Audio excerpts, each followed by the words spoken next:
Jane Eyre Autobiography. Chapter 1.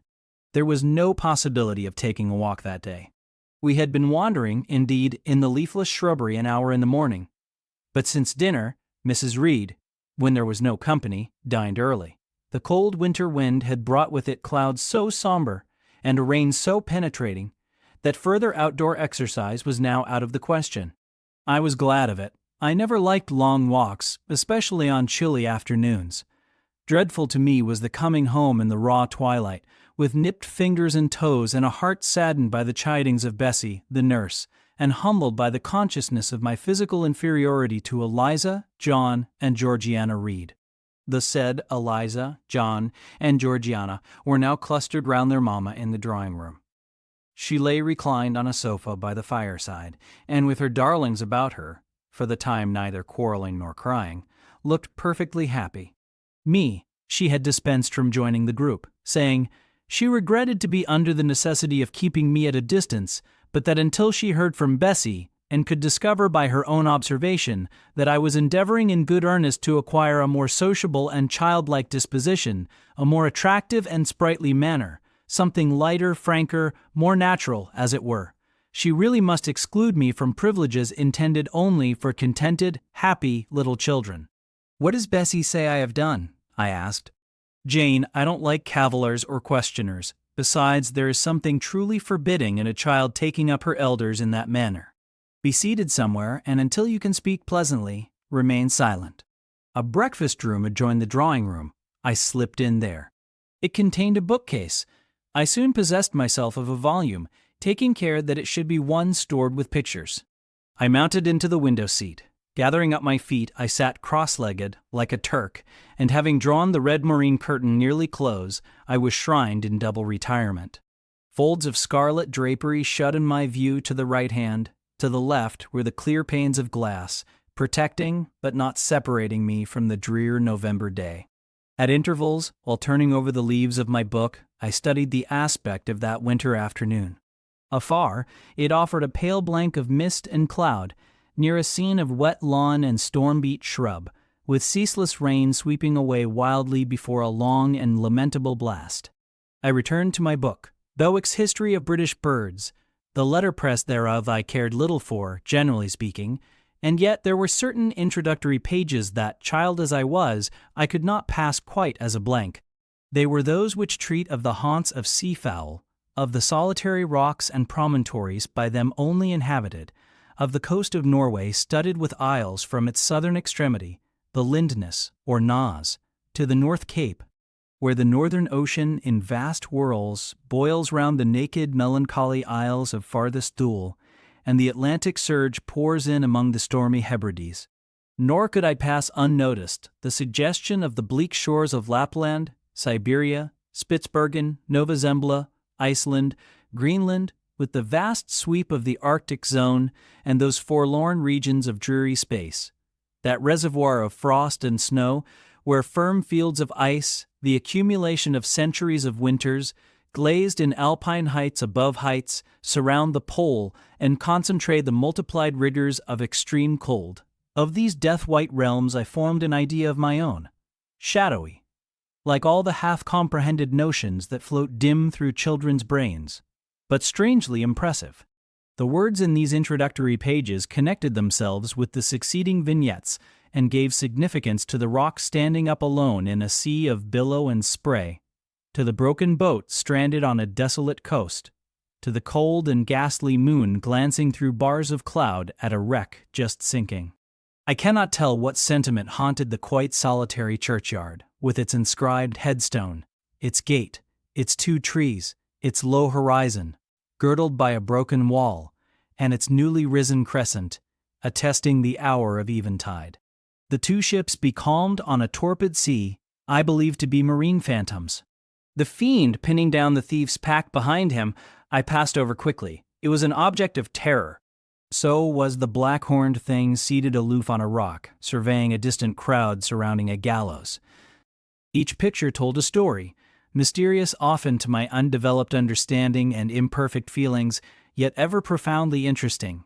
As interesting as the tales Bessie sometimes narrated on winter evenings, when she chanced to be in good humor, And when, having brought her ironing table to the nursery hearth, she allowed us to sit about it, and while she got up Mrs. Reed's lace frills and crimped her nightcap borders, fed our eager attention with passages of love and adventure taken from old fairy tales and other ballads, or, as at a later period I discovered, from the pages of Pamela and Henry, Earl of Morland. With Bewick on my knee, I was then happy. Happy at least in my way. I feared nothing but interruption, and that came too soon. The breakfast-room door opened. "Baw! Madam Mope!" cried the voice of John Reed. Then he paused. He found the room apparently empty. "Where the dickens is she?" he continued.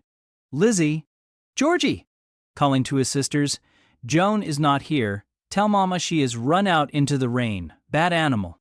It is well I drew the curtain, thought I, and I wished fervently he might not discover my hiding place, nor would John Reed have found it out himself. He was not quick either of vision or conception. But Eliza just put her head in at the door and said at once, "She is in the window seat, to be sure, Jack." And I came out immediately, for I trembled at the idea of being dragged forth by the said Jack. "What do you want?" I asked, with awkward diffidence. "Say, what do you want, Master Reed?" was the answer. "I want you to come here." And seating himself in an armchair, he intimated by a gesture that I was to approach and stand before him. John Reed was a schoolboy of 14 years old, 4 years older than I, for I was but 10, large and stout for his age, with a dingy and unwholesome skin, thick lineaments in a spacious visage, heavy limbs, and large extremities. He gorged himself habitually at table, which made him bilious, and gave him a dim and bleared eye and flabby cheeks. He ought now to have been at school, but his mamma had taken him home for a month or two, on account of his delicate health. Mr. Miles, the master, affirmed that he would do very well if he had fewer cakes and sweetmeats sent him from home. But the mother's heart turned from an opinion so harsh, and inclined rather to the more refined idea that John's sallowness was owing to over-application and, perhaps, to pining after home.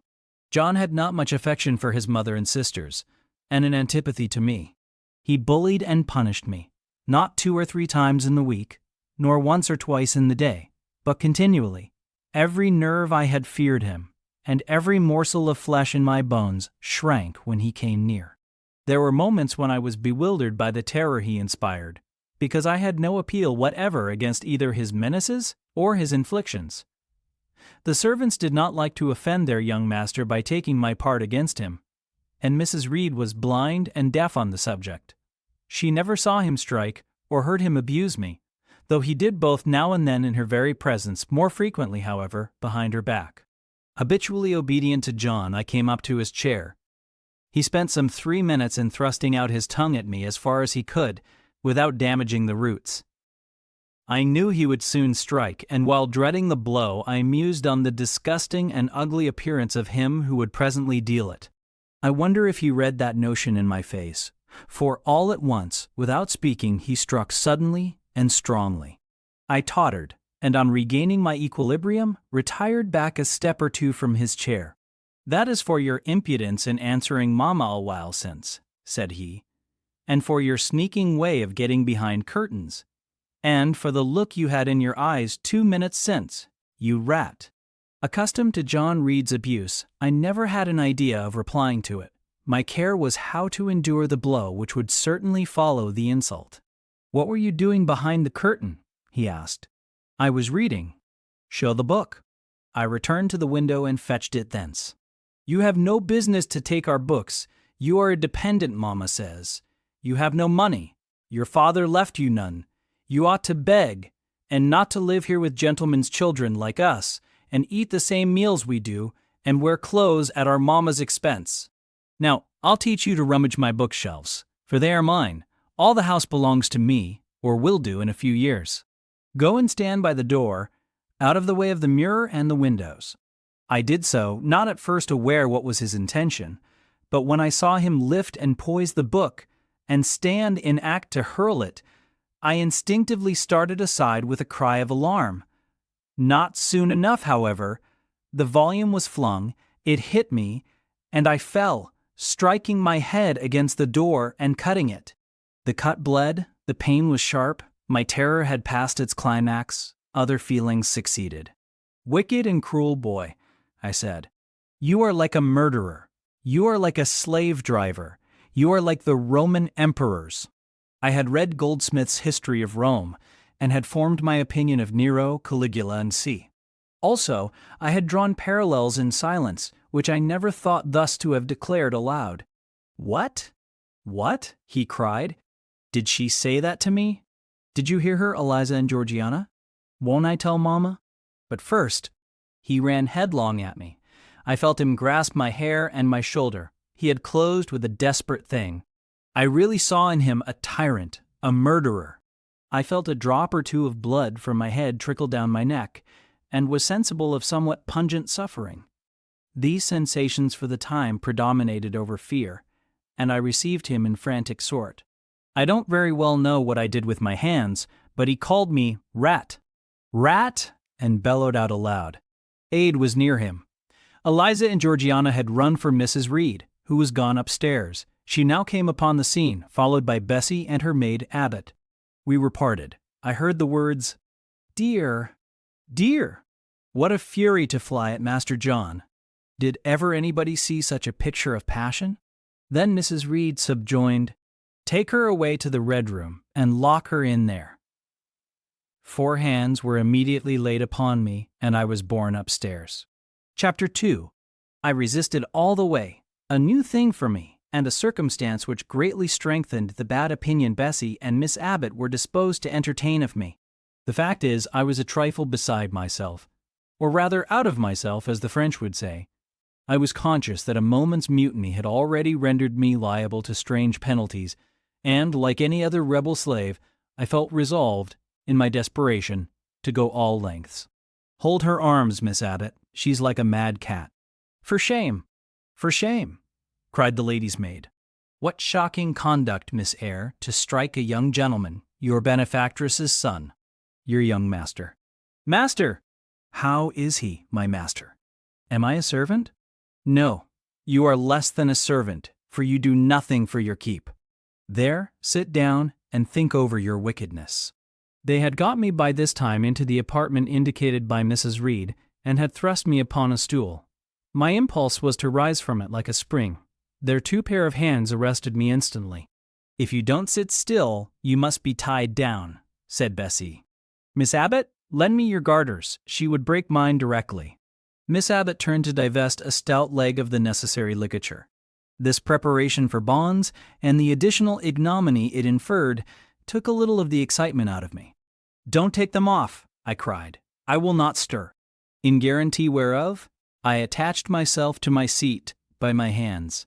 "Mind you don't," said Bessie, and when she had ascertained that I was really subsiding, she loosened her hold of me.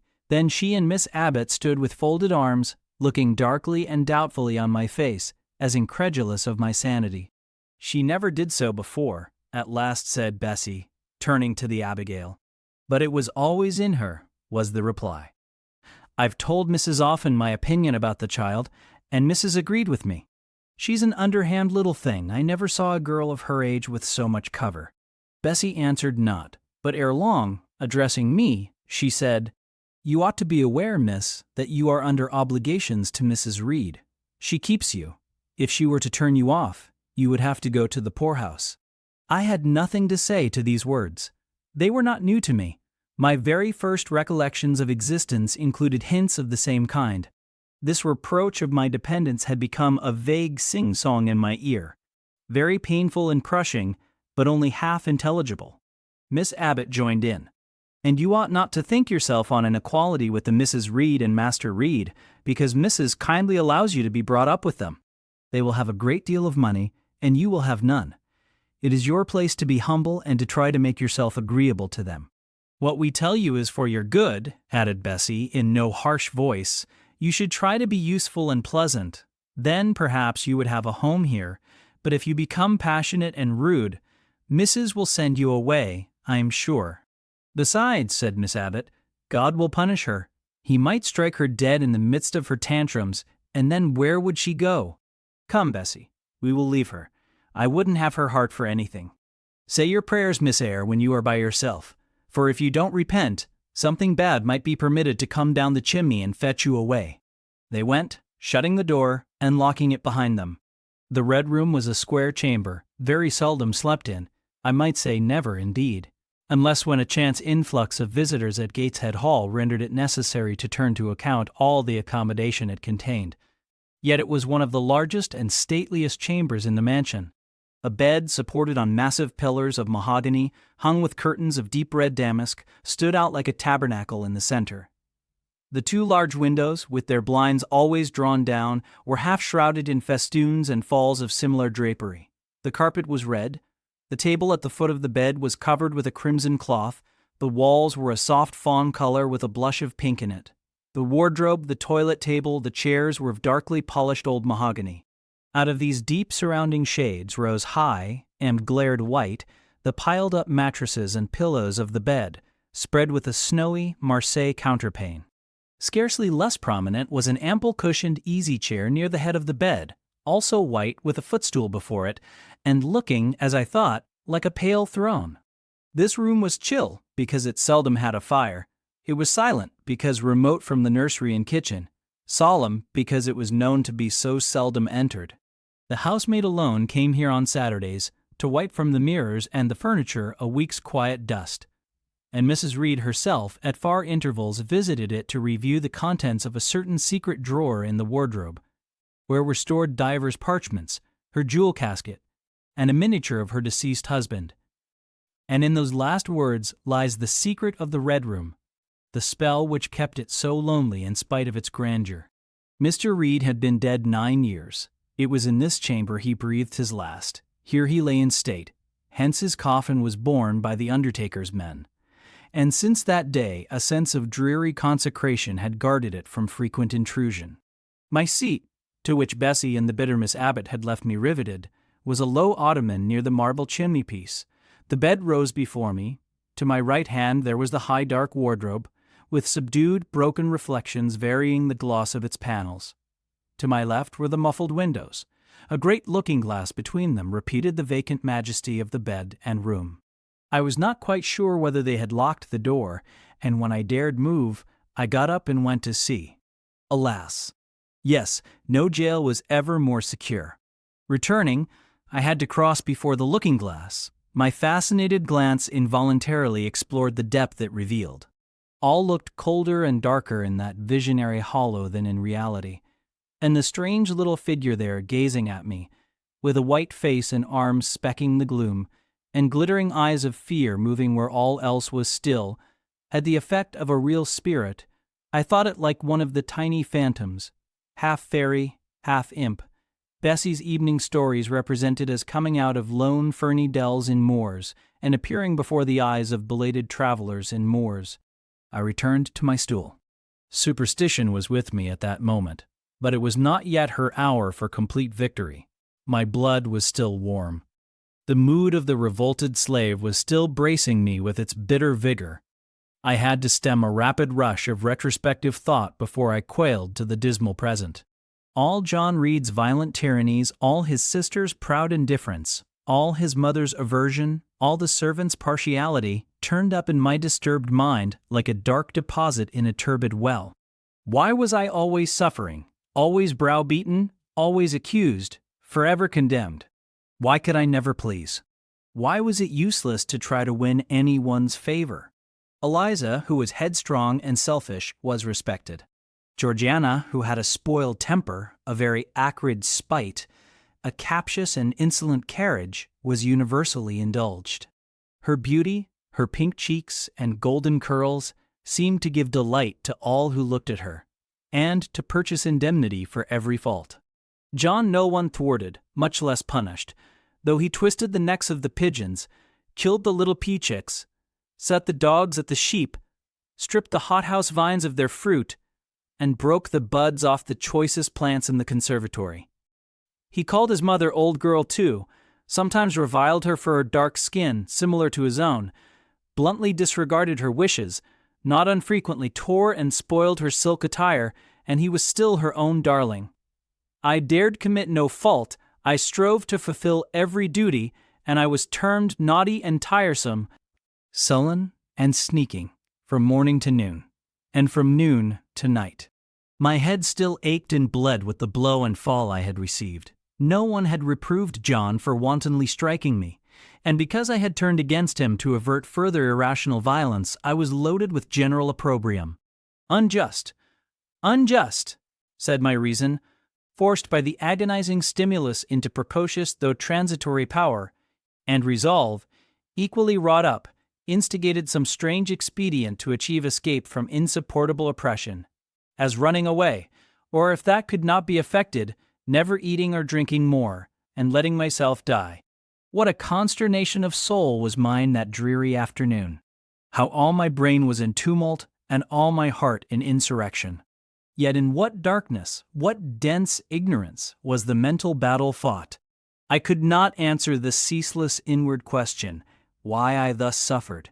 Now, at the distance of, I will not say how many years, I see it clearly. I was a discord in Gateshead Hall. I was like nobody there. I had nothing in harmony with Mrs. Reed or her children, or her chosen vassalage. If they did not love me, in fact, as little did I love them. They were not bound to regard with affection a thing that could not sympathize with one amongst them, a heterogeneous thing, opposed to them in temperament, in capacity, in propensities, a useless thing, incapable of serving their interest or adding to their pleasure, a noxious thing, cherishing the germs of indignation at their treatment, of contempt of their judgment. I know that had I been a sanguine, brilliant, careless, exacting, handsome, romping child, though equally dependent and friendless, Mrs. Reed would have endured my presence more complacently. Her children would have entertained for me more of the cordiality of fellow-feeling. The servants would have been less prone to make me the scapegoat of the nursery. Daylight began to forsake the Red Room. It was past 4 o'clock, and the beclouded afternoon was tending to drear twilight. I heard the rain still beating continuously on the staircase window, and the wind howling in the grove behind the hall. I grew by degrees cold as a stone, and then my courage sank. My habitual mood of humiliation, self-doubt, forlorn depression, fell damp on the embers of my decaying ire. All said I was wicked, and perhaps I might be so. What thought had I been but just conceiving of starving myself to death? That certainly was a crime. And was I fit to die? Or was the vault under the chancel of Gateshead Church an inviting bourne? In such vault I had been told did Mr. Reed lie buried, and led by this thought to recall his idea, I dwelt on it with gathering dread. I could not remember him, but I knew that he was my own uncle, my mother's brother, that he had taken me when a parentless infant to his house, and that in his last moments he had required a promise of Mrs. Reed that she would rear and maintain me as one of her own children. Mrs. Reed probably considered she had kept this promise, and so she had, I dare say, as well as her nature would permit her. But how could she really like an interloper not of her race and unconnected with her, after her husband's death, by any tie?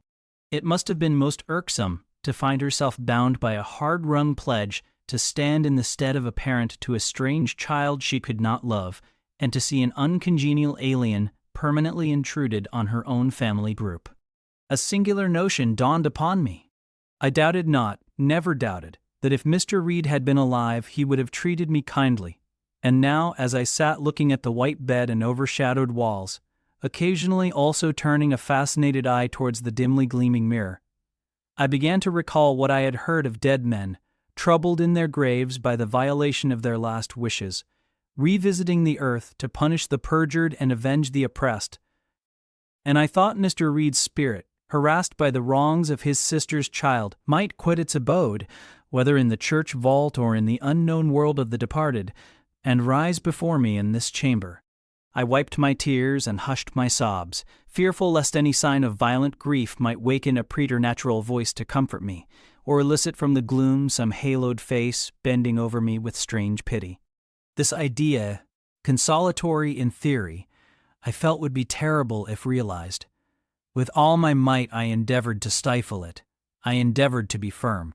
Shaking my hair from my eyes, I lifted my head and tried to look boldly round the dark room. At this moment, a light gleamed on the wall. Was it, I asked myself, a ray from the moon penetrating some aperture in the blind? No, Moonlight was still, and this stirred. While I gazed, it glided up to the ceiling and quivered over my head. I can now conjecture readily that this streak of light was, in all likelihood, a gleam from a lantern carried by someone across the lawn. But then, prepared as my mind was for horror, shaken as my nerves were by agitation, I thought the swift darting beam was a herald of some coming vision from another world. My heart beat thick, my head grew hot. A sound filled my ears, which I deemed the rushing of wings. Something seemed near me. I was oppressed, suffocated. Endurance broke down. I rushed to the door and shook the lock in desperate effort. Steps came running along the outer passage. The key turned. Bessie and Abbott entered. "Miss Eyre, are you ill?" said Bessie. "What a dreadful noise!" "It went quite through me," exclaimed Abbott. "Take me out." "Let me go into the nursery," was my cry. "What for? Are you hurt? Have you seen something?" again demanded Bessie. "Oh!" I saw a light, and I thought a ghost would come. I had now got hold of Bessie's hand, and she did not snatch it from me. "She has screamed out on purpose," declared Abbott, in some disgust. "And what a scream! If she had been in great pain, one would have excused it, but she only wanted to bring us all here. I know her naughty tricks." "What is all this?" demanded another voice peremptorily, and Mrs. Reed came along the corridor, her cap flying wide, her gown rustling stormily. "Abbott and Bessie, I believe I gave orders that Jane Eyre should be left in the Red Room till I came to her myself." "Miss Jane screamed so loud, ma'am," pleaded Bessie. "Let her go," was the only answer. "Loose Bessie's hand, child. You cannot succeed in getting out by these means, be assured. I abhor artifice, particularly in children. It is my duty to show you that tricks will not answer. You will now stay here an hour longer, and it is only on condition of perfect submission and stillness that I shall liberate you then." "Oh, Aunt, have pity. Forgive me. I cannot endure it. Let me be punished some other way. I shall be killed if—" "Silence." This violence is almost repulsive, and so, no doubt, she felt it. I was a precocious actress in her eyes. She sincerely looked on me as a compound of virulent passions, mean spirit, and dangerous duplicity. Bessie and Abbott having retreated, Mrs. Reed, impatient of my now frantic anguish and wild sobs, abruptly thrust me back and locked me in, without farther parley. I heard her sweeping away, and soon after she was gone, I suppose I had a species of fit. Unconsciousness closed the scene. Chapter 3. The next thing I remember is waking up with a feeling as if I had had a frightful nightmare and seeing before me a terrible red glare, crossed with thick black bars. I heard voices, too, speaking with a hollow sound and as if muffled by a rush of wind or water. Agitation, uncertainty, and an all-predominating sense of terror confused my faculties. Ere long, I became aware that someone was handling me, lifting me up and supporting me in a sitting posture, and that more tenderly than I had ever been raised or upheld before. I rested my head against a pillow or an arm and felt easy. In 5 minutes more, the cloud of bewilderment dissolved. I knew quite well that I was in my own bed, and that the red glare was the nursery fire. It was night, a candle burnt on the table, Bessie stood at the bed foot with a basin in her hand, and a gentleman sat in a chair near my pillow, leaning over me. I felt an inexpressible relief, a soothing conviction of protection and security, when I knew that there was a stranger in the room, an individual not belonging to Gateshead and not related to Mrs. Reed. Turning from Bessie, though her presence was far less obnoxious to me than that of Abbott, for instance, would have been, I scrutinized the face of the gentleman. I knew him. It was Mr. Lloyd, an apothecary, sometimes called in by Mrs. Reed when the servants were ailing. For herself and the children, she employed a physician. "Well, who am I?" he asked. I pronounced his name, offering him at the same time my hand. He took it, smiling and saying, "We shall do very well by and by." Then he laid me down, and addressing Bessie, charged her to be very careful that I was not disturbed during the night. Having given some further directions, and intimated that he should call again the next day, he departed. To my grief, I felt so sheltered and befriended while he sat in the chair near my pillow, and as he closed the door after him, all the room darkened, and my heart again sank. Inexpressible sadness weighed it down. "Do you feel as if you should sleep, miss?" asked Bessie, rather softly. Scarcely dared I answer her, for I feared the next sentence might be rough. "I will try. Would you like to drink, or could you eat anything?" "No, thank you, Bessie." "Then I think I shall go to bed, for it is past 12 o'clock, but you may call me if you want anything in the night." Wonderful civility, this. It emboldened me to ask a question. "Bessie, what is the matter with me? Am I ill? You fell sick, I suppose, in the red room with crying. You'll be better soon, no doubt." Bessie went into the housemaid's apartment, which was near. I heard her say, "Sarah, come and sleep with me in the nursery. I daren't for my life be alone with that poor child tonight. She might die. It's such a strange thing she should have that fit.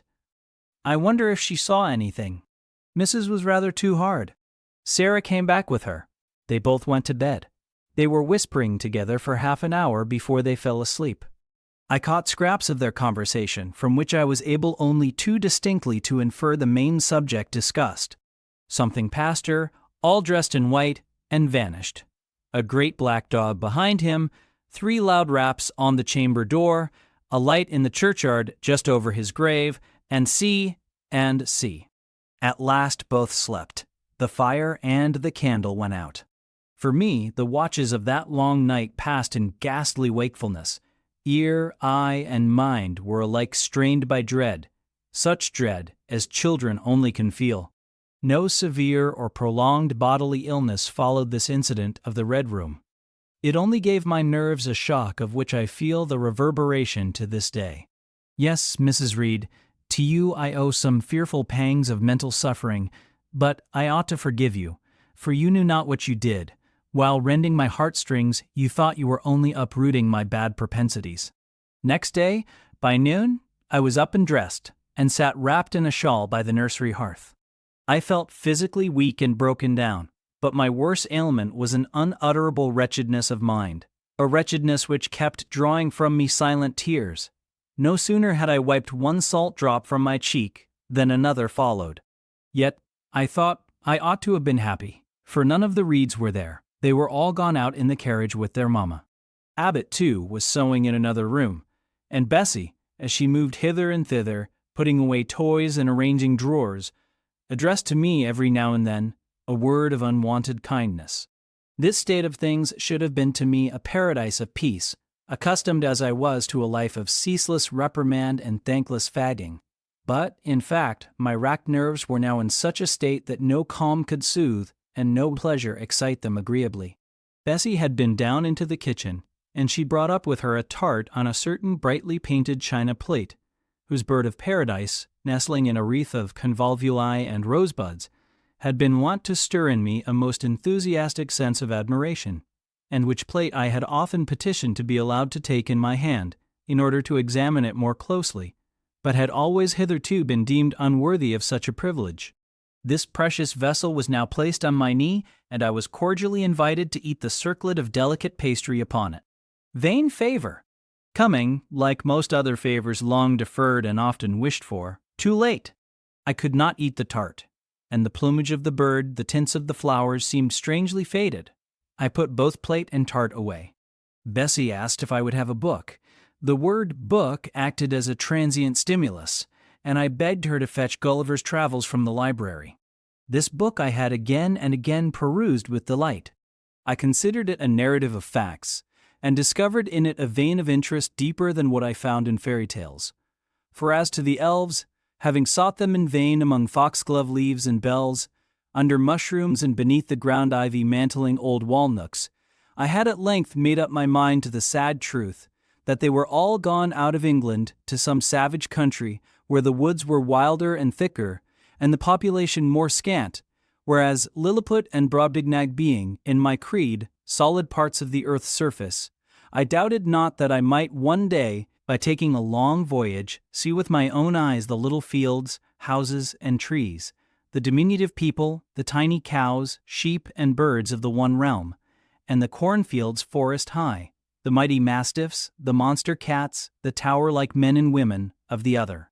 Yet, when this cherished volume was now placed in my hand, when I turned over its leaves, and sought in its marvelous pictures the charm I had till now never failed to find. All was eerie and dreary. The giants were gaunt goblins, the pygmies malevolent and fearful imps, Gulliver a most desolate wanderer in most dread and dangerous regions. I closed the book, which I dared no longer peruse, and put it on the table, beside the untasted tart. Bessie had now finished dusting and tidying the room, and having washed her hands, she opened a certain little drawer, full of splendid shreds of silk and satin, and began making a new bonnet for Georgiana's doll. Meantime she sang. Her song was, "In the days when we went gypsying, a long time ago." I had often heard the song before, and always with lively delight, for Bessie had a sweet voice. At least, I thought so. But now, though her voice was still sweet, I found in its melody an indescribable sadness. Sometimes, preoccupied with her work, she sang the refrain very low, very lingeringly. A long time ago came out like the saddest cadence of a funeral hymn. She passed into another ballad, this time a really doleful one. My feet they are sore, and my limbs they are weary. Long is the way, and the mountains are wild. Soon will the twilight close moonless and dreary over the path of the poor orphan child. Why did they send me so far and so lonely? Up where the moors spread and gray rocks are piled? Men are hard-hearted, and kind angels only watch o'er the steps of a poor orphan child. Yet distant and soft the night breeze is blowing, clouds there are none, and clear stars beam mild. God in his mercy, protection is showing, comfort and hope to the poor orphan child. Evan should I fall o'er the broken bridge passing, or stray in the marshes by false lights beguiled, still will my Father, with promise and blessing, take to his bosom the poor orphan child. There is a thought that for strength should avail me, though both of shelter and kindred despoiled. Heaven is a home, and a rest will not fail me. God is a friend to the poor orphan child. Come, Miss Jane, don't cry, said Bessie as she finished. She might as well have said to the fire, don't burn, but how could she divine the morbid suffering to which I was a prey? In the course of the morning, Mr. Lloyd came again. What, all ready up? Said he, as he entered the nursery. Well, nurse, how is she? Bessie answered that I was doing very well. Then she ought to look more cheerful. Come here, Miss Jane. Your name is Jane, is it not? Yes, sir, Jane Eyre. Well, you have been crying, Miss Jane Eyre. Can you tell me what about? Have you any pain? No, sir. Oh, I dare say she is crying because she could not go out with Mrs. in the carriage, interposed Bessie. Surely not.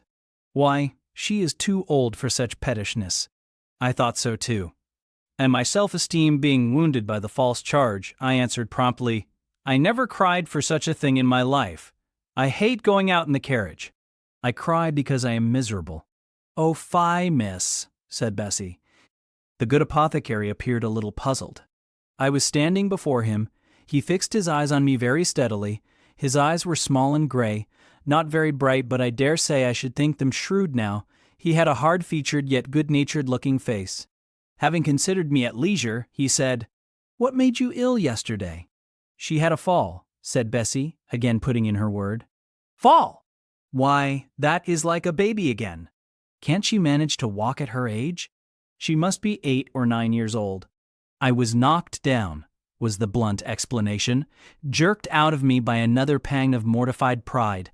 But that did not make me ill, I added, while Mr. Lloyd helped himself to a pinch of snuff.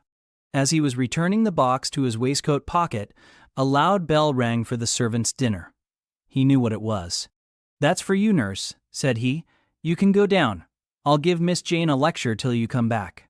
Bessie would rather have stayed, but she was obliged to go, because punctuality at meals was rigidly enforced at Gateshead Hall. The fall did not make you ill. What did then? Pursued Mr. Lloyd, when Bessie was gone. I was shut up in a room where there is a ghost till after dark. I saw Mr. Lloyd smile and frown at the same time. Ghost? What? You are a baby after all. You are afraid of ghosts? Of Mr. Reed's ghost I am. He died in that room, and was laid out there. Neither Bessie nor anyone else will go into it at night, if they can help it, and it was cruel to shut me up alone without a candle, so cruel that I think I shall never forget it. Nonsense. And is it that makes you so miserable? Are you afraid now in daylight? No. But night will come again before long, and besides, I am unhappy, very unhappy, for other things. What other things? Can you tell me some of them? How much I wished to reply fully to this question. How difficult it was to frame any answer. Children can feel, but they cannot analyze their feelings. And if the analysis is partially effected in thought, they know not how to express the result of the process in words. Fearful, however, of losing this first and only opportunity of relieving my grief by imparting it, I, after a disturbed pause, contrived to frame a meager, though as far as it went, true response. For one thing, I have no father or mother, brothers or sisters. You have a kind aunt and cousins. Again I paused, then bunglingly announced, but John Reed knocked me down, and my aunt shut me up in the Red Room. Mr. Lloyd a second time produced his snuff-box. Don't you think Gateshead Hall a very beautiful house? Asked he. Are you not very thankful to have such a fine place to live at? It is not my house, sir, and Abbot says I have less right to be here than a servant. Pooh! You can't be silly enough to wish to leave such a splendid place. If I had anywhere else to go, I should be glad to leave it, but I can never get away from Gateshead till I am a woman. Perhaps you may... Who knows? Have you any relations besides Mrs. Reed? I think not, sir. None belonging to your father? I don't know. I asked Aunt Reed once, and she said possibly I might have some poor, low relations called EYRE, but she knew nothing about them. If you had such, would you like to go to them? I reflected. Poverty looks grim to grown people, still more so to children. They have not much idea of industrious, working, respectable poverty. They think of the word only as connected with ragged clothes, scanty food, fireless grates, rude manners, and debasing vices. Poverty for me was synonymous with degradation. No, I should not like to belong to poor people, was my reply. Not even if they were kind to you? I shook my head. I could not see how poor people had the means of being kind, and then to learn to speak like them, to adopt their manners, to be uneducated, to grow up like one of the poor women I saw sometimes nursing their children or washing their clothes at the cottage doors of the village of Gateshead. No, I was not heroic enough to purchase liberty at the price of caste. But are your relatives so very poor? Are they working people?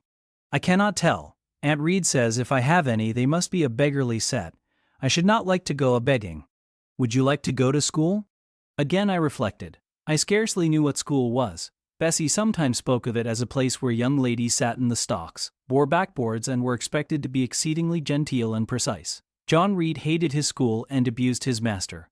But John Reed's tastes were no rule for mine, and if Bessie's accounts of school discipline, gathered from the young ladies of a family where she had lived before coming to Gateshead, were somewhat appalling, her details of certain accomplishments attained by these same young ladies were, I thought, equally attractive.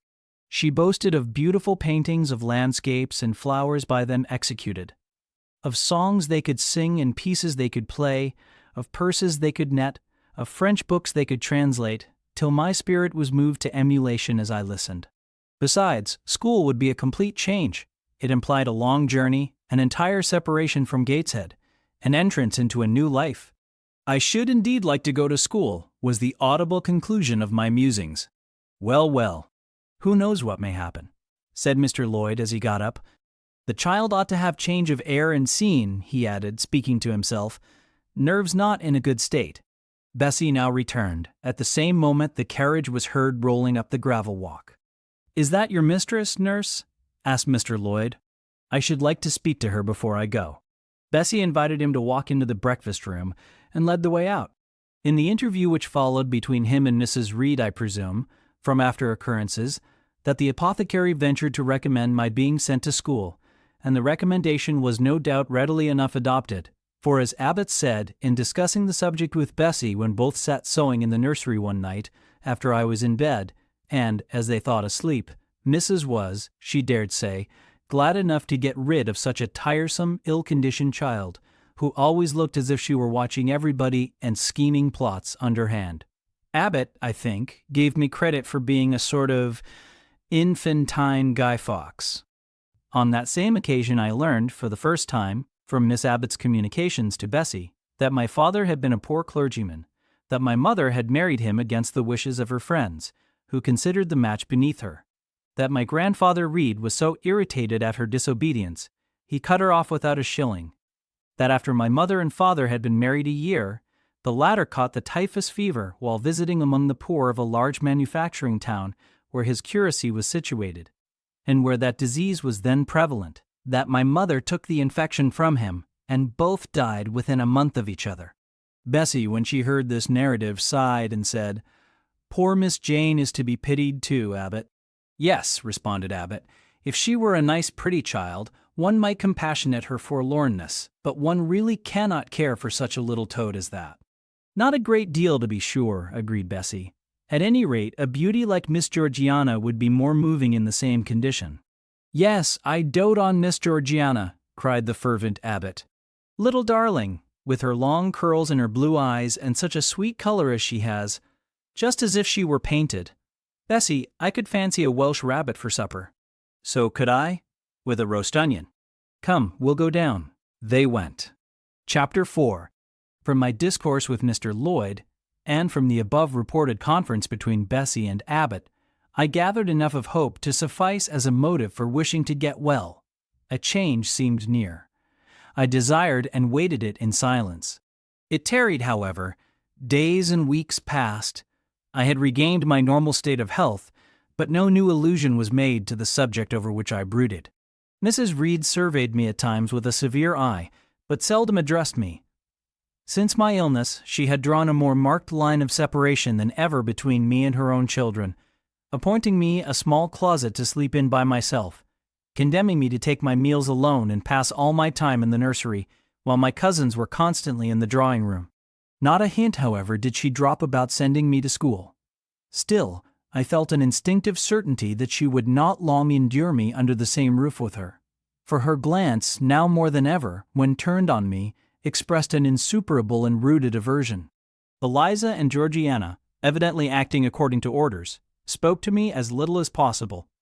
John thrust his tongue in his cheek whenever he saw me, and once attempted chastisement, but as I instantly turned against him, roused by the same sentiment of deep ire and desperate revolt which had stirred my corruption before, he thought it better to desist and ran from me, uttering execrations and vowing I had burst his nose. I had indeed leveled at that prominent feature as hard a blow as my knuckles could inflict, and when I saw that either that or my look daunted him, I had the greatest inclination to follow up my advantage to purpose, but he was already with his mamma. I heard him in a blubbering tone commence the tale of how that nasty Jane Eyre had flown at him like a mad cat. He was stopped rather harshly. "Don't talk to me about her, John. I told you not to go near her. She is not worthy of notice. I do not choose that either you or your sisters should associate with her." Here, leaning over the banister, I cried out suddenly, and without at all deliberating on my words, "They are not fit to associate with me." Mrs. Reed was rather a stout woman, but on hearing this strange and audacious declaration, she ran nimbly up the stair, swept me like a whirlwind into the nursery, and crushing me down on the edge of my crib, dared me in an emphatic voice to rise from that place or utter one syllable during the remainder of the day. "What would Uncle Reed say to you, if he were alive?" was my scarcely voluntary demand. I say scarcely voluntary, for it seemed as if my tongue pronounced words without my will consenting to their utterance. Something spoke out of me over which I had no control. "What?" said Mrs. Reed under her breath. Her usually cold, composed gray eye became troubled with a look like fear. She took her hand from my arm and gazed at me as if she really did not know whether I were child or fiend. I was now in for it. "My Uncle Reed is in heaven, and can see all you do and think, and so can Papa and Mama. They know how you shut me up all day long, and how you wish me dead." Mrs. Reed soon rallied her spirits. She shook me most soundly, she boxed both my ears, and then left me without a word. Bessie supplied the hiatus by a homily of an hour's length, in which she proved beyond a doubt that I was the most wicked and abandoned child ever reared under a roof. I half believed her, for I felt indeed only bad feelings surging in my breast. November, December, and half of January passed away. Christmas and the New Year had been celebrated at Gateshead with the usual festive cheer. Presents had been interchanged, dinners and evening parties given. From every enjoyment I was, of course, excluded. My share of the gaiety consisted in witnessing the daily appareling of Eliza and Georgiana, and seeing them descend to the drawing-room dressed out in thin muslin frocks and scarlet sashes, with hair elaborately ringleted, and afterwards in listening to the sound of the piano or the harp played below, to the passing to and fro of the butler and footman, to the jingling of glass and china as the drawing-room door opened and closed. When tired of this occupation, I would retire from the stairhead to the solitary and silent nursery. There, though somewhat sad, I was not miserable. To speak truth, I had not the least wish to go into company, for in company I was very rarely noticed, and if Bessie had but been kind and companionable, I should have deemed it a treat to spend the evenings quietly with her, instead of passing them under the formidable eye of Mrs. Reed in a room full of ladies and gentlemen. But Bessie, as soon as she had dressed her young ladies, used to take herself off to the lively regions of the kitchen and housekeeper's room, generally bearing the candle along with her. I then sat with my doll on my knee till the fire got low, glancing around occasionally to make sure that nothing worse than myself haunted the shadowy room. And when the embers sank to a dull red, I undressed hastily, tugging at knots and strings as I best might, and sought shelter from cold and darkness in my crib. To this crib I always took my doll. Human beings must love something, and in the dearth of worthier objects of affection, I contrived to find a pleasure in loving and cherishing a faded graven image, shabby as a miniature scarecrow. It puzzles me now to remember with what absurd sincerity I doted on this little toy, half fancying it alive and capable of sensation. I could not sleep unless it was folded in my nightgown, and when it lay there safe and warm, I was comparatively happy, believing it to be happy likewise. Long did the hours seem while I waited the departure of the company, and listened for the sound of Bessie's step on the stairs. Sometimes she would come up in the interval to seek her thimble or her scissors, or perhaps to bring me something by way of supper, a bun or a cheesecake. Then she would sit on the bed while I ate it, and when I had finished, she would tuck the clothes round me, and twice she kissed me, and said, "Good night, Miss Jane." When thus gentle, Bessie seemed to me the best, prettiest, kindest being in the world, and I wished most intensely that she would always be so pleasant and amiable, and never push me about or scold or task me unreasonably, as she was too often wont to do. Bessie Lee must, I think, have been a girl of good natural capacity, for she was smart in all she did, and had a remarkable knack of narrative. So at least I judge from the impression made on me by her nursery tales. She was pretty too, if my recollections of her face and person are correct.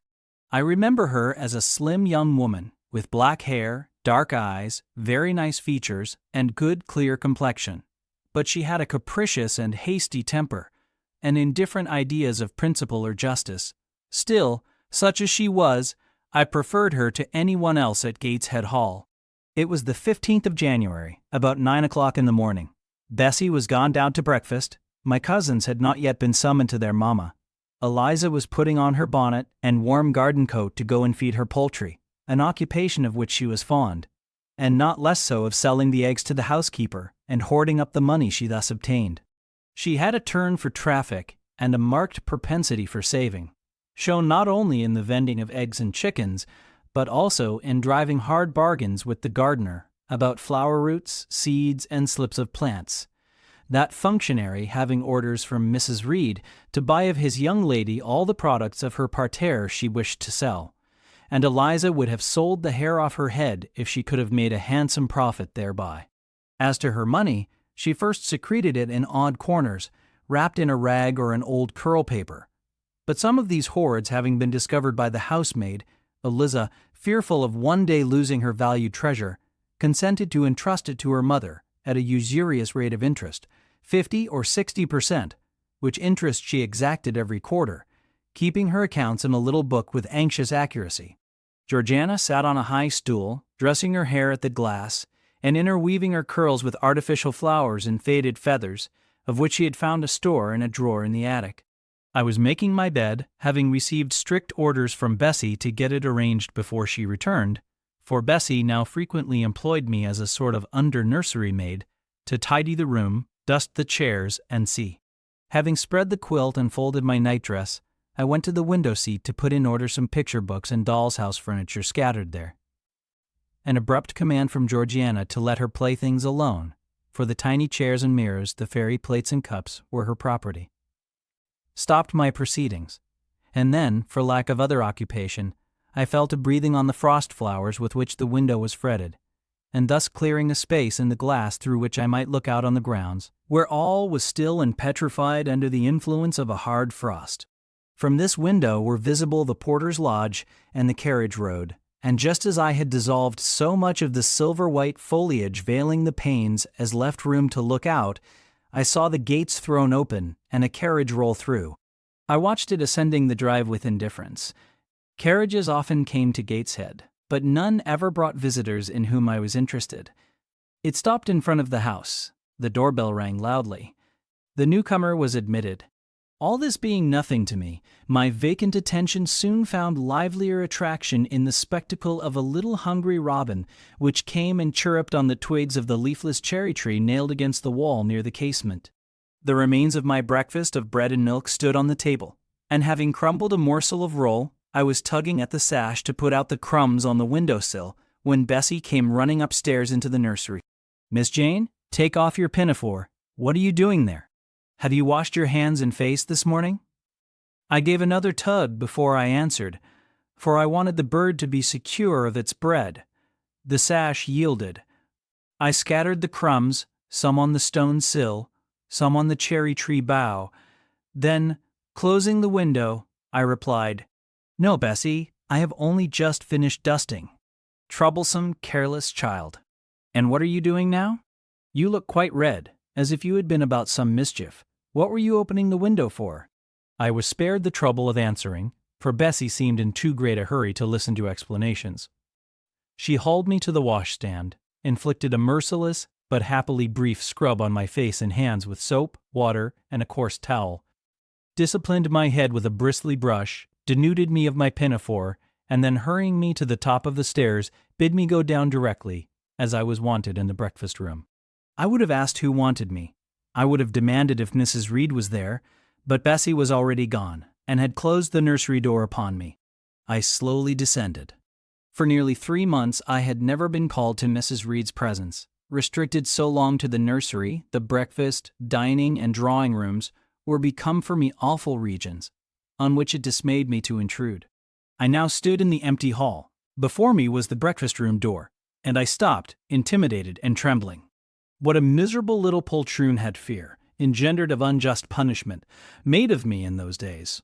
I feared to return to the nursery, and feared to go forward to the parlor. 10 minutes I stood in agitated hesitation. The vehement ringing of the breakfast-room bell decided me. I must enter.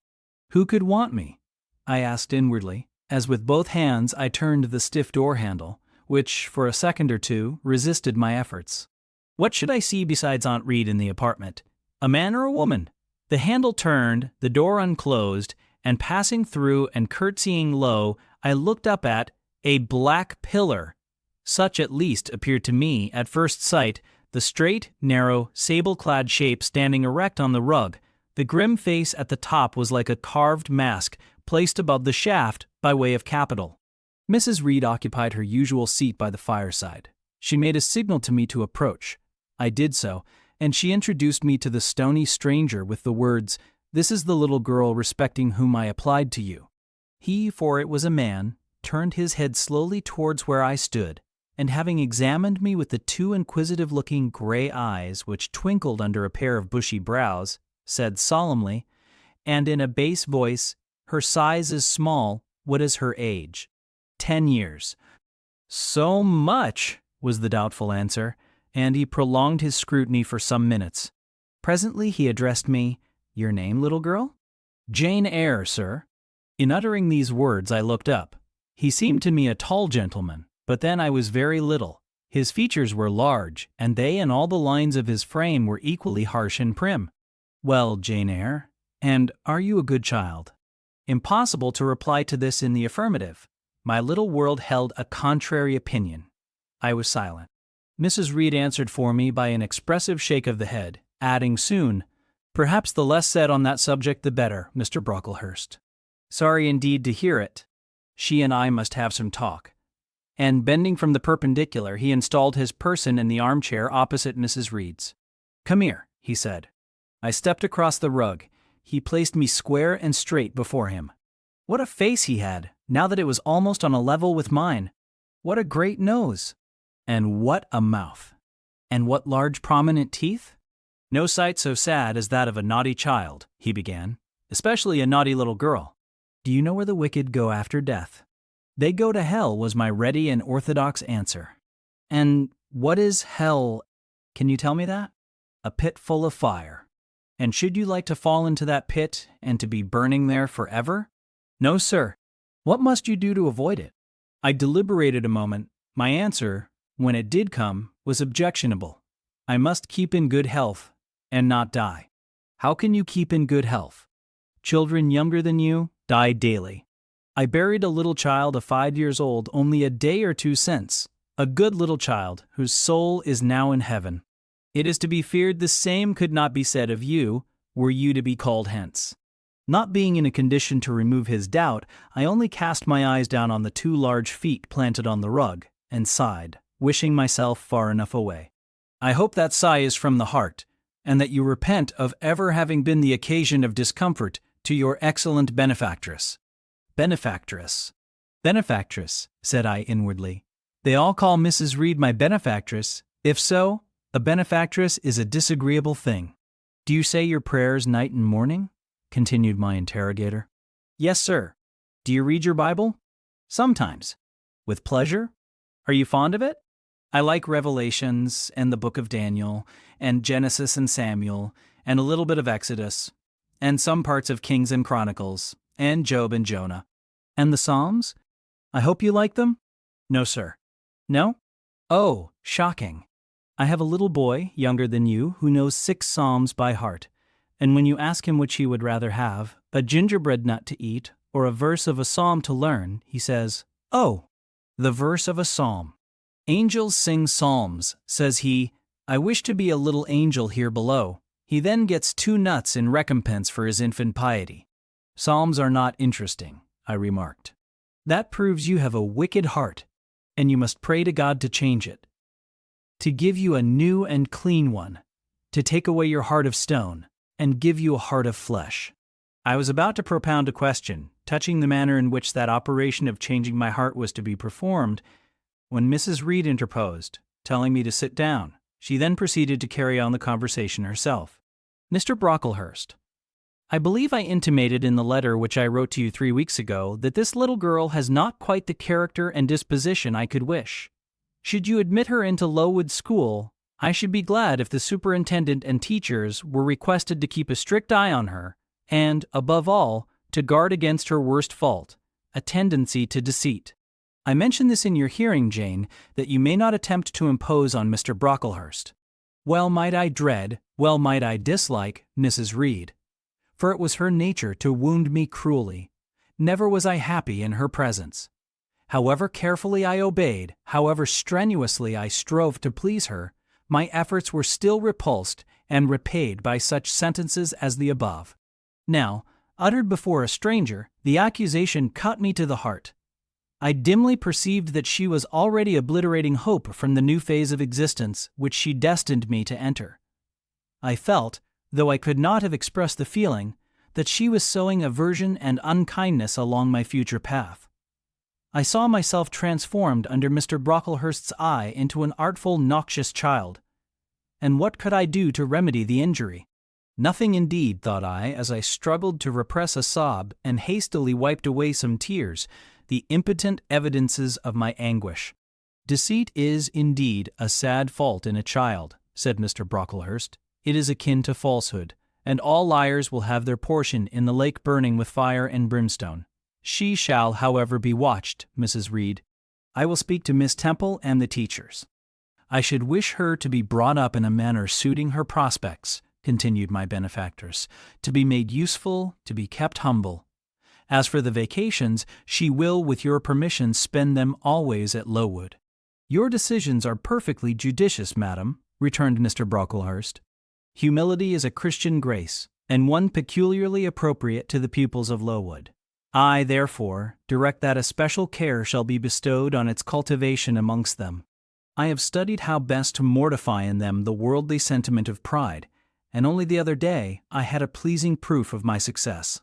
My second daughter, Augusta, went with her mamma to visit the school, and on her return she exclaimed, "Oh, dear papa, how quiet and plain all the girls at Lowood look, with their hair combed behind their ears, and their long pinafores, and those little Holland pockets outside their frocks. They are almost like poor people's children. And," said she, "they looked at my dress and mamma's as if they had never seen a silk gown before." "This is the state of things I quite approve," returned Mrs. Reed. "Had I sought all England over, I could scarcely have found a system more exactly fitting a child like Jane Eyre." "Consistency, my dear Mr. Brocklehurst. I advocate consistency in all things." "Consistency, madam, is the first of Christian duties, and it has been observed in every arrangement connected with the establishment of Lowood. Plain fare, simple attire, unsophisticated accommodations, hearty and active habits, such is the order of the day in the house and its inhabitants." "Quite right, sir. I may then depend upon this child being received as a pupil at Lowood, and there being trained in conformity to her position and prospects?" "Madam, you may. She shall be placed in that nursery of chosen plants, and I trust she will show herself grateful for the inestimable privilege of her election." "I will send her then as soon as possible, Mr. Brocklehurst, for I assure you, I feel anxious to be relieved of a responsibility that was becoming too irksome." No doubt, madam. And now I wish you good morning. I shall return to Brocklehurst Hall in the course of a week or two. My good friend the Archdeacon will not permit me to leave him sooner. I shall send Miss Temple notice that she is to expect a new girl, so that there will be no difficulty about receiving her. Goodbye. Goodbye, Mr. Brocklehurst. Remember me to Mrs. and Miss Brocklehurst, and to Augusta and Theodore, and Master Broughton Brocklehurst. I will, madam. Little girl, here is a book entitled The Child's Guide. Read it with prayer, especially that part containing an account of the awfully sudden death of Martha G., a naughty child addicted to falsehood and deceit. With these words Mr. Brocklehurst put into my hand a thin pamphlet sewn in a cover, and having rung for his carriage, he departed. Mrs. Reed and I were left alone. Some minutes passed in silence. She was sewing, I was watching her. Mrs. Reed might be at that time some 6 or 7 and 30. She was a woman of robust frame, square-shouldered and strong-limbed, not tall and though stout, not obese. She had a somewhat large face, the underjaw being much developed and very solid. Her brow was low, her chin large and prominent, mouth and nose sufficiently regular, under her light eyebrows glimmered an eye devoid of ruth. Her skin was dark and opaque, her hair nearly flaxen, her constitution was sound as a bell. Illness never came near her. She was an exact, clever manager. Her household and tenantry were thoroughly under her control. Her children only at times defied her authority and laughed it to scorn. She dressed well, and had a presence and port calculated to set off handsome attire. Sitting on a low stool a few yards from her armchair, I examined her figure. I perused her features. In my hand I held the tract containing the sudden death of the liar, to which narrative my attention had been pointed as to an appropriate warning. What had just passed, what Mrs. Reed had said concerning me to Mr. Brocklehurst, the whole tenor of their conversation was recent, raw, and stinging in my mind.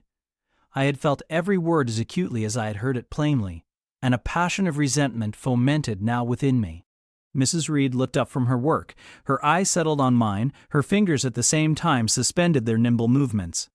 "Go out of the room, return to the nursery," was her mandate. My look or something else must have struck her as offensive, for she spoke with extreme, though suppressed irritation. I got up, I went to the door, I came back again, I walked to the window across the room, then close up to her. Speak I must. I had been trodden on severely, and must turn. But how? What strength had I to dart retaliation at my antagonist? I gathered my energies and launched them in this blunt sentence. I am not deceitful. If I were, I should say, I loved you. But I declare I do not love you. I dislike you the worst of anybody in the world except John Reed. And this book about the liar you may give to your girl, Georgiana, for it is she who tells lies, and not I. Mrs. Reed's hand still lay on her work inactive. Her eye of ice continued to dwell freezingly on mine. "What more have you to say?" she asked, rather in the tone in which a person might address an opponent of adult age, than such as is ordinarily used to a child. That eye of hers, that voice stirred every antipathy I had. Shaking from head to foot, thrilled with ungovernable excitement, I continued. "I am glad you are no relation of mine. I will never call you aunt again as long as I live. I will never come to see you when I am grown up, and if anyone asks me how I liked you and how you treated me, I will say the very thought of you makes me sick, and that you treated me with miserable cruelty." How dare you affirm that, Jane Eyre? How dare I, Mrs. Reed? How dare I? Because it is the truth. You think I have no feelings and that I can do without one bit of love or kindness, but I cannot live so, and you have no pity. I shall remember how you thrust me back, roughly and violently thrust me back, into the Red Room and locked me up there, to my dying day, though I was in agony, though I cried out while suffocating with distress. Have mercy! Have mercy, Aunt Reed. And that punishment you made me suffer because your wicked boy struck me, knocked me down for nothing. I will tell anybody who asks me questions this exact tale. People think you a good woman, but you are bad, hard-hearted. You are deceitful. How dare I, Mrs. Reed? How dare I? Because it is the truth. Ere I had finished this reply, my soul began to expand, to exult, with the strangest sense of freedom, of triumph, I ever felt. It seemed as if an invisible bond had burst, and that I had struggled out into unhoped-for liberty. Not without cause was this sentiment. Mrs. Reed looked frightened. Her work had slipped from her knee. She was lifting up her hands, rocking herself to and fro, and even twisting her face as if she would cry. "Jane, you are under a mistake. What is the matter with you? Why do you tremble so violently? Would you like to drink some water?" "No, Mrs. Reed." "Is there anything else you wish for, Jane?" "I assure you, I desire to be your friend." "Not you. You told Mr. Brocklehurst I had a bad character, a deceitful disposition, and I'll let everybody at Lowood know what you are and what you have done. Jane, you don't understand these things. Children must be corrected for their faults." "Deceit is not my fault," I cried out in a savage high voice. "But you are passionate, Jane, that you must allow. And now return to the nursery. There's a dear, and lie down a little." "I am not your dear. I cannot lie down. Send me to school soon, Mrs. Reed, for I hate to live here." "I will indeed send her to school soon," murmured Mrs. Reed sotto voce, and gathering up her work, she abruptly quitted the apartment. I was left there alone, winner of the field. It was the hardest battle I had fought, and the first victory I had gained. I stood a while on the rug, where Mr. Brocklehurst had stood, and I enjoyed my conqueror's solitude. First, I smiled to myself and felt elate, but this fierce pleasure subsided in me as fast as did the accelerated throb of my pulses. A child cannot quarrel with its elders, as I had done, cannot give its furious feelings uncontrolled play as I had given mine, without experiencing afterwards the pang of remorse and the chill of reaction. A ridge of lighted heath, alive, glancing, devouring, would have been a meet emblem of my mind when I accused and menaced Mrs. Reed. The same ridge, black and blasted after the flames are dead, would have represented as meetly my subsequent condition, when half an hour's silence and reflection had shown me the madness of my conduct and the dreariness of my hated and hating position. Something of vengeance I had tasted for the first time, as aromatic wine it seemed, on swallowing, warm and racy. Its after-flavor, metallic and corroding, gave me a sensation as if I had been poisoned. Willingly would I now have gone and asked Mrs. Reed's pardon, but I knew, partly from experience and partly from instinct, that was the way to make her repulse me with double scorn, thereby re-exciting every turbulent impulse of my nature. I would fain exercise some better faculty than that of fierce speaking, fain find nourishment for some less fiendish feeling than that of somber indignation. I took a book, some Arabian tales. I sat down and endeavored to read. I could make no sense of the subject. My own thoughts swam always between me and the page I had usually found fascinating. I opened the glass door in the breakfast room. The shrubbery was quite still. The black frost reigned, unbroken by sun or breeze through the grounds. I covered my head and arms with the skirt of my frock and went out to walk in a part of the plantation which was quite sequestrated. But I found no pleasure in the silent trees, the falling fir cones, the congealed relics of autumn, russet leaves, swept by past winds in heaps, and now stiffened together. I leaned against a gate and looked into an empty field where no sheep were feeding, where the short grass was nipped and blanched. It was a very grey day, a most opaque sky, onding on snaw, canopied all, thence flakes fell at intervals, which settled on the hard path and on the hoary lea without melting. I stood, a wretched child enough, whispering to myself over and over again, "What shall I do? What shall I do?" All at once I heard a clear voice call, "Miss Jane, where are you? Come to lunch." It was Bessie, I knew well enough, but I did not stir. Her light step came tripping down the path. "You naughty little thing," she said. "Why don't you come when you are called?" Bessie's presence, compared with the thoughts over which I had been brooding, seemed cheerful, even though, as usual, she was somewhat cross. The fact is, after my conflict with and victory over Mrs. Reed, I was not disposed to care much for the nursemaid's transitory anger, and I was disposed to bask in her youthful lightness of heart. I just put my 2 arms round her and said, "Come, Bessie." Don't scold. The action was more frank and fearless than any I was habituated to indulge in. Somehow it pleased her. "You are a strange child, Miss Jane," she said, as she looked down at me, "a little roving, solitary thing, and you are going to school, I suppose?" I nodded. "And won't you be sorry to leave poor Bessie?" "What does Bessie care for me?" "She is always scolding me. Because you're such a queer, frightened, shy little thing. You should be bolder." "What? To get more knocks?" "Nonsense. But you are rather put upon, that's certain. My mother said when she came to see me last week that she would not like a little one of her own to be in your place. Now, come in, and I've some good news for you." "I don't think you have, Bessie." "Child, what do you mean? What sorrowful eyes you fix on me." "Well, but Mrs. and the young ladies and Master John are going out to tea this afternoon, and you shall have tea with me. I'll ask cook to bake you a little cake, and then you shall help me to look over your drawers, for I am soon to pack your trunk. Mrs. intends you to leave Gateshead in a day or 2, and you shall choose what toys you like to take with you. Bessie, you must promise not to scold me any more till I go." "Well, I will, but mind you are a very good girl, and don't be afraid of me. Don't start when I chance to speak rather sharply. It's so provoking." "I don't think I shall ever be afraid of you again, Bessie, because I have got used to you, and I shall soon have another set of people to dread. If you dread them, they'll dislike you." "As you do, Bessie?" "I don't dislike you, miss. I believe I am fonder of you than of all the others." "You don't show it. You little sharp thing. You've got quite a new way of talking. What makes you so venturesome and hearty?" "Why, I shall soon be away from you, and besides—" I was going to say something about what had passed between me and Mrs. Reed, but on second thoughts I considered it better to remain silent on that head. "And so you're glad to leave me?" "Not at all, Bessie. Indeed, just now I'm rather sorry." "Just now. And rather—" How coolly my little lady says it. "I dare say now if I were to ask you for a kiss you wouldn't give it me. You'd say you'd rather not. I'll kiss you and welcome, bend your head down." Bessie stooped. We mutually embraced, and I followed her into the house quite comforted. That afternoon lapsed in peace and harmony, and in the evening Bessie told me some of her most enchanting stories, and sang me some of her sweetest songs.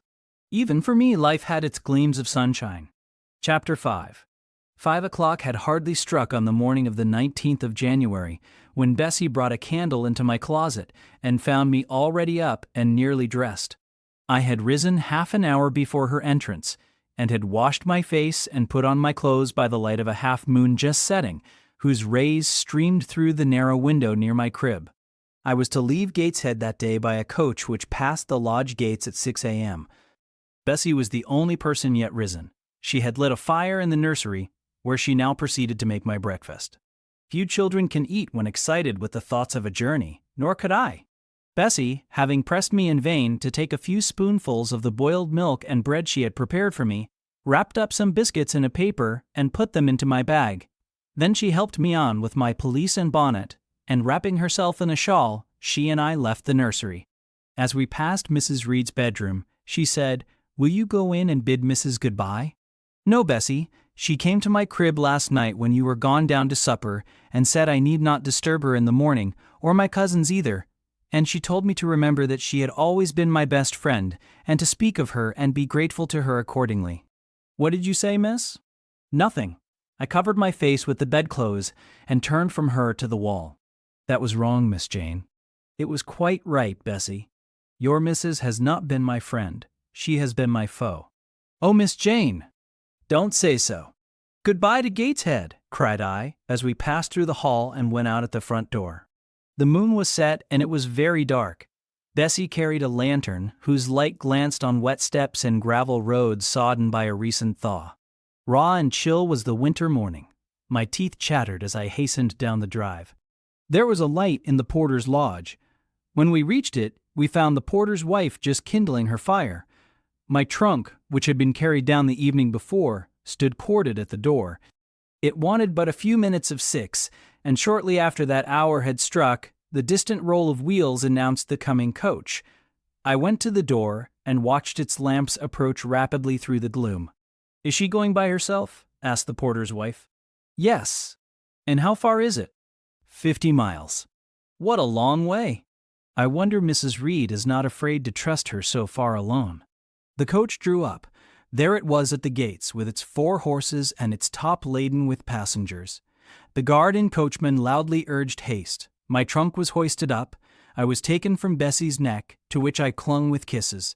"Be sure and take good care of her," cried she to the guard, as he lifted me into the inside. "Aye, aye," was the answer. The door was slapped to. A voice exclaimed, "All right," and on we drove. Thus was I severed from Bessie and Gateshead, thus whirled away to unknown and, as I then deemed, remote and mysterious regions. I remember but little of the journey. I only know that the day seemed to me of a preternatural length, and that we appeared to travel over hundreds of miles of road. We passed through several towns, and in one, a very large one, the coach stopped. The horses were taken out, and the passengers alighted to dine. I was carried into an inn, where the guard wanted me to have some dinner, but, as I had no appetite, he left me in an immense room with a fireplace at each end, a chandelier pendant from the ceiling, and a little red gallery high up against the wall, filled with musical instruments. Here I walked about for a long time, feeling very strange, and mortally apprehensive of someone coming in and kidnapping me, for I believed in kidnappers, their exploits having frequently figured in Bessie's fireside chronicles. At last the guard returned. Once more I was stowed away in the coach, my protector mounted his own seat, sounded his hollow horn, and away we rattled over the stony street of L. The afternoon came on wet and somewhat misty. As it waned into dusk, I began to feel that we were getting very far indeed from Gateshead. We ceased to pass through towns, the country changed, great gray hills heaved up round the horizon. As twilight deepened, we descended a valley, dark with wood, and long after night had overclouded the prospect, I heard a wild wind rushing amongst trees. Lulled by the sound, I at last dropped asleep. I had not long slumbered when the sudden cessation of motion awoke me. The coach door was open, and a person like a servant was standing at it. I saw her face and dress by the light of the lamps. "Is there a little girl called Jane Eyre here?" she asked. I answered yes, and was then lifted out. My trunk was handed down, and the coach instantly drove away. I was stiff with long sitting, and bewildered with the noise and motion of the coach. Gathering my faculties, I looked about me. Rain, wind, and darkness filled the air. Nevertheless, I dimly discerned a wall before me and a door open in it. Through this door I passed with my new guide. She shut and locked it behind her. There was now visible a house or houses, for the building spread far, with many windows, and lights burning in some. We went up a broad pebbly path, splashing wet, and were admitted at a door. Then the servant led me through a passage into a room with a fire, where she left me alone. I stood and warmed my numbed fingers over the blaze. Then I looked round. There was no candle, but the uncertain light from the hearth showed, by intervals, papered walls, carpet, curtains, shining mahogany furniture. It was a parlor, not so spacious or splendid as the drawing room at Gateshead, but comfortable enough. I was puzzling to make out the subject of a picture on the wall when the door opened and an individual carrying a light entered. Another followed close behind. The first was a tall lady with dark hair, dark eyes, and a pale and large forehead. Her figure was partly enveloped in a shawl, her countenance was grave, her bearing erect. "The child is very young to be sent alone," said she, putting her candle down on the table.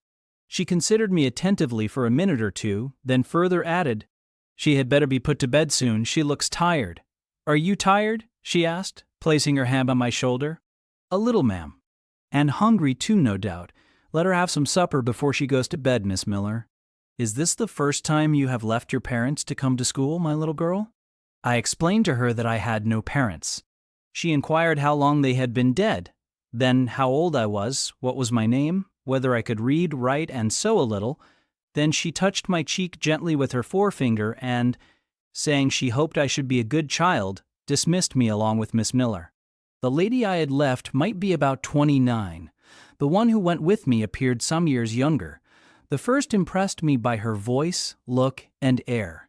Miss Miller was more ordinary, ruddy in complexion, though of a careworn countenance, hurried in gait and action, like one who had always a multiplicity of tasks on hand. She looked, indeed, what I afterwards found she really was, an under-teacher. Led by her, I passed from compartment to compartment, from passage to passage, of a large and irregular building, till, emerging from the total and somewhat dreary silence pervading that portion of the house we had traversed, we came upon the hum of many voices, and presently entered a wide, long room, with great deal tables, 2 at each end, on each of which burnt a pair of candles, and seated all round on benches, a congregation of girls of every age, from 9 or 10 to 20. Seen by the dim light of the dips, their number to me appeared countless, though not in reality exceeding 80. They were uniformly dressed in brown stuff frocks of quaint fashion and long holland pinafores. It was the hour of study. They were engaged in conning over their tomorrow's task, and the hum I had heard was the combined result of their whispered repetitions. Miss Miller signed to me to sit on a bench near the door. Then, walking up to the top of the long room, she cried out, "Monitors, collect the lesson books and put them away." 4 tall girls arose from different tables and, going round, gathered the books and removed them. Miss Miller again gave the word of command. "Monitors, fetch the supper trays." The tall girls went out and returned presently, each bearing a tray, with portions of something, I knew not what, arranged thereon, and a pitcher of water and mug in the middle of each tray. The portions were handed round. Those who liked took a draught of the water, the mug being common to all. When it came to my turn, I drank, for I was thirsty, but did not touch the food, excitement and fatigue rendering me incapable of eating. I now saw, however, that it was a thin oaten cake shared into fragments. The meal over, prayers were read by Miss Miller, and the classes filed off, 2 and 2, upstairs. Overpowered by this time with weariness, I scarcely noticed what sort of a place the bedroom was, except that, like the schoolroom, I saw it was very long. Tonight I was to be Miss Miller's bedfellow. She helped me to undress. When laid down, I glanced at the long rows of beds, each of which was quickly filled with 2 occupants. In 10 minutes the single light was extinguished, and amidst silence and complete darkness I fell asleep.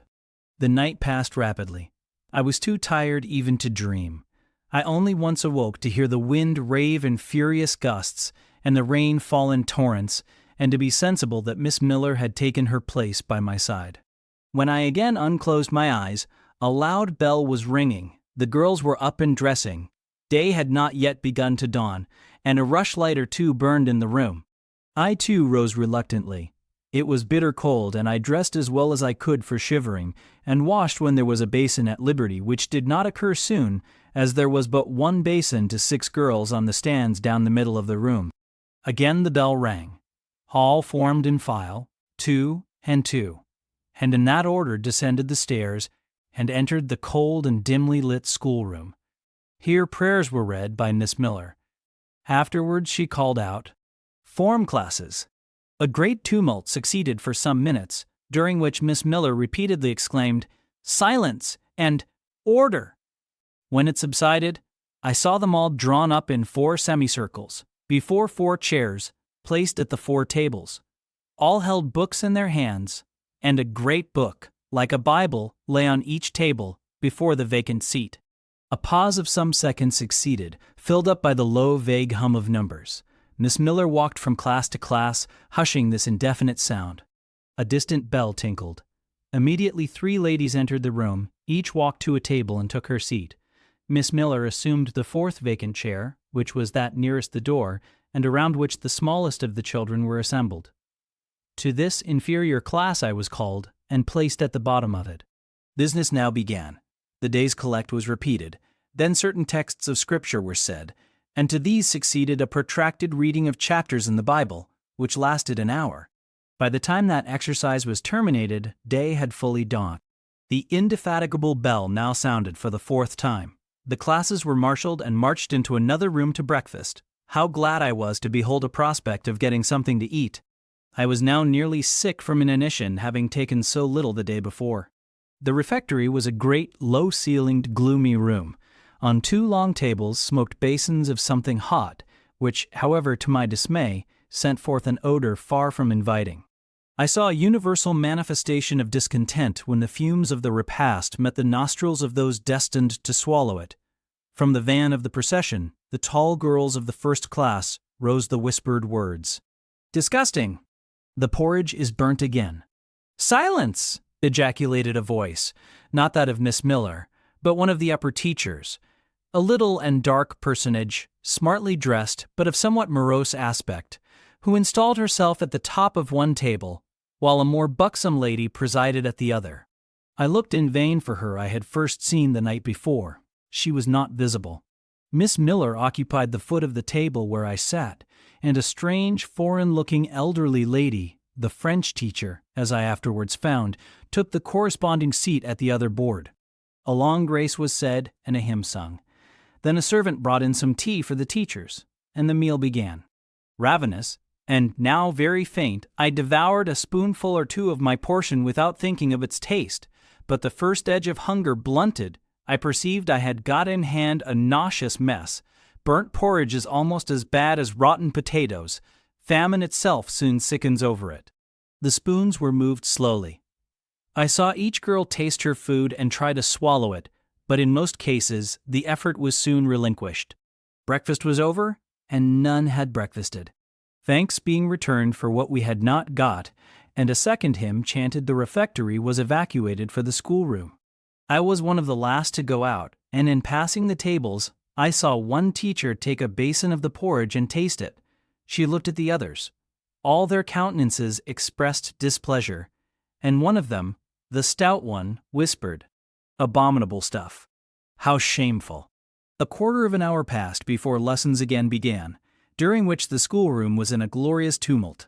For that space of time it seemed to be permitted to talk loud and more freely, and they used their privilege. The whole conversation ran on the breakfast, which one and all abused roundly.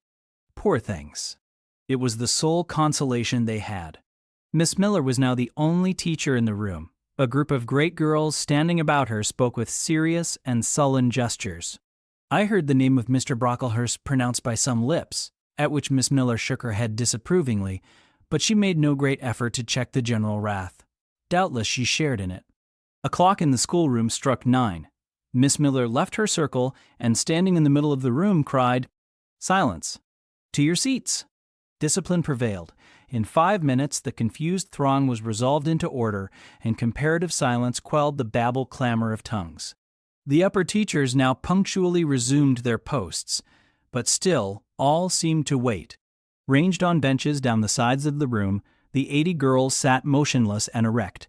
A quaint assemblage they appeared, all with plain locks combed from their faces, not a curl visible, in brown dresses, made high and surrounded by a narrow tucker about the throat, with little pockets of holland, shaped something like a Highlander's purse, tied in front of their frocks and destined to serve the purpose of a work-bag, all too wearing woolen stockings and country-made shoes fastened with brass buckles. Above 20 of those clad in this costume were full-grown girls, or rather young women. It suited them ill and gave an air of oddity even to the prettiest.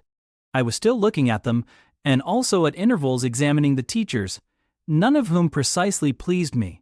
For the stout one was a little coarse, the dark one not a little fierce, the foreigner harsh and grotesque, and Miss Miller, poor thing, looked purple, weather-beaten, and overworked, when, as my eye wandered from face to face, the whole school rose simultaneously, as if moved by a common spring. What was the matter? I had heard no order given. I was puzzled. Ere I had gathered my wits, the classes were again seated, but as all eyes were now turned to one point, mine followed the general direction, and encountered the personage who had received me last night. She stood at the bottom of the long room, on the hearth, for there was a fire at each end. She surveyed the 2 rows of girls silently and gravely. Miss Miller, approaching, seemed to ask her a question, and having received her answer, went back to her place and said aloud, "Monitor of the first class, fetch the globes." While the direction was being executed, the lady consulted moved slowly up the room. I suppose I have a considerable organ of veneration, for I retain yet the sense of admiring awe with which my eyes traced her steps. Seen now, in broad daylight, she looked tall, fair, and shapely, brown eyes with a benignant light in their irids, and a fine penciling of long lashes round relieved the whiteness of her large front. On each of her temples, her hair, of a very dark brown, was clustered in round curls, according to the fashion of those times, when neither smooth bands nor long ringlets were in vogue. Her dress, also in the mode of the day, was of purple cloth, relieved by a sort of Spanish trimming of black velvet. A gold watch, watches were not so common then, as now, shone at her girdle. Let the reader add, to complete the picture, refined features, a complexion, if pale, clear, and a stately air and carriage, and he will have, at least as clearly as words can give it, a correct idea of the exterior of Miss Temple, Maria Temple, as I afterwards saw the name written in a prayer book entrusted to me to carry to church. The superintendent of Lowood, for such was this lady, having taken her seat before a pair of globes placed on one of the tables, summoned the first class round her and commenced giving a lesson on geography. The lower classes were called by the teachers. Repetitions in history, grammar, and went on for an hour. Writing and arithmetic succeeded, and music lessons were given by Miss Temple to some of the elder girls. The duration of each lesson was measured by the clock, which at last struck 12. The superintendent rose. "I have a word to address to the pupils," said she. The tumult of cessation from lessons was already breaking forth, but it sank at her voice. She went on. "You had this morning a breakfast which you could not eat. You must be hungry. I have ordered that a lunch of bread and cheese shall be served to all." The teachers looked at her with a sort of surprise. "It is to be done on my responsibility," she added, in an explanatory tone to them, and immediately afterwards left the room. The bread and cheese was presently brought in and distributed, to the high delight and refreshment of the whole school. The order was now given, "To the garden!" Each put on a coarse straw bonnet with strings of colored calico and a cloak of gray frieze. I was similarly equipped, and, following the stream, I made my way into the open air. The garden was a wide enclosure, surrounded with walls so high as to exclude every glimpse of prospect. A covered veranda ran down one side, and broad walks bordered a middle space divided into scores of little beds. These beds were assigned as gardens for the pupils to cultivate, and each bed had an owner. When full of flowers they would doubtless look pretty, but now, at the latter end of January, all was wintry blight and brown decay. I shuddered as I stood and looked round me. It was an inclement day for outdoor exercise, not positively rainy, but darkened by a drizzling yellow fog. All underfoot was still soaking wet with the floods of yesterday. The stronger among the girls ran about and engaged in active games, but sundry pale and thin ones herded together for shelter and warmth in the veranda, and amongst these, as the dense mist penetrated to their shivering frames, I heard frequently the sound of a hollow cough. As yet I had spoken to no one, nor did anybody seem to take notice of me. I stood lonely enough, but to that feeling of isolation I was accustomed. It did not oppress me much. I leaned against a pillar of the veranda, drew my gray mantle close about me, and trying to forget the cold which nipped me without, and the unsatisfied hunger which gnawed me within, delivered myself up to the employment of watching and thinking. My reflections were too undefined and fragmentary to merit record. I hardly yet knew where I was. Gateshead and my past life seemed floated away to an immeasurable distance. The present was vague and strange, and of the future I could form no conjecture. I looked round the convent-like garden and then up at the house. A large building, half of which seemed gray and old, the other half quite new. The new part, containing the schoolroom and dormitory, was lit by mullioned and latticed windows, which gave it a church-like aspect. A stone tablet over the door bore this inscription: Lowood Institution. This portion was rebuilt A.D. by Naomi Brocklehurst, of Brocklehurst Hall in this county. Let your light so shine before men that they may see your good works and glorify your Father which is in heaven. St. Matt, v. 16. I read these words over and over again. I felt that an explanation belonged to them, and was unable fully to penetrate their import. I was still pondering the signification of institution and endeavoring to make out a connection between the first words and the verse of Scripture when the sound of a cough close behind me made me turn my head. I saw a girl sitting on a stone bench near. She was bent over a book, on the perusal of which she seemed intent. From where I stood I could see the title. It was Rasselas, a name that struck me as strange and consequently attractive. In turning a leaf she happened to look up, and I said to her directly, "Is your book interesting?" I had already formed the intention of asking her to lend it to me someday. "I like it," she answered, after a pause of a second or two, during which she examined me. "What is it about?" I continued. I hardly know where I found the hardihood thus to open a conversation with a stranger. The step was contrary to my nature and habits, but I think her occupation touched a chord of sympathy somewhere, for I too liked reading, though of a frivolous and childish kind. I could not digest or comprehend the serious or substantial. "You may look at it," replied the girl, offering me the book. I did so. A brief examination convinced me that the contents were less taking than the title. Rasselas looked dull to my trifling taste. I saw nothing about fairies, nothing about genii. No bright variety seemed spread over the closely printed pages. I returned it to her, she received it quietly, and without saying anything she was about to relapse into her former studious mood. Again I ventured to disturb her. "Can you tell me what the writing on that stone over the door means? What is Lowood Institution?" "This house where you are come to live." "And why do they call it institution? Is it in any way different from other schools?" "It is partly a charity school. You and I, and all the rest of us, are charity children." "I suppose you are an orphan. Are not either your father or your mother dead?" "Both died before I can remember." "Well, all the girls here have lost either one or both parents, and this is called an institution for educating orphans." "Do we pay no money? Do they keep us for nothing?" "We pay, or our friends pay, £15 a year for each." "Then why do they call us charity children?" "Because £15 is not enough for board and teaching, and the deficiency is supplied by subscription." "Who subscribes?" "Different benevolent-minded ladies and gentlemen in this neighborhood and in London." "Who was Naomi Brocklehurst?" "The lady who built the new part of this house as that tablet records, and whose son overlooks and directs everything here." "Why?" "Because he is treasurer and manager of the establishment." "Then this house does not belong to that tall lady who wears a watch, and who said we were to have some bread and cheese?" "To Miss Temple?" "Oh, no!" "I wish it did. She has to answer to Mr. Brocklehurst for all she does. Mr. Brocklehurst buys all our food and all our clothes." "Does he live here?" "No, 2 miles off, at a large hall." "Is he a good man?" "He is a clergyman, and is said to do a great deal of good." "Did you say that tall lady was called Miss Temple?" "Yes." "And what are the other teachers called?" "The one with red cheeks is called Miss Smith. She attends to the work, and cuts out, for we make our own clothes, our frocks and pelisses, and everything. The little one with black hair is Miss Scatcherd. She teaches history and grammar, and hears the second-class repetitions. And the one who wears a shawl, and has a pocket handkerchief tied to her side with a yellow riband, is Madame Pierrot. She comes from Lille, in France, and teaches French." "Do you like the teachers?" "Well enough."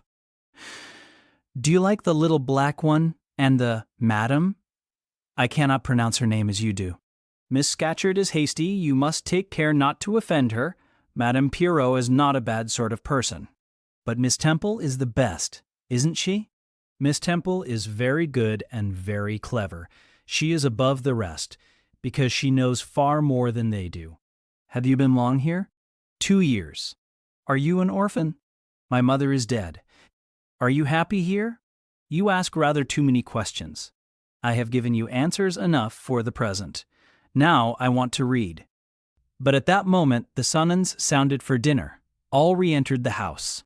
The odor which now filled the refectory was scarcely more appetizing than that which had regaled our nostrils at breakfast.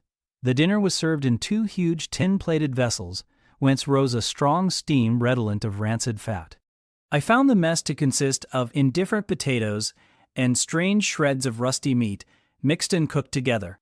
Of this preparation, a tolerably abundant plateful was apportioned to each pupil. I ate what I could and wondered within myself whether every day's fare would be like this. After dinner, we immediately adjourned to the schoolroom. Lessons recommenced and were continued till 5 o'clock. The only marked event of the afternoon was that I saw the girl with whom I had conversed in the veranda dismissed in disgrace by Miss Scatcherd from a history class and sent to stand in the middle of the large schoolroom. The punishment seemed to me in a high degree ignominious, especially for so great a girl. She looked 13 or upwards. I expected she would show signs of great distress and shame, but to my surprise she neither wept nor blushed. Composed though grave, she stood, the central mark of all eyes. How can she bear it so quietly, so firmly? I asked of myself. Were I in her place, it seems to me I should wish the earth to open and swallow me up. She looks as if she were thinking of something beyond her punishment, beyond her situation, of something not round her nor before her. I have heard of daydreams. Is she in a daydream now? Her eyes are fixed on the floor, but I am sure they do not see it. Her sight seems turned in, gone down into her heart. She is looking at what she can remember, I believe, not at what is really present. I wonder what sort of a girl she is, whether good or naughty. Soon after 5 p.m., we had another meal, consisting of a small mug of coffee and half a slice of brown bread. I devoured my bread and drank my coffee with relish, but I should have been glad of as much more. I was still hungry. Half an hour's recreation succeeded, then study, then the glass of water and the piece of oatcake, prayers, and bed. Such was my first day at Lowood. Chapter 6. The next day commenced as before, getting up and dressing by rushlight, but this morning we were obliged to dispense with the ceremony of washing. The water in the pitchers was frozen. A change had taken place in the weather the preceding evening, and a keen northeast wind, whistling through the crevices of our bedroom windows all night long, had made us shiver in our beds and turned the contents of the ewers to ice. Before the long hour and a half of prayers and Bible reading was over, I felt ready to perish with cold. Breakfast time came at last, and this morning the porridge was not burnt. The quality was eatable, the quantity small. How small my portion seemed. I wished it had been doubled. In the course of the day I was enrolled a member of the 4th class, and regular tasks and occupations were assigned me. Hitherto I had only been a spectator of the proceedings at Lowood. I was now to become an actor therein. At first, being little accustomed to learn by heart, the lessons appeared to me both long and difficult. The frequent change from task to task, too, bewildered me, and I was glad when about 3 o'clock in the afternoon Miss Smith put into my hands a border of muslin 2 yards long, together with needle, thimble, and C, and sent me to sit in a quiet corner of the schoolroom, with directions to hem the same. At that hour most of the others were sewing likewise, but one class still stood round Miss Scatcherd's chair reading, and as all was quiet, the subject of their lessons could be heard, together with the manner in which each girl acquitted herself, and the animadversions or commendations of Miss Scatcherd on the performance. It was English history. Among the readers I observed my acquaintance of the veranda. At the commencement of the lesson, her place had been at the top of the class, but for some error of pronunciation or some inattention to stops, she was suddenly sent to the very bottom. Even in that obscure position, Miss Scatcherd continued to make her an object of constant notice. She was continually addressing to her such phrases as the following: Burns, such it seems was her name. The girls here were all called by their surnames as boys are elsewhere. Burns, you are standing on the side of your shoe. Turn your toes out immediately. Burns, you poke your chin most unpleasantly. Draw it in. Burns, I insist on your holding your head up.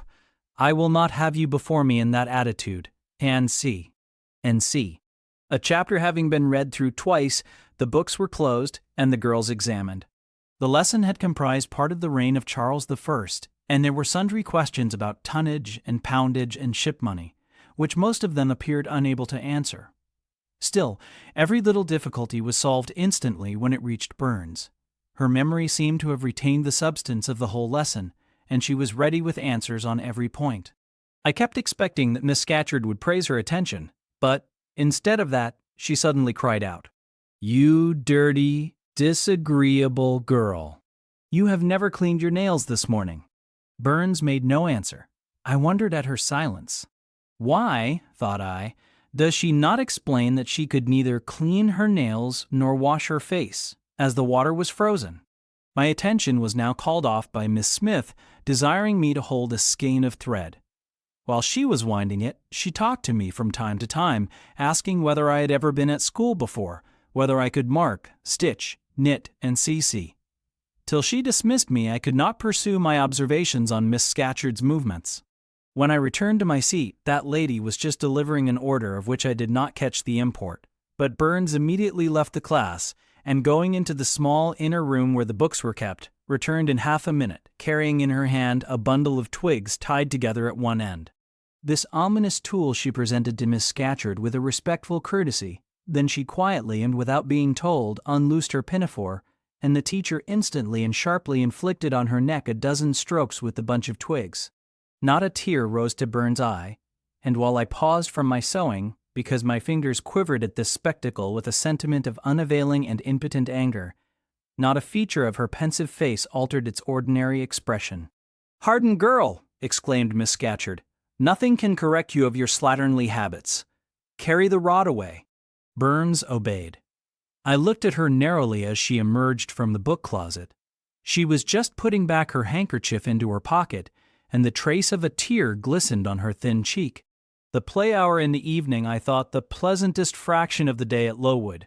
The bit of bread, the draught of coffee swallowed at 5 o'clock had revived vitality, if it had not satisfied hunger. The long restraint of the day was slackened. The schoolroom felt warmer than in the morning, its fires being allowed to burn a little more brightly to supply in some measure the place of candles, not yet introduced. The ruddy gloaming, the licensed uproar, the confusion of many voices gave one a welcome sense of liberty. On the evening of the day on which I had seen Miss Scatcherd flog her pupil Burns, I wandered as usual among the forms and tables and laughing groups without a companion, yet not feeling lonely. When I passed the windows, I now and then lifted a blind and looked out. It snowed fast, a drift was already forming against the lower panes. Putting my ear close to the window, I could distinguish from the gleeful tumult within the disconsolate moan of the wind outside. Probably, if I had lately left a good home and kind parents, this would have been the hour when I should most keenly have regretted the separation. That wind would then have saddened my heart. This obscure chaos would have disturbed my peace. As it was, I derived from both a strange excitement and reckless and feverish. I wished the wind to howl more wildly, the gloom to deepen to darkness, and the confusion to rise to clamor. Jumping over forms and creeping under tables, I made my way to one of the fireplaces. There, kneeling by the high wire fender, I found Burns, absorbed, silent, abstracted from all round her by the companionship of a book, which she read by the dim glare of the embers. "Is it still Rossella's?" I asked, coming behind her. "Yes," she said, "and I have just finished it." And in 5 minutes more she shut it up. I was glad of this. Now, thought I can perhaps get her to talk. I sat down by her on the floor. "What is your name besides Burns?" "Helen." "Do you come a long way from here?" "I come from a place farther north, quite on the borders of Scotland." "Will you ever go back?" "I hope so, but nobody can be sure of the future." "You must wish to leave Lowood?" "No." "Why should I?" "I was sent to Lowood to get an education, and it would be of no use going away until I have attained that object. But that teacher, Miss Scatcherd, is so cruel to you? Cruel? Not at all. She is severe. She dislikes my faults. And if I were in your place, I should dislike her. I should resist her. If she struck me with that rod, I should get it from her hand. I should break it under her nose. Probably you would do nothing of the sort, but if you did, Mr. Brocklehurst would expel you from the school. That would be a great grief to your relations. It is far better to endure patiently a smart which nobody feels but yourself, than to commit a hasty action whose evil consequences will extend to all connected with you. And besides, the Bible bids us return good for evil. But then it seems disgraceful to be flogged and to be sent to stand in the middle of a room full of people. And you are such a great girl. I am far younger than you, and I could not bear it. Yet it would be your duty to bear it if you could not avoid it. It is weak and silly to say you cannot bear what it is your fate to be required to bear. I heard her with wonder. I could not comprehend this doctrine of endurance, and still less could I understand or sympathize with the forbearance she expressed for her chastiser. Still, I felt that Helen Burns considered things by a light invisible to my eyes. I suspected she might be right and I wrong, but I would not ponder the matter deeply. Like Felix, I put it off to a more convenient season. You say you have faults, Helen. What are they? To me, you seem very good. Then learn from me not to judge by appearances. I am, as Miss Scatcherd said, slatternly.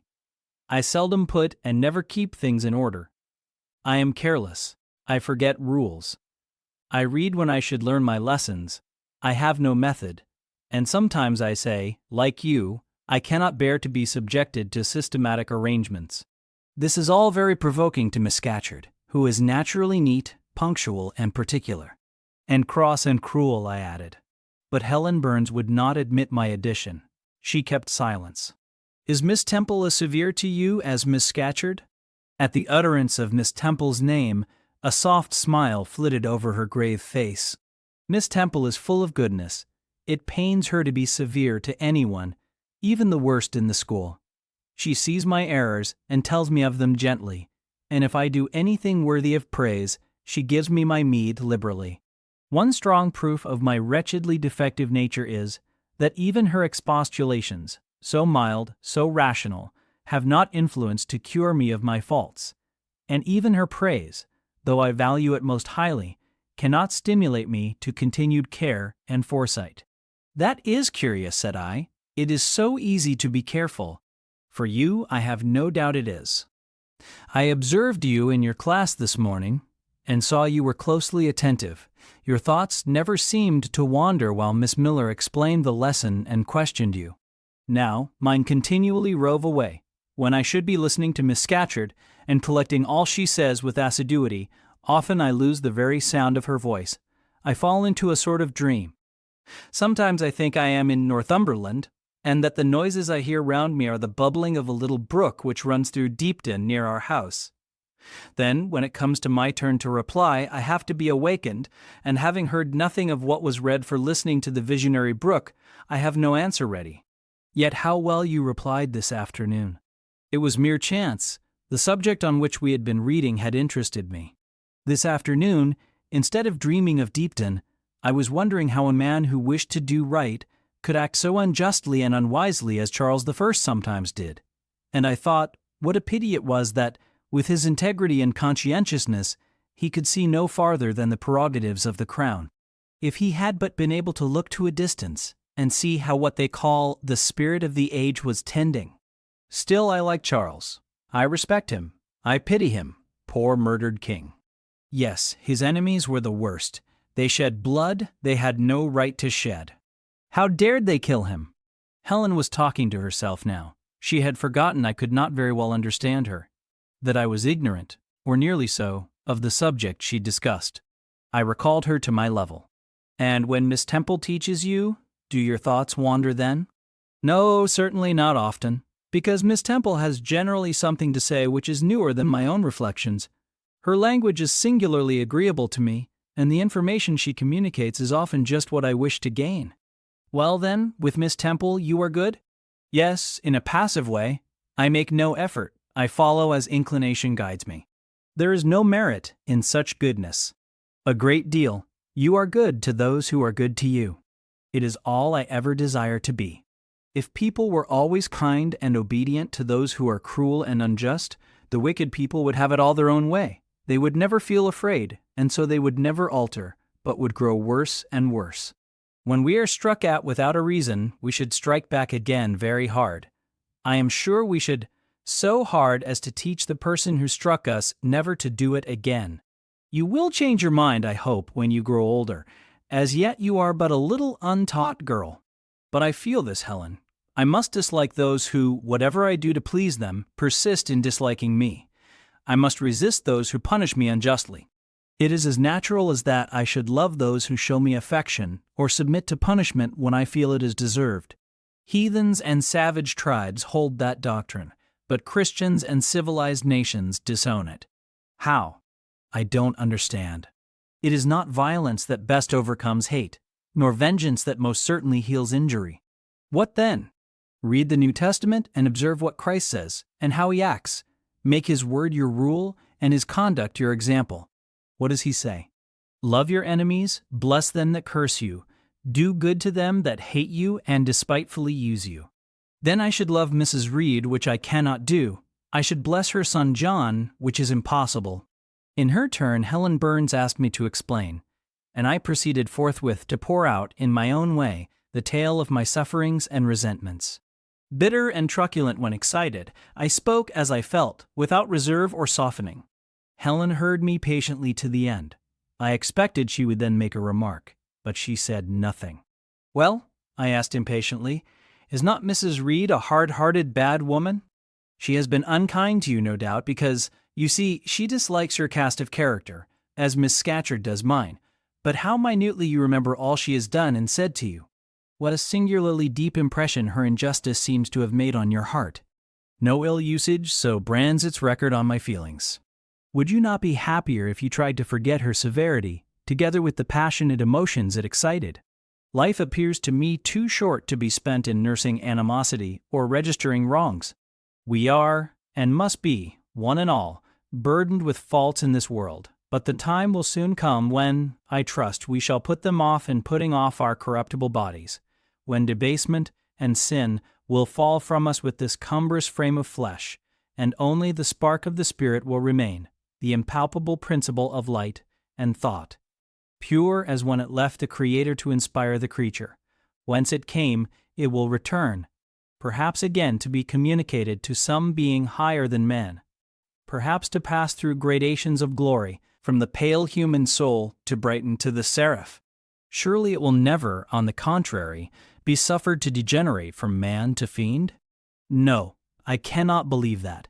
I hold another creed, which no one ever taught me, and which I seldom mention, but in which I delight, and to which I cling, for it extends hope to all. It makes eternity a rest, a mighty home, not a terror and an abyss. Besides, with this creed I can so clearly distinguish between the criminal and his crime. I can so sincerely forgive the first while I abhor the last. With this creed revenge never worries my heart, degradation never too deeply disgusts me, injustice never crushes me too low. I live in calm, looking to the end. Helen's head, always drooping, sank a little lower as she finished this sentence. I saw by her look she wished no longer to talk to me, but rather to converse with her own thoughts. She was not allowed much time for meditation. A monitor, a great rough girl, presently came up, exclaiming in a strong Cumberland accent, "Helen Burns, if you don't go and put your drawer in order and fold up your work this minute, I'll tell Miss Scatcherd to come and look at it." Helen sighed as her reverie fled, and getting up, obeyed the monitor without reply, as without delay. Chapter 7. My first quarter at Lowood seemed an age, and not the golden age either. It comprised an irksome struggle with difficulties in habituating myself to new rules and unwonted tasks. The fear of failure in these points harassed me worse than the physical hardships of my lot, though these were no trifles. During January, February, and part of March, the deep snows, and, after their melting, the almost impassable roads, prevented our stirring beyond the garden walls, except to go to church, but within these limits we had to pass an hour every day in the open air. Our clothing was insufficient to protect us from the severe cold. We had no boots, the snow got into our shoes and melted there. Our ungloved hands became numbed and covered with chilblains, as were our feet. I remember well the distracting irritation I endured from this cause every evening when my feet inflamed, and the torture of thrusting the swelled, raw, and stiff toes into my shoes in the morning. Then the scanty supply of food was distressing. With the keen appetites of growing children, we had scarcely sufficient to keep alive a delicate invalid. From this deficiency of nourishment resulted an abuse, which pressed hardly on the younger pupils. Whenever the famished great girls had an opportunity, they would coax or menace the little ones out of their portion. Many a time I have shared between two claimants the precious morsel of brown bread distributed at tea time, and after relinquishing to a third half the contents of my mug of coffee, I have swallowed the remainder with an accompaniment of secret tears, forced from me by the exigency of hunger. Sundays were dreary days in that wintry season. We had to walk 2 miles to Brocklebridge Church, where our patron officiated. We set out cold, we arrived at church colder. During the morning service we became almost paralyzed. It was too far to return to dinner, and an allowance of cold meat and bread, in the same penurious proportion observed in our ordinary meals, was served round between the services. At the close of the afternoon service we returned by an exposed and hilly road, where the bitter winter wind, blowing over a range of snowy summits to the north, almost flayed the skin from our faces. I can remember Miss Temple walking lightly and rapidly along our drooping line, her plaid cloak, which the frosty wind fluttered, gathered close about her, and encouraging us, by precept and example, to keep up our spirits and march forward, as she said, like stalwart soldiers. The other teachers, poor things, were generally themselves too much dejected to attempt the task of cheering others. How we longed for the light and heat of a blazing fire when we got back! But, to the little ones at least, this was denied. Each hearth in the schoolroom was immediately surrounded by a double row of great girls, and behind them the younger children crouched in groups, wrapping their starved arms in their pinafores. A little solace came at tea time, in the shape of a double ration of bread, a whole instead of a half slice, with the delicious addition of a thin scrape of butter. It was the hebdomadal treat to which we all looked forward from Sabbath to Sabbath. I generally contrived to reserve a moiety of this bounteous repast for myself, but the remainder I was invariably obliged to part with. The Sunday evening was spent in repeating, by heart, the Church Catechism and the 5th, 6th, and 7th chapters of St. Matthew, and in listening to a long sermon read by Miss Miller, whose irrepressible yawns attested her weariness. A frequent interlude of these performances was the enactment of the part of Eutychus by some half-dozen of little girls, who, overpowered with sleep, would fall down, if not out of the 3rd loft, yet off the 4th form, and be taken up half dead. The remedy was to thrust them forward into the center of the schoolroom and oblige them to stand there till the sermon was finished. Sometimes their feet failed them, and they sank together in a heap. They were then propped up with the monitor's high stools. I have not yet alluded to the visits of Mr. Brocklehurst, and indeed that gentleman was from home during the greater part of the first month after my arrival, perhaps prolonging his stay with his friend the Archdeacon. His absence was a relief to me. I need not say that I had my own reasons for dreading his coming, but come he did at last. One afternoon, I had then been 3 weeks at Lowood, as I was sitting with a slate in my hand, puzzling over a sum in long division, my eyes raised in abstraction to the window, caught sight of a figure just passing. I recognized almost instinctively that gaunt outline, and when, 2 minutes after, all the school, teachers included, rose en masse, it was not necessary for me to look up in order to ascertain whose entrance they thus greeted. A long stride measured the schoolroom, and presently beside Miss Temple, who herself had risen, stood the same black column which had frowned on me so ominously from the hearth-rug of Gateshead. I now glanced sideways at this piece of architecture. Yes, I was right. It was Mr. Brocklehurst, buttoned up in a surtout and looking longer, narrower, and more rigid than ever. I had my own reasons for being dismayed at this apparition. Too well I remembered the perfidious hints given by Mrs. Reed about my disposition, and the promise pledged by Mr. Brocklehurst to apprise Miss Temple and the teachers of my vicious nature. All along I had been dreading the fulfillment of this promise. I had been looking out daily for the coming man whose information respecting my past life and conversation was to brand me as a bad child forever. Now there he was. He stood at Miss Temple's side. He was speaking low in her ear. I did not doubt he was making disclosures of my villainy. And I watched her eye with painful anxiety, expecting every moment to see its dark orb turn on me, a glance of repugnance and contempt. I listened too, and as I happened to be seated quite at the top of the room, I caught most of what he said. Its import relieved me from immediate apprehension. I suppose, Miss Temple, the thread I bought at Loudon will do. It struck me that it would be just of the quality for the calico chemise, and I sorted the needles to match. You may tell Miss Smith that I forgot to make a memorandum of the darning needles, but she shall have some papers sent in next week, and she is not on any account to give out more than one at a time to each pupil. If they have more, they are apt to be careless and lose them.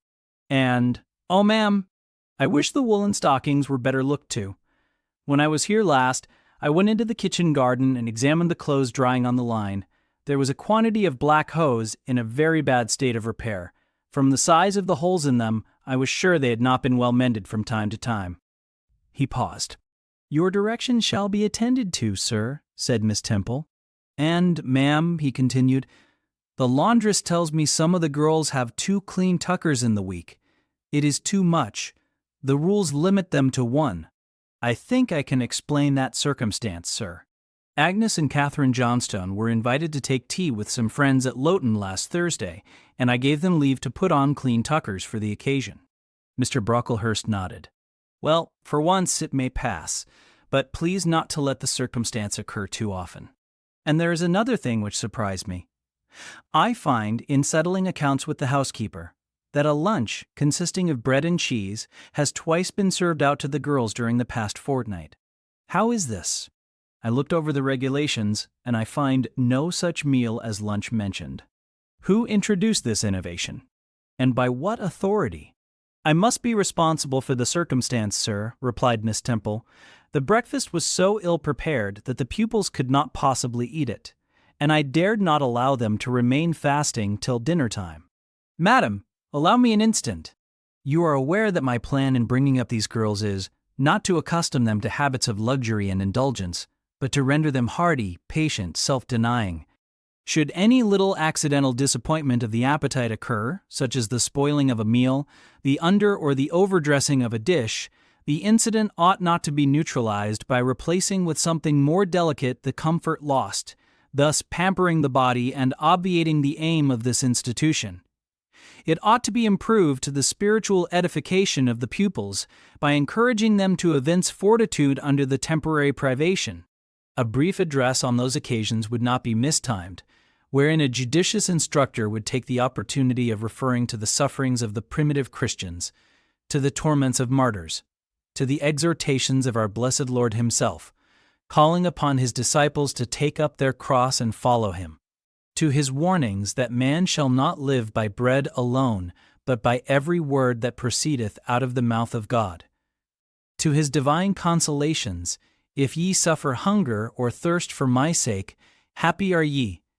Oh, madam, when you put bread and cheese, instead of burnt porridge, into these children's mouths, you may indeed feed their vile bodies, but you little think how you starve their immortal souls. Mr. Brocklehurst again paused, perhaps overcome by his feelings. Miss Temple had looked down when he first began to speak to her, but she now gazed straight before her, and her face, naturally pale as marble, appeared to be assuming also the coldness and fixity of that material, especially her mouth, closed as if it would have required a sculptor's chisel to open it, and her brow settled gradually into petrified severity. Meantime, Mr. Brocklehurst, standing on the hearth with his hands behind his back, majestically surveyed the whole school. Suddenly his eye gave a blink, as if it had met something that either dazzled or shocked its pupil. Turning, he said in more rapid accents than he had hitherto used, Miss Temple, what is that girl with curled hair? Red hair, ma'am? Curled all over? and extending his cane he pointed to the awful object, his hand shaking as he did so. "It is Julia Severn," replied Miss Temple very quietly. "Julia Severn, ma'am. And why has she, or any other, curled hair? Why, in defiance of every precept and principle of this house, does she conform to the world so openly, here, in an evangelical charitable establishment, as to wear her hair one mass of curls?" "Julia's hair curls naturally," returned Miss Temple, still more quietly. "Naturally. Yes, but we are not to conform to nature. I wish these girls to be the children of grace. And why that abundance? I have again and again intimated that I desire the hair to be arranged closely, modestly, plainly. Miss Temple, that girl's hair must be cut off entirely. I will send a barber tomorrow, and I see others who have far too much of the excrescence. That tall girl, tell her to turn round. Tell all the first form to rise up and direct their faces to the wall." Miss Temple passed her handkerchief over her lips as if to smooth away the involuntary smile that curled them. She gave the order, however, and when the first class could take in what was required of them, they obeyed. Leaning a little back on my bench, I could see the looks and grimaces with which they commented on this maneuver. It was a pity Mr. Brocklehurst could not see them too. He would perhaps have felt that, whatever he might do with the outside of the cup and platter, the inside was further beyond his interference than he imagined. He scrutinized the reverse of these living metals some 5 minutes, then pronounced sentence. These words fell like the knell of doom. All those top knots must be cut off. Miss Temple seemed to remonstrate. "Madam," he pursued, "I have a master to serve whose kingdom is not of this world. My mission is to mortify in these girls the lusts of the flesh, to teach them to clothe themselves with shamefacedness and sobriety, not with braided hair and costly apparel. And each of the young persons before us has a string of hair twisted in plaits which vanity itself might have woven. These, I repeat, must be cut off. Think of the time wasted. Of." Mr. Brocklehurst was here interrupted. 3 other visitors, ladies, now entered the room. They ought to have come a little sooner to have heard his lecture on dress, for they were splendidly attired in velvet, silk, and furs. The 2 younger of the trio, fine girls of 16 and 17, had gray beaver hats, then in fashion, shaded with ostrich plumes, and from under the brim of this graceful headdress fell a profusion of light tresses, elaborately curled. The elder lady was enveloped in a costly velvet shawl, trimmed with ermine, and she wore a false front of French curls. These ladies were deferentially received by Miss Temple, as Mrs. and the Misses Brocklehurst, and conducted to seats of honor at the top of the room. It seems they had come in the carriage with their reverend relative, and had been conducting a rummaging scrutiny of the room upstairs, while he transacted business with the housekeeper, questioned the laundress, and lectured the superintendent. They now proceeded to address divers remarks and reproofs to Miss Smith, who was charged with the care of the linen and the inspection of the dormitories. But I had no time to listen to what they said. Other matters called off and enchanted my attention. Hitherto, while gathering up the discourse of Mr. Brocklehurst and Miss Temple, I had not, at the same time, neglected precautions to secure my personal safety, which I thought would be effected if I could only elude observation.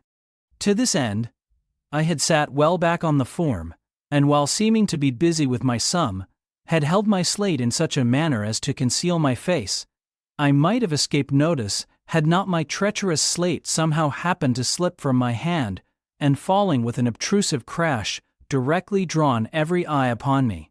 I knew it was all over now, and as I stooped to pick up the 2 fragments of slate, I rallied my forces for the worst. It came. "A careless girl," said Mr. Brocklehurst, and immediately after, "It is the new pupil, I perceive." And before I could draw breath, "I must not forget I have a word to say respecting her." Then aloud, how loud it seemed to me, "Let the child who broke her slate come forward." Of my own accord I could not have stirred. I was paralyzed, but the 2 great girls who sat on each side of me set me on my legs and pushed me towards the dread judge. And then Miss Temple gently assisted me to his very feet, and I caught her whispered counsel. "Don't be afraid, Jane. I saw it was an accident. You shall not be punished." The kind whisper went to my heart like a dagger. Another minute and she will despise me for a hypocrite, thought I. and an impulse of fury against Reed, Brocklehurst, and company bounded in my pulses at the conviction. I was no Helen Burns. "Fetch that stool," said Mr. Brocklehurst, pointing to a very high one from which a monitor had just risen. It was brought. "Place the child upon it." And I was placed there, by whom I don't know. I was in no condition to know particulars. I was only aware that they had hoisted me up to the height of Mr. Brocklehurst's nose, that he was within a yard of me, and that a spread of shot orange and purple silk pelisses and a cloud of silvery plumage extended and waved below me. Mr. Brocklehurst hemmed. "Ladies," said he, turning to his family, "Miss Temple, teachers, and children, you all see this girl?" Of course they did, for I felt their eyes directed like burning glasses against my scorched skin. "You see she is yet young. You observe she possesses the ordinary form of childhood. God has graciously given her the shape that He has given to all of us. No signal deformity points her out as a marked character. Who would think that the evil one had already found a servant and agent in her? Yet such, I grieve to say, is the case."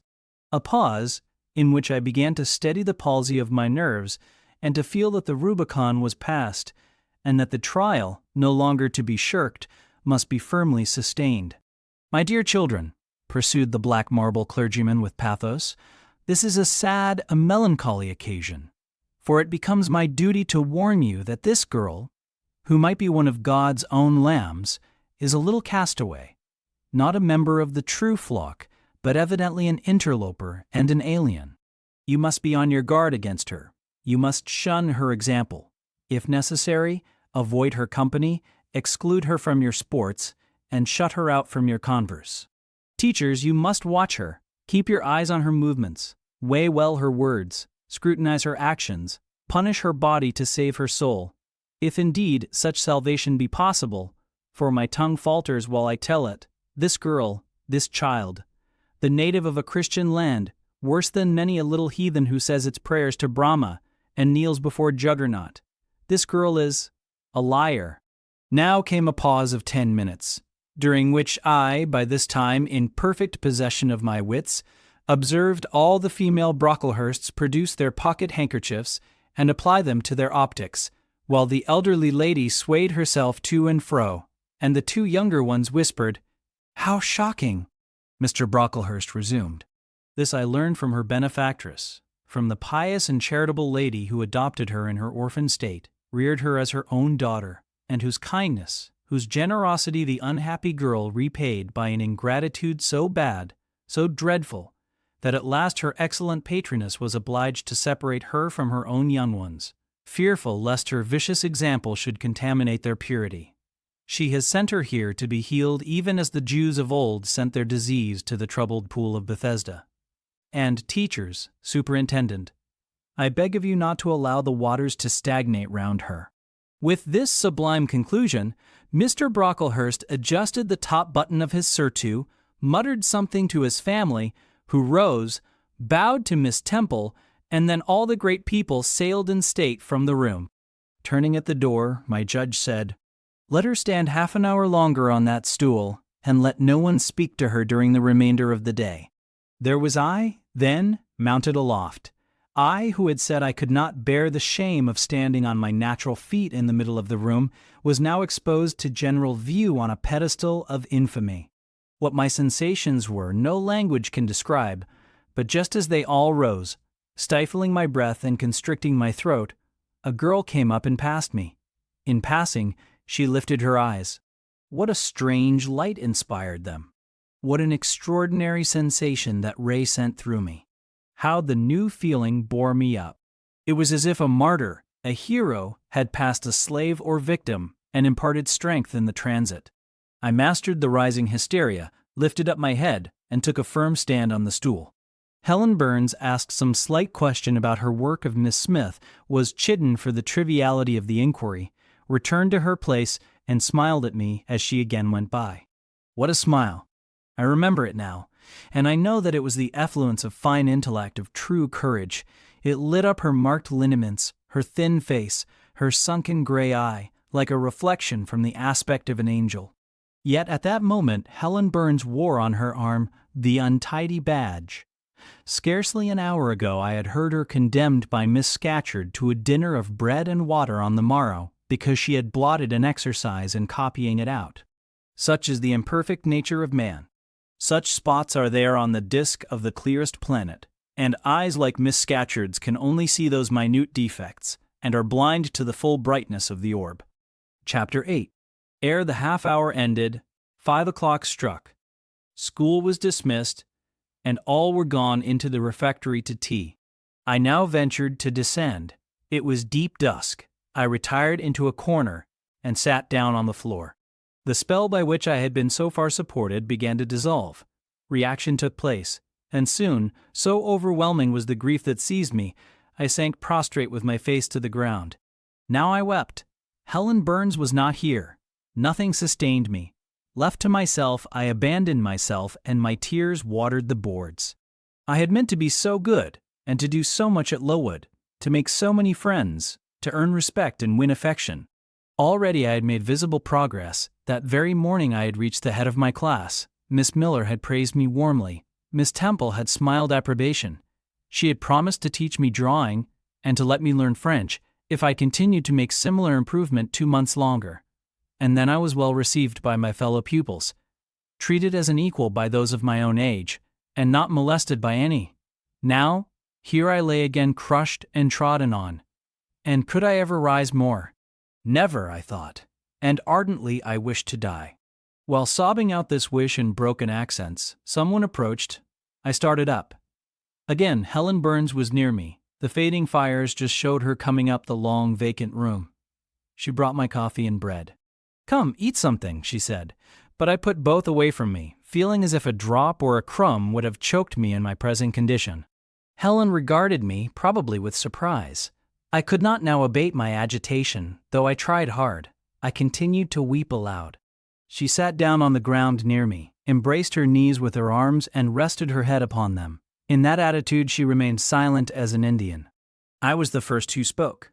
"Helen, why do you stay with a girl whom everybody believes to be a liar?" "Everybody, Jane?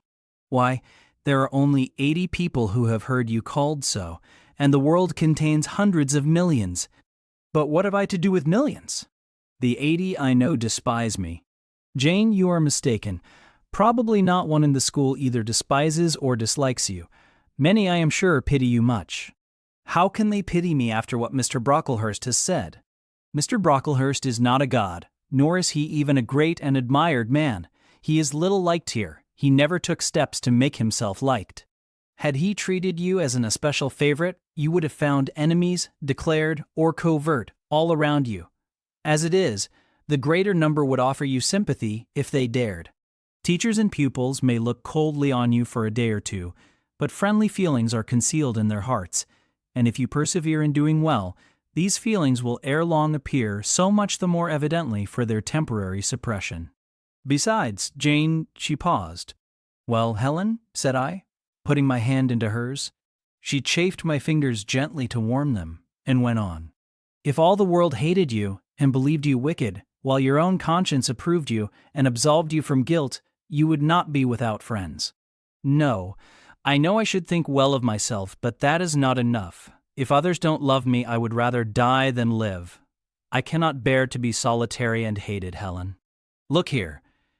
To gain some real affection from you, or Miss Temple, or any other whom I truly love, I would willingly submit to have the bone of my arm broken, or to let a bull toss me, or to stand behind a kicking horse and let it dash its hoof at my chest. Hush, Jane. You think too much of the love of human beings. You are too impulsive, too vehement. The sovereign hand that created your frame and put life into it has provided you with other resources than your feeble self, or than creatures feeble as you. Besides this earth and besides the race of men, there is an invisible world and a kingdom of spirits. That world is round us, for it is everywhere, and those spirits watch us, for they are commissioned to guard us. And if we were dying in pain and shame, if scorn smote us on all sides and hatred crushed us, angels see our tortures, recognize our innocence, if innocent we be. As I know you are of this charge which Mr. Brocklehurst has weakly and pompously repeated at second hand from Mrs. Reed. For I read a sincere nature in your ardent eyes, and on your clear front, and God waits only the separation of spirit from flesh to crown us with a full reward. Why then should we ever sink overwhelmed with distress when life is so soon over, and death is so certain an entrance to happiness, to glory? I was silent. Helen had calmed me, but in the tranquility she imparted there was an alloy of inexpressible sadness. I felt the impression of woe as she spoke, but I could not tell whence it came. And when, having done speaking, she breathed a little fast and coughed a short cough, I momentarily forgot my own sorrows to yield to a vague concern for her. Resting my head on Helen's shoulder, I put my arms round her waist. She drew me to her, and we reposed in silence. We had not sat long thus when another person came in. Some heavy clouds, swept from the sky by a rising wind, had left the moon bare, and her light, streaming in through a window near, shone full both on us and on the approaching figure, which we at once recognized as Miss Temple. "I came on purpose to find you, Jane Eyre," said she. "I want you in my room, and as Helen Burns is with you, she may come too." We went. Following the superintendent's guidance, we had to thread some intricate passages and mount a staircase before we reached her apartment. It contained a good fire and looked cheerful. Miss Temple told Helen Burns to be seated in a low armchair on one side of the hearth, and herself taking another, she called me to her side. "Is it all over?" she asked, looking down at my face. "Have you cried your grief away?" "I am afraid I never shall do that." "Why?" "Because I have been wrongly accused, and you, ma'am, and everybody else will now think me wicked." "We shall think you what you prove yourself to be, my child. Continue to act as a good girl, and you will satisfy us." "Shall I, Miss Temple?"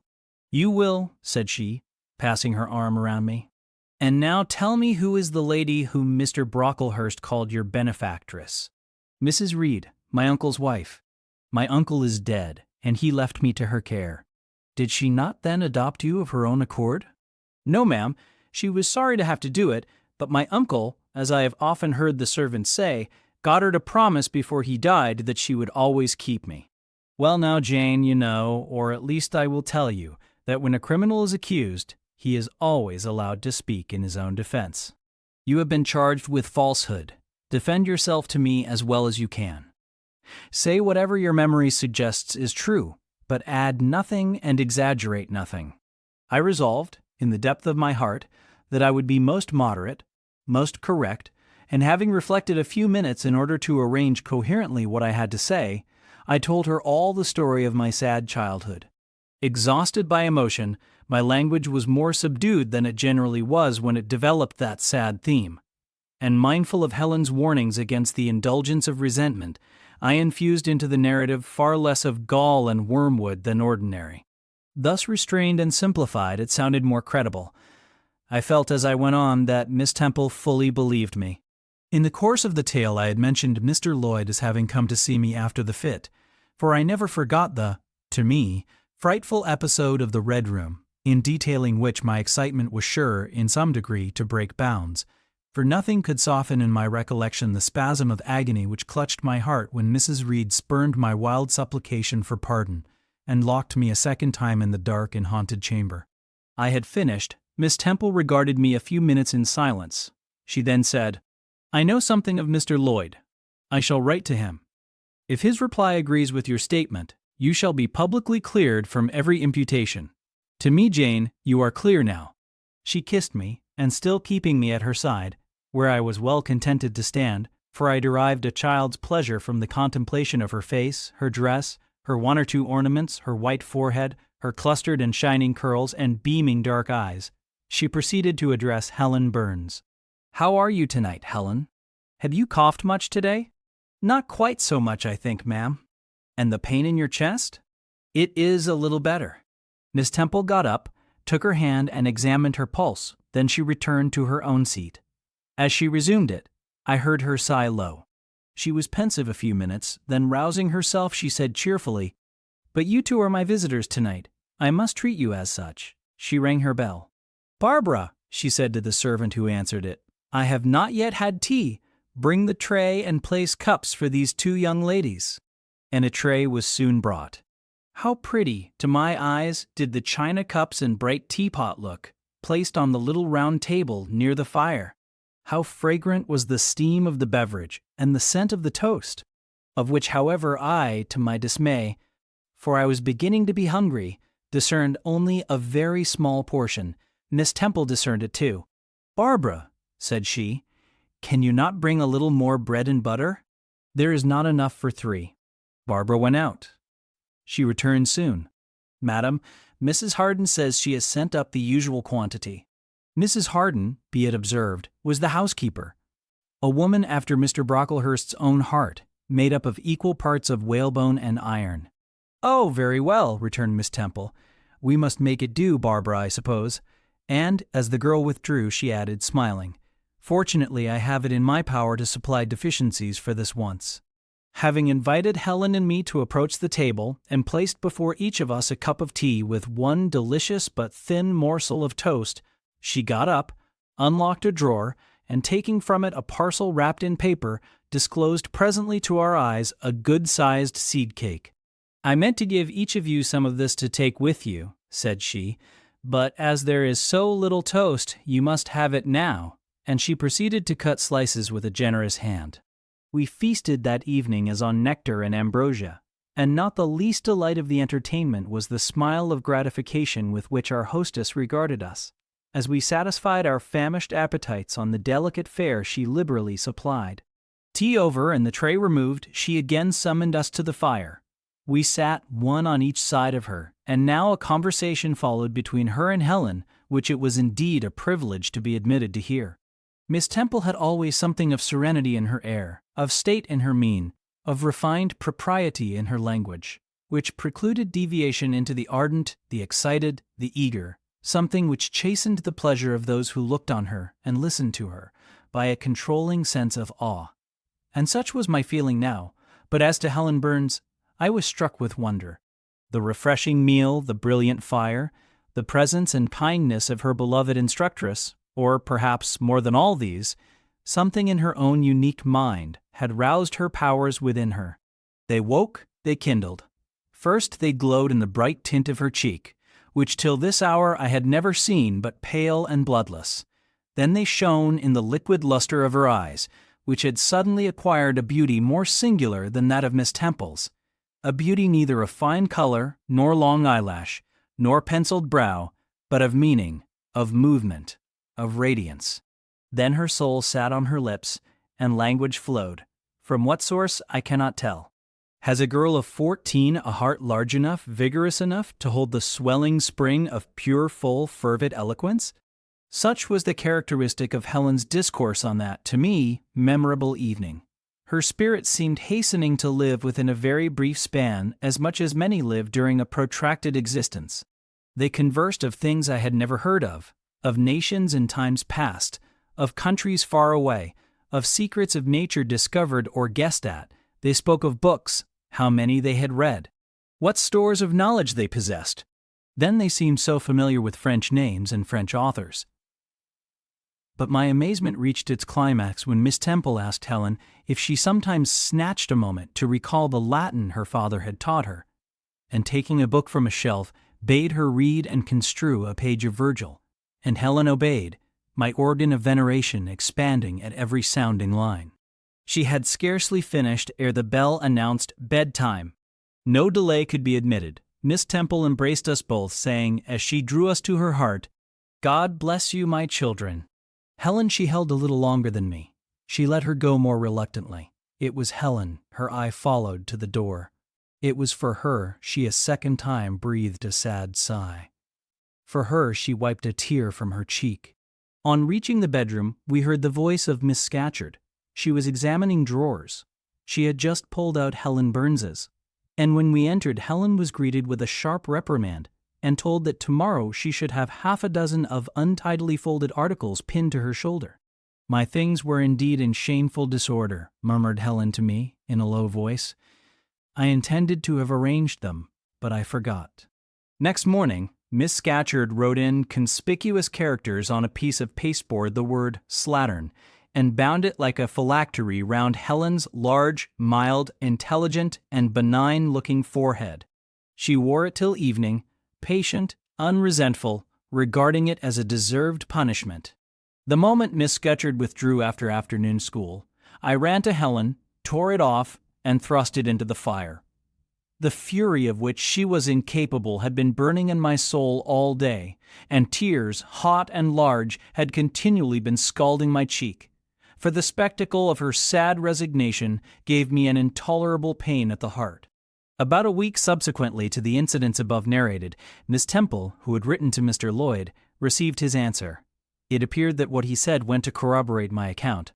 Miss Temple, having assembled the whole school, announced that inquiry had been made into the charges alleged against Jane Eyre, and that she was most happy to be able to pronounce her completely cleared from every imputation.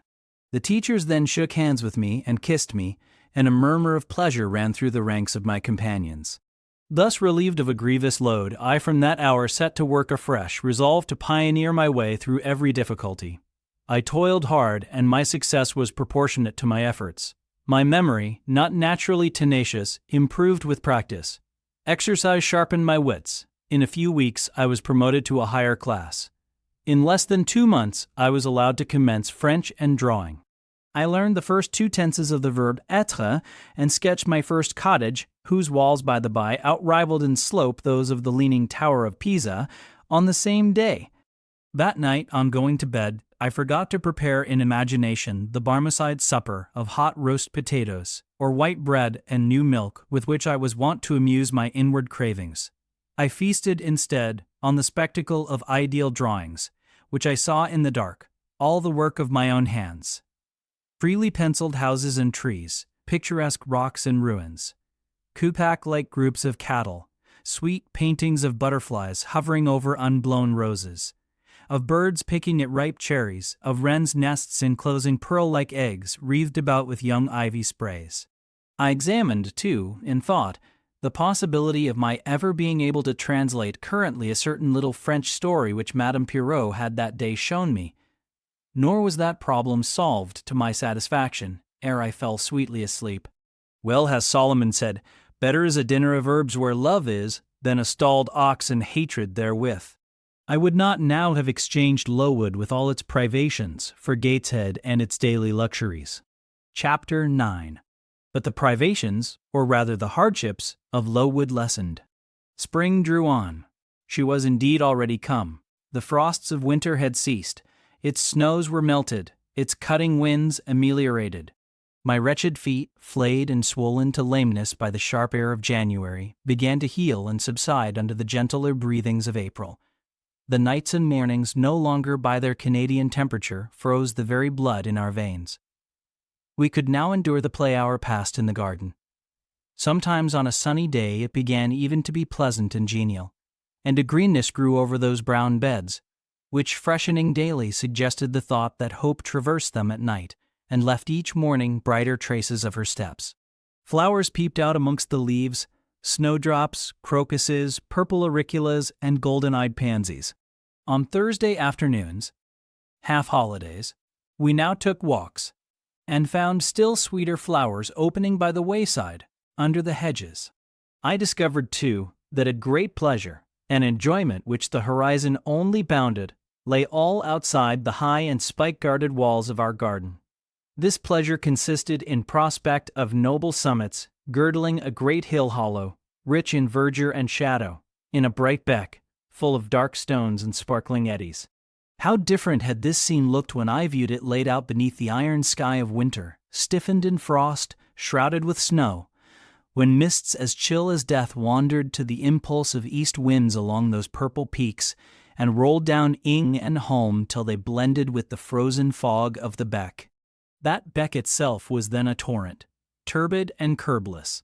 It tore asunder the wood and sent a raving sound through the air, often thickened with wild rain or whirling sleet. And for the forest on its banks, that showed only ranks of skeletons. April advanced to May. A bright, serene May it was. Days of blue sky, placid sunshine, and soft western or southern gales filled up its duration. And now vegetation matured with vigor. Lowood shook loose its tresses, it became all green, all flowery. Its great elm, ash, and oak skeletons were restored to majestic life. Woodland plants sprang up profusely in its recesses. Unnumbered varieties of moss filled its hollows, and it made a strange ground sunshine out of the wealth of its wild primrose plants. I have seen their pale gold gleam in overshadowed spots like scatterings of the sweetest luster. All this I enjoyed often and fully, free, unwatched, and almost alone. For this unwanted liberty and pleasure there was a cause, to which it now becomes my task to advert. Have I not described a pleasant site for a dwelling when I speak of it as bosomed in hill and wood, and rising from the verge of a stream? Assuredly, pleasant enough, but whether healthy or not is another question. That forest dell where Lowood lay was the cradle of fog and fog-bred pestilence, which, quickening with the quickening spring, crept into the orphan asylum, breathed typhus through its crowded schoolroom and dormitory, and ere May arrived, transformed the seminary into an hospital. Semi-starvation and neglected colds had predisposed most of the pupils to receive infection. 45 out of the 80 girls lay ill at one time. Classes were broken up, rules relaxed.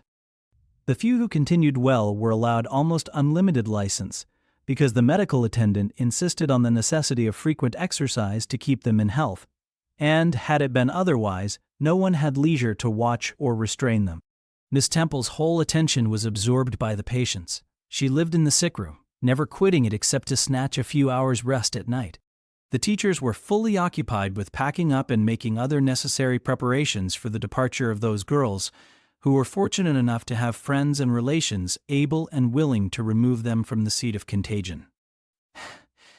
Many, already smitten, went home only to die. Some died at the school and were buried quietly and quickly, the nature of the malady forbidding delay. While disease had thus become an inhabitant of Lowood, and death its frequent visitor, while there was gloom and fear within its walls, while its rooms and passages steamed with hospital smells, the drug and the pastille striving vainly to overcome the effluvia of mortality, that bright May shone unclouded over the bold hills and beautiful woodland out of doors. Its garden, too, glowed with flowers. Hollyhocks had sprung up tall as trees, lilies had opened, tulips and roses were in bloom. The borders of the little beds were gay with pink thrift and crimson double daisies. The sweetbriars gave out, morning and evening, their scent of spice and apples. And these fragrant treasures were all useless for most of the inmates of Lowood, except to furnish now and then a handful of herbs and blossoms to put in a coffin. But I, and the rest who continued well, enjoyed fully the beauties of the scene and season. They let us ramble in the wood like gypsies from morning till night. We did what we liked, went where we liked. We lived better, too. Mr. Brocklehurst and his family never came near Lowood now. Household matters were not scrutinized into. The cross housekeeper was gone, driven away by the fear of infection. Her successor, who had been matron at the Loughton dispensary, unused to the ways of her new abode, provided with comparative liberality. Besides, there were fewer to feed. The sick could eat little, our breakfast basins were better filled.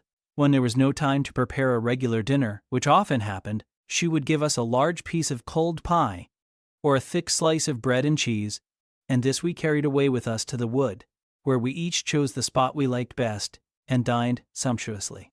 My favorite seat was a smooth and broad stone, rising white and dry from the very middle of the beck, and only to be got at by wading through the water, a feat I accomplished barefoot. The stone was just broad enough to accommodate, comfortably, another girl and me, at that time my chosen comrade, one Marianne Wilson, a shrewd, observant personage, whose society I took pleasure in, partly because she was witty and original, and partly because she had a manner which set me at my ease. Some years older than I, she knew more of the world, and could tell me many things I liked to hear. With her my curiosity found gratification. To my faults also, she gave ample indulgence, never imposing curb or rein on anything I said. She had a turn for narrative, I for analysis. She liked to inform, I to question, so we got on swimmingly together, deriving much entertainment, if not much improvement, from our mutual intercourse. And where, meantime, was Helen Burns? Why did I not spend these sweet days of liberty with her? Had I forgotten her? Or was I so worthless as to have grown tired of her pure society? Surely the Marianne Wilson I have mentioned was inferior to my first acquaintance. She could only tell me amusing stories, and reciprocate any racy and pungent gossip I chose to indulge in, while if I have spoken truth of Helen, she was qualified to give those who enjoyed the privilege of her converse a taste of far higher things. True, reader, and I knew and felt this, and though I am a defective being, with many faults and few redeeming points, yet I never tired of Helen Burns, nor ever ceased to cherish for her a sentiment of attachment as strong, tender, and respectful as any that ever animated my heart. How could it be otherwise when Helen, at all times and under all circumstances, evinced for me a quiet and faithful friendship, which ill humor never soured, nor irritation never troubled? But Helen was ill at present. For some weeks she had been removed from my sight to I knew not what room upstairs. She was not, I was told, in the hospital portion of the house with the fever patients, for her complaint was consumption, not typhus, and by consumption I, in my ignorance, understood something mild, which time and care would be sure to alleviate. I was confirmed in this idea by the fact of her once or twice coming downstairs on very warm sunny afternoons and being taken by Miss Temple into the garden. But on these occasions I was not allowed to go and speak to her. I only saw her from the schoolroom window, and then not distinctly, for she was much wrapped up and sat at a distance under the veranda. One evening, in the beginning of June, I had stayed out very late with Mary Ann in the wood. We had, as usual, separated ourselves from the others, and had wandered far, so far that we lost our way, and had to ask it at a lonely cottage, where a man and woman lived, who looked after a herd of half-wild swine that fed on the mast in the wood. When we got back, it was after moonrise. A pony, which we knew to be the surgeon's, was standing at the garden door. Mary Ann remarked that she supposed someone must be very ill, as Mr. Bates had been sent for at that time of the evening. She went into the house. I stayed behind a few minutes to plant in my garden a handful of roots I had dug up in the forest, and which I feared would wither if I left them till the morning. This done, I lingered yet a little longer. The flowers smelt so sweet as the dew fell.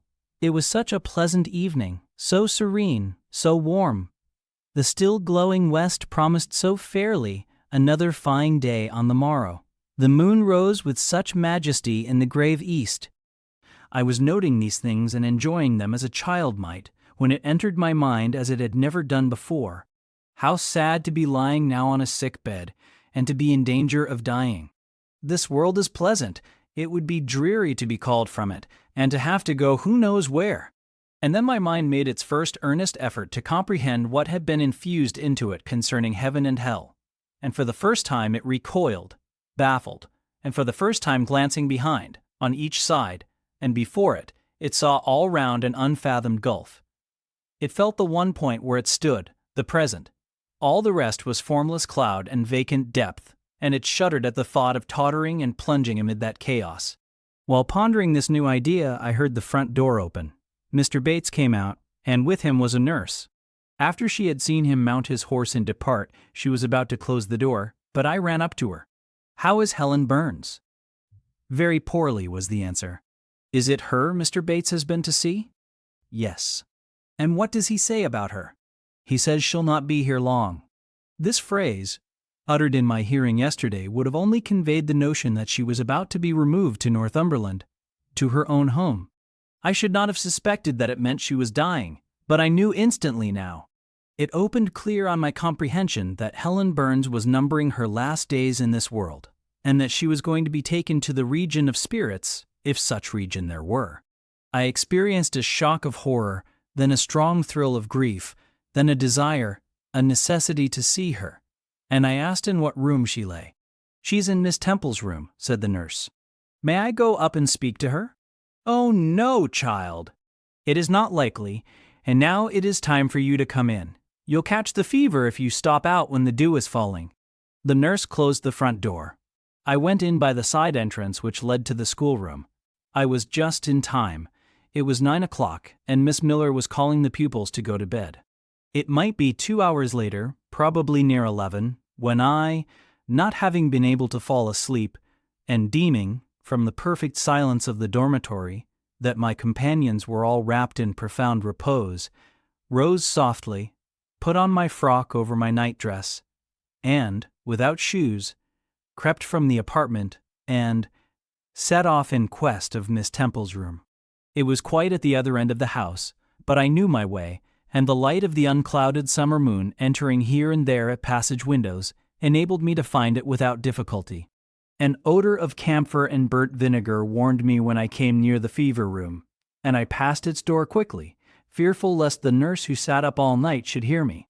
I dreaded being discovered and sent back, for I must see Helen. I must embrace her before she died. I must give her one last kiss, exchange with her one last word. Having descended a staircase, traversed a portion of the house below, and succeeded in opening and shutting without noise 2 doors, I reached another flight of steps. These I mounted, and then just opposite to me was Miss Temple's room. A light shone through the keyhole and from under the door. A profound stillness pervaded the vicinity. Coming near, I found the door slightly ajar, probably to admit some fresh air into the close abode of sickness. Indisposed to hesitate and full of impatient impulses, soul and senses quivering with keen throes, I put it back and looked in. My eye sought Helen and feared to find death. Close by Miss Temple's bed, and half covered with its white curtains, there stood a little crib.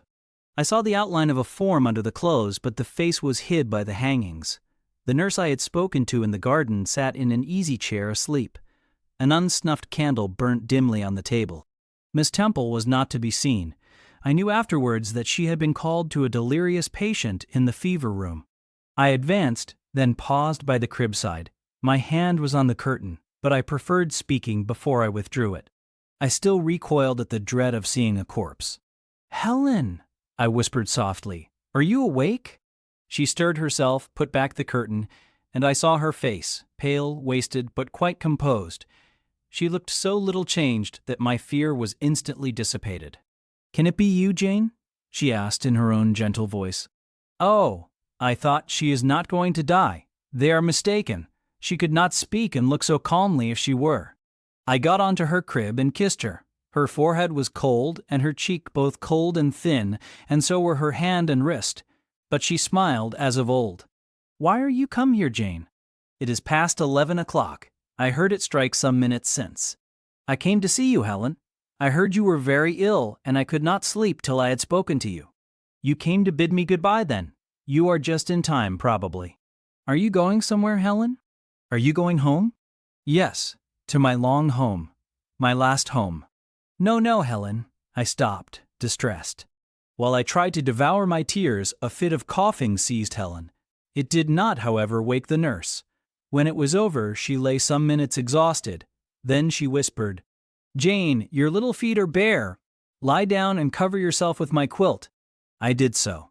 She put her arm over me, and I nestled close to her. After a long silence, she resumed, still whispering, "I am very happy, Jane, and when you hear that I am dead, you must be sure and not grieve. There is nothing to grieve about. We all must die one day, and the illness which is removing me is not painful. It is gentle and gradual. My mind is at rest. I leave no one to regret me much. I have only a father, and he is lately married and will not miss me. By dying young, I shall escape great sufferings. I had not qualities or talents to make my way very well in the world. I should have been continually at fault." "But where are you going to, Helen? Can you see? Do you know?" "I believe. I have faith. I am going to God." "Where is God? What is God?" "My Maker and yours, who will never destroy what He created. I rely implicitly on His power and confide wholly in His goodness. I count the hours till that eventful one arrives, which shall restore me to Him, reveal Him to me." "You are sure then, Helen, that there is such a place as heaven, and that our souls can get to it when we die?" "I am sure there is a future state. I believe God is good. I can resign my immortal part to Him without any misgiving. God is my Father. God is my friend. I love Him. I believe He loves me." "And shall I see you again, Helen, when I die?" "You will come to the same region of happiness, be received by the same mighty universal parent, no doubt, dear Jane." Again I questioned, but this time only in thought. "Where is that region? Does it exist?" And I clasped my arms closer round Helen. She seemed dearer to me than ever. I felt as if I could not let her go. I lay with my face hidden on her neck. Presently she said, in the sweetest tone, How comfortable I am. That last fit of coughing has tired me a little. I feel as if I could sleep, but don't leave me, Jane. I like to have you near me. I'll stay with you, dear Helen. No one shall take me away. Are you warm, darling? Yes. Good night, Jane. Good night, Helen. She kissed me, and I her, and we both soon slumbered. When I awoke it was day. An unusual movement roused me. I looked up. I was in somebody's arms. The nurse held me. She was carrying me through the passage back to the dormitory. I was not reprimanded for leaving my bed. People had something else to think about. No explanation was afforded then to my many questions, but a day or two afterwards, I learned that Miss Temple, on returning to her own room at dawn, had found me laid in the little crib, my face against Helen Burns's shoulder, my arms round her neck. I was asleep, and Helen was dead. Her grave is in Brocklebridge churchyard. For 15 years after her death, it was only covered by a grassy mound, but now a gray marble tablet marks the spot, inscribed with her name and the word Resurgam. Chapter 10. Hitherto I have recorded in detail the events of my insignificant existence. To the first 10 years of my life I have given almost as many chapters. But this is not to be a regular autobiography.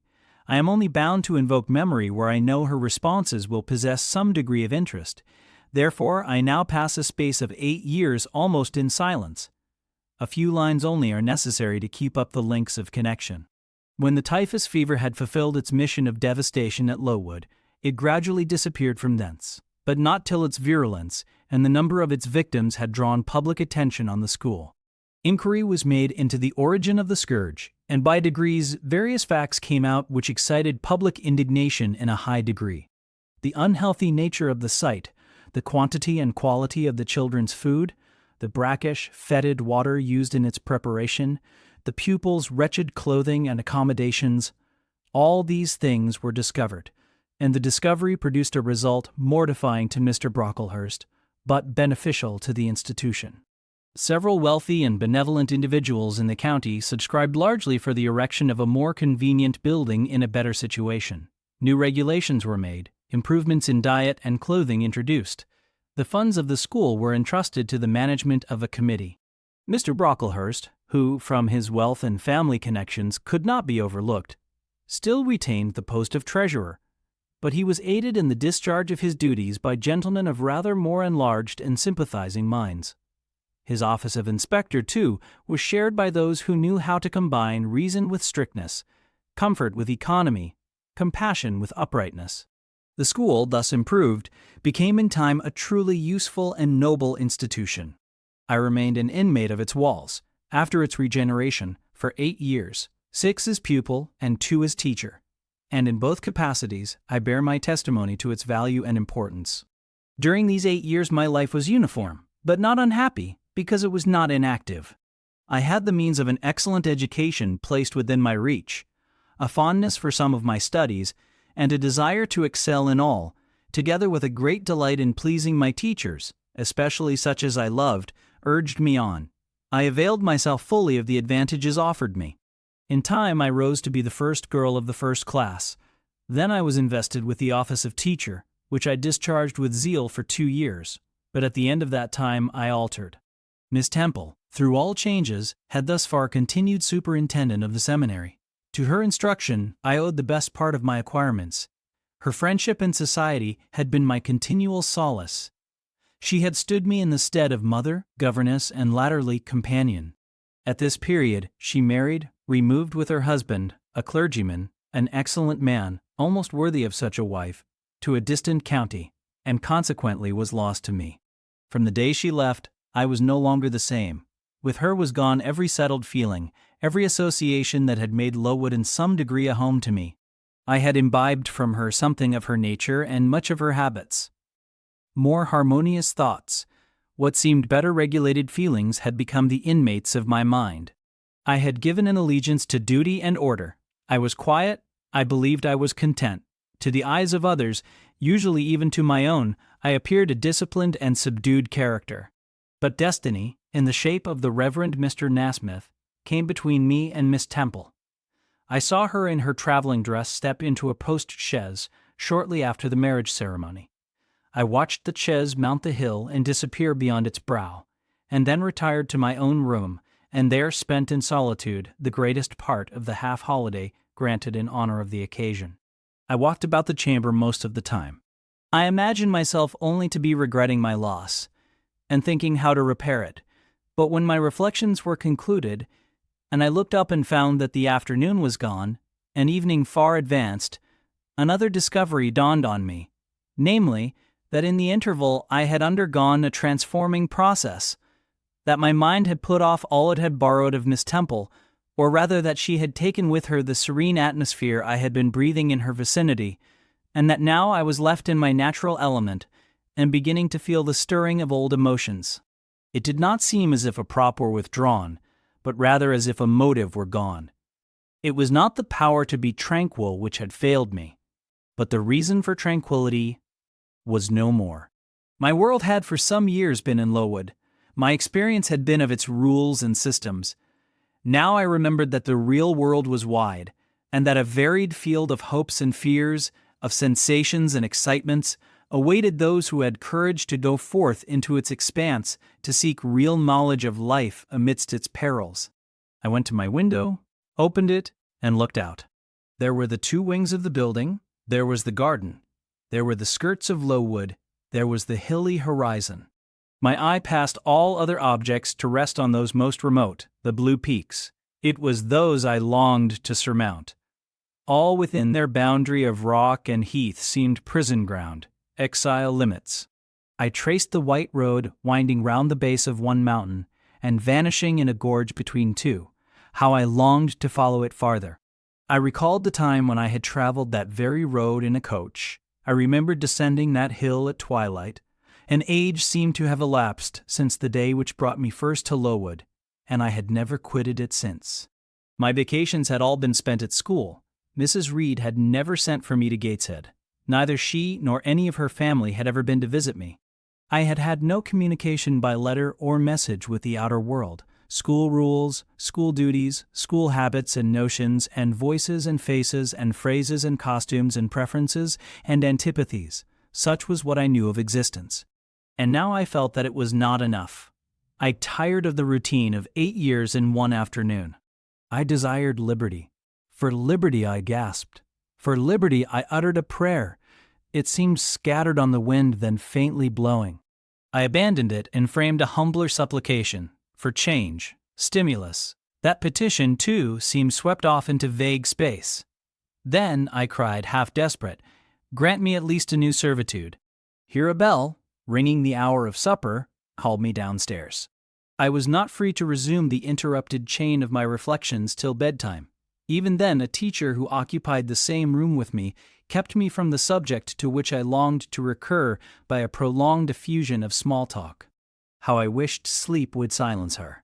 It seemed as if, could I but go back to the idea which had last entered my mind as I stood at the window, some inventive suggestion would rise for my relief. Miss Gryce snored at last. She was a heavy Welshwoman. Until now her habitual nasal strains had never been regarded by me in any other light than as a nuisance. Tonight I hailed the first deep notes with satisfaction. I was debarrassed of interruption. My half-effaced thought instantly revived. A new servitude! There is something in that, I soliloquized. Mentally, be it understood, I did not talk aloud. I know there is, because it does not sound too sweet. It is not like such words as liberty, excitement, enjoyment. Delightful sounds truly, but no more than sounds for me, and so hollow and fleeting that it is mere waste of time to listen to them. But servitude, that must be matter of fact. Anyone may serve. I have served here 8 years. Now all I want is to serve elsewhere. Can I not get so much of my own will? Is not the thing feasible? Yes, the end is not so difficult, if I had only a brain active enough to ferret out the means of attaining it. I sat up in bed by way of arousing this said brain. It was a chilly night. I covered my shoulders with a shawl, and then I proceeded to think again with all my might. What do I want? A new place, in a new house, amongst new faces, under new circumstances. I want this because it is of no use wanting anything better. How do people do to get a new place? They apply to friends, I suppose. I have no friends. There are many others who have no friends, who must look about for themselves and be their own helpers. And what is their resource? I could not tell. Nothing answered me. I then ordered my brain to find a response, and quickly. It worked and worked faster. I felt the pulses throb in my head and temples, but for nearly an hour it worked in chaos, and no result came of its efforts. Feverish with vain labor, I got up and took a turn in the room, undrew the curtain, noted a star or two, shivered with cold, and again crept to bed. A kind fairy, in my absence, had surely dropped the required suggestion on my pillow, for as I lay down it came quietly and naturally to my mind. Those who want situations advertise. You must advertise in the Shire Herald. How? I know nothing about advertising. Replies rose smooth and prompt now. You must enclose the advertisement and the money to pay for it under a cover directed to the editor of the Herald. You must put it, the first opportunity you have, into the post at Loughton. Answers must be addressed to J.E. at the post office there. You can go and inquire in about a week after you send your letter if any are come, and act accordingly. This scheme I went over twice, thrice. It was then digested in my mind. I had it in a clear, practical form. I felt satisfied, and fell asleep. With earliest day I was up. I had my advertisement written, enclosed, and directed before the bell rang to rouse the school. It ran thus. A young lady accustomed to tuition, had I not been a teacher 2 years, is desirous of meeting with a situation in a private family where the children are under 14. I thought that as I was barely 18, it would not do to undertake the guidance of pupils nearer my own age. She is qualified to teach the usual branches of a good English education, together with French, drawing, and music. In those days, reader, this now narrow catalogue of accomplishments would have been held tolerably comprehensive. Address J.E. Post Office, Loughton, Shire. This document remained locked in my drawer all day. After tea, I asked leave of the new superintendent to go to Loughton, in order to perform some small commissions for myself and 1 or 2 of my fellow teachers. Permission was readily granted. I went. It was a walk of 2 miles, and the evening was wet, but the days were still long. I visited a shop or two, slipped the letter into the post office, and came back through heavy rain, with streaming garments, but with a relieved heart. The succeeding week seemed long. It came to an end at last, however, like all sublunary things, and once more towards the close of a pleasant autumn day, I found myself afoot on the road to Loughton. A picturesque track it was, by the way, lying along the side of the beck and through the sweetest curves of the dale. But that day I thought more of the letters, that might or might not be awaiting me at the little burg whither I was bound, than of the charms of lea and water. My ostensible errand on this occasion was to get measured for a pair of shoes, so I discharged that business first, and when it was done, I stepped across the clean and quiet little street from the shoemaker's to the post office. It was kept by an old dame who wore horn spectacles on her nose and black mittens on her hands. "Are there any letters for J.E.?" I asked. She peered at me over her spectacles, and then she opened a drawer and fumbled among its contents for a long time, so long that my hopes began to falter. At last, having held the document before her glasses for nearly 5 minutes, she presented it across the counter, accompanying the act by another inquisitive and mistrustful glance. It was for J.E. "Is there only one?" I demanded. "There are no more," said she, and I put it in my pocket and turned my face homeward. I could not open it then. Rules obliged me to be back by 8, and it was already 7:30. Various duties awaited me on my arrival. I had to sit with the girls during their hour of study. Then it was my turn to read prayers, to see them to bed. Afterwards I supped with the other teachers. Even when we finally retired for the night, the inevitable Miss Gryce was still my companion. We had only a short end of candle in our candlestick, and I dreaded lest she should talk till it was all burnt out. Fortunately, however, the heavy supper she had eaten produced a soporific effect. She was already snoring before I had finished undressing. There still remained an inch of candle. I now took out my letter. The seal was an initial F. I broke it. The contents were brief. If J.E., who advertised in the Shire Herald of last Thursday, possesses the acquirements mentioned, and if she is in a position to give satisfactory references as to character and competency, a situation can be offered her where there is but one pupil, a little girl under 10 years of age, and where the salary is £30 per annum. J.E. is requested to send references, name, address, and all particulars to the direction. Mrs. Fairfax, Thornfield, near Millcote, Shire. I examined the document long. The writing was old-fashioned and rather uncertain, like that of an elderly lady. This circumstance was satisfactory. A private fear had haunted me, that in thus acting for myself and by my own guidance, I ran the risk of getting into some scrape, and, above all things, I wished the result of my endeavors to be respectable, proper, en règle. I now felt that an elderly lady was no bad ingredient in the business I had on hand. Mrs. Fairfax. I saw her in a black gown and widow's cap, frigid perhaps, but not uncivil, a model of elderly English respectability. Thornfield. That, doubtless, was the name of her house. A neat, orderly spot, I was sure, though I failed in my efforts to conceive a correct plan of the premises. Millcote, Shire. I brushed up my recollections of the map of England. Yes, I saw it, both the shire and the town. Shire was 70 miles nearer London than the remote county where I now resided. That was a recommendation to me. I longed to go where there was life and movement. Millcote was a large manufacturing town on the banks of the A busy place enough, doubtless. So much the better. It would be a complete change at least.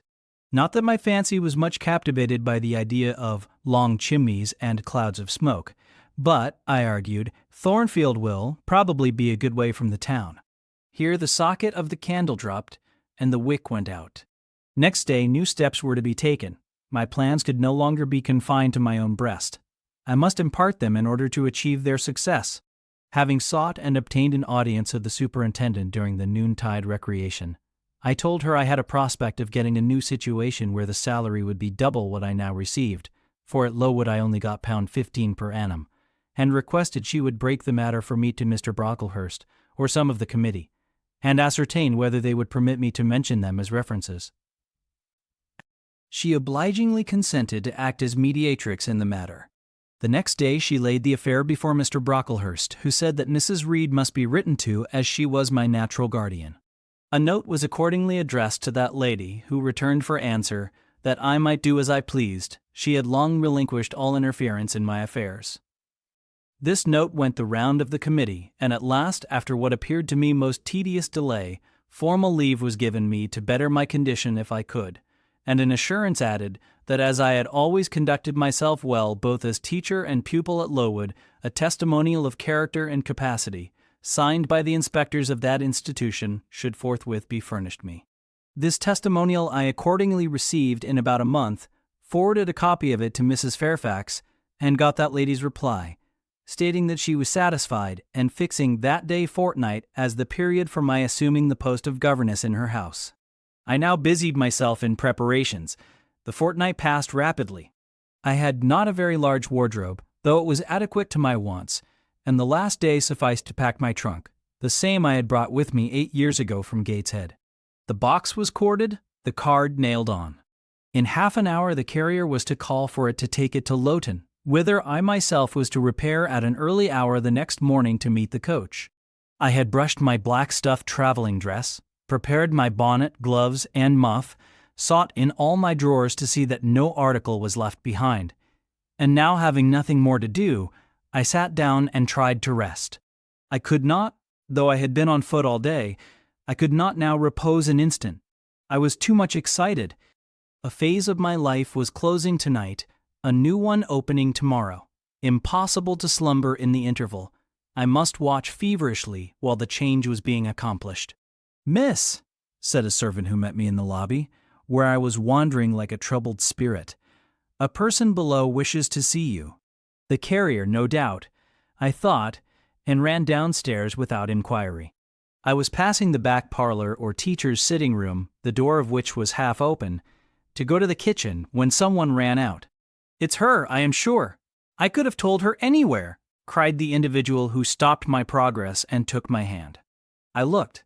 I saw a woman attired like a well-dressed servant, matronly, yet still young, very good-looking, with black hair and eyes, and lively complexion. "Well, who is it?" she asked, in a voice and with a smile I half recognized.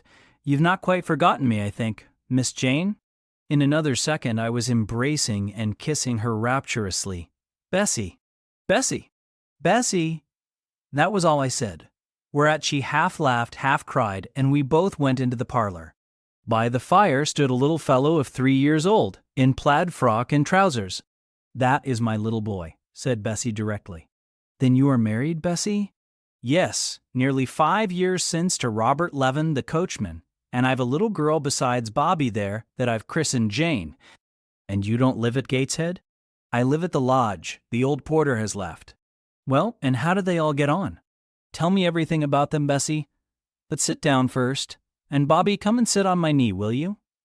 But Bobby preferred sidling over to his mother. "You're not grown so very tall, Miss Jane, nor so very stout," continued Mrs. Levin. "I dare say they've not kept you too well at school. Miss Reed is the head and shoulders taller than you are, and Miss Georgiana would make 2 of you in breadth. Georgiana is handsome, I suppose, Bessie?" "Very. She went up to London last winter with her mamma, and there everybody admired her, and a young lord fell in love with her, but his relations were against the match. And what do you think? He and Miss Georgiana made it up to run away, but they were found out, and stopped. It was Miss Reed that found them out. I believe she was envious, and now she and her sister lead a cat and dog life together. They are always quarreling." "Well, and what of John Reed?" "Oh, he is not doing so well as his mamma could wish. He went to college, and he got plucked, I think they call it, and then his uncles wanted him to be a barrister and study the law, but he is such a dissipated young man they will never make much of him, I think." "What does he look like?" "He is very tall. Some people call him a fine-looking young man, but he has such thick lips." "And Mrs. Reed?" "Mrs. looks stout and well enough in the face, but I think she's not quite easy in her mind. Mr. John's conduct does not please her. He spends a deal of money." "Did she send you here, Bessie?" "No, indeed, but I have long wanted to see you, and when I heard that there had been a letter from you and that you were going to another part of the country, I thought I'd just set off and get a look at you before you were quite out of my reach." "I am afraid you are disappointed in me, Bessie." I said this laughing. I perceived that Bessie's glance, though it expressed regard, did in no shape denote admiration. "No, Miss Jane, not exactly. You are genteel enough. You look like a lady, and it is as much as ever I expected of you. You were no beauty as a child." I smiled at Bessie's frank answer. I felt that it was correct, but I confess I was not quite indifferent to its import. At 18 most people wish to please, and the conviction that they have not an exterior likely to second that desire brings anything but gratification. "I dare say you are clever, though," continued Bessie, by way of solace. "What can you do? Can you play on the piano?" "A little." There was one in the room. Bessie went and opened it, and then asked me to sit down and give her a tune. I played a waltz or two, and she was charmed. "The Miss Reeds could not play as well," said she exultingly. "I always said you would surpass them in learning. And can you draw?" "That is one of my paintings over the chimney-piece." It was a landscape in watercolors, of which I had made a present to the superintendent in acknowledgment of her obliging mediation with the committee on my behalf, and which she had framed and glazed. "Well, that is beautiful, Miss Jane." "It is as fine a picture as any Miss Reed's drawing master could paint, let alone the young ladies themselves who could not come near it. And have you learnt French?" "Yes, Bessie, I can both read it and speak it." "And you can work on muslin and canvas?" "I can." "Oh, you are quite a lady, Miss Jane." "I knew you would be. You will get on whether your relations notice you or not. There was something I wanted to ask you. Have you ever heard anything from your father's kinsfolk, the heirs?" "Never in my life." "Well, you know Mrs. always said they were poor and quite despicable, and they may be poor, but I believe they are as much gentry as the Reeds are. For one day, nearly 7 years ago, a Mr. Eyre came to Gateshead and wanted to see you. Mrs. said you were at school 50 miles off. He seemed so much disappointed, for he could not stay. He was going on a voyage to a foreign country, and the ship was to sail from London in a day or two. He looked quite a gentleman, And I believe he was your father's brother. What foreign country was he going to, Bessie? An island thousands of miles off, where they make wine. The butler did tell me. Madeira? I suggested. Yes, that is it. That is the very word. So he went? Yes, he did not stay many minutes in the house. Mrs. was very high with him. She called him afterwards a sneaking tradesman. My Robert believes he was a wine merchant. Very likely, I returned, or perhaps clerk or agent to a wine merchant. Bessie and I conversed about old times an hour longer, and then she was obliged to leave me. I saw her again for a few minutes the next morning at Loughton while I was waiting for the coach. We parted finally at the door of the Brocklehurst Arms there. Each went her separate way. She set off for the brow of Lowood Fell to meet the conveyance which was to take her back to Gateshead. I mounted the vehicle which was to bear me to new duties and a new life in the unknown environs of Millcote. Chapter 11. A new chapter in a novel is something like a new scene in a play, and when I draw up the curtain this time, reader, you must fancy you see a room in the George Inn at Millcote, with such large figured papering on the walls as inn-rooms have, such a carpet, such furniture, such ornaments on the mantelpiece, such prints, including a portrait of George III, and another of the Prince of Wales, and a representation of the death of Wolfe. All this is visible to you by the light of an oil lamp hanging from the ceiling, and by that of an excellent fire, near which I sit in my cloak and bonnet. My muff and umbrella lie on the table, and I am warming away the numbness and chill contracted by 16 hours' exposure to the rawness of an October day. I left Loughton at 4 o'clock a.m., and the Millcote town clock is now just striking 8. Reader, though I look comfortably accommodated, I am not very tranquil in my mind. I thought when the coach stopped here there would be some one to meet me. I looked anxiously round as I descended the wooden steps the boots placed for my convenience, expecting to hear my name pronounced and to see some description of carriage waiting to convey me to Thornfield. Nothing of the sort was visible, and when I asked a waiter if anyone had been to inquire after a Miss Eyre, I was answered in the negative, so I had no resource but to request to be shown into a private room. And here I am waiting, while all sorts of doubts and fears are troubling my thoughts. It is a very strange sensation to inexperienced youth to feel itself quite alone in the world, cut adrift from every connection, uncertain whether the port to which it is bound can be reached, and prevented by many impediments from returning to that it has quitted. The charm of adventure sweetens that sensation, the glow of pride warms it, but then the throb of fear disturbs it, and fear with me became predominant when half an hour elapsed, and still I was alone. I bethought myself to ring the bell. "Is there a place in this neighborhood called Thornfield?" I asked of the waiter who answered the summons. "Thornfield? I don't know, ma'am. I'll inquire at the bar." He vanished, but reappeared instantly. "Is your name Eyre, miss?" "Yes." "Person here waiting for you."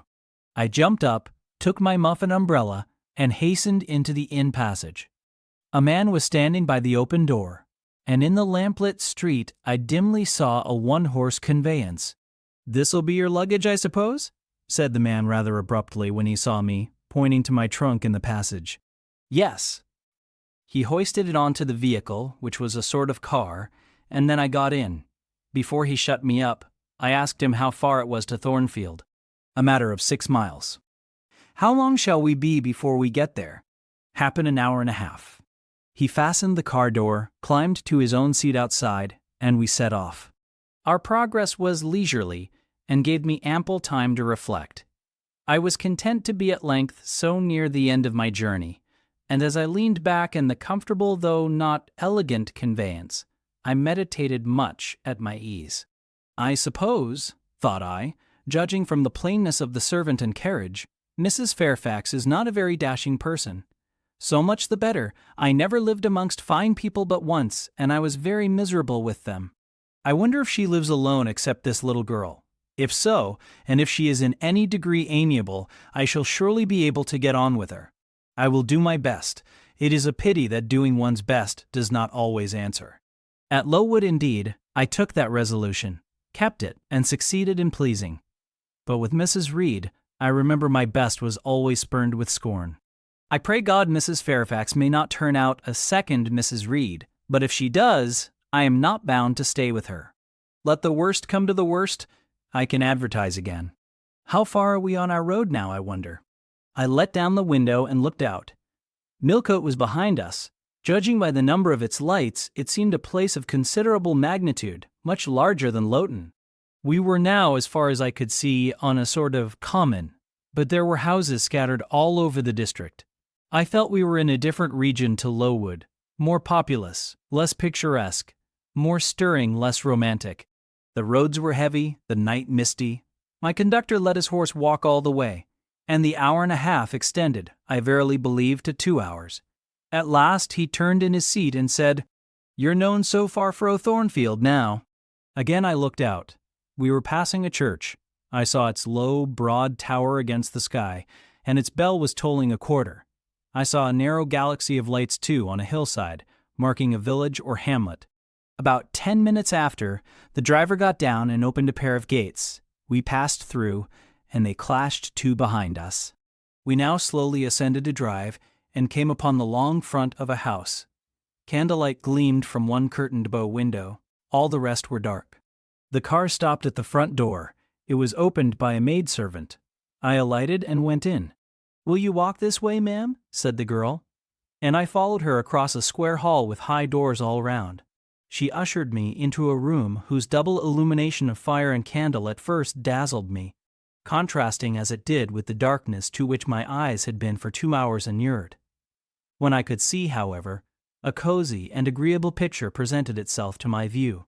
A snug small room, a round table by a cheerful fire, an armchair high-backed and old-fashioned, wherein sat the neatest imaginable little elderly lady, in widow's cap, black silk gown, and snowy muslin apron. Exactly like what I had fancied Mrs. Fairfax, only less stately and milder looking. She was occupied in knitting. A large cat sat demurely at her feet. Nothing, in short, was wanting to complete the beau ideal of domestic comfort. A more reassuring introduction for a new governess could scarcely be conceived. There was no grandeur to overwhelm, no stateliness to embarrass. And then, as I entered, the old lady got up and promptly and kindly came forward to meet me. "How do you do, my dear? I'm afraid you have had a tedious ride. John drives so slowly. You must be cold. Come to the fire." "Mrs. Fairfax, I suppose?" said I. "Yes, you are right. Do sit down." She conducted me to her own chair, and then began to remove my shawl and untie my bonnet strings. I begged she would not give herself so much trouble. "Oh, it is no trouble. I dare say your own hands are almost numbed with cold. Leah, make a little hot negus and cut a sandwich or two. Here are the keys of the storeroom." And she produced from her pocket a most housewifely bunch of keys and delivered them to the servant. "Now then, draw nearer to the fire," she continued. "You've brought your luggage with you, haven't you, my dear?" "Yes, ma'am." "I'll see it carried into your room," she said, and bustled out. She treats me like a visitor, thought I. I little expected such a reception. I anticipated only coldness and stiffness. This is not like what I have heard of the treatment of governesses, but I must not exult too soon. She returned, with her own hands cleared her knitting apparatus and a book or two from the table, to make room for the tray which Leah now brought, and then herself handed me the refreshments. I felt rather confused at being the object of more attention than I had ever before received, and that too shown by my employer and superior, but as she did not herself seem to consider she was doing anything out of her place, I thought it better to take her civilities quietly. "Shall I have the pleasure of seeing Miss Fairfax tonight?" I asked, when I had partaken of what she offered me. "What did you say, my dear?"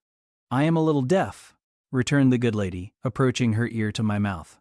I repeated the question more distinctly. "Miss Fairfax? Oh, you mean Miss Varens. Varens is the name of your future pupil." "Indeed? Then she is not your daughter?" "No, I have no family." I should have followed up my first inquiry by asking in what way Miss Varens was connected with her, but I recollected it was not polite to ask too many questions. Besides, I was sure to hear in time. "I am so glad," she continued, as she sat down opposite to me and took the cat on her knee. "I am so glad you are come. It will be quite pleasant living here now with a companion." To be sure, it is pleasant at any time, for Thornfield is a fine old hall, rather neglected of late years perhaps, but still it is a respectable place. Yet you know in winter time one feels dreary quite alone in the best quarters. I say alone, Leah's a nice girl to be sure, and John and his wife are very decent people. But then you see they are only servants, and one can't converse with them on terms of equality. One must keep them at due distance, for fear of losing one's authority. I'm sure last winter, it was a very severe one, if you recollect, and when it did not snow, it rained and blew. Not a creature but the butcher and postman came to the house, from November till February. And I really got quite melancholy with sitting night after night alone. I had Leah in to read to me sometimes, but I don't think the poor girl liked the task much. She felt it confining. In spring and summer one got on better. Sunshine and long days make such a difference. And then, just at the commencement of this autumn, little Adela Varens came and her nurse. A child makes a house alive all at once. And now you are here, I shall be quite gay. My heart really warmed to the worthy lady as I heard her talk, and I drew my chair a little nearer to her, and expressed my sincere wish that she might find my company as agreeable as she anticipated. "But I'll not keep you sitting up late tonight," said she. "It is on the stroke of 12 now, and you have been traveling all day. You must feel tired. If you have got your feet well warmed, I'll show you your bedroom. I've had the room next to mine prepared for you. It is only a small apartment, but I thought you would like it better than one of the large front chambers. To be sure, they have finer furniture, but they are so dreary and solitary I never sleep in them myself." I thanked her for her considerate choice, and as I really felt fatigued with my long journey, expressed my readiness to retire. She took her candle and I followed her from the room. First she went to see if the hall door was fastened. Having taken the key from the lock, she led the way upstairs. The steps and banisters were of oak. The staircase window was high and latticed.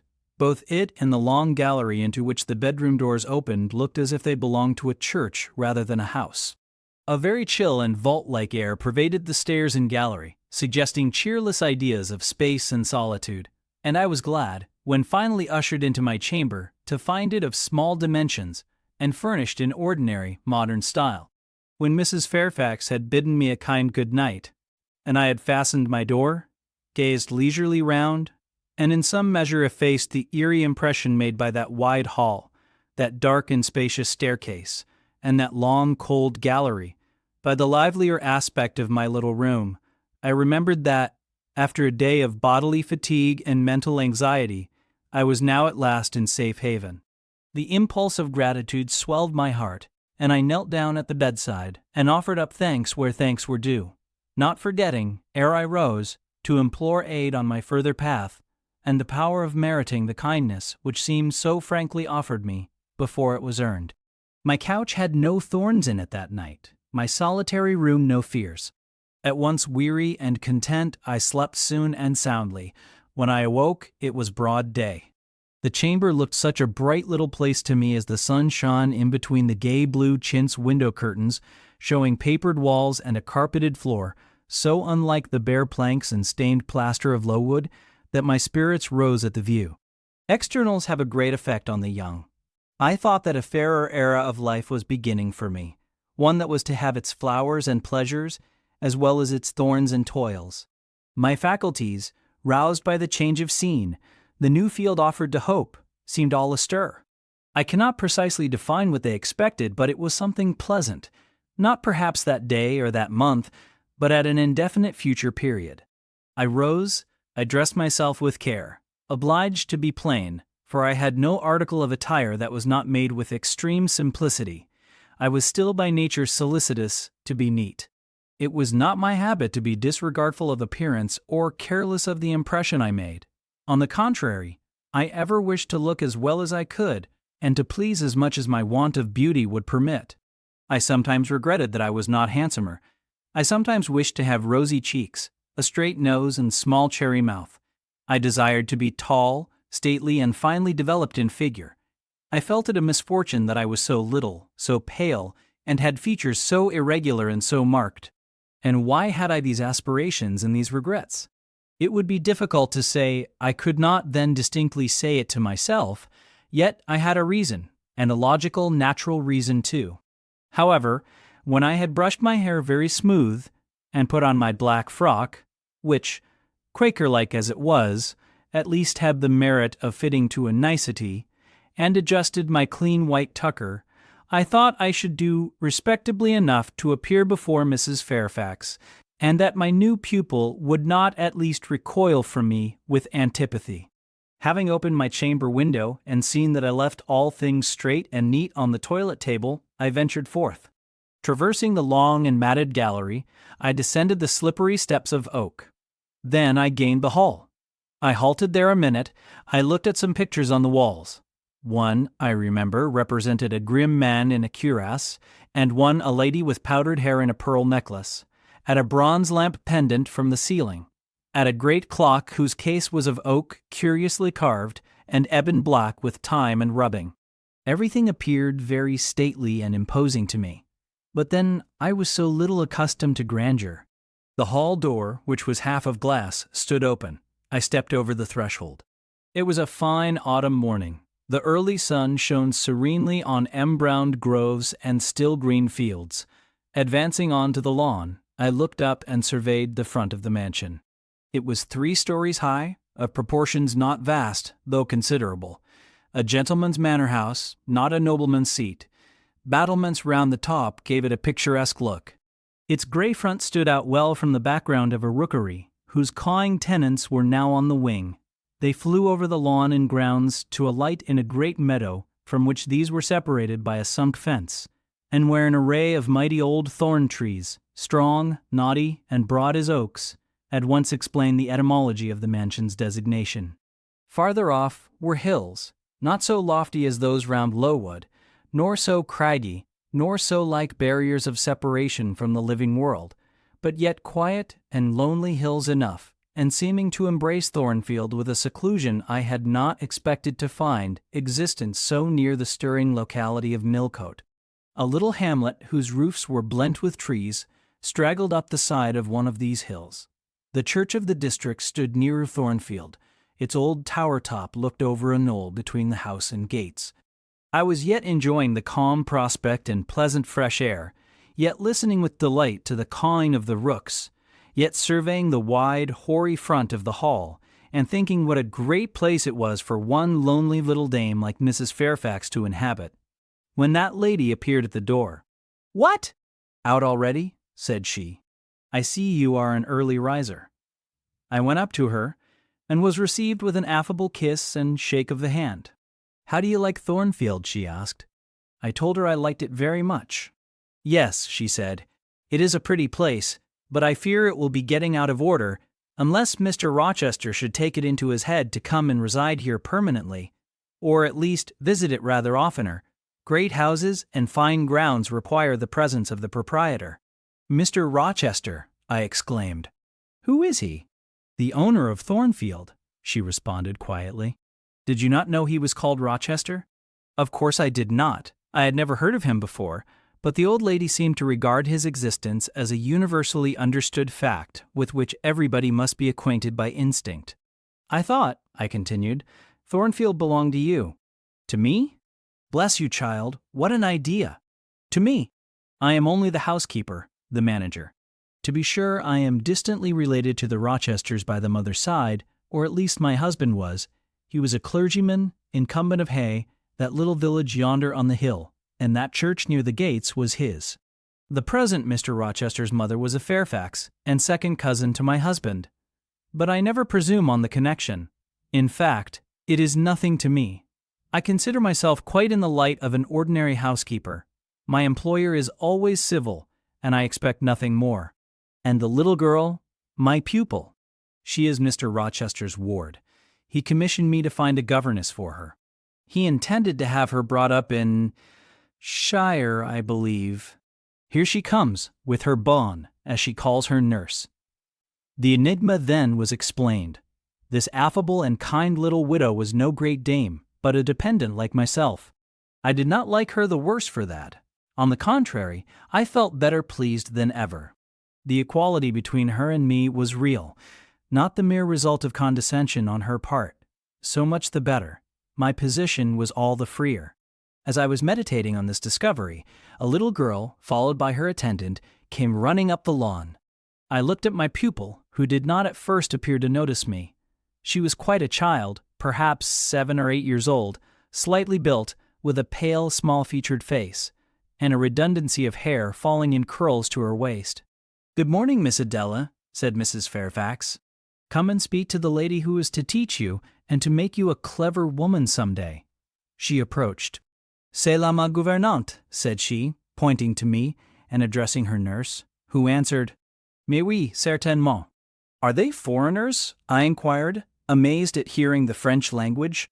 The nurse is a foreigner, and Adela was born on the continent, and I believe never left it till within 6 months ago. When she first came here, she could speak no English.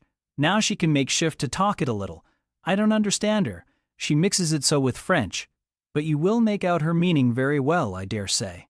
Fortunately, I had had the advantage of being taught French by a French lady, and as I had always made a point of conversing with Madame Pierrot as often as I could, and had besides, during the last 7 years, learnt a portion of French by heart daily, applying myself to take pains with my accent and imitating as closely as possible the pronunciation of my teacher, I had acquired a certain degree of readiness and correctness in the language, and was not likely to be much at a loss with Mademoiselle Adela. She came and shook hands with me when she heard that I was her governess, and as I led her into breakfast, I addressed some phrases to her in her own tongue. She replied briefly at first, but after we were seated at the table, and she had examined me some 10 minutes with her large hazel eyes, she suddenly commenced chattering fluently. "Ah!" cried she, in French, "you speak my language as well as Mr. Rochester does. I can talk to you as I can to him, and so can Sophie. She will be glad. Nobody here understands her. Madame Fairfax is all English. Sophie is my nurse. She came with me over the sea in a great ship with a chimney that smoked. How it did smoke! And I was sick, and so was Sophie, and so was Mr. Rochester. Mr. Rochester lay down on a sofa in a pretty room called the salon, and Sophie and I had little beds in another place. I nearly fell out of mine. It was like a shelf. And mademoiselle, what is your name?" "EYRE, Jane Eyre." "Eyre? Bah, I cannot say it. Well, our ship stopped in the morning, before it was quite daylight, at a great city, a huge city, with very dark houses and all smoky. Not at all like the pretty clean town I came from. And Mr. Rochester carried me in his arms over a plank to the land, and Sophie came after, and we all got into a coach, which took us to a beautiful large house, larger than this, and finer, called an hotel. We stayed there nearly a week. I and Sophie used to walk every day in a great green place full of trees, called the park, and there were many children there besides me, and a pond with beautiful birds in it that I fed with crumbs. Can you understand her when she runs on so fast?" asked Mrs. Fairfax. I understood her very well, for I had been accustomed to the fluent tongue of Madame Pierrot. "I wish," continued the good lady, "you would ask her a question or two about her parents. I wonder if she remembers them?" "Adele," I inquired, "with whom did you live when you were in that pretty clean town you spoke of?" "I lived long ago with Mamma, but she is gone to the Holy Virgin. Mamma used to teach me to dance and sing and to say verses. A great many gentlemen and ladies came to see Mamma, and I used to dance before them, or to sit on their knees and sing to them. I liked it. Shall I let you hear me sing now?" She had finished her breakfast, so I permitted her to give a specimen of her accomplishments. Descending from her chair, she came and placed herself on my knee. Then, folding her little hands demurely before her, shaking back her curls and lifting her eyes to the ceiling, she commenced singing a song from some opera. It was the strain of a forsaken lady who, after bewailing the perfidy of her lover, calls pride to her aid, desires her attendant to deck her in her brightest jewels and richest robes, and resolves to meet the false one that night at a ball, and prove to him, by the gaiety of her demeanor, how little his desertion has affected her. The subject seemed strangely chosen for an infant singer, but I suppose the point of the exhibition lay in hearing the notes of love and jealousy warbled with the lisp of childhood, and in very bad taste that point was. At least I thought so. Adele sang the canzonet tunefully enough, and with the naivete of her age. This achieved, she jumped from my knee and said, "Now, mademoiselle, I will repeat you some poetry." Assuming an attitude, she began, "La Ligue des Rats, Fable de La Fontaine." She then declaimed the little piece with an attention to punctuation and emphasis, a flexibility of voice and an appropriateness of gesture very unusual indeed at her age, and which proved she had been carefully trained. "Was it your mamma who taught you that piece?" I asked. "Yes, and she just used to say it in this way. Qu'avez-vous donc? Lui dien de sera, parlez." She made me lift my hand so, to remind me to raise my voice at the question. "Now shall I dance for you?" "No, that will do. But after your mamma went to the Holy Virgin, as you say, with whom did you live then?" "With Madame Frederick and her husband. She took care of me, but she is nothing related to me. I think she is poor, for she had not so fine a house as mamma." I was not long there. Mr. Rochester asked me if I would like to go and live with him in England, and I said yes, for I knew Mr. Rochester before I knew Madame Frederick, and he was always kind to me and gave me pretty dresses and toys. But you see, he has not kept his word, for he has brought me to England, and now he has gone back again himself, and I never see him. After breakfast, Adele and I withdrew to the library, which room, it appears, Mr. Rochester had directed should be used as the schoolroom. Most of the books were locked up behind glass doors, but there was one bookcase left open containing everything that could be needed in the way of elementary works, and several volumes of light literature, poetry, biography, travels, a few romances, and sea. I suppose he had considered that these were all the governess would require for her private perusal, and indeed they contented me amply for the present. Compared with the scanty pickings I had now and then been able to glean at Lowood, they seemed to offer an abundant harvest of entertainment and information. In this room, too, there was a cabinet piano, quite new and of superior tone, also an easel for painting and a pair of globes. I found my pupil sufficiently docile, though disinclined to apply.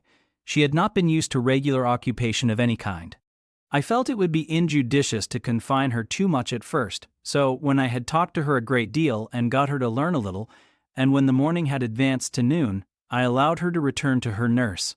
I then proposed to occupy myself till dinner time in drawing some little sketches for her use. As I was going upstairs to fetch my portfolio and pencils, Mrs. Fairfax called to me. "Your morning school hours are over now, I suppose?" said she. She was in a room the folding doors of which stood open. I went in when she addressed me.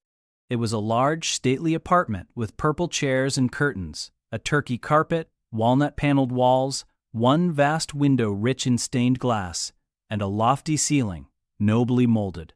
Mrs. Fairfax was dusting some vases of fine purple spar which stood on a sideboard. "What a beautiful room!" I exclaimed as I looked round, for I had never before seen any half so imposing. "Yes, this is the dining room.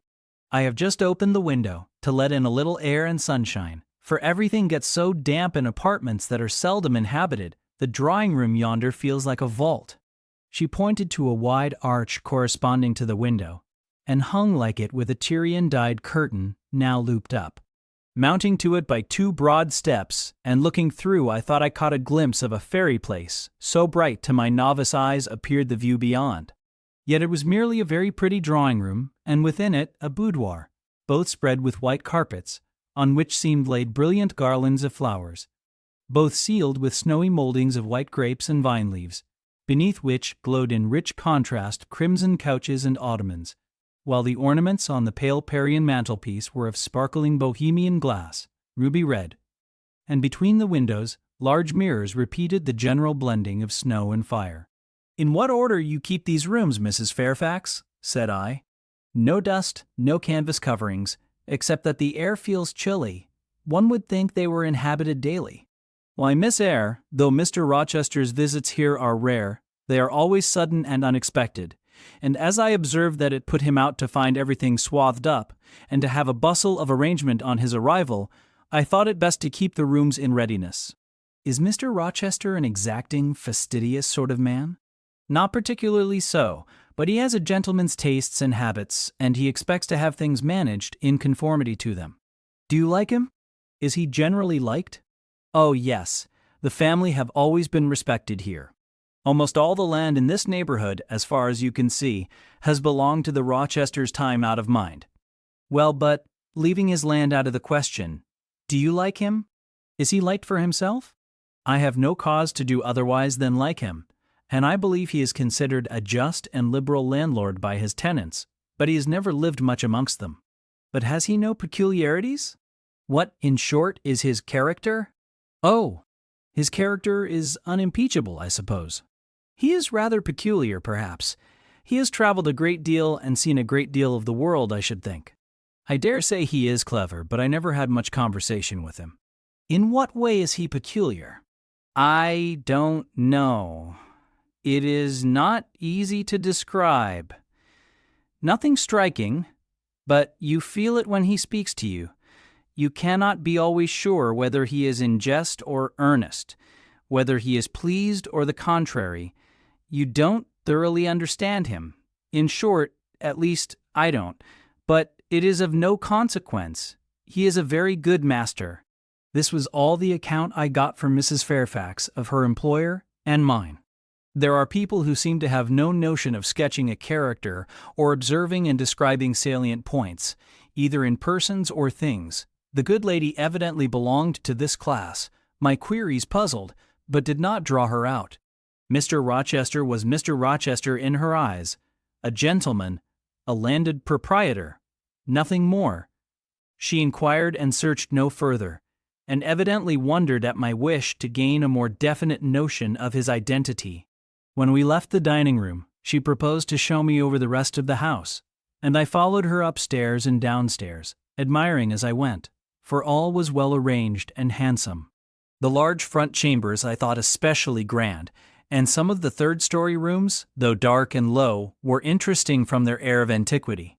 The furniture once appropriated to the lower apartments had, from time to time, been removed here, as fashions changed, and the imperfect light entering by their narrow casement showed bedsteads of 100 years old, chests in oak or walnut, looking, with their strange carvings of palm branches and cherubs' heads, like types of the Hebrew Ark.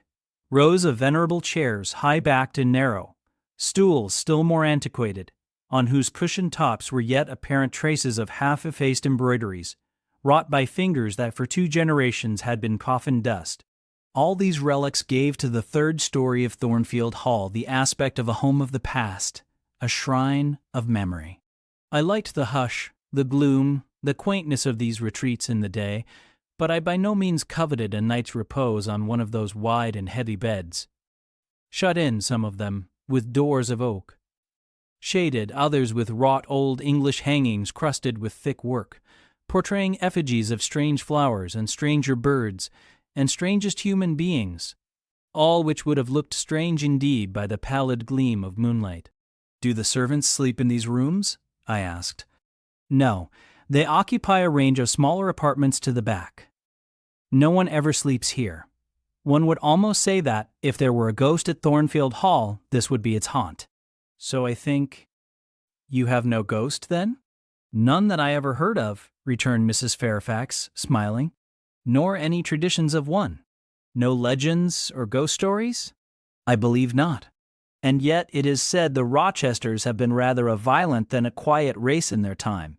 Perhaps, though, that is the reason they rest tranquilly in their graves now. Yes, after life's fitful fever they sleep well, I muttered. Where are you going now, Mrs. Fairfax? For she was moving away. On to the Leads. Will you come and see the view from thence? I followed still, up a very narrow staircase to the attics, and thence by a ladder and through a trapdoor to the roof of the hall. I was now on a level with the crow colony, and could see into their nests. Leaning over the battlements and looking far down, I surveyed the grounds laid out like a map. The bright and velvet lawn closely girdling the gray base of the mansion, the field wide as a park, dotted with its ancient timber, the wood, dun and sere, divided by a path visibly overgrown, greener with moss than the trees were with foliage. The church at the gates, the road, the tranquil hills, all reposing in the autumn day's sun, the horizon bounded by a propitious sky, azure marbled with pearly white. No feature in the scene was extraordinary, but all was pleasing. When I turned from it and repassed the trapdoor, I could scarcely see my way down the ladder. The attic seemed black as a vault compared with that arch of blue air to which I had been looking up, and to that sunlit scene of grove, pasture, and green hill, of which the hall was the center, and over which I had been gazing with delight. Mrs. Fairfax stayed behind a moment to fasten the trapdoor. I, by dint of groping, found the outlet from the attic and proceeded to descend the narrow garret staircase. I lingered in the long passage to which this led, separating the front and back rooms of the third story. Narrow, low, and dim, with only one little window at the far end, and looking, with its 2 rows of small black doors all shut, like a corridor in some Bluebeard's castle. While I paced softly on, the last sound I expected to hear in so still a region, a laugh, struck my ear. It was a curious laugh, distinct, formal, mirthless. I stopped. The sound ceased, only for an instant. It began again, louder. For at first, though distinct, it was very low. It passed off in a clamorous peal that seemed to wake an echo in every lonely chamber, though it originated but in one, and I could have pointed out the door whence the accents issued. "Mrs. Fairfax," I called out, for I now heard her descending the great stairs. "Did you hear that loud laugh?" "Who is it?" "Some of the servants, very likely," she answered. "Perhaps Grace Poole." "Did you hear it?" I again inquired. "Yes, plainly. I often hear her. She sews in one of these rooms. Sometimes Leah is with her. They are frequently noisy together." The laugh was repeated in its low syllabic tone and terminated in an odd murmur. "Grace!" exclaimed Mrs. Fairfax. I really did not expect any Grace to answer, for the laugh was as tragic, as preternatural a laugh as any I ever heard, and but that it was high noon, and that no circumstance of ghostliness accompanied the curious cachinnation, but that neither scene nor season favored fear, I should have been superstitiously afraid. However, the event showed me I was a fool for entertaining a sense even of surprise. The door nearest me opened, and a servant came out, a woman of between 30 and 40, a set, square-made figure, red-haired, and with a hard, plain face. Any apparition less romantic or less ghostly could scarcely be conceived. "Too much noise, Grace," said Mrs. Fairfax. "Remember directions." Grace curtsied silently and went in. "She is a person we have to sew and assist Leah in her housemaid's work," continued the widow. "Not altogether unobjectionable in some points, but she does well enough. By the by, how have you got on with your new pupil this morning?" The conversation, thus turned on Adele, continued till we reached the light and cheerful region below. Adele came running to meet us in the hall, exclaiming, "Mesdames, vous êtes servies," adding, "J'ai bien faim, moi." We found dinner ready and waiting for us in Mrs. Fairfax's room. Chapter 12. The promise of a smooth career, which my first calm introduction to Thornfield Hall seemed to pledge, was not belied on a longer acquaintance with the place and its inmates. Mrs. Fairfax turned out to be what she appeared, a placid-tempered, kind-natured woman of competent education and average intelligence. My pupil was a lively child who had been spoilt and indulged, and therefore was sometimes wayward. But as she was committed entirely to my care, and no injudicious interference from any quarter ever thwarted my plans for her improvement, she soon forgot her little freaks, and became obedient and teachable. She had no great talents, no marked traits of character, no peculiar development of feeling or taste which raised her 1 inch above the ordinary level of childhood, but neither had she any deficiency or vice which sunk her below it. She made reasonable progress, entertained for me a vivacious, though perhaps not very profound affection, and by her simplicity, gay prattle, and efforts to please, inspired me, in return, with a degree of attachment sufficient to make us both content in each other's society. This, par parenthèses, will be thought cool language by persons who entertain solemn doctrines about the angelic nature of children, and the duty of those charged with their education to conceive for them an idolatrous devotion. But I am not writing to flatter parental egotism, to echo cant, or prop up humbug. I am merely telling the truth. I felt a conscientious solicitude for Adele's welfare and progress, and a quiet liking for her little self, just as I cherished towards Mrs. Fairfax a thankfulness for her kindness, and a pleasure in her society proportionate to the tranquil regard she had for me, and the moderation of her mind and character. Anybody may blame me who likes when I add further that, now and then, when I took a walk by myself in the grounds, when I went down to the gates and looked through them along the road, or when, while Adele played with her nurse and Mrs. Fairfax made jellies in the storeroom, I climbed the 3 staircases, raised the trapdoor of the attic, and having reached the leads, looked out afar over sequestered field and hill, and along dim skyline, that then I longed for a power of vision which might overpass that limit, which might reach the busy world, towns, regions full of life I had heard of but never seen, that then I desired more of practical experience than I possessed, more of intercourse with my kind, of acquaintance with variety of character than was here within my reach. I valued what was good in Mrs. Fairfax and what was good in Adele, but I believed in the existence of other and more vivid kinds of goodness, and what I believed in, I wished to behold. Who blames me? Many, no doubt, and I shall be called discontented. I could not help it. The restlessness was in my nature. It agitated me to pain sometimes. Then my sole relief was to walk along the corridor of the 3rd story, backwards and forwards, safe in the silence and solitude of the spot, and allow my mind's eye to dwell on whatever bright visions rose before it, and certainly they were many and glowing. To let my heart be heaved by the exultant movement, which while it swelled it in trouble, expanded it with life, and best of all, to open my inward ear to a tale that was never ended, a tale my imagination created and narrated continuously, quickened with all of incident, life, fire, feeling, that I desired and had not in my actual existence. It is in vain to say human beings ought to be satisfied with tranquility. They must have action, and they will make it if they cannot find it. Millions are condemned to a stiller doom than mine, and millions are in silent revolt against their lot. Nobody knows how many rebellions besides political rebellions ferment in the masses of life which people earth. Women are supposed to be very calm generally, but women feel just as men feel. They need exercise for their faculties and a field for their efforts, as much as their brothers do. They suffer from too rigid a restraint, too absolute a stagnation, precisely as men would suffer. And it is narrow-minded in their more privileged fellow creatures to say that they ought to confine themselves to making puddings and knitting stockings, to playing on the piano and embroidering bags. It is thoughtless to condemn them or laugh at them if they seek to do more or learn more than custom has pronounced necessary for their sex. When thus alone, I not unfrequently heard Grace Poole's laugh, the same peal, the same low, slow ha, which, when first heard, had thrilled me. I heard, too, her eccentric murmurs, stranger than her laugh. There were days when she was quite silent, but there were others when I could not account for the sound she made. Sometimes I saw her. She would come out of her room with a basin or a plate or a tray in her hand, go down to the kitchen, and shortly return, generally, oh, romantic reader, forgive me for telling the plain truth, bearing a pot of porter. Her appearance always acted as a damper to the curiosity raised by her oral oddities.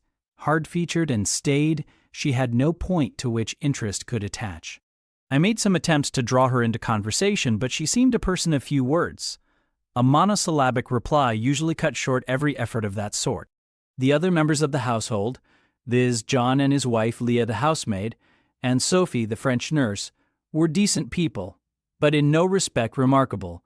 With Sophie I used to talk French, and sometimes I asked her questions about her native country, but she was not of a descriptive or narrative turn, and generally gave such vapid and confused answers as were calculated rather to check than encourage inquiry.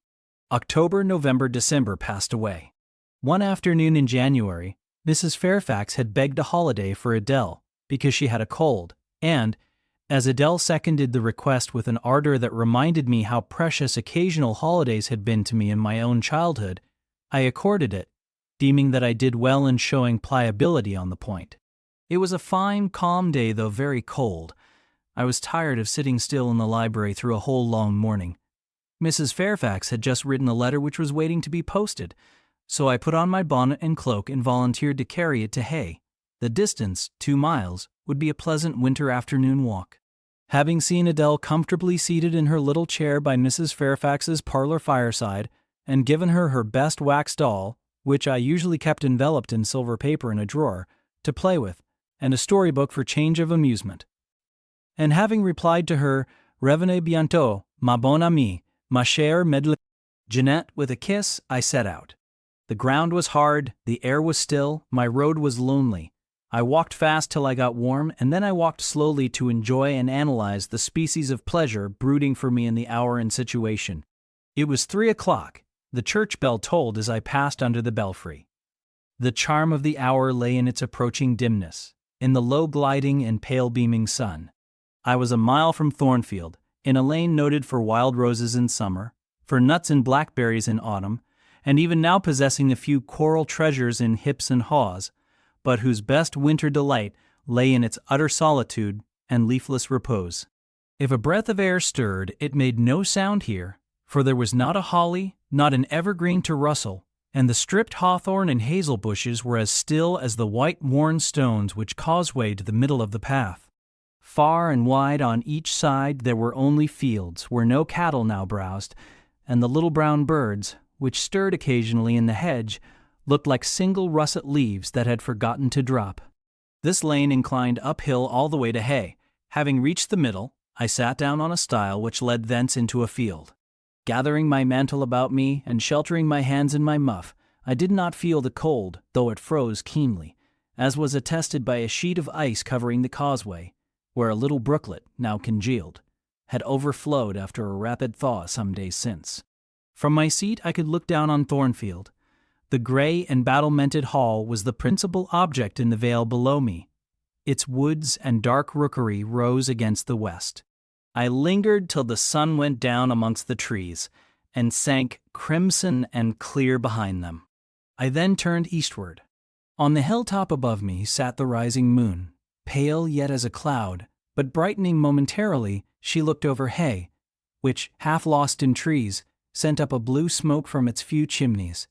It was yet a mile distant, but in the absolute hush I could hear plainly its thin murmurs of life. My ear, too, felt the flow of currents, in what dales and depths I could not tell, but there were many hills beyond Hay, and doubtless many becks threading their passes. That evening calm betrayed alike the tinkle of the nearest streams, the sough of the most remote. A rude noise broke on these fine ripplings and whisperings, at once so far away and so clear. A positive tramp-tramp, a metallic clatter which effaced the soft wave wanderings, as in a picture, the solid mass of a crag, or the rough boles of a great oak, drawn in darkened straw on the foreground, effaced the aerial distance of azure hill, sunny horizon, and blended clouds where tint melts into tint. The din was on the causeway. A horse was coming. The windings of the lane yet hid it, but it approached. I was just leaving the stile, yet, as the path was narrow, I sat still to let it go by. In those days I was young, and all sorts of fancies bright and dark tenanted my mind. The memories of nursery stories were there amongst other rubbish, and when they recurred, maturing youth added to them a vigor and vividness beyond what childhood could give. As this horse approached, and as I watched for it to appear through the dusk, I remembered certain of Bessie's tales wherein figured a north of England spirit called a gytrash, which in the form of horse, mule, or large dog haunted solitary ways and sometimes came upon belated travelers, as this horse was now coming upon me. It was very near, but not yet in sight, when, in addition to the tramp, I heard a rush under the hedge, and close down by the hazel stems glided a great dog, whose black and white color made him a distinct object against the trees. It was exactly one form of Bessie's gytrash, a lion-like creature with long hair and a huge head. It passed me, however, quietly enough, not staying to look up with strange pretercanine eyes in my face, as I half expected it would. The horse followed, a tall steed, and on its back a rider. The man, the human being, broke the spell at once. Nothing ever rode the gytrash. It was always alone, and goblins, to my notions, though they might tenant the dumb carcasses of beasts, could scarce covet shelter in the commonplace human form. No gytrash was this, only a traveler taking the shortcut to Millcote. He passed, and I went on. A few steps, and I turned. A sliding sound and an exclamation of, "What the deuce is to do now?" and a clattering tumble arrested my attention. Man and horse were down. They had slipped on the sheet of ice which glazed the causeway. The dog came bounding back, and seeing his master in a predicament, and hearing the horse groan, barked till the evening hills echoed the sound, which was deep in proportion to his magnitude. He snuffed round the prostrate group, and then he ran up to me. It was all he could do. There was no other help at hand to summon. I obeyed him and walked down to the traveler, by this time struggling himself free of his steed. His efforts were so vigorous, I thought he could not be much hurt, but I asked him the question, "Are you injured, sir?" I think he was swearing, but am not certain.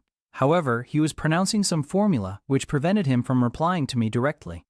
"Can I do anything?" I asked again. "You must just stand on one side," he answered as he rose, first to his knees and then to his feet. I did, whereupon began a heaving, stamping, clattering process, accompanied by a barking and baying which removed me effectually some yards' distance, but I would not be driven quite away till I saw the event. This was finally fortunate. The horse was re-established and the dog was silenced with a "Down, pilot!" The traveler, now stooping, felt his foot and leg, as if trying whether they were sound. Apparently something ailed them, for he halted to the stile whence I had just risen, and sat down. I was in the mood for being useful, or at least officious, I think, for I now drew near him again. "If you are hurt and want help, sir, I can fetch someone either from Thornfield Hall or from Hay." "Thank you, I shall do. I have no broken bones, only a sprain." And again he stood up and tried his foot, but the result extorted an involuntary "Ugh!" Something of daylight still lingered, and the moon was waxing bright. I could see him plainly. His figure was enveloped in a riding cloak, fur-collared and steel-clasped. Its details were not apparent, but I traced the general points of middle height and considerable breadth of chest. He had a dark face, with stern features and a heavy brow. His eyes and gathered eyebrows looked ireful and thwarted just now. He was past youth, but had not reached middle age. Perhaps he might be 35. I felt no fear of him, and but little shyness. Had he been a handsome, heroic-looking young gentleman, I should not have dared to stand thus questioning him against his will, and offering my services unasked. I had hardly ever seen a handsome youth, never in my life spoken to one. I had a theoretical reverence and homage for beauty, elegance, gallantry, fascination, but had I met those qualities incarnate in masculine shape, I should have known instinctively that they neither had nor could have sympathy with anything in me, and should have shunned them as one would fire, lightning, or anything else that is bright but antipathetic. If even this stranger had smiled and been good-humored to me when I addressed him, if he had put off my offer of assistance gaily and with thanks, I should have gone on my way and not felt any vocation to renew inquiries. But the frown, the roughness of the traveler, set me at my ease. I retained my station when he waved to me to go, and announced, "I cannot think of leaving you, sir, at so late an hour, in this solitary lane, till I see you are fit to mount your horse." He looked at me when I said this. He had hardly turned his eyes in my direction before.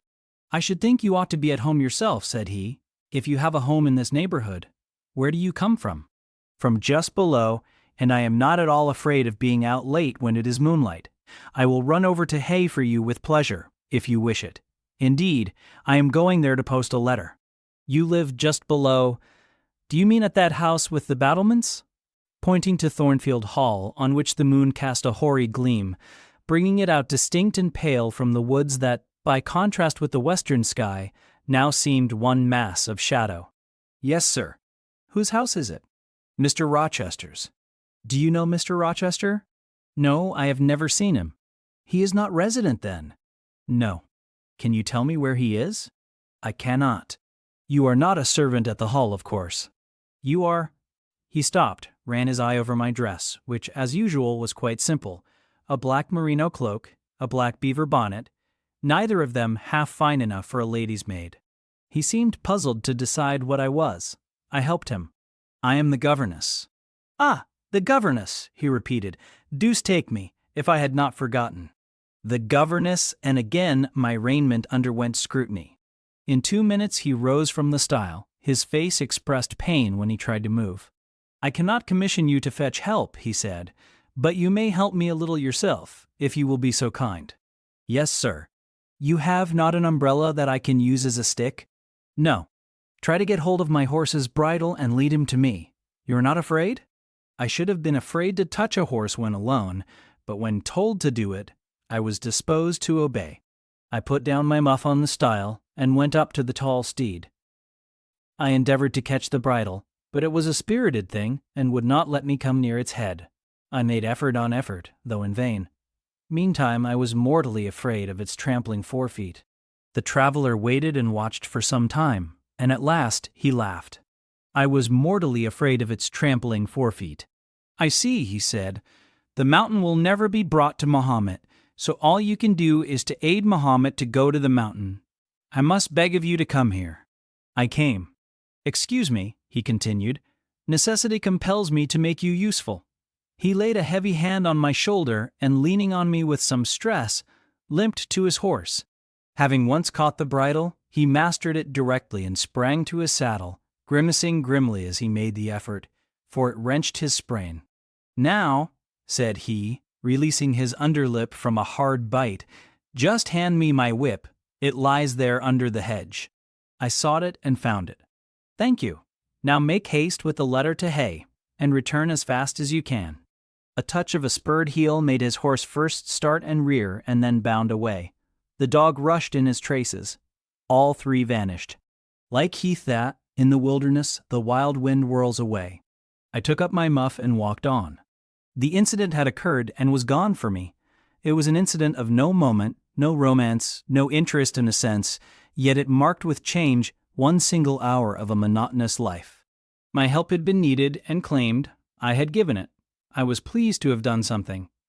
Trivial, transitory though the deed was, it was yet an active thing, and I was weary of an existence all passive. The new face, too, was like a new picture introduced to the gallery of memory, and it was dissimilar to all the others hanging there. Firstly, because it was masculine, and secondly, because it was dark, strong, and stern. I had it still before me when I entered Hay and slipped the letter into the post office. I saw it as I walked fast downhill all the way home. When I came to the stile, I stopped a minute, looked round and listened, with an idea that a horse's hoofs might ring on the causeway again, and that a rider in a cloak and a jitrash-like Newfoundland dog might be again apparent. I saw only the hedge and a pollard willow before me, rising up still and straight to meet the moonbeams. I heard only the faintest waft of wind roaming fitful among the trees round Thornfield, a mile distant, and when I glanced down in the direction of the murmur, my eye, traversing the hall front, caught a light kindling in a window. It reminded me that I was late, and I hurried on. I did not like re-entering Thornfield.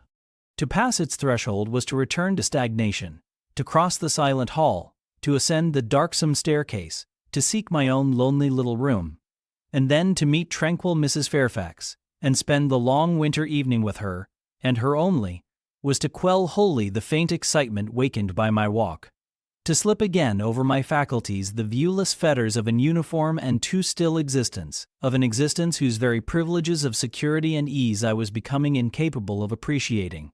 What good it would have done me at that time to have been tossed in the storms of an uncertain, struggling life, and to have been taught by rough and bitter experience to long for the calm amidst which I now repined. Yes, just as much good as it would do a man tired of sitting still in a too-easy chair to take a long walk. And just as natural was the wish to stir, under my circumstances, as it would be under his. I lingered at the gates. I lingered on the lawn. I paced backwards and forwards on the pavement. The shutters of the glass door were closed. I could not see into the interior, and both my eyes and spirit seemed drawn from the gloomy house, from the gray hollow filled with rayless cells, as it appeared to me, to that sky expanded before me, a blue sea absolved from taint of cloud, the moon ascending it in solemn march, her orb seeming to look up as she left the hilltops, from behind which she had come, far and farther below her, and aspired to the zenith, midnight dark in its fathomless depth and measureless distance, and for those trembling stars that followed her course, they made my heart tremble, my veins glow when I viewed them. Little things recall us to earth. The clock struck in the hall. That sufficed. I turned from moon and stars, opened a side door, and went in. The hall was not dark, nor yet was it lit, only by the high-hung bronze lamp. A warm glow suffused both it and the lower steps of the oak staircase. This ruddy shine issued from the great dining room, whose two-leaved door stood open, and showed a genial fire in the grate. Glancing on marble hearth and brass fire irons, and revealing purple draperies and polished furniture in the most pleasant radiance. It revealed, too, a group near the mantelpiece. I had scarcely caught it and scarcely become aware of a cheerful mingling of voices, amongst which I seemed to distinguish the tones of Adele, when the door closed. I hastened to Mrs. Fairfax's room. There was a fire there too, but no candle, and no Mrs. Fairfax. Instead, all alone, sitting upright on the rug, and gazing with gravity at the blaze, I beheld a great black and white long-haired dog, just like the Gitrash of the lane. It was so like it that I went forward and said, "Pilot," and the thing got up and came to me and snuffed me. I caressed him, and he wagged his great tail, but he looked an eerie creature to be alone with, and I could not tell whence he had come. I rang the bell, for I wanted a candle, and I wanted, too, to get an account of this visitant. Leah entered. "What dog is this?" "He came with master." "With whom?" "With master, Mr. Rochester. He has just arrived." "Indeed. And is Mrs. Fairfax with him?" "Yes, and Miss Adele. They are in the dining room, and John is gone for a surgeon. For master has had an accident. His horse fell, and his ankle is sprained." "Did the horse fall in Hay Lane?" "Yes, coming downhill. It slipped on some ice." "Ah, bring me a candle, will you, Leah?" Leah brought it. She entered, followed by Mrs. Fairfax, who repeated the news, adding that Mr. Carter, the surgeon, was come, and was now with Mr. Rochester. Then she hurried out to give orders about tea, and I went upstairs to take off my things. Chapter 13. Mr. Rochester, it seems, by the surgeon's orders, went to bed early that night, nor did he rise soon next morning. When he did come down, it was to attend to business. His agent and some of his tenants were arrived, and waiting to speak with him. Adele and I had now to vacate the library. It would be in daily requisition as a reception room for callers. A fire was lit in an apartment upstairs, and there I carried our books and arranged it for the future schoolroom. I discerned in the course of the morning that Thornfield Hall was a changed place. No longer silent as a church, it echoed every hour or two to a knock at the door, or a clang of the bell. Steps, too, often traversed the hall, and new voices spoke in different keys below. A rill from the outer world was flowing through it. It had a master. For my part, I liked it better. Adele was not easy to teach that day. She could not apply. She kept running to the door and looking over the banisters to see if she could get a glimpse of Mr. Rochester. Then she coined pretexts to go downstairs, in order, as I shrewdly suspected, to visit the library, where I knew she was not wanted. Then, when I got a little angry, and made her sit still, she continued to talk incessantly of her ami, Monsieur Edouard Fairfax de Rochester, as she dubbed him. I had not before heard his prenomens, and to conjecture what presents he had brought her, for it appears he had intimated the night before that when his luggage came from Millcote, there would be found amongst it a little box in whose contents she had an interest. "Et cela doit signifier," said she, "qu'il y aura là-dedans un cadeau pour moi, et peut-être pour vous aussi, mademoiselle.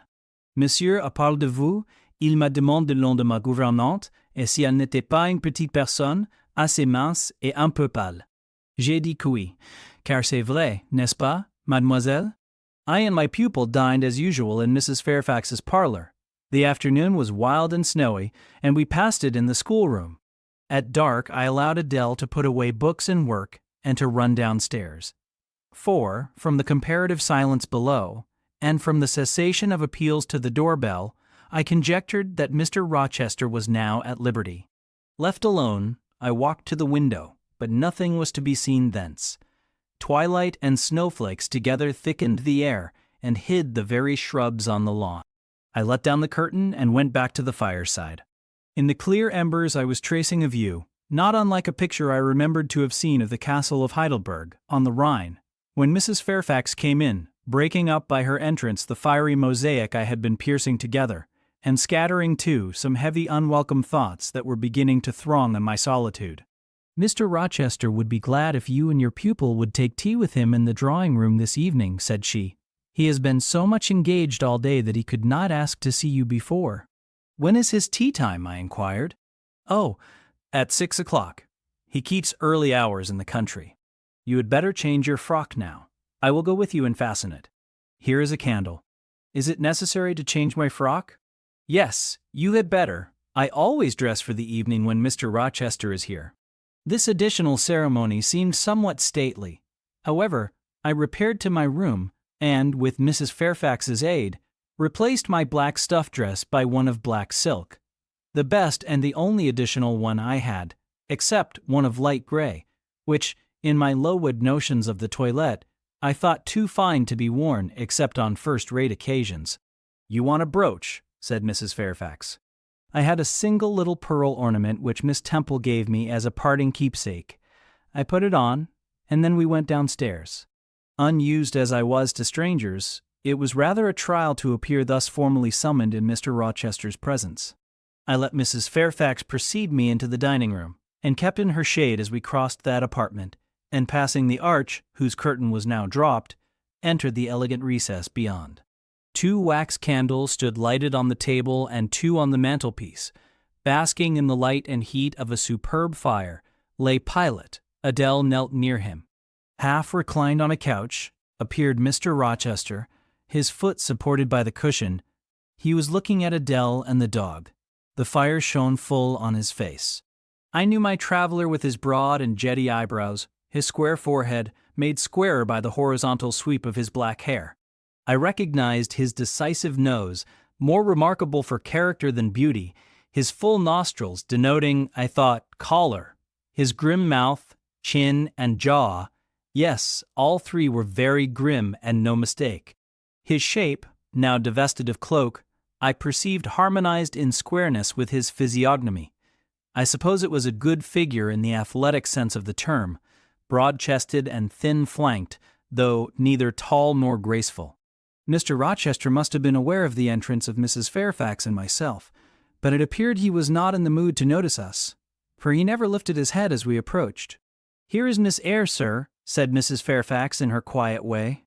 He bowed, still not taking his eyes from the group of the dog and child.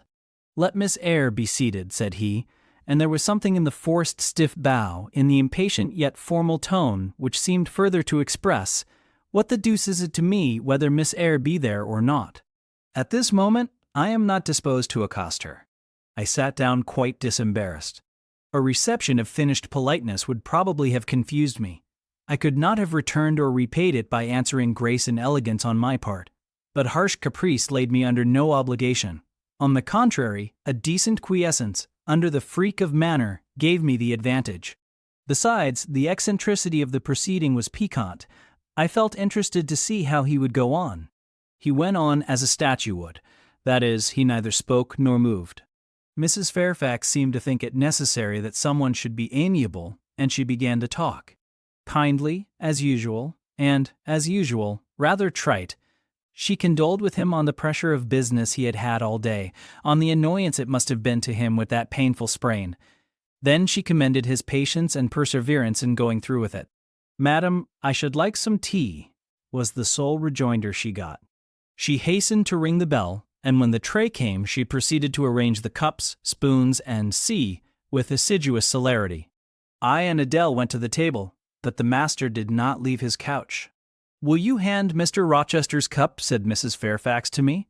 "Adele might perhaps spill it." I did as requested. As he took the cup from my hand, Adele, thinking the moment propitious for making a request in my favor, cried out, "N'est-ce pas, monsieur, qu'il y a un cadeau pour Mademoiselle Eyre dans votre petit coffre?" "Who talks of cadeaux?" said he gruffly. "Did you expect a present, Miss Eyre? Are you fond of presents?" And he searched my face with eyes that I saw were dark, irate, and piercing. "I hardly know, sir. I have little experience of them. They are generally thought pleasant things." "Generally thought? But what do you think?" "I should be obliged to take time, sir, before I could give you an answer worthy of your acceptance. A present has many faces to it, has it not? And one should consider all before pronouncing an opinion as to its nature. Miss Eyre, you are not so unsophisticated as Adele. She demands a cadeau clamorously the moment she sees me. You beat about the bush. Because I have less confidence in my deserts than Adele has. She can prefer the claim of old acquaintance, and the right, too, of custom. For she says you have always been in the habit of giving her playthings, but if I had to make out a case I should be puzzled, since I am a stranger, and have done nothing to entitle me to an acknowledgment. Oh, don't fall back on over-modesty. I have examined Adele and find you have taken great pains with her. She is not bright, she has no talents, yet in a short time she has made much improvement. Sir, you have now given me my cadeau. I am obliged to you. It is the meed teachers most covet, praise of their pupils' progress. Humph, said Mr. Rochester, and he took his tea in silence. Come to the fire, said the master, when the tray was taken away, and Mrs. Fairfax had settled into a corner with her knitting, while Adele was leading me by the hand round the room, showing me the beautiful books and ornaments on the consoles and chiffonières. We obeyed, as in duty bound. Adele wanted to take a seat on my knee, but she was ordered to amuse herself with Pilate. You have been resident in my house 3 months? Yes, sir. And you came from Lowood School? In Shire. Ah, a charitable concern. How long were you there? 8 years. 8 years! You must be tenacious of life. I thought half the time in such a place would have done up any constitution. No wonder you have rather the look of another world. I marveled where you had got that sort of face. When you came on me in Hay Lane last night, I thought unaccountably of fairy tales, and had half a mind to demand whether you had bewitched my horse. I am not sure yet. Who were your parents? I have none. Nor ever had, I suppose. Do you remember them?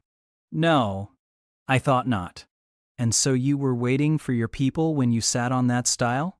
For whom, sir? For the men in green. It was a proper moonlight evening for them. Did I break through one of your rings, that you spread that damned ice on the causeway? I shook my head. The men in green all forsook England 100 years ago, said I, speaking as seriously as he had done. And not even in Hay Lane, or the fields about it, could you find a trace of them.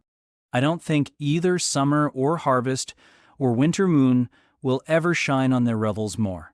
Mrs. Fairfax had dropped her knitting and, with raised eyebrows, seemed wondering what sort of talk this was. Well, resumed Mr. Rochester, if you disown parents, you must have some sort of kinsfolk, uncles and aunts? No, none that I ever saw. And your home? I have none. Where do your brothers and sisters live? I have no brothers or sisters. Who recommended you to come here? I advertised, and Mrs. Fairfax answered my advertisement. Yes, said the good lady, who now knew what ground we were upon, and I am daily thankful for the choice Providence led me to make. Miss Eyre has been an invaluable companion to me, and a kind and careful teacher to Adele. Don't trouble yourself to give her a character, returned Mr. Rochester. Eulogiums will not bias me. I shall judge for myself. She began by felling my horse. Sir, said Mrs. Fairfax, I have to thank her for this sprain. The widow looked bewildered. Miss Eyre, have you ever lived in a town? No, sir. Have you seen much society? None but the pupils and teachers of Lowood, and now the inmates of Thornfield. Have you read much? Only such books as came in my way, and they have not been numerous or very learned. You have lived the life of a nun. No doubt you are well drilled in religious forms. Brocklehurst, who I understand directs Lowood, is a parson, is he not? Yes, sir. And you girls probably worshipped him, as a convent full of religieuses would worship their director. Oh, no. You are very cool. No. What? A novice not worship her priest? That sounds blasphemous. I disliked Mr. Brocklehurst, and I was not alone in the feeling. He is a harsh man, at once pompous and meddling. He cut off our hair, and for economy's sake bought us bad needles and thread, with which we could hardly sew. That was very false economy, remarked Mrs. Fairfax, who now again caught the drift of the dialogue. And was that the head and front of his offending? Demanded Mr. Rochester. He starved us when he had the sole superintendence of the provision department, before the committee was appointed, and he bored us with long lectures once a week, and with evening readings from books of his own inditing, about sudden deaths and judgments, which made us afraid to go to bed. What age were you when you went to Lowood? About 10. And you stayed there 8 years? You are now, then, 18? I assented. Arithmetic, you see, is useful. Without its aid, I should hardly have been able to guess your age. It is a point difficult to fix where the features and countenance are so much at variance as in your case. And now what did you learn at Lowood? Can you play?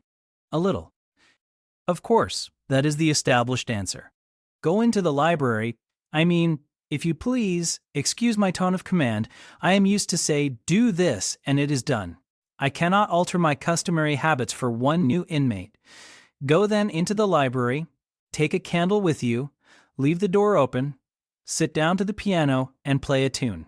I departed, obeying his directions. Enough, he called out in a few minutes.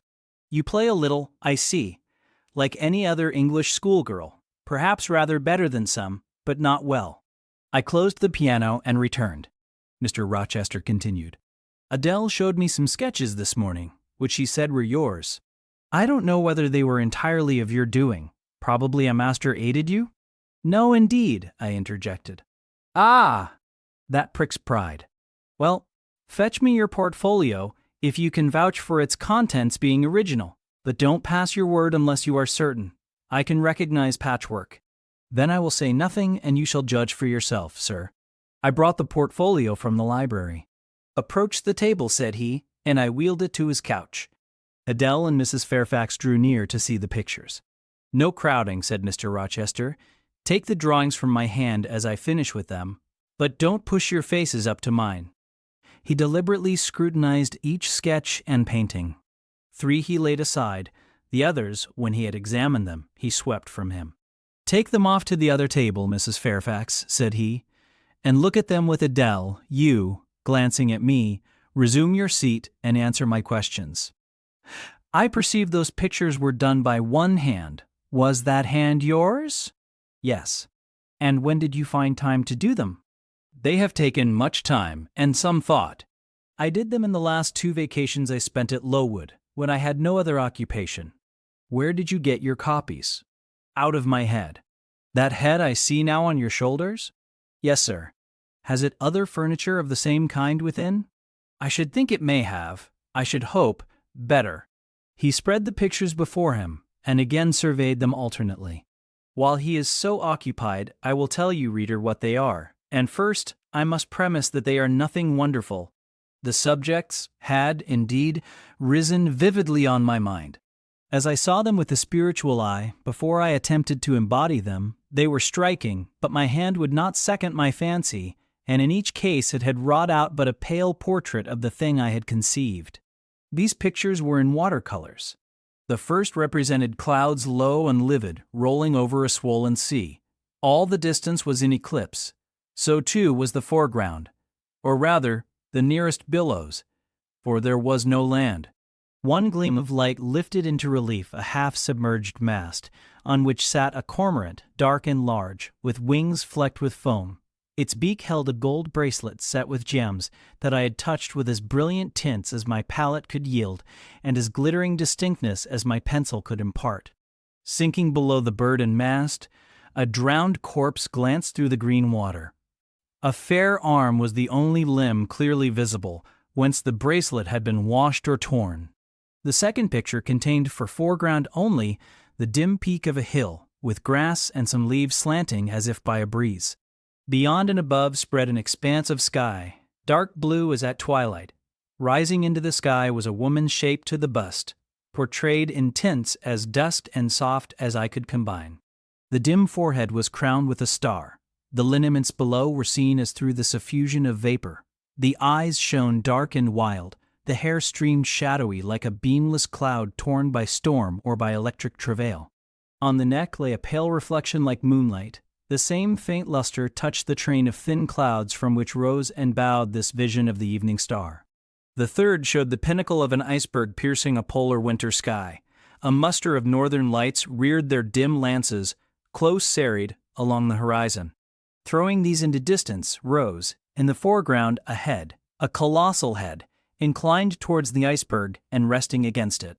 2 thin hands, joined under the forehead, and, supporting it, drew up before the lower features a sable veil. A brow quite bloodless, white as bone, and an eye hollow and fixed, blank of meaning but for the glassiness of despair, alone were visible. Above the temples, amidst wreathed turban folds of black drapery, vague in its character and consistency as cloud, gleamed a ring of white flame, gemmed with sparkles of a more lurid tinge. This pale crescent was the likeness of a kingly crown. What it diademed was the shape which shape had none. "Were you happy when you painted these pictures?" asked Mr. Rochester presently. "I was absorbed, sir, yes, and I was happy. To paint them, in short, was to enjoy one of the keenest pleasures I have ever known. That is not saying much. Your pleasures by your own account have been few, but I dare say you did exist in a kind of artist's dreamland while you blent and arranged these strange tints. Did you sit at them long each day? I had nothing else to do, because it was the vacation, and I sat at them from morning till noon, and from noon till night. The length of the midsummer days favored my inclination to apply." "And you felt self-satisfied with the result of your ardent labors?" "Far from it. I was tormented by the contrast between my idea and my handiwork. In each case, I had imagined something which I was quite powerless to realize." "Not quite. You have secured the shadow of your thought, but no more probably. You had not enough of the artist's skill and science to give it full being, yet the drawings are, for a schoolgirl, peculiar. As to the thoughts, they are elfish. These eyes, in the evening star you must have seen in a dream. How could you make them look so clear, and yet not at all brilliant? For the planet above quells their rays. And what meaning is that in their solemn depth? And who taught you to paint wind? There is a high gale in that sky, and on this hilltop. Where did you see Latmos? For that is Latmos. There! Put the drawings away." I had scarce tied the strings of the portfolio when, looking at his watch, he said abruptly, "It is 9 o'clock. What are you about, Miss Eyre, to let Adele sit up so long? Take her to bed." Adele went to kiss him before quitting the room. He endured the caress, but scarcely seemed to relish it more than Pilate would have done, nor so much. "I wish you all good night now," said he, making a movement of the hand towards the door, in token that he was tired of our company, and wished to dismiss us. Mrs. Fairfax folded up her knitting, I took my portfolio, we curtsied to him, received a frigid bow in return, and so withdrew. "You said Mr. Rochester was not strikingly peculiar, Mrs. Fairfax," I observed, when I rejoined her in her room, after putting Adele to bed. "Well, is he?" "I think so. He is very changeful and abrupt." "True. No doubt he may appear so to a stranger, but I am so accustomed to his manner I never think of it. And then, if he has peculiarities of temper, allowance should be made." "Why?" "Partly because it is his nature, and we can none of us help our nature, and partly because he has painful thoughts, no doubt, to harass him and make his spirits unequal." "What about?" "Family troubles, for one thing." "But he has no family." "Not now, but he has had, or at least, relatives. He lost his elder brother a few years since." "His elder brother?" "Yes. The present Mr. Rochester has not been very long in possession of the property, only about 9 years. 9 years is a tolerable time. Was he so very fond of his brother as to be still inconsolable for his loss? Why, no, perhaps not. I believe there were some misunderstandings between them. Mr. Roland Rochester was not quite just to Mr. Edward, and perhaps he prejudiced his father against him. The old gentleman was fond of money and anxious to keep the family estate together. He did not like to diminish the property by division, and yet he was anxious that Mr. Edward should have wealth, too, to keep up the consequence of the name. And soon after he was of age, some steps were taken that were not quite fair, and made a great deal of mischief. Old Mr. Rochester and Mr. Roland combined to bring Mr. Edward into what he considered a painful position, for the sake of making his fortune. What the precise nature of that position was I never clearly knew, but his spirit could not brook what he had to suffer in it. He is not very forgiving. He broke with his family, and now for many years he has led an unsettled kind of life. I don't think he has ever been resident at Thornfield for a fortnight together since the death of his brother without a will left him master of the estate, and indeed no wonder he shuns the old place. Why should he shun it? Perhaps he thinks it gloomy. The answer was evasive. I should have liked something clearer, but Mrs. Fairfax either could not or would not give me more explicit information of the origin and nature of Mr. Rochester's trials. She averred they were a mystery to herself, and that what she knew was chiefly from conjecture. It was evident, indeed, that she wished me to drop the subject, which I did accordingly. Chapter 14. For several subsequent days I saw little of Mr. Rochester. In the mornings he seemed much engaged with business, and, in the afternoon, gentlemen from Millcote or the neighborhood called, and sometimes stayed to dine with him. When his sprain was well enough to admit of horse exercise, he rode out a good deal, probably to return these visits, as he generally did not come back till late at night. During this interval, even Adele was seldom sent for to his presence, and all my acquaintance with him was confined to an occasional rencontre in the hall, on the stairs, or in the gallery, when he would sometimes pass me haughtily and coldly, just acknowledging my presence by a distant nod or a cool glance, and sometimes bow and smile with gentlemanlike affability. His changes of mood did not offend me, because I saw that I had nothing to do with their alternation. The ebb and flow depended on causes quite disconnected with me. One day he had had company to dinner, and had sent for my portfolio, in order doubtless to exhibit its contents. The gentleman went away early to attend a public meeting at Millcote, as Mrs. Fairfax informed me. But the night being wet and inclement, Mr. Rochester did not accompany them. Soon after they were gone, he rang the bell. A message came that I and Adele were to go downstairs. I brushed Adele's hair and made her neat, and having ascertained that I was myself in my usual Quaker trim, where there was nothing to retouch, all being too close and plain, braided locks included, to admit of disarrangement, we descended, Adele wondering whether the petit coffer was at length come, for owing to some mistake, its arrival had hitherto been delayed. She was gratified. There it stood, a little carton, on the table when we entered the dining room. She appeared to know it by instinct. "Ma boîte! Ma boîte!" exclaimed she, running towards it. "Yes, there is your boîte at last. Take it into a corner, you genuine daughter of Paris, and amuse yourself with disemboweling it," said the deep and rather sarcastic voice of Mr. Rochester, proceeding from the depths of an immense easy-chair at the fireside. "And mind," he continued, "don't bother me with any details of the anatomical process, or any notice of the condition of the entrails. Let your operation be conducted in silence. Tiens-toi tranquille, enfant. Comprends-tu?" Adele seemed scarcely to need the warning. She had already retired to a sofa with her treasure, and was busy untying the cord which secured the lid. Having removed this impediment and lifted certain silvery envelopes of tissue paper, she merely exclaimed, "Oh, ciel, que c'est beau," and then remained absorbed in ecstatic contemplation. "Is Miss Eyre there?"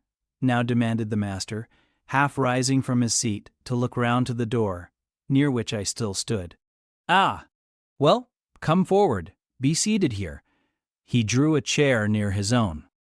"I am not fond of the prattle of children," he continued. "For old bachelor as I am, I have no pleasant associations connected with their lisp. It would be intolerable to me to pass a whole evening tête-à-tête with a brat. Don't draw that chair farther off, Miss Eyre. Sit down exactly where I placed it, if you please, that is. Confound these civilities. I continually forget them, nor do I particularly affect simple-minded old ladies. By the by, I must have mine in mind. It won't do to neglect her. She is a Fairfax, or wed to one, and blood is said to be thicker than water." He rang, and dispatched an invitation to Mrs. Fairfax, who soon arrived, knitting basket in hand. "Good evening, madam. I sent to you for a charitable purpose. I have forbidden Adele to talk to me about her presents, and she is bursting with repletion. Have the goodness to serve her as auditress and interlocutress. It will be one of the most benevolent acts you ever performed." Adele, indeed, no sooner saw Mrs. Fairfax than she summoned her to her sofa, and there quickly filled her lap with the porcelain, the ivory, the waxen contents of her boîte, pouring out meantime explanations and raptures in such broken English as she was mistress of. "Now I have performed the part of a good host," pursued Mr. Rochester. "Put my guests into the way of amusing each other. I ought to be at liberty to attend to my own pleasure. Miss Eyre, draw your chair still a little farther forward. You are yet too far back. I cannot see you without disturbing my position in this comfortable chair, which I have no mind to do." I did as I was bid, though I would much rather have remained somewhat in the shade. But Mr. Rochester had such a direct way of giving orders, it seemed a matter of course to obey him promptly. We were, as I have said, in the dining room. The lustre, which had been lit for dinner, filled the room with a festal breadth of light. The large fire was all red and clear, the purple curtains hung rich and ample before the lofty window and loftier arch. Everything was still, save the subdued chat of Adele, she dared not speak loud, and filling up each pause, the beating of winter rain against the panes. Mr. Rochester, as he sat in his damask-covered chair, looked different to what I had seen him look before. Not quite so stern, much less gloomy. There was a smile on his lips, and his eyes sparkled. Whether with wine or not, I am not sure, but I think it very probable. He was, in short, in his after-dinner mood, more expanded and genial, and also more self-indulgent than the frigid and rigid temper of the morning. Still, he looked preciously grim, cushioning his massive head against the swelling back of his chair, and receiving the light of the fire on his granite-hewn features, and in his great dark eyes, for he had great dark eyes, and very fine eyes, too, not without a certain change in their depths sometimes, which, if it was not softness, reminded you, at least, of that feeling. He had been looking 2 minutes at the fire, and I had been looking the same length of time at him, when, turning suddenly, he caught my gaze fastened on his physiognomy. "You examine me, Miss Eyre," said he. "Do you think me handsome?" I should, if I had deliberated, have replied to this question by something conventionally vague and polite, but the answer somehow slipped from my tongue before I was aware. "No, sir." "Ah, by my word, there is something singular about you," said he.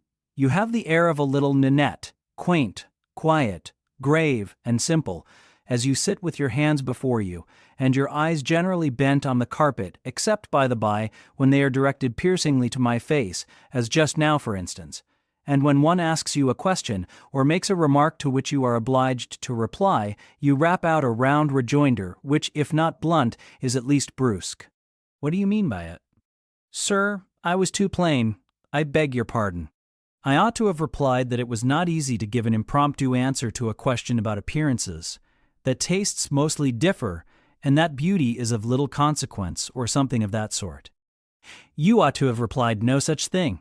Beauty of little consequence indeed. And so, under pretense of softening the previous outrage, of stroking and soothing me into placidity, you stick a sly penknife under my ear. Go on. What fault do you find with me, pray? I suppose I have all my limbs and all my features like any other man? Mr. Rochester, allow me to disown my first answer. I intended no pointed repartee. It was only a blunder. Just so, I think so, and you shall be answerable for it. Criticize me? Does my forehead not please you?" He lifted up the sable waves of hair which lay horizontally over his brow, and showed a solid enough mass of intellectual organs, but an abrupt deficiency where the suave sign of benevolence should have risen. "Now, ma'am, am I a fool?" "Far from it, sir." "You would perhaps think me rude if I inquired in return whether you are a philanthropist?" There again, another stick of the penknife, when she pretended to pat my head, and that is because I said I did not like the society of children and old women, low be it spoken. "No, young lady, I am not a general philanthropist, but I bear a conscience."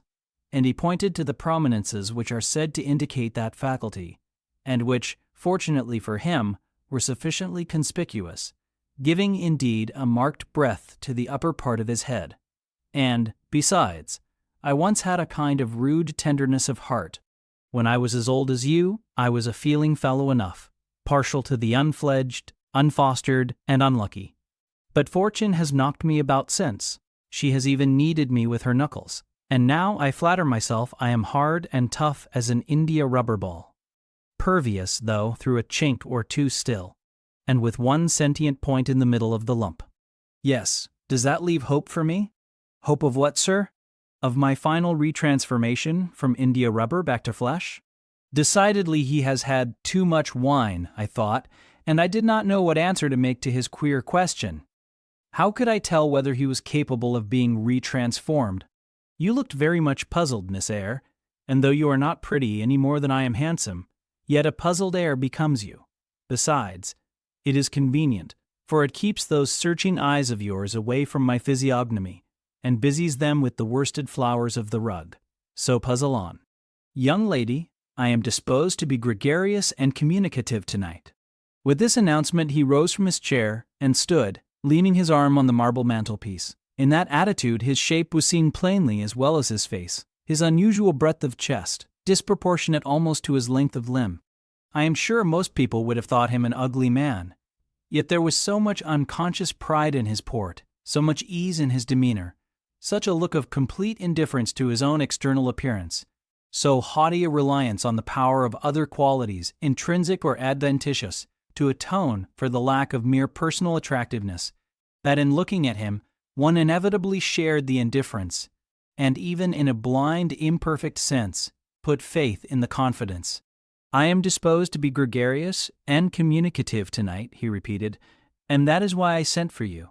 The fire and the chandelier were not sufficient company for me, nor would Pilate have been, for none of these can talk.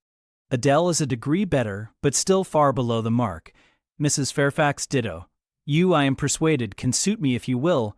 You puzzled me the first evening I invited you down here.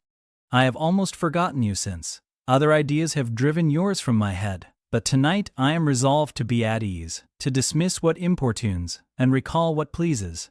It would please me now to draw you out, to learn more of you, therefore speak." Instead of speaking, I smiled, and not a very complacent or submissive smile either. "Speak," he urged. "What about, sir?" "Whatever you like. I leave both the choice of subject and the manner of treating it entirely to yourself." Accordingly, I sat and said nothing.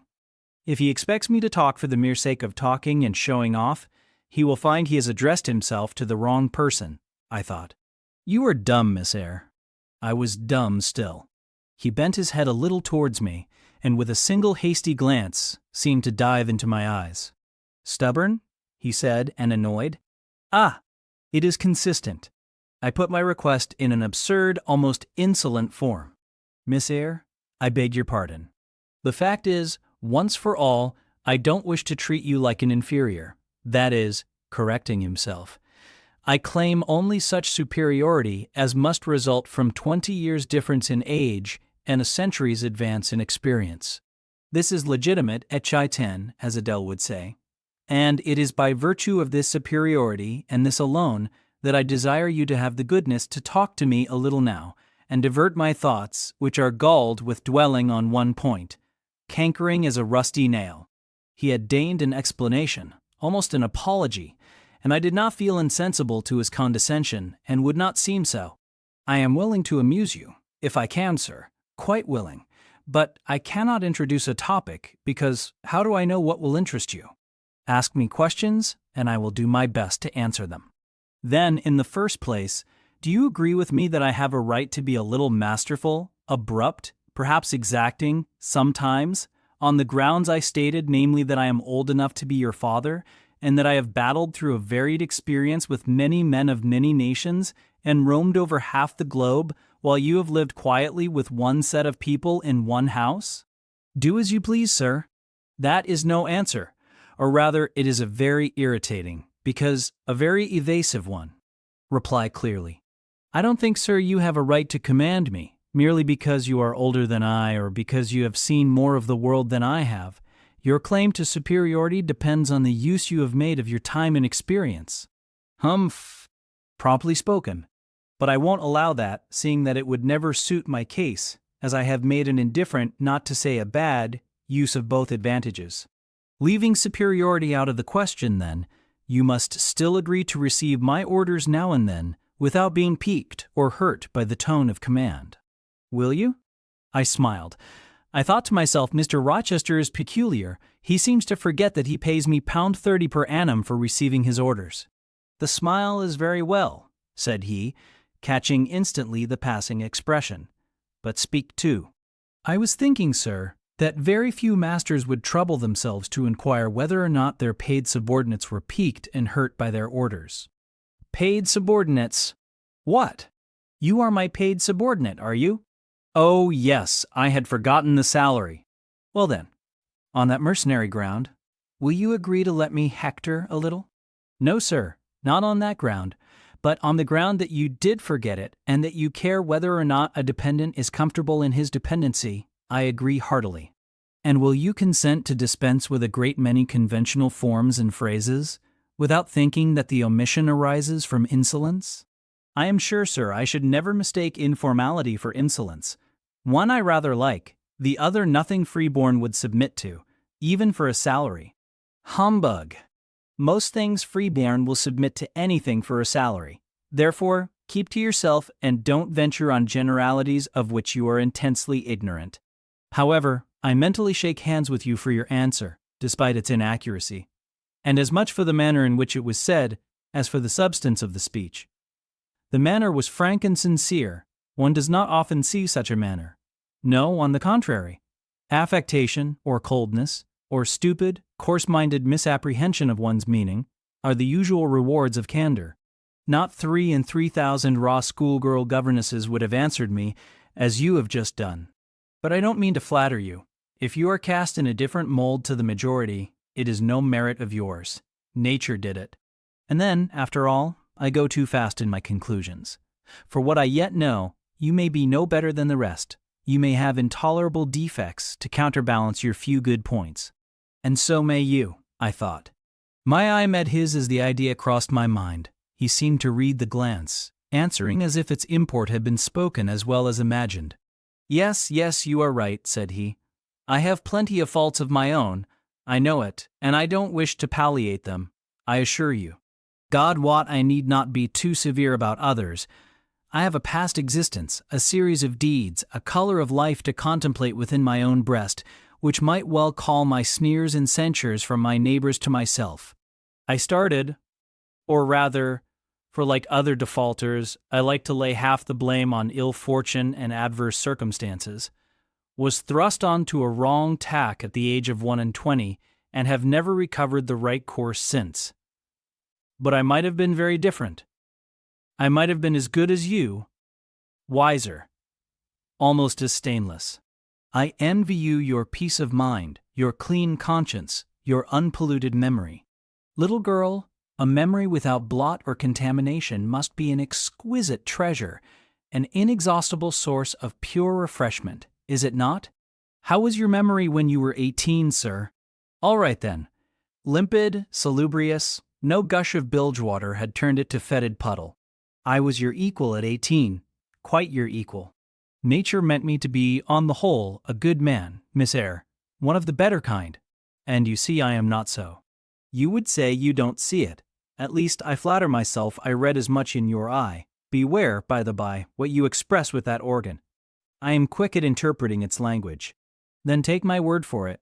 I am not a villain. You are not to suppose that, not to attribute to me any such bad eminence, but owing, I verily believe, rather to circumstances than to my natural bent, I am a trite commonplace sinner, hackneyed in all the poor petty dissipations with which the rich and worthless try to put on life.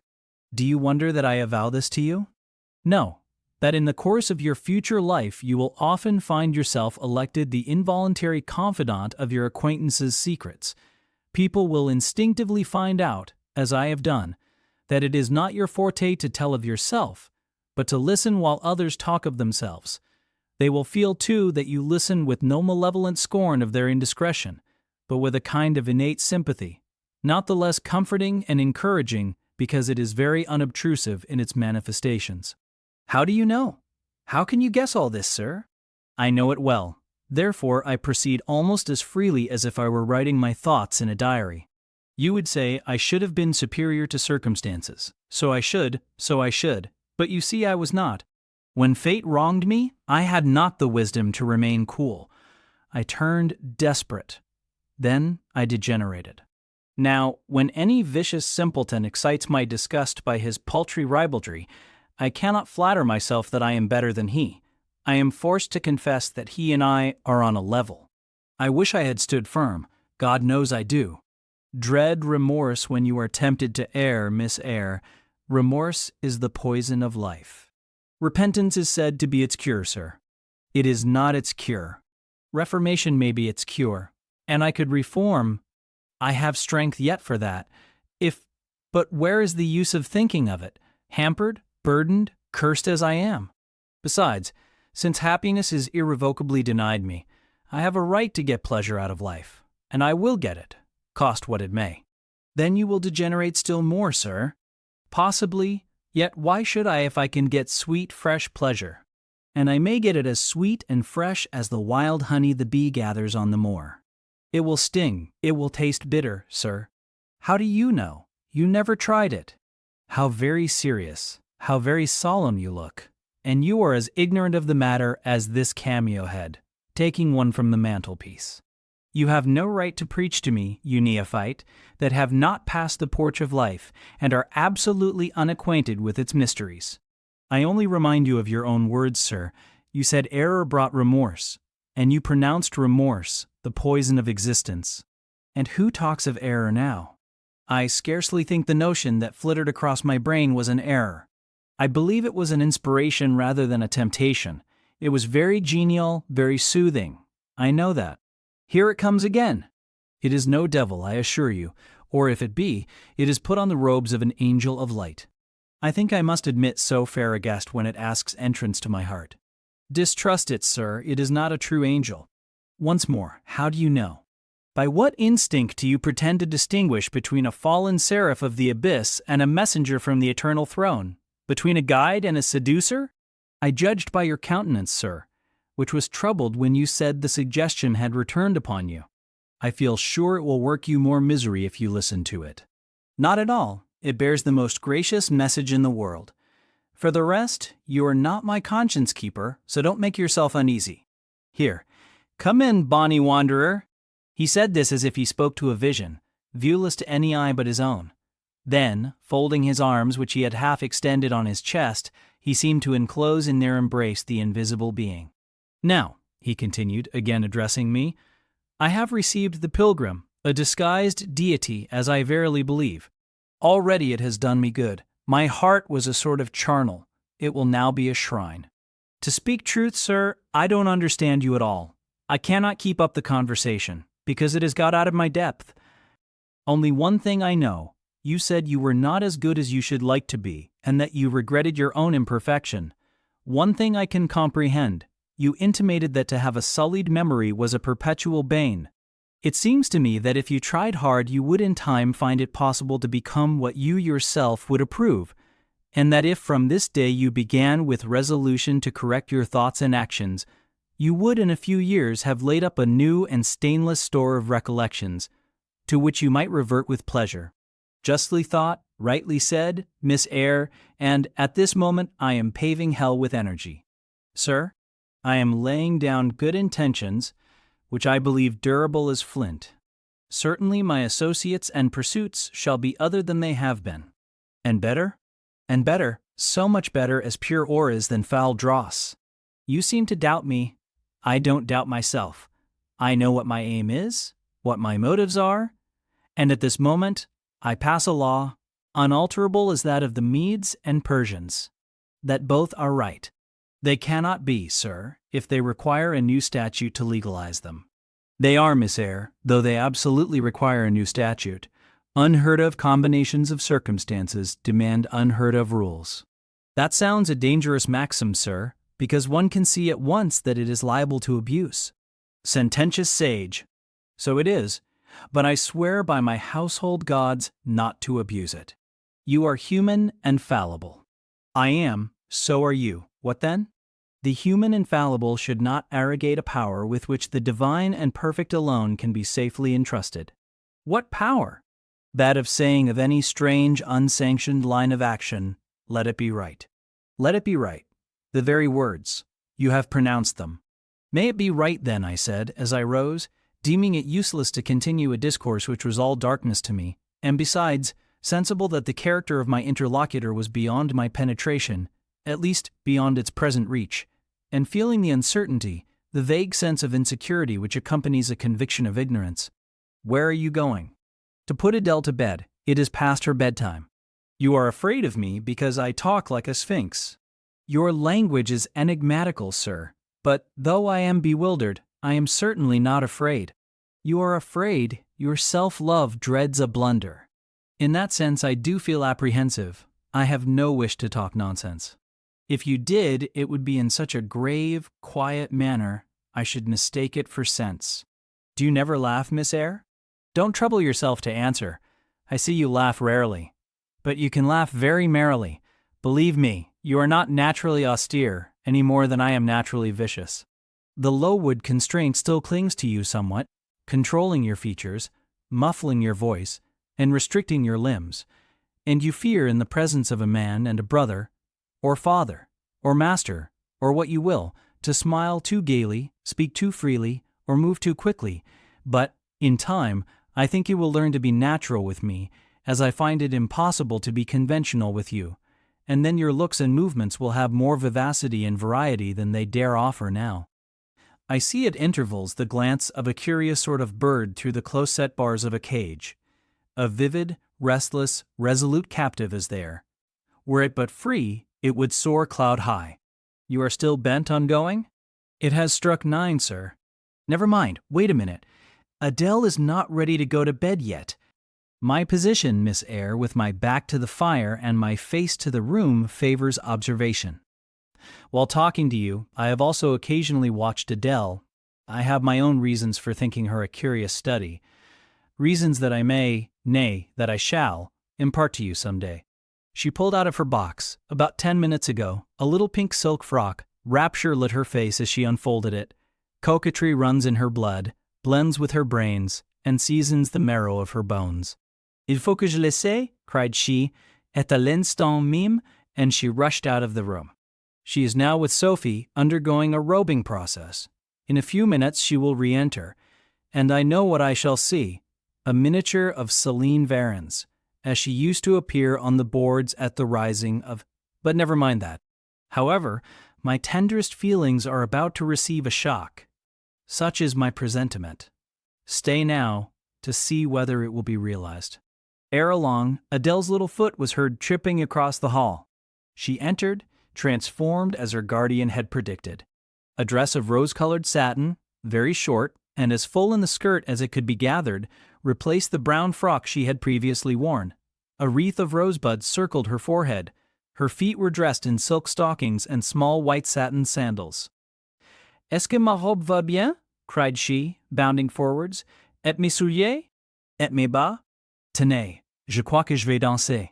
And spreading out her dress, she chassed across the room till, having reached Mr. Rochester, she wheeled lightly round before him on tiptoe, then dropped on one knee at his feet, exclaiming, Monsieur, je vous remercie mille fois de votre bonté. Then rising, she added, C'est comme cela que maman faisait, n'est-ce pas, monsieur? Precisely, was the answer. And, comme cela, she charmed my English gold out of my British breeches pocket. I have been green too, Miss Eyre. Grass green. Not a more vernal tint freshens you now than once freshened me. My spring is gone, however, but it has left me that French floweret on my hands, which, in some moods, I would fain be rid of, not valuing now the root whence it sprang, having found that it was of a sort which nothing but gold dust could manure. I have but half a liking to the blossom, especially when it looks so artificial as just now. I keep it and rear it rather on the Roman Catholic principle of expiating numerous sins, great or small, by one good work. I'll explain all this some day. Good night. Chapter 15. Mr. Rochester did, on a future occasion, explain it.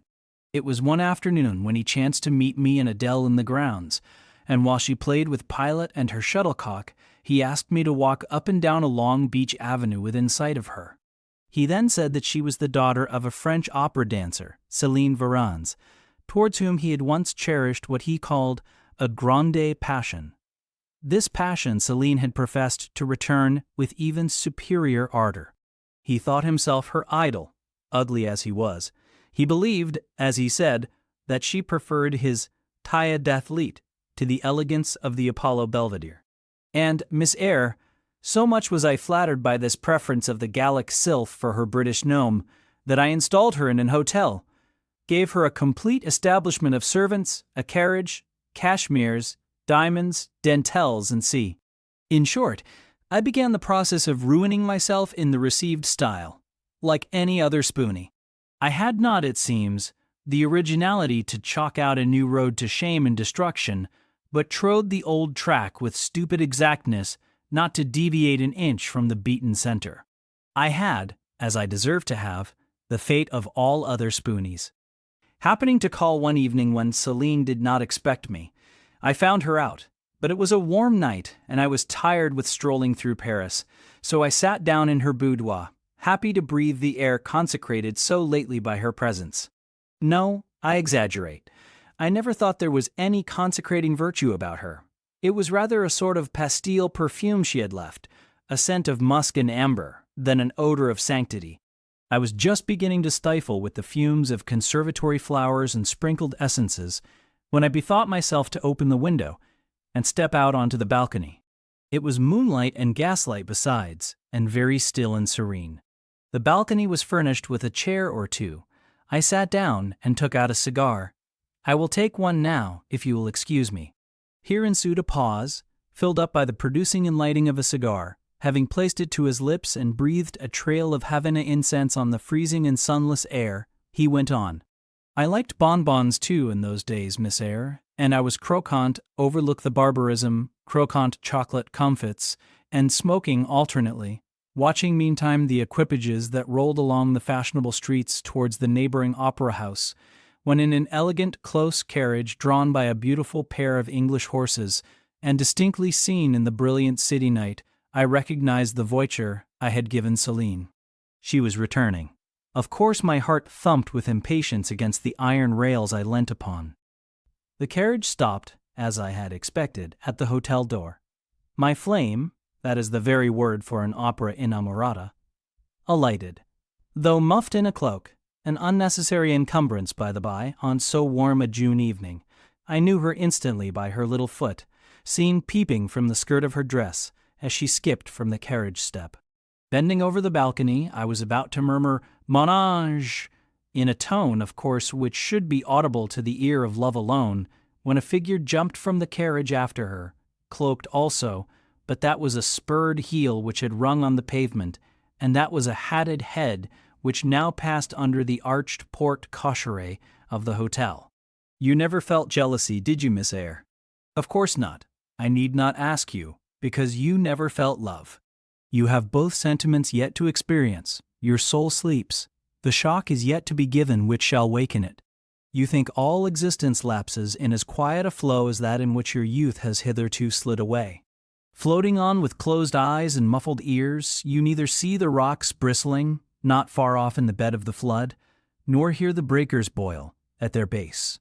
But I tell you, and you may mark my words, you will come some day to a craggy pass in the channel, where the whole of life's stream will be broken up into whirl and tumult, foam and noise. Either you will be dashed to atoms on crag points, or lifted up and borne on by some master wave into a calmer current, as I am now. I like this day. I like that sky of steel. I like the sternness and stillness of the world under this frost.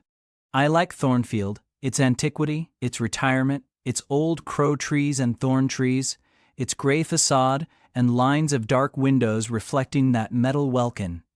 And yet how long have I abhorred the very thought of it, shunned it like a great plague house. How I do still abhor. He ground his teeth and was silent. He arrested his step and struck his boot against the hard ground. Some hated thought seemed to have him in its grip, and to hold him so tightly that he could not advance. We were ascending the avenue when he thus paused.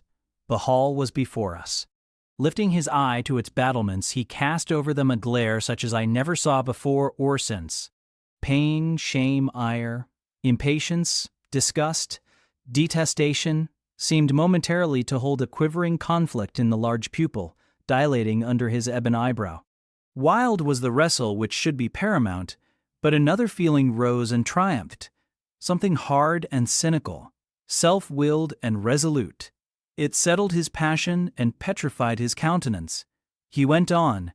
During the moment I was silent, Miss Eyre, I was arranging a point with my destiny. She stood there by that beech trunk, a hag like one of those who appeared to Macbeth on the heath of Forres. "You like Thornfield?" she said, lifting her finger.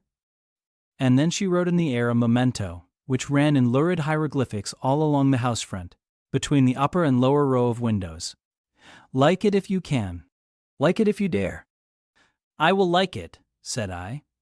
"I dare like it, and," he subjoined moodily, "I will keep my word." I will break obstacles to happiness, to goodness. Yes, goodness. I wish to be a better man than I have been, than I am. As Job's Leviathan broke the spear, the dart, and the habergeon, hindrances which others count as iron and brass, I will esteem but straw and rotten wood.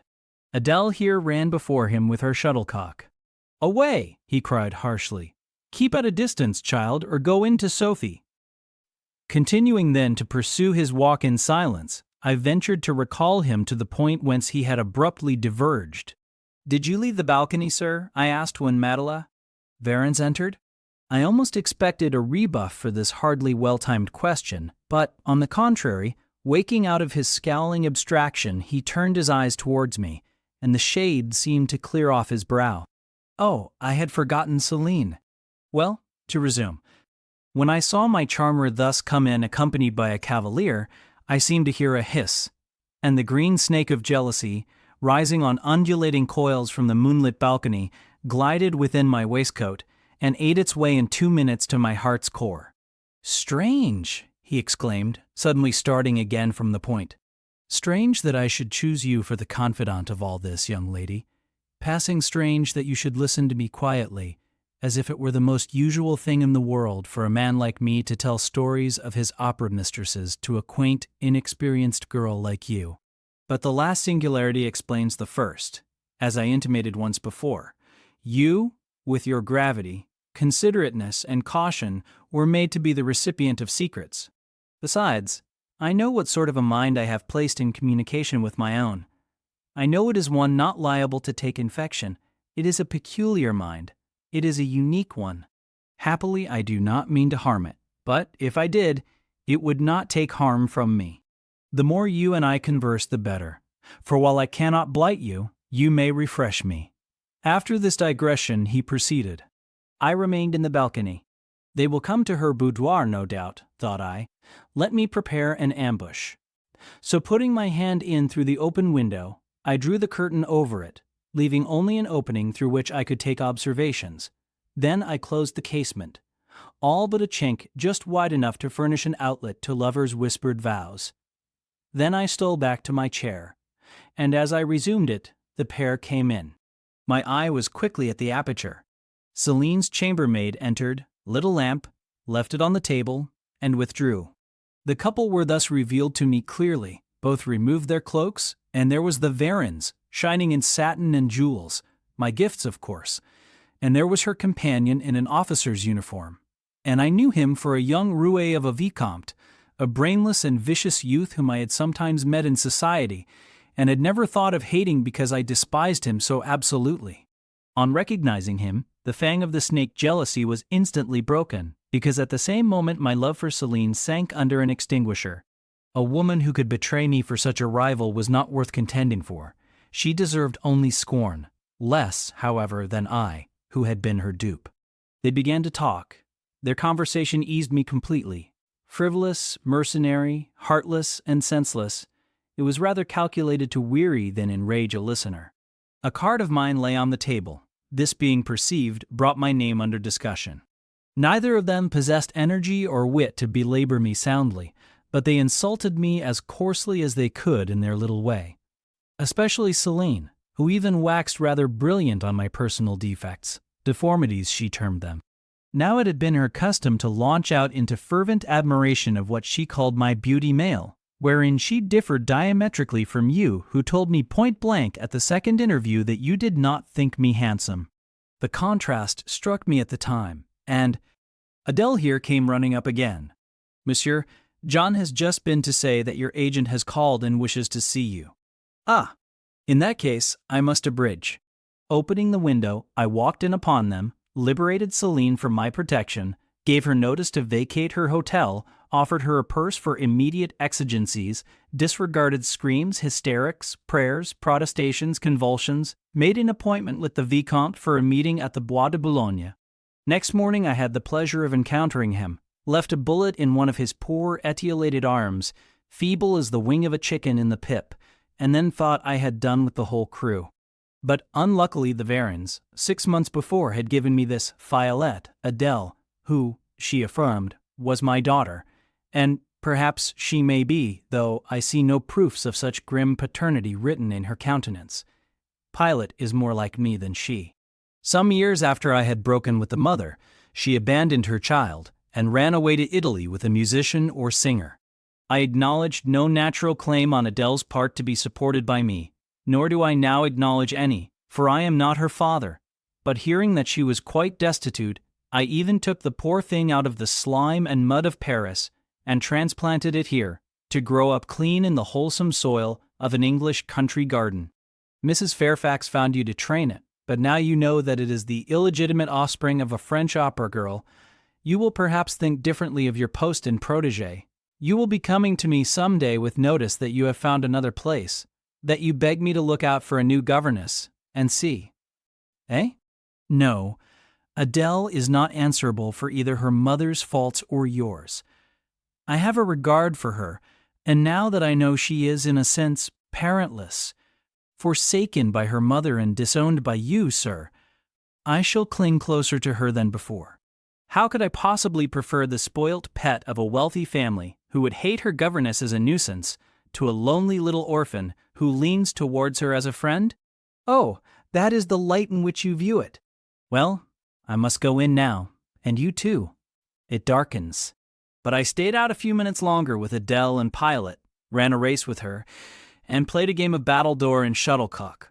When we went in, and I had removed her bonnet and coat, I took her on my knee, kept her there an hour, allowing her to prattle as she liked, not rebuking even some little freedoms and trivialities into which she was apt to stray when much noticed, and which betrayed in her a superficiality of character inherited probably from her mother, hardly congenial to an English mind. Still, she had her merits, and I was disposed to appreciate all that was good in her to the utmost. I sought in her countenance and features a likeness to Mr. Rochester, but found none. No trait, no turn of expression announced relationship. It was a pity. If she could but have been proved to resemble him, he would have thought more of her. It was not till after I had withdrawn to my own chamber for the night that I steadily reviewed the tale Mr. Rochester had told me. As he had said, there was probably nothing at all extraordinary in the substance of the narrative itself. A wealthy Englishman's passion for a French dancer, and her treachery to him, were everyday matters enough, no doubt, in society. But there was something decidedly strange in the paroxysm of emotion which had suddenly seized him when he was in the act of expressing the present contentment of his mood and his newly revived pleasure in the old hall and its environs. I meditated wonderingly on this incident, but gradually quitting it, as I found it for the present inexplicable, I turned to the consideration of my master's manner to myself. The confidence he had thought fit to repose in me seemed a tribute to my discretion. I regarded and accepted it as such. His deportment had now for some weeks been more uniform towards me than at the first. I never seemed in his way. He did not take fits of chilling hauteur. When he met me unexpectedly, the encounter seemed welcome. He had always a word and sometimes a smile for me. When summoned by formal invitation to his presence, I was honored by a cordiality of reception that made me feel I really possessed the power to amuse him, and that these evening conferences were sought as much for his pleasure as for my benefit. I indeed talked comparatively little, but I heard him talk with relish. It was his nature to be communicative. He liked to open to a mind unacquainted with the world glimpses of its scenes and ways. I do not mean its corrupt scenes and wicked ways, but such as derived their interest from the great scale on which they were acted, the strange novelty by which they were characterized. And I had a keen delight in receiving the new ideas he offered, in imagining the new pictures he portrayed, and following him in thought through the new regions he disclosed, never startled or troubled by one noxious illusion. The ease of his manner freed me from painful restraint. The friendly frankness, as correct as cordial, with which he treated me, drew me to him. I felt at times as if he were my relation rather than my master. Yet he was imperious sometimes still, but I did not mind that. I saw it was his way. So happy, so gratified did I become with this new interest added to life, that I ceased to pine after kindred. My thin crescent destiny seemed to enlarge. The blanks of existence were filled up. My bodily health improved. I gathered flesh and strength. And was Mr. Rochester now ugly in my eyes? No, reader. Gratitude and many associations, all pleasurable and genial, made his face the object I best liked to see. His presence in a room was more cheering than the brightest fire. Yet I had not forgotten his faults. Indeed, I could not, for he brought them frequently before me. He was proud, sardonic, harsh to inferiority of every description. In my secret soul I knew that his great kindness to me was balanced by unjust severity to many others. He was moody too, unaccountably so. I more than once, when sent for to read to him, found him sitting in his library alone, with his head bent on his folded arms. And, when he looked up, a morose, almost a malignant scowl blackened his features. But I believed that his moodiness, his harshness, and his former faults of morality, I say former, for now he seemed corrected of them, had their source in some cruel cross of fate. I believed he was naturally a man of better tendencies, higher principles and purer tastes than such as circumstances had developed, education instilled, or destiny encouraged. I thought there were excellent materials in him, though for the present they hung together somewhat spoiled and tangled. I cannot deny that I grieved for his grief, whatever that was, and would have given much to assuage it. Though I had now extinguished my candle and was laid down in bed, I could not sleep for thinking of his look when he paused in the avenue, and told how his destiny had risen up before him, and dared him to be happy at Thornfield. Why not? I asked myself. What alienates him from the house? Will he leave it again soon?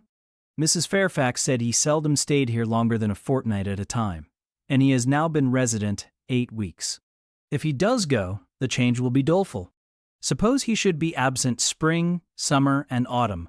How joyless sunshine and fine days will seem. I hardly know whether I had slept or not after this musing. At any rate, I started wide awake on hearing a vague murmur, peculiar and lugubrious, which sounded, I thought, just above me. I wished I had kept my candle burning. The night was drearily dark. My spirits were depressed. I rose and sat up in bed, listening. The sound was hushed. I tried again to sleep, but my heart beat anxiously. My inward tranquility was broken. The clock, far down in the hall, struck 2. Just then it seemed my chamber door was touched, as if fingers had swept the panels in groping away along the dark gallery outside. I said, "Who is there?" Nothing answered. I was chilled with fear. All at once I remembered that it might be Pilot, who, when the kitchen door chanced to be left open, not unfrequently found his way up to the threshold of Mr. Rochester's chamber. I had seen him lying there myself in the mornings. The idea calmed me somewhat. I lay down. Silence composes the nerves, and as an unbroken hush now reigned again through the whole house, I began to feel the return of slumber. But it was not fated that I should sleep that night. A dream had scarcely approached my ear when it fled affrighted, scared by a marrow-freezing incident enough. This was a demoniac laugh, low, suppressed, and deep-uttered as it seemed at the very keyhole of my chamber door. The head of my bed was near the door, and I thought at first the goblin logger stood at my bedside, or rather, crouched by my pillow. But I rose, looked round, and could see nothing, while, as I still gazed, the unnatural sound was reiterated, and I knew it came from behind the panels. My first impulse was to rise and fasten the bolt, my next again to cry out, "Who is there?" Something gurgled and moaned. Ere long, steps retreated up the gallery towards the 3rd-story staircase. A door had lately been made to shut in that staircase. I heard it open and close, and all was still. Was that Grace Poole? And is she possessed with a devil? Thought I. Impossible now to remain longer by myself. I must go to Mrs. Fairfax. I hurried on my frock and a shawl. I withdrew the bolt and opened the door with a trembling hand. There was a candle burning just outside and on the matting in the gallery. I was surprised at this circumstance, but still more was I amazed to perceive the air quite dim, as if filled with smoke, and, while looking to the right hand and left, to find whence these blue wreaths issued, I became further aware of a strong smell of burning. Something creaked. It was a door ajar, and that door was Mr. Rochester's, and the smoke rushed in a cloud from thence. I thought no more of Mrs. Fairfax. I thought no more of Grace Poole or the laugh. In an instant, I was within the chamber. Tongues of flame darted round the bed. The curtains were on fire. In the midst of blaze and vapor, Mr. Rochester lay stretched motionless in deep sleep. "Wake! Wake!" I cried. I shook him, but he only murmured and turned. The smoke had stupefied him. Not a moment could be lost. The very sheets were kindling. I rushed to his basin and ewer. Fortunately, one was wide and the other deep, and both were filled with water. I heaved them up, deluged the bed and its occupant, flew back to my own room, brought my own water jug, baptized the couch afresh, and, by God's aid, succeeded in extinguishing the flames which were devouring it. The hiss of the quenched element, the breakage of a pitcher which I flung from my hand when I had emptied it, and, above all, the splash of the shower bath I had liberally bestowed, roused Mr. Rochester at last. Though it was now dark, I knew he was awake, because I heard him fulminating strange anathemas at finding himself lying in a pool of water. "Is there a flood?" he cried. "No, sir," I answered, "but there has been a fire." "Get up, do. You are quenched now. I will fetch you a candle." "In the name of all the elves in Christendom, is that Jane Eyre?" he demanded. "What have you done with me? Witch, sorceress? Who is in the room besides you? Have you plotted to drown me? I will fetch you a candle, sir, and, in heaven's name, get up. Somebody has plotted something. You cannot too soon find out who and what it is. There! I am up now, but at your peril, you fetch a candle yet. Wait 2 minutes till I get into some dry garments, if any dry there be. Yes, here is my dressing gown. Now run." I did run. I brought the candle which still remained in the gallery. He took it from my hand, held it up, and surveyed the bed, all blackened and scorched, the sheets drenched, the carpet round, swimming in water. "What is it? And who did it?" he asked. I briefly related to him what had transpired, the strange laugh I had heard in the gallery, the step ascending to the 3rd story, the smoke, the smell of fire which had conducted me to his room, in what state I had found matters there, and how I had deluged him with all the water I could lay hands on. "What is it and who did it?" he asked. He listened very gravely. His face, as I went on, expressed more concern than astonishment. He did not immediately speak when I had concluded. "Shall I call Mrs. Fairfax?" I asked. "Mrs. Fairfax? No? What the deuce would you call her for? What can she do? Let her sleep unmolested. Then I will fetch Leah and wake John and his wife." "Not at all. Just be still. You have a shawl on. If you are not warm enough, you may take my cloak yonder, wrap it about you, and sit down in the armchair. There, I will put it on. Now place your feet on the stool, to keep them out of the wet. I am going to leave you a few minutes. I shall take the candle. Remain where you are till I return. Be as still as a mouse. I must pay a visit to the 2nd story. Don't move, remember, or call anyone." He went. I watched the light withdraw. He passed up the gallery very softly, unclosed the staircase door with as little noise as possible, shut it after him, and the last ray vanished. I was left in total darkness. I listened for some noise, but heard nothing. A very long time elapsed. I grew weary. It was cold, in spite of the cloak, and then I did not see the use of staying, as I was not to rouse the house. I was on the point of risking Mr. Rochester's displeasure by disobeying his orders, when the light once more gleamed dimly on the gallery wall, and I heard his unshod feet tread the matting. I hope it is he, thought I, and not something worse. He re-entered, pale and very gloomy. "I have found it all out," said he, setting his candle down on the washstand. "It is as I thought." "How, sir?" He made no reply, but stood with his arms folded, looking on the ground. At the end of a few minutes, he inquired in rather a peculiar tone, "I forget whether you said you saw anything when you opened your chamber door." "No, sir, only the candlestick on the ground." "But you heard an odd laugh?" "You have heard that laugh before, I should think, or something like it?" "Yes, sir. There is a woman who sews here, called Grace Poole. She laughs in that way. She is a singular person." "Just so. Grace Poole, you have guessed it. She is, as you say, singular, very. Well, I shall reflect on the subject.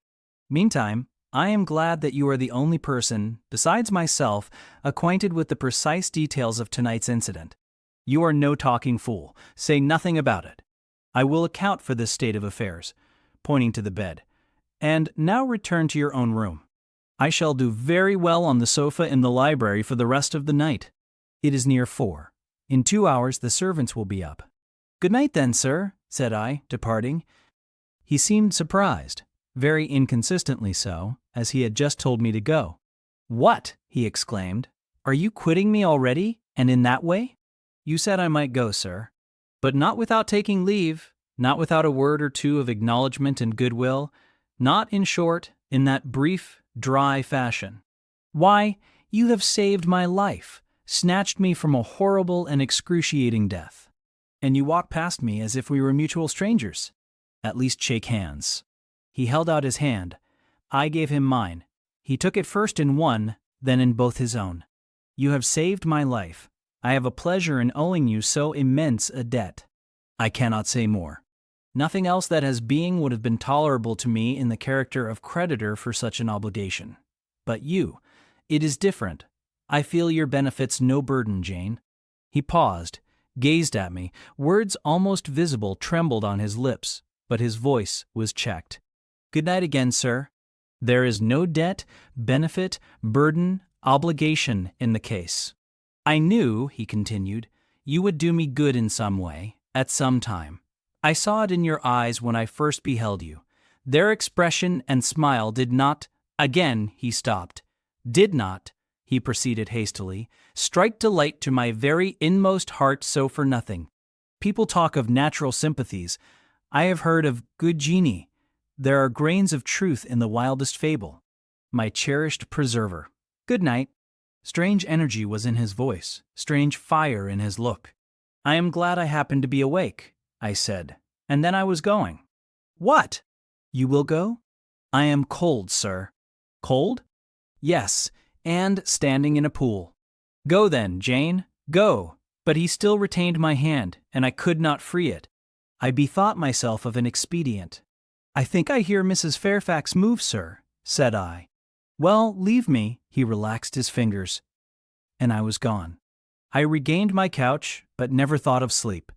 Till morning dawned, I was tossed on a buoyant but unquiet sea, where billows of trouble rolled under surges of joy. I thought sometimes I saw beyond its wild waters a shore, sweet as the hills of Beulah. And now and then a freshening gale, wakened by hope, bore my spirit triumphantly towards the bourne. But I could not reach it, even in fancy.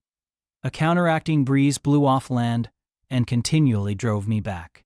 Sense would resist delirium, judgment would warn passion. Too feverish to rest, I rose as soon as day dawned. Chapter 16. I both wished and feared to see Mr. Rochester on the day which followed this sleepless night. I wanted to hear his voice again, yet feared to meet his eye. During the early part of the morning, I momentarily expected his coming.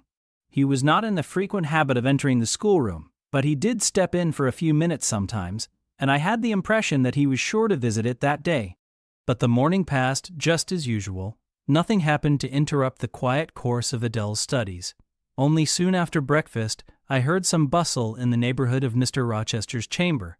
Mrs. Fairfax's voice, and Leah's, and the cook's, that is, John's wife, and even John's own gruff tones. There were exclamations of, "What a mercy master was not burnt in his bed!" It is always dangerous to keep a candle lit at night. How providential that he had presence of mind to think of the water jug. I wonder he waked nobody. It is to be hoped he will not take cold with sleeping on the library sofa, and see. To much confabulation succeeded a sound of scrubbing and setting to rights, and when I passed the room, in going downstairs to dinner, I saw through the open door that all was again restored to complete order, only the bed was stripped of its hangings. Leah stood up in the window seat, rubbing the panes of glass dimmed with smoke. I was about to address her, for I wished to know what account had been given of the affair, but, on advancing, I saw a second person in the chamber. A woman sitting on a chair by the bedside and sewing rings to new curtains. That woman was no other than Grace Poole. There she sat, staid and taciturn looking, as usual, in her brown stuff gown, her check apron, white handkerchief, and cap. She was intent on her work, in which her whole thoughts seemed absorbed. On her hard forehead, and in her commonplace features, was nothing either of the paleness or desperation one would have expected to see, marking the countenance of a woman who had attempted murder, and whose intended victim had followed her last night to her lair, and, as I believed, charged her with the crime she wished to perpetrate. I was amazed, confounded. She looked up, while I still gazed at her. No start, no increase or failure of color betrayed emotion, consciousness of guilt, or fear of detection. She said, "Good morning, miss," in her usual phlegmatic and brief manner, and taking up another ring and more tape, went on with her sewing. I will put her to some test, thought I. Such absolute impenetrability is past comprehension. "Good morning, Grace," I said. "Has anything happened here? I thought I heard the servants all talking together a while ago."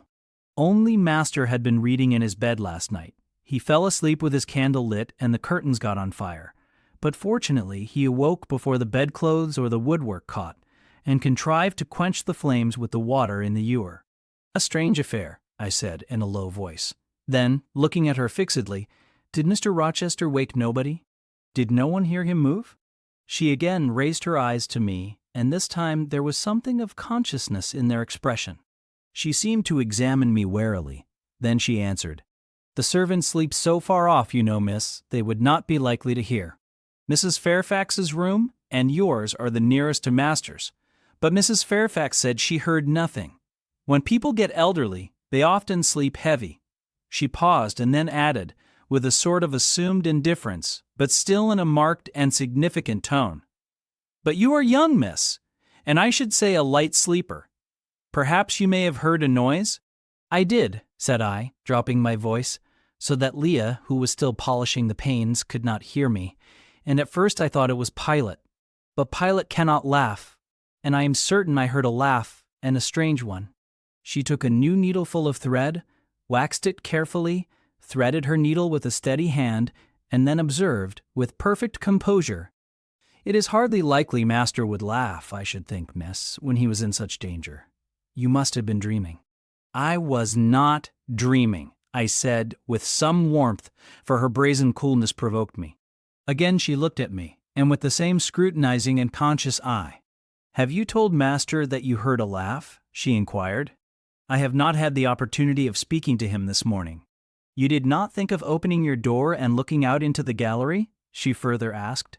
She appeared to be cross-questioning me, attempting to draw from me information unawares. The idea struck me that if she discovered I knew or suspected her guilt, she would be playing of some of her malignant pranks on me. I thought it advisable to be on my guard. "On the contrary," said I bolted my door." "Then you are not in the habit of bolting your door every night before you get into bed?" Fiend. She wants to know my habits, that she may lay her plans accordingly. Indignation again prevailed over prudence. I replied sharply, "Hitherto I have often omitted to fasten the bolt. I did not think it necessary. I was not aware any danger or annoyance was to be dreaded at Thornfield Hall, but in future," and I laid marked stress on the words, "I shall take good care to make all secure before I venture to lie down." "It will be wise so to do," was her answer. "This neighborhood is as quiet as any I know, and I never heard of the hall being attempted by robbers since it was a house, though there are hundreds of pounds worth of plate in the plate closet, as is well known. And you see, for such a large house, there are very few servants, because Master has never lived here much, and when he does come, being a bachelor, he needs little waiting on. But I always think it best to err on the safe side. A door is soon fastened, and it is as well to have a drawn bolt between one and any mischief that may be about. A deal of people, miss, are for trusting all to Providence, but I say Providence will not dispense with the means, though he often blesses them when they are used discreetly." And here she closed her harangue, a long one for her, and uttered with the demureness of a Quakeress. I still stood absolutely dumbfounded at what appeared to me her miraculous self-possession and most inscrutable hypocrisy, when the cook entered. "Mrs. Poole," said she, addressing Grace, "the servants' dinner will soon be ready. Will you come down?" "No, just put my pint of porter and bit of pudding on a tray and I'll carry it upstairs." "You'll have some meat?" "Just a morsel and a taste of cheese, that's all." "And the sago?" "Never mind it at present. I shall be coming down before tea time. I'll make it myself." The cook here turned to me, saying that Mrs. Fairfax was waiting for me, so I departed. I hardly heard Mrs. Fairfax's account of the curtain conflagration during dinner, so much was I occupied in puzzling my brains over the enigmatical character of Grace Poole, and still more in pondering the problem of her position at Thornfield and questioning why she had not been given into custody that morning, or at the very least dismissed from her master's service. He had almost as much as declared his conviction of her criminality last night. What mysterious cause withheld him from accusing her? Why had he enjoined me, too, to secrecy? It was strange. A bold, vindictive, and haughty gentleman seemed somehow in the power of one of the meanest of his dependents.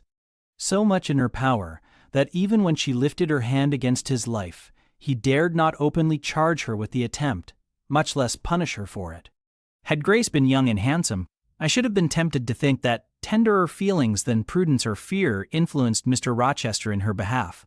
But, hard-favored and matronly as she was, the idea could not be admitted. Yet, I reflected, she has been young once. Her youth would be contemporary with her master's. Mrs. Fairfax told me once she had lived here many years. I don't think she can ever have been pretty, but, for aught I know, she may possess originality and strength of character to compensate for the want of personal advantages. Mr. Rochester is an amateur of the decided and eccentric. Grace is eccentric at least. What if a former caprice, a freak very possible to a nature so sudden and headstrong as his, has delivered him into her power, and she now exercises over his actions a secret influence, the result of his own indiscretion, which he cannot shake off and dare not disregard. But, having reached this point of conjecture, Mrs. Poole's square, flat figure and uncomely, dry, even coarse face recurred so distinctly to my mind's eye that I thought, no, impossible. My supposition cannot be correct. Yet, suggested the secret voice which talks to us in our own hearts, you are not beautiful either, and perhaps Mr. Rochester approves you.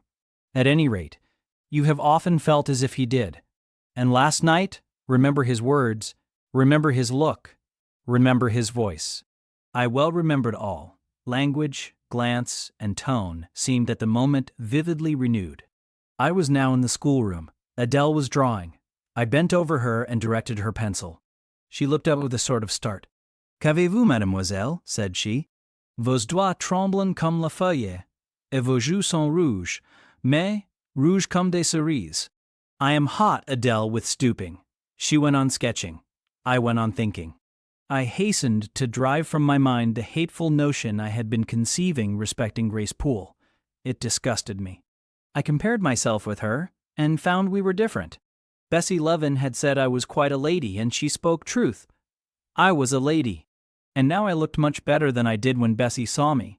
I had more color and more flesh, more life, more vivacity, because I had brighter hopes and keener enjoyments. "Evening approaches," said I, as I looked towards the window. "I have never heard Mr. Rochester's voice or step in the house today, but surely I shall see him before night. I feared the meeting in the morning. Now I desire it, because expectation has been so long baffled that it has grown impatient." When dusk actually closed, and when Adele left me to go and play in the nursery with Sophie, I did most keenly desire it. I listened for the bell to ring below. I listened for Leah coming up with a message. I fancied sometimes I heard Mr. Rochester's own tread, and I turned to the door expecting it to open and admit him. The door remained shut. Darkness only came in through the window. Still it was not late. He often sent for me at 7 and 8 o'clock, and it was yet but 6. Surely I should not be wholly disappointed tonight when I had so many things to say to him. I wanted again to introduce the subject of Grace Poole, and to hear what he would answer. I wanted to ask him plainly if he really believed it was she who had made last night's hideous attempt, and if so, why he kept her wickedness a secret.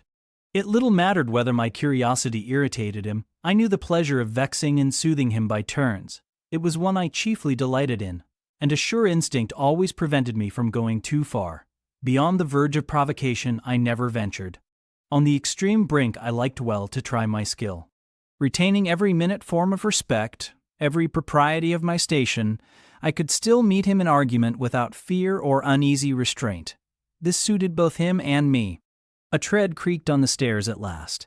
Leah made her appearance, but it was only to intimate that tea was ready in Mrs. Fairfax's room.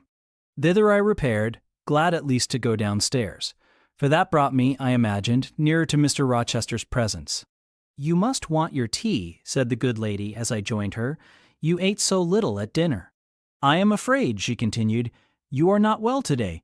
You look flushed and feverish." "Oh, quite well." I never felt better. "Then you must prove it by evincing a good appetite.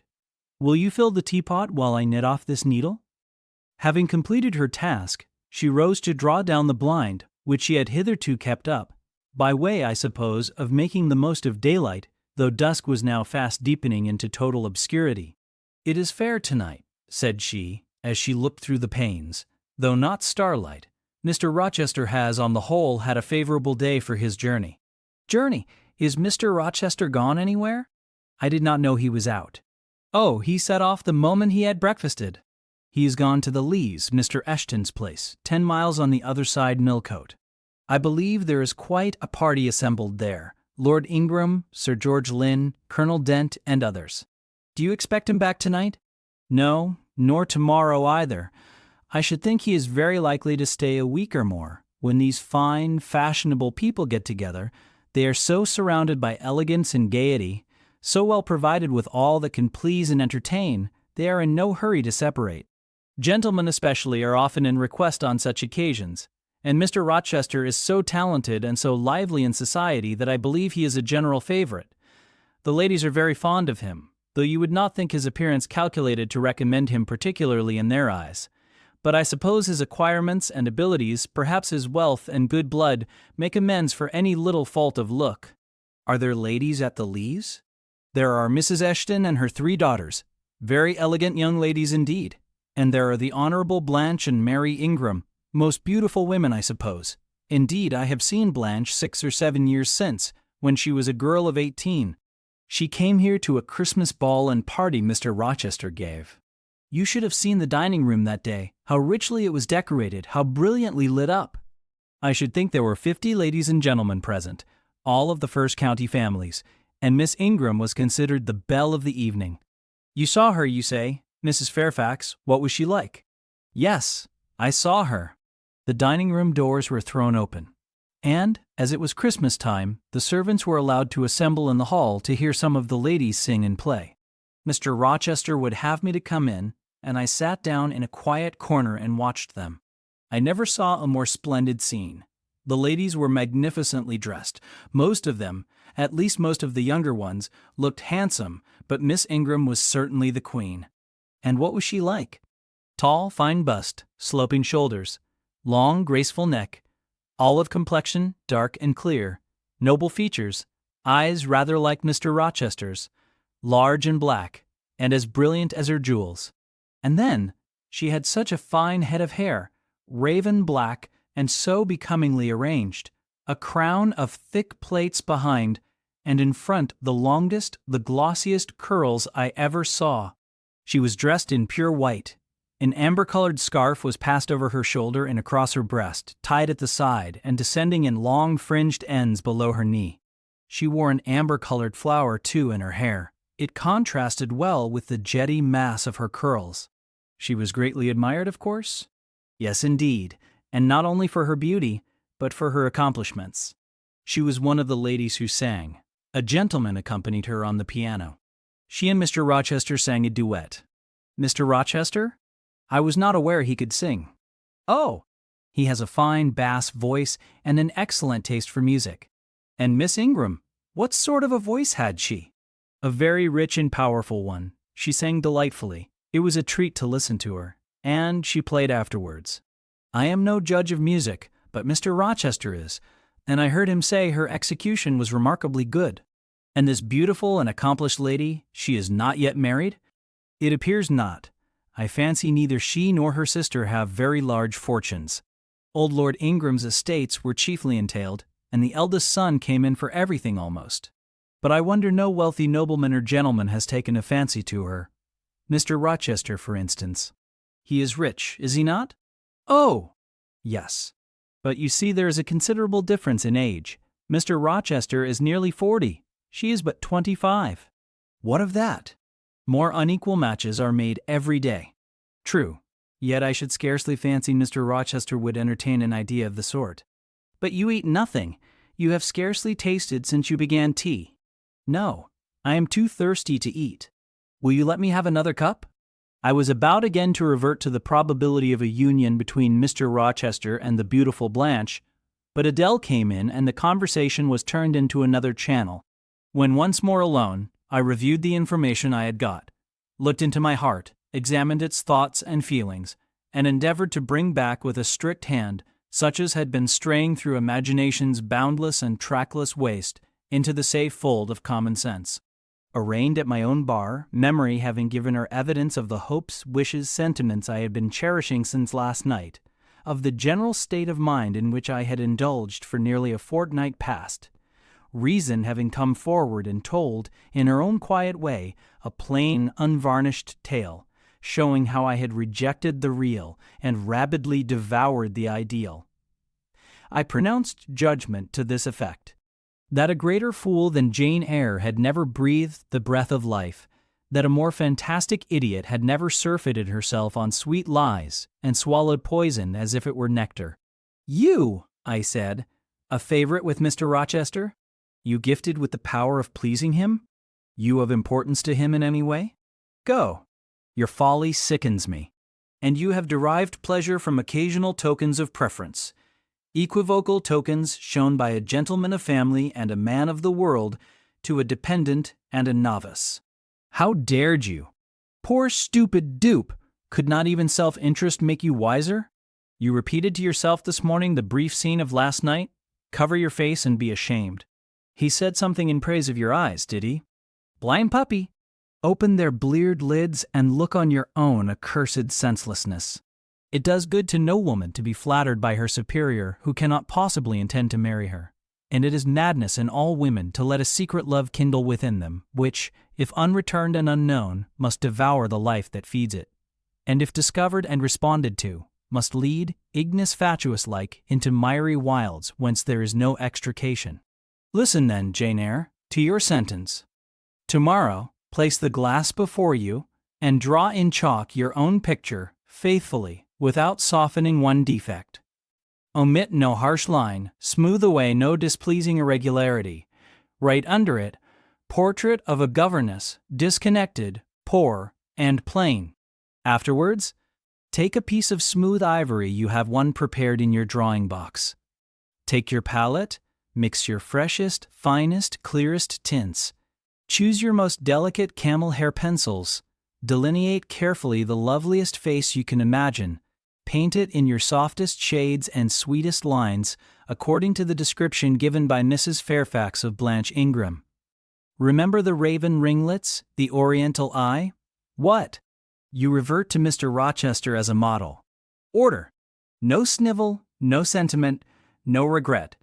I will endure only sense and resolution. Recall the august yet harmonious lineaments, the Grecian neck and bust. Let the round and dazzling arm be visible and the delicate hand. Omit neither diamond ring nor gold bracelet. Portray faithfully the attire, aerial lace and glistening satin, graceful scarf and golden rose. Call it Blanche, an accomplished lady of rank. Whenever in future you should chance to fancy Mr. Rochester thinks well of you, take out these two pictures and compare them. Say, Mr. Rochester might probably win that noble lady's love if he chose to strive for it. Is it likely he would waste a serious thought on this indigent and insignificant plebeian? I'll do it, I resolved, and having framed this determination, I grew calm and fell asleep. I kept my word. An hour or two sufficed to sketch my own portrait in crayons, and in less than a fortnight I had completed an ivory miniature of an imaginary Blanche Ingram. It looked a lovely face enough, and when compared with the real head in chalk, the contrast was as great as self-control could desire. I derived benefit from the task. It had kept my head and hands employed, and had given force and fixedness to the new impressions I wished to stamp indelibly on my heart. Ere long, I had reason to congratulate myself on the course of wholesome discipline to which I had thus forced my feelings to submit. Thanks to it, I was able to meet subsequent occurrences with a decent calm, which, had they found me unprepared, I should probably have been unequal to maintain even externally. Chapter 17. A week passed, and no news arrived of Mr. Rochester. 10 days, and still he did not come. Mrs. Fairfax said she should not be surprised if he were to go straight from the Leas to London, and thence to the Continent, and not show his face again at Thornfield for a year to come. He had not unfrequently quitted it in a manner quite as abrupt and unexpected. When I heard this, I was beginning to feel a strange chill and failing at the heart. I was actually permitting myself to experience a sickening sense of disappointment. But, rallying my wits and recollecting my principles, I at once called my sensations to order, and it was wonderful how I got over the temporary blunder, how I cleared up the mistake of supposing Mr. Rochester's movements a matter in which I had any cause to take a vital interest. Not that I humbled myself by a slavish notion of inferiority. On the contrary, I just said, "You have nothing to do with the master of Thornfield, further than to receive the salary he gives you for teaching his protégé, and to be grateful for such respectful and kind treatment as, if you do your duty, you have a right to expect at his hands. Be sure that is the only tie he seriously acknowledges between you and him, so don't make him the object of your fine feelings, your raptures, agonies, and so forth. He is not of your order.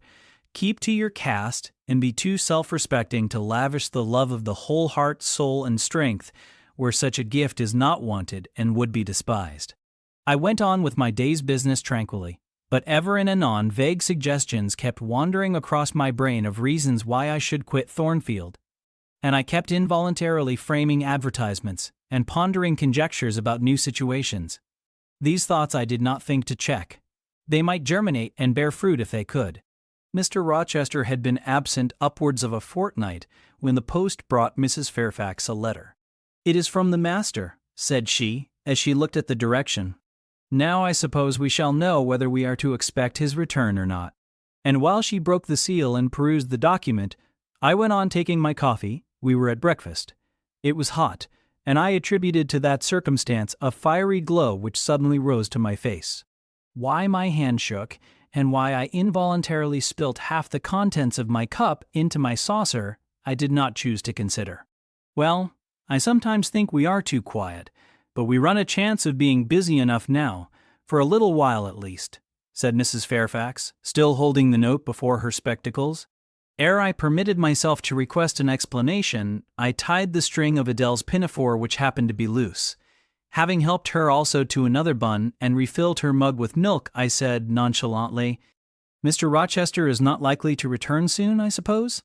"Indeed he is. In 3 days, he says. That will be next Thursday, and not alone either. I don't know how many of the fine people at the Leas are coming with him. He sends directions for all the best bedrooms to be prepared, and the library and drawing rooms are to be cleaned out. I am to get more kitchen hands from the George Inn at Millcote and from wherever else I can, and the ladies will bring their maids and the gentlemen their valets, so we shall have a full house of it." And Mrs. Fairfax swallowed her breakfast and hastened away to commence operations. The 3 days were, as she had foretold, busy enough. I had thought all the rooms at Thornfield beautifully clean and well arranged, but it appears I was mistaken.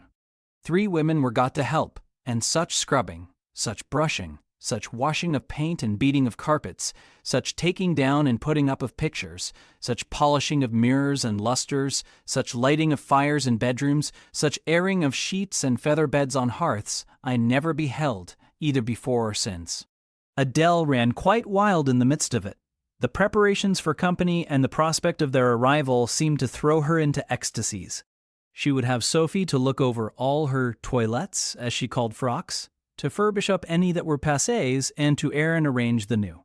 For herself, she did nothing but caper about in the front chambers, jump on and off the bedsteads, and lie on the mattresses and piled up bolsters and pillows before the enormous fires roaring in the chimneys. From school duties she was exonerated. Mrs. Fairfax had pressed me into her service, and I was all day in the storeroom, helping, or hindering, her and the cook, learning to make custards and cheesecakes and French pastry, to truss game and garnish dessert dishes. The party were expected to arrive on Thursday afternoon, in time for dinner at 6. During the intervening period I had no time to nurse chimeras, and I believe I was as active and gay as anybody. Adele excepted. Still, now and then I received a damping check to my cheerfulness, and was, in spite of myself, thrown back on the region of doubts and portents and dark conjectures. This was when I chanced to see the third-story staircase door, which of late had always been kept locked, open slowly and give passage to the form of Grace Poole, in prim cap, white apron and handkerchief. When I watched her glide along the gallery, her quiet tread muffled in a list slipper. When I saw her look into the bustling, topsy-turvy bedrooms, just say a word perhaps to the charwoman about the proper way to polish a grate, or clean a marble mantelpiece, or take stains from papered walls, and then pass on, she would thus descend to the kitchen once a day, eat her dinner, smoke a moderate pipe on the hearth, and go back, carrying her pot of porter with her for her private solace in her own gloomy upper haunt. Only 1 hour in the 24 did she pass with her fellow servants below. All the rest of her time was spent in some low-ceilinged oaken chamber of the second story. There she sat and sewed, and probably laughed drearily to herself, as companionless as a prisoner in his dungeon. The strangest thing of all was that not a soul in the house, except me, noticed her habits, or seemed to marvel at them. No one discussed her position or employment. No one pitied her solitude or isolation. I once, indeed, overheard part of a dialogue between Leah and one of the charwomen, of which Grace formed the subject. Leah had been saying something I had not caught, and the charwoman remarked, "She gets good wages, I guess?" "Yes," said Leah, "I wish I had as good. Not that mine are to complain of. There's no stinginess at Thornfield, but they're not 1/5 of the sum Mrs. Poole receives. And she is laying by. She goes every quarter to the bank at Millcote. I should not wonder but she has saved enough to keep her independent if she liked to leave. But I suppose she's got used to the place, and then she's not 40 yet, and strong and able for anything. It is too soon for her to give up business." "She is a good hand, I dare say," said the charwoman. "Ah, she understands what she has to do. Nobody better," rejoined Leah significantly, "and it is not everyone could fill her shoes, not for all the money she gets." "That it is not," was the reply. "I wonder whether the master—" The charwoman was going on, but here Leah turned and perceived me, and she instantly gave her companion a nudge. "Doesn't she know?" I heard the woman whisper. Leah shook her head, and the conversation was of course dropped. All I had gathered from it amounted to this: that there was a mystery at Thornfield, and that from participation in that mystery I was purposely excluded. Thursday came. All work had been completed the previous evening. Carpets were laid down, bed hangings festooned, radiant white counterpanes spread, toilet tables arranged, furniture rubbed, flowers piled in vases. Both chambers and saloons looked as fresh and bright as hands could make them. The hall, too, was scoured, and the great carved clock, as well as the steps and banisters of the staircase, were polished to the brightness of glass. In the dining room, the sideboard flashed resplendent with plate. In the drawing room and boudoir, vases of exotics bloomed on all sides. Afternoon arrived. Mrs. Fairfax assumed her best black satin gown, her gloves, and her gold watch, for it was her part to receive the company, to conduct the ladies to their rooms, and see. Adele, too, would be dressed, though I thought she had little chance of being introduced to the party that day at least. However, to please her, I allowed Sophie to apparel her in one of her short, full muslin frocks. For myself, I had no need to make any change. I should not be called upon to quit my sanctum of the schoolroom, for a sanctum it was now become to me, a very pleasant refuge in time of trouble. It had been a mild, serene spring day, one of those days which, towards the end of March or the beginning of April, rise shining over the earth as heralds of summer. It was drawing to an end now, but the evening was even warm, and I sat at work in the schoolroom with the window open. "It gets late," said Mrs. Fairfax, entering in rustling state. "I am glad I ordered dinner an hour after the time Mr. Rochester mentioned, for it is past 6 now. I have sent John down to the gates to see if there is anything on the road. One can see a long way from thence in the direction of Millcote." She went to the window. "Here he is," said she. "Well, John," leaning out, "any news?" "They're coming, ma'am," was the answer. "They'll be here in 10 minutes. Adele flew to the window. I followed, taking care to stand on one side so that, screened by the curtain, I could see without being seen.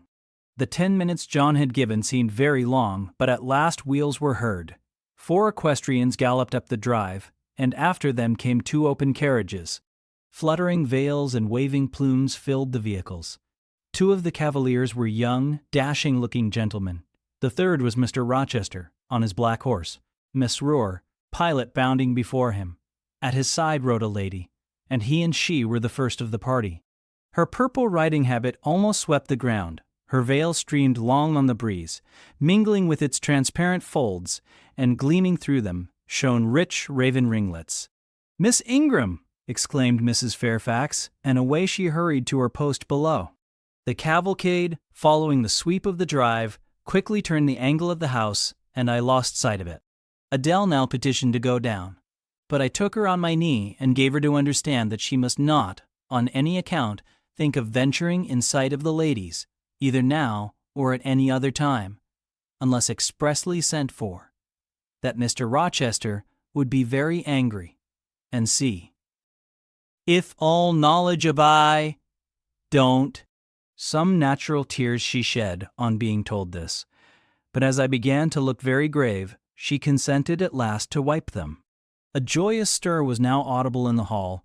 Gentlemen's deep tones and ladies' silvery accents blent harmoniously together, and distinguishable above all, though not loud, was the sonorous voice of the master of Thornfield Hall, welcoming his fair and gallant guests under its roof. Then light steps ascended the stairs, and there was a tripping through the gallery and soft, cheerful laughs, and opening and closing doors, and, for a time, a hush. "Elle change de toilette," said Adele, who, listening attentively, had followed every movement, and she sighed. "Chez maman," said she, "quand il y avait du monde, je le suivais partout, au salon et à leur chambre. Souvent je regardais les femmes de chambre coiffer et habiller les dames, et c'était si amusant. Comme cela on apprend." "Don't you feel hungry, Adele?" "Mais oui, mademoiselle. Voilà 5 ou 6 heures que nous n'avons pas mangé." "Well now, while the ladies are in their rooms, I will venture down and get you something to eat." And issuing from my asylum with precaution, I sought a back stairs which conducted directly to the kitchen. All in that region was fire and commotion. The soup and fish were in the last stage of projection, and the cook hung over her crucibles in a frame of mind and body threatening spontaneous combustion. In the servants' hall, 2 coachmen and 3 gentlemen's gentlemen stood or sat round the fire. The Abigails, I suppose, were upstairs with their mistresses. The new servants that had been hired from Millcote were bustling about everywhere. Threading this chaos, I at last reached the larder. There I took possession of a cold chicken, a roll of bread, some tarts, a plate or 2, and a knife and fork. With this booty I made a hasty retreat. I had regained the gallery, and was just shutting the back door behind me when an accelerated hum warned me that the ladies were about to issue from their chambers. I could not proceed to the schoolroom without passing some of their doors and running the risk of being surprised with my cargo of victualage, so I stood still at this end, which, being windowless, was dark. Quite dark now, for the sun was set and twilight gathering. Presently the chambers gave up their fair tenants one after another. Each came out gaily and airily, with dress that gleamed lustrous through the dusk. For a moment they stood grouped together at the other extremity of the gallery, conversing in a key of sweet subdued vivacity. They then descended the staircase almost as noiselessly as a bright mist rolls down a hill.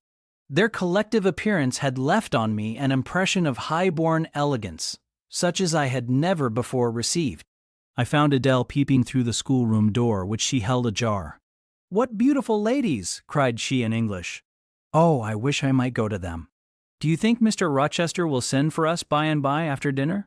"No, indeed I don't. Mr. Rochester has something else to think about. Never mind the ladies tonight. Perhaps you will see them tomorrow. Here is your dinner." She was really hungry, so the chicken and tarts served to divert her attention for a time. It was well I secured this forage, or both she, I, and Sophie, to whom I conveyed a share of our repast, would have run a chance of getting no dinner at all. Every one downstairs was too much engaged to think of us. The dessert was not carried out till after 9, and at 10 footmen were still running to and fro with trays and coffee cups. I allowed Adele to sit up much later than usual, for she declared she could not possibly go to sleep while the doors kept opening and shutting below and people bustling about. Besides, she added, a message might possibly come from Mr. Rochester when she was undressed. Et alors quel dommage! I told her stories as long as she would listen to them, and then for a change, I took her out into the gallery. The hall lamp was now lit, and it amused her to look over the balustrade and watch the servants passing backwards and forwards.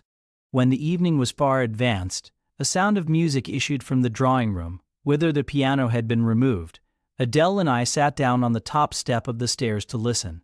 Presently, a voice blent with the rich tones of the instrument. It was a lady who sang, and very sweet her notes were. The solo over, a duet followed, and then a glee. A joyous conversational murmur filled up the intervals. I listened long. Suddenly I discovered that my ear was wholly intent on analyzing the mingled sounds and trying to discriminate amidst the confusion of accents those of Mr. Rochester, and when it caught them, which it soon did, it found a further task in framing the tones, rendered by distance inarticulate, into words. The clock struck 11. I looked at Adele, whose head leant against my shoulder. Her eyes were waxing heavy, so I took her up in my arms and carried her off to bed. It was near 1 before the gentlemen and ladies sought their chambers. The next day was as fine as its predecessor. It was devoted by the party to an excursion to some site in the neighborhood. They set out early in the forenoon, some on horseback, the rest in carriages. I witnessed both the departure and the return. Miss Ingram, as before, was the only lady equestrian, and as before, Mr. Rochester galloped at her side. The two rode a little apart from the rest. I pointed out this circumstance to Mrs. Fairfax, who was standing at the window with me. You said it was not likely they should think of being married, said I, but you see Mr. Rochester evidently prefers her to any of the other ladies. Yes, I dare say. No doubt he admires her. And she him, I added. Look how she leans her head towards him as if she were conversing confidentially. I wish I could see her face. I have never had a glimpse of it yet. You will see her this evening, answered Mrs. Fairfax. I happened to remark to Mr. Rochester how much Adele wished to be introduced to the ladies, and he said, Oh, let her come into the drawing-room after dinner and request Miss Eyre to accompany her.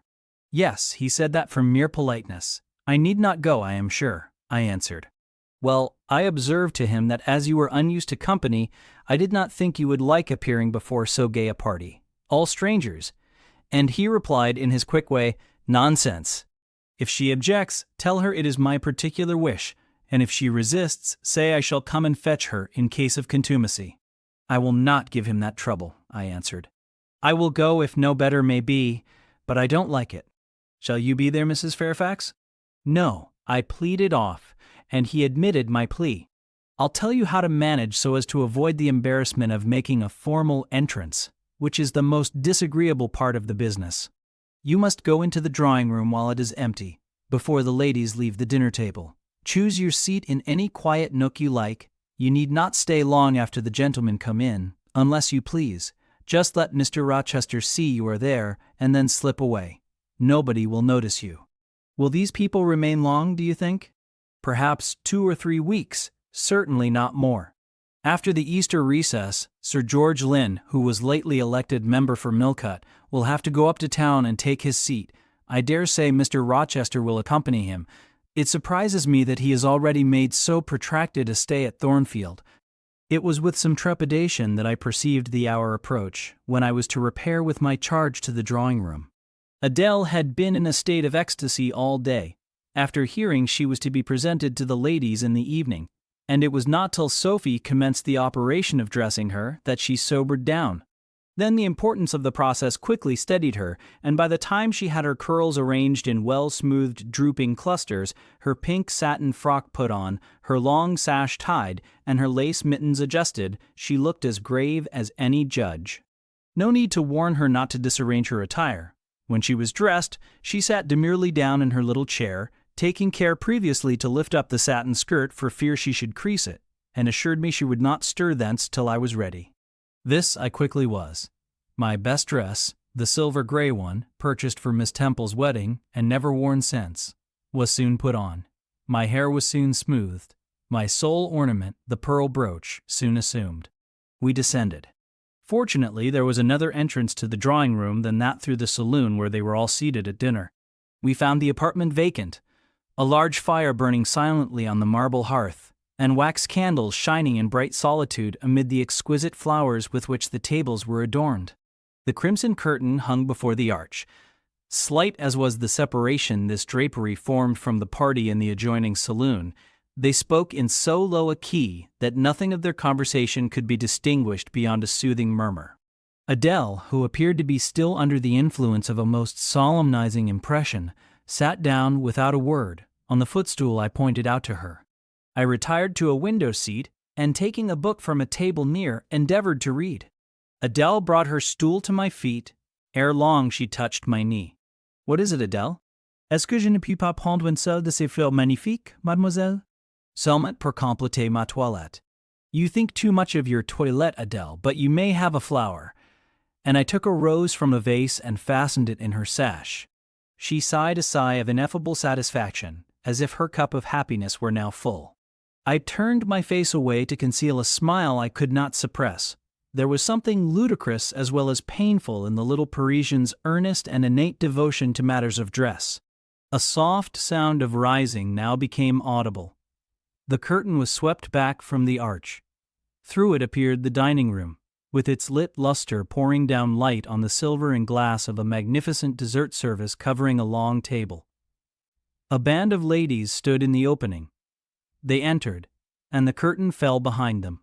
There were but 8, yet somehow, as they flocked in, they gave the impression of a much larger number. Some of them were very tall, many were dressed in white, and all had a sweeping amplitude of array that seemed to magnify their persons as a mist magnifies the moon. I rose and curtsied to them. One or two bent their heads in return, the others only stared at me. They dispersed about the room, reminding me, by the lightness and buoyancy of their movements, of a flock of white plumy birds. Some of them threw themselves in half-reclining positions on the sofas and ottomans. Some bent over the tables and examined the flowers and books. The rest gathered in a group round the fire. All talked in a low but clear tone which seemed habitual to them. I knew their names afterwards, and may as well mention them now. First, there was Mrs. Eshton and 2 of her daughters. She had evidently been a handsome woman, and was well preserved still. Of her daughters, the eldest, Amy, was rather little, naive and childlike in face and manner, and piquant in form. Her white muslin dress and blue sash became her well. The second, Louisa, was taller and more elegant in figure, with a very pretty face, of that order the French term minois chiffon. Both sisters were fair as lilies. Lady Lynn was a large and stout personage of about 40, very erect, very haughty-looking, richly dressed in a satin robe of changeful sheen. Her dark hair shone glossily under the shade of an azure plume, and within the circlet of a band of gems. Mrs. Colonel Dent was less showy, but, I thought, more ladylike. She had a slight figure, a pale, gentle face, and fair hair. Her black satin dress, her scarf of rich foreign lace, and her pearl ornaments pleased me better than the rainbow radiance of the titled dame. But the 3 most distinguished, partly perhaps because the tallest figures of the band, were the Dowager Lady Ingram and her daughters, Blanche and Mary. They were all 3 of the loftiest stature of women. The Dowager might be between 40 and 50. Her shape was still fine, her hair, by candlelight at least, still black. Her teeth, too, were still apparently perfect. Most people would have termed her a splendid woman of her age, and so she was, no doubt, physically speaking. But then there was an expression of almost insupportable haughtiness in her bearing and countenance. She had Roman features and a double chin, disappearing into a throat like a pillar. These features appeared to me not only inflated and darkened, but even furrowed with pride. And the chin was sustained by the same principle in a position of almost preternatural erectness. She had, likewise, a fierce and a hard eye. It reminded me of Mrs. Reed's. She mouthed her words in speaking. Her voice was deep, its inflections very pompous, very dogmatical, very intolerable, in short. A crimson velvet robe and a shawl turban of some gold-wrought Indian fabric invested her, I suppose she thought, with a truly imperial dignity. Blanche and Mary were of equal stature, straight and tall as poplars. Mary was too slim for her height, but Blanche was molded like a Diane. I regarded her, of course, with special interest. First, I wished to see whether her appearance accorded with Mrs. Fairfax's description. Secondly, whether it at all resembled the fancy miniature I had painted of her, and thirdly, it will out, whether it were such as I should fancy likely to suit Mr. Rochester's taste. As far as person went, she answered point for point, both to my picture and Mrs. Fairfax's description. The noble bust, the sloping shoulders, the graceful neck, the dark eyes and black ringlets were all there, but her face was like her mother's, a youthful, unfurrowed likeness, the same low brow, the same high features, the same pride. It was not, however, so saturnine a pride. She laughed continually. Her laugh was satirical, and so was the habitual expression of her arched and haughty lip. Genius is said to be self-conscious. I cannot tell whether Miss Ingram was a genius, but she was self-conscious, remarkably self-conscious indeed. She entered into a discourse on botany with the gentle Mrs. Dent. It seemed Mrs. Dent had not studied that science, though, as she said, she liked flowers, especially wild ones. Miss Ingram had, and she ran over its vocabulary with an air. I presently perceived she was, what is vernacularly termed, trailing Mrs. Dent, that is, playing on her ignorance. Her trail might be clever, but it was decidedly not good-natured. She played. Her execution was brilliant. She sang. Her voice was fine. She talked French apart to her mamma, and she talked it well, with fluency and with a good accent. Mary had a milder and more open countenance than Blanche, softer features too, and a skin some shades fairer. Miss Ingram was dark as a Spaniard, but Mary was deficient in life. Her face lacked expression, her eye luster. She had nothing to say, and having once taken her seat, remained fixed like a statue in its niche. The sisters were both attired in spotless white. And did I now think Miss Ingram such a choice as Mr. Rochester would be likely to make? I could not tell. I did not know his taste in female beauty. If he liked the majestic, she was the very type of majesty. Then she was accomplished, sprightly. Most gentlemen would admire her, I thought, and that he did admire her, I already seemed to have obtained proof. To remove the last shade of doubt, it remained but to see them together. You are not to suppose, reader, that Adele has all this time been sitting motionless on the stool at my feet. No, when the ladies entered, she rose, advanced to meet them, made a stately reverence, and said with gravity, "Bonjour, mesdames," and Miss Ingram had looked down at her with a mocking air and exclaimed, "Oh, what a little puppet!" Lady Lynn had remarked, "It is Mr. Rochester's ward, I suppose," the little French girl he was speaking of. Mrs. Dent had kindly taken her hand and given her a kiss. Amy and Louisa Eshton had cried out simultaneously, "What a love of a child!"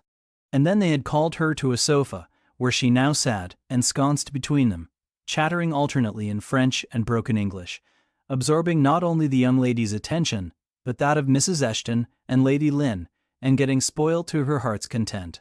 At last coffee is brought in, and the gentlemen are summoned.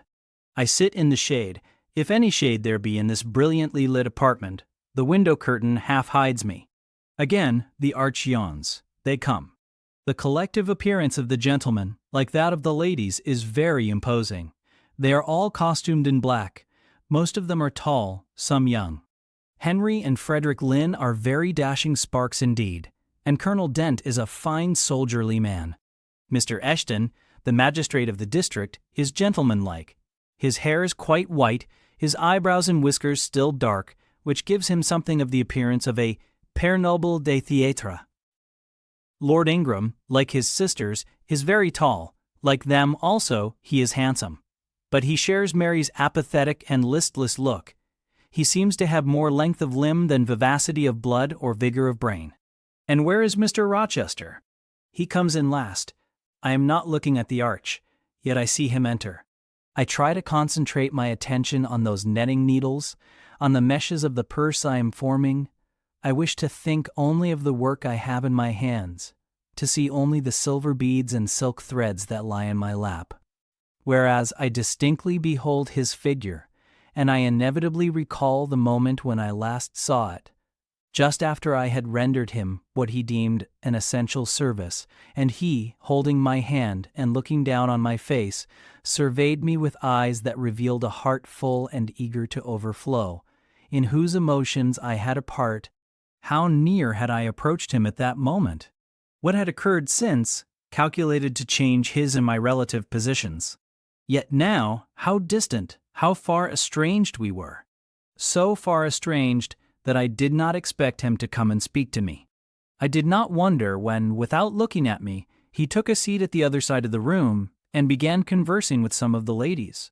No sooner did I see that his attention was riveted on them, and that I might gaze without being observed, than my eyes were drawn involuntarily to his face. I could not keep their lids under control. They would rise, and the irids would fix on him. I looked, and had an acute pleasure in looking, a precious yet poignant pleasure, pure gold, with a steely point of agony, a pleasure like what the thirst-perishing man might feel who knows the well to which he has crept is poisoned, yet stoops and drinks divine draughts nevertheless. Most true is it that beauty is in the eye of the gazer.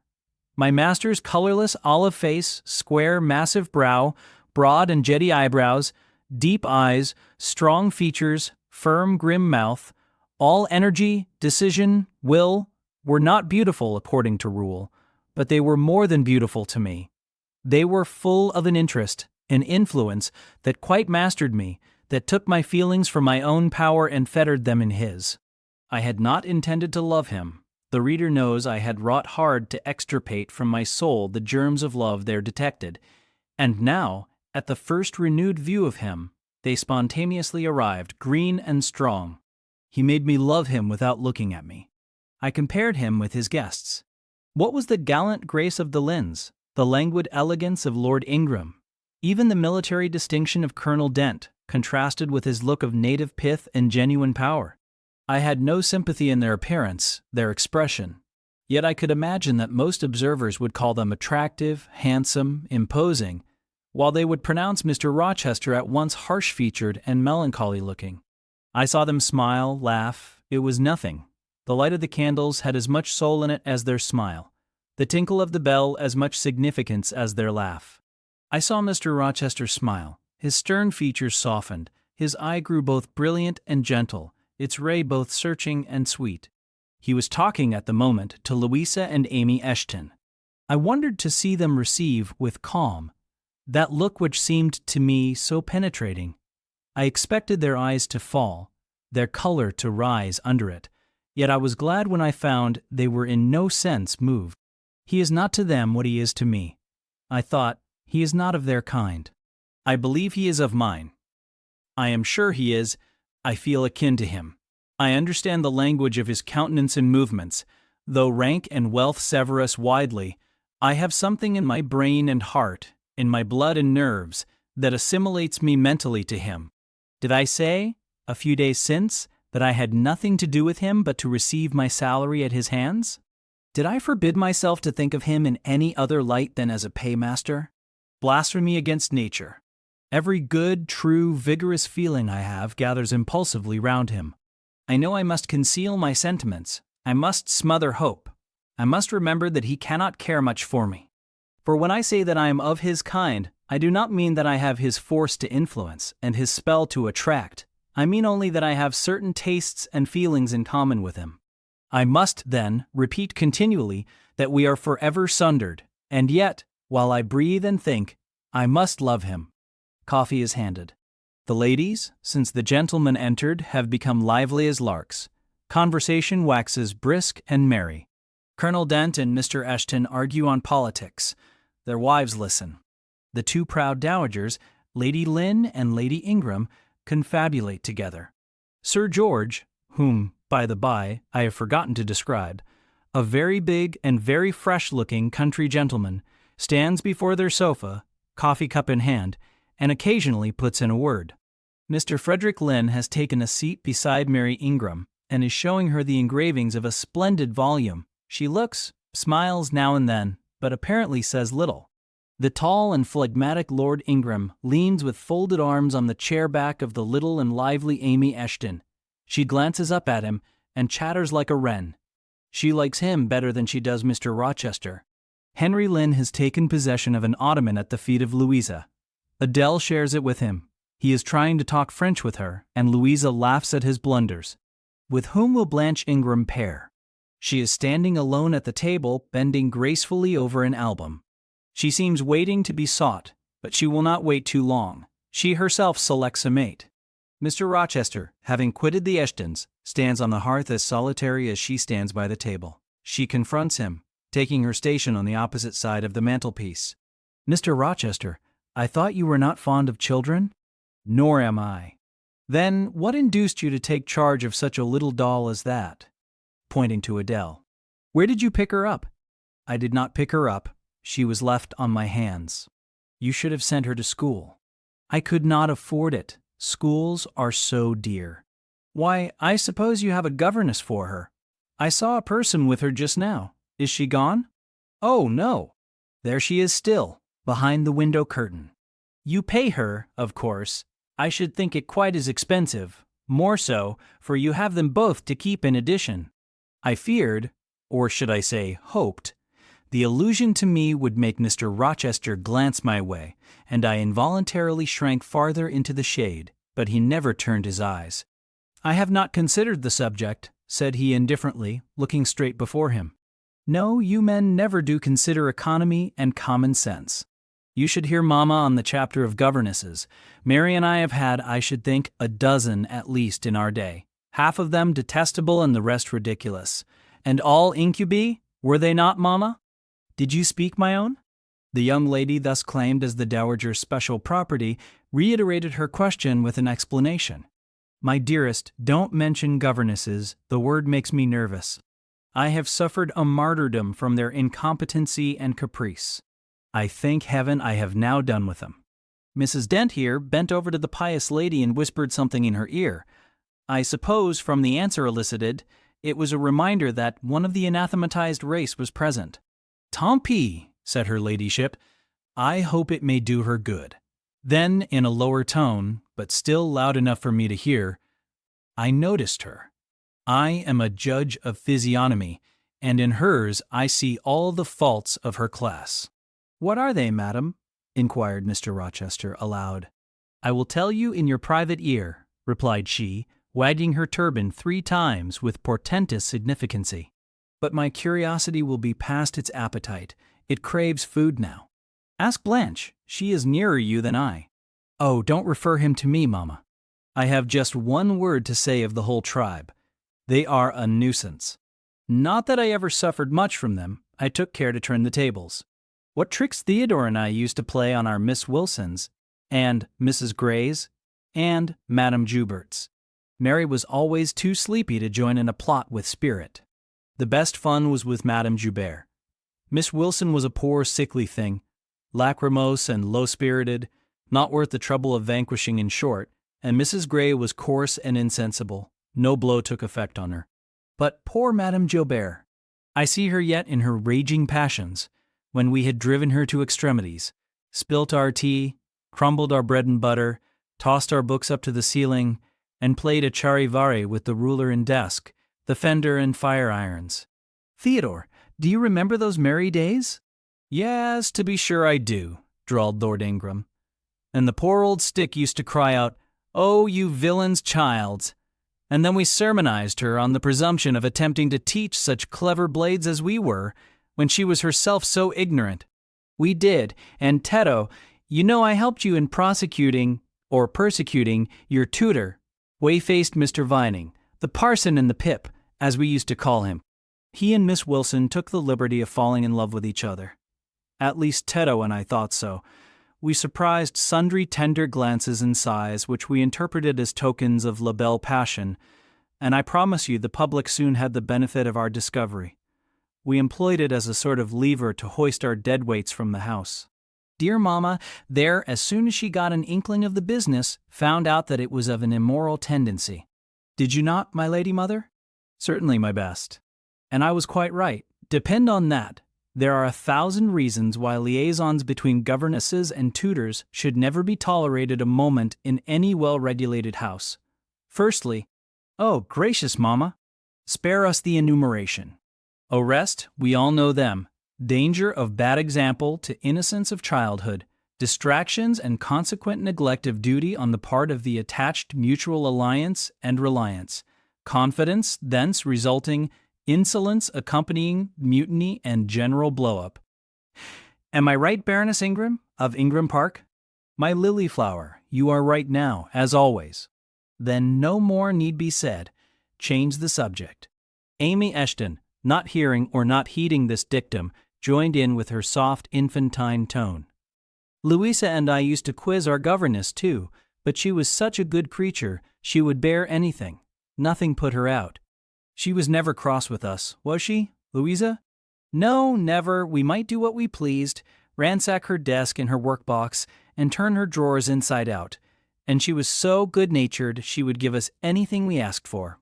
I suppose, now, said Miss Ingram, curling her lip sarcastically, we shall have an abstract of the memoirs of all the governesses extant.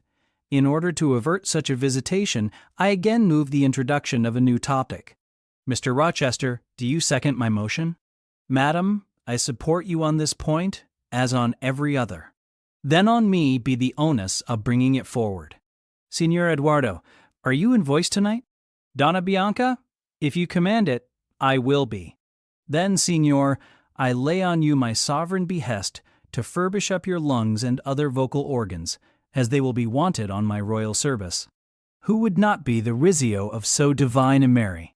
A fig for Rizzio, cried she, tossing her head with all its curls as she moved to the piano. It is my opinion the fiddler David must have been an insipid sort of fellow. I like Black Bothwell better. To my mind, a man is nothing without a spice of the devil in him.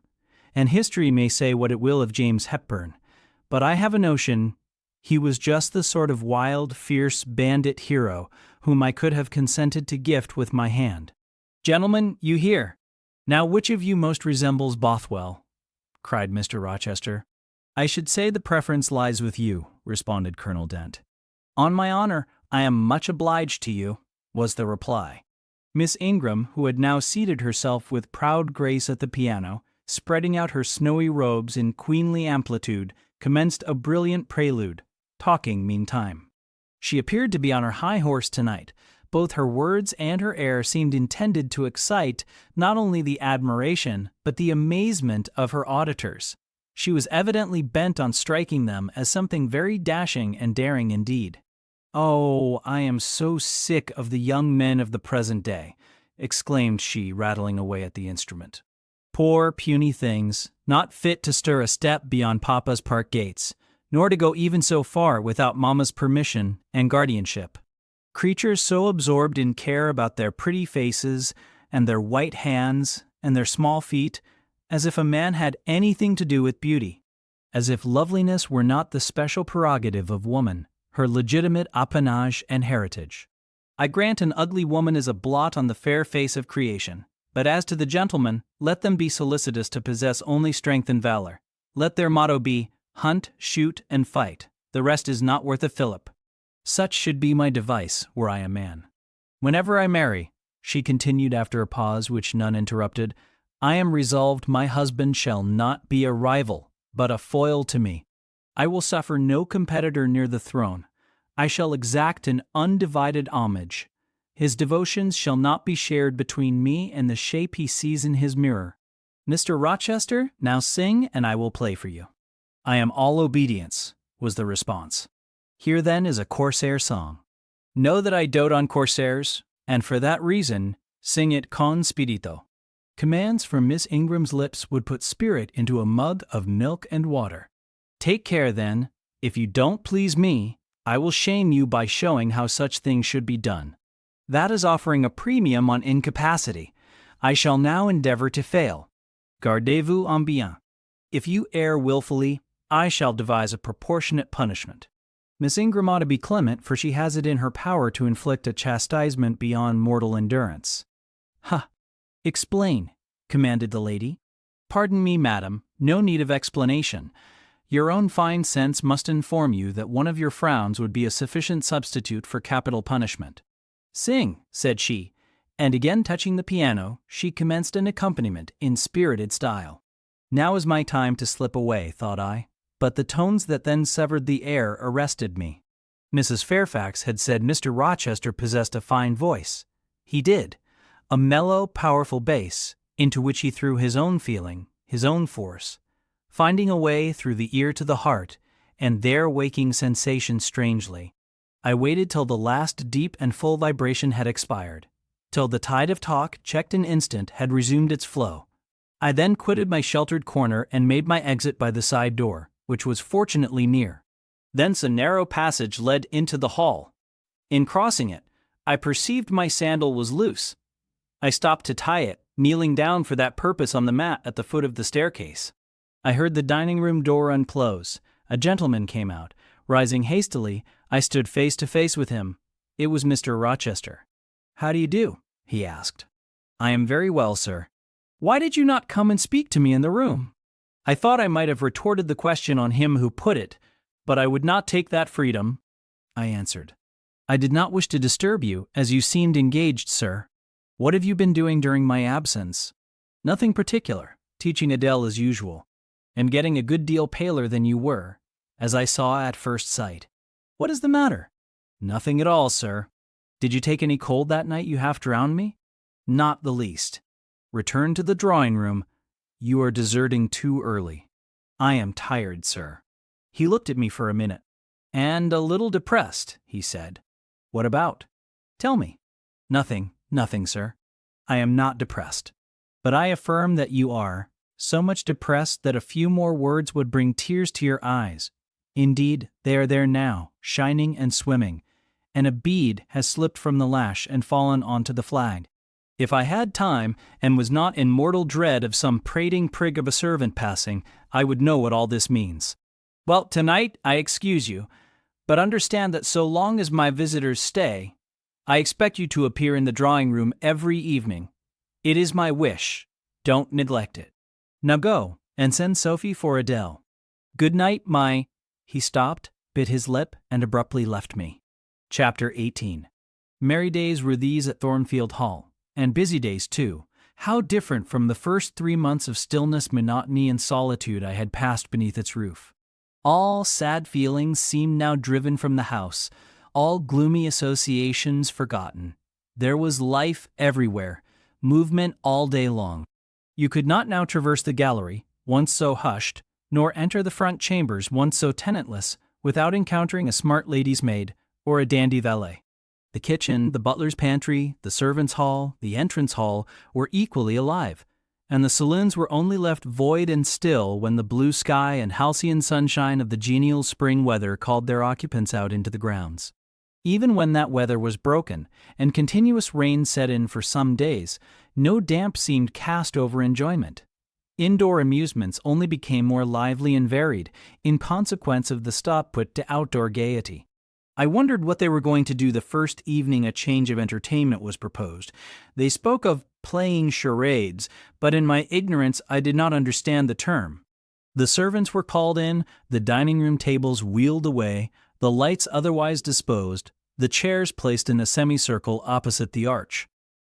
While Mr. Rochester and the other gentlemen directed these alterations, the ladies were running up and down stairs ringing for their maids. Mrs. Fairfax was summoned to give information respecting the resources of the house in shawls, dresses, draperies of any kind, and certain wardrobes of the third story were ransacked, and their contents in the shape of brocaded and hooped petticoats, satin sacques, black modes, lace lappets, and were brought down in armfuls by the abigails. Then a selection was made, and such things as were chosen were carried to the boudoir within the drawing-room. Meantime, Mr. Rochester had again summoned the ladies round him, and was selecting certain of their number to be of his party. "Miss Ingram is mine, of course," said he. Afterwards he named the 2 Mrs. Eshton and Mrs. Dent. He looked at me. I happened to be near him, as I had been fastening the clasp of Mrs. Dent's bracelet, which had got loose. "Will you play?" he asked. I shook my head. He did not insist, which I rather feared he would have done. He allowed me to return quietly to my usual seat. He and his aides now withdrew behind the curtain. The other party, which was headed by Colonel Dent, sat down on the crescent of chairs. One of the gentlemen, Mr. Eshton, observing me, seemed to propose that I should be asked to join them, but Lady Ingram instantly negatived the notion. "No," I heard her say, "she looks too stupid for any game of the sort." Ere long a bell tinkled, and the curtain drew up. Within the arch, the bulky figure of Sir George Lynn, whom Mr. Rochester had likewise chosen, was seen enveloped in a white sheet. Before him, on a table, lay open a large book, and at his side stood Amy Eshton, draped in Mr. Rochester's cloak and holding a book in her hand. Somebody, unseen, rang the bell merrily. Then Adele, who had insisted on being one of her guardian's party, bounded forward, scattering round her the contents of a basket of flowers she carried on her arm. Then appeared the magnificent figure of Miss Ingram, clad in white, a long veil on her head, and a wreath of roses round her brow. By her side walked Mr. Rochester, and together they drew near the table. They knelt, while Mrs. Dent and Louisa Eshton, dressed also in white, took up their stations behind them. A ceremony followed, in dumb show in which it was easy to recognize the pantomime of a marriage. At its termination, Colonel Dent and his party consulted in whispers for 2 minutes. Then the colonel called out, "Bride!" Mr. Rochester bowed, and the curtain fell. A considerable interval elapsed before it again rose. Its second rising displayed a more elaborately prepared scene than the last. The drawing-room, as I have before observed, was raised 2 steps above the dining-room, and on the top of the upper step, placed a yard or 2 back within the room, appeared a large marble basin, which I recognized as an ornament of the conservatory, where it usually stood, surrounded by exotics and tenanted by goldfish, and whence it must have been transported with some trouble, on account of its size and weight. Seated on the carpet by the side of this basin was seen Mr. Rochester, costumed in shawls, with a turban on his head. His dark eyes and swarthy skin and Paynim features suited the costume exactly. He looked the very model of an Eastern emir, an agent, or a victim of the bowstring. Presently advanced into view Miss Ingram. She, too, was attired in Oriental fashion. A crimson scarf tied sash-like round the waist, an embroidered handkerchief knotted about her temples, her beautifully molded arms bare, one of them upraised in the act of supporting a pitcher, poised gracefully on her head. Both her cast of form and feature, her complexion, and her general air suggested the idea of some Israelitish princess of the patriarchal days, and such was doubtless the character she intended to represent. She approached the basin and bent over it as if to fill her pitcher. She again lifted it to her head. The personage on the well brink now seemed to accost her, to make some request. She hasted, let down her pitcher on her hand, and gave him to drink. From the bosom of his robe, he then produced a casket, opened it, and showed magnificent bracelets and earrings. She acted astonishment and admiration. Kneeling, he laid the treasure at her feet. Incredulity and delight were expressed by her looks and gestures. The stranger fastened the bracelets on her arms and the rings in her ears. It was Eleazar and Rebecca. The camels only were wanting. The divining party again laid their heads together. Apparently, they could not agree about the word or syllable the scene illustrated. Colonel Dent, their spokesman, demanded the tableau of the whole, whereupon the curtain again descended. On its third rising, only a portion of the drawing-room was disclosed, the rest being concealed by a screen hung with some sort of dark and coarse drapery. The marble basin was removed. In its place stood a deal table and a kitchen chair. These objects were visible by a very dim light proceeding from a horn lantern, the wax candles being all extinguished. Amidst this sordid scene sat a man with his clenched hands resting on his knees and his eyes bent on the ground. I knew Mr. Rochester, though the begrimed face, the disordered dress, his coat hanging loose from one arm as if it had been almost torn from his back in a scuffle, the desperate and scowling countenance, the rough, bristling hair might well have disguised him. As he moved, a chain clanked. To his wrists were attached fetters. "Bridewell!" exclaimed Colonel Dent, and the charade was solved. A sufficient interval having elapsed for the performers to resume their ordinary costume, they re-entered the dining-room.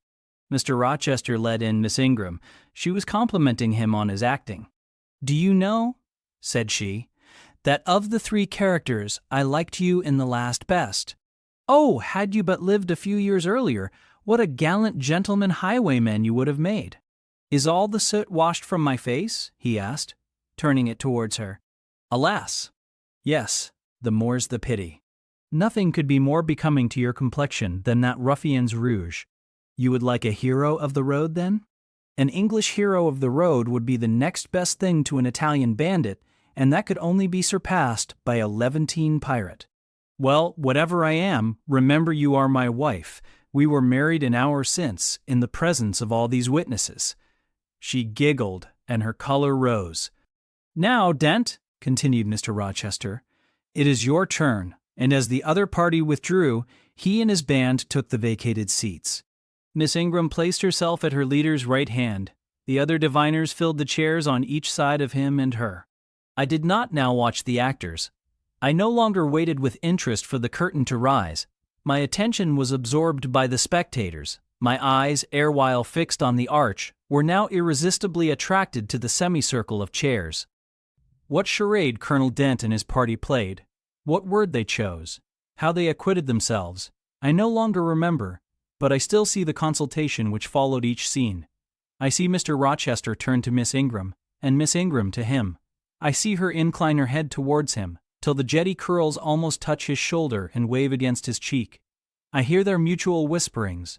I recall their interchanged glances, and something even of the feeling roused by the spectacle returns in memory. At this moment, I have told you, reader, that I had learnt to love Mr. Rochester. I could not unlove him now merely because I found that he had ceased to notice me, because I might pass hours in his presence and he would never once turn his eyes in my direction, because I saw all his attentions appropriated by a great lady who scorned to touch me with the hem of her robes as she passed, who, if ever her dark and imperious eye fell on me by chance, would withdraw it instantly as from an object too mean to merit observation. I could not unlove him, because I felt sure he would soon marry this very lady, because I read daily in her a proud security in his intentions respecting her, because I witnessed hourly in him a style of courtship which, if careless and choosing rather to be sought than to seek, was yet, in its very carelessness, captivating, and in its very pride, irresistible. There was nothing to cool or banish love in these circumstances, though much to create despair. Much, too, you will think, reader, to engender jealousy, if a woman in my position could presume to be jealous of a woman in Miss Ingram's. But I was not jealous, or very rarely. The nature of the pain I suffered could not be explained by that word. Miss Ingram was a mark beneath jealousy. She was too inferior to excite the feeling. Pardon the seeming paradox. I mean what I say. She was very showy, but she was not genuine. She had a fine person, many brilliant attainments, but her mind was poor, her heart barren by nature. Nothing bloomed spontaneously on that soil. No unforced natural fruit delighted by its freshness. She was not good. She was not original. She used to repeat sounding phrases from books. She never offered, nor had, an opinion of her own. She advocated a high tone of sentiment, but she did not know the sensations of sympathy and pity. Tenderness and truth were not in her. Too often she betrayed this by the undue vent she gave to a spiteful antipathy she had conceived against little Adele, pushing her away with some contumelious epithet if she happened to approach her, sometimes ordering her from the room, and always treating her with coldness and acrimony.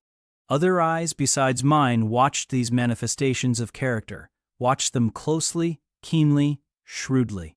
Yes, the future bridegroom, Mr. Rochester himself, exercised over his intended a ceaseless surveillance. And it was from this sagacity, this guardedness of his, this perfect, clear consciousness of his fair one's defects, this obvious absence of passion in his sentiments towards her, that my ever-torturing pain arose. I saw he was going to marry her, for family, perhaps political reasons, because her rank and connections suited him. I felt he had not given her his love, and that her qualifications were ill-adapted to win from him that treasure. This was the point. This was where the nerve was touched and teased. This was where the fever was sustained and fed. She could not charm him. If she had managed the victory at once, and he had yielded and sincerely laid his heart at her feet, I should have covered my face, turned to the wall, and, figuratively, have died to them. If Miss Ingram had been a good and noble woman, endowed with force, fervor, kindness, sense, I should have had one vital struggle with two tigers, jealousy and despair. Then, my heart torn out and devoured, I should have admired her, acknowledged her excellence, and been quiet for the rest of my days. And the more absolute her superiority, the deeper would have been my admiration, the more truly tranquil my quiescence. But as matters really stood, to watch Miss Ingram's efforts at fascinating Mr. Rochester, to witness their repeated failure, herself unconscious that they did fail, vainly fancying that each shaft launched hit the mark and infatuatedly pluming herself on success, when her pride and self-complacency repelled further and further what she wished to allure. To witness this was to be at once under ceaseless excitation and ruthless restraint. Because, when she failed, I saw how she might have succeeded. Arrows that continually glanced off from Mr. Rochester's breast and fell harmless at his feet might, I knew, if shot by a surer hand, have quivered keen in his proud heart, have called love into his stern eye, and softness into his sardonic face. Or, better still, without weapons a silent conquest might have been won. Why can she not influence him more when she is privileged to draw so near to him? I asked myself. Surely she cannot truly like him, or not like him with true affection. If she did, she need not coin her smiles so lavishly, flash her glances so unremittingly, manufacture airs so elaborate, graces so multitudinous. It seems to me that she might, by merely sitting quietly at his side, saying little and looking less, get nigher his heart. I have seen in his face a far different expression from that which hardens it now while she is so vivaciously accosting him. But then it came of itself. It was not elicited by meretricious arts and calculated maneuvers, and one had but to accept it, to answer what he asked without pretension, to address him when needful without grimace. And it increased and grew kinder and more genial, and warmed one like a fostering sunbeam. How will she manage to please him when they are married? I do not think she will manage it, and yet it might be managed, and his wife might, I verily believe, be the very happiest woman the sun shines on. I have not yet said anything condemnatory of Mr. Rochester's project of marrying for interest and connections. It surprised me when I first discovered that such was his intention. I had thought him a man unlikely to be influenced by motives so commonplace in his choice of a wife, but the longer I considered the position, education, and of the parties, the less I felt justified in judging and blaming either him or Miss Ingram for acting in conformity to ideas and principles instilled into them, doubtless from their childhood. All their class held these principles. I supposed then they had reasons for holding them, such as I could not fathom. It seemed to me that, were I a gentleman like him, I would take to my bosom only such a wife as I could love. But the very obviousness of the advantages to the husband's own happiness offered by this plan convinced me that there must be arguments against its general adoption, of which I was quite ignorant. Otherwise I felt sure all the world would act as I wished to act. But in other points, as well as this, I was growing very lenient to my master. I was forgetting all his faults, for which I had once kept a sharp lookout. It had formerly been my endeavor to study all sides of his character, to take the bad with the good, and from the just weighing of both, to form an equitable judgment. Now I saw no bad. The sarcasm that had repelled, the harshness that had startled me once, were only like keen condiments in a choice dish. Their presence was pungent, but their absence would be felt as comparatively insipid.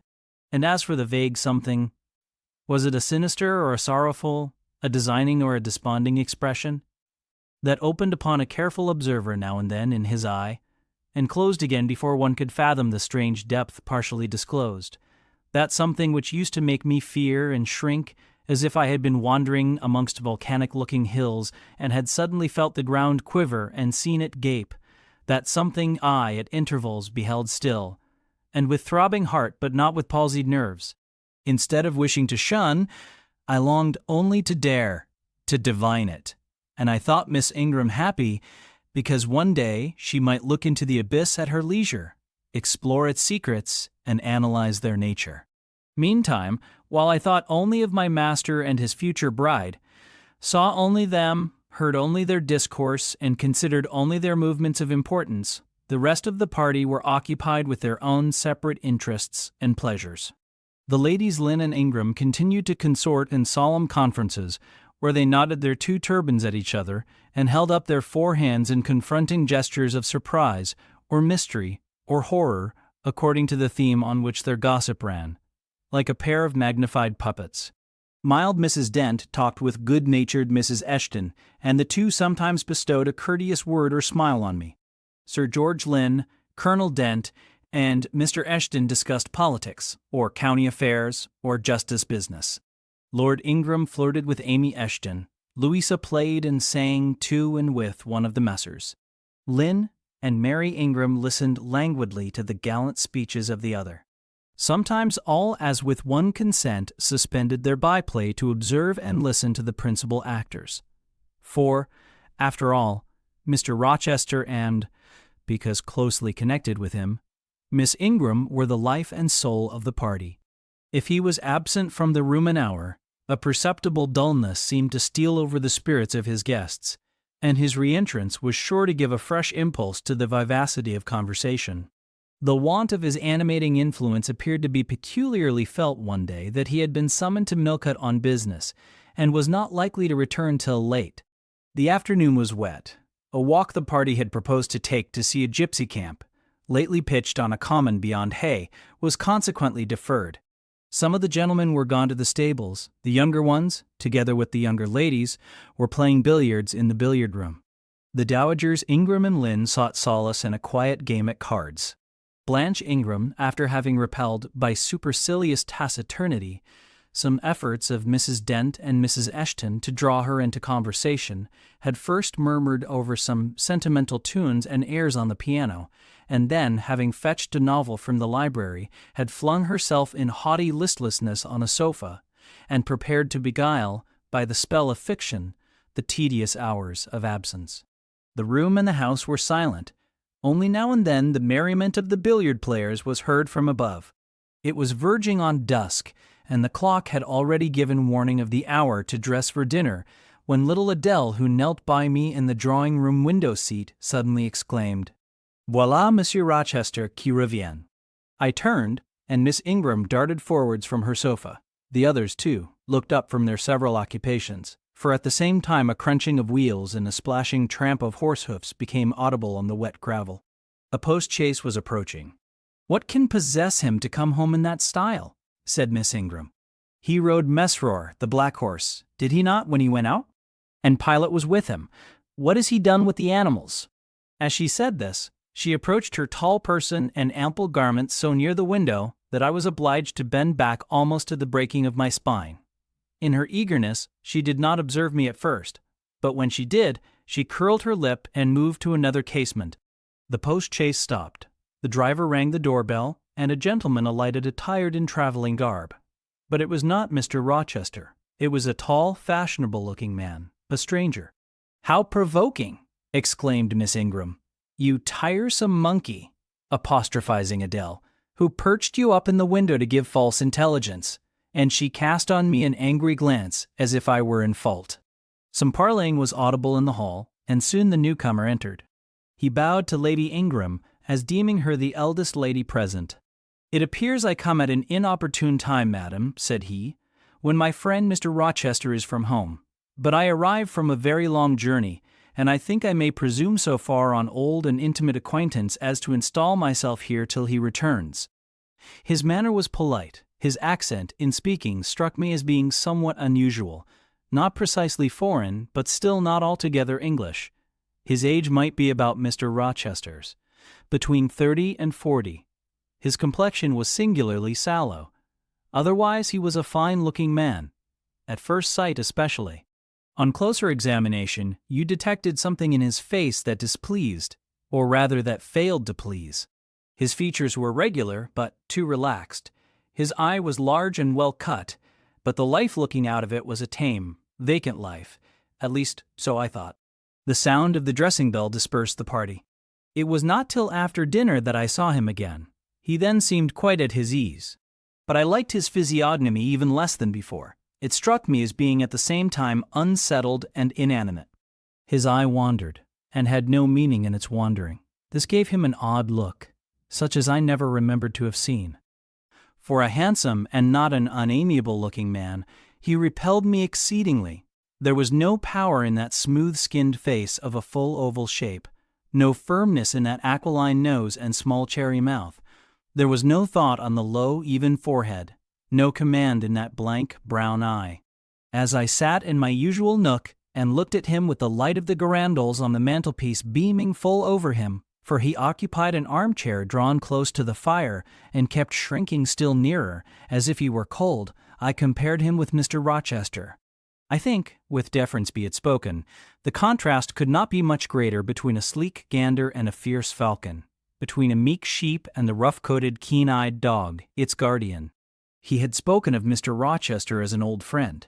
A curious friendship theirs must have been, a pointed illustration, indeed, of the old adage that extremes meet.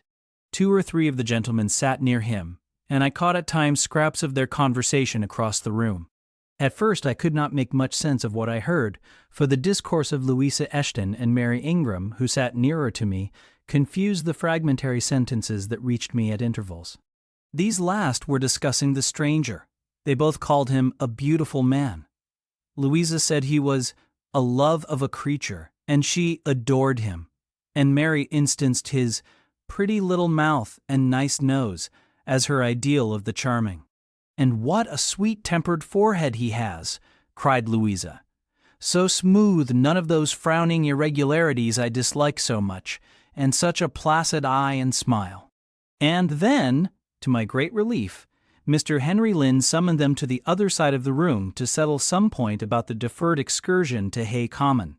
I was now able to concentrate my attention on the group by the fire, and I presently gathered that the newcomer was called Mr. Mason. Then I learned that he was but just arrived in England, and that he came from some hot country, which was the reason, doubtless, his face was so sallow, and that he sat so near the hearth and wore a surtout in the house. Presently the words Jamaica, Kingston, Spanish Town, indicated the West Indies as his residence, and it was with no little surprise I gathered ere long that he had there first seen and become acquainted with Mr. Rochester. He spoke of his friend's dislike of the burning heats, the hurricanes, and rainy seasons of that region. I knew Mr. Rochester had been a traveler. Mrs. Fairfax had said so, but I thought the continent of Europe had bounded his wanderings. Till now I had never heard a hint given of visits to more distant shores. I was pondering these things when an incident, and a somewhat unexpected one, broke the thread of my musings. Mr. Mason, shivering as someone chanced to open the door, asked for more coal to be put on the fire, which had burnt out its flame, though its mass of cinder still shone hot and red. The footman who brought the coal, in going out, stopped near Mr. Eshton's chair, and said something to him in a low voice, of which I heard only the words, "Old woman," quite troublesome. "Tell her she shall be put in the stocks if she does not take herself off," replied the magistrate. "No, stop," interrupted Colonel Dent. "Don't send her away, Eshton. We might turn the thing to account. Better consult the ladies." And speaking aloud, he continued, "Ladies, you talked of going to Hay Common to visit the gypsy camp. Sam here says that one of the old Mother Bunches is in the servants' hall at this moment, and insists upon being brought in before the quality to tell them their fortunes. Would you like to see her?" "Surely, Colonel," cried Lady Ingram, "you would not encourage such a low impostor. Dismiss her, by all means, at once." "But I cannot persuade her to go away, my lady," said the footman, "nor can any of the servants. Mrs. Fairfax is with her just now, entreating her to be gone. But she has taken a chair in the chimney corner, and says nothing shall stir her from it till she gets leave to come in here." "What does she want?" asked Mrs. Eshton. "To tell the gentry their fortunes, she says, ma'am, and she swears she must and will do it." "What is she like?" inquired the Mrs. Eshton in a breath. "A shockingly ugly old creature, miss, almost as black as a crock." "Why, she's a real sorceress," cried Frederick Lynn. "Let us have her in, of course." "To be sure," rejoined his brother, "it would be 1,000 pities to throw away such a chance of fun." "My dear boys, what are you thinking about?" exclaimed Mrs. Lynn. "I cannot possibly countenance any such inconsistent proceeding," chimed in the Dowager Ingram. "Indeed, mamma," "But you can and will," pronounced the haughty voice of Blanche, as she turned round on the piano stool, where till now she had sat silent, apparently examining sundry sheets of music. "I have a curiosity to hear my fortune told, therefore, Sam, order the beldame forward. My darling Blanche, recollect. I do work on recollect all you can suggest, and I must have my will. Quick, Sam." "Yes, yes, yes," cried all the juveniles, both ladies and gentlemen. "Let her come, it will be excellent sport." The footman still lingered. "She looks such a rough one," said he. "Go!" ejaculated Miss Ingram, and the man went. Excitement instantly seized the whole party. A running fire of raillery and jests was proceeding when Sam returned. "She won't come now," said he. "She says it's not her mission to appear before the vulgar herd. Them's her words. I must show her into a room by herself, and then those who wish to consult her must go to her one by one." "You see now, my queenly Blanche," began Lady Ingram. "She encroaches. Be advised, my angel girl. And show her into the library, of course," cut in the angel girl. "It is not my mission to listen to her before the vulgar herd either. I mean to have her all to myself. Is there a fire in the library?" "Yes, ma'am, but she looks such a tinkler." "Cease that chatter, blockhead, and do my bidding." Again Sam vanished, and mystery, animation, expectation rose to full flow once more. "She's ready now," said the footman, as he reappeared. "She wishes to know who will be her first visitor." "I think I had better just look in upon her before any of the ladies go," said Colonel Dent. "Tell her, Sam, the gentleman is coming." Sam went and returned. "She says, sir, that she'll have no gentleman. They need not trouble themselves to come near her, nor," he added with difficulty suppressing a titter, "any ladies either, except the young and single." "By Jove, she has taste!" exclaimed Henry Lynn. Miss Ingram rose solemnly. "I go first," she said in a tone which might have befitted the leader of a forlorn hope, mounting a breach in the van of his men. "Oh, my best! Oh, my dearest!" "Pause, reflect!" was her mamma's cry, but she swept past her in stately silence, passed through the door which Colonel Dent held open, and we heard her enter the library. A comparative silence ensued. Lady Ingram thought it le cas to wring her hands, which she did accordingly. Miss Mary declared she felt, for her part, she never dared venture. Amy and Louisa Eshton tittered under their breath, and looked a little frightened. The minutes passed very slowly. 15 were counted before the library door again opened. Miss Ingram returned to us through the arch. Would she laugh? Would she take it as a joke? All eyes met her with a glance of eager curiosity, and she met all eyes with one of rebuff and coldness. She looked neither flurried nor merry. She walked stiffly to her seat and took it in silence. "Well, Blanche?" said Lord Ingram. "What did she say, sister?" asked Mary. "What did you think? How do you feel?" "Is she a real fortune-teller?" demanded the Mrs. Eshton. Now, good people," returned Miss Ingram, "don't press upon me. Really, your organs of wonder and credulity are easily excited. You seem, by the importance of you all, my good mamma included, ascribed to this matter, absolutely to believe we have a genuine witch in the house, who is in close alliance with the old gentleman. I have seen a gypsy vagabond. She has practiced in hackneyed fashion the science of palmistry and told me what such people usually tell. My whim is gratified, and now I think Mr. Eshton will do well to put the hag in the stocks tomorrow morning, as he threatened." Miss Ingram took a book, leant back in her chair, and so declined further conversation. I watched her for nearly half an hour. During all that time she never turned a page, and her face grew momently darker, more dissatisfied, and more sourly expressive of disappointment. She had obviously not heard anything to her advantage, and it seemed to me, from her prolonged fit of gloom and taciturnity, that she herself, notwithstanding her professed indifference, attached undue importance to whatever revelations had been made her. During all that time she never turned a page. Meantime, Mary Ingram, Amy, and Louisa Eshton declared they dared not go alone, and yet they all wished to go. A negotiation was opened through the medium of the ambassador, Sam, and after much pacing to and fro till, I think, the said Sam's calves must have ached with the exercise, permission was at last, with great difficulty, extorted from the rigorous Sybil for the three to wait upon her in a body. Their visit was not so still as Miss Ingram's had been. We heard hysterical giggling and little shrieks proceeding from the library, and at the end of about 20 minutes they burst the door open and came running across the hall, as if they were half scared out of their wits. "I am sure she is something not right," they cried, one and all. "She told us such things. She knows all about us." And they sank breathless into the various seats the gentleman hastened to bring them. Pressed for further explanation, they declared she had told them of things they had said and done when they were mere children, described books and ornaments they had in their boudoirs at home, keepsakes that different relations had presented to them.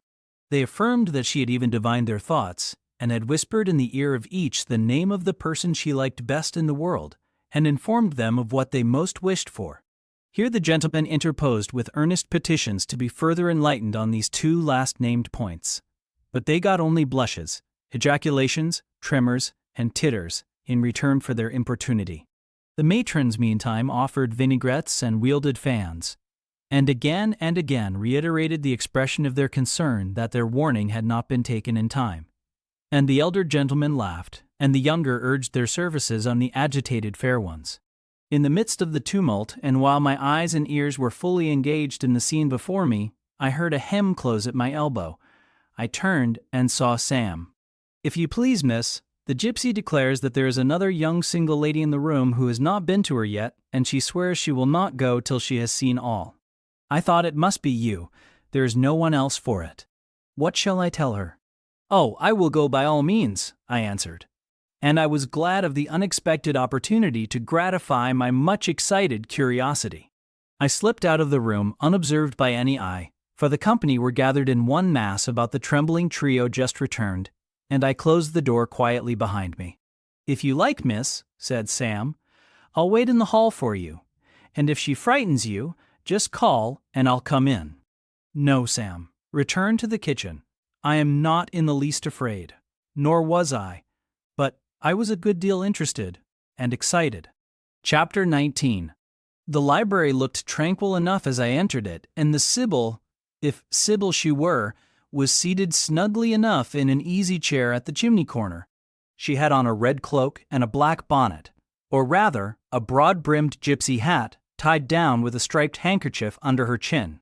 An extinguished candle stood on the table. She was bending over the fire and seemed reading in a little black book, like a prayer book, by the light of the blaze. She muttered the words to herself, as most old women do, while she read.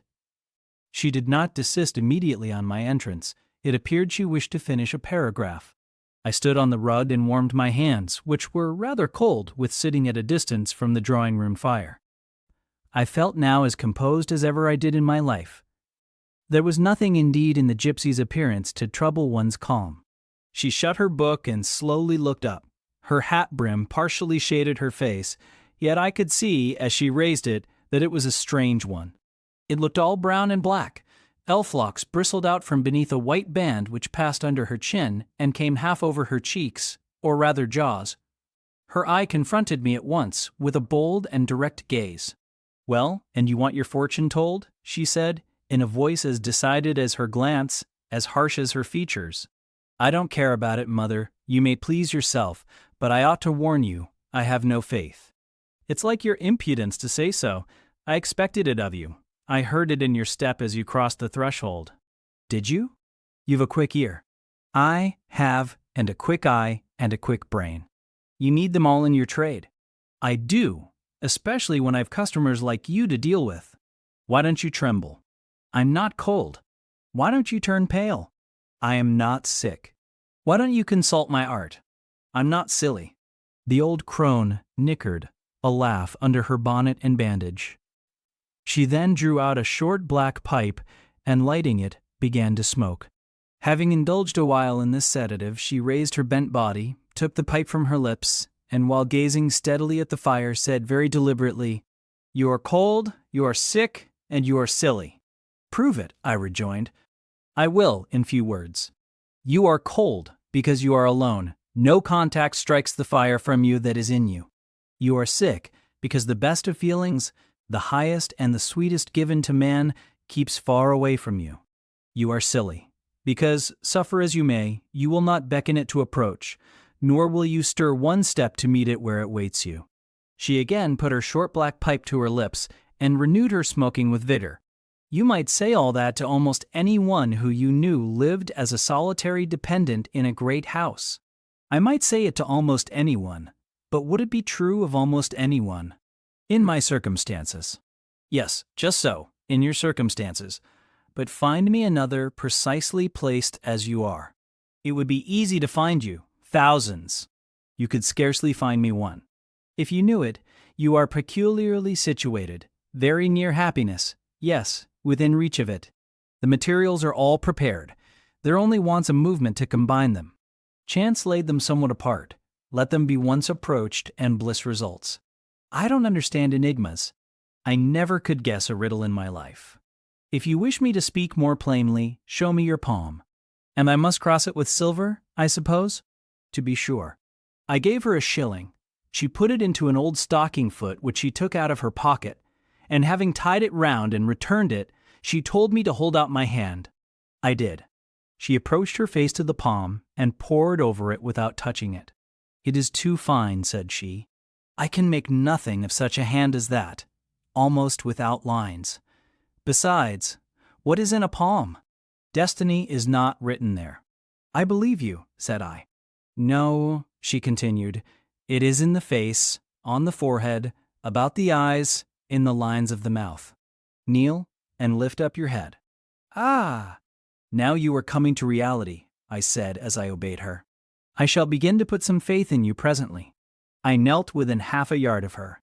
She stirred the fire so that a ripple of light broke from the disturbed coal. The glare, however, as she sat, only threw her face into deeper shadow. Mine it illumined. I wonder with what feelings you came to me tonight, she said, when she had examined me a while.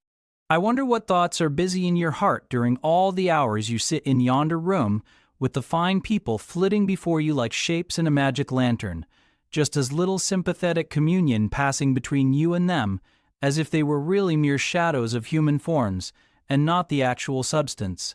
I feel tired often, sleepy sometimes, but seldom sad. Then you have some secret hope to buoy you up and please you with whispers of the future? Not I. The utmost I hope is to save money enough out of my earnings to set up a school some day in a little house rented by myself. A mean nutriment for the spirit to exist on. And sitting in that window seat, you see I know your habits. You have learned them from the servants. Ah, you think yourself sharp. Well, perhaps I have. To speak truth, I have an acquaintance with one of them, Mrs. Poole. I started to my feet when I heard the name. You have? Have you? Thought I. There is diablerie in the business after all, then. Don't be alarmed, continued the strange being. She's a safe hand as Mrs. Poole, close and quiet. Any one may repose confidence in her. But, as I was saying, sitting in that window seat, do you think of nothing but your future school? Have you no present interest in any of the company who occupy the sofas and chairs before you? Is there not one face you study? One figure whose movements you follow with at least curiosity? I like to observe all the faces and all the figures. But do you never single one from the rest? Or it may be, two? I do frequently, when the gestures or looks of a pair seem telling a tale. It amuses me to watch them. What tale do you like best to hear? Oh, I have not much choice. They generally run on the same theme, courtship, and promise to end in the same catastrophe, marriage. And do you like that monotonous theme? Positively, I don't care about it. It is nothing to me. Nothing to you? When a lady, young and full of life and health, charming with beauty and endowed with the gifts of rank and fortune, sits and smiles in the eyes of a gentleman what? You know, and perhaps think well of. I don't know the gentleman here. I have scarcely interchanged a syllable with one of them. And as to thinking well of them, I consider some respectable and stately and middle-aged and others young, dashing, handsome, and lively.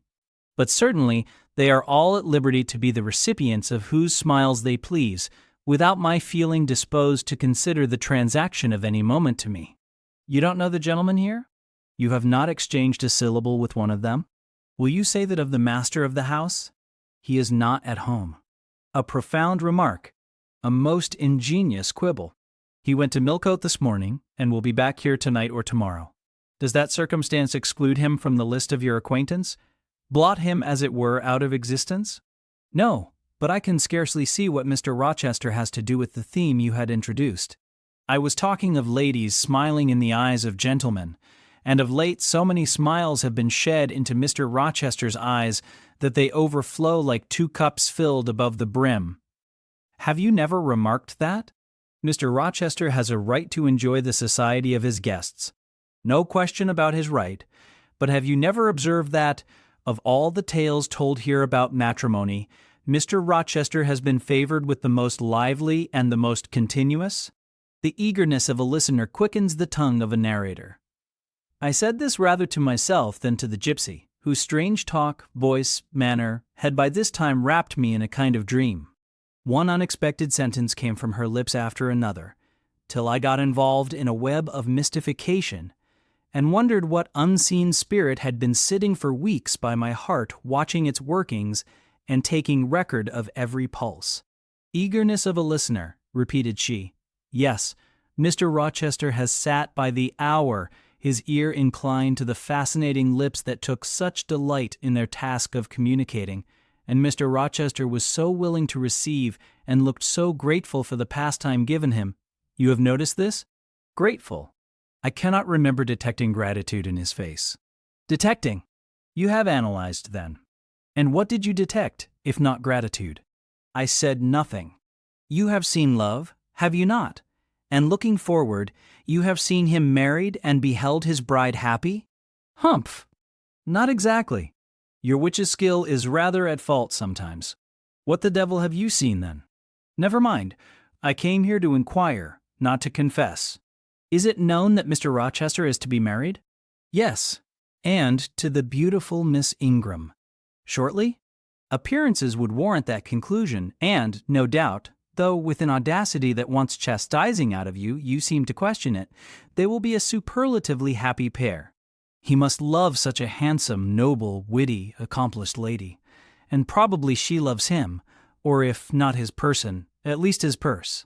I know she considers the Rochester estate eligible to the last degree, though, God pardon me, I told her something on that point about an hour ago which made her look wondrous grave. The corners of her mouth fell half an inch. I would advise her blackavist suitor to look out. If another comes, with a longer or clearer rent roll, he's dished. But, Mother, I did not come to hear Mr. Rochester's fortune. I came to hear my own, and you have told me nothing of it. Your fortune is yet doubtful. When I examined your face, one trait contradicted another. Chance has meted you a measure of happiness, that I know. I knew it before I came here this evening. She has laid it carefully on one side for you. I saw her do it. It depends on yourself to stretch out your hand and take it up, but whether you will do so is the problem I study. Kneel again on the rug. Don't keep me long. The fire scorches me.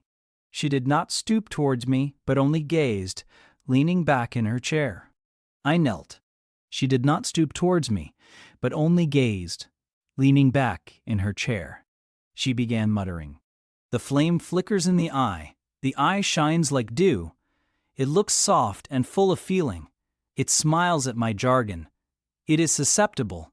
Impression follows impression through its clear sphere.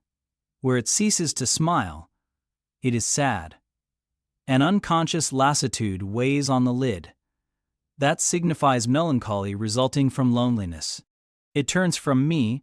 It will not suffer further scrutiny. It seems to deny, by a mocking glance, the truth of the discoveries I have already made, to disown the charge both of sensibility and chagrin. Its pride and reserve only confirm me in my opinion. The eye is favorable. As to the mouth, it delights at times in laughter. It is disposed to impart all that the brain conceives, though I dare say it would be silent on much the heart experiences. Mobile and flexible, it was never intended to be compressed in the eternal silence of solitude. It is a mouth which should speak much and smile often, and have human affection for its interlocutor. That feature, too, is propitious. I see no enemy to a fortunate issue but in the brow, and that brow professes to say, I can live alone, if self-respect and circumstances require me so to do. I need not sell my soul to buy bliss. I have an inward treasure born with me, which can keep me alive if all extraneous delights should be withheld or offered only at a price I cannot afford to give. The forehead declares, reason sits firm and holds the reins, and she will not let the feelings burst away and hurry her to wild chasms. The passions may rage furiously, like true heathens as they are, and the desires may imagine all sorts of vain things. But judgment shall still have the last word in every argument, and the casting vote in every decision. Strong wind, earthquake, shock, and fire may pass by, but I shall follow the guiding of that still small voice which interprets the dictates of conscience. Well said, forehead. Your declaration shall be respected. I have formed my plans, right plans I deem them, and in them I have attended to the claims of conscience, the counsels of reason.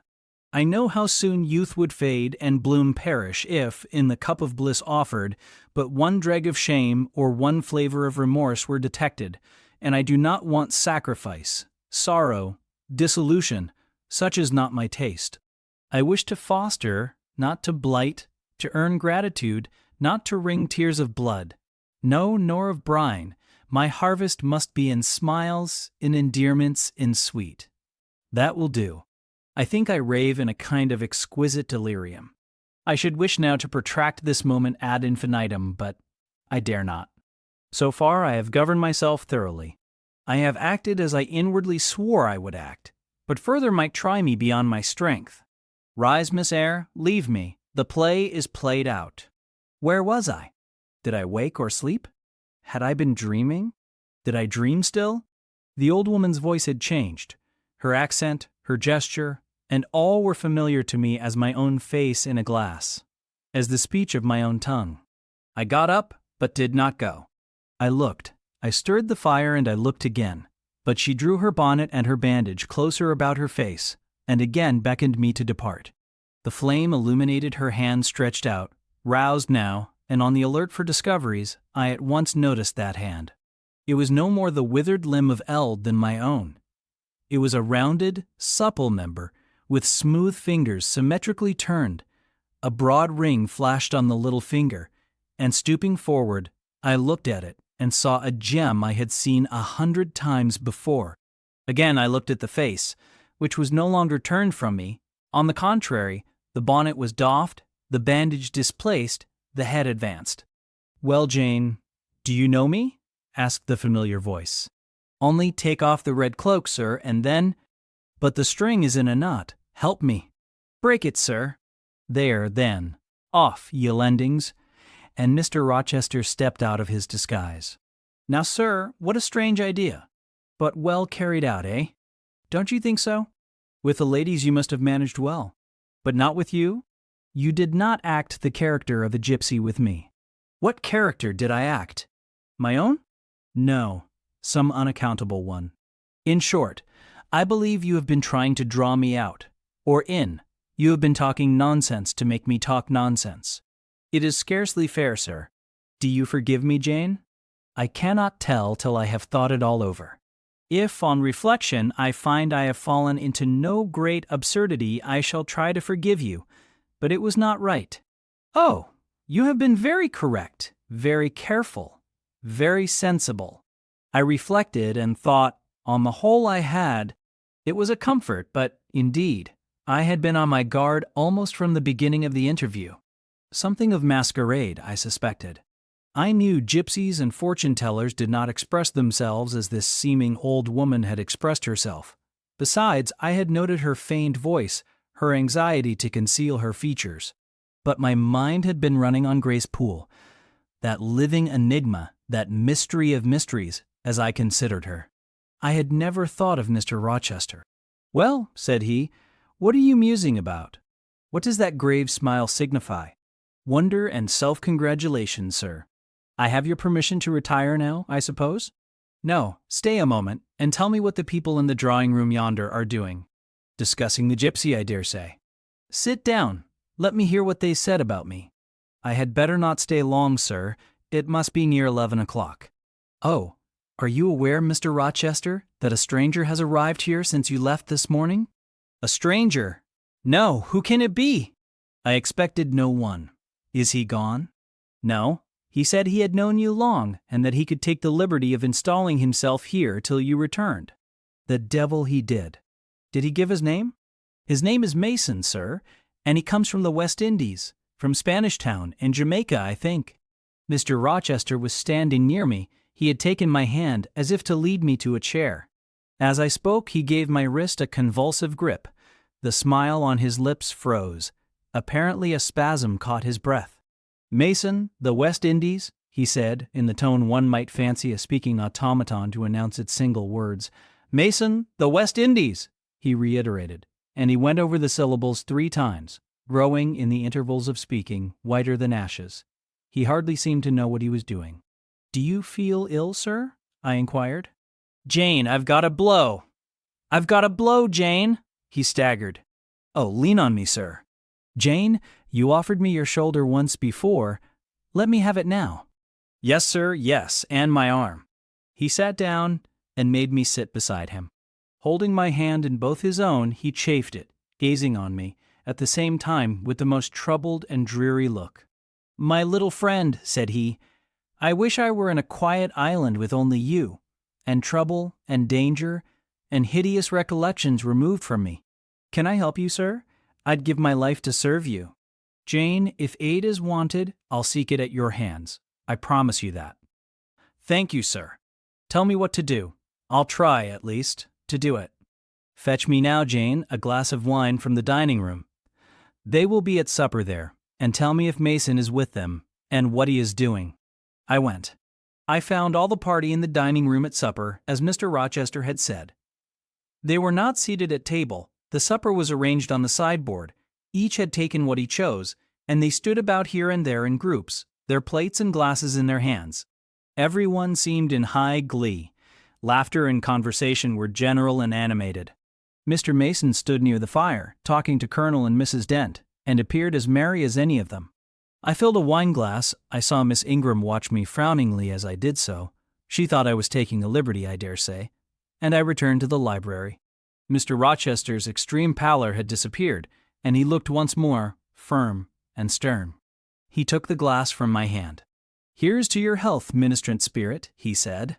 He swallowed the contents and returned it to me. What are they doing, Jane? Laughing and talking, sir. They don't look grave and mysterious, as if they had heard something strange. Not at all. They are full of jests and gaiety. And Mason? He was laughing too. If all these people came in a body and spat at me, what would you do, Jane? Turn them out of the room, sir, if I could. He half smiled. But if I were to go to them, and they only looked at me coldly, and whispered sneeringly amongst each other, and then dropped off and left me one by one, what then? Would you go with them? I rather think not, sir. I should have more pleasure in staying with you. To comfort me? Yes, sir, to comfort you, as well as I could. And if they laid you under a ban for adhering to me, I probably should know nothing about their ban, and if I did, I should care nothing about it. Then, you could dare censure for my sake? I could dare it for the sake of any friend who deserved my adherence, as you, I am sure, do. Go back now into the room. Step quietly up to Mason and whisper in his ear that Mr. Rochester is come and wishes to see him. Show him in here and then leave me. Yes, sir. I did his behest. The company all stared at me as I passed straight among them. I sought Mr. Mason, delivered the message, and preceded him from the room. I ushered him into the library, and then I went upstairs. At a late hour, after I had been in bed some time, I heard the visitors repair to their chambers. I distinguished Mr. Rochester's voice, and heard him say, "This way, Mason, this is your room." He spoke cheerfully. The gay tones set my heart at ease. I was soon asleep. Chapter 20. I have forgotten to draw my curtain, which I usually did, and also to let down my window blind. The consequence was that when the moon, which was full and bright, for the night was fine, came in her course to that space in the sky opposite my casement, and looked in at me through the unveiled panes, her glorious gaze roused me. Awaking in the dead of night, I opened my eyes on her disk, silver white and crystal clear. It was beautiful, but too solemn. I half rose and stretched my arm to draw the curtain. Good God! What a cry! The night, its silence, its rest, was rent in twain by a savage, a sharp, a shrilly sound that ran from end to end of Thornfield Hall. My pulse stopped, my heart stood still, my stretched arm was paralyzed. The cry died, and was not renewed. Indeed, whatever being uttered that fearful shriek could not soon repeat it. Not the widest-winged condor on the Andes could, twice in succession, send out such a yell from the cloud shrouding his eyrie. The thing delivering such utterance must rest ere it could repeat the effort. It came out of the third story, for it passed overhead. And overhead, yes, in the room just above my chamber ceiling, I now heard a struggle.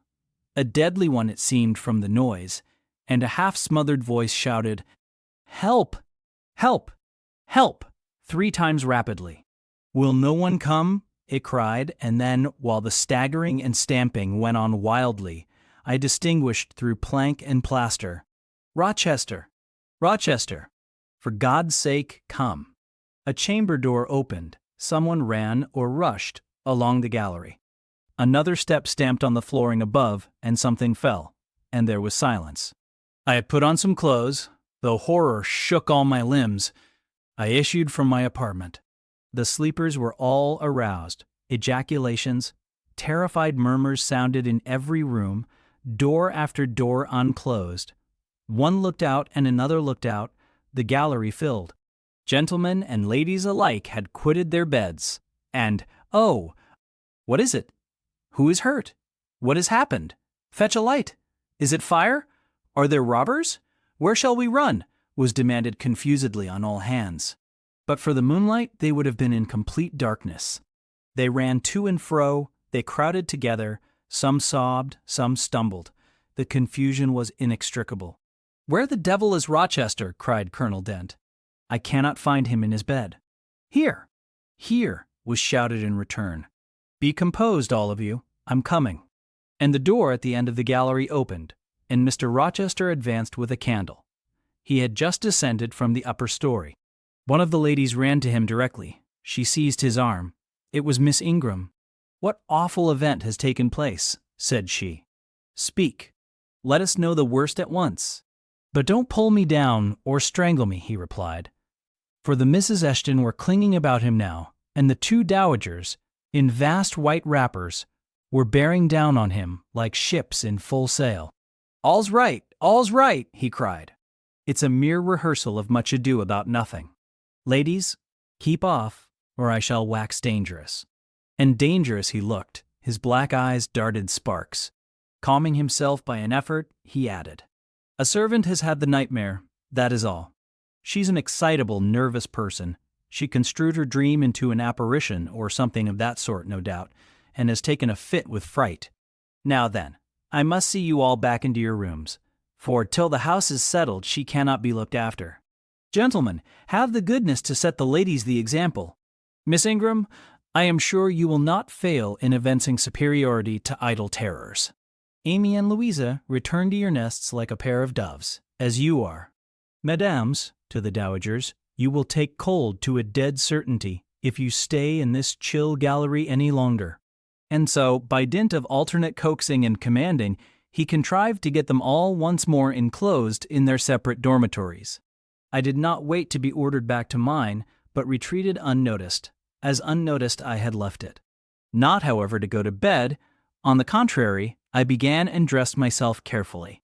The sounds I had heard after the scream, and the words that had been uttered, had probably been heard only by me, for they had proceeded from the room above mine, but they assured me that it was not a servant's dream which had thus struck horror through the house, and that the explanation Mr. Rochester had given was merely an invention framed to pacify his guests.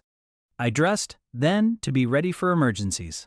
When dressed, I sat a long time by the window looking out over the silent grounds and silvered fields, and waiting for I knew not what. It seemed to me that some event must follow the strange cry, struggle, and call. No, stillness returned. Each murmur and movement ceased gradually, and in about an hour Thornfield Hall was again as hushed as a desert. It seemed that sleep and night had resumed their empire. Meantime the moon declined. She was about to set. Not liking to sit in the cold and darkness, I thought I would lie down on my bed, dressed as I was. I left the window and moved with little noise across the carpet. As I stooped to take off my shoes, a cautious hand tapped low at the door. "Am I wanted?" I asked. "Are you up?" asked the voice I expected to hear, viz. My master's. "Yes, sir." "And dressed?" "Yes." "Come out then, quietly." I obeyed. Mr. Rochester stood in the gallery holding a light. "I want you," he said. "Come this way, take your time, and make no noise." My slippers were thin. I could walk the matted floor as softly as a cat. He glided up the gallery and up the stairs, and stopped in the dark, low corridor of the fateful third story. I had followed and stood at his side. "Had you a sponge in your room?" he asked in a whisper. "Yes, sir." "Have you any salts? Volatile salts?" "Yes." "Go back and fetch both." I returned, sought the sponge on the washstand, the salts in my drawer, and once more retraced my steps. He still waited. He held a key in his hand. Approaching one of the small black doors, he put it in the lock. He paused and addressed me again. "You don't turn sick at the sight of blood?" "I think I shall not. I have never been tried yet." I felt a thrill while I answered him, but no coldness and no faintness. "Just give me your hand," he said. "It will not do to risk a fainting fit." I put my fingers into his. "Warm and steady," was his remark. He turned the key and opened the door. I saw a room I remembered to have seen before. The day Mrs. Fairfax showed me over the house. It was hung with tapestry, but the tapestry was now looped up in one part, and there was a door apparent which had then been concealed. This door was open. A light shone out of the room within. I heard thence a snarling, snatching sound, almost like a dog quarreling. Mr. Rochester, putting down his candle, said to me, "Wait a minute," and he went forward to the inner apartment. A shout of laughter greeted his entrance, noisy at first and terminating in Grace Poole's own goblin ha. Ha! She then was there. He made some sort of arrangement without speaking, though I heard a low voice address him. He came out and closed the door behind him. "Here, Jane," he said, and I walked round to the other side of a large bed, which with its drawn curtains concealed a considerable portion of the chamber. An easy chair was near the bedhead. A man sat in it, dressed with the exception of his coat. He was still, his head leant back, his eyes were closed. Mr. Rochester held the candle over him. I recognized in his pale and seemingly lifeless face the stranger, Mason. I saw, too, that his linen on one side and one arm was almost soaked in blood. "Hold the candle," said Mr. Rochester, and I took it. He fetched a basin of water from the washstand. "Hold that," said he. I obeyed. He took the sponge, dipped it in, and moistened the corpse-like face. He asked for my smelling bottle and applied it to the nostrils. Mr. Mason shortly unclosed his eyes. He groaned. Mr. Rochester opened the shirt of the wounded man, whose arm and shoulder were bandaged. He sponged away blood trickling fast down. "Is there immediate danger?" murmured Mr. Mason. "Pooh! No, a mere scratch. Don't be so overcome, man. Bear up. I'll fetch a surgeon for you now, myself. You'll be able to be removed by morning, I hope. Jane," he continued. "Sir, I shall have to leave you in this room with this gentleman for an hour, or perhaps 2 hours. You will sponge the blood as I do when it returns. If he feels faint, you will put the glass of water on that stand to his lips and your salts to his nose. You will not speak to him on any pretext, and Richard, it will be at the peril of your life if you speak to her. Open your lips, agitate yourself, and I'll not answer for the consequences." Again the poor man groaned. He looked as if he dared not move. Fear, either of death or of something else, appeared almost to paralyze him. Mr. Rochester put the now bloody sponge into my hand, and I proceeded to use it as he had done. He watched me a second, then saying, "Remember, no conversation," he left the room. I experienced a strange feeling as the key grated in the lock, and the sound of his retreating step ceased to be heard. Here then I was in the third story, fastened into one of its mystic cells, night around me, a pale and bloody spectacle under my eyes and hands, a murderess hardly separated from me by a single door. Yes, that was appalling. The rest I could bear. but I shuddered at the thought of Grace Poole bursting out upon me. I must keep to my post, however. I must watch this ghastly countenance, these blue, still lips forbidden to unclose, these eyes now shut, now opening, now wandering through the room, now fixing on me, and ever glazed with the dullness of horror. I must dip my hand again and again in the basin of blood and water, and wipe away the trickling gore. I must see the light of the unsnuffed candle wane on my employment, the shadows darken on the wrought antique tapestry round me, and grow black under the hangings of the vast old bed, and quiver strangely over the doors of a great cabinet opposite, whose front, divided into 12 panels, bore in grim design the heads of the 12 apostles, each enclosed in its separate panel as in a frame, while above them at the top rose an ebon crucifix and a dying Christ. According as the shifting obscurity and flickering gleam hovered here or glanced there, it was now the bearded physician, Luke, that bent his brow, now St. John's long hair that waved, and anon the devilish face of Judas that grew out of the panel and seemed gathering life and threatening a revelation of the arch-traitor, of Satan himself, in his subordinate's form. Amidst all this, I had to listen as well as watch, to listen for the movements of the wild beast or the fiend in yonder side den. But since Mr. Rochester's visit it seemed spellbound.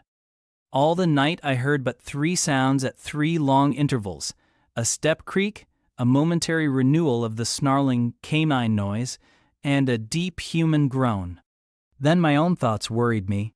What crime was this, that lived incarnate in this sequestered mansion, and could neither be expelled nor subdued by the owner? What mystery, that broke out now in fire and now in blood, at the deadest hours of night? What creature was it that, masked in an ordinary woman's face and shape, uttered the voice now of a mocking demon, and anon of a carrion-seeking bird of prey? And this man I bent over, this commonplace, quiet stranger, how had he become involved in the web of horror? And why had the fury flown at him? What made him seek this quarter of the house at an untimely season, when he should have been asleep in bed? I had heard Mr. Rochester assign him an apartment below. What brought him here? And why now was he so tame under the violence or treachery done him? Why did he so quietly submit to the concealment Mr. Rochester enforced? Why did Mr. Rochester enforce this concealment? His guest had been outraged. His own life on a former occasion had been hideously plotted against, and both attempts he smothered in secrecy and sank in oblivion. Lastly, I saw Mr. Mason was submissive to Mr. Rochester, that the impetuous will of the latter held complete sway over the inertness of the former. The few words which had passed between them assured me of this. It was evident that in their former intercourse, the passive disposition of the one had been habitually influenced by the active energy of the other. Whence then had arisen Mr. Rochester's dismay when he heard of Mr. Mason's arrival? Why had the mere name of this unresisting individual, whom his word now sufficed to control like a child, fallen on him a few hours since, as a thunderbolt might fall on an oak? Oh, I could not forget his look and his paleness when he whispered, "Jane, I have got a blow. I have got a blow, Jane." I could not forget how the arm had trembled which he rested on my shoulder. And it was no light matter which could thus bow the resolute spirit and thrill the vigorous frame of Fairfax Rochester. When will he come? When will he come? I cried inwardly as the night lingered and lingered, as my bleeding patient drooped, moaned, sickened, and neither day nor aid arrived. I had, again and again, held the water to Mason's white lips, again and again offered him the stimulating salts. My efforts seemed ineffectual. Either bodily or mental suffering, or loss of blood, or all 3 combined, were fast prostrating his strength. He moaned so, and looked so weak, wild, and lost, I feared he was dying, and I might not even speak to him. The candle, wasted at last, went out. As it expired, I perceived streaks of gray light edging the window curtains. Dawn was then approaching. Presently I heard Pilot bark far below out of his distant kennel in the courtyard. Hope revived. Nor was it unwarranted. In 5 minutes more the grating key, the yielding lock, warned me my watch was relieved. It could not have lasted more than 2 hours. Many a week has seemed shorter. Mr. Rochester entered, and with him the surgeon he had been to fetch.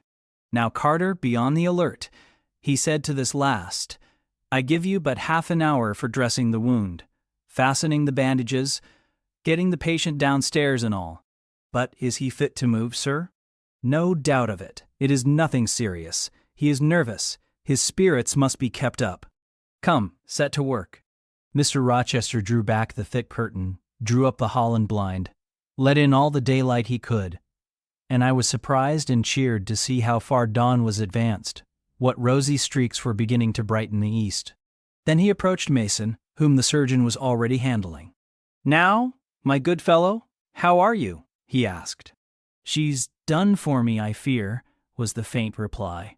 "Not a whit. Courage. This day fortnight you'll hardly be a pin the worse of it.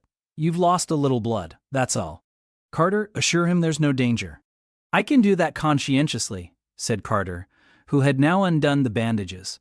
"Only I wish I could have got here sooner. He would not have bled so much. But how is this? The flesh on the shoulder is torn as well as cut. This wound was not done with a knife. There have been teeth here." "She bit me," he murmured. "She worried me like a tigress when Rochester got the knife from her." "You should not have yielded. You should have grappled with her at once," said Mr. Rochester. "But under such circumstances, what could one do?" returned Mason. "Oh, it was frightful," he added, shuddering. "And I did not expect it. She looked so quiet at first." "I warned you," was his friend's answer. "I said, be on your guard when you go near her. Besides, you might have waited till tomorrow and had me with you. It was mere folly to attempt the interview tonight and alone. I thought I could have done some good." "You thought? You thought? Yes, it makes me impatient to hear you, but, however, you have suffered and are likely to suffer enough for not taking my advice. So I'll say no more. Carter, hurry, hurry.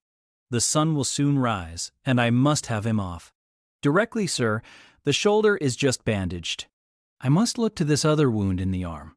She has had her teeth here too, I think." "She sucked the blood. She said she'd drain my heart," said Mason. I saw Mr. Rochester shudder.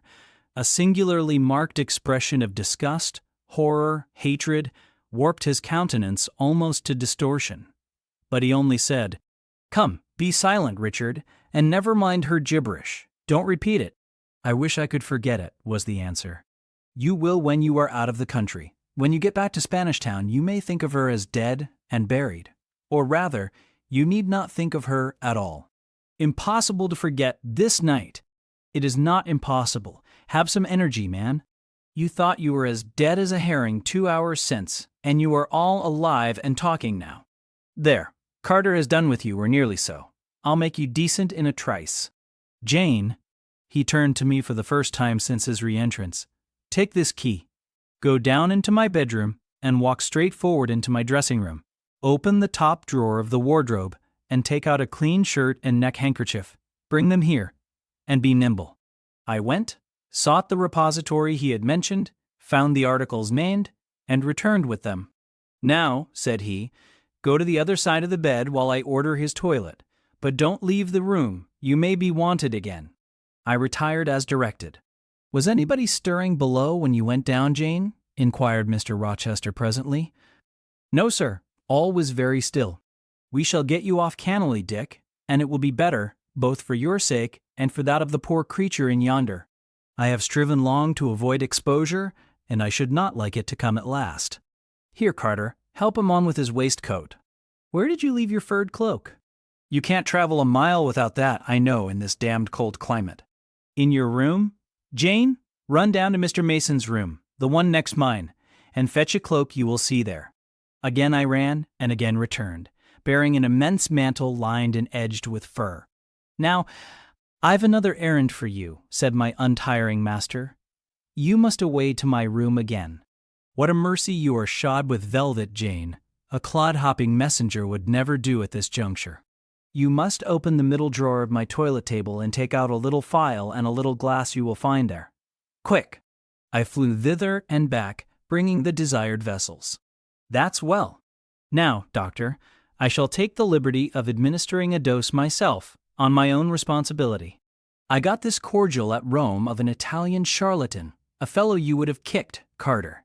It is not a thing to be used indiscriminately, but it is good upon occasion, as now, for instance.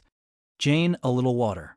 He held out the tiny glass, and I half filled it from the water bottle on the washstand. That will do. Now wet the lip of the phial. I did so. He measured 12 drops of a crimson liquid and presented it to Mason. Drink, Richard. It will give you the heart you lack for an hour or so. But will it hurt me? Is it inflammatory? Drink. Drink. Drink. Mr. Mason obeyed, because it was evidently useless to resist. He was dressed now. He still looked pale, but he was no longer gory and sullied. Mr. Rochester let him sit 3 minutes after he had swallowed the liquid. He then took his arm. "Now I am sure you can get on your feet," he said. "Try." The patient rose. "Carter, take him under the other shoulder. Be of good cheer, Richard. Step out. That's it." "I do feel better," remarked Mr. Mason. "I am sure you do. Now, Jane, trip on before us, away to the back stairs. Unbolt the side passage door, and tell the driver of the post-chaise you will see in the yard, or just outside, for I told him not to drive his rattling wheels over the pavement, to be ready. We are coming. And, Jane, if anyone is about, come to the foot of the stairs and hem." It was by this time 5:30, and the sun was on the point of rising, but I found the kitchen still dark and silent. The side passage door was fastened. I opened it with as little noise as possible. All the yard was quiet, but the gates stood wide open, and there was a post-chaise with horses ready harnessed and driver seated on the box, stationed outside. I approached him and said the gentlemen were coming. He nodded, then I looked carefully round and listened. The stillness of early morning slumbered everywhere. The curtains were yet drawn over the servants' chamber windows. Little birds were just twittering in the blossom-blanched orchard trees, whose boughs drooped like white garlands over the wall enclosing one side of the yard. The carriage horses stamped from time to time in their closed stables. All else was still. The gentleman now appeared.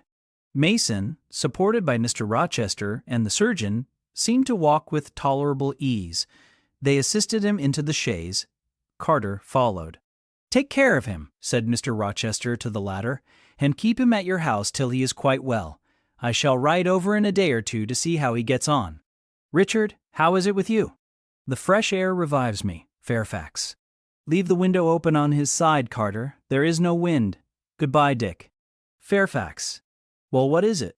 "Let her be taken care of. Let her be treated as tenderly as may be. Let her—" He stopped and burst into tears. "I do my best, and have done it, and will do it," was the answer. He shut up the chaise door, and the vehicle drove away. "Yet would to God there was an end of all this," added Mr. Rochester, as he closed and barred the heavy yard gates. This done, he moved with slow step and abstracted air towards a door in the wall bordering the orchard. I, supposing he had done with me, prepared to return to the house. Again, however, I heard him called Jane. He had opened the portal and stood at it, waiting for me. "Come where there is some freshness for a few moments," he said. "That house is a mere dungeon. Don't you feel it so?" "It seems to me a splendid mansion, sir." "The glamour of inexperience is over your eyes," he answered, "and you see it through a charmed medium. You cannot discern that the gilding is slime and the silk draperies cobwebs, that the marble is sordid slate and the polished woods mere refuse chips and scaly bark. Now here," he pointed to the leafy enclosure we had entered, "all is real, sweet, and pure." He strayed down a walk edged with box, with apple trees, pear trees, and cherry trees on one side, and a border on the other full of all sorts of old-fashioned flowers, stocks, sweet williams, primroses, pansies, mingled with southernwood, sweet briar, and various fragrant herbs. They were fresh now as a succession of April showers and gleams, followed by a lovely spring morning, could make them. The sun was just entering the dappled east, and his light illumined the wreathed and dewy orchard trees and shone down the quiet walks under them. "Jane, will you have a flower?" He gathered a half-blown rose, the first on the bush, and offered it to me. "Thank you, sir. Do you like this sunrise, Jane? That sky with its high and light clouds which are sure to melt away as the day waxes warm, this placid and balmy atmosphere?" "I do, very much." "You have passed a strange night, Jane." Yes, sir. And it has made you look pale. Were you afraid when I left you alone with Mason? I was afraid of someone coming out of the inner room. But I had fastened the door. I had the key in my pocket. I should have been a careless shepherd if I had left a lamb, my pet lamb, so near a wolf's den, unguarded. You were safe. Will Grace Poole live here still, sir? Oh, yes. Don't trouble your head about her. Put the thing out of your thoughts. Yet it seems to me your life is hardly secure while she stays. Never fear.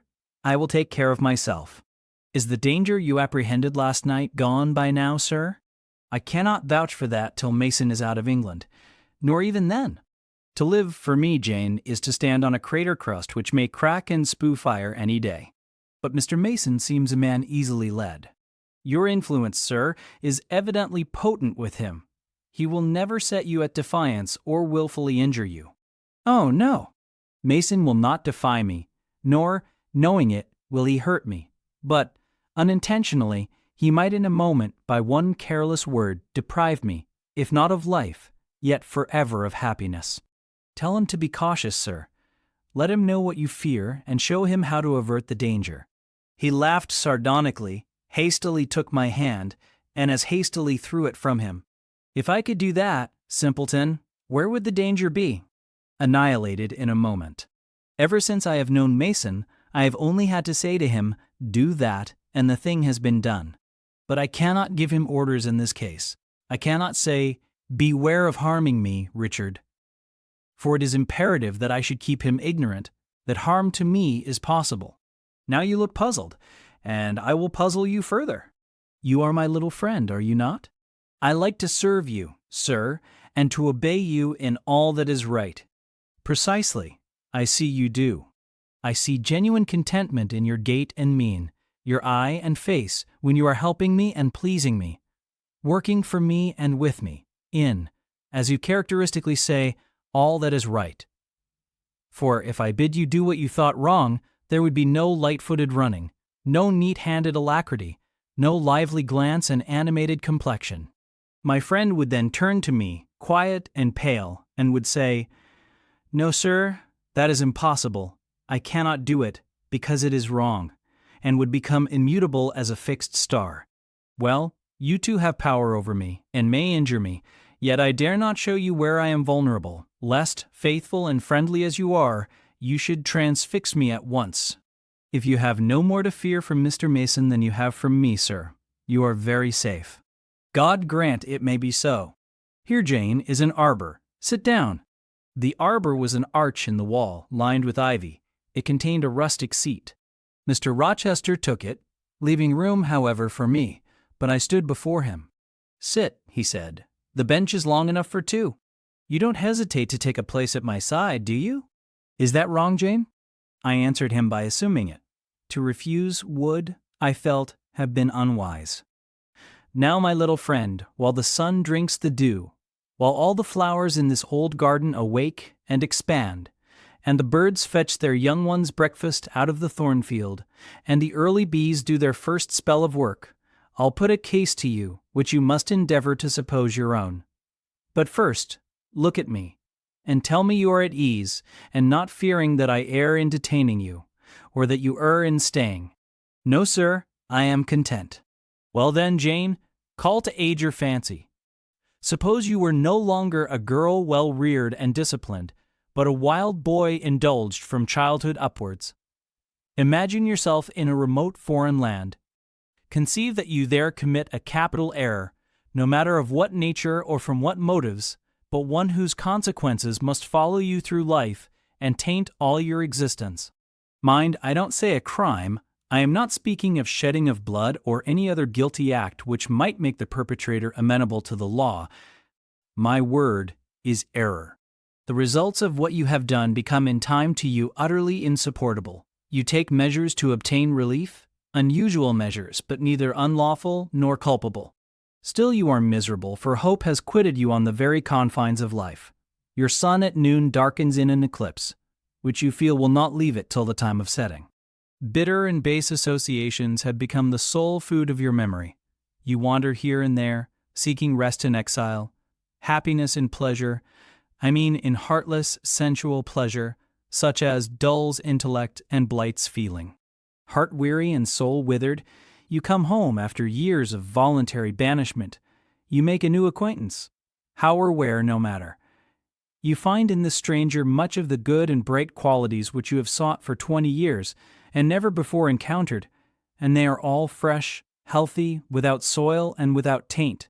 Such society revives, regenerates. You feel better days come back, higher wishes, purer feelings.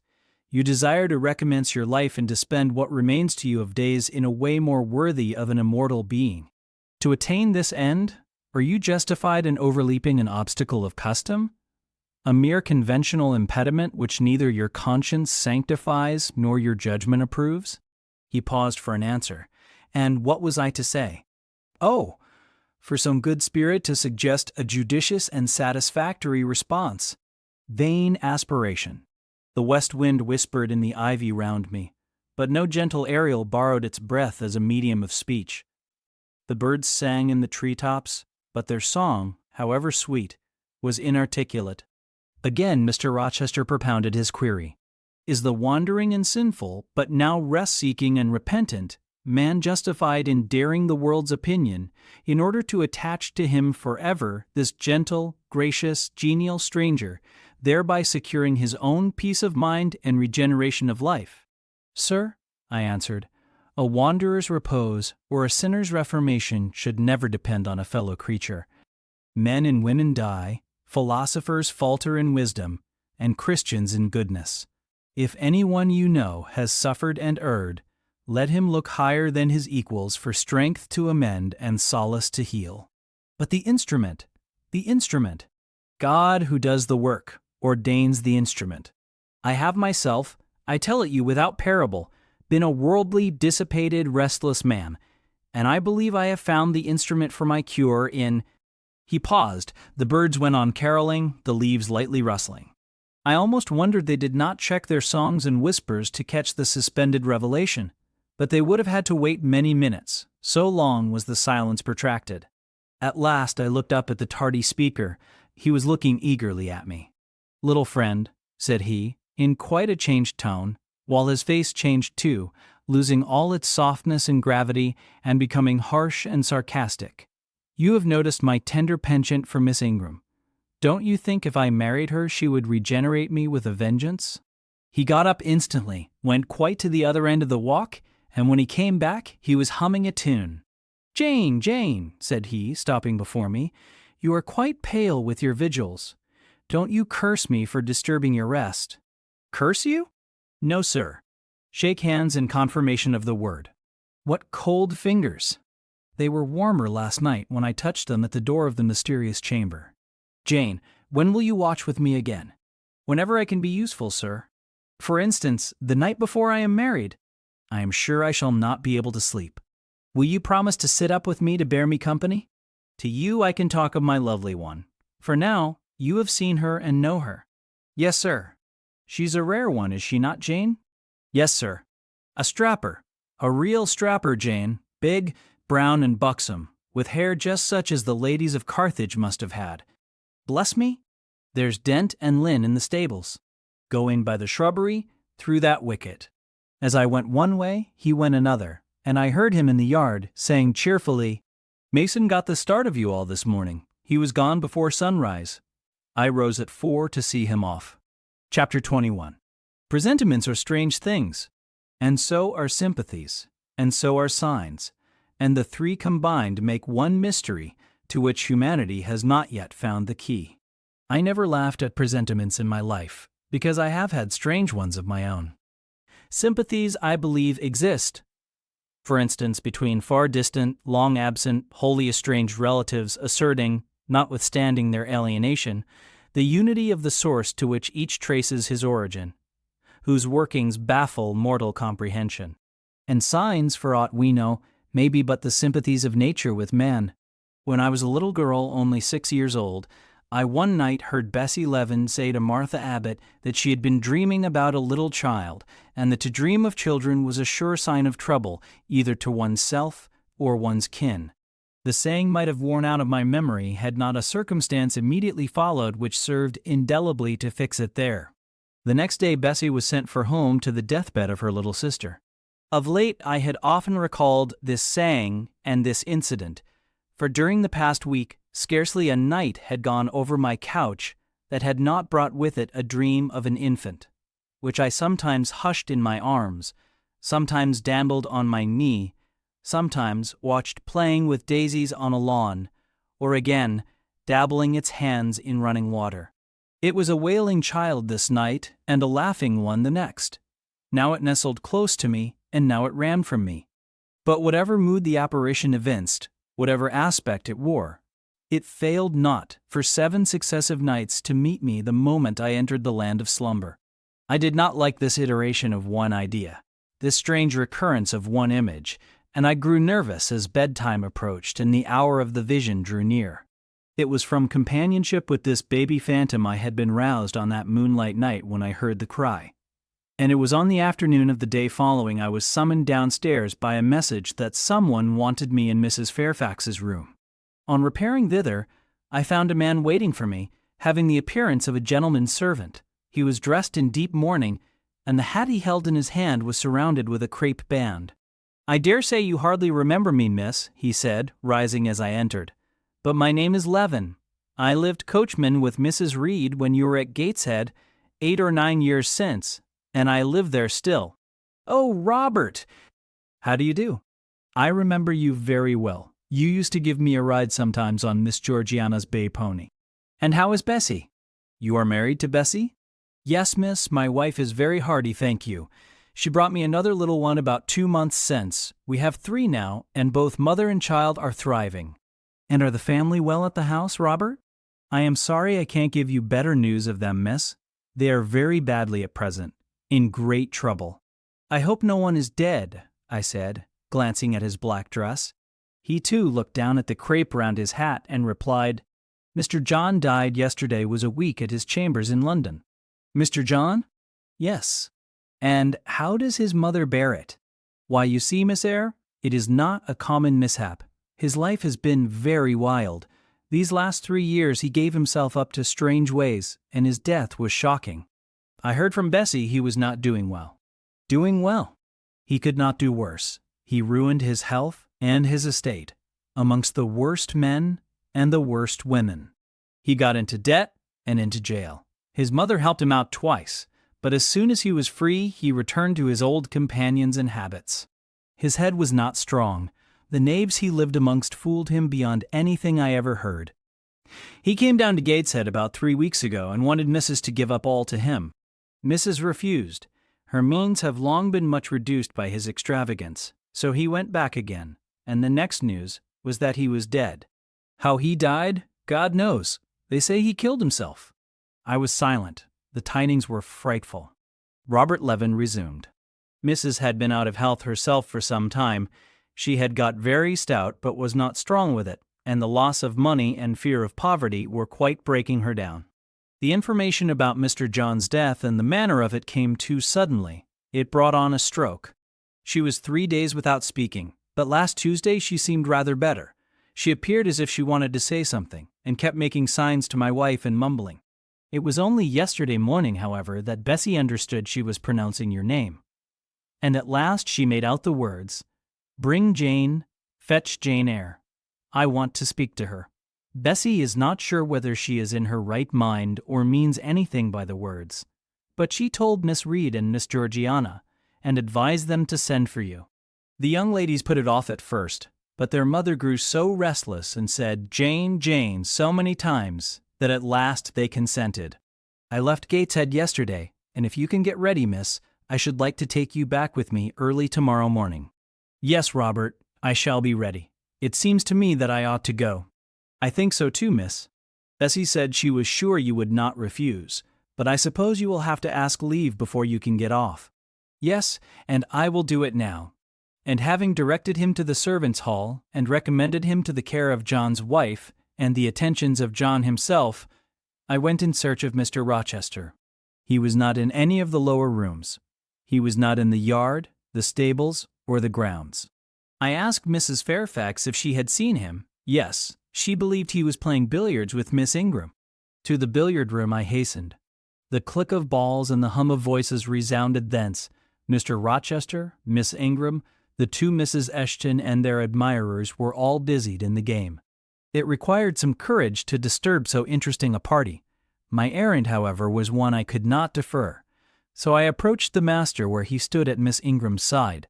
She turned as I drew near and looked at me haughtily. Her eyes seemed to demand, "What can the creeping creature want now?"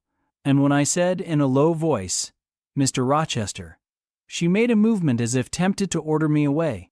I remember her appearance at the moment. It was very graceful and very striking. She wore a morning robe of sky-blue crepe. A gauzy azure scarf was twisted in her hair.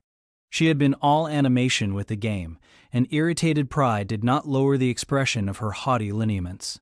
"Does that person want you?" she inquired of Mr. Rochester, and Mr. Rochester turned to see who the person was. He made a curious grimace, one of his strange and equivocal demonstrations, threw down his cue, and followed me from the room. "Well, Jane," he said, as he rested his back against the schoolroom door, which he had shut. "If you please, sir, I want leave of absence for a week or two." "What to do?" "Where to go." "To see a sick lady who has sent for me." "What sick lady? Where does she live?" "At Gateshead, in Shire." "Shire? That is 100 miles off. Who may she be that sends for people to see her that distance?" "Her name is Reed, sir. Mrs. Reed." "Reed of Gateshead?" "There was a Reed of Gateshead, a magistrate." "It is his widow, sir." "And what have you to do with her?" "How do you know her?" "Mr. Reed was my uncle, my mother's brother."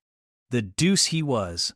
You never told me that before. You always said you had no relations." "None that would own me, sir.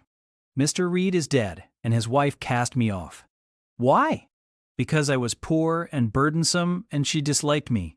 "But Reed left children? You must have cousins?" "Sir George Lynn was talking of a Reed of Gateshead yesterday, who, he said, was one of the veriest rascals on town, and Ingram was mentioning a Georgiana Reed of the same place, who was much admired for her beauty a season or two ago in London." "John Reed is dead too, sir. He ruined himself and half ruined his family, and is supposed to have committed suicide. The news so shocked his mother that it brought on an apoplectic attack." "And what good can you do her?" "Nonsense, Jane.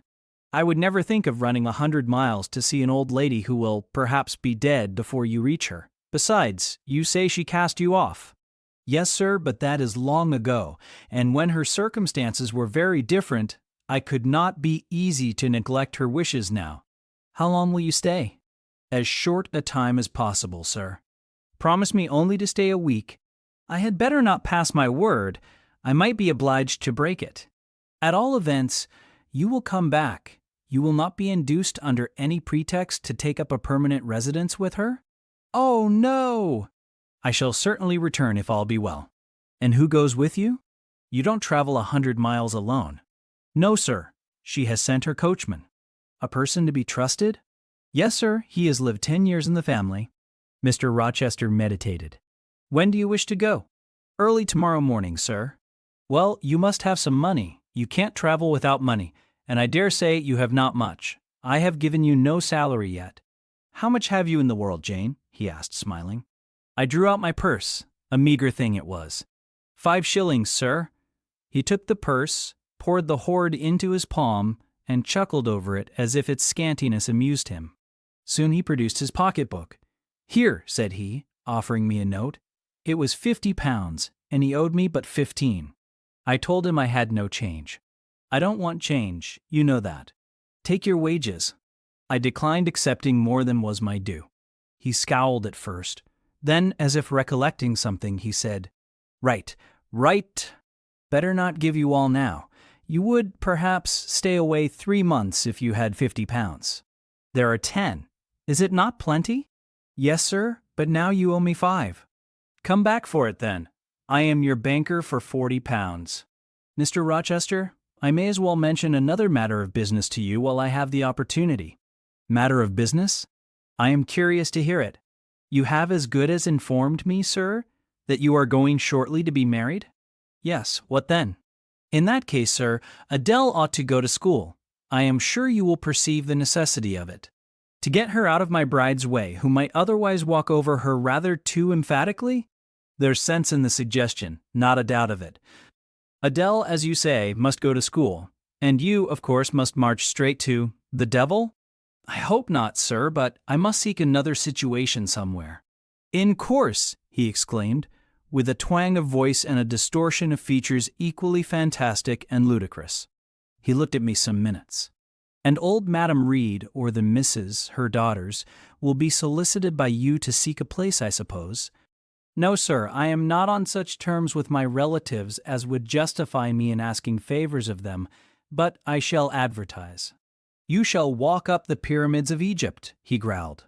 At your peril you advertise. I wish I had only offered you a sovereign instead of £10. Give me back £9, Jane. I've a use for it. And so have I, sir, I returned, putting my hands and my purse behind me. I could not spare the money on any account. Little niggard, said he, refusing me a pecuniary request. Give me £5, Jane. Not 5 shillings, sir, nor 5 pence. Just let me look at the cash. No, sir, you are not to be trusted. Jane! Sir? Promise me one thing. I'll promise you anything, sir, that I think I am likely to perform. Not to advertise, and to trust this quest of a situation to me. I'll find you one in time. I shall be glad so to do, sir, if you, in your turn, will promise that I and Adele shall be both safe out of the house before your bride enters it. Very well. Very well. I'll pledge my word on it. You go tomorrow, then? Yes, sir, early. Shall you come down to the drawing-room after dinner? No, sir. I must prepare for the journey. Then you and I must bid goodbye for a little while? I suppose so, sir. And how do people perform that ceremony of parting, Jane? Teach me. I'm not quite up to it. They say, farewell, or any other form they prefer. Then say it. Farewell, Mr. Rochester, for the present. What must I say? The same, if you like, sir. Farewell, Miss Eyre, for the present. Is that all? Yes. It seems stingy to my notions, and dry and unfriendly. I should like something else. A little addition to the rite. If one shook hands, for instance, but no, that would not content me either. So you'll do no more than say, farewell, Jane? It is enough, sir. As much goodwill may be conveyed in one hearty word as in many. Very likely, but it is blank and cool. Farewell. How long is he going to stand with his back against that door? I asked myself. I want to commence my packing. The dinner bell rang, and suddenly away he bolted without another syllable. I saw him no more during the day, and was off before he had risen in the morning. I reached the lodge at Gateshead about 5 o'clock in the afternoon of the 1st of May. I stepped in there before going up to the hall. It was very clean and neat. The ornamental windows were hung with little white curtains, the floor was spotless. The grate and fire irons were burnished bright, and the fire burnt clear. Bessie sat on the hearth nursing her last-born, and Robert and his sister played quietly in a corner. "Bless you! I knew you would come!" exclaimed Mrs. Levin as I entered. "Yes, Bessie," said I, after I had kissed her, "and I trust I am not too late. How is Mrs. Reed? Alive still, I hope?" "Yes, she is alive, and more sensible and collected than she was. The doctor says she may linger a week or 2 yet, but he hardly thinks she will finally recover. Has she mentioned me lately? She was talking of you only this morning and wishing you would come, but she is sleeping now, or was 10 minutes ago, when I was up at the house. She generally lies in a kind of lethargy all the afternoon, and wakes up about 6 or 7. Will you rest yourself here an hour, miss, and then I will go up with you." Robert here entered, and Bessie laid her sleeping child in the cradle and went to welcome him. Afterwards, she insisted on my taking off my bonnet and having some tea, for she said I looked pale and tired. I was glad to accept her hospitality, and I submitted to be relieved of my traveling garb just as passively as I used to let her undress me when a child. Old times crowded fast back on me as I watched her bustling about, setting out the tea tray with her best china, cutting bread and butter, toasting a tea cake, and between whiles giving little Robert or Jane an occasional tap or push, just as she used to give me in former days. Bessie had retained her quick temper as well as her light foot and good looks. Tea ready, I was going to approach the table, but she desired me to sit still, quite in her old peremptory tones. "I must be served at the fireside," she said. and she placed before me a little round stand with my cup and a plate of toast, absolutely as she used to accommodate me with some privately purloined dainty on a nursery chair, and I smiled and obeyed her as in bygone days. She wanted to know if I was happy at Thornfield Hall, and what sort of a person the mistress was, and when I told her there was only a master, whether he was a nice gentleman and if I liked him. I told her he was rather an ugly man, but quite a gentleman, and that he treated me kindly and I was content. Then I went on to describe to her the gay company that had lately been staying at the house, and to these details Bessie listened with interest. They were precisely of the kind she relished. In such conversation, an hour was soon gone. Bessie restored to me my bonnet, and accompanied by her, I quitted the lodge for the hall. It was also accompanied by her that I had, nearly 9 years ago, walked down the path I was now ascending. On a dark, misty, raw morning in January, I had left a hostile roof with a desperate and embittered heart, a sense of outlawry and almost of reprobation, to seek the chilly harborage of Lowood, that bourne so far away and unexplored. The same hostile roof now again rose before me. My prospects were doubtful yet, and I had yet an aching heart. I still felt as a wanderer on the face of the earth, but I experienced firmer trust in myself and my own powers, and less withering dread of oppression. The gaping wound of my wrongs, too, was now quite healed, and the flame of resentment extinguished. "You shall go into the breakfast room first," said Bessie, as she preceded me through the hall. "The young ladies will be there." In another moment, I was within that apartment. There was every article of furniture looking just as it did on the morning I was first introduced to Mr. Brocklehurst. The very rug he had stood upon still covered the hearth. Glancing at the bookcases, I thought I could distinguish the 2 volumes of Bewick's British Birds occupying their old place on the 3rd shelf, and Gulliver's Travels and the Arabian Nights ranged just above. The inanimate objects were not changed, but the living things had altered past recognition. 2 young ladies appeared before me. One very tall, almost as tall as Miss Ingram, very thin, too, with a sallow face and severe mien. There was something ascetic in her look which was augmented by the extreme plainness of a straight-skirted black stuff dress, a starched linen collar, hair combed away from the temples, and the nun-like ornament of a string of ebony beads and a crucifix. This I felt sure was Eliza, though I could trace little resemblance to her former self in that elongated and colorless visage. The other was as certainly Georgiana, but not the Georgiana I remembered, the slim and fairy-like girl of 11. This was a full-blown, very plump damsel, fair as waxwork, with handsome and regular features, languishing blue eyes, and ringleted yellow hair. The hue of her dress was black too, but its fashion was so different from her sister's, so much more flowing and becoming. It looked as stylish as the others looked puritanical. In each of the sisters there was one trait of the mother, and only one. The thin and pallid elder daughter had her parents' cairngorm eye. The blooming and luxuriant younger girl had her contour of jaw and chin, perhaps a little softened, but still imparting an indescribable hardness to the countenance otherwise so voluptuous and buxom.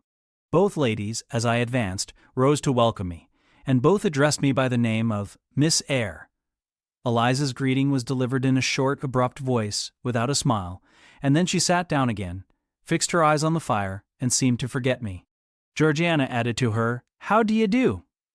Several commonplaces about my journey, the weather, and so on, uttered in rather a drawling tone, and accompanied by sundry side glances that measured me from head to foot, now traversing the folds of my drab merino pelisse, and now lingering on the plain trimming of my cottage bonnet. Young ladies have a remarkable way of letting you know that they think you a quiz without actually saying the words.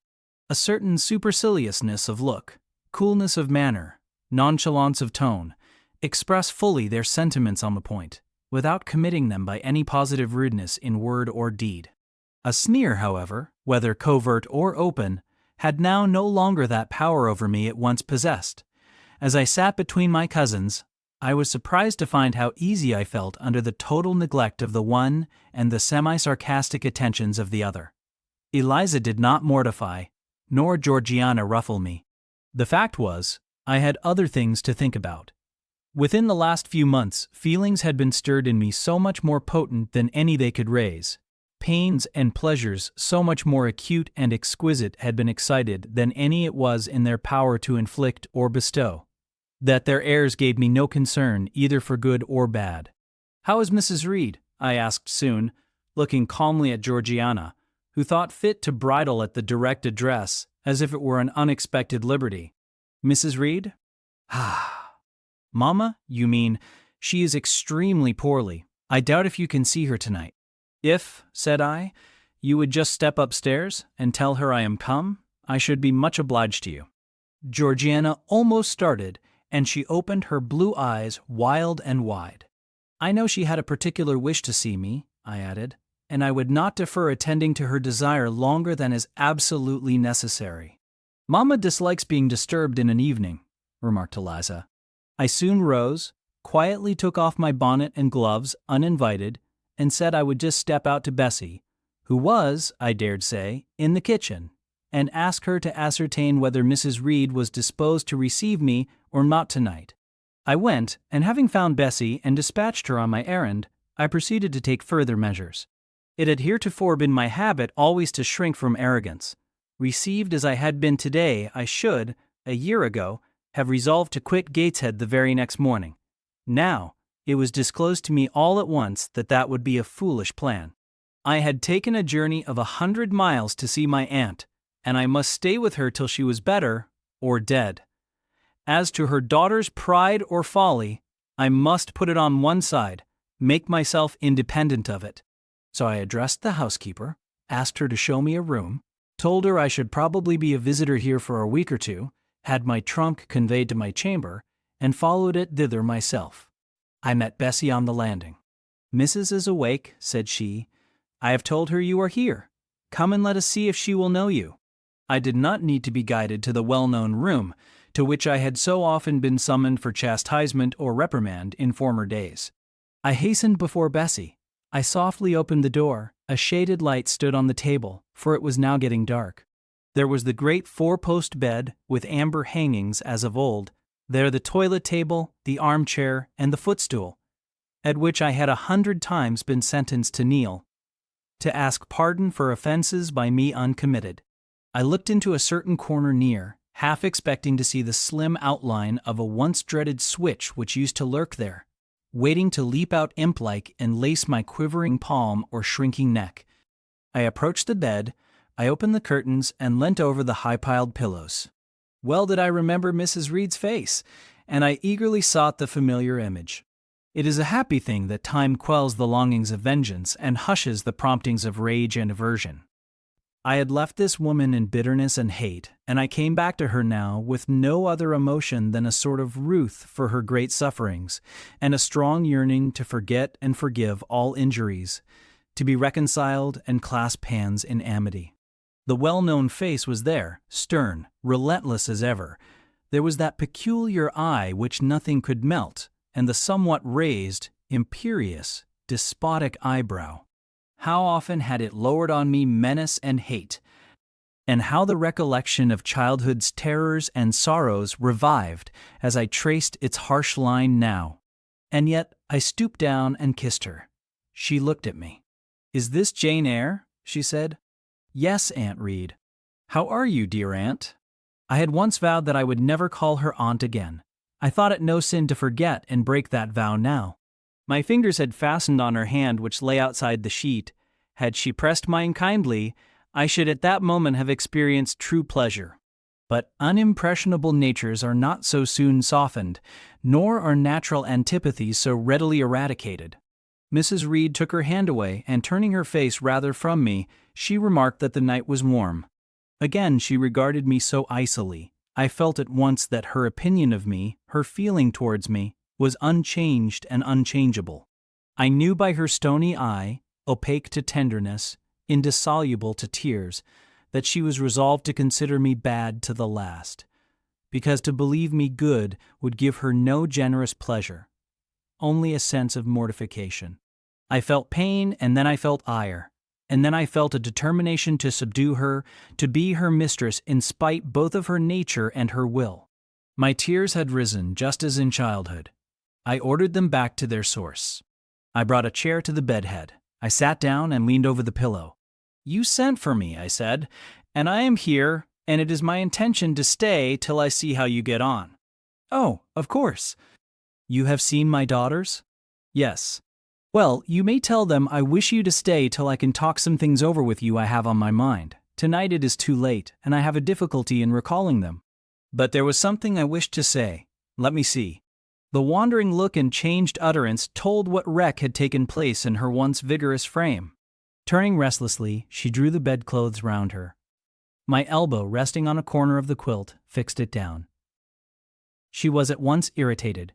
"Sit up," said she. "Don't annoy me with holding the clothes fast. Are you Jane Eyre?" "I am Jane Eyre. I have had more trouble with that child than anyone would believe. Such a burden to be left on my hands, and so much annoyance as she caused me, daily and hourly, with her incomprehensible disposition, and her sudden starts of temper, and her continual, unnatural watchings of one's movements. I declare she talked to me once like something mad, or like a fiend. No child ever spoke or looked as she did. I was glad to get her away from the house." "What did they do with her at Lowood?" "The fever broke out there, and many of the pupils died. She, however, did not die, but I said she did. I wish she had died." "A strange wish, Mrs. Reed. Why do you hate her so?" "I had a dislike to her mother always, for she was my husband's only sister and a great favorite with him. He opposed the family's disowning her when she made her low marriage, and when news came of her death, he wept like a simpleton. He would send for the baby, though I entreated him rather to put it out to nurse and pay for its maintenance. I hated it the first time I set my eyes on it, a sickly, whining, pining thing. It would wail in its cradle all night long, not screaming heartily like any other child, but whimpering and moaning. Reed pitied it, and he used to nurse it and notice it as if it had been his own, more, indeed, than he ever noticed his own at that age. He would try to make my children friendly to the little beggar. The darlings could not bear it, and he was angry with them when they showed their dislike. In his last illness, he had it brought continually to his bedside, and but an hour before he died, he bound me by vow to keep the creature. I would as soon have been charged with a pauper brat out of a workhouse, but he was weak, naturally weak. John does not at all resemble his father, and I am glad of it. John is like me, and like my brothers, he is quite a Gibson. Ah, I wish he would cease tormenting me with letters for money. I have no more money to give him. We are getting poor. I must send away half the servants and shut up part of the house, or let it off. I can never submit to do that, yet how are we to get on? 2/3 of my income goes in paying the interest of mortgages. John gambles dreadfully and always loses, poor boy. He is beset by sharpers. John is sunk and degraded. His look is frightful. I feel ashamed for him when I see him. She was getting much excited. "I think I had better leave her now," said I to Bessie, who stood on the other side of the bed. "Perhaps you had, miss, but she often talks in this way towards night. In the morning she is calmer." I rose. "Stop," exclaimed Mrs. Reed. "There is another thing I wish to say. He threatens me. He continually threatens me with his own death or mine, and I dream sometimes that I see him laid out with a great wound in his throat, or with a swollen and blackened face. I am come to a strange pass. I have heavy troubles. What is to be done? How is the money to be had?" Bessie now endeavored to persuade her to take a sedative draught. She succeeded with difficulty. Soon after, Mrs. Reed grew more composed, and sank into a dozing state. I then left her. More than 10 days elapsed before I had again any conversation with her. She continued either delirious or lethargic, and the doctor forbade everything which could painfully excite her. Meantime, I got on as well as I could with Georgiana and Eliza. They were very cold indeed at first. Eliza would sit half the day sewing, reading, or writing, and scarcely utter a word either to me or her sister. Georgiana would chatter nonsense to her canary bird by the hour, and take no notice of me. But I was determined not to seem at a loss for occupation or amusement. I had brought my drawing materials with me, and they served me for both. Provided with a case of pencils and some sheets of paper, I used to take a seat apart from them, near the window, and busy myself in sketching fancy vignettes, representing any scene that happened momentarily to shape itself in the ever-shifting kaleidoscope of imagination. A glimpse of sea between two rocks, the rising moon, and a ship crossing its disk, a group of reeds and water flags, and a naiad's head crowned with lotus flowers rising out of them, an elf sitting in a hedge sparrow's nest under a wreath of hawthorn bloom. One morning I fell to sketching a face. What sort of a face it was to be, I did not care or know. I took a soft black pencil, gave it a broad point, and worked away. Soon I had traced on the paper a broad and prominent forehead and a square lower outline of visage. That contour gave me pleasure. My fingers proceeded actively to fill it with features. Strongly marked horizontal eyebrows must be traced under that brow. Then followed, naturally, a well-defined nose, with a straight ridge and full nostrils. Then a flexible-looking mouth, by no means narrow. Then a firm chin, with a decided cleft down the middle of it. Of course, some black whiskers were wanted, and some jetty hair, tufted on the temples and waved above the forehead. Now for the eyes. I had left them to the last because they required the most careful working. I drew them large. I shaped them well. The eyelashes I traced long and somber, the irids lustrous and large.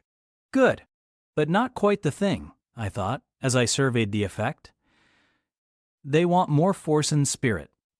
And I wrought the shades blacker, that the lights might flash more brilliantly. A happy touch or two secured success. There I had a friend's face under my gaze, and what did it signify that those young ladies turned their backs on me? I looked at it, I smiled at the speaking likeness, I was absorbed and content. "Is that a portrait of someone you know?" asked Eliza, who had approached me unnoticed. I responded that it was merely a fancy head, and hurried it beneath the other sheets. Of course, I lied. It was, in fact, a very faithful representation of Mr. Rochester. But what was that to her, or to anyone but myself? Georgiana also advanced to look. The other drawings pleased her much, but she called that an ugly man. They both seemed surprised at my skill. I offered to sketch their portraits, and each, in turn, sat for a pencil outline. Then Georgiana produced her album. I promised to contribute a watercolor drawing. This put her at once into good humor. She proposed a walk in the grounds. Before we had been out 2 hours, we were deep in a confidential conversation. She had favored me with a description of the brilliant winter she had spent in London 2 seasons ago, of the admiration she had there excited, the attention she had received, and I even got hints of the titled conquest she had made. In the course of the afternoon and evening, these hints were enlarged on. Various soft conversations were reported, and sentimental scenes represented. And, in short, a volume of a novel of fashionable life was that day improvised by her for my benefit. The communications were renewed from day to day. They always ran on the same theme: herself, her loves, and woes. It was strange she never once adverted either to her mother's illness or her brother's death, or the present gloomy state of the family prospects. Her mind seemed wholly taken up with reminiscences of past gaiety and aspirations after dissipations to come.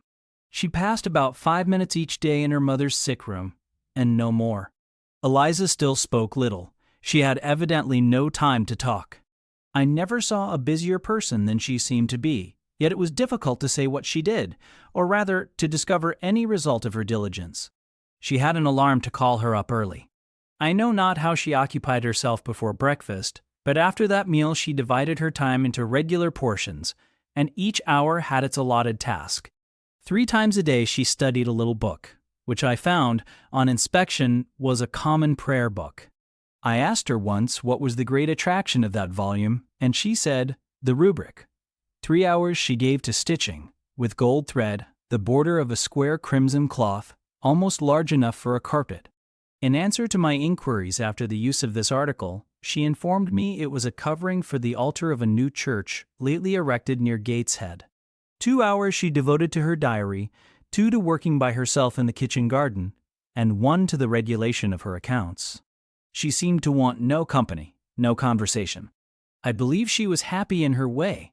This routine sufficed for her, and nothing annoyed her so much as the occurrence of any incident which forced her to vary its clockwork regularity. She told me one evening, when more disposed to be communicative than usual, that John's conduct and the threatened ruin of the family had been a source of profound affliction to her. But she had now, she said, settled her mind and formed her resolution. Her own fortune she had taken care to secure, and when her mother died, and it was wholly improbable, she tranquilly remarked, that she should either recover or linger long, she would execute a long-cherished project, seek a retirement where punctual habits would be permanently secured from disturbance, and place safe barriers between herself and a frivolous world. I asked if Georgiana would accompany her. Of course not. Georgiana and she had nothing in common. They never had had. She would not be burdened with her society for any consideration. Georgiana should take her own course, and she, Eliza, would take hers. Georgiana, when not unburdening her heart to me, spent most of her time in lying on the sofa, fretting about the dullness of the house, and wishing over and over again that her Aunt Gibson would send her an invitation up to town. It would be so much better, she said, if she could only get out of the way for a month or two till all was over. I did not ask what she meant by all being over, but I suppose she referred to the expected decease of her mother and the gloomy sequel of funeral rites. Eliza generally took no more notice of her sister's indolence and complaints than if no such murmuring, lounging object had been before her. One day, however, as she put away her account book and unfolded her embroidery, she suddenly took her up thus. Georgiana, a more vain and absurd animal than you was certainly never allowed to cumber the earth.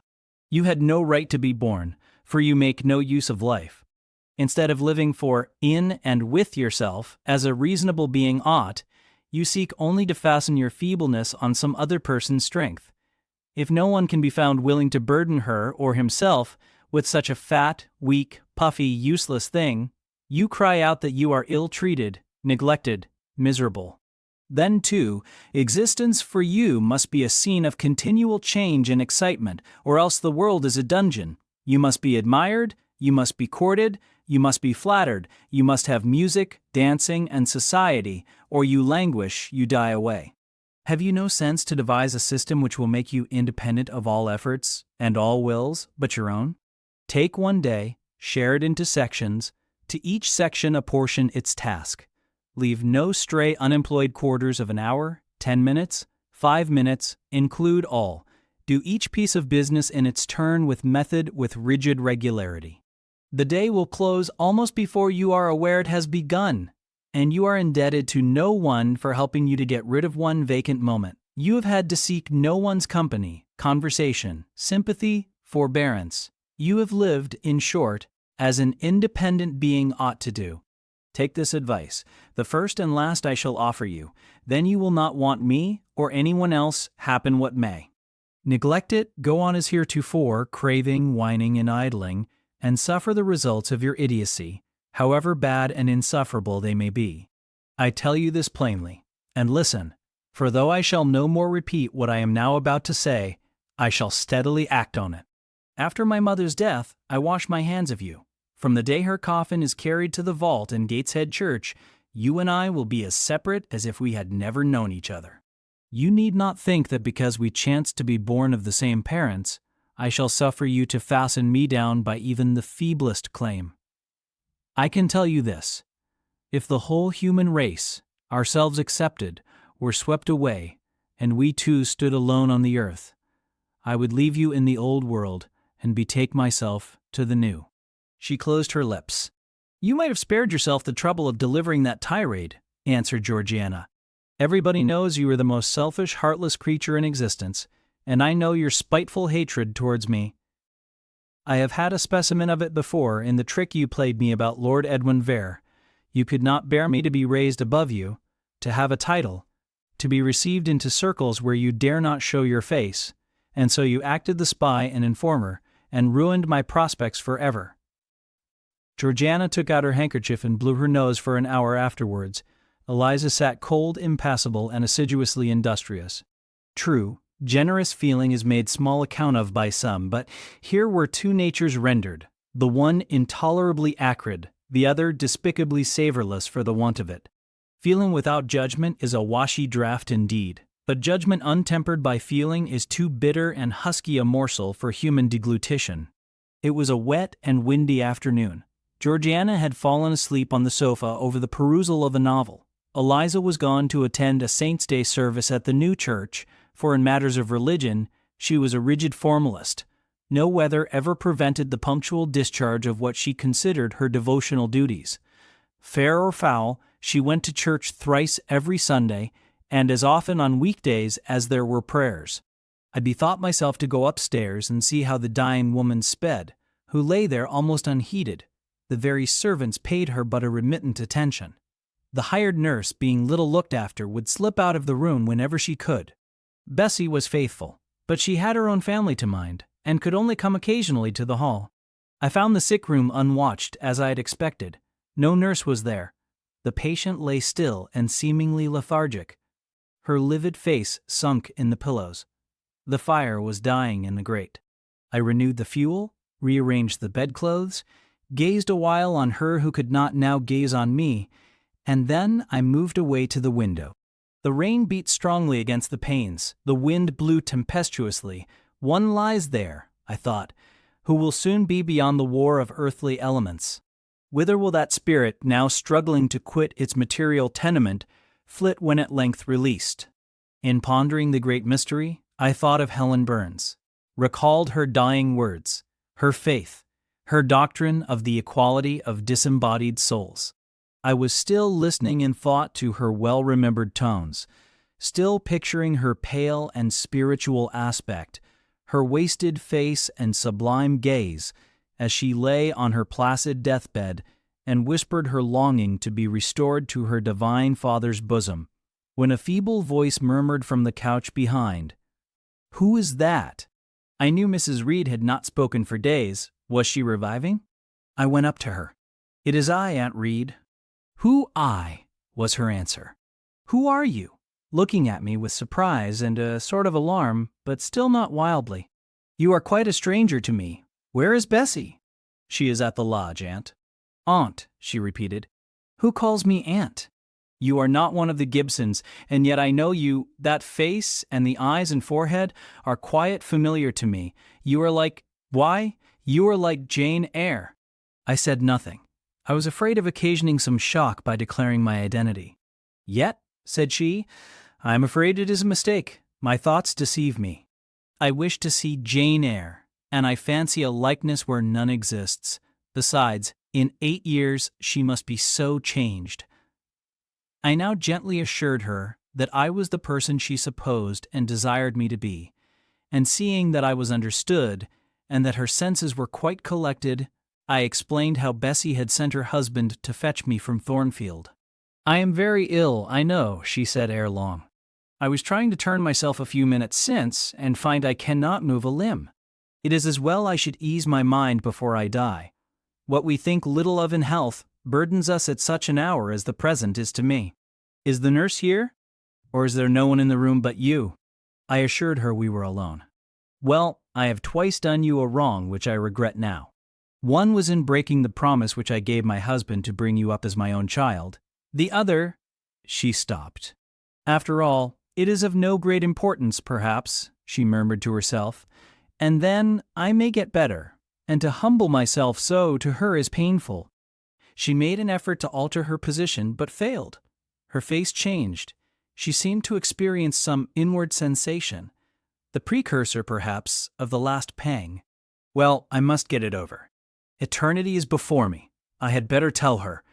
Go to my dressing case, open it, and take out a letter you will see there." I obeyed her directions. "Read the letter," she said. It was short, and thus conceived. "Madame, will you have the goodness to send me the address of my niece, Jane Eyre, and to tell me how she is? It is my intention to write shortly and desire her to come to me at Madeira. Providence has blessed my endeavors to secure a competency, and as I am unmarried and childless, I wish to adopt her during my life and bequeath her at my death whatever I may have to leave. I am Madam, N.C., N.D.A., John Eyre, Madeira." It was dated 3 years back. "Why did I never hear of this?" I asked. "Because I disliked you too fixedly and thoroughly ever to lend a hand in lifting you to prosperity. I could not forget your conduct to me, Jane, The fury with which you once turned on me, the tone in which you declared you abhorred me the worst of anybody in the world, the unchildlike look and voice with which you affirmed that the very thought of me made you sick, and asserted that I had treated you with miserable cruelty. I could not forget my own sensations when you thus started up and poured out the venom of your mind. I felt fear as if an animal that I had struck or pushed had looked up at me with human eyes and cursed me in a man's voice. "Bring me some water." "Oh, make haste." "Dear Mrs. Reed," said I, as I offered her the draught she required, "think no more of all this. Let it pass away from your mind. Forgive me for my passionate language. I was a child then. 8-9 years have passed since that day." She heeded nothing of what I said, but when she had tasted the water and drawn breath, she went on thus. "I tell you I could not forget it, and I took my revenge. For you to be adopted by your uncle and placed in a state of ease and comfort was what I could not endure. I wrote to him. I said I was sorry for his disappointment, but Jane Eyre was dead. She had died of typhus fever at Lowood. Now act as you please, write and contradict my assertion, expose my falsehood as soon as you like. You were born, I think, to be my torment. My last hour is racked by the recollection of a deed which, but for you, I should never have been tempted to commit. If you could but be persuaded to think no more of it, aunt, and to regard me with kindness and forgiveness. You have a very bad disposition, said she, and one to this day I feel it impossible to understand how for 9 years you could be patient and quiescent under any treatment, and in the 10th break out all fire and violence. I can never comprehend. My disposition is not so bad as you think.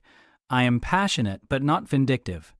Many a time, as a little child, I should have been glad to love you if you would have let me, and I long earnestly to be reconciled to you now. Kiss me, aunt. I approached my cheek to her lips. She would not touch it. She said I oppressed her by leaning over the bed, and again demanded water. As I laid her down, for I raised her and supported her on my arm while she drank, I covered her ice-cold and clammy hand with mine. The feeble fingers shrank from my touch. The glazing eyes shunned my gaze. Love me, then, or hate me, as you will, I said at last. You have my full and free forgiveness. Ask now for God's, and be at peace. Poor suffering woman. It was too late for her to make now the effort to change her habitual frame of mind. Living, she had ever hated me. Dying, she must hate me still. The nurse now entered, and Bessie followed. I yet lingered half an hour longer, hoping to see some sign of amity, but she gave none. She was fast relapsing into stupor, nor did her mind again rally. At 12 o'clock that night she died. I was not present to close her eyes, nor were either of her daughters. They came to tell us the next morning that all was over. She was by that time laid out. Eliza and I went to look at her. Georgiana, who had burst out into loud weeping, said she dared not go. There was stretched Sarah Reed's once robust and active frame, rigid and still. Her eye of flint was covered with its cold lid. Her brow and strong traits wore yet the impress of her inexorable soul. A strange and solemn object was that corpse to me. I gazed on it with gloom and pain, nothing soft, nothing sweet, nothing pitying or hopeful or subduing did it inspire, only a grating anguish for her woes, not my loss, and a somber, tearless dismay at the fearfulness of death in such a form. Eliza surveyed her parent calmly. After a silence of some minutes, she observed, with her constitution, she should have lived to a good old age. Her life was shortened by trouble. And then a spasm constricted her mouth for an instant. As it passed away, she turned and left the room, and so did I. Neither of us had dropped a tear. Chapter 22. Mr. Rochester had given me but 1 week's leave of absence, yet a month elapsed before I quitted Gateshead. I wished to leave immediately after the funeral, but Georgiana entreated me to stay till she could get off to London, whither she was now at last invited by her uncle, Mr. Gibson, who had come down to direct his sister's interment and settle the family affairs. Georgiana said she dreaded being left alone with Eliza. From her she got neither sympathy in her dejection, support in her fears, nor aid in her preparations. So I bore with her feeble-minded wailings and selfish lamentations as well as I could, and did my best in sewing for her, and packing her dresses. It is true that while I worked, she would idle, and I thought to myself, if you and I were destined to live always together, cousin, we would commence matters on a different footing. I should not settle tamely down into being the forbearing party. I should assign you your share of labor and compel you to accomplish it, or else it should be left undone. I should insist also on your keeping some of those drawling, half-insincere complaints hushed in your own breast. It is only because our connection happens to be very transitory and comes at a peculiarly mournful season that I consent thus to render it so patient and compliant on my part. At last I saw Georgiana off, but now it was Eliza's turn to request me to stay another week. Her plans required all her time and attention, she said. She was about to depart for some unknown bourne, and all day long she stayed in her own room, her door bolted within, filling trunks, emptying drawers, burning papers, and holding no communication with anyone. She wished me to look after the house, to see callers, and answer notes of condolence. One morning she told me I was at liberty. And, she added, I am obliged to you for your valuable services and discreet conduct. There is some difference between living with such a one as you and with Georgiana. You perform your own part in life and burden no one.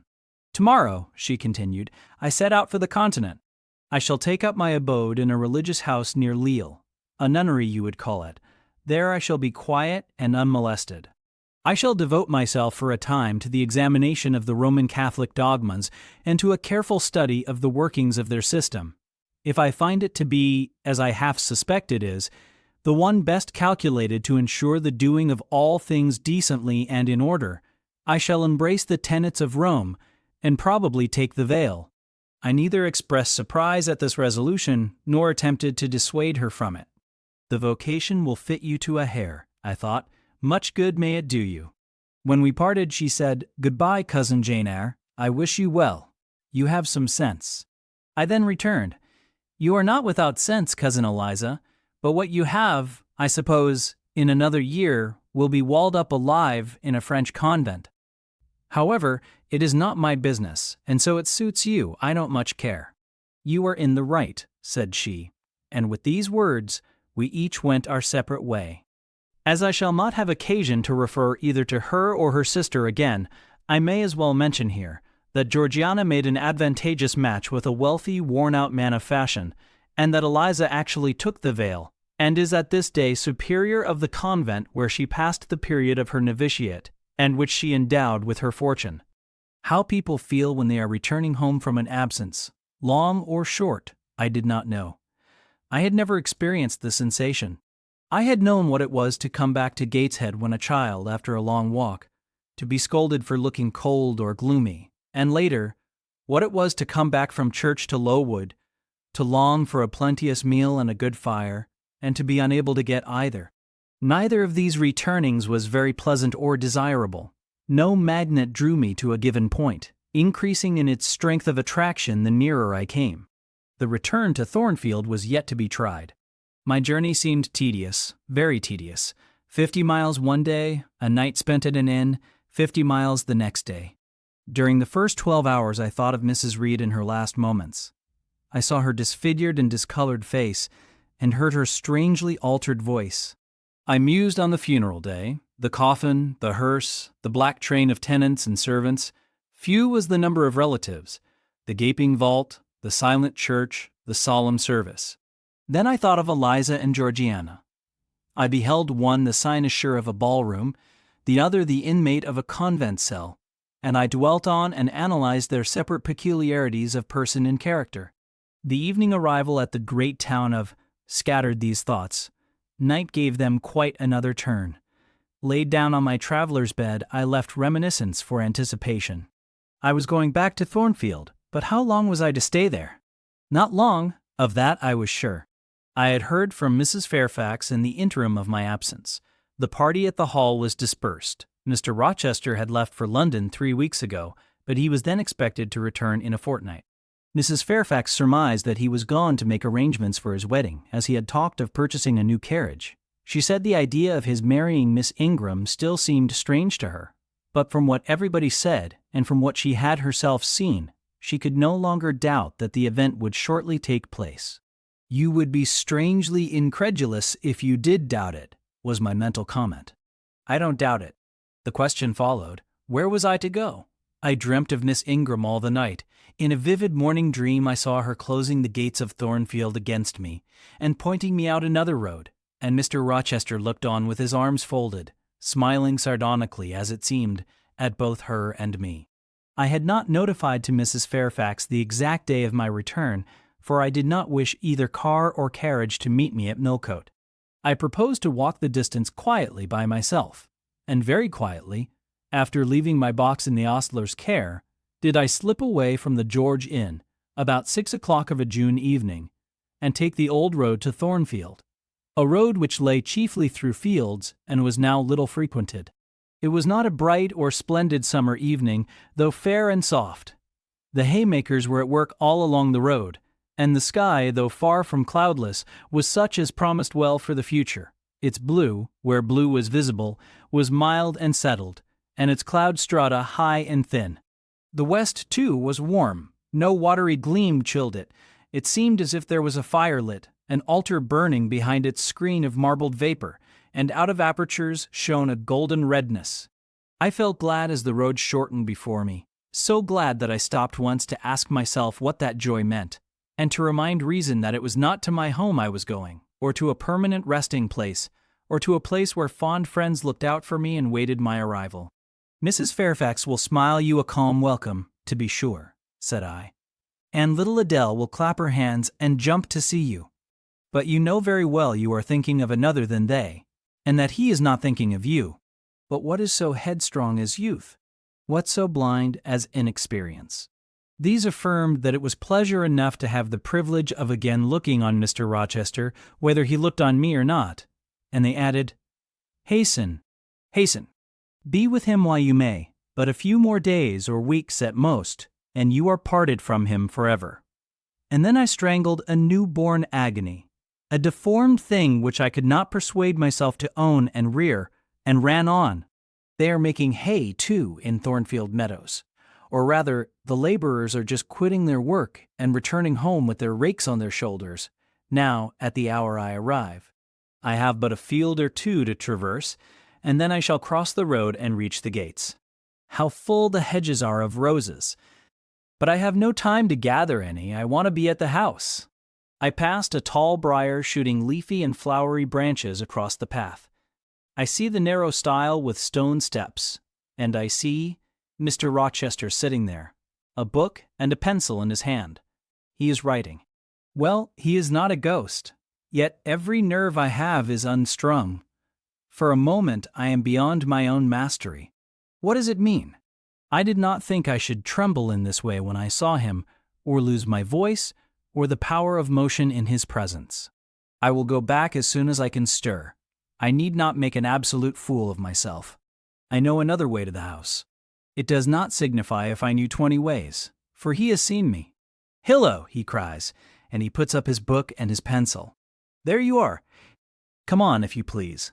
I suppose I do come on, though in what fashion I know not, being scarcely cognizant of my movements, and solicitous only to appear calm, and above all to control the working muscles of my face, which I feel rebel insolently against my will, and struggle to express what I had resolved to conceal. But I have a veil. It is down. I may make shift yet to behave with decent composure. And this is Jane Eyre? Are you coming from Millcote and on foot? Yes, just one of your tricks, not to send for a carriage and come clattering over street and road like a common mortal, but to steal into the vicinage of your home along with twilight, just as if you were a dream or a shade. What the deuce have you done with yourself this last month? I have been with my aunt, sir, who is dead. A true Janian reply. Good angels be my guard. She comes from the other world, from the abode of people who are dead, and tells me so when she meets me alone here in the gloaming.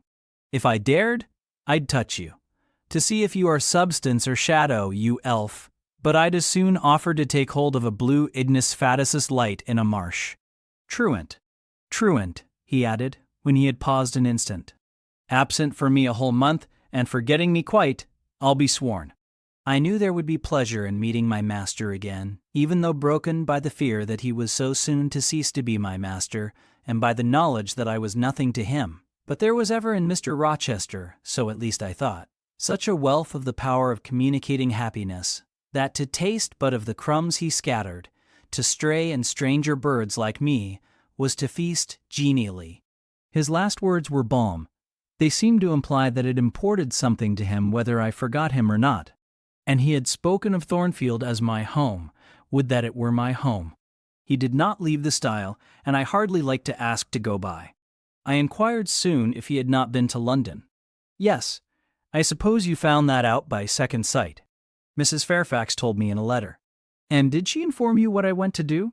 Oh, yes, sir. Everybody knew your errand.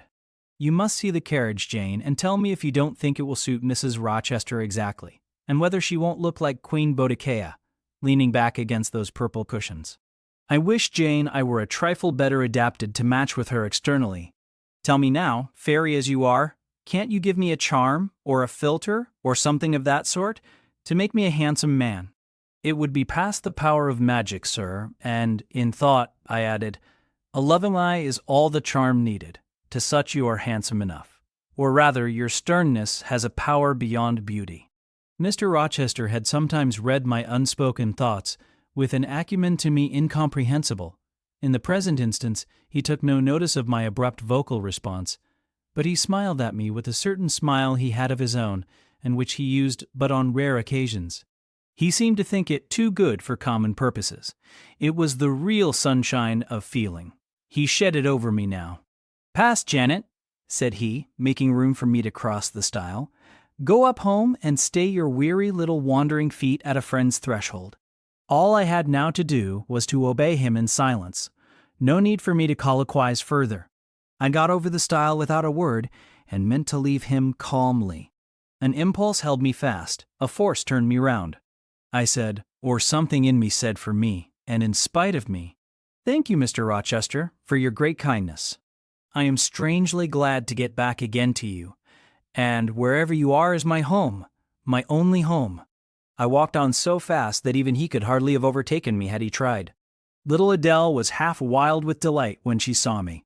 Mrs. Fairfax received me with her usual plain friendliness. Leah smiled, and even Sophie bid me bonsoir with glee. This was very pleasant.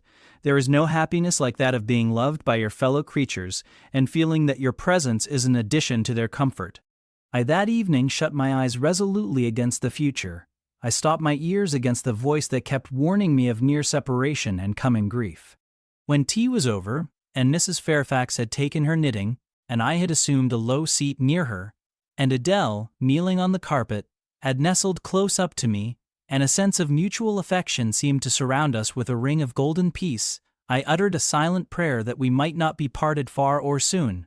But when, as we thus sat, Mr. Rochester entered, unannounced, and looking at us seemed to take pleasure in the spectacle of a group so amicable, when he said he supposed the old lady was all right now that she had got her adopted daughter back again, and added that he saw Adele was prête à croquer sa petite maman anglaise, I half ventured to hope that he would, even after his marriage, keep us together somewhere under the shelter of his protection, and not quite exiled from the sunshine of his presence.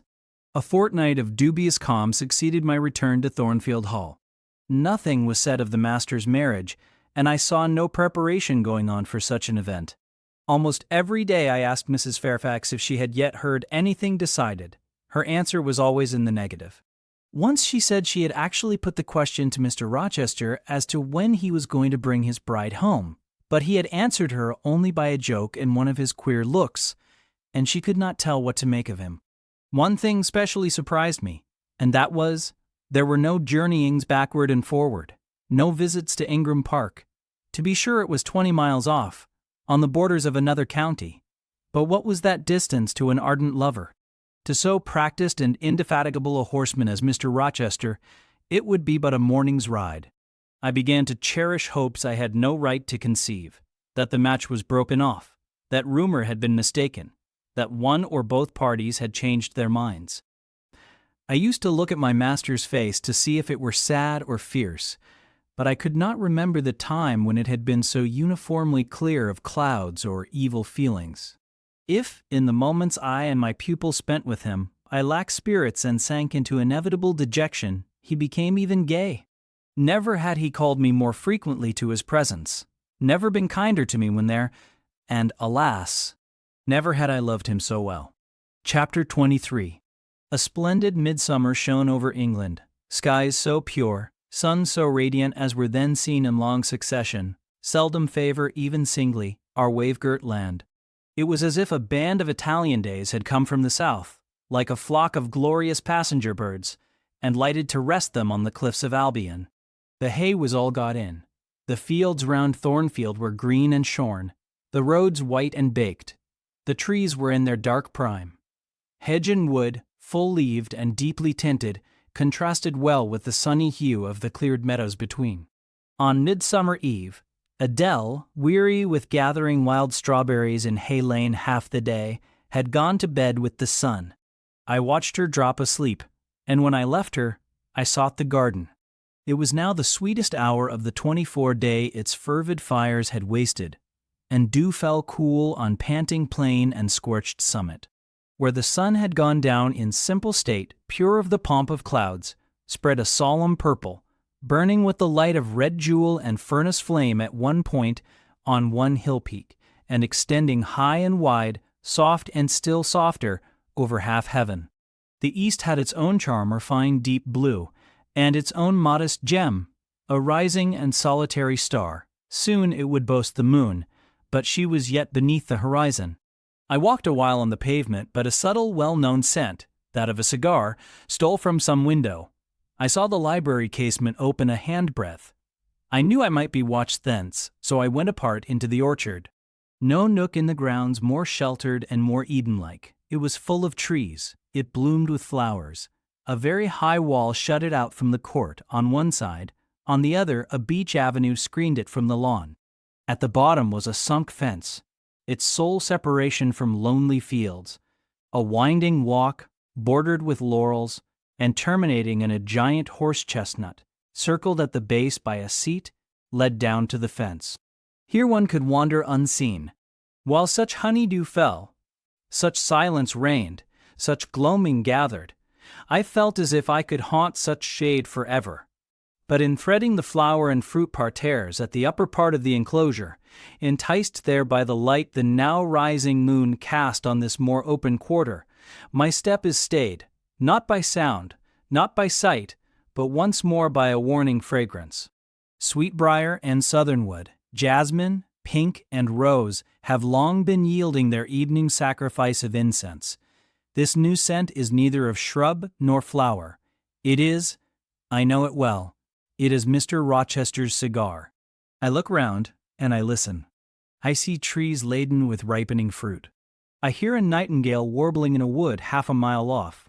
No moving form is visible, no coming step audible, but that perfume increases. I must flee. I make for the wicket leading to the shrubbery, and I see Mr. Rochester entering. I step aside into the ivy recess. He will not stay long. He will soon return whence he came, and if I sit still, he will never see me.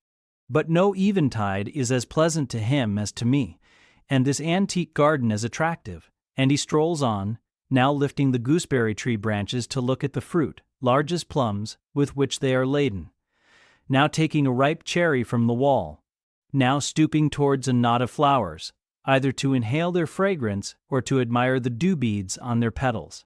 A great moth goes humming by me. It alights on a plant at Mr. Rochester's foot. He sees it and bends to examine it. Now he has his back towards me, thought I, and he is occupied too. Perhaps, if I walk softly, I can slip away unnoticed. I trode on an edging of turf that the crackle of the pebbly gravel might not betray me. He was standing among the beds at a yard or two distant from where I had to pass. The moth apparently engaged him. I shall get by very well, I meditated. As I crossed his shadow, thrown long over the garden by the moon, not yet risen high, he said quietly, without turning, "Jane, come and look at this fellow." I had made no noise. He had not eyes behind. Could his shadow feel? I started at first, and then I approached him. "Look at his wings," said he. "He reminds me rather of a West Indian insect. One does not often see so large and gay a night rover in England. There. He has flown." The moth roamed away. I was sheepishly retreating also, but Mr. Rochester followed me, and when we reached the wicket, he said, "Turn back. On so lovely a night it is a shame to sit in the house, and surely no one can wish to go to bed while sunset is thus at meeting with moonrise. It is one of my faults, that though my tongue is sometimes prompt enough at an answer, there are times when it sadly fails me in framing an excuse, and always the lapse occurs at some crisis, when a facile word or plausible pretext is specially wanted to get me out of painful embarrassment." I did not like to walk at this hour alone with Mr. Rochester in the shadowy orchard, but I could not find a reason to allege for leaving him.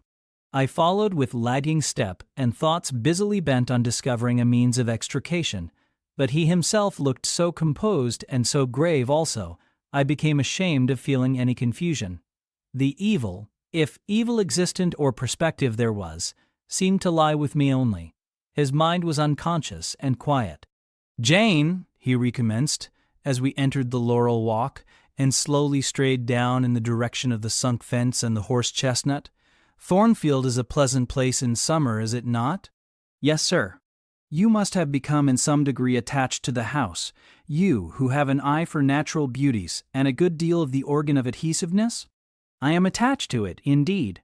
And though I don't comprehend how it is, I perceive you have acquired a degree of regard for that foolish little child Adele too, and even for simple Dame Fairfax?" "Yes, sir. In different ways I have an affection for both." "And would be sorry to part with them?" "Yes." "Pity," he said, and sighed, and paused. "It is always the way of events in this life," he continued presently. "No sooner have you got settled in a pleasant resting place than a voice calls out to you to rise and move on, for the hour of repose is expired." "Must I move on, sir?" I asked. "Must I leave Thornfield?" "I believe you must, Jane." "I am sorry, Janet, but I believe indeed you must." This was a blow, but I did not let it prostrate me. "Well, sir, I shall be ready when the order to march comes." "It is come now. I must give it tonight." "Then you are going to be married, sir?" "Exactly, precisely. With your usual acuteness, you have hit the nail straight on the head." "Soon, sir?" "Very soon, that is, Miss Eyre, and you'll remember, Jane, the first time I, or rumor, plainly intimated to you that it was my intention to put my old bachelor's neck into the sacred noose, to enter into the holy estate of matrimony, to take Miss Ingram to my bosom. In short, she's an extensive armful, but that's not to the point. One can't have too much of such a very excellent thing as my beautiful Blanche. Well, as I was saying, listen to me, Jane. You're not turning your head to look after more moths, are you? That was only a lady clock, child, flying away home. I wish to remind you that it was you who first said to me, with that discretion I respect in you, with that foresight, prudence, and humility which befit your responsible and dependent position, that in case I married Miss Ingram, both you and little Adele had better trot forthwith. I pass over the sort of slur conveyed in this suggestion on the character of my beloved. Indeed, when you are far away, Janet, I'll try to forget it. I shall notice only its wisdom, which is such that I have made it my law of action. Adele must go to school, and you, Miss Eyre, must get a new situation. Yes, sir, I will advertise immediately, and meantime, I suppose I may stay here till I find another shelter to betake myself to, but I stopped, feeling it would not do to risk a long sentence, for my voice was not quite under command. "In about a month I hope to be a bridegroom," continued Mr. Rochester, "and in the interim I shall myself look out for employment and an asylum for you." "Thank you, sir. I am sorry to give—" "Oh, no need to apologize. I consider that when a dependent does her duty as well as you have done yours, she has a sort of claim upon her employer for any little assistance he can conveniently render her. Indeed, I have already, through my future mother-in-law, heard of a place that I think will suit. It is to undertake the education of the 5 daughters of Mrs. Dionysius O'Gall, of Bitternut Lodge, Connaught, Ireland. You'll like Ireland, I think. They're such warm-hearted people there, they say. It is a long way off, sir. No matter. A girl of your sense will not object to the voyage or the distance. Not the voyage, but the distance, and then the sea is a barrier. From what, Jane?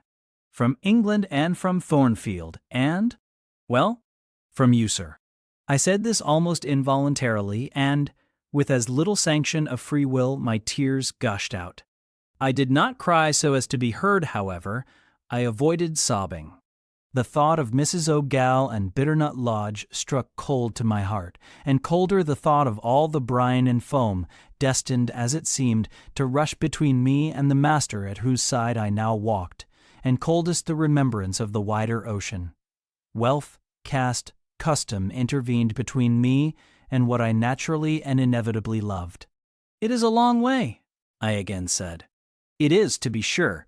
And when you get to Bitternut Lodge, Connaught, Ireland, I shall never see you again, Jane. That's morally certain. I never go over to Ireland, not having myself much of a fancy for the country. We have been good friends, Jane, have we not?" "Yes, sir. And when friends are on the eve of separation, they like to spend the little time that remains to them close to each other. Come, we'll talk over the voyage and the parting quietly half an hour or so, while the stars enter into their shining life up in heaven yonder. Here is the chestnut tree. Here is the bench at its old roots. Come, we will sit there in peace tonight, though we should never more be destined to sit there together." He seated me and himself. "It is a long way to Ireland, Janet, and I am sorry to send my little friend on such weary travels, but if I can't do better, how is it to be helped? Are you anything akin to me, do you think, Jane?" I could risk no sort of answer by this time. My heart was still. "Because," he said, "I sometimes have a queer feeling with regard to you, especially when you are near me, as now. It is as if I had a string somewhere under my left ribs, tightly and inextricably knotted to a similar string situated in the corresponding quarter of your little frame. And if that boisterous channel, and 200 miles or so of land come broad between us, I am afraid that cord of communion will be snapped. And then, I've a nervous notion I should take to bleeding inwardly. As for you, you'd forget me. That I never should, sir, you know. Impossible to proceed. Jane, do you hear that nightingale singing in the wood? Listen." In listening, I sobbed convulsively, for I could repress what I endured no longer. I was obliged to yield, and I was shaken from head to foot with acute distress. When I did speak, it was only to express an impetuous wish that I had never been born, or never come to Thornfield. "Because you are sorry to leave it?" The vehemence of emotion, stirred by grief and love within me, was claiming mastery and struggling for full sway, and asserting a right to predominate, to overcome, to live, rise and reign at last, yes, and to speak. I grieve to leave Thornfield. I love Thornfield. I love it because I have lived in it a full and delightful life. Momentarily, at least, I have not been trampled on. I have not been petrified. I have not been buried with inferior minds, and excluded from every glimpse of communion with what is bright and energetic and high. I have talked, face to face, with what I reverence, with what I delight in, with an original, a vigorous, and expanded mind. I have known you, Mr. Rochester, and it strikes me with terror and anguish to feel I absolutely must be torn from you forever. I see the necessity of departure, and it is like looking on the necessity of death. Where do you see the necessity? He asked suddenly. Where? You, sir, have placed it before me. In what shape? In the shape of Miss Ingram, a noble and beautiful woman, your bride, my bride. What bride? I have no bride. But you will have. Yes, I will. He set his teeth. Then I must go. You have said it yourself. No, you must stay. I swear it, and the oath shall be kept. I tell you I must go, I retorted, roused to something like passion. Do you think I can stay to become nothing to you? Do you think I am an automaton, a machine without feelings, and can bear to have my morsel of bread snatched from my lips and my drop of living water dashed from my cup? Do you think, because I am poor, obscure, plain, and little, I am soulless and heartless? You think wrong. I have as much soul as you, and full as much heart. and if God had gifted me with some beauty and much wealth, I should have made it as hard for you to leave me as it is now for me to leave you. I am not talking to you now through the medium of custom, conventionalities, nor even of mortal flesh. It is my spirit that addresses your spirit, just as if both had passed through the grave and we stood at God's feet, equal as we are. As we are, repeated Mr. Rochester. So, he added, enclosing me in his arms, gathering me to his breast, pressing his lips on my lips. So, Jane. Yes, so, sir, I rejoined, and yet not so, for you are a married man, or as good as a married man and wed to one inferior to you, to one with whom you have no sympathy, whom I do not believe you truly love, for I have seen and heard you sneer at her. I would scorn such a union, therefore I am better than you. Let me go. Where, Jane? To Ireland? Yes, to Ireland. I have spoken my mind and can go anywhere now. Jane, be still. Don't struggle so, like a wild, frantic bird that is rending its own plumage in its desperation. I am no bird, and no net ensnares me. I am a free human being with an independent will, which I now exert to leave you. Another effort set me at liberty, and I stood erect before him. And your will shall decide your destiny, he said. I offer you my hand, my heart, and a share of all my possessions. You play a farce, which I merely laugh at. I ask you to pass through life at my side, to be my second self and best earthly companion. For that fate you have already made your choice, and must abide by it. Jane, be still a few moments. You are overexcited. I will be still too. A waft of wind came sweeping down the laurel walk and trembled through the boughs of the chestnut. It wandered away, away, to an indefinite distance. It died. The nightingale's song was then the only voice of the hour. In listening to it, I again wept. Mr. Rochester sat quiet, looking at me gently and seriously. Some time passed before he spoke. He at last said, "Come to my side, Jane, and let us explain and understand one another. I will never again come to your side. I am torn away now and cannot return. But, Jane, I summon you as my wife. It is you only I intend to marry." I was silent. I thought he mocked me. "Come, Jane, come hither. Your bride stands between us." He rose, and with a stride reached me. "My bride is here," he said, again drawing me to him, "because my equal is here, and my likeness. Jane, will you marry me?" Still I did not answer, and still I writhed myself from his grasp, for I was still incredulous. "Do you doubt me, Jane?" "Entirely." "You have no faith in me?" "Not a whit." "Am I a liar in your eyes?" he asked passionately. "Little skeptic, you shall be convinced. What love have I for Miss Ingram?" "None, and that you know." "What love has she for me?" "None, as I have taken pains to prove. I caused a rumor to reach her that my fortune was not a third of what was supposed, and after that I presented myself to see the result. It was coldness both from her and her mother. I could not marry Miss Ingram. You strange, you almost unearthly thing, I love as my own flesh. You poor and obscure, and small and plain as you are, I entreat to accept me as a husband." "What me?" I ejaculated, beginning in his earnestness, and especially in his incivility, to credit his sincerity. "Me who have not a friend in the world but you, if you are my friend, not a shilling but what you have given me. You, Jane, I must have you for my own, entirely my own. Will you be mine? Say yes, quickly. Mr. Rochester, let me look at your face. Turn to the moonlight." "Why?" "Because I want to read your countenance. Turn! There. You will find it scarcely more legible than a crumpled, scratched page. Read on, only make haste, for I suffer." His face was very much agitated and very much flushed, and there were strong workings in the features and strange gleams in the eyes. "Oh, Jane, you torture me," he exclaimed. "With that searching and yet faithful and generous look, you torture me. How can I do that? If you are true and your offer real, my only feelings to you must be gratitude and devotion. They cannot torture." "Gratitude!" he ejaculated, and added wildly, "Jane, accept me quickly. Say, Edward, give me my name. Edward, I will marry you. Are you in earnest? Do you truly love me? Do you sincerely wish me to be your wife? I do, and if an oath is necessary to satisfy you, I swear it. Then, sir, I will marry you. Edward, my little wife.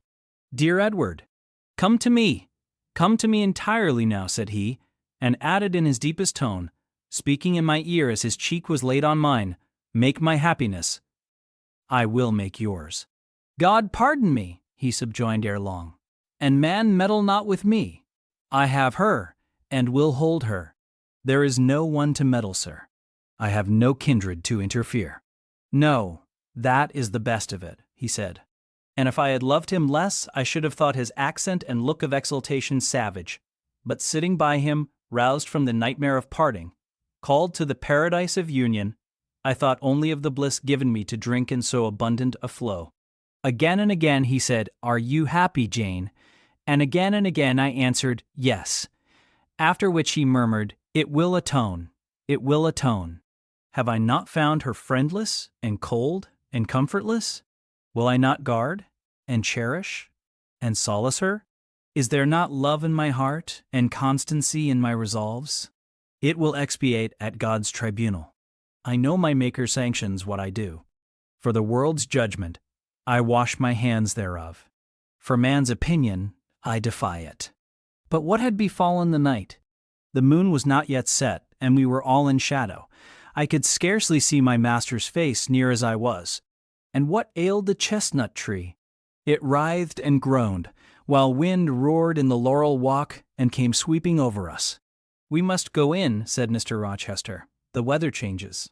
I could have sat with thee till morning, Jane.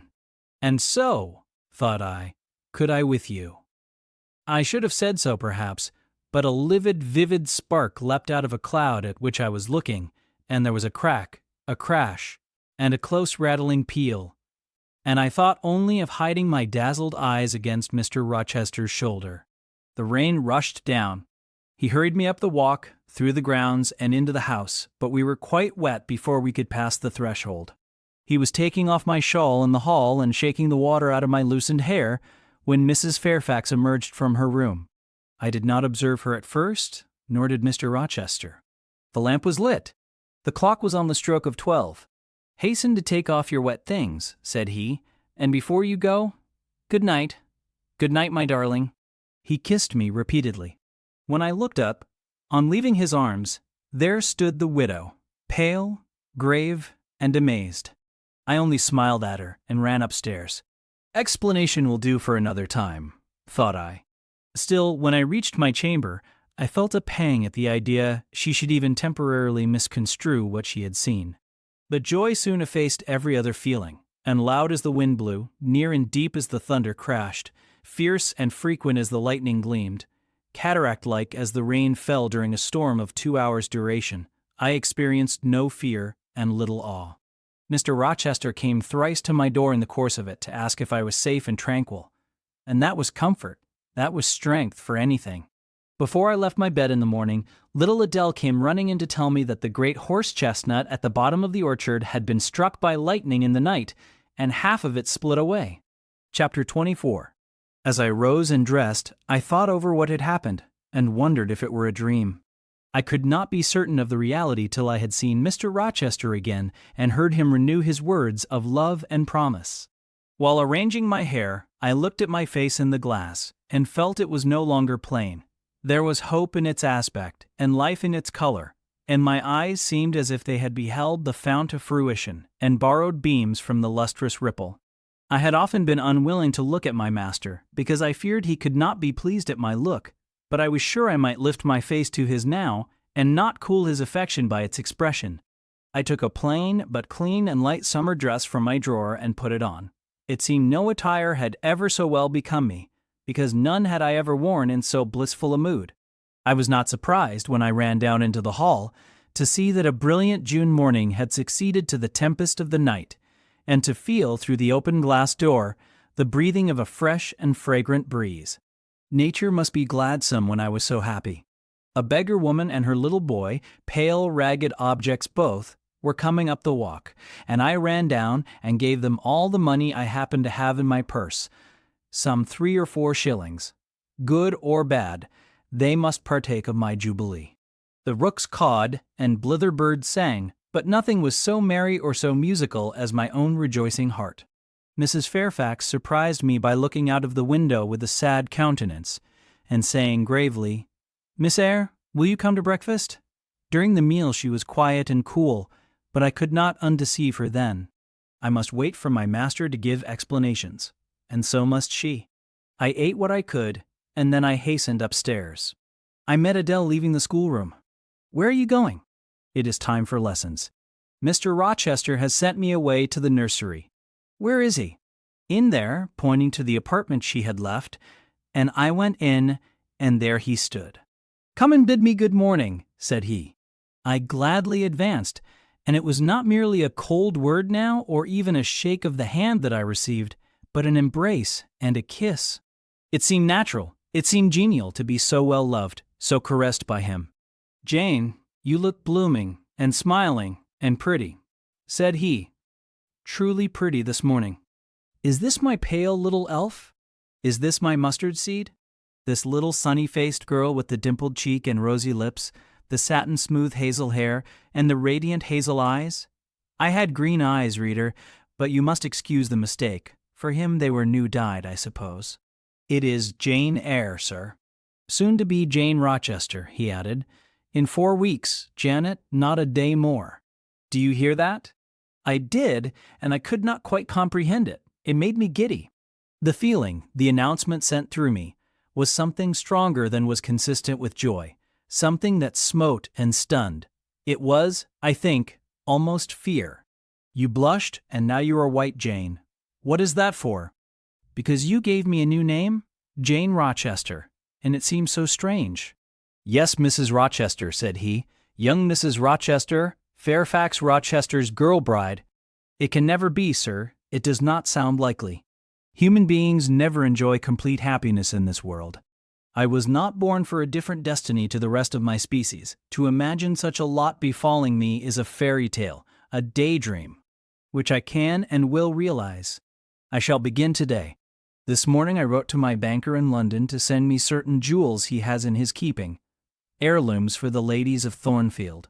In a day or 2 I hope to pour them into your lap, for every privilege, every attention shall be yours that I would accord a peer's daughter, if about to marry her." "Oh, sir, never rain jewels!" "I don't like to hear them spoken of. Jewels for Jane Eyre sounds unnatural and strange. I would rather not have them. I will myself put the diamond chain round your neck and the circlet on your forehead, which it will become. For nature, at least, has stamped her patent of nobility on this brow, Jane, and I will clasp the bracelets on these fine wrists, and load these fairy-like fingers with rings." "No, no, sir. Think of other subjects, and speak of other things, and in another strain. Don't address me as if I were a beauty. I am your plain, Quakerish governess. You are a beauty in my eyes, and a beauty just after the desire of my heart, delicate and aerial." "Puny and insignificant, you mean." "You are dreaming, sir, or you are sneering. For God's sake, don't be ironical. I will make the world acknowledge you a beauty too," he went on, while I really became uneasy at the strain he had adopted, because I felt he was either deluding himself or trying to delude me. "I will attire my Jane in satin and lace, and she shall have roses in her hair, and I will cover the head I love best with a priceless veil. And then you won't know me, sir, and I shall not be your Jane Eyre any longer, but an ape in a harlequin's jacket, a jay in borrowed plumes. I would as soon see you, Mr. Rochester, tricked out in stage trappings, as myself clad in a court lady's robe. And I don't call you handsome, sir, though I love you most dearly, far too dearly to flatter you. Don't flatter me." He pursued his theme, however, without noticing my deprecation.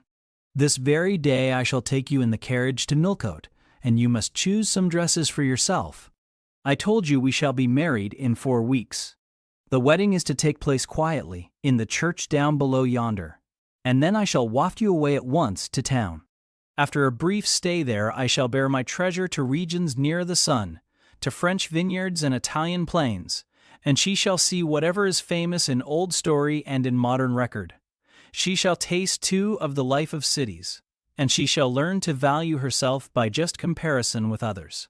Shall I travel, and with you, sir? You shall sojourn at Paris, Rome, and Naples, at Florence, Venice, and Vienna.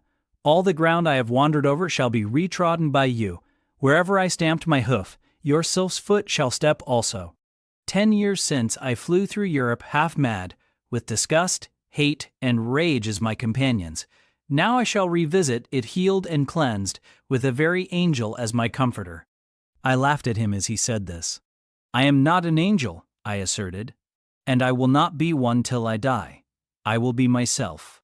Mr. Rochester, you must neither expect nor exact anything celestial of me, for you will not get it, any more than I shall get it of you, which I do not at all anticipate.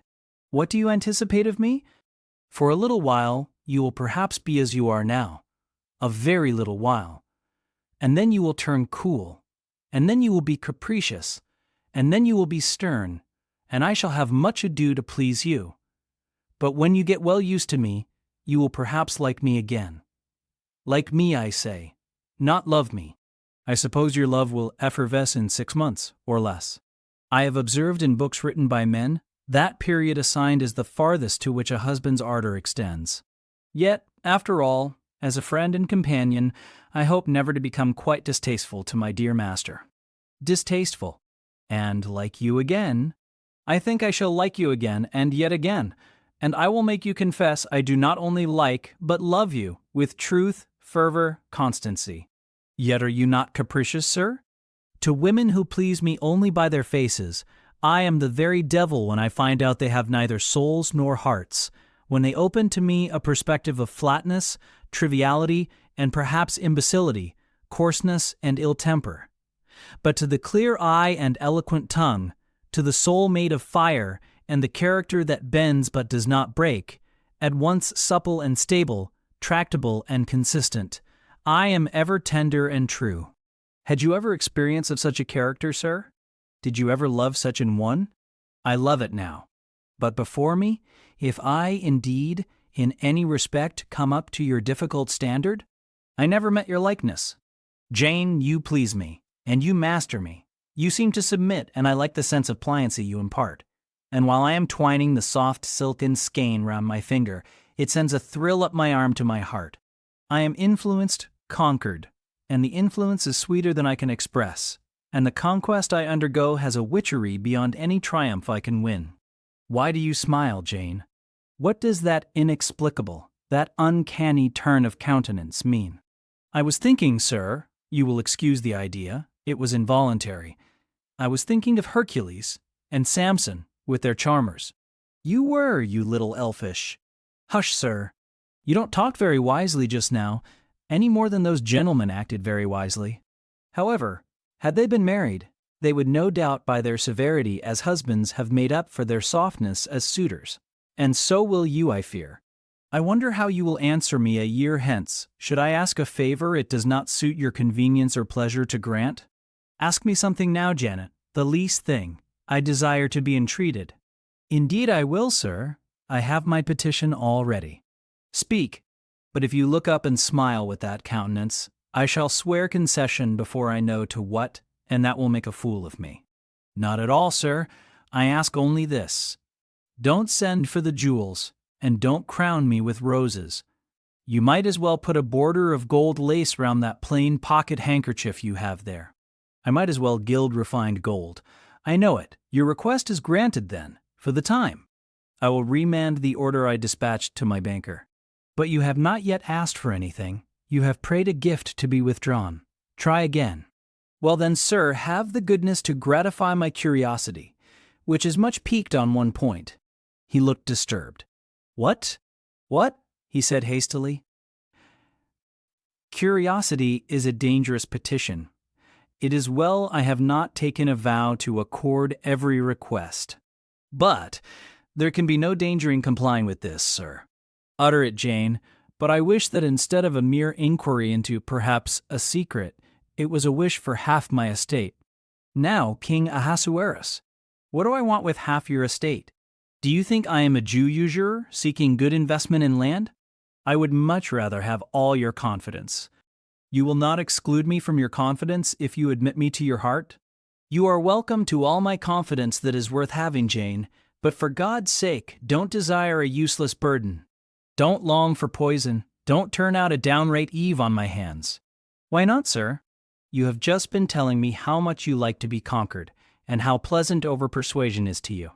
Don't you think I had better take advantage of the confession, and begin and coax and entreat, even cry and be sulky if necessary, for the sake of a mere essay of my power? I dare you to any such experiment. Encroach, presume, and the game is up. Is it, sir? You soon give in. How stern you look now! Your eyebrows have become as thick as my finger, and your forehead resembles what, in some very astonishing poetry, I once saw styled a blue-piled thunderloft. That will be your married look, sir, I suppose? If that will be your married look, I, as a Christian, will soon give up the notion of consorting with a mere sprite or salamander. But what had you to ask, thing? Out with it. There, you are less than civil now, and I like rudeness a great deal better than flattery. I had rather be a thing than an angel. This is what I have to ask. Why did you take such pains to make me believe you wished to marry Miss Ingram? Is that all? Thank God it is no worse. And now he unknit his black brows, looked down, smiling at me, and stroked my hair, as if well pleased at seeing a danger averted. I think I may confess, he continued, even although I should make you a little indignant, Jane, and I have seen what a fire spirit you can be when you are indignant. You glowed in the cool moonlight last night, when you mutined against fate, and claimed your rank as my equal. Janet, by the by, it was you who made me the offer. Of course I did. But to the point, if you please, sir, Miss Ingram. Well, I feigned courtship of Miss Ingram, because I wished to render you as madly in love with me as I was with you, and I knew jealousy would be the best ally I could call in for the furtherance of that end. Excellent! Now you are small, not one whit bigger than the end of my little finger. It was a burning shame and a scandalous disgrace to act in that way. Did you think nothing of Miss Ingram's feelings, sir? Her feelings are concentrated in one: pride, and that needs humbling. Were you jealous, Jane? Never mind, Mr. Rochester. It is in no way interesting to you to know that. Answer me truly once more.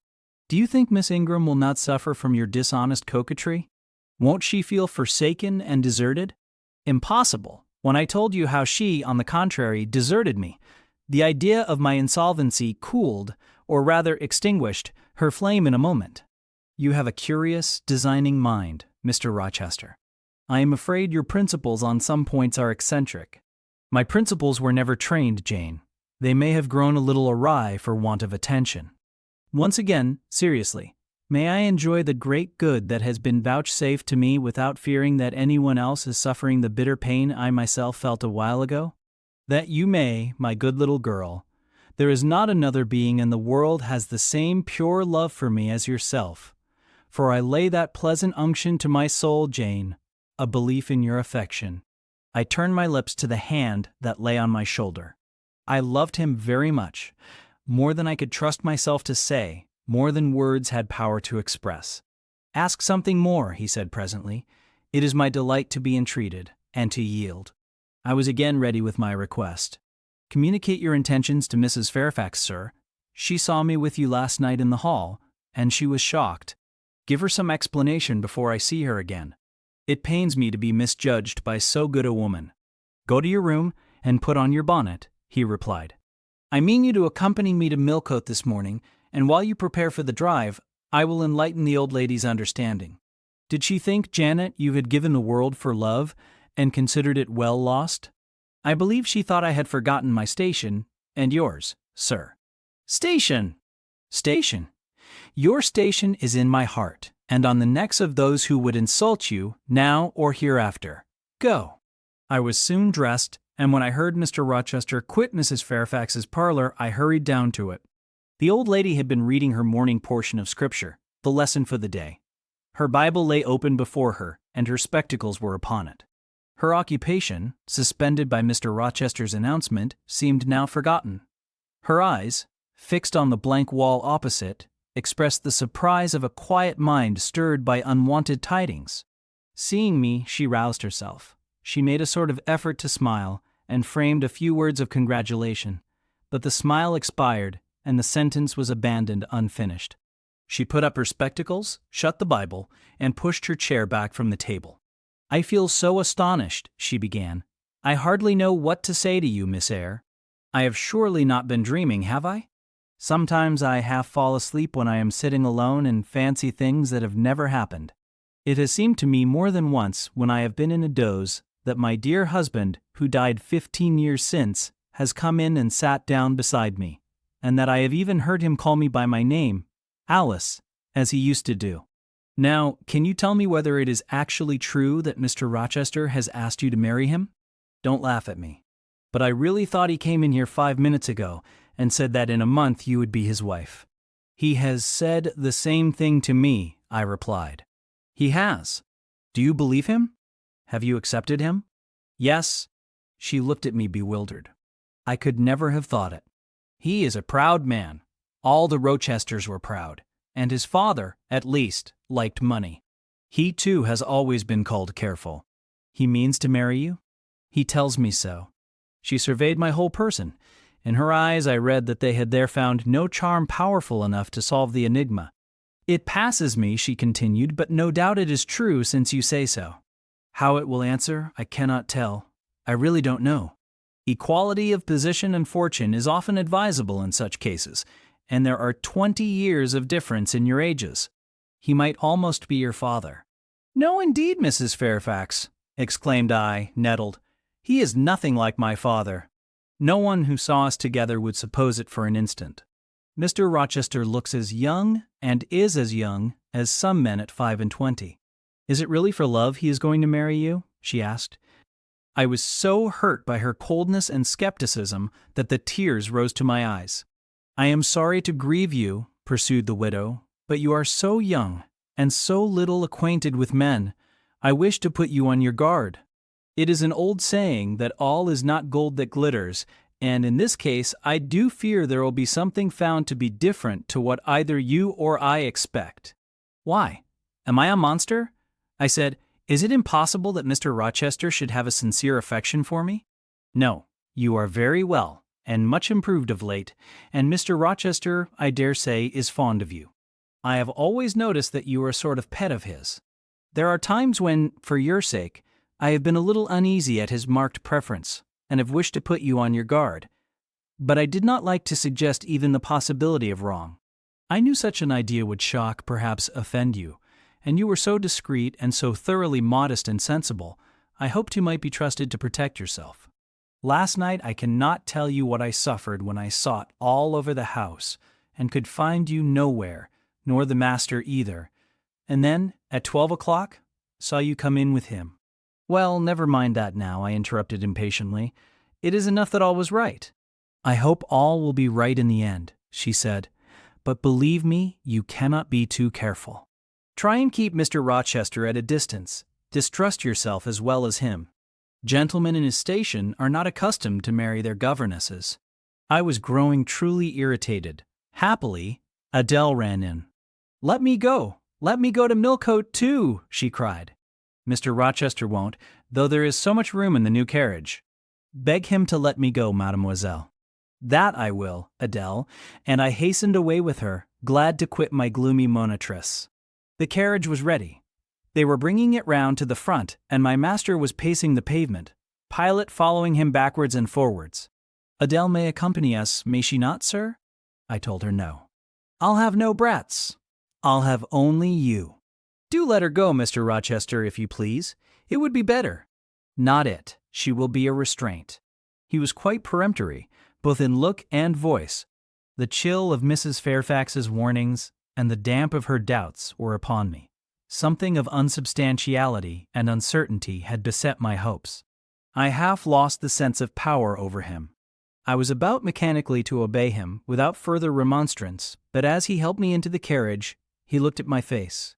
"What is the matter?" he asked. "All the sunshine is gone. Do you really wish the Baron to go? Will it annoy you if she is left behind?" "I would far rather she went, sir."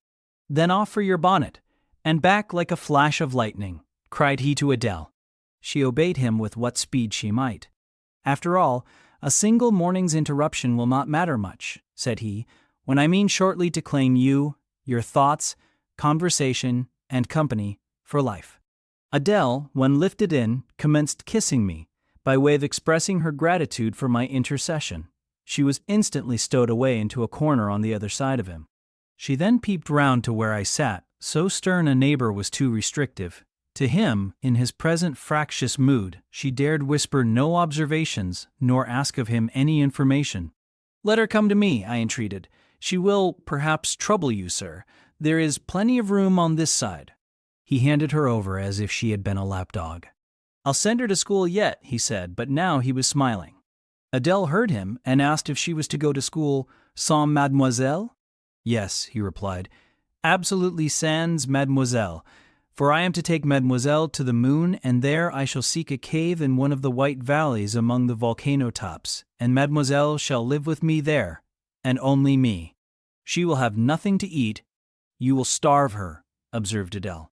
I shall gather manna for her morning and night. The plains and hillsides in the moon are bleached with manna, Adele. She will want to warm herself. What will she do for a fire? Fire rises out of the lunar mountains. When she is cold, I'll carry her up to a peak and lay her down on the edge of a crater. Oh, qu'elle y sera mal, peu confortable. And her clothes? They will wear out. How can she get new ones? Mr. Rochester professed to be puzzled. Hem, said he. What would you do, Adele?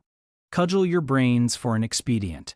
How would a white or a pink cloud answer for a gown, do you think? And one could cut a pretty enough scarf out of a rainbow. She is far better as she is, concluded Adele, after musing some time. Besides, she would get tired of living with only you in the moon. If I were mademoiselle, I would never consent to go with you. She has consented. She has pledged her word. But you can't get her there. There is no road to the moon. It is all air, and neither you nor she can fly. Adele, look at that field.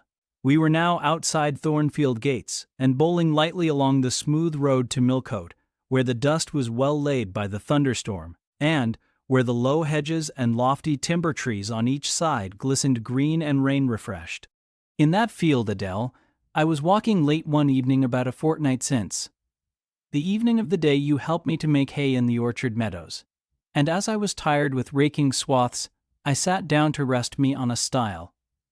And there I took out a little book and a pencil, and began to write about a misfortune that befell me long ago, and a wish I had for happy days to come. I was writing away very fast, though daylight was fading from the leaf, when something came up the path and stopped 2 yards off me. I looked at it. It was a little thing with a veil of gossamer on its head. I beckoned it to come near me. It stood soon at my knee. I never spoke to it, and it never spoke to me, in words, but I read its eyes, and it read mine. And our speechless colloquy was to this effect.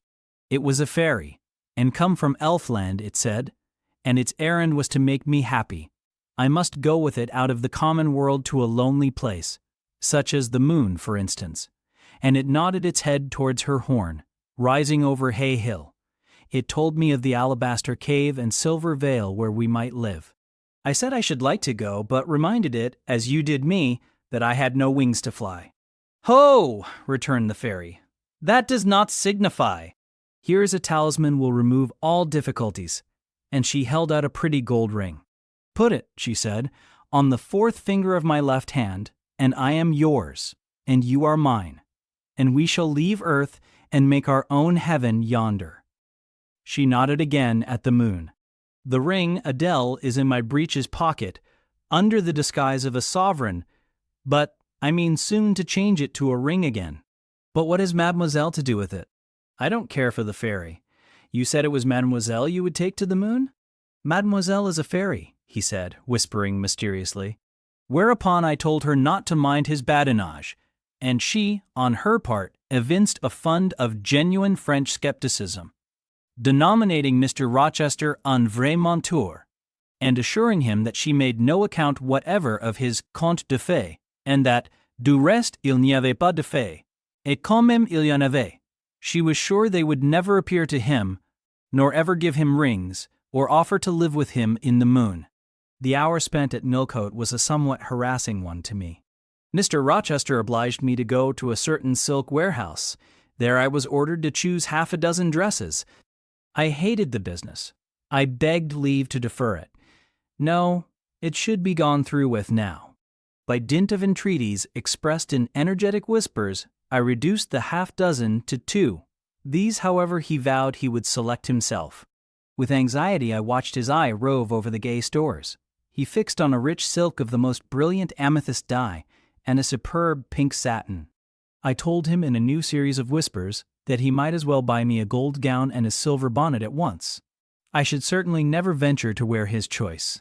With infinite difficulty, for he was stubborn as a stone, I persuaded him to make an exchange in favor of a sober black satin and pearl gray silk. It might pass for the present, he said, but he would yet see me glittering like a parterre. Glad was I to get him out of the silk warehouse and then out of a jeweler's shop. The more he bought me, the more my cheek burned with a sense of annoyance and degradation. As we re-entered the carriage, and I sat back feverish and fagged, I remembered what, in the hurry of events, dark and bright, I had wholly forgotten: the letter of my uncle, John Eyre, to Mrs. Reed. His intention to adopt me and make me his legatee. It would indeed be a relief, I thought, if I had ever so small an independency. I never can bear being dressed like a doll by Mr. Rochester, or sitting like a second Danae with the golden shower falling daily round me. I will write to Madeira the moment I get home, and tell my Uncle John I am going to be married, and to whom. If I had but a prospect of one day bringing Mr. Rochester an accession of fortune, I could better endure to be kept by him now. And somewhat relieved by this idea, which I failed not to execute that day, I ventured once more to meet my master's and lover's eye, which most pertinaciously sought mine, though I averted both face and gaze. He smiled, and I thought his smile was such as a sultan might, in a blissful and fond moment, bestow on a slave his gold and gems had enriched. I crushed his hand, which was ever hunting mine, vigorously, and thrust it back to him, red with the passionate pressure. "You need not look in that way," I said. "If you do, I'll wear nothing but my old Lowood frocks to the end of the chapter. I'll be married in this lilac gingham. You may make a dressing gown for yourself out of the pearl gray silk, and an infinite series of waistcoats out of the black satin." He chuckled. He rubbed his hands. "Oh, it is rich to see and hear her," he exclaimed. "Is she original? Is she piquant?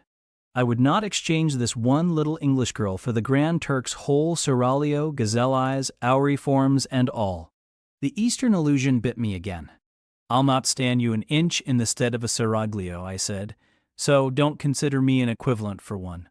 If you have a fancy for anything in that line, away with you, sir, to the bazaars of Stamboul without delay, and lay out in extensive slave purchases some of that spare cash you seem at a loss to spend satisfactorily here.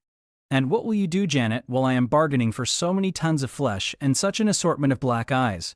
I'll be preparing myself to go out as a missionary to preach liberty to them that are enslaved, your harem inmates amongst the rest.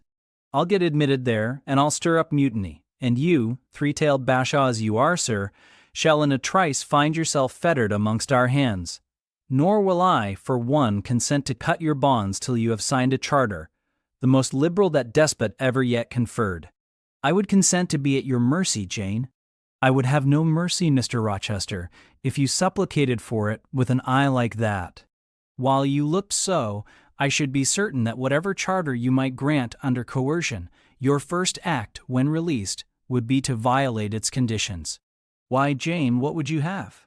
I fear you will compel me to go through a private marriage ceremony, besides that performed at the altar. You will stipulate, I see, for peculiar terms. What will they be? I only want an easy mind, sir, not crushed by crowded obligations. Do you remember what you said of Celine Varens, of the diamonds, the cashmeres you gave her? I will not be your English Celine Varens. I shall continue to act as Adele's governess. By that I shall earn my board and lodging, and £30 a year besides. I'll furnish my own wardrobe out of that money, and you shall give me nothing but— well, but what? Your regard. And if I give you mine in return, that debt will be quit. Well, for cool native impudence and pure innate pride, you haven't your equal, said he. We were now approaching Thornfield. Will it please you to dine with me today? He asked, as we re-entered the gates. No thank you, sir. And what for? No thank you, if one may inquire. I never have dined with you, sir, and I see no reason why I should now, till what? You delight in half-phrases. Till I can't help it. Do you suppose I eat like an ogre or a ghoul, that you dread being the companion of my repast? I have formed no supposition on the subject, sir, but I want to go on as usual for another month. You will give up your governessing slavery at once. Indeed, begging your pardon, sir, I shall not. I shall just go on with it as usual. I shall keep out of your way all day, as I have been accustomed to do. You may send for me in the evening when you feel disposed to see me, and I'll come then, but at no other time. I want a smoke, Jane, or a pinch of snuff to comfort me under all this, pour me donner une contenance, as Adele would say, and unfortunately I have neither my cigar case nor my snuff box. But listen, whisper. It is your time now, little tyrant, but it will be mine presently, and when once I have fairly seized you to have and to hold, I'll just, figuratively speaking, attach you to a chain like this, touching his watchguard. Yes, bonny wee thing, I'll wear you in my bosom, lest my jewel I should tine. He said this as he helped me to alight from the carriage, and while he afterwards lifted out Adele, I entered the house and made good my retreat upstairs. He duly summoned me to his presence in the evening.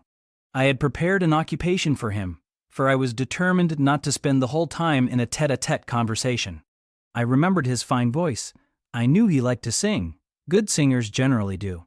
I was no vocalist myself, and, in his fastidious judgment, no musician either, but I delighted in listening when the performance was good. No sooner had twilight, that hour of romance, began to lower her blue and starry banner over the lattice, than I rose, opened the piano, and entreated him for the love of heaven to give me a song. He said I was a capricious witch, and that he would rather sing another time, but I averred that no time was like the present. Did I like his voice? He asked. Very much. I was not fond of pampering that susceptible vanity of his, but for once, and from motives of expediency, I would even soothe and stimulate it. Then, Jane, you must play the accompaniment. Very well, sir, I will try. I did try, but was presently swept off the stool and denominated a little bungler. Being pushed unceremoniously to one side, which was precisely what I wished, he usurped my place, and proceeded to accompany himself, for he could play as well as sing. I hied me to the window recess, and while I sat there and looked out on the still trees and dim lawn, to a sweet air was sung in mellow tones the following strain. The truest love that ever heart felt at its kindled core did through each vein, in quickened start, the tide of being pour. Her coming was my hope each day, her parting was my pain. The chance that did her steps delay was ice in every vein. I dreamed it would be nameless bliss, as I loved to be, and to this object did I press as blind as eagerly. But wide as pathless was the space that lay our lives between, and dangerous as the foamy race of ocean surges green, and haunted as a robber path through wilderness or wood, for might and right and woe and wrath between our spirits stood. I dangers dared, I hindrance scorned, I omens did defy. Whatever menaced, harassed, warned, I passed impetuous by. On sped my rainbow, fast as light. I flew as in a dream, for glorious rose upon my sight, that child of shower and gleam. Still bright on clouds of suffering dim shines that soft solemn joy, nor care I now how dense and grim disasters gather nigh. I care not in this moment sweet, though all I have rushed o'er should come on pinions strong and fleet, proclaiming vengeance sore. Though haughty hate should strike me down, right bar approach to me, and grinding might with furious frown swear endless enmity. My love has placed her little hand with noble faith in mine, and vowed that wedlock's sacred band our nature shall entwine. My love has sworn, with sealing kiss, with me to live to die. I have at last my nameless bliss. As I loved am I. He rose and came towards me, and I saw his face all kindled, and his full falcon eye flashing, and tenderness and passion in every lineament. I quailed momentarily, then I rallied. Soft scene, daring demonstration, I would not have, and I stood in peril of both. A weapon of defense must be prepared. I wetted my tongue. As he reached me, I asked with asperity whom he was going to marry now. That was a strange question to be put by his darling Jane. Indeed, I considered it a very natural and necessary one. He had talked of his future wife dying with him. What did he mean by such a pagan idea? I had no intention of dying with him. He might depend on that. Oh, all he longed, all he prayed for, was that I might live with him. Death was not for such as I. Indeed it was. I had as good a right to die when my time came as he had, but I should bide that time, and not be hurried away in a suttee. Would I forgive him for the selfish idea, and prove my pardon by a reconciling kiss? No, I would rather be excused. Here I heard myself apostrophized as hard little thing, and it was added, any other woman would have been melted to marrow at hearing such stanzas crooned in her praise. I assured him I was naturally hard, very flinty, and that he would often find me so, and that, moreover, I was determined to show him diverse rugged points in my character before the ensuing 4 weeks elapsed. He should know fully what sort of a bargain he had made, while there was yet time to rescind it. Would I be quiet and talk rationally? I would be quiet if he liked, and as to talking rationally, I flattered myself I was doing that now. He fretted, pished, and pshawed. Very good, I thought. You may fume and fidget as you please, but this is the best plan to pursue with you, I am certain. I like you more than I can say, but I'll not sink into a bathos of sentiment, and with this needle of repartee, I'll keep you from the edge of the gulf too, and moreover, maintain by its pungent aid that distance between you and myself most conducive to our real mutual advantage. From less to more, I worked him up to considerable irritation. Then, after he had retired, in dudgeon, quite to the other end of the room, I got up and saying, I wish you good night, sir, in my natural and wonted respectful manner, I slipped out by the side door and got away. The system thus entered on I pursued during the whole season of probation, and with the best success. He was kept, to be sure, rather cross and crusty, but on the whole I could see he was excellently entertained, and that a lamb-like submission and turtle-dove sensibility, while fostering his despotism more, would have pleased his judgment, satisfied his common sense, and even suited his taste less. In other people's presence I was, as formerly, deferential and quiet. Any other line of conduct being uncalled for, it was only in the evening conferences I thus thwarted and afflicted him. He continued to send for me punctually the moment the clock struck 7, though when I appeared before him now, he had no such honeyed terms as love and darling on his lips. The best words at my service were provoking puppet, malicious elf, sprite, changeling, and sea. For caresses, too, I now got grimaces. For a pressure of the hand, a pinch on the arm, for a kiss on the cheek, a severe tweak of the ear. It was all right. At present, I decidedly preferred these fierce favors to anything more tender. Mrs. Fairfax, I saw, approved me. Her anxiety on my account vanished. Therefore, I was certain I did well. Meantime, Mr. Rochester affirmed I was wearing him to skin and bone, and threatened awful vengeance for my present conduct at some period fast coming. I laughed in my sleeve at his menaces. I can keep you in reasonable check now, I reflected, and I don't doubt to be able to do it hereafter. If one expedient loses its virtue, another must be devised. Yet after all, my task was not an easy one. Often I would rather have pleased than teased him. My future husband was becoming to me my whole world, and more than the world, almost my hope of heaven. He stood between me and every thought of religion, as an eclipse intervenes between man and the broad sun. I could not, in those days, see God for his creature, of whom I had made an idol. Chapter 25. The month of courtship had wasted. Its very last hours were being numbered. There was no putting off the day that advanced, the bridal day, and all preparations for its arrival were complete. I at least had nothing more to do. There were my trunks, packed, locked, corded, ranged in a row along the wall of my little chamber. Tomorrow at this time they would be far on their road to London, and so should I, Davy. Or rather, not I, but one Jane Rochester, a person whom as yet I knew not. The cards of address alone remained to nail on.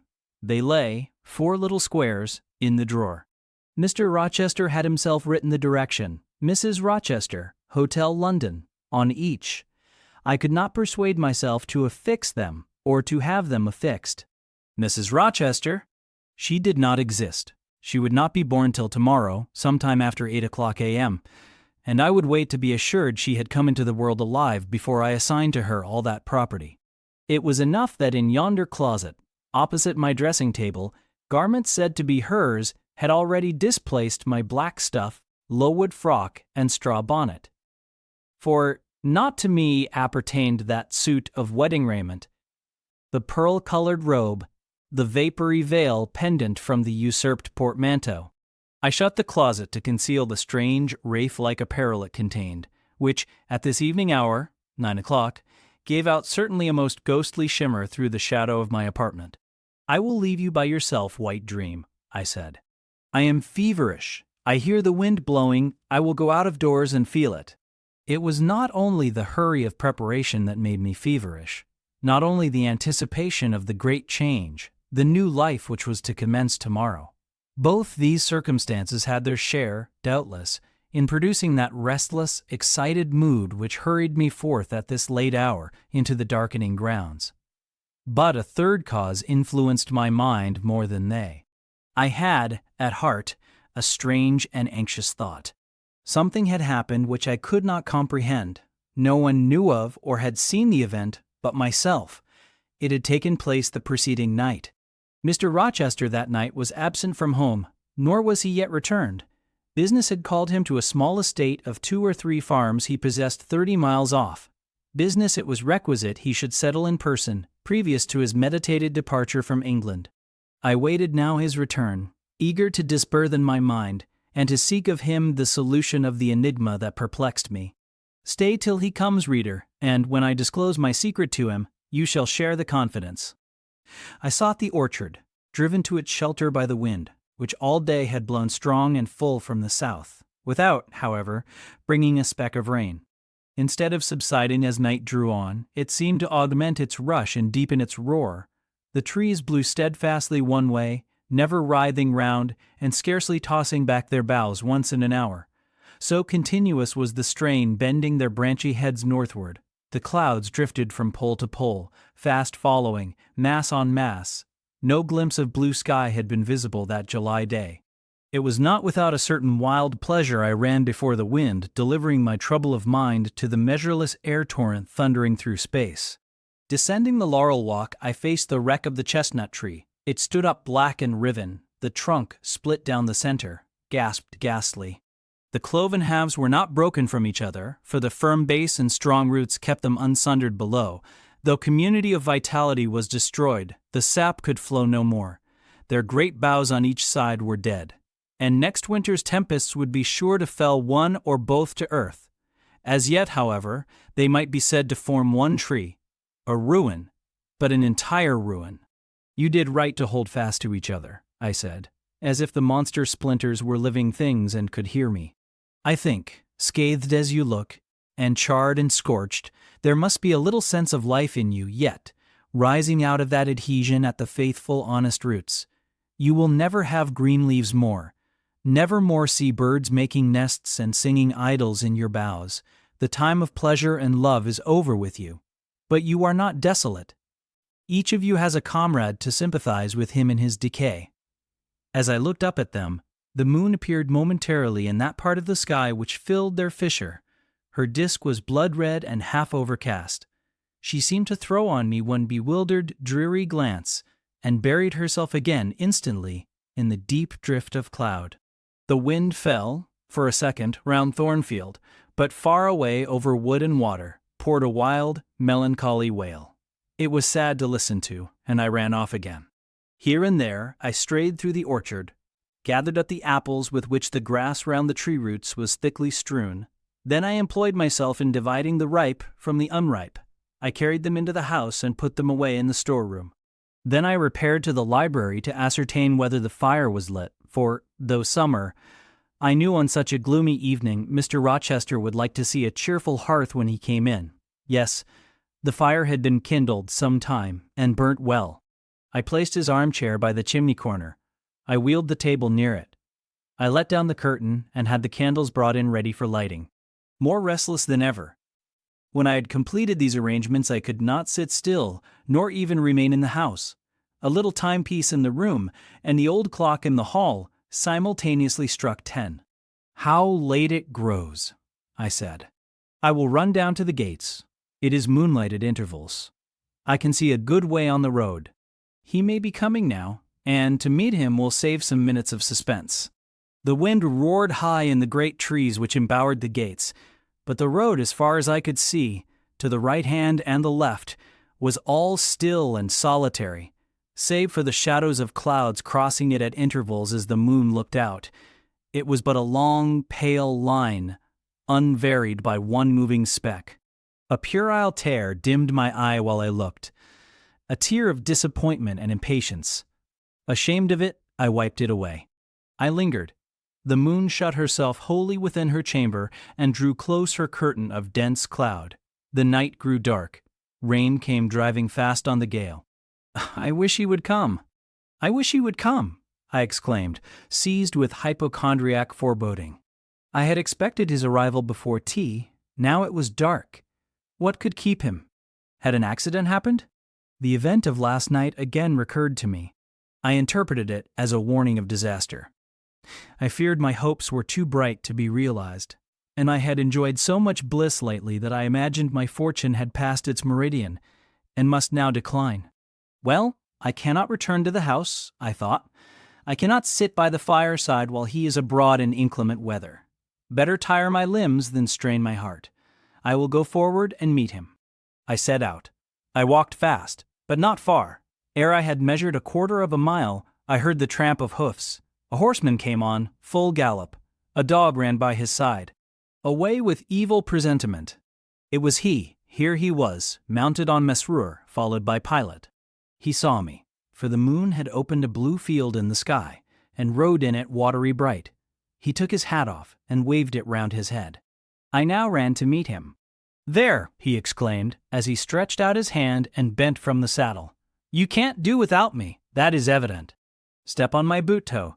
Give me both hands. Mount." I obeyed. Joy made me agile. I sprang up before him. A hearty kissing I got for a welcome, and some boastful triumph, which I swallowed as well as I could. He checked himself in his exultation to demand, "But is there anything the matter, Janet, that you come to meet me at such an hour? Is there anything wrong?" "No, but I thought you would never come. I could not bear to wait in the house for you, especially with this rain and wind." "Rain and wind, indeed." "Yes, you are dripping like a mermaid. Pull my cloak round you. But I think you are feverish, Jane. Both your cheek and hand are burning hot. I ask again, is there anything the matter?" "Nothing now. I am neither afraid nor unhappy." "Then you have been both?" "Rather, but I'll tell you all about it by and by, sir, and I dare say you will only laugh at me for my pains." "I'll laugh at you heartily when tomorrow is past. Till then, I dare not. My prize is not certain. This is you, who have been as slippery as an eel this last month, and as thorny as a briar rose. I could not lay a finger anywhere but I was pricked, and now I seem to have gathered up a stray lamb in my arms. You wandered out of the fold to seek your shepherd, did you, Jane? I wanted you, but don't boast. Here we are at Thornfield. Now let me get down." He landed me on the pavement. As John took his horse, and he followed me into the hall, he told me to make haste and put something dry on, and then return to him in the library. And he stopped me, as I made for the staircase, to extort a promise that I would not be long.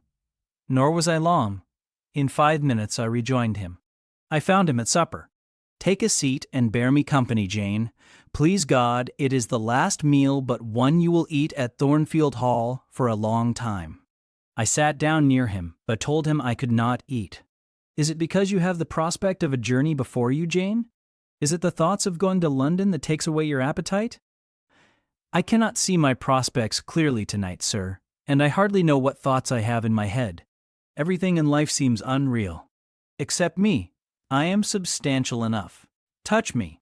You, sir, are the most phantom-like of all. You are a mere dream. He held out his hand, laughing. Is that a dream? Said he, placing it close to my eyes. He had a rounded, muscular, and vigorous hand, as well as a long, strong arm. Yes, though I touch it, it is a dream, said I, as I put it down from before my face. Sir, have you finished supper? Yes, Jane. I rang the bell and ordered away the tray. When we were again alone, I stirred the fire and then took a low seat at my master's knee. It is near midnight, I said. Yes, but remember, Jane, you promised to wake with me the night before my wedding. I did, and I will keep my promise. For an hour or two at least. I have no wish to go to bed. Are all your arrangements complete? All, sir. And on my part likewise, he returned. I have settled everything, and we shall leave Thornfield tomorrow, within half an hour after our return from church. Very well, sir.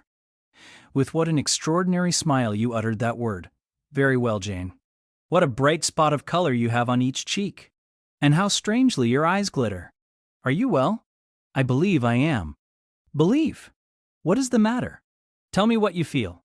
I could not, sir. No words could tell you what I feel.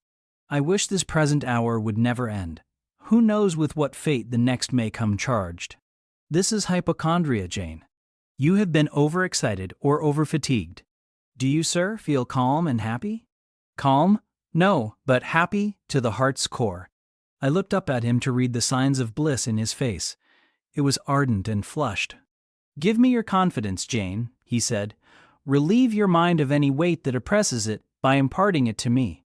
What do you fear? That I shall not prove a good husband? It is the idea farthest from my thoughts. Are you apprehensive of the new sphere you are about to enter? Of the new life into which you are passing? No. You puzzle me, Jane. Your look and tone of sorrowful audacity perplex and pain me. I want an explanation. Then, sir, listen. You were from home last night? I was. I know that, and you hinted a while ago at something which had happened in my absence. Nothing, probably, of consequence. But, in short, it has disturbed you. Let me hear it. Mrs. Fairfax has said something, perhaps? Or you have overheard the servants' talk? Your sensitive self-respect has been wounded? No, sir. It struck 12. I waited till the timepiece had concluded its silver chime, and the clock its hoarse, vibrating stroke, and then I proceeded. All day yesterday I was very busy, and very happy in my ceaseless bustle, for I am not, as you seem to think, troubled by any haunting fears about the new sphere, etc. I think it a glorious thing to have the hope of living with you, because I love you. No, sir, don't caress me now, let me talk undisturbed. Yesterday I trusted well in Providence, and believed that events were working together for your good and mine. It was a fine day, if you recollect. The calmness of the air and sky forbade apprehensions respecting your safety or comfort on your journey. I walked a little while on the pavement after tea thinking of you, and I beheld you in imagination so near me I scarcely missed your actual presence. I thought of the life that lay before me, your life, sir, an existence more expansive and stirring than my own, as much more so as the depths of the sea to which the brook runs are than the shallows of its own straight channel. I wondered why moralists call this world a dreary wilderness. For me, it blossomed like a rose. Just at sunset, the air turned cold and the sky cloudy. I went in. Sophie called me upstairs to look at my wedding dress, which they had just brought, and under it in the box I found your present, the veil, which, in your princely extravagance, you sent for from London, resolved, I suppose, since I would not have jewels, to cheat me into accepting something as costly. I smiled as I unfolded it, and devised how I would tease you about your aristocratic tastes, and your efforts to mask your plebeian bride in the attributes of a peeress. I thought how I would carry down to you the square of unembroidered blonde I had myself prepared as a covering for my low-born head, and ask if that was not good enough for a woman who could bring her husband neither fortune, beauty, nor connections. I saw plainly how you would look, and heard your impetuous Republican answers, and your haughty disavowal of any necessity on your part to augment your wealth or elevate your standing by marrying either a purse or a coronet. How well you read me, you witch, interposed Mr. Rochester, but what did you find in the veil besides its embroidery? Did you find poison, or a dagger, that you look so mournful now? No, no, sir. Besides the delicacy and richness of the fabric, I found nothing save Fairfax Rochester's pride, and that did not scare me, because I am used to the sight of the demon. But, sir, as it grew dark, the wind rose. It blew yesterday evening, not as it blows now, wild and high, but with a sullen moaning sound far more eerie. I wished you were at home. I came into this room, and the sight of the empty chair and fireless hearth chilled me. For some time after I went to bed, I could not sleep. A sense of anxious excitement distressed me. The gale still rising seemed to my ear to muffle a mournful undersound. Whether in the house or abroad I could not at first tell, but it recurred, doubtful yet doleful at every lull. At last I made out it must be some dog howling at a distance. I was glad when it ceased. On sleeping, I continued in dreams the idea of a dark and gusty night. I continued also the wish to be with you, and experienced a strange, regretful consciousness of some barrier dividing us. During all my first sleep, I was following the windings of an unknown road. Total obscurity environed me. Rain pelted me.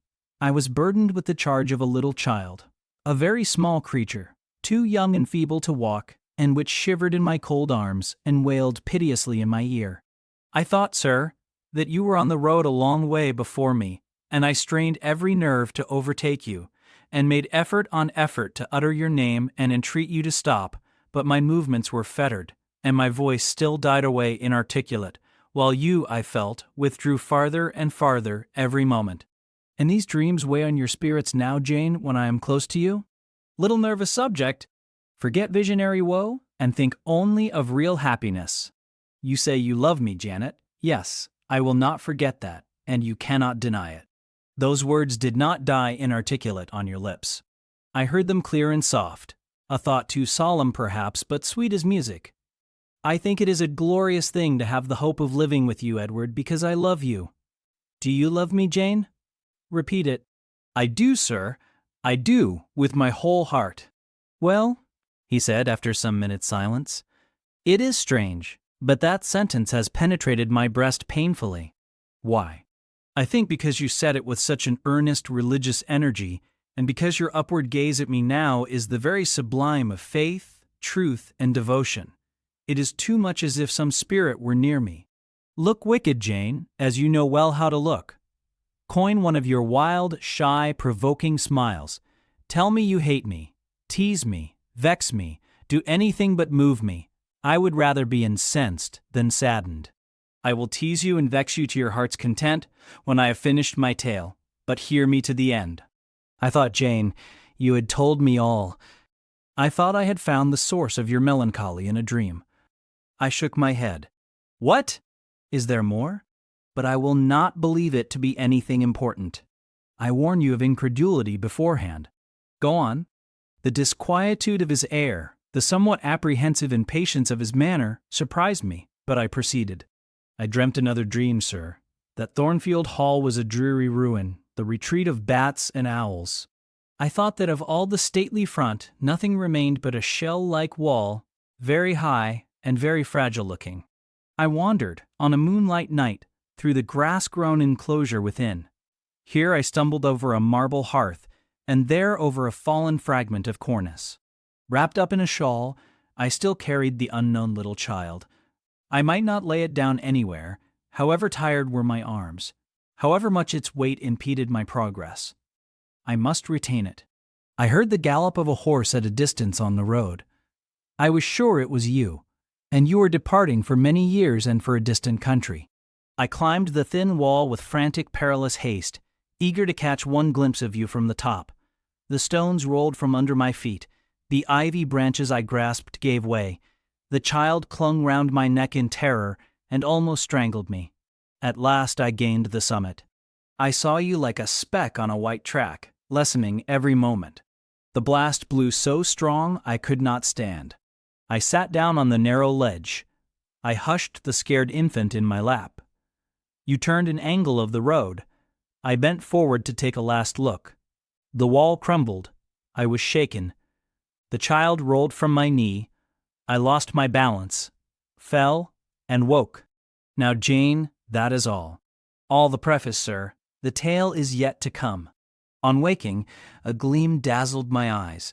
I thought, oh, it is daylight. But I was mistaken. It was only candlelight. Sophie, I supposed, had come in. There was a light in the dressing table and the door of the closet, where before going to bed I had hung my wedding dress and veil, stood open. I heard a rustling there. I asked, Sophie, what are you doing? No one answered, but a form emerged from the closet. It took the light, held it aloft, and surveyed the garments pendant from the portmanteau. Sophie, Sophie, I again cried, and still it was silent.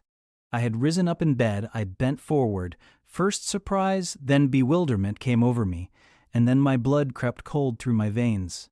Mr. Rochester, this was not Sophie, it was not Leah, it was not Mrs. Fairfax, it was not— No, I was sure of it, and am still.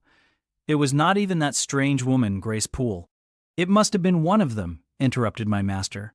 No, sir, I solemnly assure you to the contrary. The shape standing before me had never crossed my eyes within the precincts of Thornfield Hall before. The height, the contour were new to me. Describe it, Jane. It seemed, sir, a woman, tall and large, with thick and dark hair hanging long down her back. I know not what dress she had on. It was white and straight, but whether gown, sheet, or shroud, I cannot tell. Did you see her face? Not at first, but presently she took my veil from its place. She held it up, gazed at it long, and then she threw it over her own head and turned to the mirror. At that moment, I saw the reflection of the visage and features quite distinctly in the dark oblong glass. And how were they? Fearful and ghastly to me. Oh, sir, I never saw a face like it. It was a discolored face. It was a savage face. I wish I could forget the roll of the red eyes and the fearful blackened inflation of the lineaments. Ghosts are usually pale, Jane. This, sir, was purple. The lips were swelled and dark, the brow furrowed, the black eyebrows widely raised over the bloodshot eyes. Shall I tell you of what it reminded me? You may. Of the foul German spectre, the vampire. Ah, what did it do? Sir, it removed my veil from its gaunt head, rent it in two parts, and flinging both on the floor, trampled on them. It removed my veil from its gaunt head, rent it in two parts, and flinging both on the floor, trampled on them. Afterwards, it drew aside the window curtain and looked out. Perhaps it saw dawn approaching, for, taking the candle, it retreated to the door. Just at my bedside, the figure stopped. The fiery eyes glared upon me. She thrust up her candle close to my face and extinguished it under my eyes. I was aware her lurid visage flamed over mine, and I lost consciousness. For the second time in my life, only the second time, I became insensible from terror. Who was with you when you revived? No one, sir, but the broad day. I rose, bathed my head and face in water, drank a long draught, felt that though enfeebled I was not ill, and determined that to none but you would I impart this vision. Now, sir, tell me who and what that woman was. The creature of an overstimulated brain. That is certain. I must be careful of you, my treasure. Nerves like yours were not made for rough handling. Sir, depend on it, my nerves were not in fault. The thing was real. The transaction actually took place. And your previous dreams, were they real too? Is Thornfield Hall a ruin? Am I severed from you by insuperable obstacles? Am I leaving you without a tear, without a kiss, without a word? Not yet. Am I about to do it? Why, the day is already commenced, which is to bind us indissolubly, and when we are once united, there shall be no recurrence of these mental terrors. I guarantee that. Mental terrors, sir? I wish I could believe them to be only such. I wish it more now than ever, since even you cannot explain to me the mystery of that awful visitant. And since I cannot do it, Jane, it must have been unreal. But, sir, when I said so to myself on rising this morning, and when I looked round the room to gather courage and comfort from the cheerful aspect of each familiar object in full daylight, there, on the carpet, I saw what gave the distinct lie to my hypothesis, the veil, torn from top to bottom, in two halves. I felt Mr. Rochester start and shudder. He hastily flung his arms round me. "Thank God," he exclaimed, "that if anything malignant did come near you last night, it was only the veil that was harmed. Oh, to think what might have happened." He drew his breath short, and strained me so close to him I could scarcely pant. After some minutes' silence, he continued, cheerily, "Now, Janet, I'll explain to you all about it. It was half dream, half reality. A woman did, I doubt not, enter your room, and that woman must have been, Grace Poole. You call her a strange being yourself. From all you know, you have reason so to call her. What did she do to me? What to Mason? In a state between sleeping and waking, you noticed her entrance and her actions, but feverish, almost delirious as you were, you ascribed to her a goblin appearance different from her own. The long, disheveled hair, the swelled black face, the exaggerated stature were figments of imagination. Results of nightmare, the spiteful tearing of the veil was real, and it is like her. I see you would ask why I keep such a woman in my house. When we have been married a year and a day, I will tell you, but not now. Are you satisfied, Jane? Do you accept my solution of the mystery? I reflected, and in truth it appeared to me the only possible one. Satisfied I was not, but to please him I endeavored to appear so. Relieved I certainly did feel, so I answered him with a contented smile. And now, as it was long past 1, I prepared to leave him. "Does not Sophie sleep with Adele in the nursery?" he asked, as I lit my candle. "Yes, sir. And there is room enough in Adele's little bed for you. You must share it with her tonight, Jane. It is no wonder that the incident you have related should make you nervous, and I would rather you did not sleep alone. Promise me to go to the nursery." "I shall be very glad to do so, sir." "And fasten the door securely on the inside. Wake Sophie when you go upstairs, under pretense of requesting her to rouse you in good time tomorrow, for you must be dressed and have finished breakfast before 8. And now, no more somber thoughts. Chase dull care away. Janet, don't you hear to what soft whispers the wind has fallen? And there is no more beating of rain against the window panes. Look here." He lifted up the curtain. "It is a lovely night." It was. Half heaven was pure and stainless. The clouds, now trooping before the wind, which had shifted to the west, were filing off eastward in long silvered columns. The moon shone peacefully. "Well," said Mr. Rochester, gazing inquiringly into my eyes, "how is my Janet now?" "The night is serene, sir, and so am I." "And you will not dream of separation and sorrow tonight, but of happy love and blissful union." This prediction was but half fulfilled. I did not indeed dream of sorrow, but as little did I dream of joy, for I never slept at all. With little Adele in my arms, I watched the slumber of childhood, so tranquil, so passionless, so innocent, and waited for the coming day. All my life was awake and astir in my frame, and as soon as the sun rose, I rose too. I remember Adele clung to me as I left her. I remember I kissed her as I loosened her little hands from my neck, and I cried over her with strange emotion, and quitted her because I feared my sobs would break her still sound repose. She seemed the emblem of my past life, and I was now to array myself to meet the dread but adored type of my unknown future day. Chapter 26. Sophie came at 7 to dress me. She was very long indeed in accomplishing her task, so long that Mr. Rochester, grown, I suppose, impatient of my delay, sent up to ask why I did not come. She was just fastening my veil, the plain square of blonde after all, to my hair with a brooch. I hurried from under her hands as soon as I could. "Stop!" she cried in French. "Look at yourself in the mirror. You have not taken one peep." So I turned at the door. I saw a robed and veiled figure, so unlike my usual self that it seemed almost the image of a stranger. "Jane!" called a voice, and I hastened down. I was received at the foot of the stairs by Mr. Rochester. "Lingerer," he said, "my brain is on fire with impatience, and you tarry so long." He took me into the dining room, surveyed me keenly all over, pronounced me fair as a lily, and not only the pride of his life, but the desire of his eyes. And then telling me he would give me but 10 minutes to eat some breakfast, he rang the bell. One of his lately hired servants, a footman, answered it. "Is John getting the carriage ready?" "Yes, sir." "Is the luggage brought down?" "They are bringing it down, sir." "Go you to the church, see if Mr. Wood, the clergyman, and the clerk are there. Return and tell me." The church, as the reader knows, was but just beyond the gates. The footman soon returned. "Mr. Wood is in the vestry, sir, putting on his surplice." "And the carriage?" "The horses are harnessing. We shall not want it to go to church, but it must be ready the moment we return, all the boxes and luggage arranged and strapped on, and the coachman in his seat." "Yes, sir." "Jane, are you ready?" I rose.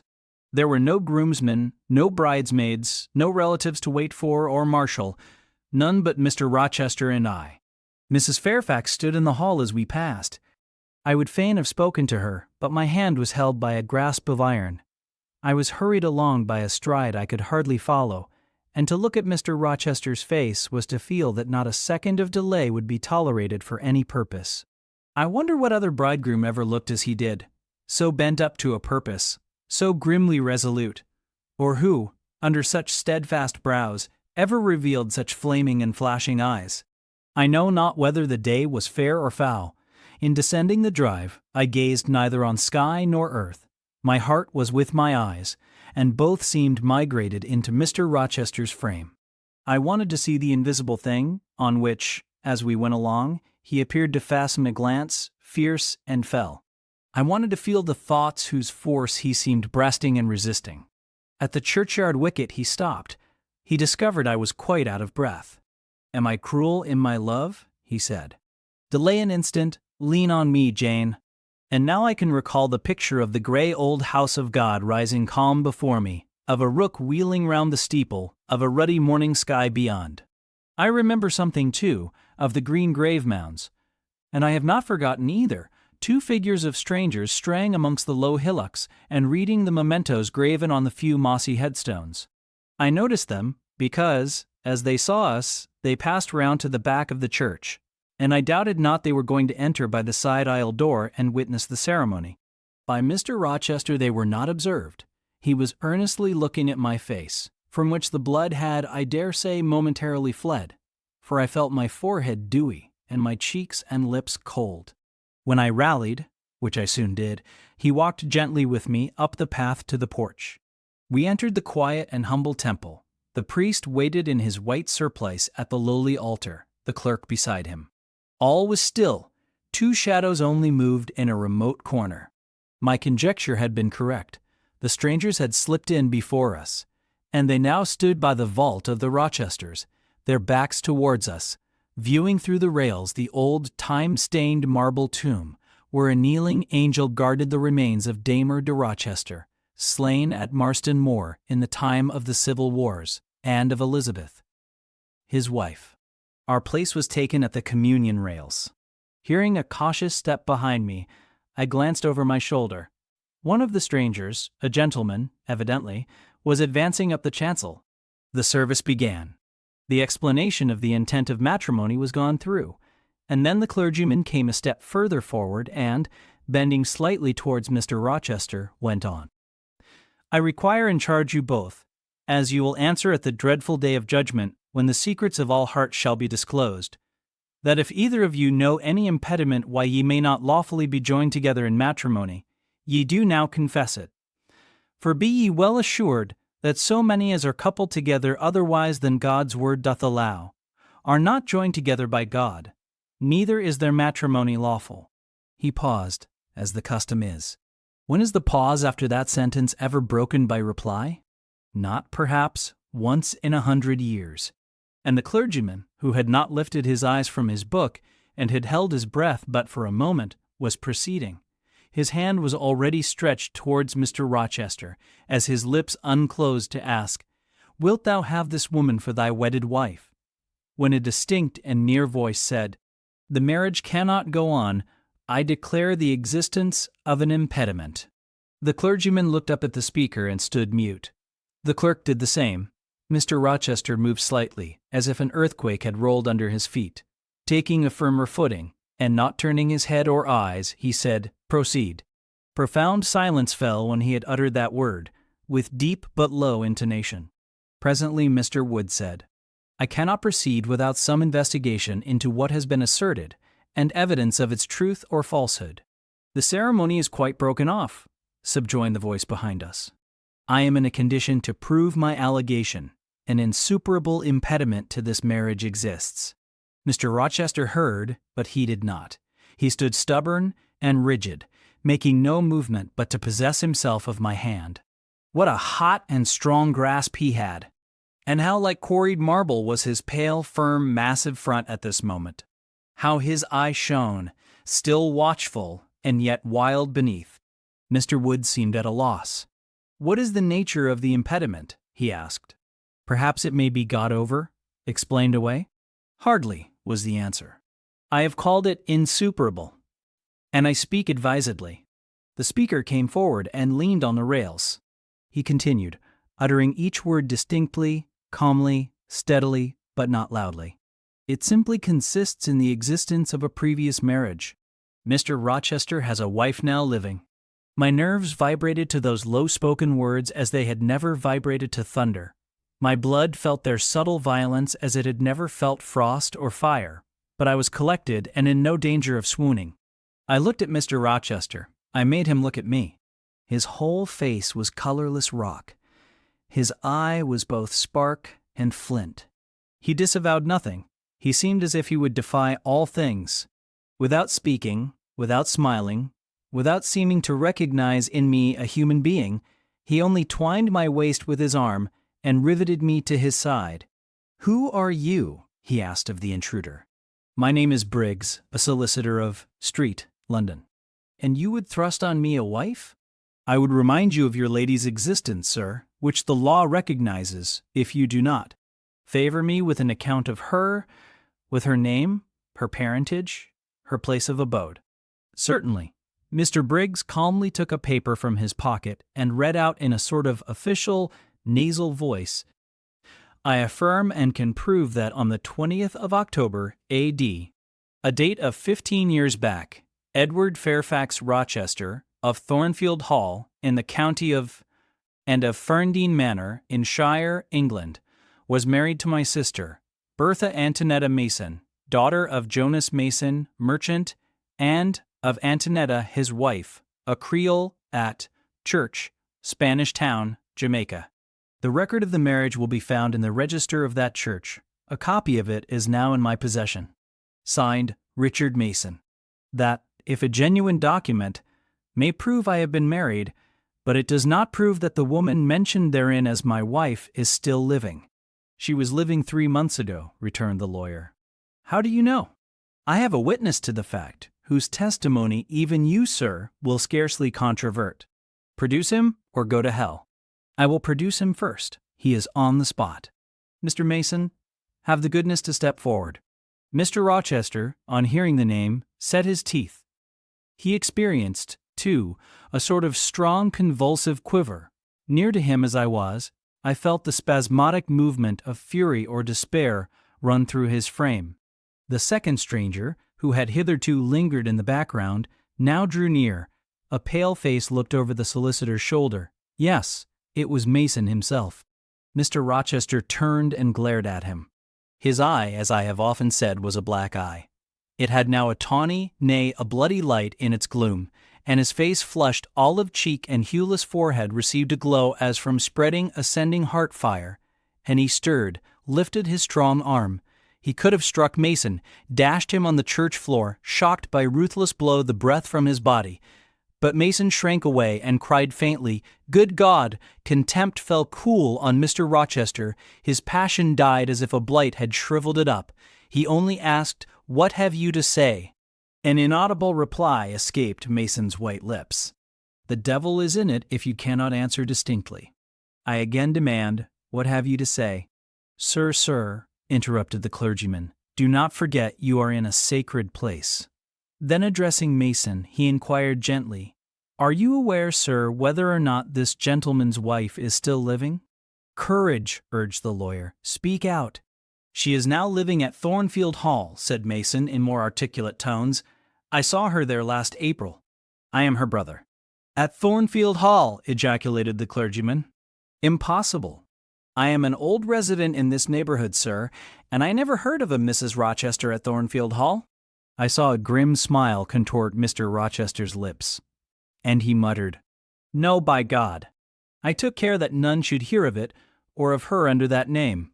He mused. For 10 minutes he held counsel with himself. He formed his resolve and announced it. Enough. All shall bolt out at once, like the bullet from the barrel. Wood, close your book and take off your surplice. John Green, to the clerk, leave the church. There will be no wedding today. The man obeyed.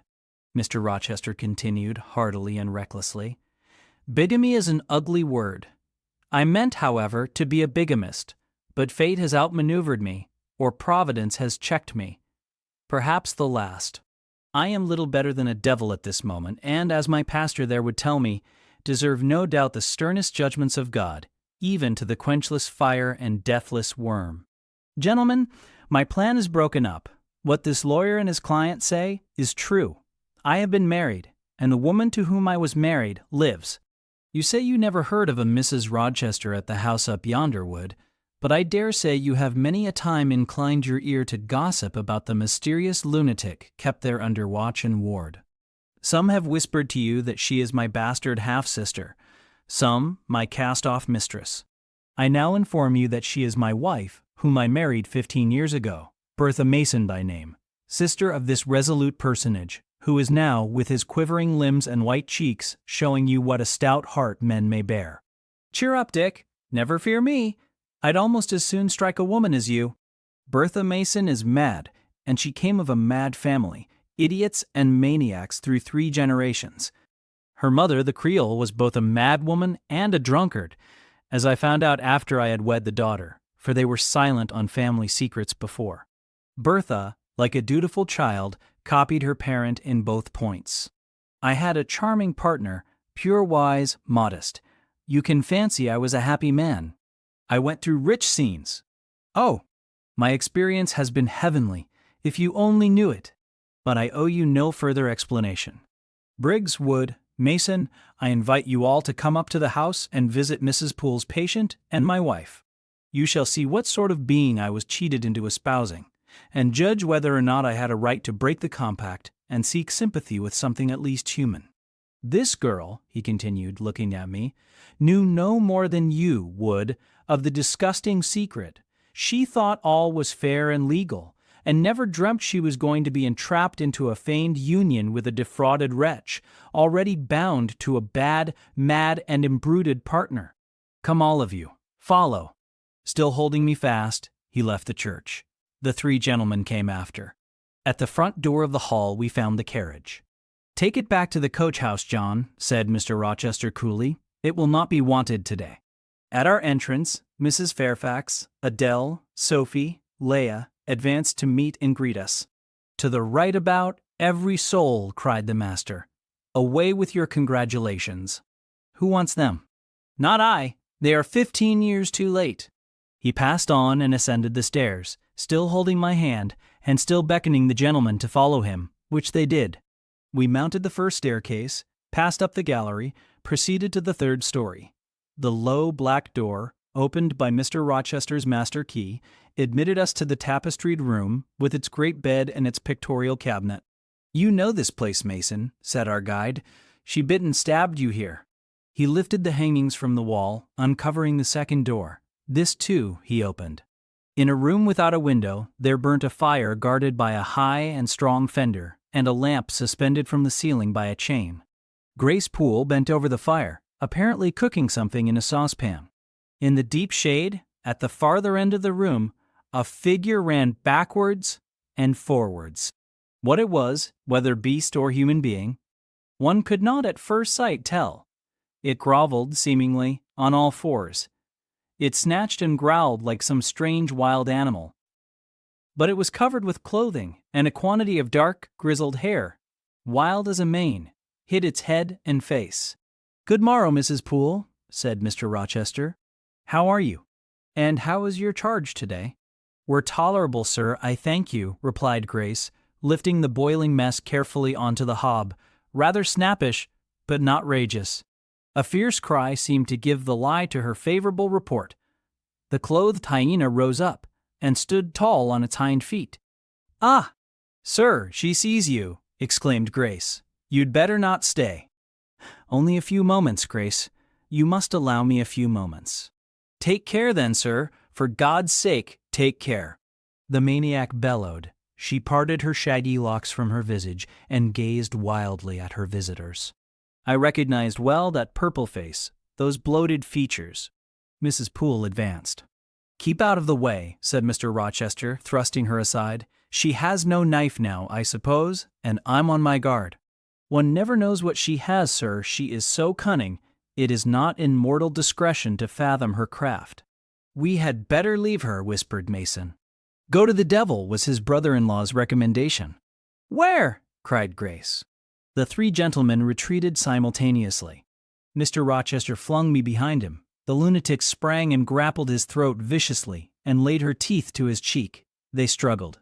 She was a big woman, in stature almost equaling her husband, and corpulent besides. She showed virile force in the contest. More than once she almost throttled him, athletic as he was. He could have settled her with a well-planted blow, but he would not strike. He would only wrestle. At last he mastered her arms. Grace Poole gave him a cord, and he pinioned them behind her. With more rope, which was at hand, he bound her to a chair. The operation was performed amidst the fiercest yells and the most convulsive plunges. Mr. Rochester then turned to the spectators. He looked at them with a smile both acrid and desolate. "That is my wife," said he. "Such is the sole conjugal embrace I am ever to know. Such are the endearments which are to solace my leisure hours. And this is what I wish to have," laying his hand on my shoulder. "This young girl, who stands so grave and quiet at the mouth of hell, looking collectedly at the gambols of a demon, I wanted her just as a change after that fierce ragout. Wood and Briggs, look at the difference! Compare these clear eyes with the red balls yonder, this face with that mask, this form with that bulk. Then judge me, priest of the gospel and man of the law, and remember with what judgment ye judge, ye shall be judged. Off with you now. I must shut up my prize." We all withdrew. Mr. Rochester stayed a moment behind us, to give some further order to Grace Poole. The solicitor addressed me as he descended the stair. "You, madam," said he, "are cleared from all blame. Your uncle will be glad to hear it, if, indeed, he should be still living, when Mr. Mason returns to Madeira." "My uncle? What of him? Do you know him?" "Mr. Mason does. Mr. Eyre has been the Funchal correspondent of his house for some years.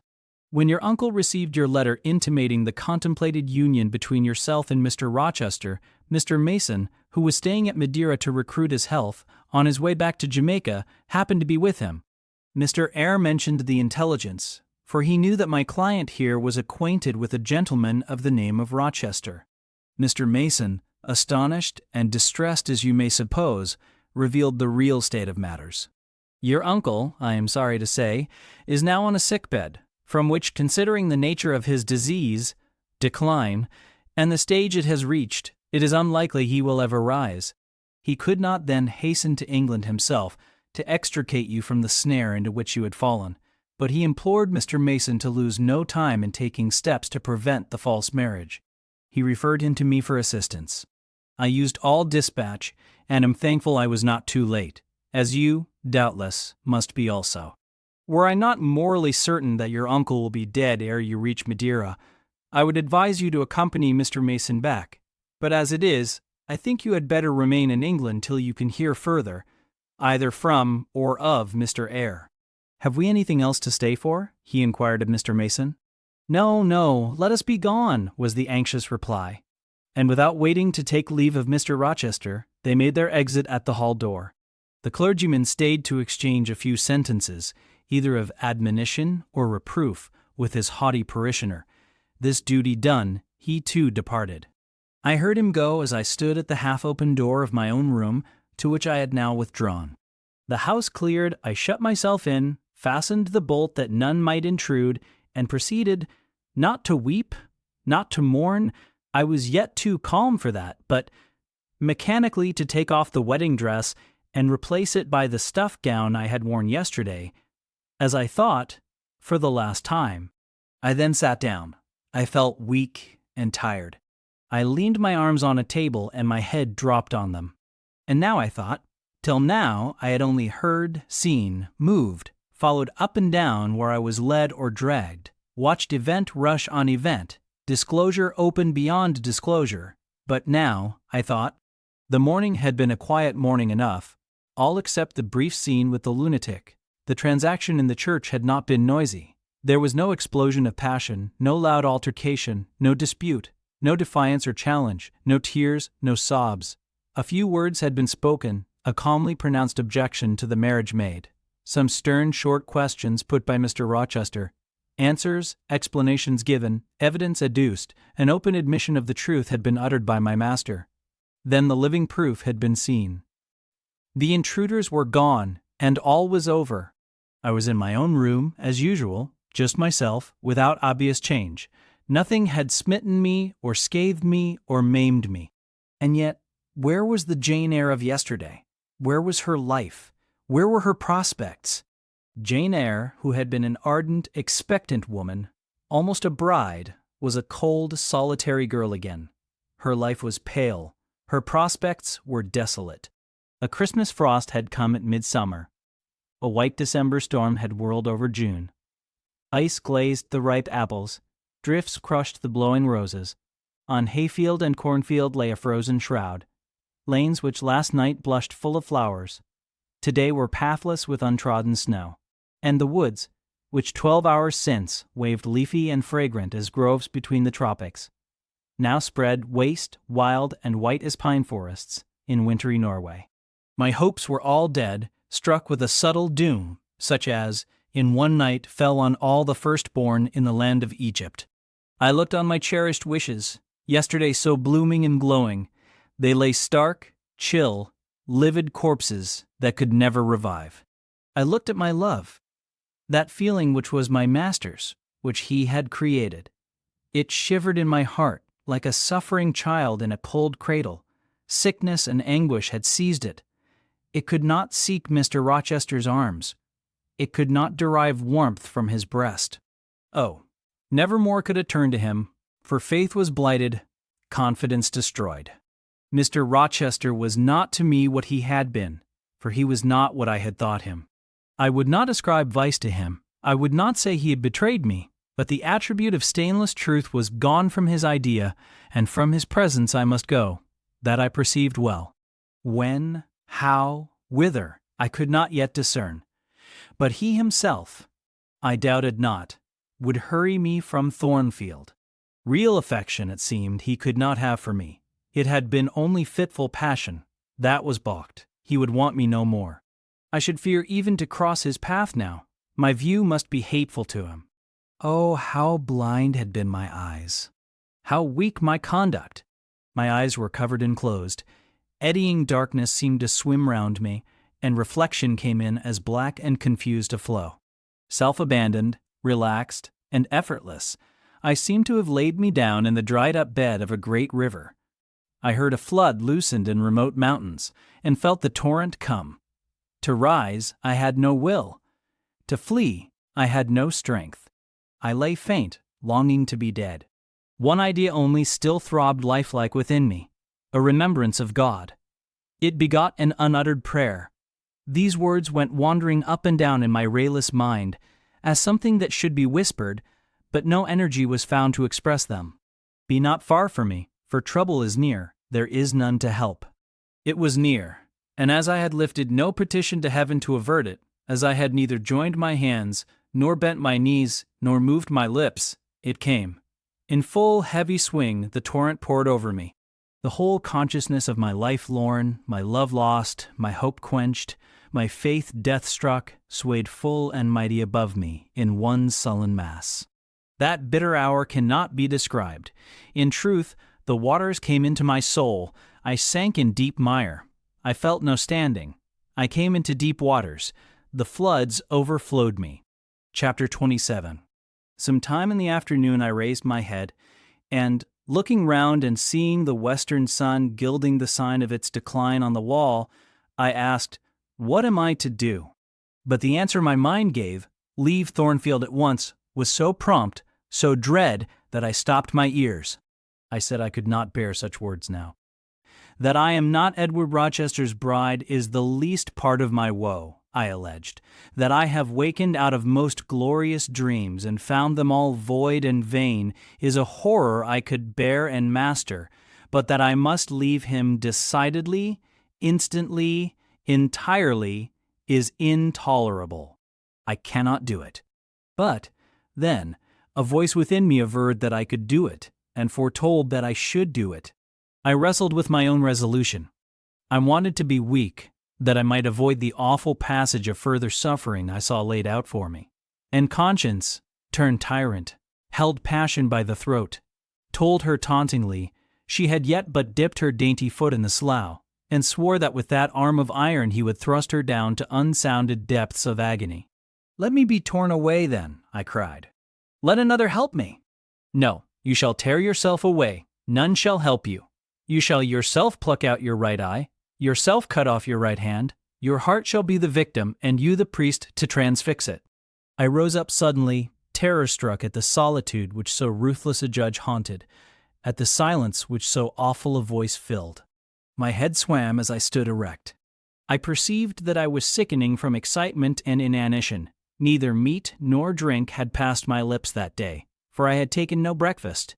And, with a strange pang, I now reflected that, long as I had been shut up here, no message had been sent to ask how I was or to invite me to come down. Not even little Adele had tapped at the door. Not even Mrs. Fairfax had sought me. "Friends always forget those whom fortune forsakes," I murmured, as I undrew the bolt and passed out. I stumbled over an obstacle. My head was still dizzy, my sight was dim, and my limbs were feeble. I could not soon recover myself. I fell, but not onto the ground. An outstretched arm caught me. I looked up. I was supported by Mr. Rochester, who sat in a chair across my chamber threshold. "You come out at last," he said. "Well, I have been waiting for you long and listening, yet not one movement have I heard, nor one sob. 5 minutes more of that death-like hush, and I should have forced the lock like a burglar. So you shun me? You shut yourself up and grieve alone. I would rather you had come and upbraided me with vehemence. You are passionate. I expected a scene of some kind. I was prepared for the hot rain of tears, only I wanted them to be shed on my breast. Now a senseless floor has received them, or your drenched handkerchief. But I err. You have not wept at all. I see a white cheek and a faded eye, but no trace of tears. I suppose then your heart has been weeping blood?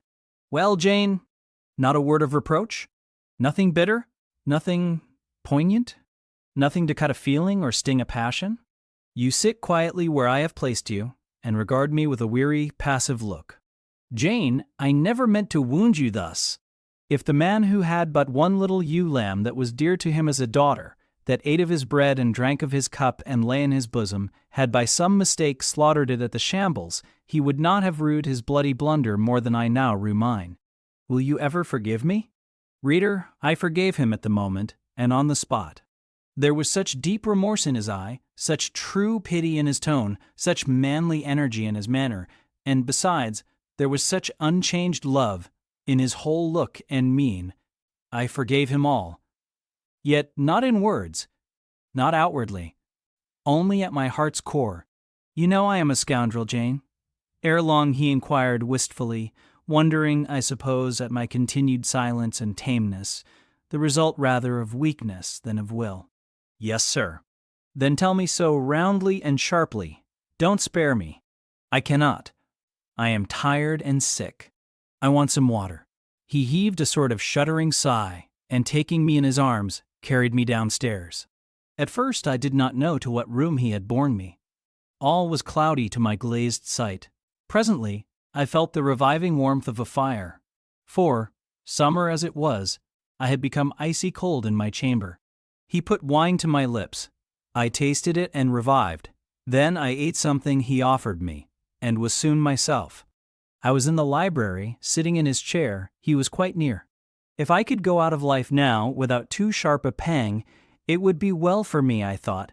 Then I should not have to make the effort of cracking my heartstrings and rending them from among Mr. Rochester's. I must leave him, it appears. I do not want to leave him. I cannot leave him. How are you now, Jane? Much better, sir. I shall be well soon. Taste the wine again, Jane.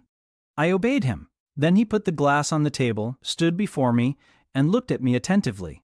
Suddenly he turned away, with an inarticulate exclamation, full of passionate emotion of some kind. He walked fast through the room and came back. He stooped towards me as if to kiss me, but I remembered caresses were now forbidden. I turned my face away and put his aside. "What? How is this?" he exclaimed hastily. "Oh, I know. You won't kiss the husband of Bertha Mason? You consider my arms filled and my embraces appropriated? At any rate, there is neither room nor claim for me, sir. Why, Jane? I will spare you the trouble of much talking. I will answer for you. Because I have a wife already, you would reply. I guess rightly? Yes. If you think so, you must have a strange opinion of me. You must regard me as a plotting profligate, a base and low rake who has been simulating disinterested love in order to draw you into a snare deliberately laid and strip you of honor and rob you of self-respect. What do you say to that? I see you can say nothing. In the first place, you are faint still, and have enough to do to draw your breath. In the second place, you cannot yet accustom yourself to accuse and revile me. And besides, the floodgates of tears are opened, and they would rush out if you spoke much. And you have no desire to expostulate, to upbraid, to make a scene. You are thinking how to act. Talking, you consider, is of no use. I know you. I am on my guard. Sir, I do not wish to act against you, I said, and my unsteady voice warned me to curtail my sentence. Not in your sense of the word, but in mine you are scheming to destroy me. You have as good as said that I am a married man. As a married man you will shun me, keep out of my way. Just now you have refused to kiss me. You intend to make yourself a complete stranger to me, to live under this roof only as Adele's governess. If ever I say a friendly word to you, if ever a friendly feeling inclines you again to me, you will say, that man had nearly made me his mistress. I must be ice and rock to him, and ice and rock you will accordingly become. I cleared and steadied my voice to reply. All is changed about me, sir. I must change too. There is no doubt of that. And to avoid fluctuations of feeling and continual combats with recollections and associations, there is only one way. Adele must have a new governess, sir. Oh, Adele will go to school. I have settled that already.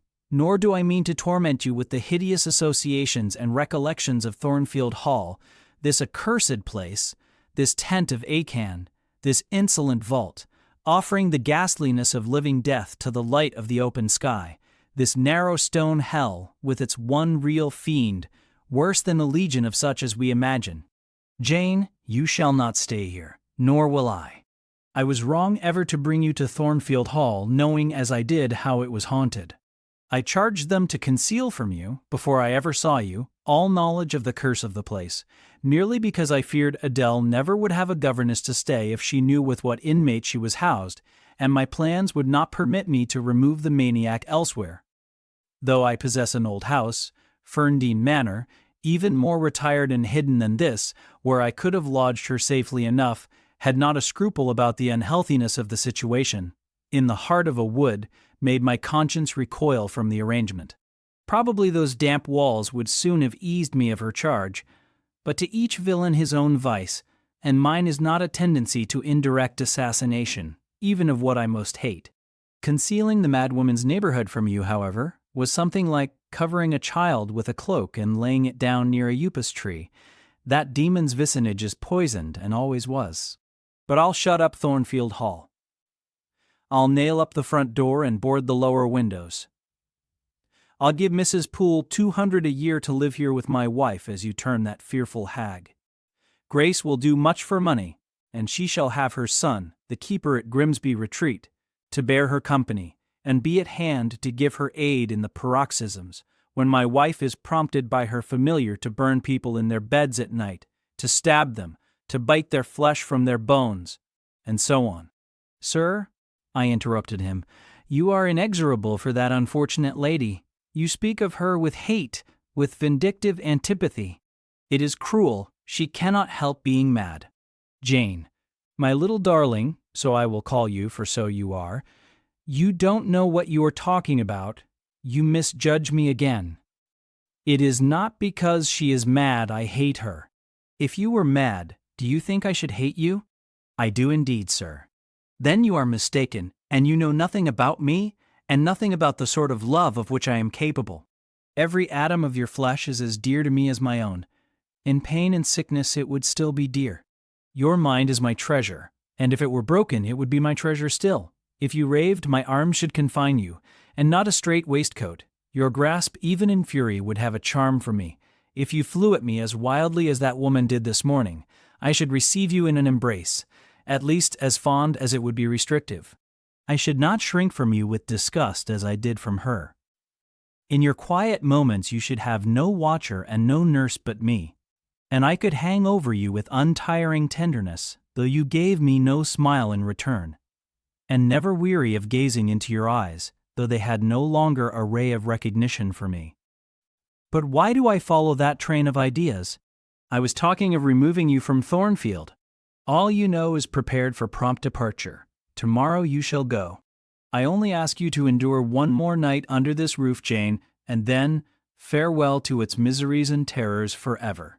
I have a place to repair to, which will be a secure sanctuary from hateful reminiscences, from unwelcome intrusion, even from falsehood and slander. And take Adele with you, sir, I interrupted. She will be a companion for you. What do you mean, Jane? I told you I would send Adele to school, and what do I want with a child for a companion, and not my own child, a French dancer's bastard? Why do you importune me about her?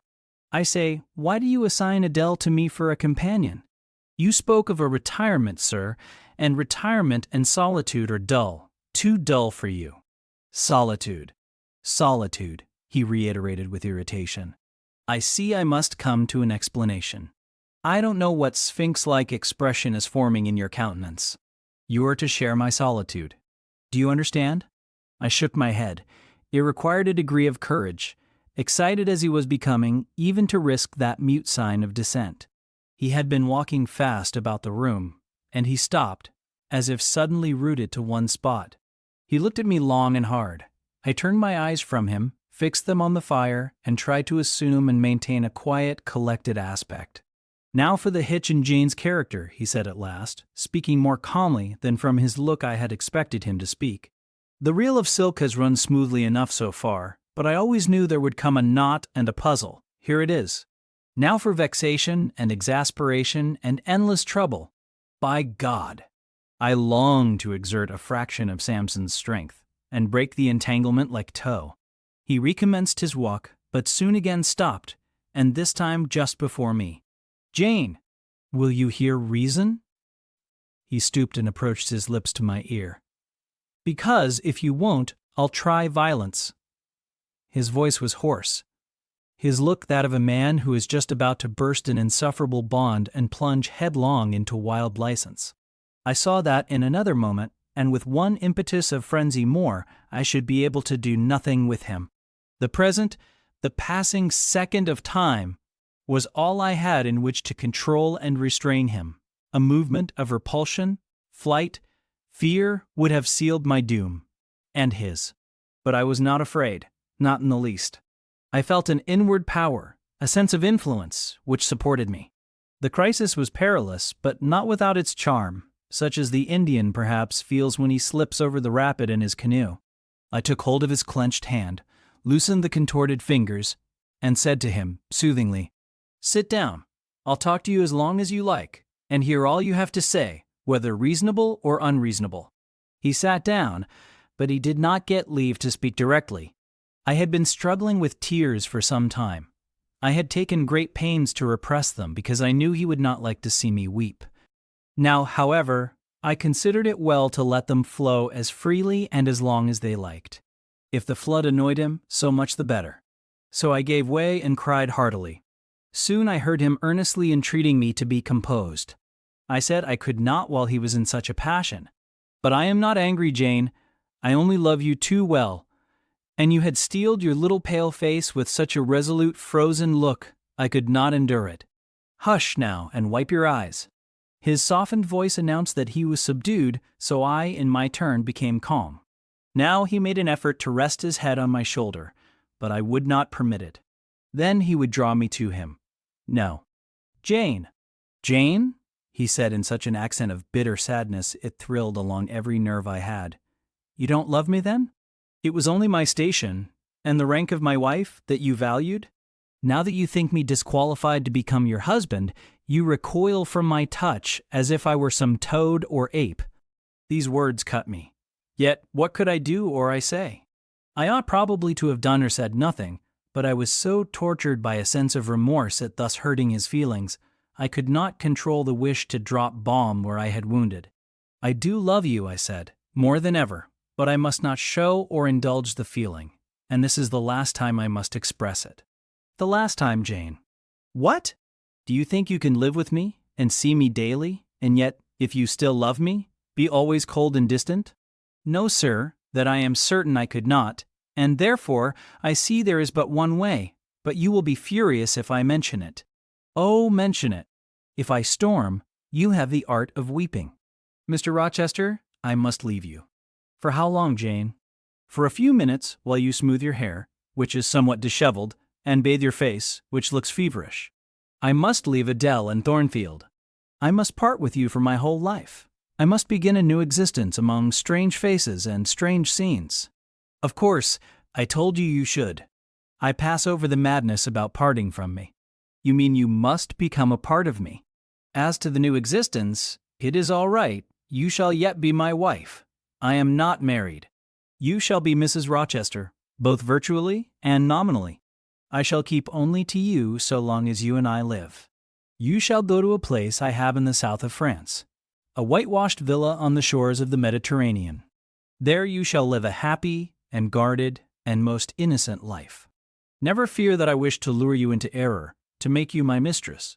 Why did you shake your head? Jane, you must be reasonable, or in truth I shall again become frantic. His voice and hand quivered, his large nostrils dilated, his eye blazed. Still, I dared to speak. Sir, your wife is living. That is a fact acknowledged this morning by yourself. If I lived with you as you desire, I should then be your mistress. To say otherwise is sophistical, is false.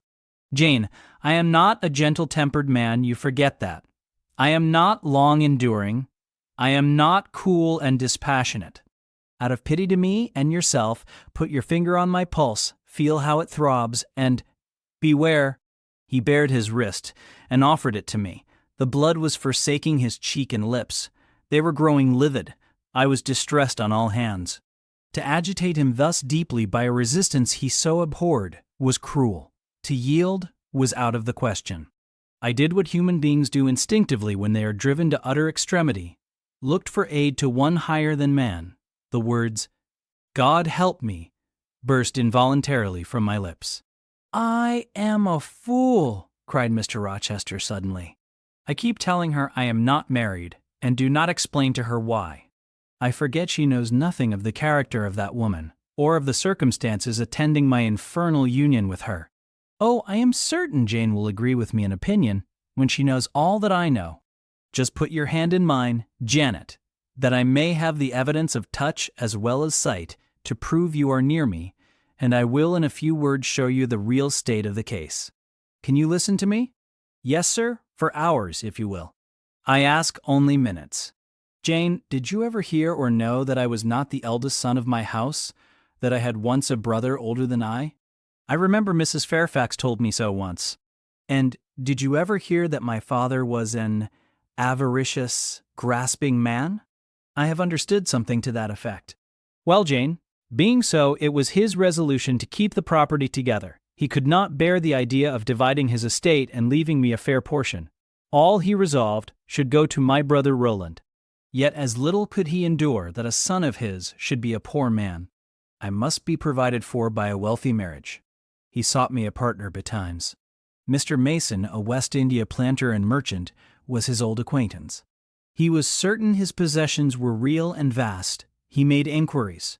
Mr. Mason, he found, had a son and daughter, and he learned from him that he could and would give the latter a fortune of £30,000.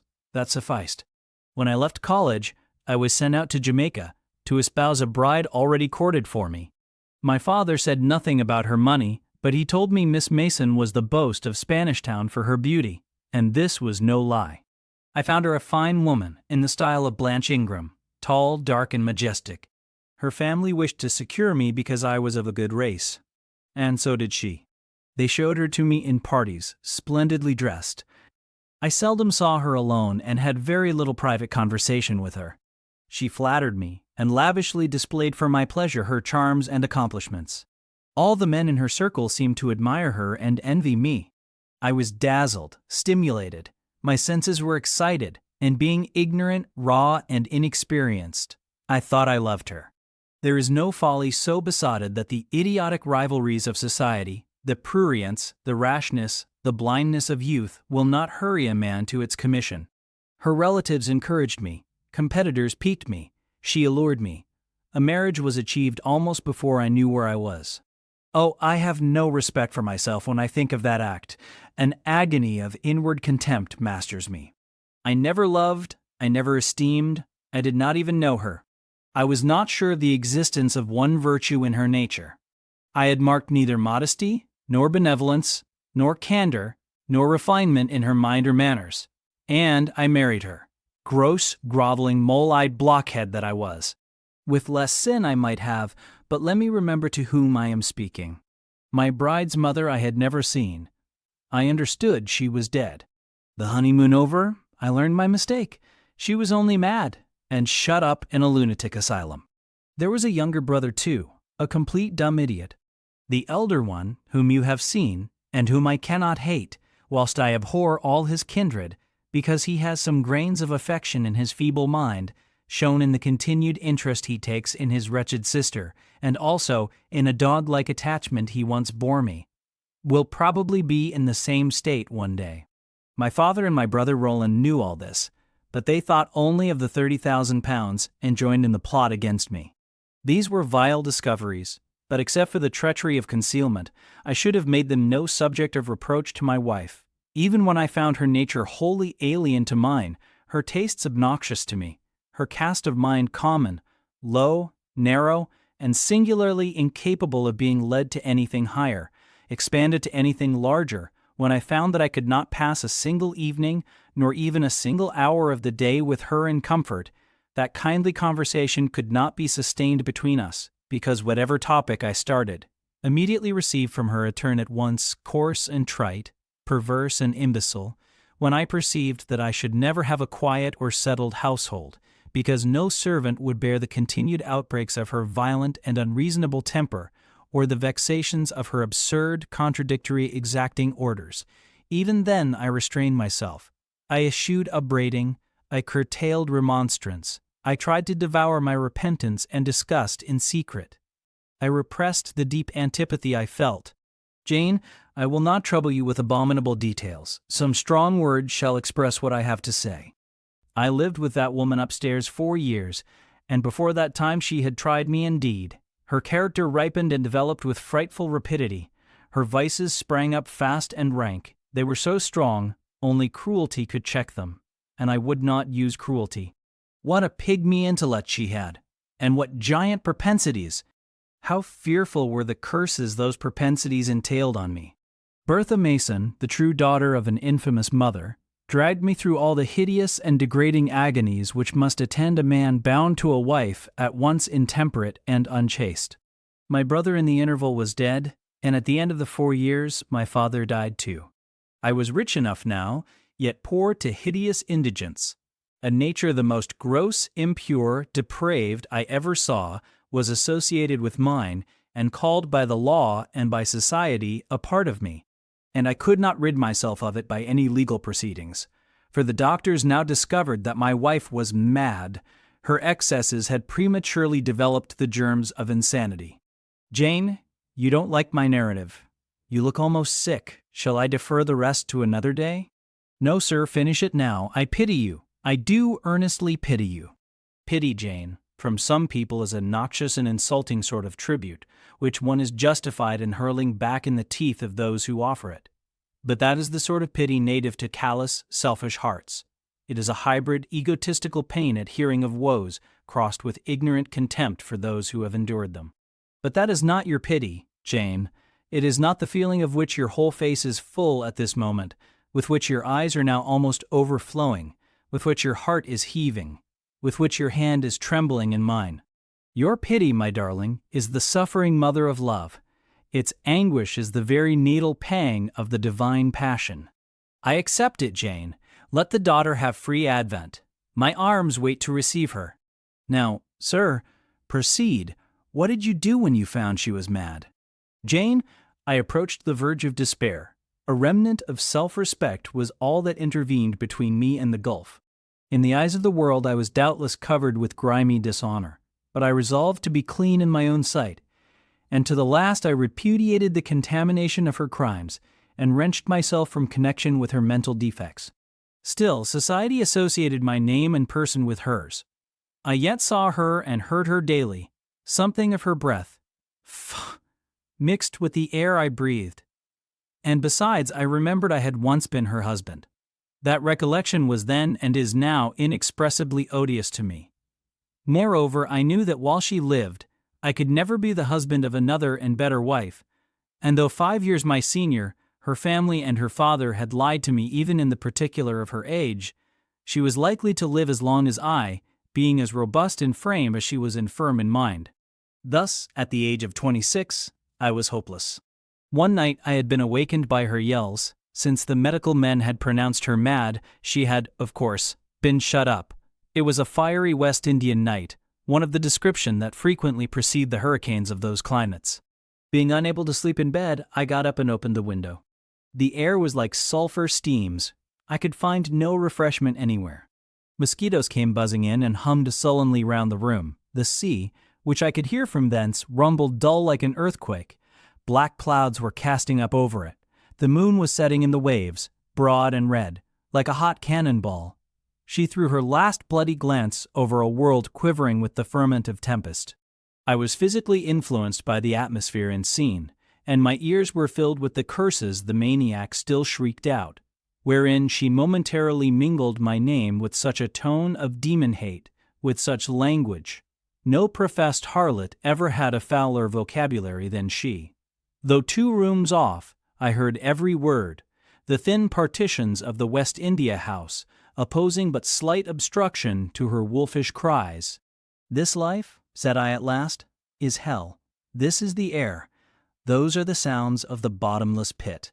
I have a right to deliver myself from it if I can. The sufferings of this mortal state will leave me with the heavy flesh that now cumbers my soul. Of the fanatic's burning eternity I have no fear. There is not a future state worse than this present one. Let me break away and go home to God. I said this whilst I knelt down at and unlocked a trunk which contained a brace of loaded pistols. I meant to shoot myself. I only entertained the intention for a moment, for, not being insane, the crisis of exquisite and unalloyed despair which had originated the wish and design of self-destruction was past in a second. A wind fresh from Europe blew over the ocean and rushed through the open casement.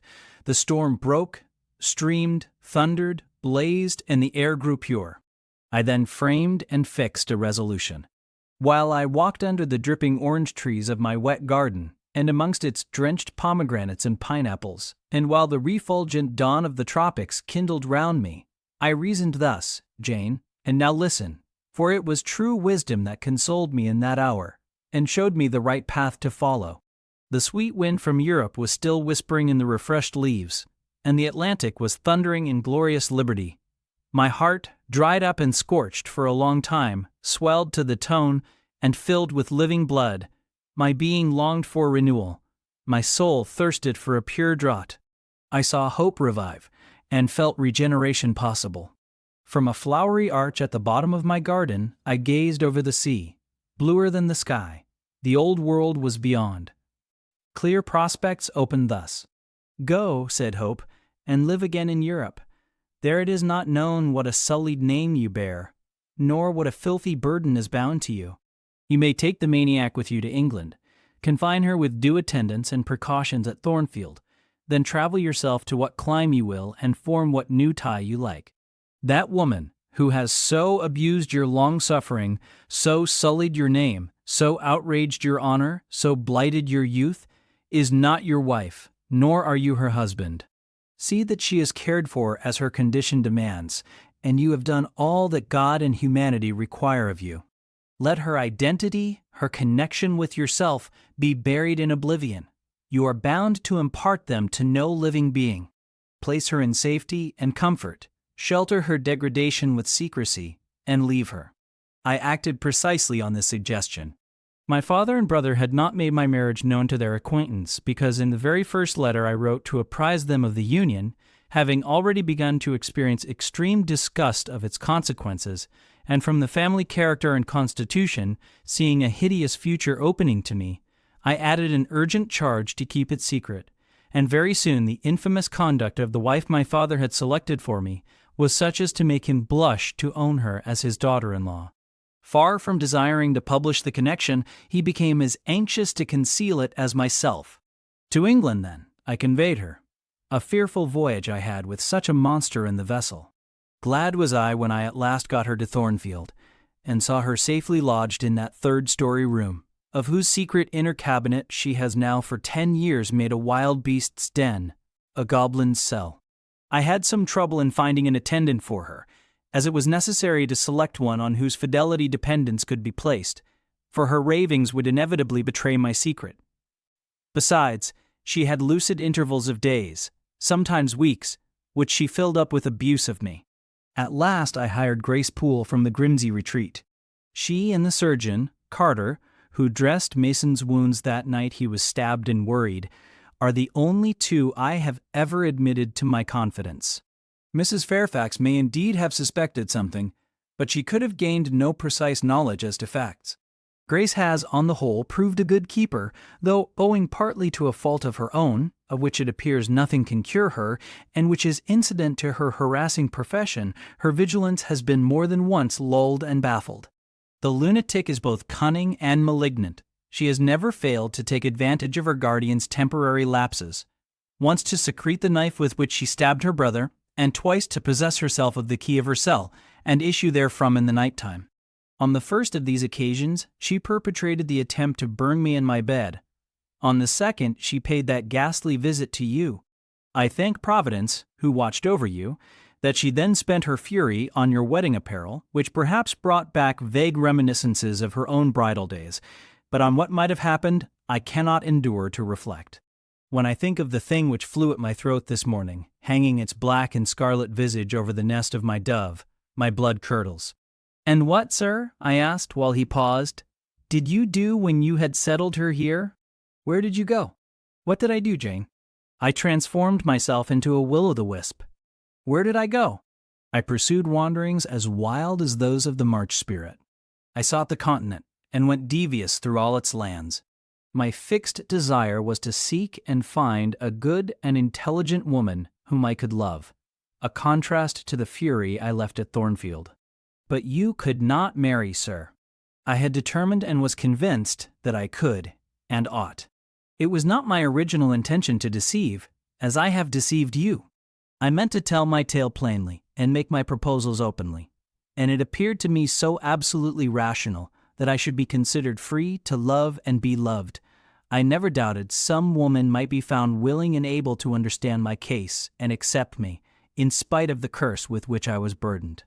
Well, sir, when you are inquisitive, Jane, you always make me smile. You open your eyes like an eager bird, and make every now and then a restless movement, as if answers in speech did not flow fast enough for you, and you wanted to read the tablet of one's heart. But before I go on, tell me what you mean by your "well, sir." It is a small phrase very frequent with you, and which many a time has drawn me on and on through interminable talk. I don't very well know why. I mean, what next? How did you proceed? What came of such an event? Precisely. And what do you wish to know now? Whether you found anyone you liked, whether you asked her to marry you, and what she said. I can tell you whether I found anyone I liked and whether I asked her to marry me, but what she said is yet to be recorded in the book of fate. For 10 long years I roved about, living first in one capital, then another, sometimes in St. Petersburg, oftener in Paris, occasionally in Rome, Naples, and Florence. Provided with plenty of money and the passport of an old name, I could choose my own society. No circles were closed against me. I sought my ideal of a woman amongst English ladies, French countesses, Italian signoras, and German Gräfinnen. I could not find her. Sometimes, for a fleeting moment, I thought I caught a glance, heard a tone, beheld a form, which announced the realization of my dream, but I was presently undeceived. You are not to suppose that I desired perfection, either of mind or person. I longed only for what suited me, for the antipodes of the Creole, and I longed vainly. Amongst them all I found not one whom, had I been ever so free, I, warned as I was of the risks, the horrors, the loathings of incongruous unions, would have asked to marry me. Disappointment made me reckless. I tried dissipation, never debauchery. That I hated and hate. That was my Indian Messalina's attribute, rooted disgust at it, and her restrained me much, even in pleasure. Any enjoyment that bordered on riot seemed to approach me to her and her vices, and I eschewed it. Yet I could not live alone, so I tried the companionship of mistresses. The first I chose was Céline Varens, another of those steps which make a man spurn himself when he recalls them. You already know what she was and how my liaison with her terminated. She had 2 successors, an Italian, Jacinta, and a German, Clara, both considered singularly handsome. What was their beauty to me in a few weeks? Jacinta was unprincipled and violent. I tired of her in 3 months. Clara was honest and quiet, but heavy, mindless, and unimpressible, not one whit to my taste. I was glad to give her a sufficient sum to set her up in a good line of business, and so get decently rid of her. But, Jane, I see by your face you are not forming a very favorable opinion of me just now. You think me an unfeeling, loose-principled rake, don't you? I don't like you so well as I have done sometimes, indeed, sir.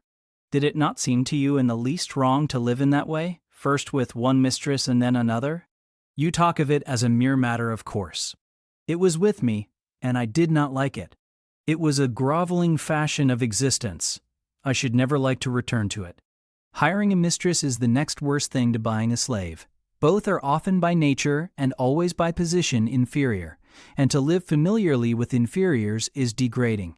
I now hate the recollection of the time I passed with Céline, Jacinta, and Clara. I felt the truth of these words, and I drew from them the certain inference that if I were so far to forget myself and all the teaching that had ever been instilled into me, as, under any pretext, with any justification, through any temptation, to become the successor of these poor girls, he would one day regard me with the same feeling which now in his mind desecrated their memory. I did not give utterance to this conviction. It was enough to feel it. I impressed it on my heart, that it might remain there to serve me as aid in the time of trial. Now, Jane, why don't you say, well, sir? I have not done. You are looking grave. You disapprove of me still, I see. But let me come to the point. Last January, rid of all mistresses, in a harsh, bitter frame of mind, the result of a useless, roving, lonely life, corroded with disappointment, sourly disposed against all men, and especially against all womankind, for I began to regard the notion of an intellectual, faithful, loving woman as a mere dream. Recalled by business, I came back to England. On a frosty winter afternoon, I rode in sight of Thornfield Hall. Abhorred spot. I expected no peace, no pleasure there. On a stile in Hay Lane I saw a quiet little figure sitting by itself. I passed it as negligently as I did the pollard willow opposite to it. I had no presentiment of what it would be to me, no inward warning that the arbitress of my life, my genius for good or evil, waited there in humble guise. I did not know it, even when, on the occasion of Miss Rure's accident, it came up and gravely offered me help. Childish and slender creature! It seemed as if a linnet had hopped to my foot and proposed to bear me on its tiny wing. I was surly, but the thing would not go. It stood by me with strange perseverance, and looked and spoke with a sort of authority. I must be aided, and by that hand. And aided I was. When once I had pressed the frail shoulder, something new, a fresh sap and sense, stole into my frame. It was well I had learnt that this elf must return to me, that it belonged to my house down below, or I could not have felt it pass away from under my hand and seen it vanish behind the dim hedge, without singular regret. I heard you come home that night, Jane, though probably you were not aware that I thought of you or watched for you. The next day I observed you, myself unseen, for half an hour, while you played with Adele in the gallery. It was a snowy day, I recollect, and you could not go out of doors. I was in my room, the door was ajar, I could both listen and watch. Adele claimed your outward attention for a while, yet I fancied your thoughts were elsewhere. But you were very patient with her, my little Jane. You talked to her and amused her a long time. When at last she left you, you lapsed at once into deep reverie. You betook yourself slowly to pace the gallery. Now and then, in passing a casement, you glanced out at the thick-falling snow. You listened to the sobbing wind, and again you paced gently on and dreamed. I think those day visions were not dark. There was a pleasurable illumination in your eye occasionally, a soft excitement in your aspect, which told of no bitter, bilious hypochondriac brooding. Your look revealed rather the sweet musings of youth when its spirit follows on willing wings the flight of hope up and on to an ideal heaven. The voice of Mrs. Fairfax, speaking to a servant in the hall, wakened you, and how curiously you smiled to and at yourself, Janet. There was much sense in your smile. It was very shrewd, and seemed to make light of your own abstraction. It seemed to say, my fine visions are all very well, but I must not forget they are absolutely unreal. I have a rosy sky and a green flowery Eden in my brain, but without, I am perfectly aware, lies at my feet, a rough track to travel, and around me gather black tempests to encounter. You ran downstairs and demanded of Mrs. Fairfax some occupation, the weekly house accounts to make up, or something of that sort, I think it was. I was vexed with you for getting out of my sight. Impatiently I waited for evening, when I might summon you to my presence. An unusual to me, a perfectly new character I suspected was yours. I desired to search it deeper and know it better. You entered the room with a look and air at once shy and independent. You were quaintly dressed, much as you are now. I made you talk. Ere long I found you full of strange contrasts. Your garb and manner were restricted by rule. Your air was often diffident, and altogether that of one refined by nature, but absolutely unused to society, and a good deal afraid of making herself disadvantageously conspicuous by some solecism or blunder. Yet, when addressed, you lifted a keen, a daring, and a glowing eye to your interlocutor's face. There was penetration and power in each glance you gave.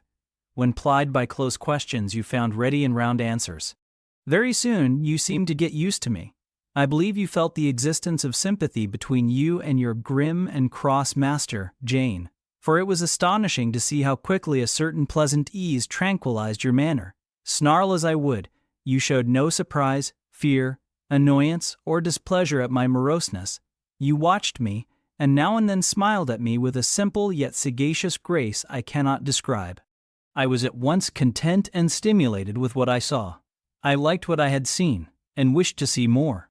Yet for a long time I treated you distantly, and sought your company rarely.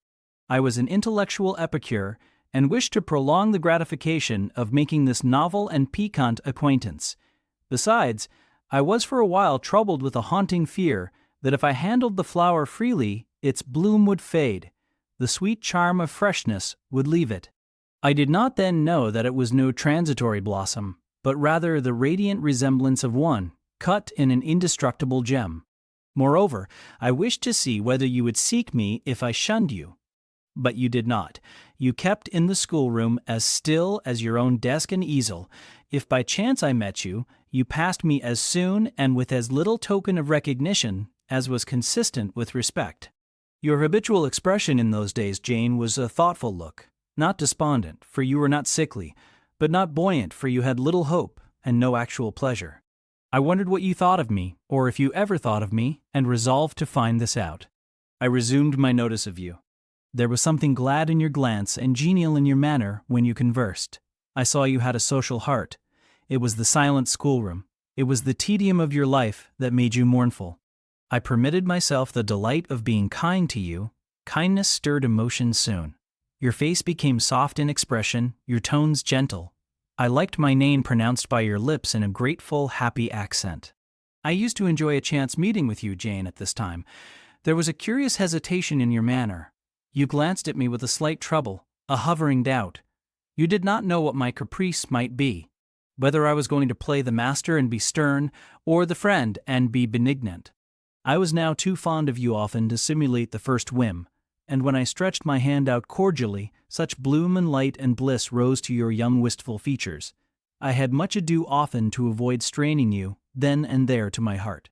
"Don't talk any more of those days, sir," I interrupted, furtively dashing away some tears from my eyes.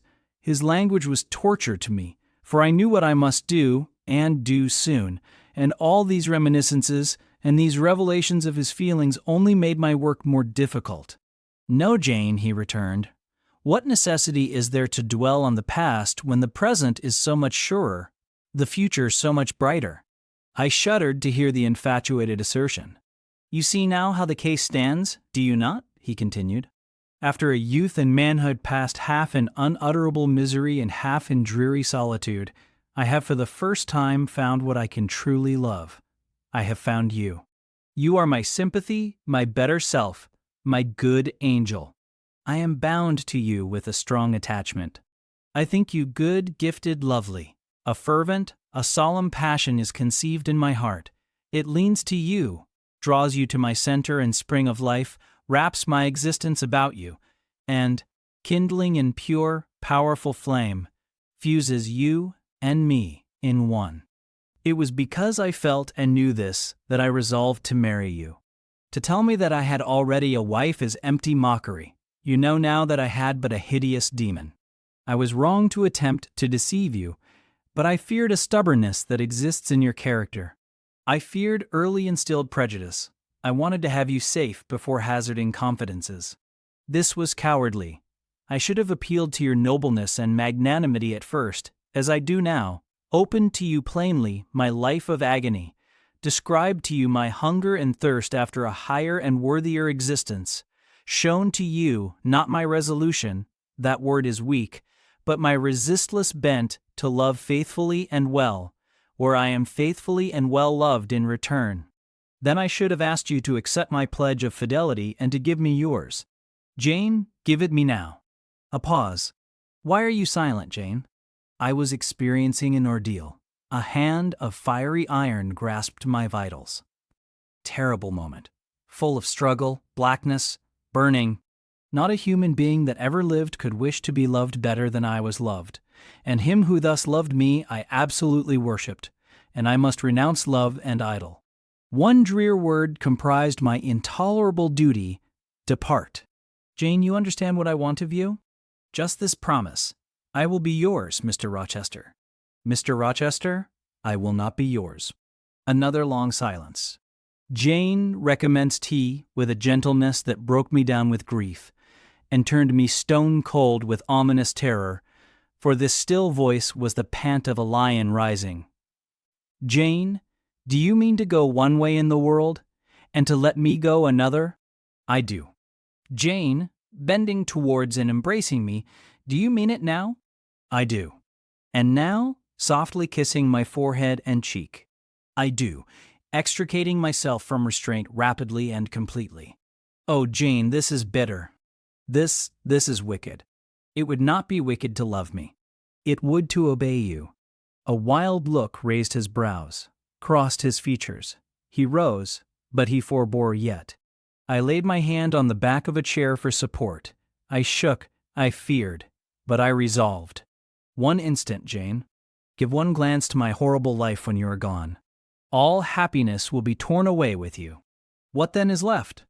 For a wife I have but the maniac upstairs, as well might you refer me to some corpse in yonder churchyard. What shall I do, Jane? Where turn for a companion and for some hope? Do as I do. Trust in God and yourself. Believe in heaven. Hope to meet again there. Then you will not yield? No. Then you condemn me to live wretched and to die accursed? His voice rose.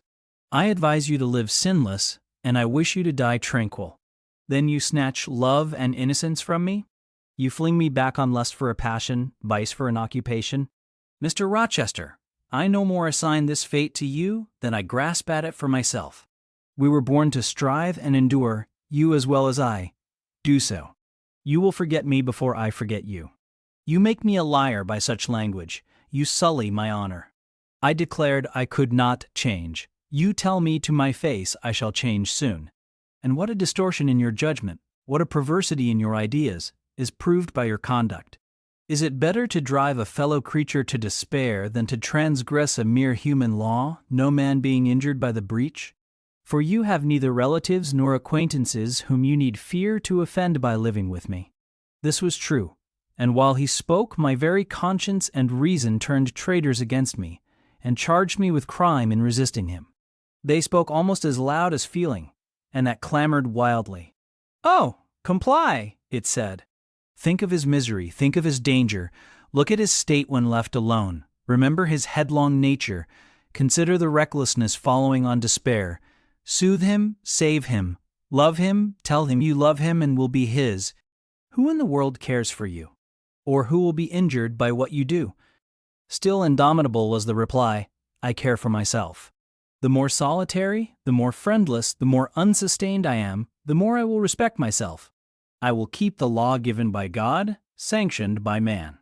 I will hold to the principles received by me when I was sane and not mad, as I am now.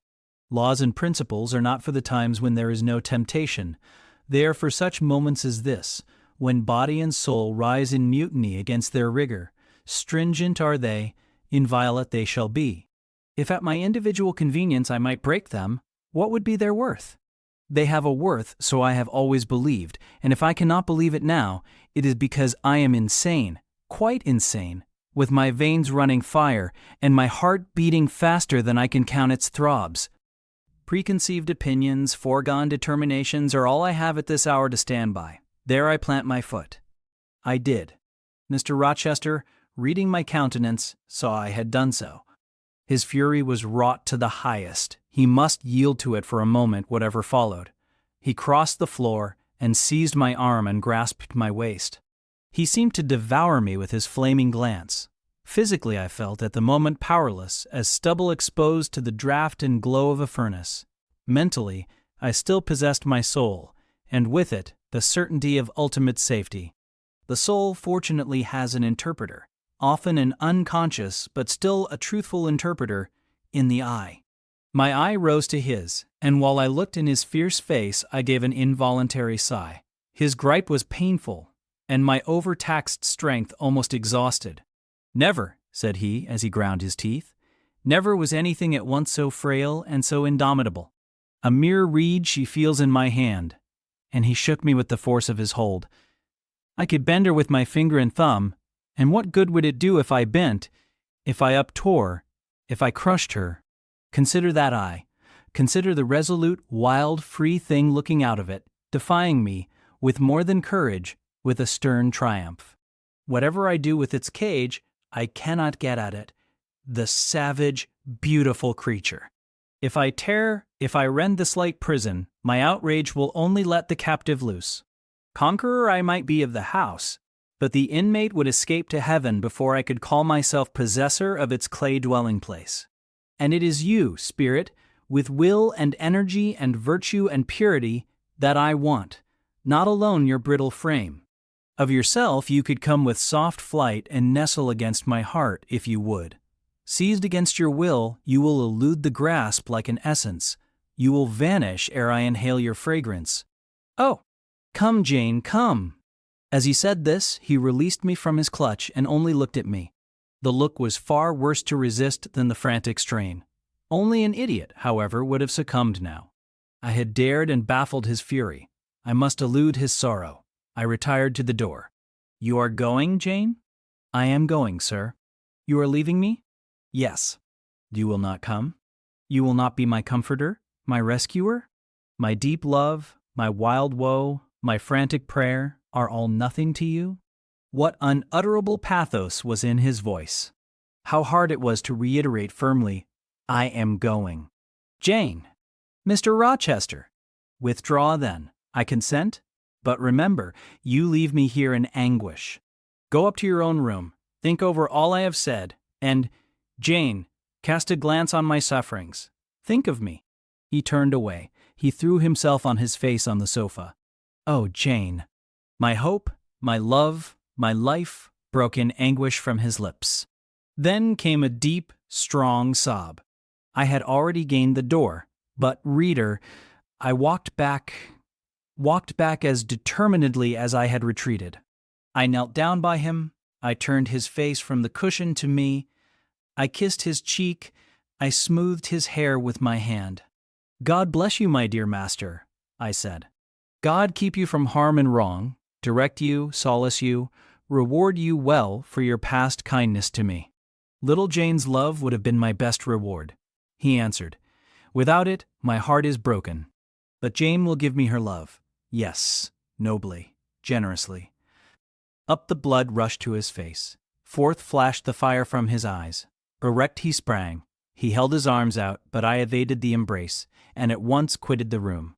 Farewell was the cry of my heart as I left him.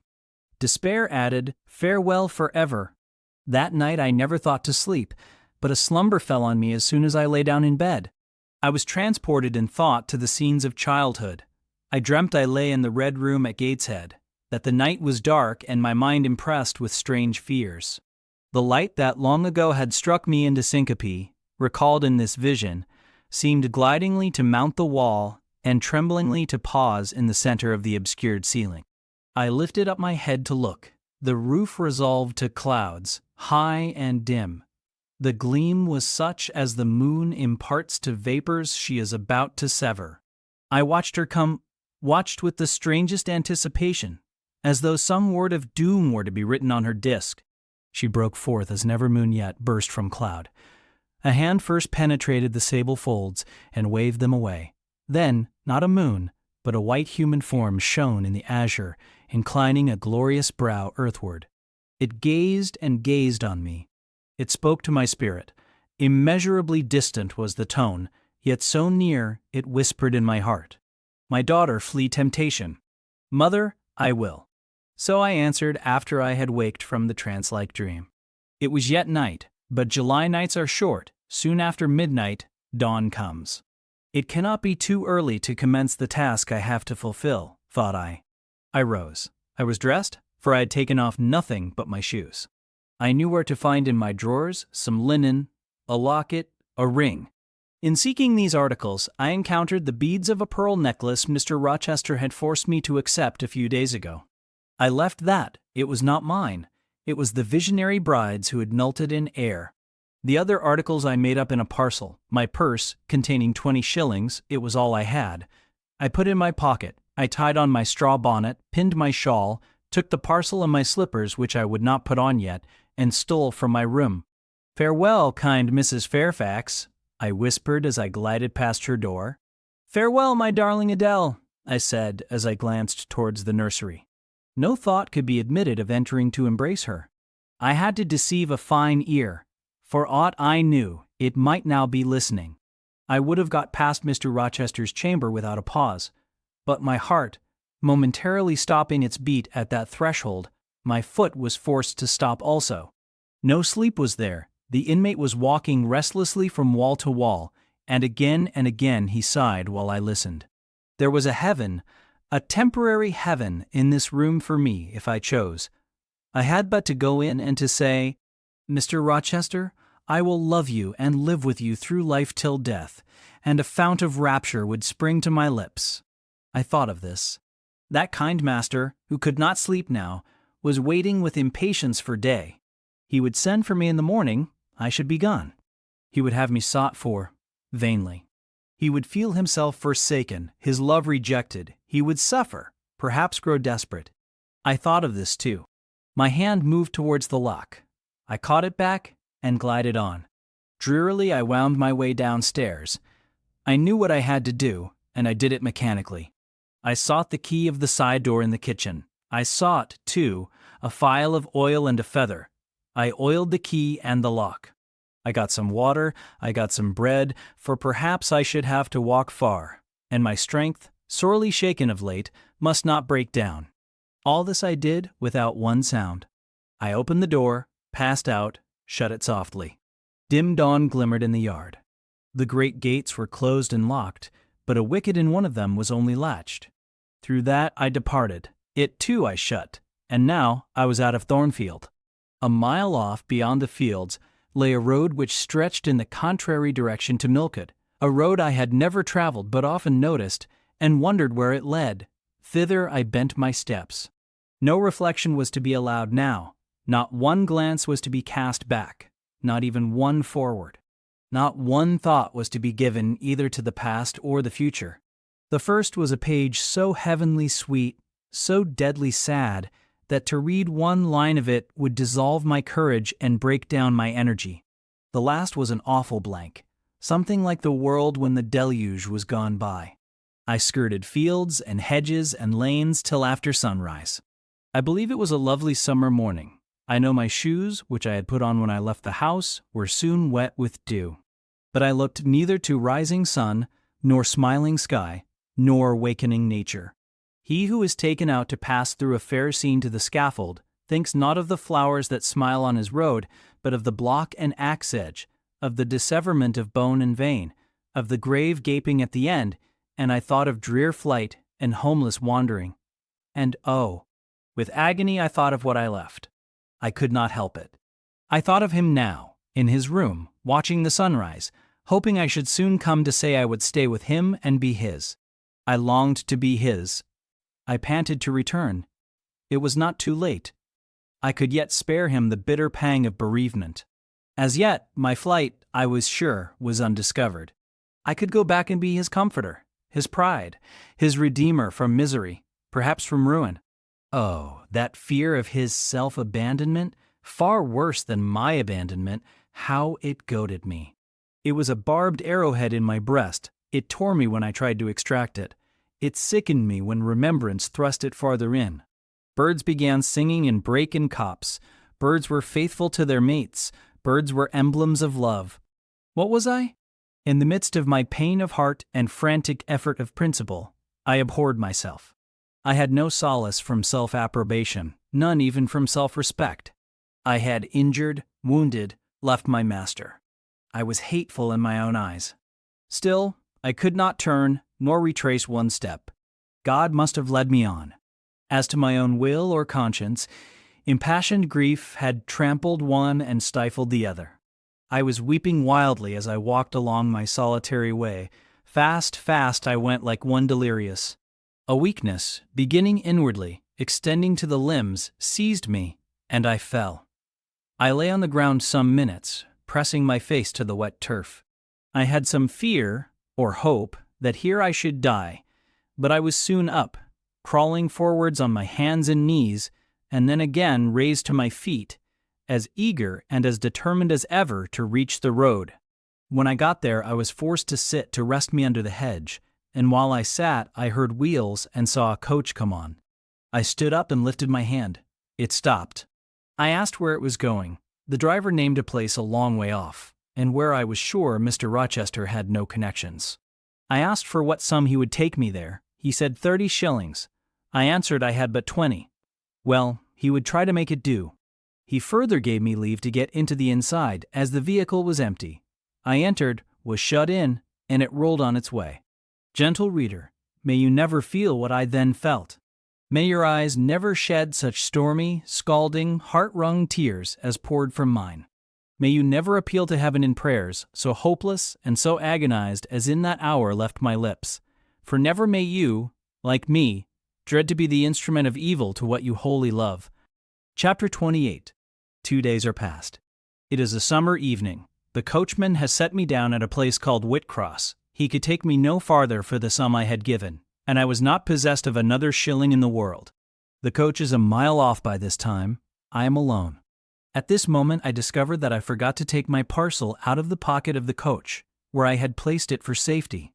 There it remains. There it must remain. And now I am absolutely destitute. Whitcross is no town, nor even a hamlet. It is but a stone pillar set up where four roads meet, whitewashed, I suppose, to be more obvious at a distance and in darkness. Four arms spring from its summit. The nearest town to which these point is, according to the inscription, distant 10 miles, the farthest above 20.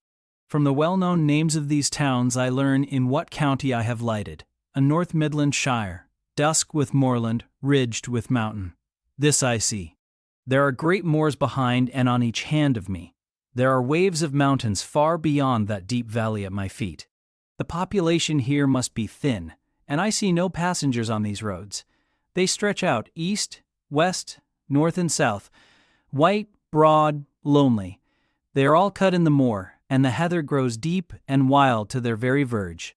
Yet a chance traveler might pass by, and I wish no eye to see me now. Strangers would wonder what I am doing, lingering here at the signpost, evidently objectless and lost. I might be questioned. I could give no answer but what would sound incredible and excite suspicion. Not a tie holds me to human society at this moment. Not a charm or hope calls me where my fellow creatures are. None that saw me would have a kind thought or a good wish for me. I have no relative but the universal mother, Nature. I will seek her breast and ask repose. I struck straight into the heath. I held on to a hollow I saw deeply furrowing the brown moorside. I waded knee-deep in its dark growth. I turned with its turnings, and finding a moss-blackened granite crag in a hidden angle, I sat down under it. High banks of moor were about me. The crag protected my head. The sky was over that. Some time passed before I felt tranquil even here. I had a vague dread that wild cattle might be near, or that some sportsman or poacher might discover me.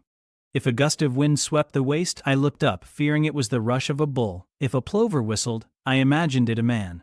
Finding my apprehensions unfounded, however, and calmed by the deep silence that reigned as evening declined at nightfall, I took confidence. As yet I had not thought. I had only listened, watched, dreaded. Now I regained the faculty of reflection. What was I to do? Where to go? Oh, intolerable questions when I could do nothing and go nowhere. When a long way must yet be measured by my weary, trembling limbs before I could reach human habitation. When cold charity must be entreated before I could get a lodging, reluctant sympathy importuned, almost certain repulse incurred, before my tale could be listened to, or one of my wants relieved. I touched the heath. It was dry, and yet warm with the heat of the summer day. I looked at the sky. It was pure. A kindly star twinkled just above the chasm ridge. The dew fell, but with propitious softness. No breeze whispered. Nature seemed to me benign and good. I thought she loved me, outcast as I was. And I, who from man could anticipate only mistrust, rejection, insult, clung to her with filial fondness. Tonight, at least, I would be her guest, as I was her child. My mother would lodge me without money and without price. I had one morsel of bread yet, the remnant of a roll I had bought in a town we passed through at noon with a stray penny, my last coin. I saw ripe bilberries gleaming here and there like jet beads in the heath. I gathered a handful and ate them with the bread. My hunger, sharp before, was, if not satisfied, appeased by this hermit's meal. I said my evening prayers at its conclusion and then chose my couch. I said my evening prayers. Beside the crag the heath was very deep. When I lay down my feet were buried in it. Rising high on each side, it left only a narrow space for the night air to invade. I folded my shawl double and spread it over me for a coverlet. A low, mossy swell was my pillow. Thus lodged, I was not, at least at the commencement of the night, cold. My rest might have been blissful enough, only a sad heart broke it. It plained of its gaping wounds, its inward bleeding, its riven cords. It trembled for Mr. Rochester and his doom. It bemoaned him with bitter pity. It demanded him with ceaseless longing. And, impotent as a bird with both wings broken, it still quivered its shattered pinions in vain attempts to seek him. Worn out with this torture of thought, I rose to my knees. Night was come, and her planets were risen. A safe, still night, too serene for the companionship of fear. We know that God is everywhere, but certainly we feel His presence most when His works are on the grandest scale spread before us, and it is in the unclouded night sky, where his worlds wheel their silent course, that we read clearest his infinitude, his omnipotence, his omnipresence. I had risen to my knees to pray for Mr. Rochester. Looking up, I, with tear-dimmed eyes, saw the mighty Milky Way. Remembering what it was, what countless systems there swept space like a soft trace of light, I felt the might and strength of God. Sure was I of his efficiency to save what he had made. Convinced I grew that neither earth should perish, nor one of the souls it treasured. I turned my prayer to thanksgiving. The source of life was also the savior of spirits. Mr. Rochester was safe. He was God's, and by God would he be guarded. I again nestled to the breast of the hill, and ere long, in sleep, forgot sorrow. But next day, want came to me pale and bare. Long after the little birds had left their nests, long after bees had come in the sweet prime of day to gather the heath honey before the dew was dried, when the long morning shadows were curtailed and the sun filled earth and sky, I got up and I looked round me. What a still, hot, perfect day! What a golden desert this spreading moor! Everywhere sunshine. I wished I could live in it and on it. I saw a lizard run over the crag. I saw a bee busy among the sweet bilberries. I would fain at the moment have become bee or lizard, that I might have found fitting nutriment, permanent shelter here. But I was a human being, and had a human being's wants. I must not linger where there was nothing to supply them. I rose. I looked back at the bed I had left.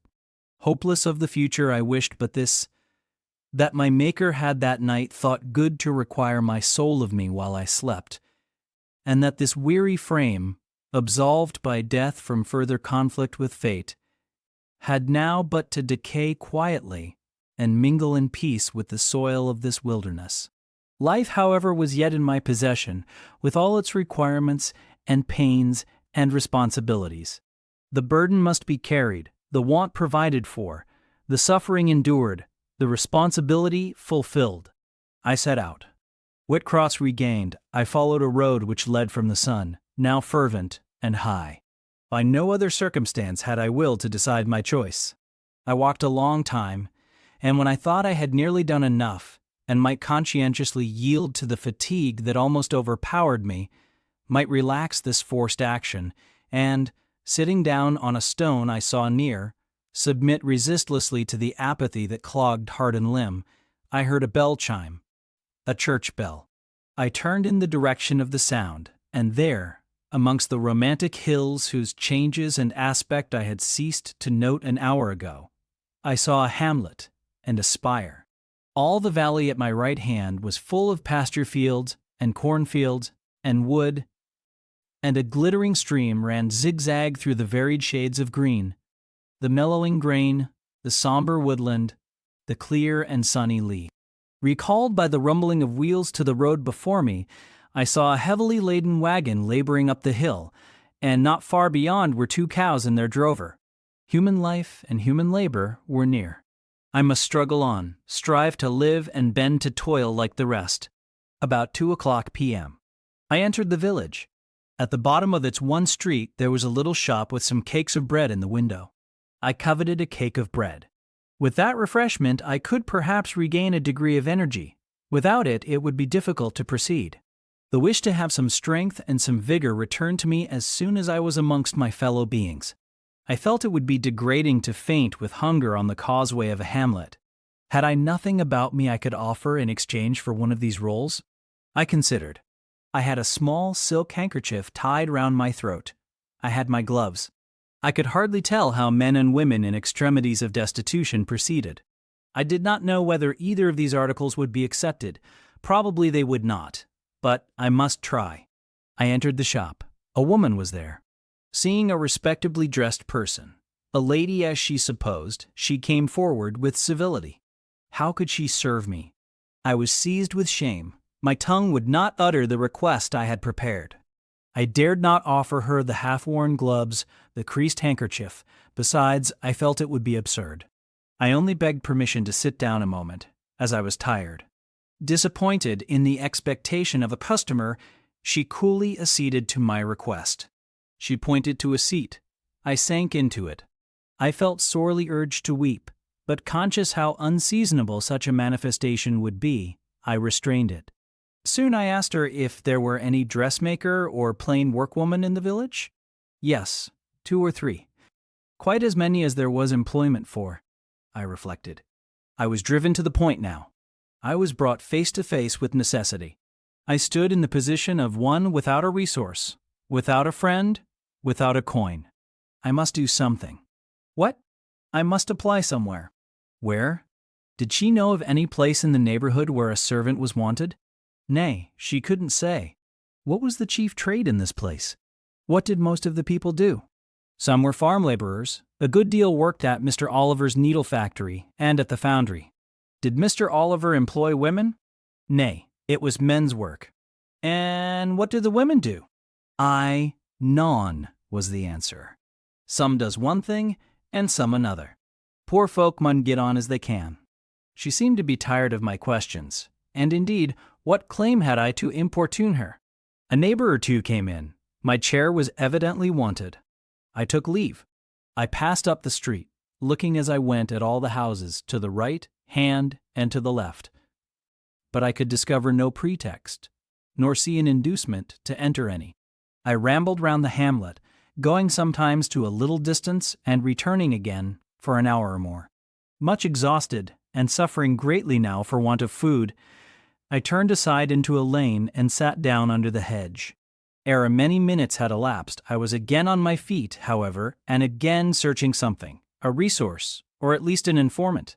A pretty little house stood at the top of the lane, with a garden before it, exquisitely neat and brilliantly blooming. I stopped at it. What business had I to approach the white door or touch the glittering knocker? In what way could it possibly be the interest of the inhabitants of that dwelling to serve me? Yet I drew near and knocked. A mild-looking, cleanly attired young woman opened the door. In such a voice as might be expected from a hopeless heart and fainting frame, a voice wretchedly low and faltering, I asked if a servant was wanted here. No, said she, we do not keep a servant. Can you tell me where I could get employment of any kind? I continued. I am a stranger, without acquaintance in this place. I want some work, no matter what. But it was not her business to think for me, or to seek a place for me. Besides, in her eyes, how doubtful must have appeared my character, position, tale. She shook her head. She was sorry she could give me no information, and the white door closed quite gently and civilly, but it shut me out. If she had held it open a little longer, I believe I should have begged a piece of bread, for I was now brought low. I could not bear to return to the sordid village, where, besides, no prospect of aid was visible. I should have longed rather to deviate to a wood I saw not far off, which appeared in its thick shade to offer inviting shelter. But I was so sick, so weak, so gnawed with nature's cravings, instinct kept me roaming round abodes where there was a chance of food. Solitude would be no solitude, rest no rest, while the vulture, hunger, thus sank beak and talons in my side. I drew near houses, I left them, and came back again, and again I wandered away, always repelled by the consciousness of having no claim to ask, no right to expect interest in my isolated lot. Meantime, the afternoon advanced, while I thus wandered about like a lost and starving dog. In crossing a field, I saw the church spire before me. I hastened towards it. Near the churchyard and in the middle of the garden stood a well-built though small house, which I had no doubt was the parsonage. I remembered that strangers who arrive at a place where they have no friends, and who want employment, sometimes apply to the clergyman for introduction and aid. It is the clergyman's function to help, at least with advice, those who wish to help themselves. I seemed to have something like a right to seek counsel here. Renewing then my courage, and gathering my feeble remains of strength, I pushed on. I reached the house and knocked at the kitchen door. An old woman opened. I asked, was this the parsonage? Yes. Was the clergyman in? No. Would he be in soon? No, he was gone from home. To a distance? Not so far. Happened 3 mile. He had been called away by the sudden death of his father. He was at Marsh End now, and would very likely stay there a fortnight longer. Was there any lady of the house? Nay, there was naught but her, and she was housekeeper. And of her, reader, I could not bear to ask the relief for want of which I was sinking. I could not yet beg, and again I crawled away. Once more I took off my handkerchief. Once more I thought of the cakes of bread in the little shop. Oh, for but a crust! For but one mouthful to allay the pang of famine. Instinctively I turned my face again to the village. I found the shop again, and I went in. And though others were there besides the woman, I ventured the request. Would she give me a roll for this handkerchief? She looked at me with evident suspicion. Nay, she never sold stuff that way. Almost desperate, I asked for half a cake. She again refused. How could she tell where I had got the handkerchief? She said. Would she take my gloves? No. What could she do with them? Reader, it is not pleasant to dwell on these details. Some say there is enjoyment in looking back to painful experience past, but at this day I can scarcely bear to review the times to which I allude. The moral degradation, blent with the physical suffering, form too distressing a recollection ever to be willingly dwelt on. I blamed none of those who repulsed me. I felt it was what was to be expected and what could not be helped. An ordinary beggar is frequently an object of suspicion. A well-dressed beggar, inevitably so. To be sure, what I begged was employment, but whose business was it to provide me with employment? Not certainly that of persons who saw me then for the first time, and who knew nothing about my character. And as to the woman who would not take my handkerchief in exchange for her bread, why, she was right, if the offer appeared to her sinister, or the exchange unprofitable. Let me condense now. I am sick of the subject. A little before dark I passed a farmhouse, at the open door of which the farmer was sitting, eating his supper of bread and cheese. I stopped and said, Will you give me a piece of bread? For I am very hungry. He cast on me a glance of surprise, but without answering he cut a thick slice from his loaf and gave it to me. I imagine he did not think I was a beggar, but only an eccentric sort of lady, who had taken a fancy to his brown loaf. As soon as I was out of sight of his house, I sat down and ate it. I could not hope to get a lodging under a roof, and sought it in the wood I have before alluded to. But my night was wretched, my rest broken, the ground was damp, the air cold. Besides, intruders passed near me more than once, and I had again and again to change my quarters. No sense of safety or tranquility befriended me. Towards morning it rained. The whole of the following day was wet. Do not ask me, reader, to give a minute account of that day. As before, I sought work. As before, I was repulsed. As before, I starved. But once did food pass my lips. At the door of a cottage I saw a little girl about to throw a mess of cold porridge into a pig trough. Will you give me that? I asked. Will you give me that? I asked. She stared at me. Mother, she exclaimed, there is a woman wants me to give her these porridge. Well, lass, replied a voice within, give it her if she's a beggar. The pig doesn't want it. The girl emptied the stiffened mold into my hand, and I devoured it ravenously. As the wet twilight deepened, I stopped in a solitary bridle path, which I had been pursuing an hour or more. My strength is quite failing me, I said in a soliloquy. I feel I cannot go much farther. Shall I be an outcast again this night? While the rain descends so, must I lay my head on the cold, drenched ground? I fear I cannot do otherwise, for who will receive me? But it will be very dreadful with this feeling of hunger, faintness, chill, and the sense of desolation, this total prostration of hope. In all likelihood, though, I should die before morning. And why cannot I reconcile myself to the prospect of death? Why do I struggle to retain a valueless life? Because I know, or believe, Mr. Rochester is living. And then, to die of want and cold is a fate to which nature cannot submit passively. Oh, Providence! Sustain me a little longer. Aid, direct me. My glazed eye wandered over the dim and misty landscape. I saw I had strayed far from the village. It was quite out of sight. The very cultivation surrounding it had disappeared. I had, by crossways and bypaths, once more drawn near the tract of moorland, and now only a few fields, almost as wild and unproductive as the heath from which they were scarcely reclaimed, lay between me and the dusky hill. Well, I would rather die yonder than in a street or on a frequented road, I reflected. And far better that crows and ravens, if any ravens there be in these regions, should pick my flesh from my bones, than that they should be prisoned in a workhouse coffin and moulder in a pauper's grave. To the hill, then, I turned. I reached it. It remained now only to find a hollow where I could lie down and feel at least hidden, if not secure. But all the surface of the waste looked level. It showed no variation but of tint green, where rush and moss overgrew the marshes, black, where the dry soil bore only heath. Dark as it was getting, I could still see these changes, though but as mere alternations of light and shade, for color had faded with the daylight. My eye still roved over the sullen swell and along the moor edge, vanishing amidst the wildest scenery, when at one dim point, far in among the marshes and the ridges, a light sprang up. That is an ignis fatuus, was my first thought, and I expected it would soon vanish. It burnt on, however, quite steadily, neither receding nor advancing. Is it, then, a bonfire just kindled? I questioned. I watched to see whether it would spread, but no, as it did not diminish, so it did not enlarge. It may be a candle in a house, I then conjectured, but if so, I can never reach it. It is much too far away, and were it within a yard of me, what would it avail? I should but knock at the door to have it shut in my face. And I sank down where I stood and hid my face against the ground. I lay still a while.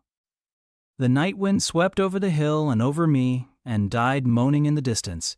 The rain fell fast, wetting me afresh to the skin. Could I but have stiffened to the still frost, the friendly numbness of death, it might have pelted on. I should not have felt it, but my yet living flesh shuddered at its chilling influence. I rose ere long. The light was yet there, shining dim but constant through the rain. I tried to walk again. I dragged my exhausted limbs slowly towards it. It led me aslant over the hill, through a wide bog, which would have been impassable in winter, and was splashy and shaking even now, in the height of summer. Here I fell twice, but as often I rose and rallied my faculties. This light was my forlorn hope. I must gain it. Having crossed the marsh, I saw a trace of white over the moor. I approached it. It was a road or a track. It led straight up to the light, which now beamed from a sort of knoll amidst a clump of trees. Firs, apparently, from what I could distinguish of the character of their forms and foliage through the gloom. My star vanished as I drew near. Some obstacle had intervened between me and it. I put out my hand to feel the dark mass before me. I discriminated the rough stones of a low wall, above it something like palisades, and within, a high and prickly hedge. I groped on. Again, a whitish object gleamed before me. It was a gate, a wicket. It moved on its hinges as I touched it. On each side stood a sable bush, holly or yew. Entering the gate and passing the shrubs, the silhouette of a house rose to view, black, low, and rather long, but the guiding light shone nowhere. All was obscurity. Were the inmates retired to rest? I feared it must be so. In seeking the door, I turned an angle. There shot out the friendly gleam again from the lozenged panes of a very small latticed window, within a foot of the ground, made still smaller by the growth of ivy or some other creeping plant, whose leaves clustered thick over the portion of the house wall in which it was set. The aperture was so screened and narrow that curtain or shutter had been deemed unnecessary, and when I stooped down and put aside the spray of foliage shooting over it, I could see all within. I could see clearly a room with a sanded floor, clean scoured, a dresser of walnut, with pewter plates ranged in rows, reflecting the redness and radiance of a glowing peat fire. I could see a clock, a white deal table, some chairs. The candle, whose ray had been my beacon, burnt on the table, and by its light an elderly woman, somewhat rough-looking but scrupulously clean, like all about her, was knitting a stocking. I noticed these objects cursorily only. In them there was nothing extraordinary. A group of more interest appeared near the hearth, sitting still amidst the rosy peace and warmth suffusing it.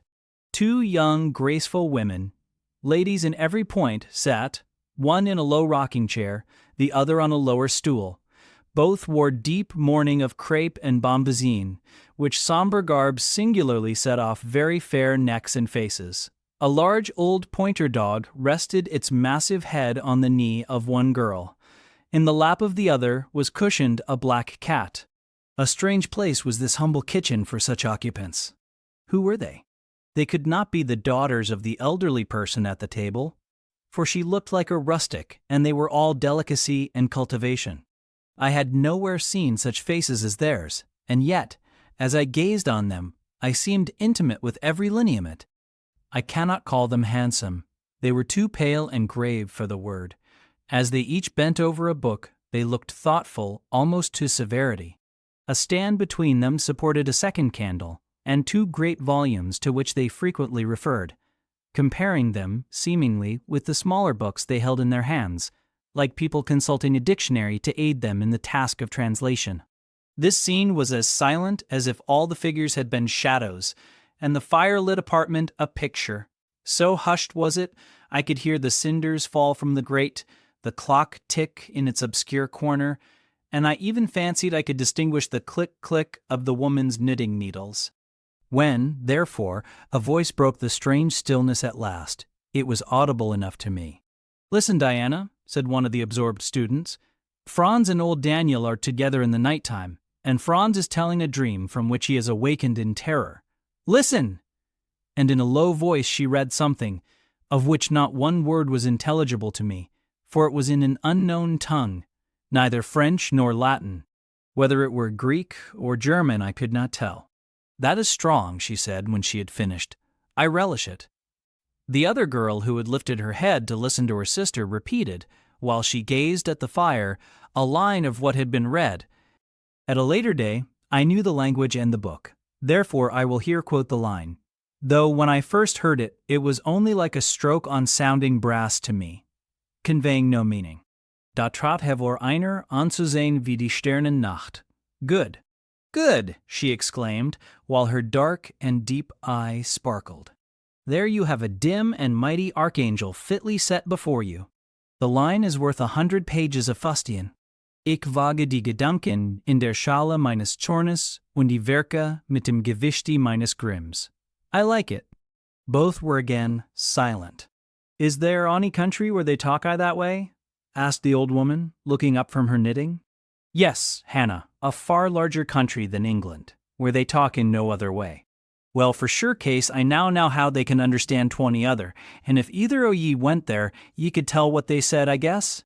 "We could probably tell something of what they said, but not all, for we are not as clever as you think us, Hannah. We don't speak German, and we cannot read it without a dictionary to help us." "And what good does it do you?" "We mean to teach it sometime, or at least the elements, as they say, and then we shall get more money than we do now." "Very like, but give o'er studying, you've done enough for tonight." "I think we have. At least I'm tired." "Mary, are you?" "Mortally. After all, it's tough work fagging away at a language with no master but a lexicon. It is especially such a language as this crabbed but glorious Deutsch. I wonder when St. John will come home. Surely he will not be long now. It is just 10. Looking at a little gold watch she drew from her girdle. "It rains fast. Hannah, will you have the goodness to look at the fire in the parlor?" The woman rose. She opened a door, through which I dimly saw a passage. Soon I heard her stir a fire in an inner room. She presently came back. "Ah, childer," said she, "it fair troubles me to go into yond room now. It looks so lonesome, with the chair empty and set back in a corner." She wiped her eyes with her apron. The two girls, grave before, looked sad now. "But he is in a better place," continued Hannah. "We shouldn't wish him here again. And then, nobody need to have a quieter death, nor he had." "You say he never mentioned us?" inquired one of the ladies. "He hadn't time, Baron. He was gone in a minute. Was your father?" "He had been a bit ailing like the day before, but not to signify. And when Mr. St. John asked if he would like either o' ye to be sent for, he fair laughed at him." He began again with a bit of a heaviness in his head the next day, that is, a fortnight sin, and he went to sleep and never wakened. He were a most stark when your brother went into chamber and fanned him.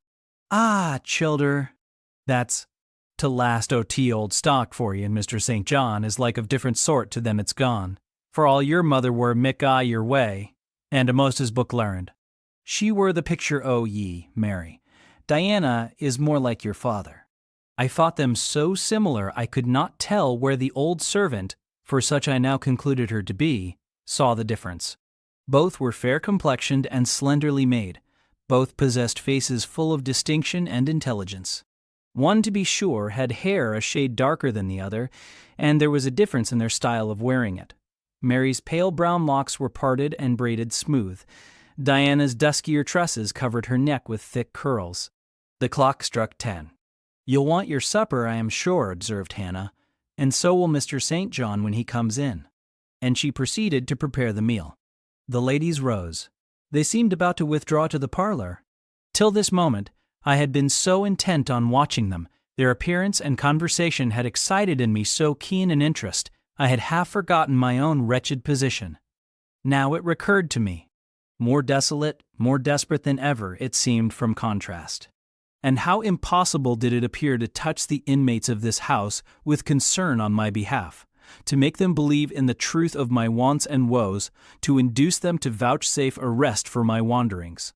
As I groped out the door and knocked at it hesitatingly, I felt that last idea to be a mere chimera. Hannah opened. "What do you want?" she inquired, in a voice of surprise, as she surveyed me by the light of the candle she held.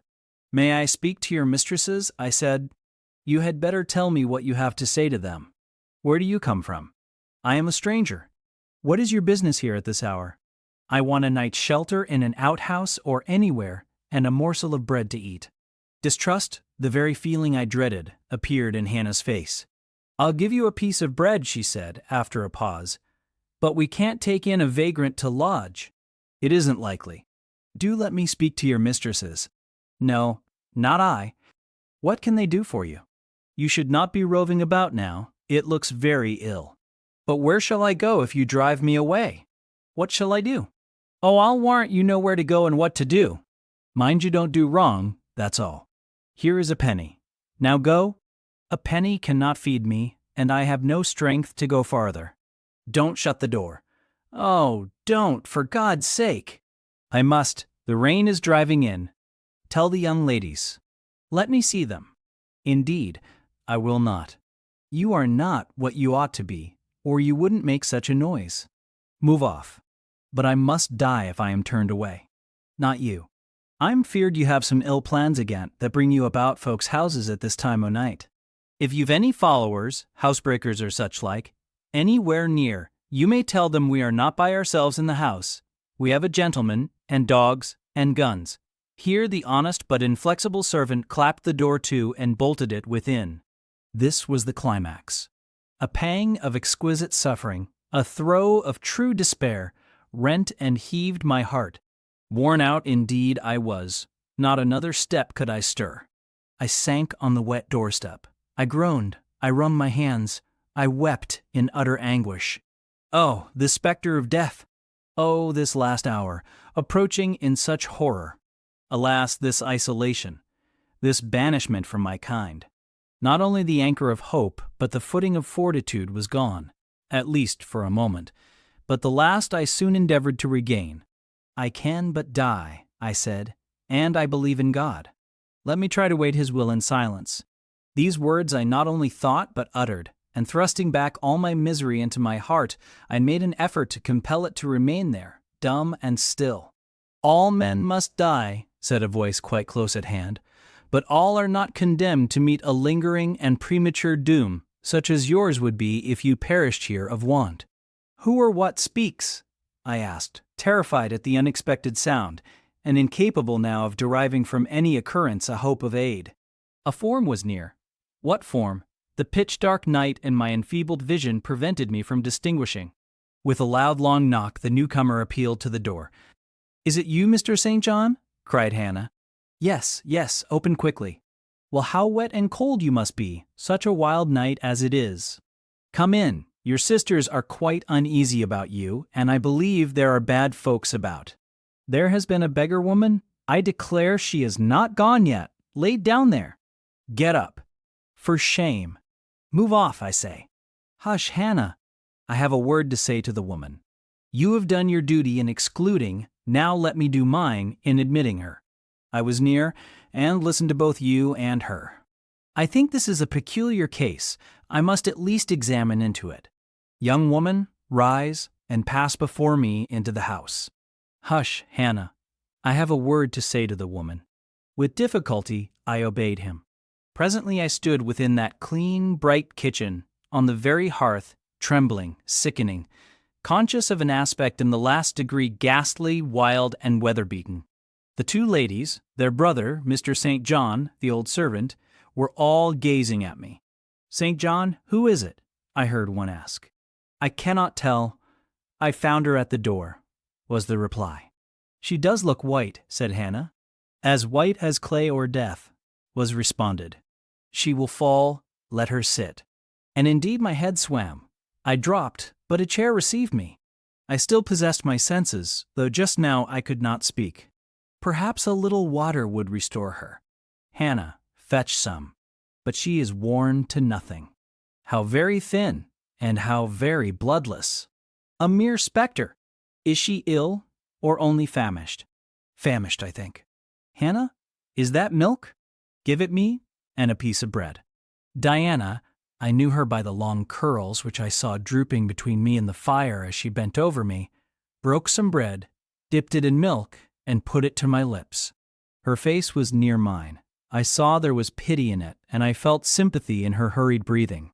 In her simple words, too, the same balm-like emotion spoke. "Try to eat." "Yes, try," repeated Mary gently, and Mary's hand removed my sodden bonnet and lifted my head. I tasted what they offered me, feebly at first, eagerly soon. "Not too much at first, restrain her," said the brother. "She has had enough." And he withdrew the cup of milk and the plate of bread. "A little more, St. John. Look at the avidity in her eyes." "No more at present, sister." "Try if she can speak now. Ask her name." I felt I could speak, and I answered, "My name is Jane Elliot." Anxious as ever to avoid discovery, I had before resolved to assume an alias.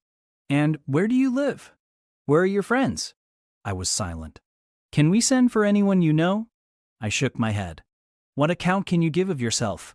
Somehow, now that I had once crossed the threshold of this house, and once was brought face to face with its owners, I felt no longer outcast, vagrant, and disowned by the wide world. I dared to put off the mendicant, to resume my natural manner and character. I began once more to know myself, and when Mr. St. John demanded an account, which at present I was far too weak to render, I said after a brief pause, "Sir, I can give you no details tonight." "But what, then," said he, "do you expect me to do for you?" "Nothing," I replied. My strength sufficed for but short answers. Diana took the word.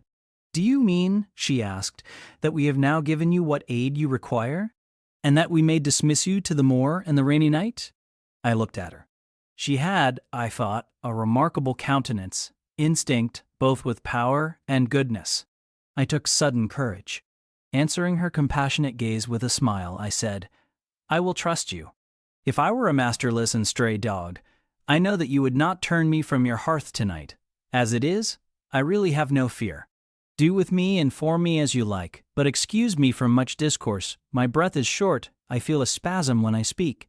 All three surveyed me, and all three were silent.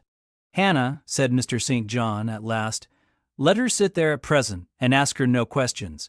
In 10 minutes more, give her the remainder of that milk and bread. Mary and Diana, let us go into the parlor and talk the matter over." They withdrew. Very soon one of the ladies returned. I could not tell which. A kind of pleasant stupor was stealing over me as I sat by the genial fire. In an undertone she gave some directions to Hannah. There, along with the servant's aid, I contrived to mount a staircase. My dripping clothes were removed. Soon a warm, dry bed received me. I thanked God, experienced amidst unutterable exhaustion a glow of grateful joy, and slept. Chapter 29. The recollection of about 3 days and nights succeeding this is very dim in my mind. I can recall some sensations felt in that interval, but few thoughts framed, and no actions performed. I knew I was in a small room and in a narrow bed. To that bed I seemed to have grown. I lay on it motionless as a stone, and to have torn me from it would have been almost to kill me. I took no note of the lapse of time, of the change from morning to noon, from noon to evening. I observed when anyone entered or left the apartment. I could even tell who they were. I could understand what was said when the speaker stood near to me, but I could not answer. To open my lips or move my limbs was equally impossible. Hannah, the servant, was my most frequent visitor. Her coming disturbed me. I had a feeling that she wished me away, that she did not understand me or my circumstances, that she was prejudiced against me. Diana and Mary appeared in the chamber once or twice a day. They would whisper sentences of this sort at my bedside. It is very well we took her in. Yes, she would certainly have been found dead at the door in the morning had she been left out all night. I wonder what she has gone through? Strange hardships, I imagine. Poor, emaciated, pallid wanderer. She is not an uneducated person, I should think, by her manner of speaking. Her accent was quite pure, and the clothes she took off, though splashed and wet, were little worn and fine. She has a peculiar face, fleshless and haggard as it is. I rather like it, and when in good health and animated, I can fancy her physiognomy would be agreeable. Never once in their dialogues did I hear a syllable of regret at the hospitality they had extended to me, or of suspicion of, or aversion to, myself. I was comforted. Mr. St. John came but once. He looked at me and said my state of lethargy was the result of reaction from excessive and protracted fatigue. He pronounced it needless to send for a doctor. Nature, he was sure, would manage best, left to herself.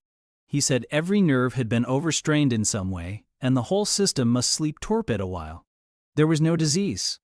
He imagined my recovery would be rapid enough when once commenced.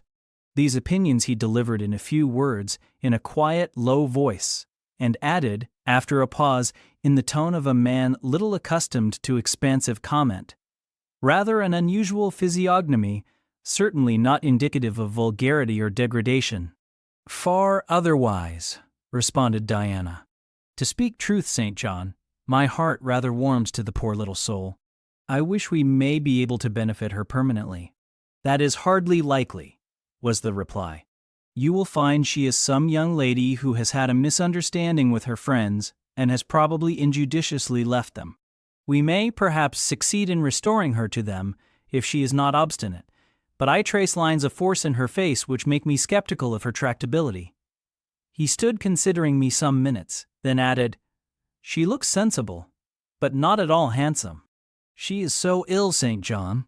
Ill or well, she would always be plain. The grace and harmony of beauty are quite wanting in those features. On the third day I was better. On the fourth, I could speak, move, rise in bed, and turn. Hannah had brought me some gruel and dry toast, about, as I supposed, the dinner hour. I had eaten with relish. The food was good, void of the feverish flavor which had hitherto poisoned what I had swallowed. When she left me, I felt comparatively strong and revived. Ere long, satiety of repose and desire for action stirred me. I wished to rise, but what could I put on? Only my damp and bemired apparel, in which I had slept on the ground and fallen in the marsh. I felt ashamed to appear before my benefactors so clad. I was spared the humiliation. On a chair by the bedside were all my own things, clean and dry. My black silk frock hung against the wall. The traces of the bog were removed from it, the creases left by the wet smoothed out. It was quite decent. My very shoes and stockings were purified and rendered presentable. There were the means of washing in the room, and a comb and brush to smooth my hair. After a weary process and resting every 5 minutes, I succeeded in dressing myself. My clothes hung loose on me, for I was much wasted, but I covered deficiencies with a shawl, and once more clean and respectable looking. No speck of the dirt, no trace of the disorder I so hated, and which seemed so to degrade me, left. I crept down a stone staircase with the aid of the banisters to a narrow low passage, and found my way presently to the kitchen. It was full of the fragrance of new bread and the warmth of a generous fire. Hannah was baking. Prejudices, it is well known, are most difficult to eradicate from the heart whose soil has never been loosened or fertilized by education. They grow there, firm as weeds among stones. Hannah had been cold and stiff indeed at the first. Latterly she had begun to relent a little, and when she saw me come in, tidy and well-dressed, she even smiled. "What, you have got up?" she said. "You are better, then." You may sit you down in my chair on the hearthstone, if you will. She pointed to the rocking chair. I took it. She bustled about, examining me every now and then with the corner of her eye.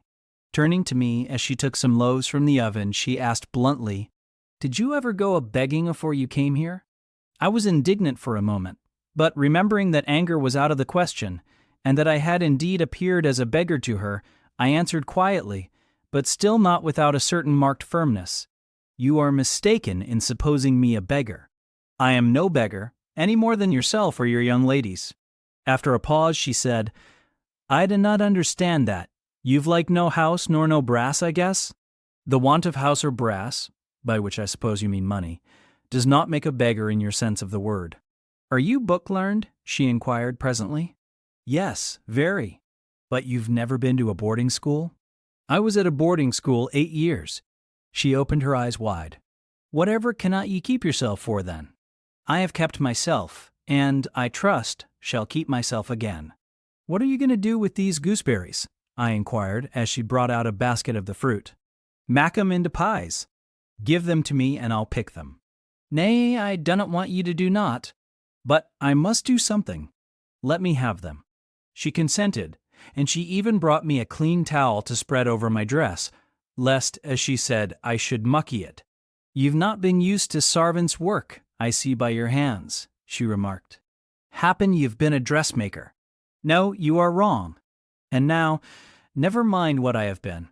Don't trouble your head further about me, but tell me the name of the house where we are." "Some calls it Marsh End, and some calls it Moor House." "And the gentleman who lives here is called Mr. St. John?" "Nay, he doesn't live here. He is only staying a while. When he is at home, he is in his own parish, at Morton." "That village a few miles off?" "Aye." "And what is he?" "He is a parson." I remembered the answer of the old housekeeper at the parsonage when I had asked to see the clergyman. This, then, was his father's residence? Aye, old Mr. Rivers lived here, and his father, and grandfather, and great-grandfather afore him. "The name, then, of that gentleman is Mr. St. John Rivers?" "Aye, St. John is like his christened name." "And his sisters are called Diana and Mary Rivers?" "Yes." "Their father is dead?" "Dead 3 weeks sin of a stroke." "They have no mother?" "The mistress has been dead this many a year." "Have you lived with the family long?" "I've lived here 30 year. I nursed them all 3. "That proves you must have been an honest and faithful servant. I will say so much for you, though you have had the incivility to call me a beggar." She again regarded me with a surprised stare. "I believe," she said, "I was quite mistaken in my thoughts of you, but there is so many cheats goes about, you mun forgive me. And though," I continued rather severely, "you wished to turn me from the door on a night when you should not have shut out a dog. Well, it was hard, but what can a body do? I thought more o' thale children nor of myself, poor things. They've like nobody to take care on 'em but me. I'm like to look sharpish." I maintained a grave silence for some minutes. "You munned think too hardly of me," she again remarked. "But I do think hardly of you," I said. "And I'll tell you why.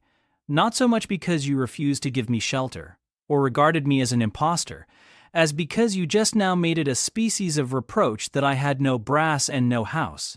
Some of the best people that ever lived have been as destitute as I am, and if you are a Christian, you ought not to consider poverty a crime." "No more I ought," said she. "Mr. St. John tells me so too, and I see I were wrang, but I've clear a different notion on you now to what I had. You look a straight-down, dacant little crater. That will do. I forgive you now. Shake hands." She put her flowery and horny hand into mine. Another and heartier smile illuminated her rough face, and from that moment we were friends. Hannah was evidently fond of talking. While I picked the fruit and she made the paste for the pies, she proceeded to give me sundry details about her deceased master and mistress, and the childer, as she called the young people. Old Mr. Rivers, she said, was a plain man enough, but a gentleman, and of as ancient a family as could be found. Marsh End had belonged to the Rivers ever since it was a house, and it was, she affirmed, a boon 200 year old, for all it looked but a small humble place, not to compare wi' Mr. Oliver's grand hall down I Morton Vale. But she could remember Bill Oliver's father, a journeyman needlemaker, and the Rivers were gentry, the auld days o' the Henrys, as anybody might see by looking into the registers, I Morton Church vestry. Still, she allowed, the auld master was like other folk, not much out o' t' common way, stark meadow shooting and farming and sich like. The mistress was different. She was a great reader and studied a deal, and the bairns had taken after her. There was nothing like them in these parts, nor ever had been. They had liked learning, all three, almost from the time they could speak, and they had always been of a mack of their own. Mr. St. John, when he grew up, would go to college and be a parson, and the girls, as soon as they left school, would seek places as governesses. For they had told her their father had some years ago lost a great deal of money by a man he had trusted turning bankrupt, and as he was now not rich enough to give them fortunes, they must provide for themselves. They had lived very little at home for a long while, and were only come now to stay a few weeks on account of their father's death. But they did so like Marshend and Morton, and all these moors and hills about. They had been in London, and many other grand towns, but they always said there was no place like home. And then they were so agreeable with each other, never fell out nor threeped. She did not know where there was such a family for being united. Having finished my task of gooseberry picking, I asked where the two ladies and their brother were now. Gone over to Morton for a walk, but they would be back in half an hour to tea. They returned within the time Hannah had allotted them. They entered by the kitchen door. Mr. St. John, when he saw me, merely bowed and passed through. The two ladies stopped. Mary, in a few words, kindly and calmly expressed the pleasure she felt in seeing me well enough to be able to come down. Diana took my hand. She shook her head at me. "You should have waited for my leave to descend," she said. "You still look very pale, and so thin. Poor child! Poor girl!" Diana had a voice toned, to my ear, like the cooing of a dove. She possessed eyes whose gaze I delighted to encounter. Her whole face seemed to me full of charm. Mary's countenance was equally intelligent, her features equally pretty, but her expression was more reserved, and her manners, though gentle, more distant. Diana looked and spoke with a certain authority. She had a will, evidently. It was my nature to feel pleasure in yielding to an authority supported like hers, and to bend, where my conscience and self-respect permitted, to an active will. "And what business have you here?" she continued. "It is not your place. Mary and I sit in the kitchen sometimes, because at home we like to be free, even to license, but you are a visitor, and must go into the parlor. I am very well here." "Not at all, with Hannah bustling about and covering you with flour. Besides, the fire is too hot for you," interposed Mary. "To be sure," added her sister. "Come, you must be obedient." And still holding my hand, she made me rise and led me into the inner room. "Sit there," she said, placing me on the sofa, "while we take our things off and get the tea ready. It is another privilege we exercise in our little moorland home to prepare our own meals when we are so inclined, or when Hannah is baking, brewing, washing, or ironing." She closed the door, leaving me solus with Mr. St. John, who sat opposite, a book or newspaper in his hand. I examined, first, the parlor, and then its occupant. The parlor was rather a small room, very plainly furnished, yet comfortable because clean and neat. The old-fashioned chairs were very bright, and the walnut wood table was like a looking-glass. A few strange antique portraits of the men and women of other days decorated the stained walls. A cupboard with glass doors contained some books and an ancient set of china. There was no superfluous ornament in the room, not one modern piece of furniture, save a brace of work-boxes and a lady's desk in rosewood, which stood on a side table. Everything, including the carpet and curtains, looked at once well-worn and well-saved. Mr. St. John, sitting as still as one of the dusty pictures on the walls, keeping his eyes fixed on the page he perused and his lips mutely sealed, was easy enough to examine. Had he been a statue instead of a man, he could not have been easier. He was young, perhaps from 28 to 30. Tall, slender, his face riveted the eye. It was like a Greek face, very pure in outline, quite a straight, classic nose, quite an Athenian mouth and chin. It is seldom, indeed, an English face comes so near the antique models as did his. He might well be a little shocked at the irregularity of my lineaments, his own being so harmonious. His eyes were large and blue with brown lashes. His high forehead, colorless as ivory, was partially streaked over by careless locks of fair hair. This is a gentle delineation, is it not, reader? Yet he whom it describes scarcely impressed one with the idea of a gentle, a yielding, an impressible, or even of a placid nature. Quiescent as he now sat, there was something about his nostril, his mouth, his brow, which, to my perceptions, indicated elements within either restless or hard or eager. He did not speak to me one word, nor even direct to me one glance, till his sisters returned. Diana, as she passed in and out in the course of preparing tea, brought me a little cake baked on the top of the oven. "Eat that now," she said. "You must be hungry. Hannah says you have had nothing but some gruel since breakfast." I did not refuse it, for my appetite was awakened and keen. Mr. Rivers now closed his book, approached the table, and, as he took a seat, fixed his blue pictorial-looking eyes full on me.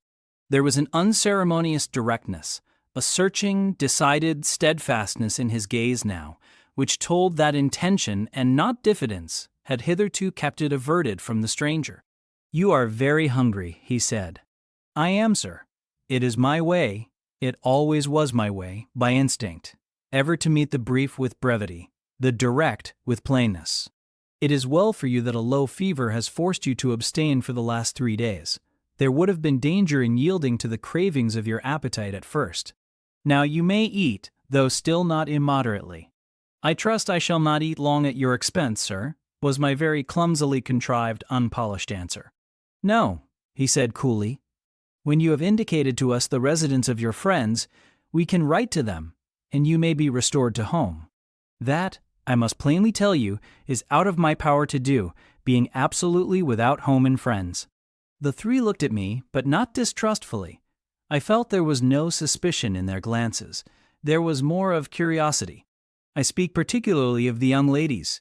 St. John's eyes, though clear enough in a literal sense, in a figurative one, were difficult to fathom. He seemed to use them rather as instruments to search other people's thoughts than as agents to reveal his own. The which combination of keenness and reserve was considerably more calculated to embarrass than to encourage. "Do you mean to say," he asked, "that you are completely isolated from every connection?" "I do. Not a tie links me to any living thing, not a claim do I possess to admittance under any roof in England. A most singular position at your age." Here I saw his glance directed to my hands, which were folded on the table before me. I wondered what he sought there. His words soon explained the quest. "You have never been married? You are a spinster?" Diana laughed. "Why, she can't be above 17 or 18 years old, St. John," said she. "I am near 19, but I am not married." "No." I felt a burning glow mount to my face, for bitter and agitating recollections were awakened by the allusion to marriage. They all saw the embarrassment and the emotion. Diana and Mary relieved me by turning their eyes elsewhere than to my crimsoned visage, but the colder and sterner brother continued to gaze, till the trouble he had excited forced out tears as well as color. "Where did you last reside?" he now asked. "You are too inquisitive, St. John," murmured Mary in a low voice. But he leaned over the table and required an answer by a second firm and piercing look. "The name of the place where, and of the person with whom I lived, is my secret," I replied concisely.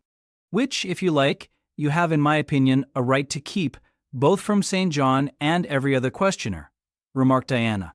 "Yet if I know nothing about you or your history, I cannot help you," he said. "And you need help, do you not?"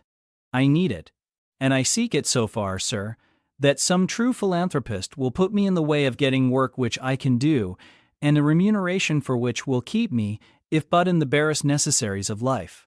I know not whether I am a true philanthropist, yet I am willing to aid you to the utmost of my power in a purpose so honest.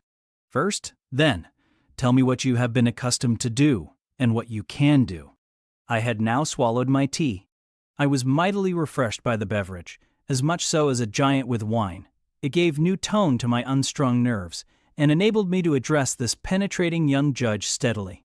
"Mr. Rivers," I said, turning to him and looking at him as he looked at me, openly and without diffidence. "You and your sisters have done me a great service. The greatest man can do his fellow being. You have rescued me, by your noble hospitality, from death. This benefit conferred gives you an unlimited claim on my gratitude, and a claim, to a certain extent, on my confidence. I will tell you as much of the history of the wanderer you have harbored as I can tell without compromising my own peace of mind, my own security, moral and physical, and that of others. I am an orphan, the daughter of a clergyman. My parents died before I could know them. I was brought up a dependent, educated in a charitable institution. I will even tell you the name of the establishment, where I passed 6 years as a pupil and 2 as a teacher. Lowood Orphan Asylum, Shire. You will have heard of it, Mr. Rivers. The Reverend Robert Brocklehurst is the treasurer. I have heard of Mr. Brocklehurst, and I have seen the school. I left Lowood nearly a year since to become a private governess. I obtained a good situation and was happy. This place I was obliged to leave 4 days before I came here. The reason of my departure I cannot and ought not to explain. It would be useless, dangerous, and would sound incredible. No blame attached to me. I am as free from culpability as any one of you 3. Miserable I am, and must be for a time, for the catastrophe which drove me from a house I had found a paradise was of a strange and direful nature. I observed but 2 points in planning my departure: speed, secrecy. To secure these, I had to leave behind me everything I possessed except a small parcel, which, in my hurry and trouble of mind, I forgot to take out of the coach that brought me to Whitcross. To this neighborhood, then, I came, quite destitute. I slept 2 nights in the open air and wandered about 2 days without crossing a threshold. But twice in that space of time did I taste food, and it was when brought by hunger, exhaustion, and despair almost to the last gasp that you, Mr. Rivers, forbade me to perish of want at your door and took me under the shelter of your roof. I know all your sisters have done for me since, for I have not been insensible during my seeming torpor, and I owe to their spontaneous, genuine, genial compassion as large a debt as to your evangelical charity." "Don't make her talk any more now, St. John," said Diana, as I paused. "She is evidently not yet fit for excitement. Come to the sofa and sit down now, Miss Elliot." I gave an involuntary half-start at hearing the alias. I had forgotten my new name. Mr. Rivers, whom nothing seemed to escape, noticed it at once. "You said your name was Jane Elliot," he observed. "I did say so, and it is the name by which I think it expedient to be called at present. But it is not my real name, and when I hear it, it sounds strange to me." "Your real name you will not give?" "No. I fear discovery above all things, and whatever disclosure would lead to it, I avoid." "You are quite right, I am sure," said Diana. "Now do, brother, let her be at peace a while." But when St. John had mused a few moments, he recommenced as imperturbably and with as much acumen as ever. "You would not like to be long dependent on our hospitality. You would wish, I see, to dispense as soon as may be with my sister's compassion, and, above all, with my charity. I am quite sensible of the distinction drawn, nor do I resent it. It is just. You desire to be independent of us?" "I do. I have already said so." "Show me how to work, or how to seek work. That is all I now ask. Then let me go, if it be but to the meanest cottage. But till then, allow me to stay here. I dread another essay of the horrors of homeless destitution." "Indeed you shall stay here," said Diana, putting her white hand on my head. "You shall," repeated Mary, in the tone of undemonstrative sincerity which seemed natural to her. "My sisters, you see, have a pleasure in keeping you," said Mr. St. John, "as they would have a pleasure in keeping and cherishing a half-frozen bird some wintry wind might have driven through their casement. I feel more inclination to put you in the way of keeping yourself, and shall endeavor to do so. But observe, my sphere is narrow. I am but the incumbent of a poor country parish. My aid must be of the humblest sort. And if you are inclined to despise the day of small things, seek some more efficient succor than such as I can offer." "She has already said that she is willing to do anything honest she can do," answered Diana for me. "And you know, St. John, she has no choice of helpers. She is forced to put up with such crusty people as you. I will be a dressmaker. I will be a plain workwoman. "I will be a servant, a nurse girl, if I can be no better," I answered. "Right," said Mr. St. John quite coolly. "If such is your spirit, I promise to aid you in my own time and way." He now resumed the book with which he had been occupied before tea. I soon withdrew, for I had talked as much, and sat up as long as my present strength would permit. Chapter 30. The more I knew of the inmates of Moor House, the better I liked them. In a few days I had so far recovered my health that I could sit up all day and walk out sometimes. I could join with Diana and Mary in all their occupations, converse with them as much as they wished, and aid them when and where they would allow me. There was a reviving pleasure in this intercourse, of a kind now tasted by me for the first time, the pleasure arising from perfect congeniality of tastes, sentiments, and principles. I liked to read what they liked to read. What they enjoyed delighted me. What they approved, I reverenced. They loved their sequestered home. I, too, in the gray, small, antique structure, with its low roof, its latticed casements, its moldering walls, its avenue of aged firs, all grown aslant under the stress of mountain winds, its garden, dark with yew and holly, and where no flowers but of the hardiest species would bloom, found a charm both potent and permanent. They clung to the purple moors behind and around their dwelling, to the hollow vale into which the pebbly bridle path leading from their gate descended, and which wound between fern banks first, and then amongst a few of the wildest little pasture fields that ever bordered a wilderness of heath, or gave sustenance to a flock of gray moorland sheep, with their little mossy-faced lambs. They clung to this scene, I say, with a perfect enthusiasm of attachment. I could comprehend the feeling, and share both its strength and truth. I saw the fascination of the locality. I felt the consecration of its loneliness. My eye feasted on the outline of swell and sweep, on the wild coloring communicated to ridge and dell by moss, by heath bell, by flower-sprinkled turf, by brilliant bracken and mellow granite crag. These details were just to me what they were to them, so many pure and sweet sources of pleasure. The strong blast and the soft breeze, the rough and the halcyon day, the hours of sunrise and sunset, the moonlight and the clouded night developed for me, in these regions, the same attraction as for them, wound round my faculties the same spell that entranced theirs. Indoors we agreed equally well. They were both more accomplished and better read than I was, but with eagerness I followed in the path of knowledge they had trodden before me. I devoured the books they lent me. Then it was full satisfaction to discuss with them in the evening what I had perused during the day. Thought fitted thought, opinion met opinion, we coincided, in short, perfectly. If in our trio there was a superior and a leader, it was Diana. Physically, she far excelled me. She was handsome, she was vigorous. In her animal spirits there was an affluence of life and certainty of flow, such as excited my wonder while it baffled my comprehension. I could talk a while when the evening commenced, but the first gush of vivacity and fluency gone, I was fain to sit on a stool at Diana's feet, to rest my head on her knee, and listen alternately to her and Mary, while they sounded thoroughly the topic on which I had but touched. Diana offered to teach me German. I liked to learn of her. I saw the part of instructress pleased and suited her. That of scholar pleased and suited me no less. Our natures dovetailed. Mutual affection, of the strongest kind, was the result. They discovered I could draw. Their pencils and color boxes were immediately at my service. My skill, greater in this one point than theirs, surprised and charmed them. Mary would sit and watch me by the hour together. Then she would take lessons, and a docile, intelligent, assiduous pupil she made. Thus occupied and mutually entertained, days passed like hours and weeks like days. As to Mr. St. John, the intimacy which had arisen so naturally and rapidly between me and his sisters did not extend to him. One reason of the distance yet observed between us was that he was comparatively seldom at home. A large proportion of his time appeared devoted to visiting the sick and poor among the scattered population of his parish.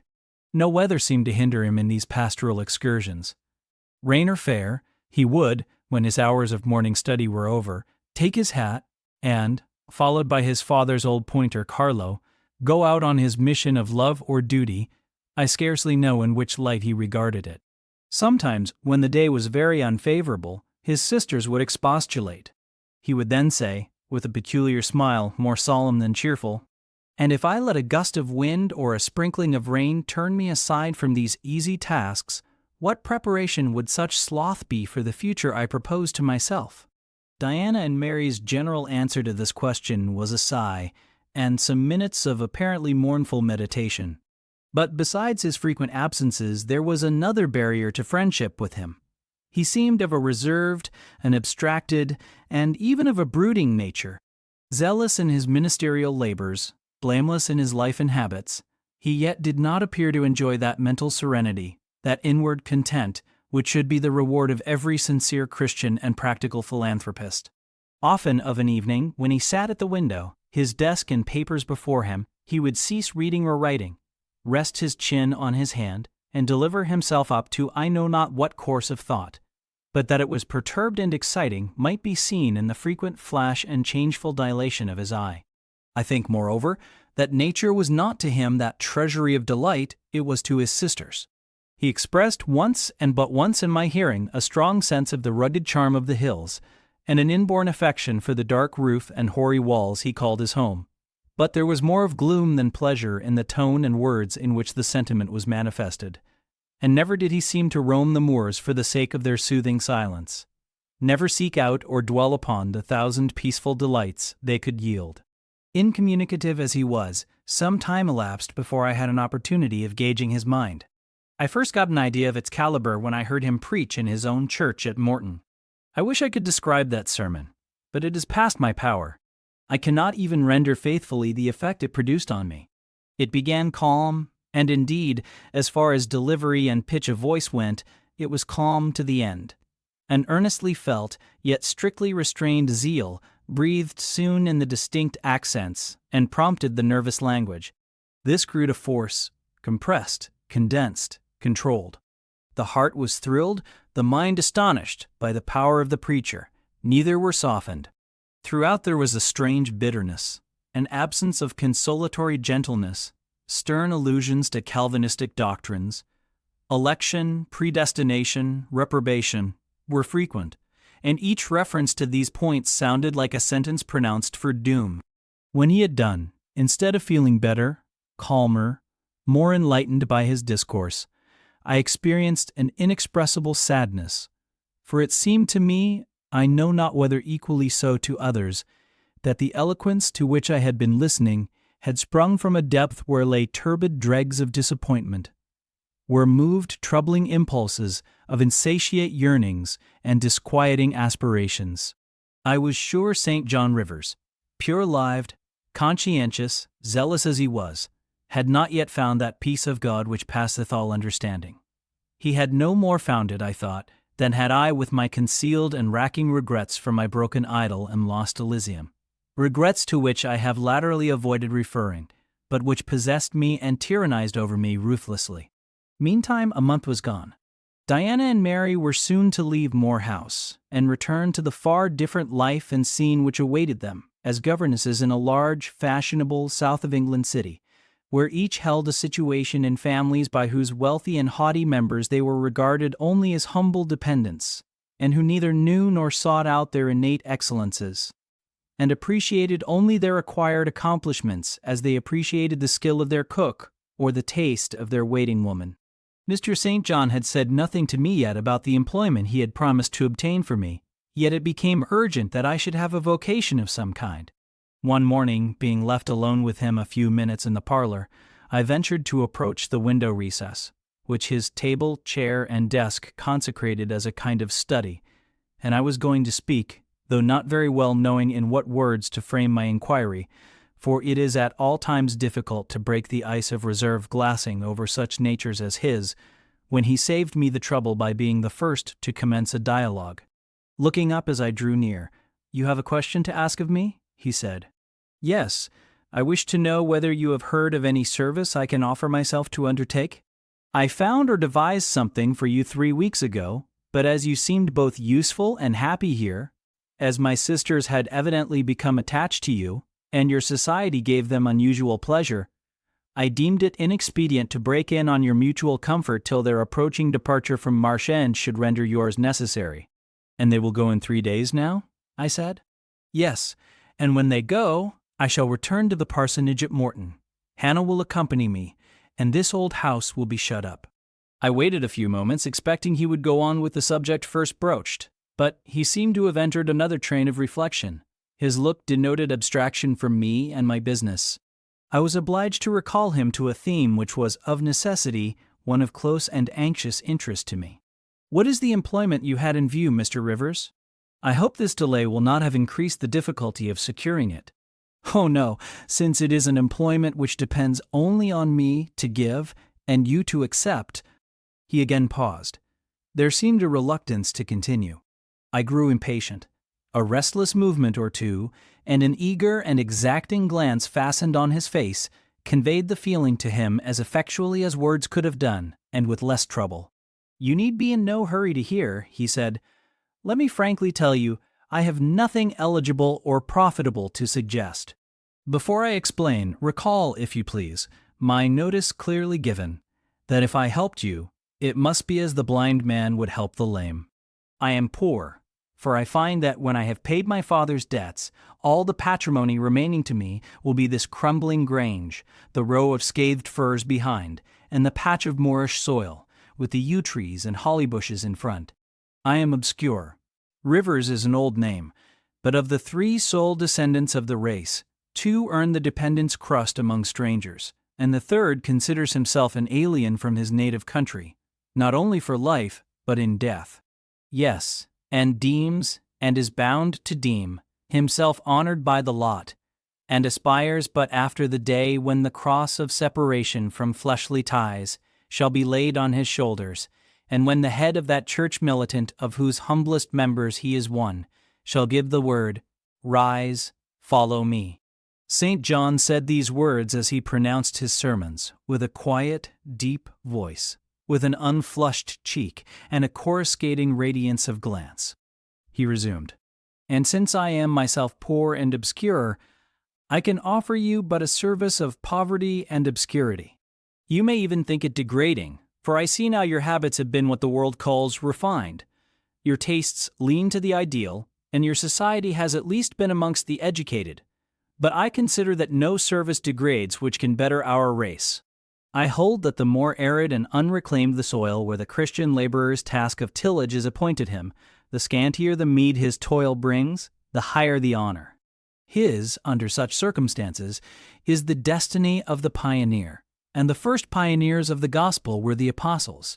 Their captain was Jesus, the Redeemer, himself. Well, I said as he again paused, proceed. He looked at me before he proceeded.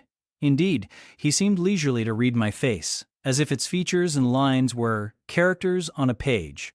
The conclusions drawn from this scrutiny he partially expressed in his succeeding observations. I believe you will accept the post I offer you, said he, and hold it for a while. Not permanently, though, any more than I could permanently keep the narrow and narrowing, the tranquil hidden office of English country incumbent. For in your nature is an alloy as detrimental to repose as that in mine, though of a different kind. Do explain, I urged, when he halted once more. I will, and you shall hear how poor the proposal is, how trivial, how cramping. I shall not stay long at Morton, now that my father is dead, and that I am my own master. I shall leave the place probably in the course of a 12-month, but while I do stay, I will exert myself to the utmost for its improvement. Morton, when I came to it 2 years ago, had no school. The children of the poor were excluded from every hope of progress. I established one for boys. I mean now to open a second school for girls. I have hired a building for the purpose, with a cottage of 2 rooms attached to it for the mistress's house. Her salary will be £30 a year. Her house is already furnished, very simply, but sufficiently, by the kindness of a lady, Miss Oliver, the only daughter of the sole rich man in my parish. Mr. Oliver, the proprietor of a needle factory and iron foundry in the valley. The same lady pays for the education and clothing of an orphan from the workhouse, on condition that she shall aid the mistress in such menial offices connected with her own house and the school as her occupation of teaching will prevent her having time to discharge in person. Will you be this mistress? He put the question rather hurriedly. He seemed half to expect an indignant, or at least a disdainful rejection of the offer. Not knowing all my thoughts and feelings, though guessing some, he could not tell in what light the lot would appear to me. In truth, it was humble, but then it was sheltered, and I wanted a safe asylum. It was plodding, but then, compared with that of a governess in a rich house, it was independent. And the fear of servitude with strangers entered my soul like iron. It was not ignoble, not unworthy, not mentally degrading. I made my decision. I thank you for the proposal, Mr. Rivers, and I accept it with all my heart. But you comprehend me? He said. It is a village school. Your scholars will be only poor girls, cottagers' children, at the best, farmers' daughters. Knitting, sewing, reading, writing, ciphering will be all you will have to teach. What will you do with your accomplishments? What with the largest portion of your mind, sentiments, tastes? Save them till they are wanted. They will keep. You know what you undertake then? I do. He now smiled, and not a bitter or a sad smile, but one well-pleased and deeply gratified. And when will you commence the exercise of your function? I will go to my house tomorrow and open the school, if you like, next week. Very well, so be it. He rose and walked through the room. Standing still, he again looked at me. He shook his head. What do you disapprove of, Mr. Rivers? I asked. You will not stay at Morton long. No, no. Why? What is your reason for saying so? I read it in your eye. It is not of that description which promises the maintenance of an even tenor in life. I am not ambitious. He started at the word ambitious. He repeated, no. What made you think of ambition? Who is ambitious? I know I am, but how did you find it out? I was speaking of myself. Well, if you are not ambitious, you are. He paused. What? I was going to say impassioned, but perhaps you would have misunderstood the word and been displeased. I mean, that human affections and sympathies have a most powerful hold on you.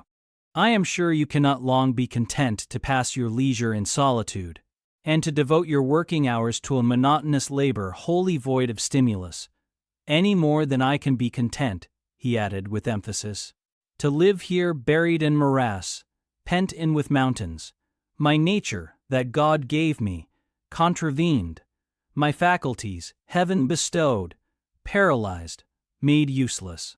You hear now how I contradict myself. I, who preached contentment with a humble lot, and justified the vocation even of hewers of wood and drawers of water in God's service, I, his ordained minister, almost rave in my restlessness.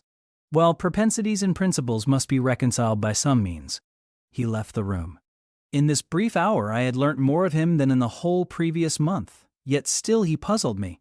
Diana and Mary Rivers became more sad and silent as the day approached for leaving their brother and their home. They both tried to appear as usual, but the sorrow they had to struggle against was one that could not be entirely conquered or concealed. Diana intimated that this would be a different parting from any they had ever yet known. It would probably, as far as St. John was concerned, be a parting for years. It might be a parting for life. He will sacrifice all to his long-framed resolves, she said, natural affection and feelings more potent still. St. John looks quiet Jane, but he hides a fever in his vitals. You would think him gentle, yet in some things he is inexorable as death. And the worst of it is, my conscience will hardly permit me to dissuade him from his severe decision. Certainly, I cannot for a moment blame him for it. It is right, noble, Christian, yet it breaks my heart. And the tears gushed to her fine eyes. Mary bent her head low over her work. We are now without father. We shall soon be without home and brother, she murmured. At that moment a little accident supervened, which seemed decreed by fate purposely to prove the truth of the adage that misfortunes never come singly, and to add to their distresses the vexing one of the slip between the cup and the lip. St. John passed the window reading a letter. He entered. Our Uncle John is dead, said he. Both the sisters seemed struck. Not shocked or appalled, the tidings appeared in their eyes rather momentous than afflicting. Dead? Repeated Diana. Yes. She riveted a searching gaze on her brother's face. And what then? She demanded in a low voice. What then, Di? He replied, maintaining a marble immobility of feature. What then? Why, nothing. Read. He threw the letter into her lap. She glanced over it and handed it to Mary. Mary perused it in silence and returned it to her brother. All three looked at each other, and all three smiled, a dreary, pensive smile enough. Amen. We can yet live, said Diana at last. At any rate, it makes us no worse off than we were before, remarked Mary. Only it forces rather strongly on the mind the picture of what might have been, said Mr. Rivers, and contrasts it somewhat too vividly with what is. He folded the letter, locked it in his desk, and again went out. For some minutes no one spoke. Diana then turned to me. Jane, you will wonder at us and our mysteries, she said, and think us hard-hearted beings not to be more moved at the death of so near a relation as an uncle, but we have never seen him or known him. He was my mother's brother. My father and he quarreled long ago. It was by his advice that my father risked most of his property in the speculation that ruined him. Mutual recrimination passed between them. They parted in anger and were never reconciled. My uncle engaged afterwards in more prosperous undertakings. It appears he realized a fortune of £20,000. He was never married, and had no near kindred but ourselves and one other person, not more closely related than we. My father always cherished the idea that he would atone for his error by leaving his possessions to us. That letter informs us that he has bequeathed every penny to the other relation, with the exception of 30 guineas, to be divided between St. John, Diana, and Mary Rivers for the purchase of 3 mourning rings. He had a right, of course, to do as he pleased, and yet a momentary damp is cast on the spirits by the receipt of such news. Mary and I would have esteemed ourselves rich with £1,000 each, and to St. John such a sum would have been valuable, for the good it would have enabled him to do. This explanation given, the subject was dropped and no further reference made to it by either Mr. Rivers or his sisters. The next day, I left Marsh End for Morton. The day after, Diana and Mary quitted it for distant B. In a week, Mr. Rivers and Hannah repaired to the parsonage, and so the old grange was abandoned. Chapter 31. My home, then, when I at last find a home, is a cottage, a little room with whitewashed walls and a sanded floor containing 4 painted chairs and a table, a clock, a cupboard, with 2 or 3 plates and dishes, and a set of tea things in delf. Above, a chamber of the same dimensions as the kitchen, with a deal bedstead and chest of drawers, small, yet too large to be filled with my scanty wardrobe, though the kindness of my gentle and generous friends has increased that, by a modest stock of such things as are necessary. It is evening. I have dismissed, with the fee of an orange, the little orphan who serves me as a handmaid. I am sitting alone on the hearth. This morning, the village school opened. I had 20 scholars, but 3 of the number can read, none write or cipher. Several knit, and a few sew a little. They speak with the broadest accent of the district. At present, they and I have a difficulty in understanding each other's language. Some of them are unmannered, rough, intractable, as well as ignorant, but others are docile, have a wish to learn, and evince a disposition that pleases me. I must not forget that these coarsely clad little peasants are of flesh and blood as good as the scions of gentlest genealogy, and that the germs of native excellence, refinement, intelligence, kind feeling are as likely to exist in their hearts as in those of the best born. My duty will be to develop these germs. Surely I shall find some happiness in discharging that office. Much enjoyment I do not expect in the life opening before me. Yet it will, doubtless, if I regulate my mind and exert my powers as I ought, yield me enough to live on from day to day. Was I very gleeful, settled, content, during the hours I passed in yonder bare, humble schoolroom this morning and afternoon? Not to deceive myself, I must reply, no. I felt desolate to a degree. I felt, yes, idiot that I am, I felt degraded. I doubted I had taken a step which sank instead of raising me in the scale of social existence. I was weakly dismayed at the ignorance, the poverty, the coarseness of all I heard and saw around me. But let me not hate and despise myself too much for these feelings. I know them to be wrong. That is a great step gained. I shall strive to overcome them. Tomorrow, I trust, I shall get the better of them partially, and in a few weeks, perhaps, they will be quite subdued. In a few months, it is possible, the happiness of seeing progress and a change for the better in my scholars may substitute gratification for disgust. Meantime, let me ask myself one question. Which is better? To have surrendered to temptation, listened to passion, made no painful effort, no struggle, but to have sunk down in the silken snare, fallen asleep on the flowers covering it, wakened in a southern clime, amongst the luxuries of a pleasure villa, to have been now living in France Mr. Rochester's mistress, delirious with his love, half my time, for he would, oh yes, he would have loved me well for a while. He did love me. No one will ever love me so again. I shall never more know the sweet homage given to beauty, youth, and grace, for never to anyone else shall I seem to possess these charms. He was fond and proud of me. It is what no man besides will ever be. But where am I wandering, and what am I saying? And above all, feeling. Whether is it better, I ask, to be a slave in a fool's paradise at Marseille, fevered with delusive bliss 1 hour, suffocating with the bitterest tears of remorse and shame the next, or to be a village schoolmistress, free and honest, in a breezy mountain nook in the healthy heart of England? Yes, I feel now that I was right when I adhered to principle and law and scorned and crushed the insane promptings of a frenzied moment. God directed me to a correct choice. I thank His providence for the guidance.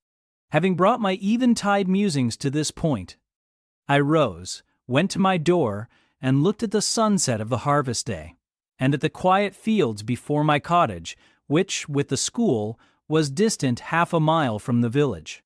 The birds were singing their last strains. The air was mild, the dew was balm. While I looked, I thought myself happy, and was surprised to find myself ere long weeping. And why? For the doom which had reft me from adhesion to my master. For him I was no more to see. For the desperate grief and fatal fury, consequences of my departure, which might now, perhaps, be dragging him from the path of right, too far to leave hope of ultimate restoration thither. At this thought, I turned my face aside from the lovely sky of eve and lonely vale of Morton. I say lonely, for in that bend of it, visible to me, there was no building apparent, save the church and the parsonage, half hid in trees, and, quite at the extremity, the roof of Vale Hall, where the rich Mr. Oliver and his daughter lived. I hid my eyes, and leant my head against the stone frame of my door, but soon a slight noise near the wicket which shut in my tiny garden from the meadow beyond it made me look up. A dog, old Carlo, Mr. Rivers's pointer, as I saw in a moment, was pushing the gate with his nose, and St. John himself leant upon it with folded arms, his brow knit, his gaze, grave almost to displeasure, fixed on me. I asked him to come in. "No, I cannot stay. I have only brought you a little parcel my sisters left for you. I think it contains a color box, pencils, and paper." I approached to take it. A welcome gift it was. He examined my face, I thought, with austerity as I came near. The traces of tears were doubtless very visible upon it. "Have you found your first day's work harder than you expected?" he asked. "Oh no. On the contrary, I think in time I shall get on with my scholars very well. But perhaps your accommodations, your cottage, your furniture, have disappointed your expectations? They are, in truth, scanty enough, but—" I interrupted. "My cottage is clean and weatherproof, my furniture sufficient and commodious. All I see has made me thankful, not despondent. I am not absolutely such a fool and sensualist as to regret the absence of a carpet, a sofa, and silver plate. Besides, 5 weeks ago I had nothing. I was an outcast, a beggar, a vagrant. Now I have acquaintance, a home, a business. I wonder at the goodness of God, the generosity of my friends, the bounty of my lot. I do not repine. But you feel solitude and oppression? The little house there behind you is dark and empty. I have hardly had time yet to enjoy a sense of tranquility, much less to grow impatient under one of loneliness. Very well. I hope you feel the content you express. At any rate, your good sense will tell you that it is too soon yet to yield to the vacillating fears of Lot's wife. What you had left before I saw you, of course I do not know, but I counsel you to resist firmly every temptation which would incline you to look back. Pursue your present career steadily, for some months at least. It is what I mean to do, I answered. St. John continued, It is hard work to control the workings of inclination and turn the bent of nature. But that it may be done, I know from experience. God has given us in a measure the power to make our own fate, and when our energies seem to demand a sustenance they cannot get, when our will strains after a path we may not follow, we need neither starve from inanition nor stand still in despair. We have but to seek another nourishment for the mind, as strong as the forbidden food it longed to taste, and perhaps purer, and to hew out for the adventurous foot a road as direct and broad as the one fortune has blocked up against us, if rougher than it. A year ago I was myself intensely miserable because I thought I had made a mistake in entering the ministry. Its uniform duties wearied me to death. I burnt for the more active life of the world, for the more exciting toils of a literary career, for the destiny of an artist, author, orator, anything rather than that of a priest. Yes, the heart of a politician, of a soldier, of a votary of glory, a lover of renown, a luster after power, beat under my curate's surplice. I considered my life was so wretched it must be changed, or I must die. After a season of darkness and struggling, light broke and relief fell. My cramped existence all at once spread out to a plain without bounds. My powers heard a call from heaven to rise, gather their full strength, spread their wings, and mount beyond ken. God had an errand for me, to bear which afar, to deliver it well. Skill and strength, courage and eloquence, the best qualifications of soldier, statesman, and orator, were all needed, for these all center in the good missionary. A missionary I resolved to be. From that moment my state of mind changed. The fetters dissolved and dropped from every faculty, leaving nothing of bondage but its galling soreness, which time only can heal. My father indeed imposed the determination, but since his death, I have not a legitimate obstacle to contend with.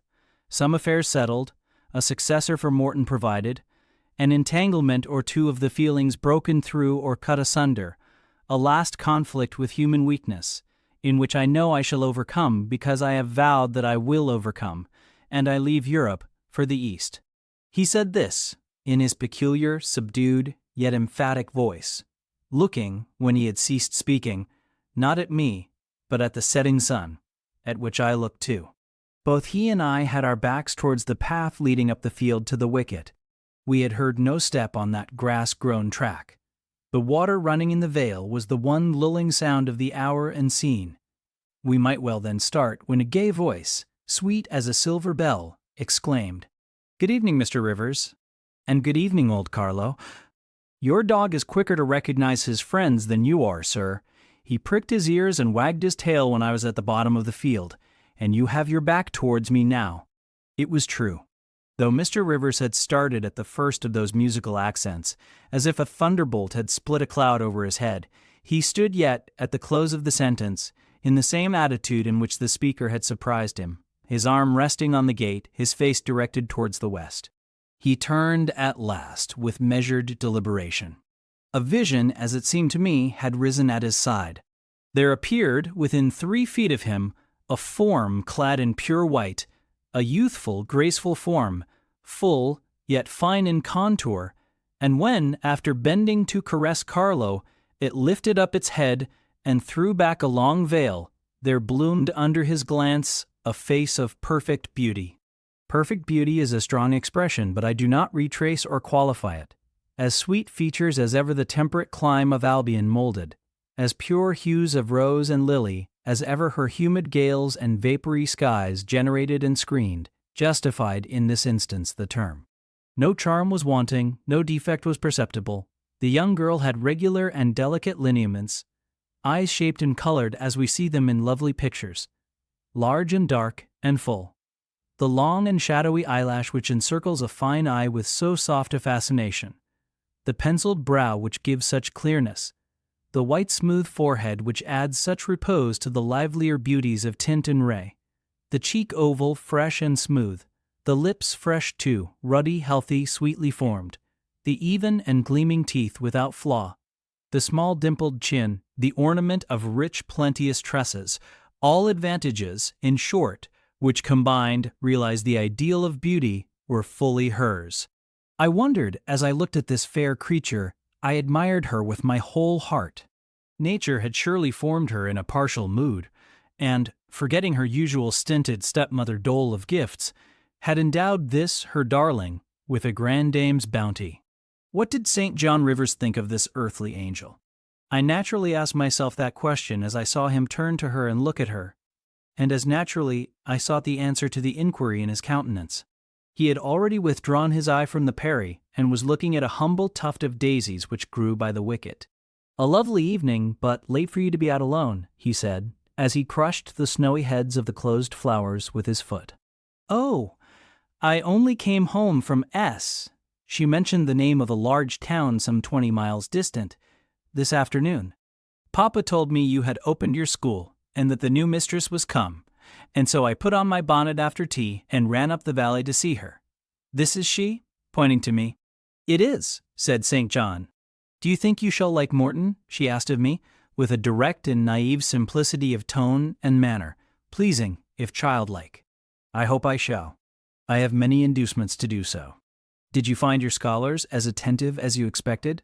"Quite." "Do you like your house?" "Very much." "Have I furnished it nicely?" "Very nicely indeed." "And made a good choice of an attendant for you in Alice Wood?" "You have indeed." "She is teachable and handy." This, then, I thought, is Miss Oliver, the heiress, favored, it seems, in the gifts of fortune, as well as in those of nature. What happy combination of the planets presided over her birth, I wonder? "I shall come up and help you to teach sometimes," she added. "It will be a change for me to visit you now and then, and I like a change. Mr. Rivers, I have been so gay during my stay at S. Last night, or rather this morning, I was dancing till 2 o'clock. The 3rd Regiment are stationed there since the riots, and the officers are the most agreeable men in the world. They put all our young knife grinders and scissor merchants to shame. It seemed to me that Mr. St. John's underlip protruded and his upper lip curled a moment. His mouth certainly looked a good deal compressed, and the lower part of his face unusually stern and square, as the laughing girl gave him this information.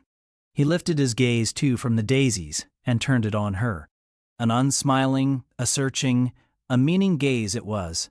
She answered it with a second laugh, and laughter well became her youth, her roses, her dimples, her bright eyes. As he stood, mute and grave, she again fell to caressing Carlo. "Poor Carlo loves me," said she. "He is not stern and distant to his friends, and if he could speak, he would not be silent." As she patted the dog's head, bending with native grace before his young and austere master, I saw a glow rise to that master's face. I saw his solemn eye melt with sudden fire and flicker with resistless emotion. Flushed and kindled thus, he looked nearly as beautiful for a man as she for a woman.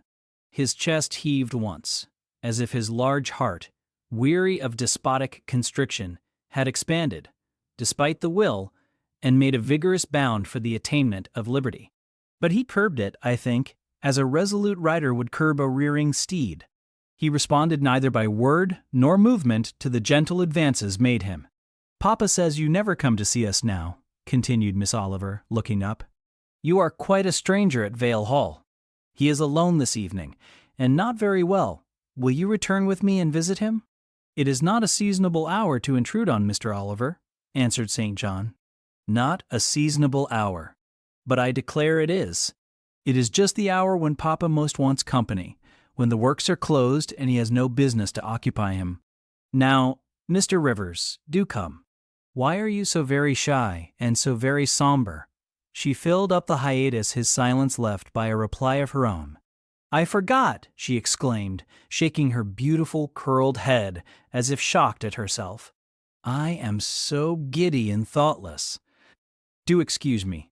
It had slipped my memory that you have good reasons to be indisposed for joining in my chatter. Diana and Mary have left you, and Morehouse is shut up, and you are so lonely. I am sure I pity you. Do come and see Papa. Not tonight, Miss Rosamond, not tonight." Mr. St. John spoke almost like an automaton. Himself only knew the effort it cost him thus to refuse. "Well, if you are so obstinate, I will leave you, for I dare not stay any longer. The dew begins to fall. Good evening." She held out her hand. He just touched it. "Good evening. he repeated in a voice low and hollow as an echo. She turned, but in a moment returned. "Are you well?" she asked. Well might she put the question, his face was blanched as her gown. "Quite well," he enunciated, and, with a bow, he left the gate. She went one way, he another. She turned twice to gaze after him as she tripped fairy-like down the field. He, as he strode firmly across, never turned at all. This spectacle of another's suffering and sacrifice wrapped my thoughts from exclusive meditation on my own. Diana Rivers had designated her brother inexorable as death. She had not exaggerated. Chapter 32. I continued the labors of the village school as actively and faithfully as I could. It was truly hard work at first. Some time elapsed before, with all my efforts, I could comprehend my scholars and their nature. Wholly untaught, with faculties quite torpid, they seemed to me hopelessly dull, and, at first sight, all dull alike. But I soon found I was mistaken. There was a difference amongst them as amongst the educated, and when I got to know them, and they me, this difference rapidly developed itself. Their amazement at me, my language, my rules and ways, once subsided, I found some of these heavy-looking, gaping rustics wake up into sharp-witted girls enough. Many showed themselves obliging and amiable too, and I discovered amongst them not a few examples of natural politeness and innate self-respect, as well as of excellent capacity, that won both my goodwill and my admiration. These soon took a pleasure in doing their work well, in keeping their persons neat, in learning their tasks regularly, in acquiring quiet and orderly manners. The rapidity of their progress, in some instances, was even surprising, and an honest and happy pride I took in it. Besides, I began personally to like some of the best girls, and they liked me. I had amongst my scholars several farmers' daughters, young women grown almost. These could already read, write, and sew, and to them I taught the elements of grammar, geography, history, and the finer kinds of needlework. I found estimable characters amongst them, characters desirous of information and disposed for improvement, with whom I passed many a pleasant evening hour in their own homes. Their parents then, the farmer and his wife, loaded me with attentions. There was an enjoyment in accepting their simple kindness, and in repaying it by a consideration, a scrupulous regard to their feelings, to which they were not perhaps at all times accustomed, and which both charmed and benefited them. Because, while it elevated them in their own eyes, it made them emulous to merit the deferential treatment they received. I felt I became a favorite in the neighborhood. Whenever I went out, I heard on all sides cordial salutations, and was welcomed with friendly smiles. To live amidst general regard, though it be but the regard of working people, is like sitting in sunshine, calm and sweet. Serene inward feelings bud and bloom under the ray. At this period of my life, my heart far oftener swelled with thankfulness than sank with dejection. And yet, reader, to tell you all, in the midst of this calm, this useful existence, after a day passed in honorable exertion amongst my scholars, an evening spent in drawing or reading contentedly alone, I used to rush into strange dreams at night. Dreams many-colored, agitated, full of the ideal, the stirring, the stormy, dreams where, amidst unusual scenes, charged with adventure, with agitating risk and romantic chance, I still again and again Mr. Rochester, always at some exciting crisis. And then the sense of being in his arms, hearing his voice, meeting his eye, touching his hand and cheek, loving him, being loved by him, the hope of passing a lifetime at his side, would be renewed with all its first force and fire. Then I awoke. Then I recalled where I was and how situated. Then I rose up on my curtainless bed, trembling and quivering, and then the still, dark night witnessed the convulsion of despair, and heard the burst of passion. By 9 o'clock the next morning I was punctually opening the school, tranquil, settled, prepared for the steady duties of the day. Rosamond Oliver kept her word in coming to visit me. Her call at the school was generally made in the course of her morning ride. She would canter up to the door on her pony, followed by a mounted livery servant. Anything more exquisite than her appearance, in her purple habit, with her Amazon's cap of black velvet placed gracefully above the long curls that kissed her cheek and floated to her shoulders, can scarcely be imagined. and it was thus she would enter the rustic building and glide through the dazzled ranks of the village children. She generally came at the hour when Mr. Rivers was engaged in giving his daily catechizing lesson. Keenly, I fear, did the eye of the visitress pierce the young pastor's heart. A sort of instinct seemed to warn him of her entrance, even when he did not see it, and when he was looking quite away from the door, if she appeared at it, his cheek would glow, and his marble-seeming features, though they refused to relax, changed indescribably, and in their very quiescence became expressive of a repressed fervor stronger than working muscle or darting glance could indicate. Of course she knew her power. Indeed, he did not, because he could not conceal it from her. In spite of his Christian stoicism, when she went up and addressed him, and smiled gaily, encouragingly, even fondly in his face, his hand would tremble and his eye burn. He seemed to say with his sad and resolute look, if he did not say it with his lips, "I love you, and I know you prefer me. It is not despair of success that keeps me dumb. If I offered my heart, I believe you would accept it. But that heart is already laid on a sacred altar. The fire is arranged round it. It will soon be no more than a sacrifice consumed." And then she would pout like a disappointed child. A pensive cloud would soften her radiant vivacity. She would withdraw her hand hastily from his, and turn in transient petulance from his aspect, at once so heroic and so martyr-like. St. John, no doubt, would have given the world to follow, recall, retain her, when she thus left him. But he would not give one chance of heaven, nor relinquish for the Elysium of her love one hope of the true, eternal paradise. Besides, he could not bind all that he had in his nature, the rover, the aspirant, the poet, the priest, in the limits of a single passion. He would not renounce his wild field of mission warfare for the parlors and the peace of Vale Hall. I learnt so much from himself in an inroad I once, despite his reserve, had the daring to make on his confidence. Miss Oliver already honored me with frequent visits to my cottage. I had learnt her whole character, which was without mystery or disguise. She was coquettish but not heartless, exacting but not worthlessly selfish. She had been indulged from her birth, but was not absolutely spoiled.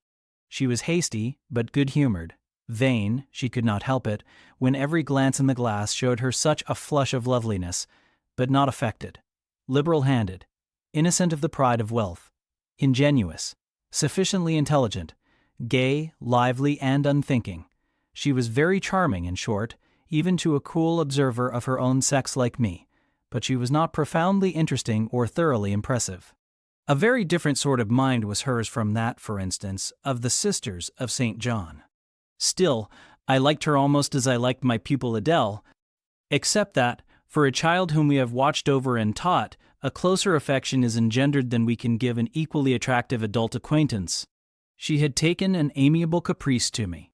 She said I was like Mr. Rivers, only, certainly, she allowed, not 1/10 so handsome, though I was a nice neat little soul enough, but he was an angel. I was, however, good, clever, composed, and firm, like him. I was a lusus natura, she affirmed, as a village schoolmistress. She was sure my previous history, if known, would make a delightful romance. One evening, while, with her usual childlike activity and thoughtless yet not offensive inquisitiveness, she was rummaging the cupboard and the table drawer of my little kitchen, she discovered first 2 French books, a volume of Schiller, a German grammar and dictionary, and then my drawing materials and some sketches, including a pencil head of a pretty little cherub-like girl, one of my scholars, and sundry views from nature taken in the Vale of Morton and on the surrounding moors. She was first transfixed with surprise, and then electrified with delight. Had I done these pictures? Did I know French and German? What a miracle I was! I drew better than her master in the first school in S. Would I sketch a portrait of her to show to Papa?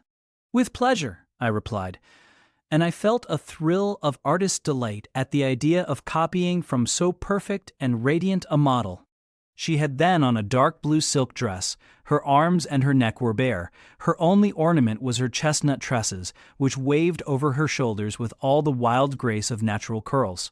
I took a sheet of fine cardboard and drew a careful outline. I promised myself the pleasure of coloring it, and as it was getting late then, I told her she must come and sit another day. She made such a report of me to her father that Mr. Oliver himself accompanied her next evening. A tall, massive-featured, middle-aged, and gray-headed man, at whose side his lovely daughter looked like a bright flower near a hoary turret. He appeared a taciturn and perhaps a proud personage, but he was very kind to me. The sketch of Rosamond's portrait pleased him highly. He said I must make a finished picture of it. He insisted, too, on my coming the next day to spend the evening at Vale Hall. I went. I found it a large, handsome residence, showing abundant evidences of wealth in the proprietor. Rosamond was full of glee and pleasure all the time I stayed. Her father was affable, and when he entered into conversation with me after tea, he expressed in strong terms his approbation of what I had done in Wharton School, and said he only feared, from what he saw and heard, I was too good for the place, and would soon quit it for one more suitable. "Indeed," cried Rosamond, "she is clever enough to be a governess in a high family, Papa. I thought I would far rather be where I am than in any high family in the land." Mr. Oliver spoke of Mr. Rivers, of the Rivers family, with great respect. He said it was a very old name in that neighborhood, that the ancestors of the house were wealthy, that all Morton had once belonged to them, that even now he considered the representative of that house might, if he liked, make an alliance with the best. He accounted it a pity that so fine and talented a young man should have formed the design of going out as a missionary. It was quite throwing a valuable life away. It appeared then that her father would throw no obstacle in the way of Rosamond's union with St. John. Mr. Oliver evidently regarded the young clergyman's good birth, old name, and sacred profession as sufficient compensation for the want of fortune. It was the 5th of November, and a holiday. My little servant, after helping me to clean my house, was gone, well satisfied with the fee of a penny for her aid. All about me was spotless and bright, scoured floor, polished grate, and well-rubbed chairs. I had also made myself neat, and had now the afternoon before me to spend as I would. The translation of a few pages of German occupied an hour, then I got my palette and pencils, and fell to the more soothing, because easier occupation, of completing Rosamond Oliver's miniature. The head was finished already. There was but the background to tint and the drapery to shade off. A touch of carmine, too, to add to the ripe lips. A soft curl here and there to the tresses, a deeper tinge to the shadow of the lash under the azured eyelid. I was absorbed in the execution of these nice details when, after one rapid tap, my door unclosed, admitting St. John Rivers. "I am come to see how you are spending your holiday," he said. "Not, I hope, in thought?" "No, that is well. While you draw, you will not feel lonely. You see, I mistrust you still, though you have borne up wonderfully so far. I have brought you a book for evening solace." And he laid on the table a new publication, a poem, one of those genuine productions so often vouchsafed to the fortunate public of those days, the golden age of modern literature. Alas, the readers of our era are less favored. But courage! I will not pause either to accuse or repine. I know poetry is not dead, nor genius lost, nor has Mammon gained power over either to bind or slay. They will both assert their existence, their presence, their liberty and strength again one day. Powerful angels, safe in heaven. They smile when sordid souls triumph, and feeble ones weep over their destruction. Poetry destroyed? Genius banished? No. Mediocrity? No. Do not let envy prompt you to the thought. No, they not only live, but reign and redeem, and without their divine influence spread everywhere, you would be in hell, the hell of your own meanness. While I was eagerly glancing at the bright pages of Marmion, for Marmion it was, St. John stooped to examine my drawing. His tall figure sprang erect again with a start. He said nothing. I looked up at him. He shunned my eye. I knew his thoughts well, and could read his heart plainly. At the moment I felt calmer and cooler than he. I had then temporarily the advantage of him, and I conceived an inclination to do him some good, if I could. With all his firmness and self-control, thought I, he tasks himself too far, locks every feeling and pang within, expresses, confesses, imparts nothing. I am sure it would benefit him to talk a little about this sweet Rosamond, whom he thinks he ought not to marry. I will make him talk. I said first, "Take a chair, Mr. Rivers." But he answered, as he always did, that he could not stay. "Very well," I responded mentally. "Stand if you like, but you shall not go just yet. I am determined. Solitude is at least as bad for you as it is for me.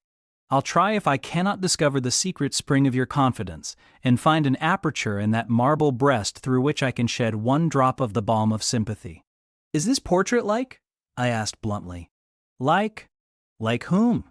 I did not observe it closely. "You did, Mr. Rivers." He almost started at my sudden and strange abruptness. He looked at me astonished. "Oh, that is nothing yet," I muttered within. "I don't mean to be baffled by a little stiffness on your part. I'm prepared to go to considerable lengths." I continued, "You observed it closely and distinctly, but I have no objection to your looking at it again," and I rose and placed it in his hand. "A well-executed picture," he said. "Very soft, clear coloring, very graceful and correct drawing." Yes, I know all that. But what of the resemblance? Who is it like?" Mastering some hesitation, he answered, "Miss Oliver, I presume?" "Of course. And now, sir, to reward you for the accurate guess, I will promise to paint you a careful and faithful duplicate of this very picture, provided you admit that the gift would be acceptable to you. I don't wish to throw away my time and trouble on an offering you would deem worthless." He continued to gaze at the picture. The longer he looked, the firmer he held it, the more he seemed to covet it. "It is like," he murmured. "The eye is well managed. The color, light, expression are perfect. It smiles. Would it comfort or would it wound you to have a similar painting? Tell me that. When you are at Madagascar, or at the Cape, or in India, would it be a consolation to have that memento in your possession? Or would the sight of it bring recollections calculated to enervate and distress?"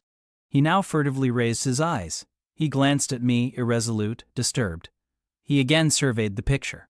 "That I should like to have it is certain. Whether it would be judicious or wise is another question." Since I had ascertained that Rosamond really preferred him, and that her father was not likely to oppose the match, I, less exalted in my views than St. John, had been strongly disposed in my own heart to advocate their union. It seemed to me that, should he become the possessor of Mr. Oliver's large fortune, he might do as much good with it as if he went and laid his genius out to wither, and his strength to waste under a tropical sun. With this persuasion I now answered, "As far as I can see, it would be wiser and more judicious if you were to take to yourself the original at once." By this time he had sat down. He had laid the picture on the table before him, and with his brow supported on both hands, hung fondly over it. I discerned he was now neither angry nor shocked at my audacity. I saw even that to be thus frankly addressed on a subject he had deemed unapproachable.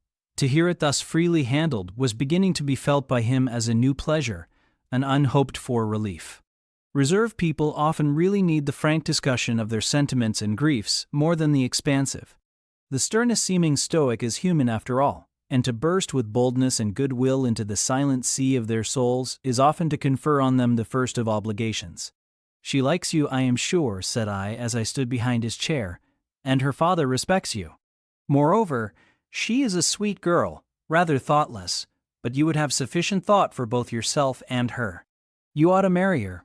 "Does she like me?" he asked. "Certainly, better than she likes anyone else. She talks of you continually. There is no subject she enjoys so much, or touches upon so often." "It is very pleasant to hear this," he said. "Very. Go on for another quarter of an hour." And he actually took out his watch and laid it upon the table to measure the time. "But where is the use of going on," I asked, "when you are probably preparing some iron blow of contradiction, or forging a fresh chain to fetter your heart? Don't imagine such hard things. Fancy me yielding and melting as I am doing, human love rising like a freshly opened fountain in my mind, and overflowing with sweet inundation all the field I have so carefully and with such labor prepared, so assiduously sown with the seeds of good intentions, of self-denying plans. And now it is deluged with a nectarous flood, the young germs swamped, delicious poison cankering them. Now I see myself stretched on an ottoman in the drawing room at Vale Hall, at my bride Rosamond Oliver's feet. She is talking to me with her sweet voice, gazing down on me with those eyes your skillful hand has copied so well, smiling at me with these coral lips. She is mine, I am hers. This present life and passing world suffice to me. Hush! Say nothing, my heart is full of delight, my senses are entranced. Let the time I marked pass in peace. I humored him. The watch ticked on. He breathed fast and low. I stood silent. Amidst this hush the quartet sped. He replaced the watch, laid the picture down, rose, and stood on the hearth. Now, said he, that little space was given to delirium and delusion. I rested my temples on the breast of temptation and put my neck voluntarily under her yoke of flowers. I tasted her cup. The pillow was burning. There is an asp in the garland. The wine has a bitter taste. Her promises are hollow, her offers false. I see and know all this. I gazed at him in wonder. It is strange, pursued he, that while I love Rosamond Oliver so wildly, with all the intensity indeed of a first passion, the object of which is exquisitely beautiful, graceful, fascinating, I experience at the same time a calm, unwarped consciousness that she would not make me a good wife, that she is not the partner suited to me, that I should discover this within a year after marriage, and that to 12 months' rapture would succeed a lifetime of regret. This I know. Strange indeed, I could not help ejaculating. While something in me, he went on, is acutely sensible to her charms, something else is as deeply impressed with her defects. They are such that she could sympathize in nothing I aspired to, cooperate in nothing I undertook. Rosamond, a sufferer, a laborer, a female apostle? Rosamond, a missionary's wife? No, but you need not be a missionary. You might relinquish that scheme. Relinquish? What? My vocation? My great work? My foundation laid on earth for a mansion in heaven? My hopes of being numbered in the band who have merged all ambitions in the glorious one of bettering their race, of carrying knowledge into the realms of ignorance, of substituting peace for war, freedom for bondage, religion for superstition, the hope of heaven for the fear of hell? Must I relinquish that? It is dearer than the blood in my veins. It is what I have to look forward to and to live for. After a considerable pause, I said, And Miss Oliver? Are her disappointment and sorrow of no interest to you? Miss Oliver is ever surrounded by suitors and flatterers. In less than a month, my image will be effaced from her heart. She will forget me, and will marry, probably, someone who will make her far happier than I should do. You speak coolly enough, but you suffer in the conflict. You are wasting away. No, if I get a little thin, it is with anxiety about my prospects, yet unsettled, my departure, continually procrastinated. Only this morning, I received intelligence that the successor, whose arrival I have been so long expecting, cannot be ready to replace me for 3 months to come yet, and perhaps the 3 months may extend to 6. You tremble and become flushed whenever Miss Oliver enters the schoolroom. Again the surprised expression crossed his face. He had not imagined that a woman would dare to speak so to a man. For me, I felt at home in this sort of discourse. I could never rest in communication with strong, discreet, and refined minds, whether male or female, till I had passed the outworks of conventional reserve, and crossed the threshold of confidence, and won a place by their heart's very hearthstone. You are original, said he, and not timid. There is something brave in your spirit, as well as penetrating in your eye, but allow me to assure you that you partially misinterpret my emotions. You think them more profound and potent than they are. You give me a larger allowance of sympathy than I have a just claim to. When I color, and when I shake before Miss Oliver, I do not pity myself. I scorn the weakness. I know it is ignoble, a mere fever of the flesh, not, I declare, the convulsion of the soul. That is just as fixed as a rock, firm set in the depths of a restless sea. Know me to be what I am, a cold, hard man. I smiled incredulously. You have taken my confidence by storm, he continued, and now it is much at your service. I am simply, in my original state, stripped of that blood-bleached robe with which Christianity covers human deformity, a cold, hard, ambitious man. Natural affection only, of all the sentiments, has permanent power over me. Reason, and not feeling, is my guide. My ambition is unlimited. My desire to rise higher, to do more than others, insatiable. I honor endurance, perseverance, industry, talent, because these are the means by which men achieve great ends and mount to lofty eminence. I watch your career with interest because I consider you a specimen of a diligent, orderly, energetic woman, not because I deeply compassionate what you have gone through or what you still suffer.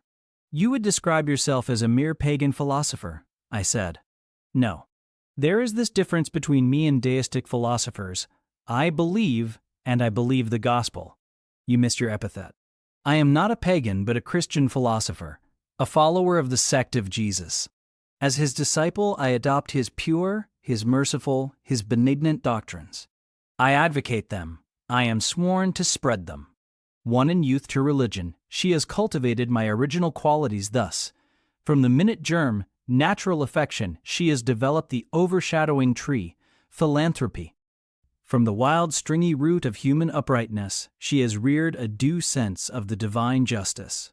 Of the ambition to win power and renown for my wretched self, she has formed the ambition to spread my Master's kingdom, to achieve victories for the standard of the cross. So much has religion done for me, turning the original materials to the best account, pruning and training nature. But she could not eradicate nature, nor will it be eradicated till this mortal shall put on immortality. Having said this, he took his hat, which lay on the table beside my pallet. Once more he looked at the portrait. She is lovely, he murmured. She is well named, the rose of the world, indeed. And may I not paint one like it for you? Cioè bono? No.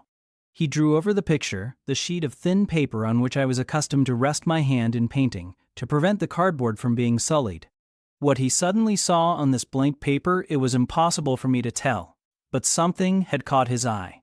He took it up with a snatch. He looked at the edge, then shot a glance at me, inexpressibly peculiar and quite incomprehensible. A glance that seemed to take and make note of every point in my shape, face, and dress. For it traversed all, quick, keen as lightning. His lips parted as if to speak, but he checked the coming sentence, whatever it was. "What is the matter?" I asked. "Nothing in the world," was the reply, and, replacing the paper, I saw him dexterously tear a narrow slip from the margin. It disappeared in his glove, and with one hasty nod and "good afternoon," he vanished. "Well," I exclaimed, using an expression of the district that caps the globe, however. I, in my turn, scrutinized the paper, but saw nothing on it save a few dingy stains of paint where I had tried the tint in my pencil. I pondered the mystery a minute or two, but finding it insolvable, and being certain it could not be of much moment, I dismissed, and soon forgot it. Chapter 33. When Mr. St. John went, it was beginning to snow. The whirling storm continued all night. The next day, a keen wind brought fresh and blinding falls. By twilight, the valley was drifted up and almost impassable.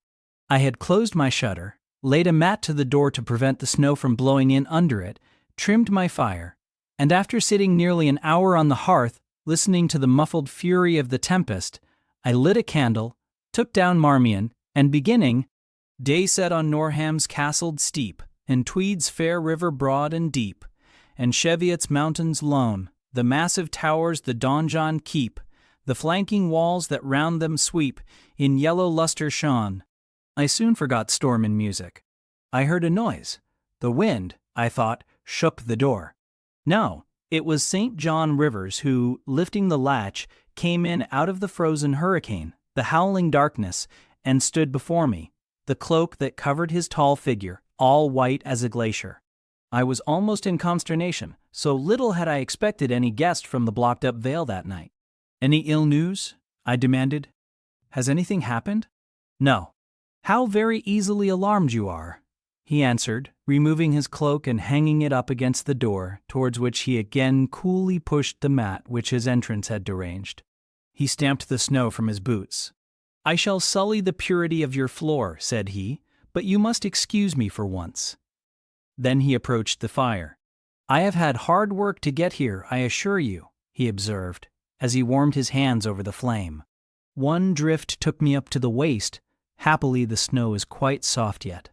But why are you come? I could not forbear saying. Rather an inhospitable question to put to a visitor, but since you ask it, I answer simply to have a little talk with you. I got tired of my mute books and empty rooms. Besides, since yesterday I have experienced the excitement of a person to whom a tale has been half told and who is impatient to hear the sequel. He sat down. I recalled his singular conduct of yesterday, and really I began to fear his wits were touched. If he were insane, however, his was a very cool and collected insanity.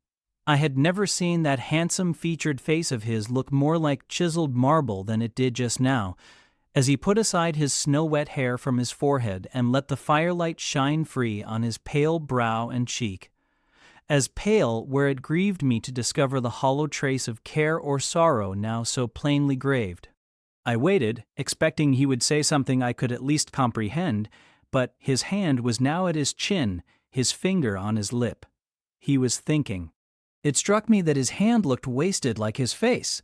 A perhaps uncalled-for gush of pity came over my heart. I was moved to say, I wish Diana or Mary would come and live with you. It is too bad that you should be quite alone, and you are recklessly rash about your own health. Not at all, said he. I care for myself when necessary. I am well now. What do you see amiss in me? This was said with a careless, abstracted indifference, which showed that my solicitude was, at least in his opinion, wholly superfluous. I was silenced. He still slowly moved his finger over his upper lip, and still his eye dwelt dreamily on the glowing grate. Thinking it urgent to say something, I asked him presently if he felt any cold draught from the door which was behind him. No, no, he responded shortly and somewhat testily. Well, I reflected, if you won't talk, you may be still. I'll let you alone now, and return to my book. So I snuffed the candle and resumed the perusal of Marmion. He soon stirred. My eye was instantly drawn to his movements. He only took out a morocco pocketbook, thence produced a letter, which he read in silence, folded it, put it back, relapsed into meditation. It was vain to try to read with such an inscrutable fixture before me, nor could I in impatience consent to be dumb. He might rebuff me if he liked, but talk I would. Have you heard from Diana and Mary lately? Not since the letter I showed you a week ago. There has not been any change made about your own arrangements? You will not be summoned to leave England sooner than you expected? I fear not, indeed. Such chance is too good to befall me. Baffled so far, I change my ground.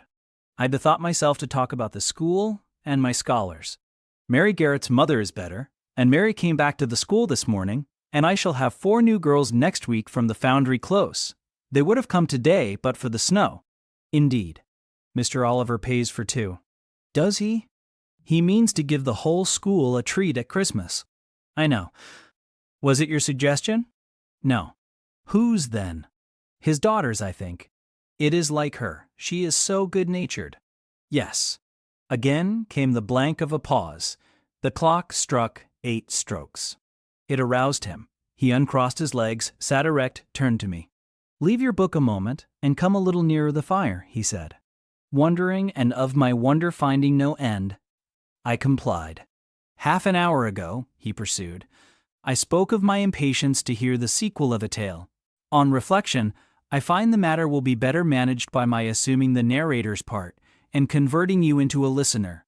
Before commencing, it is but fair to warn you that the story will sound somewhat hackneyed in your ears, but stale details often regain a degree of freshness when they pass through new lips.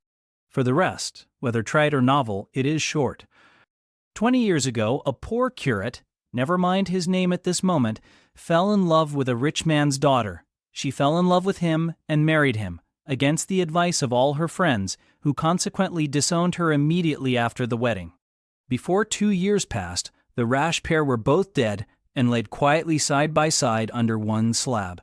I have seen their grave. It formed part of the pavement of a huge churchyard surrounding the grim, soot-black old cathedral of an overgrown manufacturing town in Shire.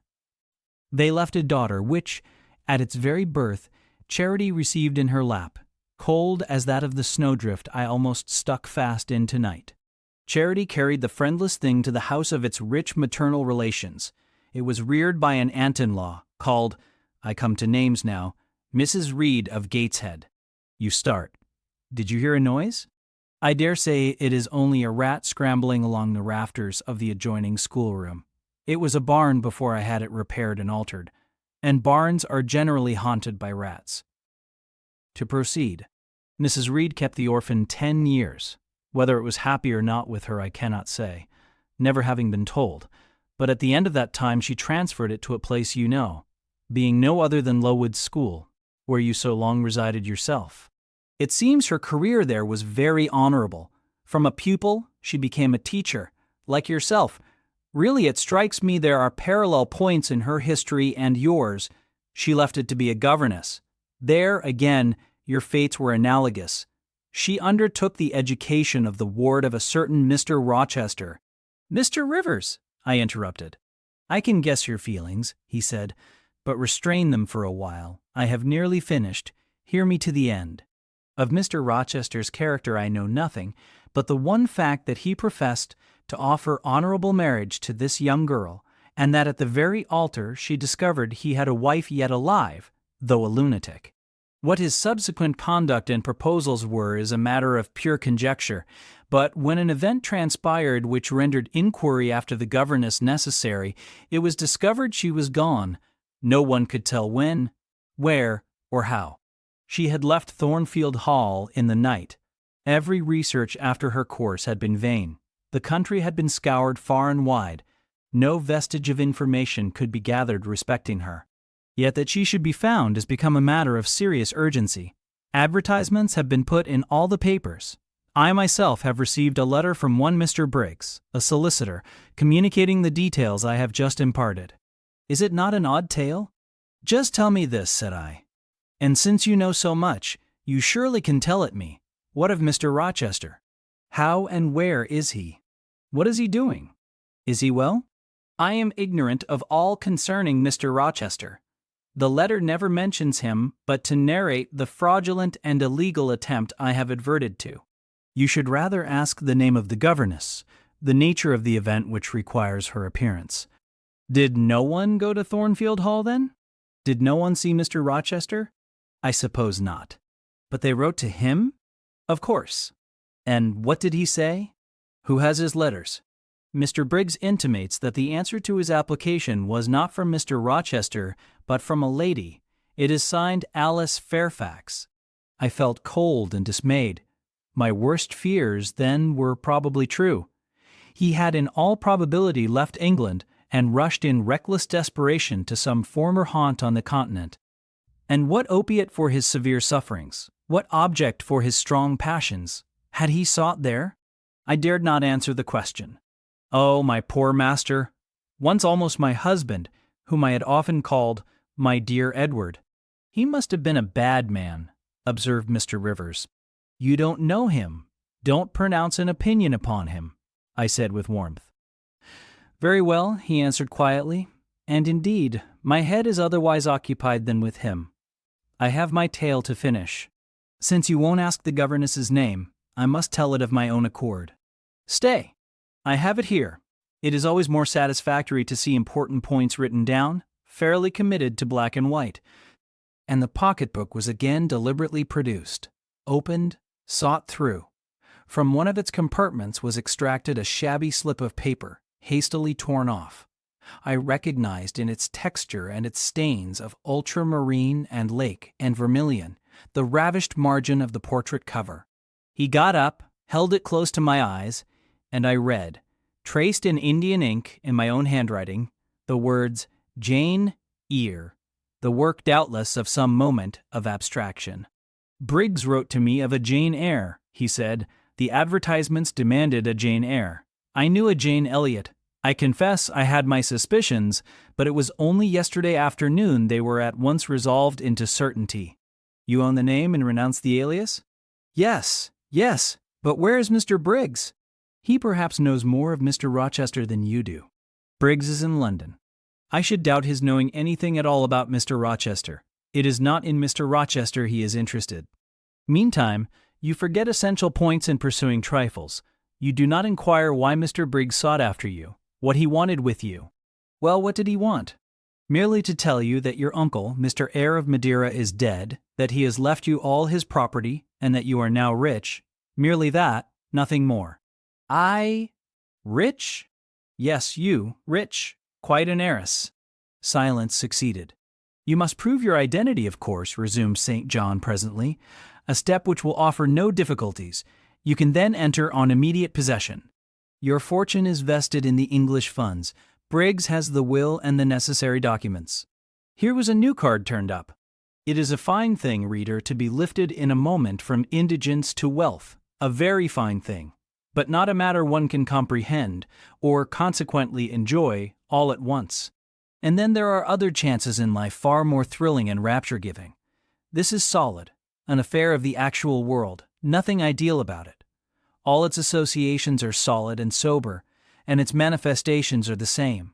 One does not jump and spring and shout hurrah at hearing one has got a fortune. One begins to consider responsibilities and to ponder business. On a base of steady satisfaction rise certain grave cares, and we contain ourselves and brood over our bliss with a solemn brow. Besides, the words legacy, bequest, go side by side with the words death, funeral. My uncle, I had heard, was dead, my only relative. Ever since being made aware of his existence, I had cherished the hope of one day seeing him. Now I never should. And then this money came only to me, not to me and a rejoicing family, but to my isolated self. It was a grand boon, doubtless, and independence would be glorious. Yes, I felt that. That thought swelled my heart. You unbend your forehead at last, said Mr. Rivers. I thought Medusa had looked at you, and that you were turning to stone. Perhaps now you will ask how much you are worth? How much am I worth? Oh, a trifle. Nothing, of course, to speak of. 20,000 pounds, I think they say, but what is that? 20,000 pounds? Here was a new stunner. I had been calculating on 4,000 or 5,000. This news actually took my breath for a moment. Mr. St. John, whom I had never heard laugh before, laughed now. Well, said he, if you had committed a murder, and I had told you your crime was discovered, you could scarcely look more aghast. It is a large sum. Don't you think there is a mistake? No mistake at all. Perhaps you have read the figures wrong. It may be 2,000.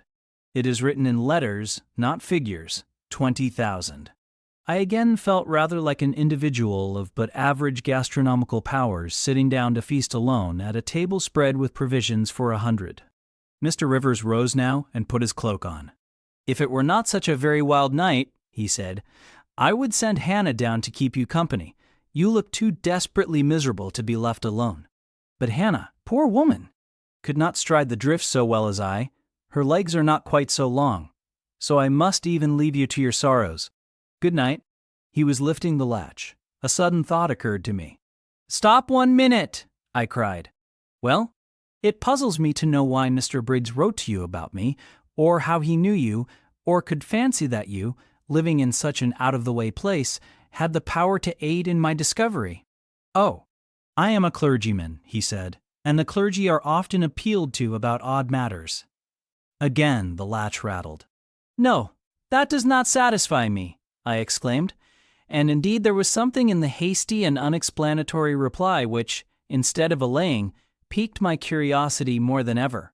It is a very strange piece of business, I added. I must know more about it. Another time. No, tonight. And as he turned from the door, I placed myself between it and him. He looked rather embarrassed. You certainly shall not go till you have told me all, I said. I would rather not just now. You shall. You must. I would rather Diana or Mary informed you. Of course these objections wrought my eagerness to a climax. Gratified it must be, and that without delay, and I told him so. But I apprised you that I was a hard man, said he, difficult to persuade. And I am a hard woman, impossible to put off. And I am a hard woman, impossible to put off. And then, he pursued, I am cold, no fervor infects me. Whereas I am hot, and fire dissolves ice. The blaze there has thawed all the snow from your cloak. By the same token, it has streamed onto my floor and made it like a trampled street. As you hope ever to be forgiven, Mr. Rivers, the high crime and misdemeanor of spoiling a sanded kitchen, tell me what I wish to know. Well, then, he said, I yield, if not to your earnestness, to your perseverance, as stone is worn by continual dropping. Besides, you must know some day, as well now as later. Your name is Jane Eyre? Of course, that was all settled before. You are not, perhaps, aware that I am your namesake, that I was christened St. John Eyre Rivers. No, indeed. I remember now seeing the letter E, comprised in your initials written in books you have at different times lent me, but I never asked for what name it stood.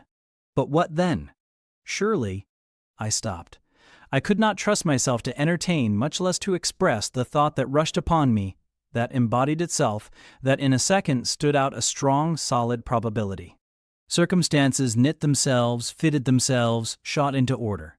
The chain that had been lying hitherto a formless lump of links was drawn out straight. Every ring was perfect, the connection complete. I knew by instinct how the matter stood, before St. John had said another word. But I cannot expect the reader to have the same intuitive perception, so I must repeat his explanation. My mother's name was Eyre. She had 2 brothers, one a clergyman who married Miss Jane Reed of Gateshead, the other John Eyre, Esquire, merchant, late of Funchal, Madeira. Mr. Briggs, being Mr. Eyre's solicitor, wrote to us last August to inform us of our uncle's death and to say that he had left his property to his brother the clergyman's orphan daughter, overlooking us in consequence of a quarrel, never forgiven, between him and my father. He wrote again a few weeks since to intimate that the heiress was lost and asking if we knew anything of her. A name casually written on a slip of paper has enabled me to find her out. You know the rest. Again he was going, but I set my back against the door. Do let me speak, I said. Let me have one moment to draw breath and reflect. I paused. He stood before me, hat in hand, looking composed enough. I resumed, Your mother was my father's sister? Yes. My aunt consequently? He bowed. My Uncle John was your Uncle John? You, Diana, and Mary are his sister's children, as I am his brother's child? Undeniably. You 3, then, are my cousins. Half our blood on each side flows from the same source? We are cousins, yes. I surveyed him. It seemed I had found a brother, one I could be proud of, one I could love, and 2 sisters whose qualities were such that, when I knew them but as mere strangers, they had inspired me with genuine affection and admiration. The 2 girls, on whom kneeling down on the wet ground and looking through the low latticed window of Moore House kitchen, I had gazed with so bitter a mixture of interest and despair, were my near kinswomen. And the young and stately gentleman who had found me almost dying at his threshold was my blood relation. Glorious discovery to a lonely wretch. This was wealth indeed, wealth to the heart, a mine of pure, genial affections. This was a blessing, bright, vivid, and exhilarating, not like the ponderous gift of gold, rich and welcome enough in its way, but sobering from its weight. I now clapped my hands in sudden joy. My pulse bounded, my veins thrilled. "Oh, I am glad, I exclaimed. St. John smiled. "Did I not say you neglected essential points to pursue trifles?" he asked. "You were serious when I told you you had got a fortune, and now, for a matter of no moment, you are excited. What can you mean? It may be of no moment to you. You have sisters and don't care for a cousin, but I had nobody, and now 3 relations, or 2, if you don't choose to be counted, are born into my world full grown. I say again, I am glad." I walked fast through the room. I stopped, half suffocated with the thoughts that rose faster than I could receive, comprehend, settle them. Thoughts of what might, could, would, and should be, and that ere long. I looked at the blank wall. It seemed a sky thick with ascending stars. Every one lit me to a purpose or delight. Those who had saved my life, whom till this hour I had loved barrenly, I could now benefit. They were under a yoke. I could free them. They were scattered. I could reunite them. The independence, the affluence which was mine, might be theirs too. Were we not 4? £20,000 shared equally would be 5,000 each, justice enough and to spare. Justice would be done, mutual happiness secured. Now the wealth did not weigh on me. Now it was not a mere bequest of coin. It was a legacy of life, hope, enjoyment. How I looked while these ideas were taking my spirit by storm I cannot tell, but I perceived soon that Mr. Rivers had placed a chair behind me and was gently attempting to make me sit down on it. He also advised me to be composed. I scorned the insinuation of helplessness and distraction, shook off his hand and began to walk about again.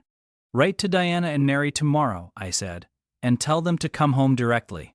Diana said they would both consider themselves rich with £1,000, so with 5,000 they will do very well. "Tell me where I can get you a glass of water," said St. John. "You must really make an effort to tranquilize your feelings."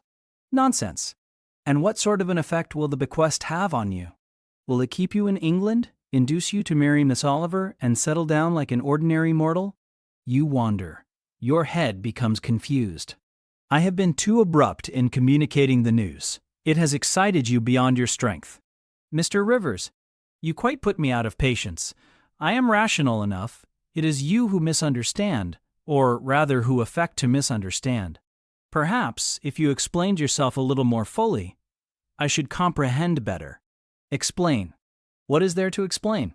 You cannot fail to see that £20,000, the sum in question, divided equally between the nephew and 3 nieces of our uncle, will give 5,000 to each.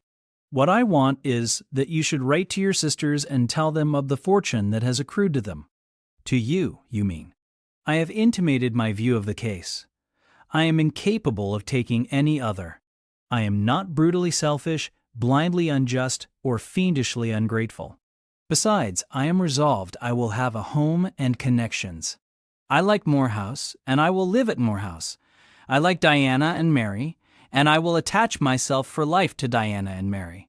It would please and benefit me to have £5,000. It would torment and oppress me to have 20,000, which, moreover, could never be mine in justice, though it might in law. I abandon to you, then, what is absolutely superfluous to me. Let there be no opposition and no discussion about it. Let us agree amongst each other and decide the point at once. This is acting on first impulses. You must take days to consider such a matter, ere your word can be regarded as valid.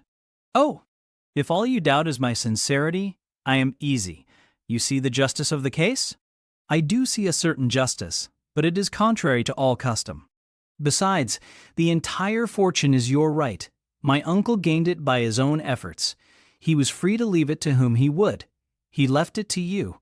After all, justice permits you to keep it. You may, with a clear conscience, consider it absolutely your own. With me, said I, it is fully as much a matter of feeling as of conscience. I must indulge my feelings. I so seldom have had an opportunity of doing so. Were you to argue, object, and annoy me for a year, I could not forego the delicious pleasure of which I have caught a glimpse, that of repaying in part a mighty obligation and winning to myself lifelong friends. You think so now, rejoined St. John, because you do not know what it is to possess, nor consequently to enjoy wealth. You cannot form a notion of the importance £20,000 would give you, of the place it would enable you to take in society, of the prospects it would open to you. You cannot. And you, I interrupted, cannot at all imagine the craving I have for fraternal and sisterly love. I never had a home. I never had brothers or sisters. I must and will have them now. You are not reluctant to admit me and own me, are you? Jane, I will be your brother, my sisters will be your sisters, without stipulating for this sacrifice of your just rights. Brother? Yes, at the distance of 1,000 leagues. Sisters? Yes, slaving among strangers. I, wealthy, gorged with gold I never earned and do not merit. You, penniless. Famous equality and fraternization. Close union. Intimate attachment. But, Jane, your aspirations after family ties and domestic happiness may be realized otherwise than by the means you contemplate. You may marry. Nonsense, again. Marry. I don't want to marry and never shall marry. That is saying too much. Such hazardous affirmations are a proof of the excitement under which you labor. It is not saying too much. I know what I feel, and how averse are my inclinations to the bare thought of marriage. No one would take me for love, and I will not be regarded in the light of a mere money speculation. And I do not want a stranger, unsympathizing alien different from me. I want my kindred, those with whom I have full fellow feeling. Say again, you will be my brother. When you uttered the words, I was satisfied, happy. Repeat them if you can. Repeat them sincerely. I think I can. I know I have always loved my own sisters, and I know on what my affection for them is grounded, respect for their worth and admiration of their talents. You too have principle and mind. Your tastes and habits resemble Diana's and Mary's. Your presence is always agreeable to me. In your conversation, I have already for some time found a salutary solace. I feel I can easily and naturally make room in my heart for you as my third and youngest sister. Thank you, that contents me for tonight. Now you had better go, for if you stay longer, you will perhaps irritate me afresh by some mistrustful scruple. And the school, Miss Eyre? It must now be shut up, I suppose? No. I will retain my post of mistress till you get a substitute. He smiled approbation. We shook hands, and he took leave. I need not narrate in detail the further struggles I had and arguments I used to get matters regarding the legacy settled as I wished. My task was a very hard one, but as I was absolutely resolved, as my cousins saw at length that my mind was really and immutably fixed on making a just division of the property, as they must in their own hearts have felt the equity of the intention, and must besides have been innately conscious that in my place they would have done precisely what I wished to do, they yielded at length so far as to consent to put the affair to arbitration. The judges chosen were Mr. Oliver and an able lawyer. Both coincided in my opinion. I carried my point. The instruments of transfer were drawn out. St. John, Diana, Mary, and I each became possessed of a competency. Chapter 34. It was near Christmas by the time all was settled. The season of general holiday approached. I now closed Morton School, taking care that the parting should not be barren on my side. Good fortune opens the hand as well as the heart wonderfully, and to give somewhat when we have largely received is but to afford a vent to the unusual ebullition of the sensations. I had long felt with pleasure that many of my rustic scholars liked me, and when we parted, that consciousness was confirmed. They manifested their affection plainly and strongly. Deep was my gratification to find I had really a place in their unsophisticated hearts. I promised them that never a week should pass in future that I did not visit them and give them an hour's teaching in their school. Mr. Rivers came up as, having seen the classes, now numbering 60 girls, file out before me, and locked the door. I stood with the key in my hand, exchanging a few words of special farewell with some half-dozen of my best scholars, as decent, respectable, modest, and well-informed young women as could be found in the ranks of the British peasantry. And that is saying a great deal, for after all, the British peasantry are the best taught, best mannered, most self-respecting of any in Europe. Since those days I have seen paysans and bäuerinnen, and the best of them seemed to me ignorant, coarse, and besotted, compared with my Morton girls. Do you consider you have got your reward for a season of exertion? Asked Mr. Rivers when they were gone. Does not the consciousness of having done some real good in your day and generation give pleasure? Doubtless.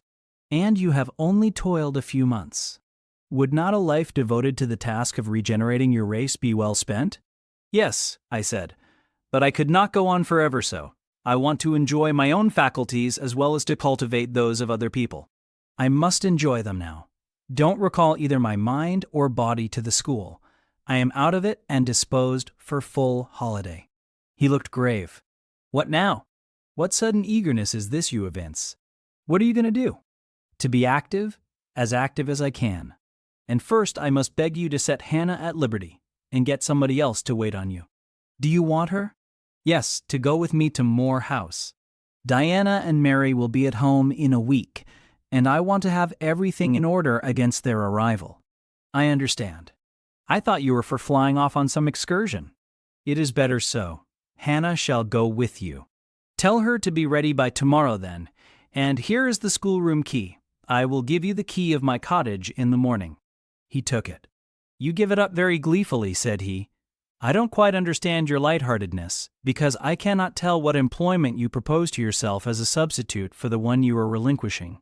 What aim, what purpose, what ambition in life have you now?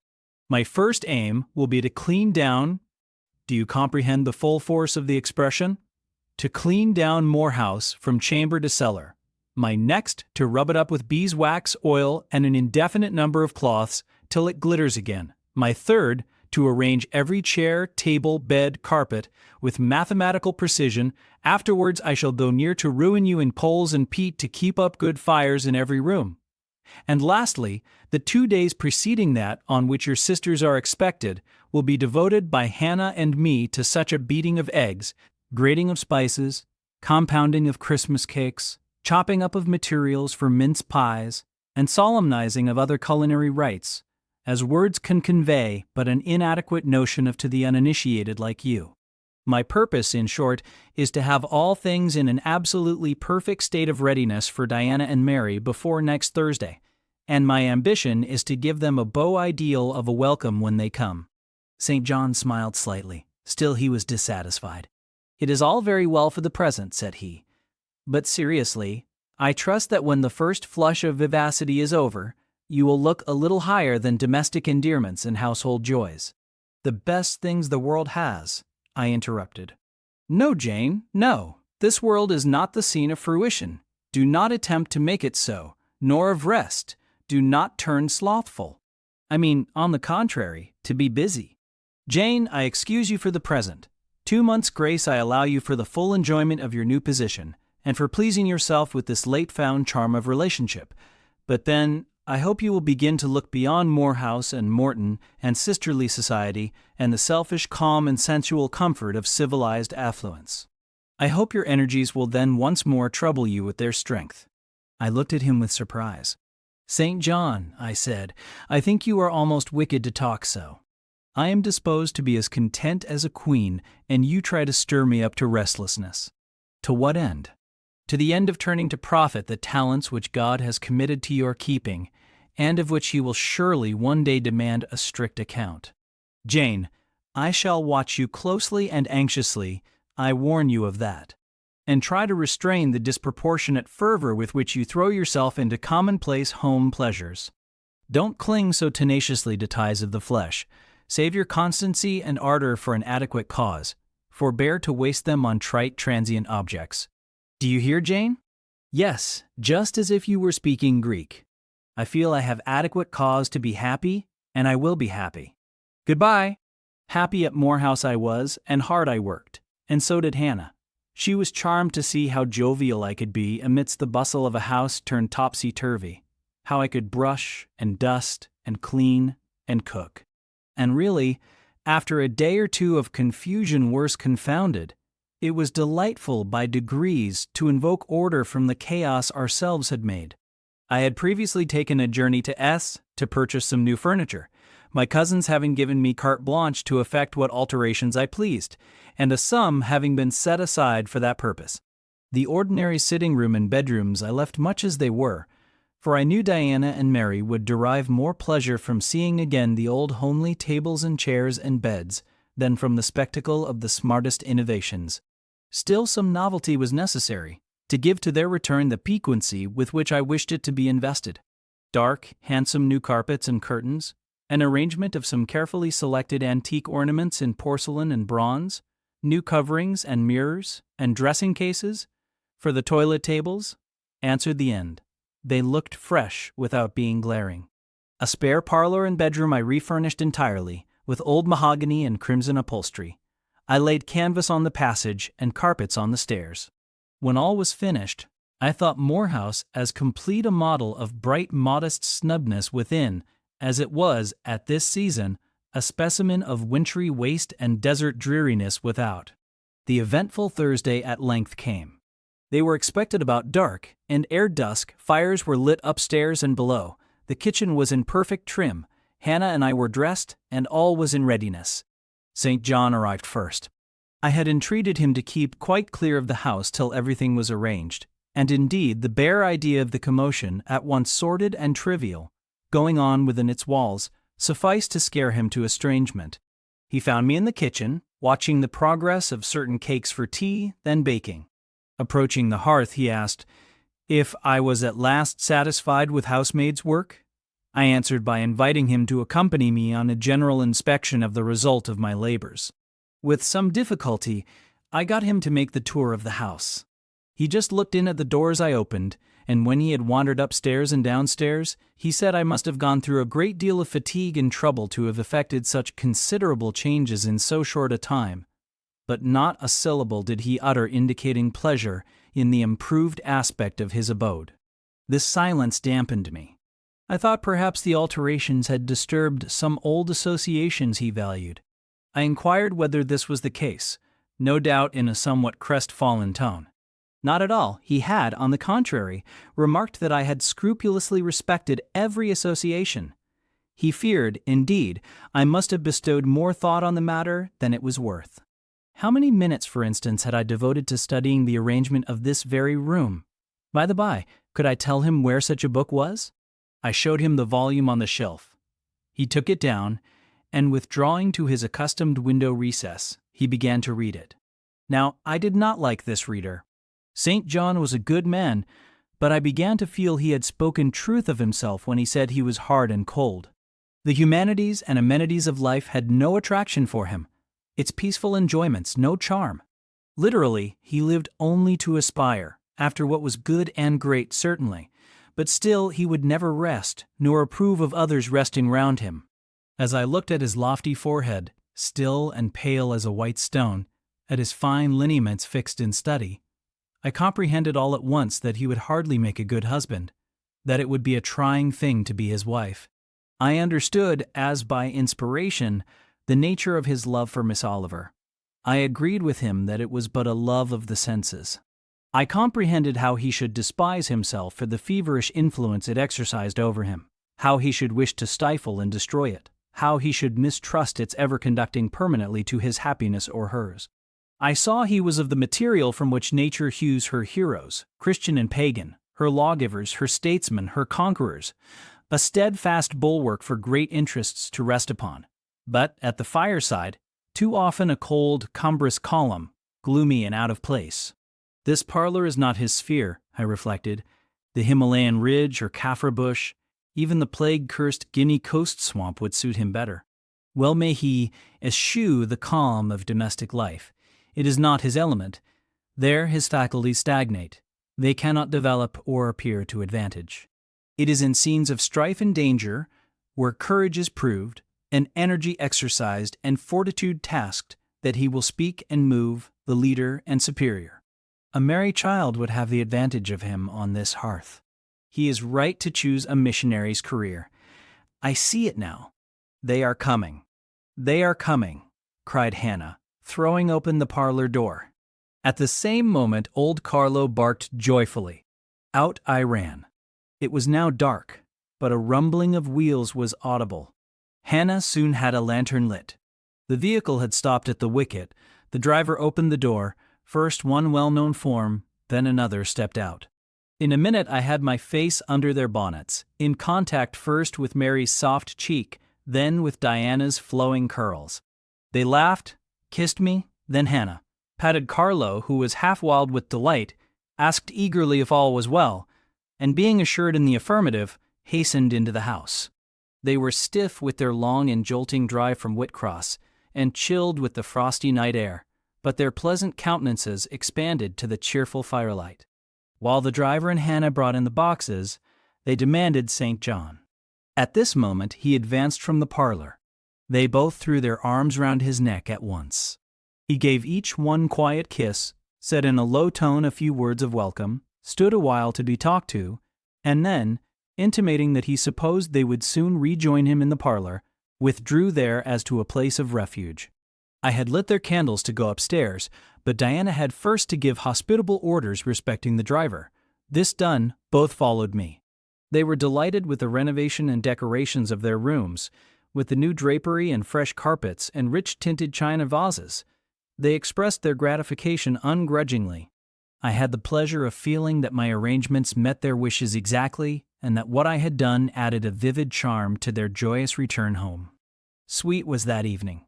My cousins, full of exhilaration, were so eloquent in narrative and comment that their fluency covered St. John's taciturnity. He was sincerely glad to see his sisters, but in their glow of fervor and flow of joy, he could not sympathize. The event of the day, that is, the return of Diana and Mary, pleased him. But the accompaniments of that event, the glad tumult, the garrulous glee of reception irked him. I saw he wished the calmer morrow was come.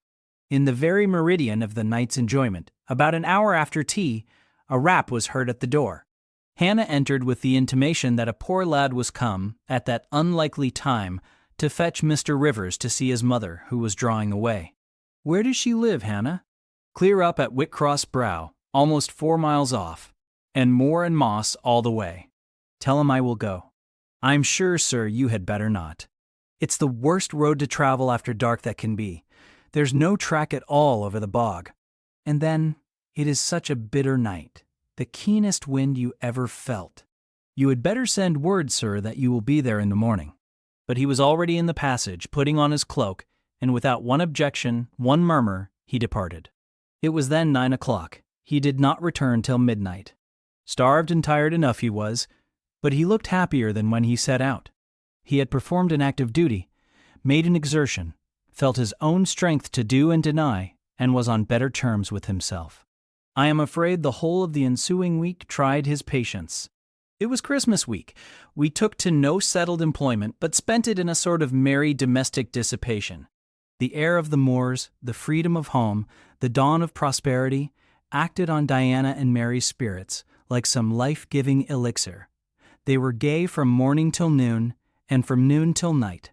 They could always talk, and their discourse, witty, pithy, original, had such charms for me that I preferred listening to and sharing in it to doing anything else. St. John did not rebuke our vivacity, but he escaped from it. He was seldom in the house. His parish was large, the population scattered, and he found daily business in visiting the sick and poor in its different districts. One morning at breakfast, Diana, after looking a little pensive for some minutes, asked him if his plans were yet unchanged. "Unchanged and unchangeable," was the reply, and he proceeded to inform us that his departure from England was now definitively fixed for the ensuing year. "And Rosamond Oliver?" suggested Mary, the words seeming to escape her lips involuntarily, for no sooner had she uttered them than she made a gesture as if wishing to recall them. St. John had a book in his hand. It was his unsocial custom to read at meals. He closed it and looked up. "Rosamond Oliver," said he, "is about to be married to Mr. Granby, one of the best connected and most estimable residents in S., grandson and heir to Sir Frederick Granby. I had the intelligence from her father yesterday." His sisters looked at each other and at me. We all three looked at him. He was serene as glass. "The match must have been got up hastily," said Diana. "They cannot have known each other long." "But 2 months. They met in October at the county ball at S. But where there are no obstacles to a union, as in the present case, where the connection is in every point desirable, delays are unnecessary. They will be married as soon as S. place, which Sir Frederick gives up to them, can be refitted for their reception." The first time I found St. John alone after this communication, I felt tempted to inquire if the event distressed him. But he seemed so little to need sympathy that, so far from venturing to offer him more, I experienced some shame at the recollection of what I had already hazarded. Besides, I was out of practice in talking to him. His reserve was again frozen over, and my frankness was congealed beneath it. He had not kept his promise of treating me like his sisters. He continually made little chilling differences between us, which did not at all tend to the development of cordiality. In short, now that I was acknowledged his kinswoman, and lived under the same roof with him, I felt the distance between us to be far greater than when he had known me only as the village schoolmistress. When I remembered how far I had once been admitted to his confidence, I could hardly comprehend his present frigidity. Such being the case, I felt not a little surprised when he raised his head suddenly from the desk over which he was stooping, and said, "You see, Jane, the battle is fought and the victory won." Startled at being thus addressed, I did not immediately reply. After a moment's hesitation, I answered, But are you sure you are not in the position of those conquerors whose triumphs have cost them too dear? Would not such another ruin you? I think not, and if I were, it does not much signify. I shall never be called upon to contend for such another.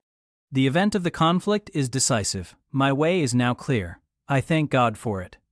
So saying, he returned to his papers and his silence. As our mutual happiness, i.e. Diana's, Mary's, and mine, settled into a quieter character, and we resumed our usual habits and regular studies, St. John stayed more at home.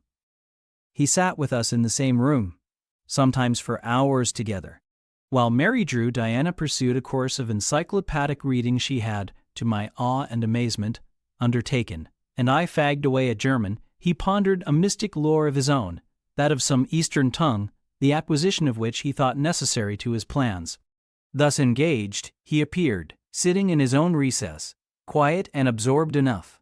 But that blue eye of his had a habit of leaving the outlandish-looking grammar, and wandering over, and sometimes fixing upon us, his fellow students, with a curious intensity of observation.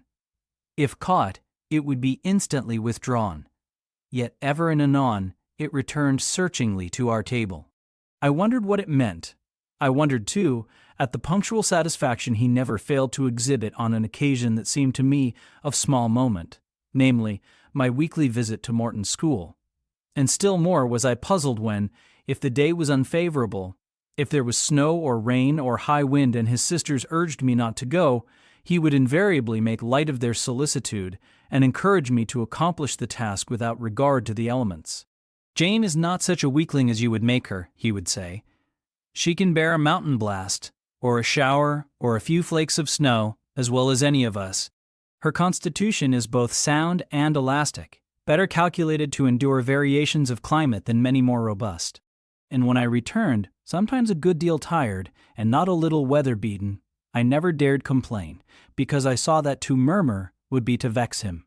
On all occasions fortitude pleased him. The reverse was a special annoyance. One afternoon, however, I got leave to stay at home, because I really had a cold. His sisters were gone to Morton in my stead. I sat reading Schiller, he deciphering his crabbed Oriental scrolls. As I exchanged a translation for an exercise, I happened to look his way.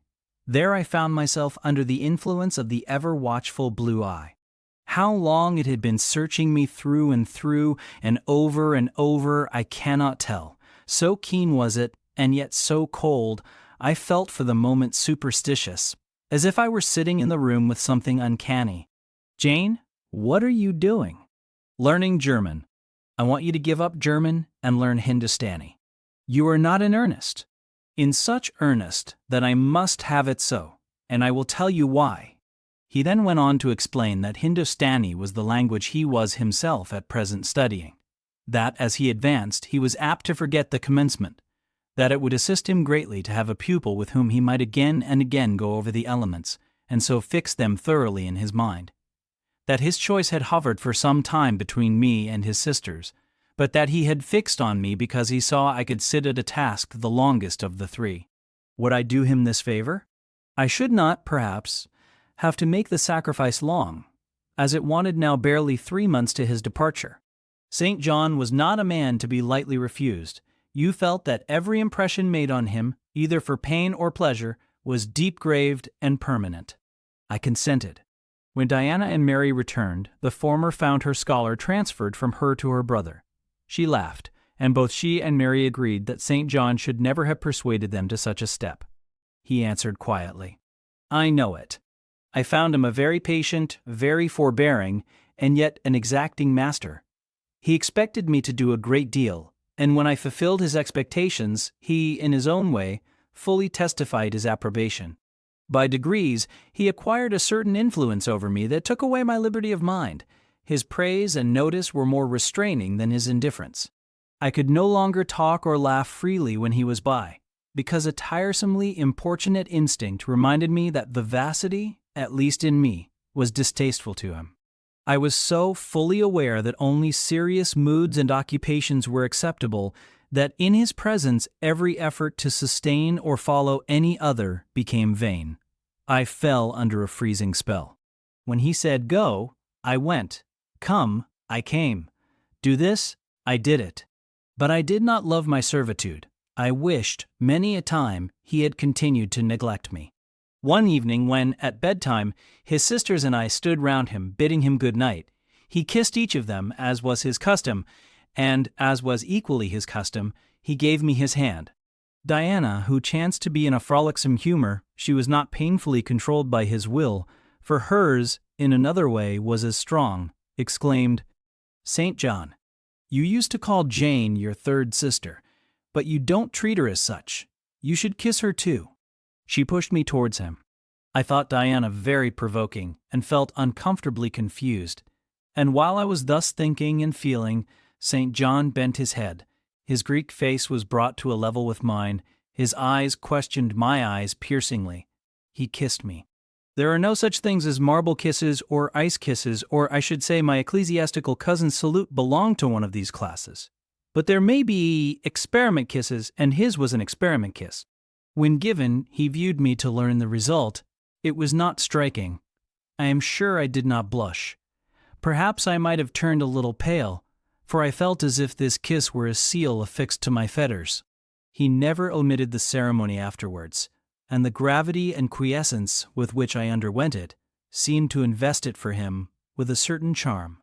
As for me, I daily wished more to please him, but to do so, I felt daily more and more that I must disown half my nature, stifle half my faculties, wrest my tastes from their original bent, force myself to the adoption of pursuits for which I had no natural vocation.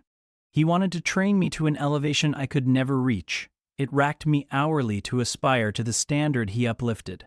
The thing was as impossible as to mold my irregular features to his correct and classic pattern, to give to my changeable green eyes the sea-blue tint and solemn luster of his own. Not his ascendancy alone, however, held me in thrall at present. Of late it had been easy enough for me to look sad. A cankering evil sat at my heart and drained my happiness at its source. The evil of suspense. Perhaps you think I had forgotten Mr. Rochester, reader, amidst these changes of place and fortune. Not for a moment. His idea was still with me, because it was not a vapor sunshine could disperse, nor sand-traced effigy storms could wash away. It was a name graven on a tablet, fated to last as long as the marble it inscribed. The craving to know what had become of him followed me everywhere. When I was at Morton, I re-entered my cottage every evening to think of that, and now at Moor House, I sought my bedroom each night to brood over it.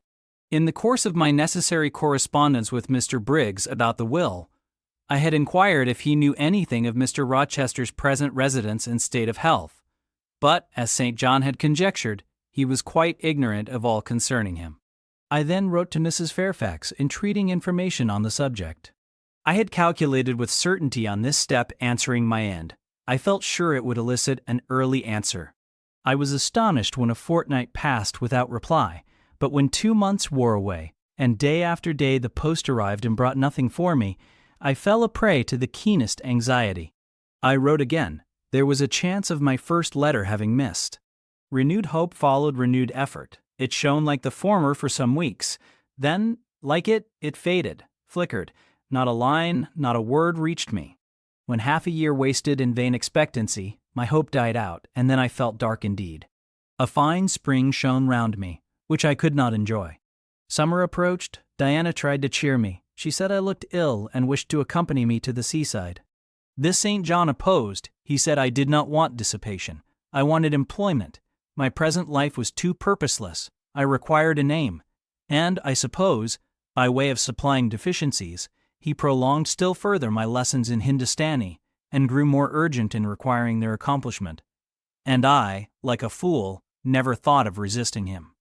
I could not resist him. One day I had come to my studies in lower spirits than usual. The ebb was occasioned by a poignantly felt disappointment. Hannah had told me in the morning there was a letter for me, and when I went down to take it, almost certain that the long-looked-for tidings were vouchsafed me at last, I found only an unimportant note from Mr. Briggs on business. The bitter check had wrung from me some tears, and now, as I sat poring over the crabbed characters and flourishing tropes of an Indian scribe, my eyes filled again. St. John called me to his side to read. In attempting to do this, my voice failed me. Words were lost in sobs. He and I were the only occupants of the parlor. Diana was practicing her music in the drawing room. Mary was gardening. It was a very fine May day, clear, sunny, and breezy. My companion expressed no surprise at this emotion, nor did he question me as to its cause. He only said, "We will wait a few minutes, Jane, till you are more composed." And while I smothered the paroxysm with all haste, he sat calm and patient, leaning on his desk, and looking like a physician watching with the eye of science an expected and fully understood crisis in a patient's malady. Having stifled my sobs, wiped my eyes, and muttered something about not being very well that morning, I resumed my task and succeeded in completing it. St. John put away my books and his, locked his desk, and said, "Now, Jane, you shall take a walk, and with me. I will call Diana and Mary. No, I want only one companion this morning, and that must be you. Put on your things, go out by the kitchen door, take the road towards the head of Marsh Glen. I will join you in a moment. I know no medium. I never in my life have known any medium in my dealings with positive, hard characters, antagonistic to my own, between absolute submission and determined revolt. I have always faithfully observed the one, up to the very moment of bursting, sometimes with volcanic vehemence, into the other, and as neither present circumstances warranted, nor my present mood inclined me to mutiny, I observed careful obedience to St. John's directions, and in 10 minutes I was treading the wild track of the glen, side by side with him. The breeze was from the west. It came over the hills, sweet with scents of heath and rush. The sky was of stainless blue. The stream descending the ravine, swelled with past spring rains, poured along plentiful and clear, catching golden gleams from the sun and sapphire tints from the firmament. As we advanced and left the track, we trod a soft turf, mossy fine and emerald green, minutely enameled with a tiny white flower and spangled with a star-like yellow blossom. The hills, meantime, shut us quite in, for the glen, towards its head, wound to their very core. "Let us rest here," said St. John, as we reached the first stragglers of a battalion of rocks guarding a sort of pass, beyond which the beck rushed down a waterfall, and where, still a little farther, the mountain shook off turf and flower, had only heath for raiment and crag for gem, where it exaggerated the wild to the savage, and exchanged the fresh for the frowning, where it guarded the forlorn hope of solitude and a last refuge for silence. I took a seat. St. John stood near me. He looked up the pass and down the hollow. His glance wandered away with the stream and returned to traverse the unclouded heaven which colored it. He removed his hat, let the breeze stir his hair and kiss his brow. He seemed in communion with the genius of the haunt.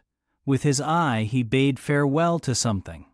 "And I shall see it again," he said aloud, "in dreams, when I sleep by the Ganges, and again in a more remote hour, when another slumber overcomes me, on the shore of a darker stream." Strange words of a strange love, an austere patriot's passion for his fatherland. He sat down. For half an hour we never spoke, neither he to me nor I to him. That interval passed, he recommenced. "Jane, I go in 6 weeks. I have taken my berth in an East Indiaman which sails on the 20th of June. God will protect you, for you have undertaken his work," I answered. "Yes," said he, "there is my glory and joy. I am the servant of an infallible master. I am not going out under human guidance, subject to the defective laws and erring control of my feeble fellow worms. My king, my lawgiver, my captain, is the all-perfect. It seems strange to me that all round me do not burn to enlist under the same banner, to join in the same enterprise. All have not your powers, and it would be folly for the feeble to wish to march with the strong. I do not speak to the feeble or think of them. I address only such as are worthy of the work and competent to accomplish it. Those are few in number and difficult to discover. You say truly, but when found, it is right to stir them up, to urge and exhort them to the effort, to show them what their gifts are and why they were given, to speak heaven's message in their ear, to offer them, direct from God, a place in the ranks of his chosen. If they are really qualified for the task, will not their own hearts be the first to inform them of it? I felt as if an awful charm was framing round and gathering over me. I trembled to hear some fatal words spoken which would at once declare and rivet the spell. "And what does your heart say?" demanded St. John. "My heart is mute, my heart is mute," I answered, struck and thrilled. "Then I must speak for it," continued the deep, relentless voice. "Jane, come with me to India. Come as my helpmeet and fellow laborer." The glen and sky spun round. The hills heaved. It was as if I had heard a summons from heaven, as if a visionary messenger, like him of Macedonia, had announced, "Come over and help us." But I was no apostle. I could not behold the herald. I could not receive his call. "Oh, St. John," I cried, "have some mercy." I appealed to one who, in the discharge of what he believed his duty, knew neither mercy nor remorse. He continued, "God and nature intended you for a missionary's wife. It is not personal, but mental endowments they have given you. You are formed for labor, not for love. A missionary's wife you shall be. You shall be mine. I claim you, not for my pleasure, but for my sovereign's service." "I am not fit for it. I have no vocation," I said. He had calculated on these first objections. He was not irritated by them. Indeed, as he leaned back against the crag behind him, folded his arms on his chest and fixed his countenance, I saw he was prepared for a long and trying opposition, and had taken in a stock of patience to last him to its close, resolved, however, that close should be conquest for him. "Humility, Jane," said he, "is the groundwork of Christian virtues. You say right that you are not fit for the work. Who is fit for it? Or who, that ever was truly called, believed himself worthy of the summons? I, for instance, am but dust and ashes. With St. Paul, I acknowledge myself the chiefest of sinners, but I do not suffer this sense of my personal vileness to daunt me. I know my leader, that he is just as well as mighty, and while he has chosen a feeble instrument to perform a great task, he will, from the boundless stores of his providence, supply the inadequacy of the means to the end. Think like me, Jane, trust like me. It is the rock of ages I ask you to lean on. Do not doubt, but it will bear the weight of your human weakness. I do not understand a missionary life. I have never studied missionary labors. There I, humble as I am, can give you the aid you want. I can set you your task from hour to hour, stand by you always, help you from moment to moment. This I could do in the beginning. Soon, for I know your powers, you would be as strong and apt as myself, and would not require my help. But my powers, where are they for this undertaking? I do not feel them. Nothing speaks or stirs in me while you talk. I am sensible of no light kindling, no life quickening, no voice counseling or cheering. Oh, I wish I could make you see how much my mind is at this moment like a rayless dungeon, with one shrinking fear fettered in its depths, the fear of being persuaded by you to attempt what I cannot accomplish. I have an answer for you. Hear it. I have watched you ever since we first met. I have made you my study for 10 months. I have proved you in that time by sundry tests. And what have I seen and elicited? In the village school, I found you could perform well, punctually, uprightly, labor uncongenial to your habits and inclinations. I saw you could perform it with capacity and tact. You could win while you controlled. In the calm with which you learnt you had become suddenly rich, I read a mind clear of the vice of Damas. Lucre had no undue power over you. In the resolute readiness with which you cut your wealth into 4 shares, keeping but one to yourself and relinquishing the 3 others to the claim of abstract justice, I recognized a soul that reveled in the flame and excitement of sacrifice. In the tractability with which, at my wish, you forsook a study in which you were interested, and adopted another because it interested me. In the untiring assiduity with which you have since persevered in it, in the unflagging energy and unshaken temper with which you have met its difficulties, I acknowledge the complement of the qualities I seek. Jane, you are docile, diligent, disinterested, faithful, constant, and courageous, very gentle and very heroic. Cease to mistrust yourself.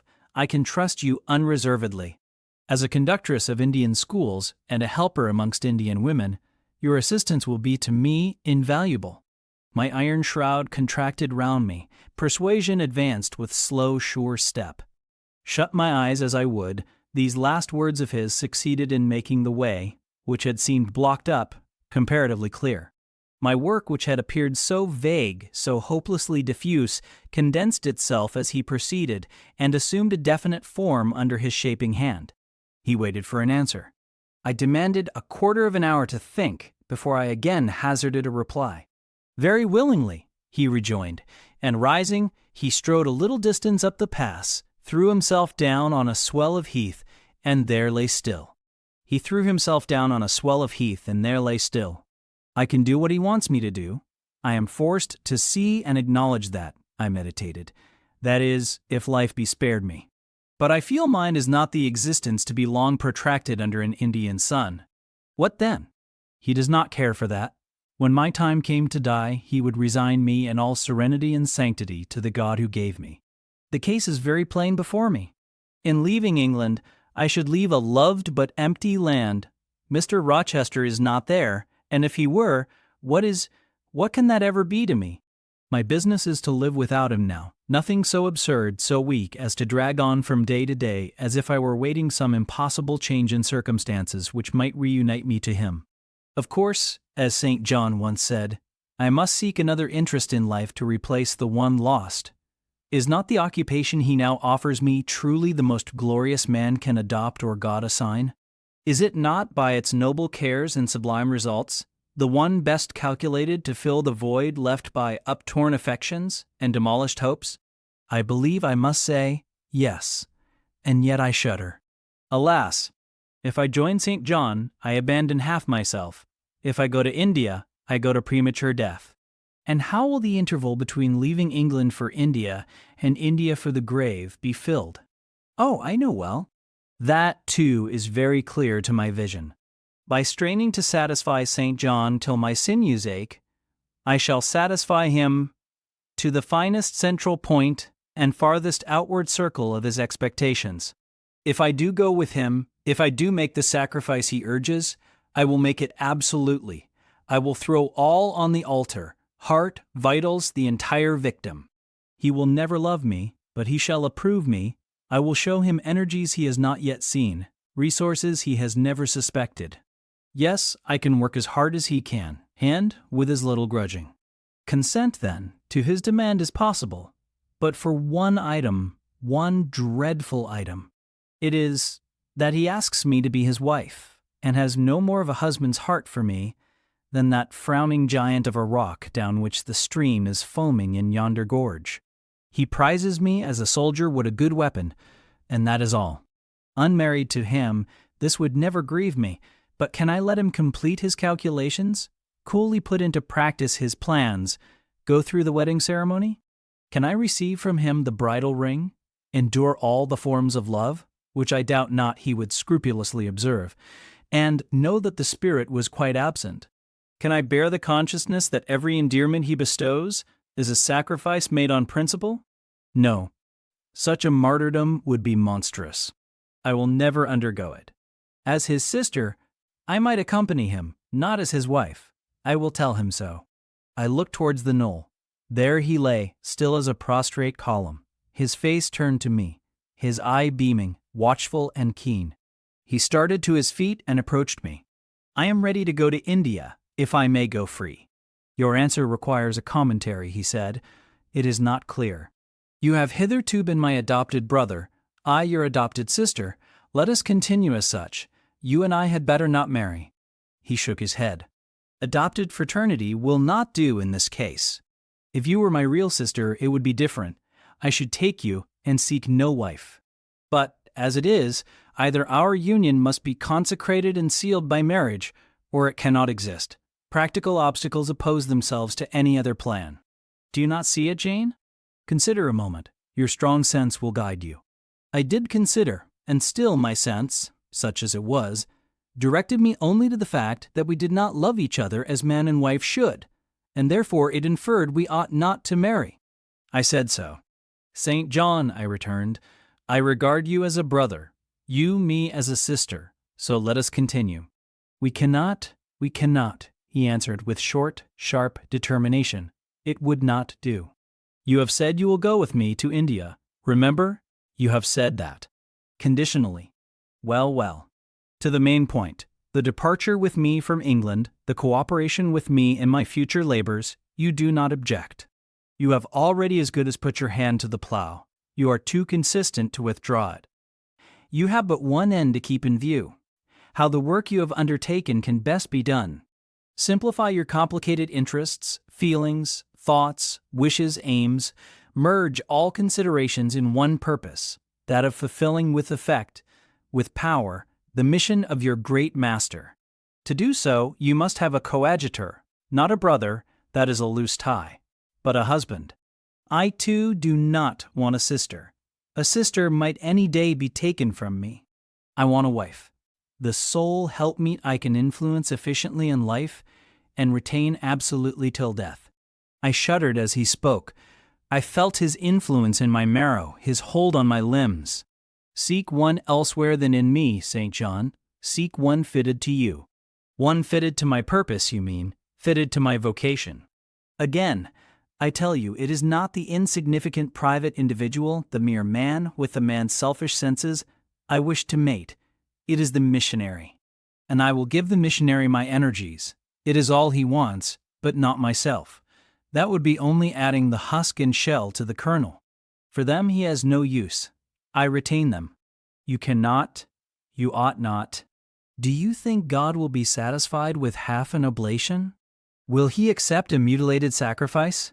It is the cause of God I advocate. It is under his standard I enlist you. I cannot accept on his behalf a divided allegiance. It must be entire. Oh, I will give my heart to God, I said. You do not want it. I will not swear, reader, that there was not something of repressed sarcasm both in the tone in which I uttered this sentence and in the feeling that accompanied it. I had silently feared St. John till now, because I had not understood him. He had held me in awe, because he had held me in doubt. How much of him was saint, how much mortal, I could not heretofore tell. But revelations were being made in this conference. The analysis of his nature was proceeding before my eyes. I saw his fallibilities. I comprehended them. I understood that, sitting there where I did, on the bank of heath, and with that handsome form before me, I sat at the feet of a man, erring as I. The veil fell from his hardness and despotism. Having felt in him the presence of these qualities, I felt his imperfection and took courage. I was with an equal one with whom I might argue, one whom, if I saw good, I might resist. He was silent after I had uttered the last sentence, and I presently risked an upward glance at his countenance. His eye, bent on me, expressed at once stern surprise and keen inquiry. Is she sarcastic? And sarcastic to me, it seemed to say. What does this signify? Do not let us forget that this is a solemn matter, he said ere long, one of which we may neither think nor talk lightly without sin. I trust, Jane, you are in earnest when you say you will serve your heart to God. It is all I want. Once wrench your heart from man and fix it on your Maker. The advancement of that Maker's spiritual kingdom on earth will be your chief delight and endeavor. You will be ready to do at once whatever furthers that end. You will see what impetus would be given to your efforts and mine by our physical and mental union in marriage, the only union that gives a character of permanent conformity to the destinies and designs of human beings. And, passing over all minor caprices, all trivial difficulties and delicacies of feeling, all scruple about the degree, kind, strength, or tenderness of mere personal inclination, you will hasten to enter into that union at once. Shall I? I said briefly, and I looked at his features, beautiful in their harmony, but strangely formidable in their still severity, at his brow, commanding but not open, at his eyes, bright and deep and searching, but never soft, at his tall, imposing figure, and fancied myself in idea his wife. Oh, it would never do! As his curate, his comrade, all would be right. I would cross oceans with him in that capacity, toil under eastern suns, in Asian deserts with him in that office, admire and emulate his courage and devotion and vigor, accommodate quietly to his masterhood, smile undisturbed at his ineradicable ambition, discriminate the Christian from the man, profoundly esteem the one, and freely forgive the other. I should suffer often, no doubt, attached to him only in this capacity. My body would be under rather a stringent yoke, but my heart and mind would be free. I should still have my unblighted self to turn to, my natural, unenslaved feelings with which to communicate in moments of loneliness. There would be recesses in my mind which would be only mine, to which he never came, and sentiments growing there fresh and sheltered, which his austerity could never blight, nor his measured warrior march trample down. But, as his wife, at his side always, and always restrained, and always checked, forced to keep the fire of my nature continually low, to compel it to burn inwardly and never utter a cry, though the imprisoned flame consumed vital after vital, this would be unendurable. "St. John!" I exclaimed, when I had got so far in my meditation. "Well?" he answered icily. "I repeat, I freely consent to go with you as your fellow missionary, but not as your wife. I cannot marry you and become part of you." "A part of me you must become," he answered steadily. "Otherwise the whole bargain is void. How can I, a man not yet 30, take out with me to India a girl of 19, unless she be married to me? How can we be forever together, sometimes in solitudes, sometimes amidst savage tribes, and unwed?" "Very well," I said shortly. "Under the circumstances, quite as well as if I were either your real sister or a man and a clergyman like yourself. It is known that you are not my sister. I cannot introduce you as such. To attempt it would be to fasten injurious suspicions on us both. And for the rest, though you have a man's vigorous brain, you have a woman's heart, and it would not do." "It would do," I affirmed with some disdain, "perfectly well. I have a woman's heart, but not where you are concerned. For you I have only a comrade's constancy, a fellow soldier's frankness, fidelity, fraternity if you like, a neophyte's respect and submission to his hierophant. Nothing more. Don't fear." "It is what I want," he said, speaking to himself. "It is just what I want. And there are obstacles in the way. They must be hewn down. Jane, you would not repent marrying me. Be certain of that. We must be married. I repeat it, there is no other way, and undoubtedly enough of love would follow upon marriage to render the union right, even in your eyes." "I scorn your idea of love," I could not help saying, as I rose up and stood before him, leaning my back against the rock. "I scorn the counterfeit sentiment you offer. Yes, St. John, and I scorn you when you offer it." He looked at me fixedly, compressing his well-cut lips while he did so.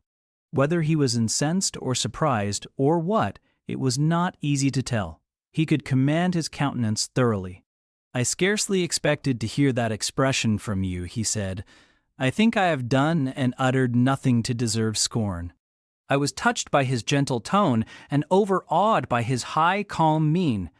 "Forgive me the words, St. John, but it is your own fault that I have been roused to speak so unguardedly. You have introduced a topic on which our natures are at variance, the topic we should never discuss. The very name of love is an apple of discord between us. If the reality were required, what should we do? How should we feel? My dear cousin, abandon your scheme of marriage, forget it." "No," said he, "it is a long-cherished scheme, and the only one which can secure my great end. But I shall urge you no further at present. Tomorrow I leave home for Cambridge. I have many friends there to whom I should wish to say farewell. I shall be absent a fortnight. Take that space of time to consider my offer, and do not forget that if you reject it, it is not me you deny, but God. Through my means he opens to you a noble career, as my wife only can you enter upon it. Refuse to be my wife, and you limit yourself forever to a track of selfish ease and barren obscurity. Tremble lest in that case you should be numbered with those who have denied the faith, and are worse than infidels." He had done. Turning from me, he once more look to river, look to hill. But this time his feelings were all pent in his heart. I was not worthy to hear them uttered. As I walked by his side homeward, I read well in his iron silence all he felt towards me, the disappointment of an austere and despotic nature, which has met resistance where it expected submission, the disapprobation of a cool, inflexible judgment, which has detected in another feelings and views in which it has no power to sympathize. In short, As a man he would have wished to coerce me into obedience. It was only as a sincere Christian he bore so patiently with my perversity, and allowed so long a space for reflection and repentance. That night, after he had kissed his sisters, he thought proper to forget even to shake hands with me, but left the room in silence. I, who, though I had no love, had much friendship for him, was hurt by the marked omission. So much hurt that tears started to my eyes. "I see you and St. John have been quarreling, Jane," said Diana, "during your walk on the moor. But go after him. He is now lingering in the passage expecting you. He will make it up." I have not much pride under such circumstances. I would always rather be happy than dignified, and I ran after him. He stood at the foot of the stairs. "Good night, St. John," said I. "Good night, Jane," he replied calmly. "Then shake hands," I added. What a cold, loose touch he impressed on my fingers! He was deeply displeased by what had occurred that day. Cordiality would not warm, nor tears move him.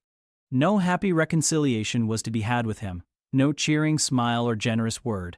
But still the Christian was patient and placid, and when I asked him if he forgave me, he answered that he was not in the habit of cherishing the remembrance of vexation, that he had nothing to forgive, not having been offended. And with that answer he left me. I would much rather he had knocked me down. Chapter 35. He did not leave for Cambridge the next day, as he had said he would.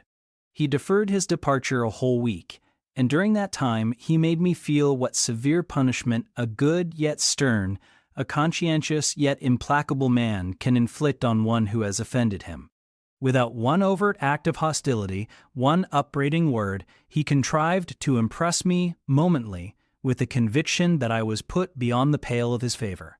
Not that St. John harbored a spirit of unchristian vindictiveness, not that he would have injured a hair of my head, if it had been fully in his power to do so. Both by nature and principle he was superior to the mean gratification of vengeance. He had forgiven me for saying I scorned him and his love, but he had not forgotten the words, and as long as he and I lived, he never would forget them. I saw by his look, when he turned to me, that they were always written on the air between me and him.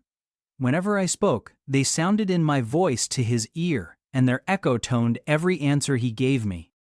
He did not abstain from conversing with me.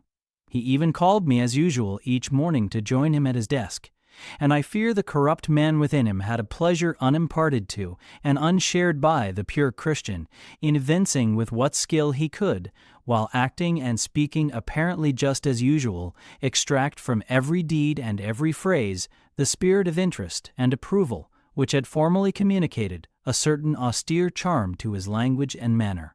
To me, he was in reality become no longer flesh, but marble. His eye was a cold, bright blue gem, his tongue a speaking instrument, nothing more. All this was torture to me, refined, lingering torture. It kept up a slow fire of indignation and a trembling trouble of grief, which harassed and crushed me altogether. I felt how, if I were his wife, this good man, pure as the deep sunless source, could soon kill me, without drawing from my veins a single drop of blood, or receiving on his own crystal conscience the faintest stain of crime. Especially I felt this when I made any attempt to propitiate him. No ruth met my ruth. He experienced no suffering from estrangement, no yearning after reconciliation, and though, more than once, my fast-falling tears blistered the page over which we both bent, they produced no more effect on him than if his heart had been really a matter of stone or metal. To his sisters, meantime, he was somewhat kinder than usual, as if afraid that mere coldness would not sufficiently convince me how completely I was banished and banned. He added the force of contrast. And this, I am sure, he did not by malice, but on principle.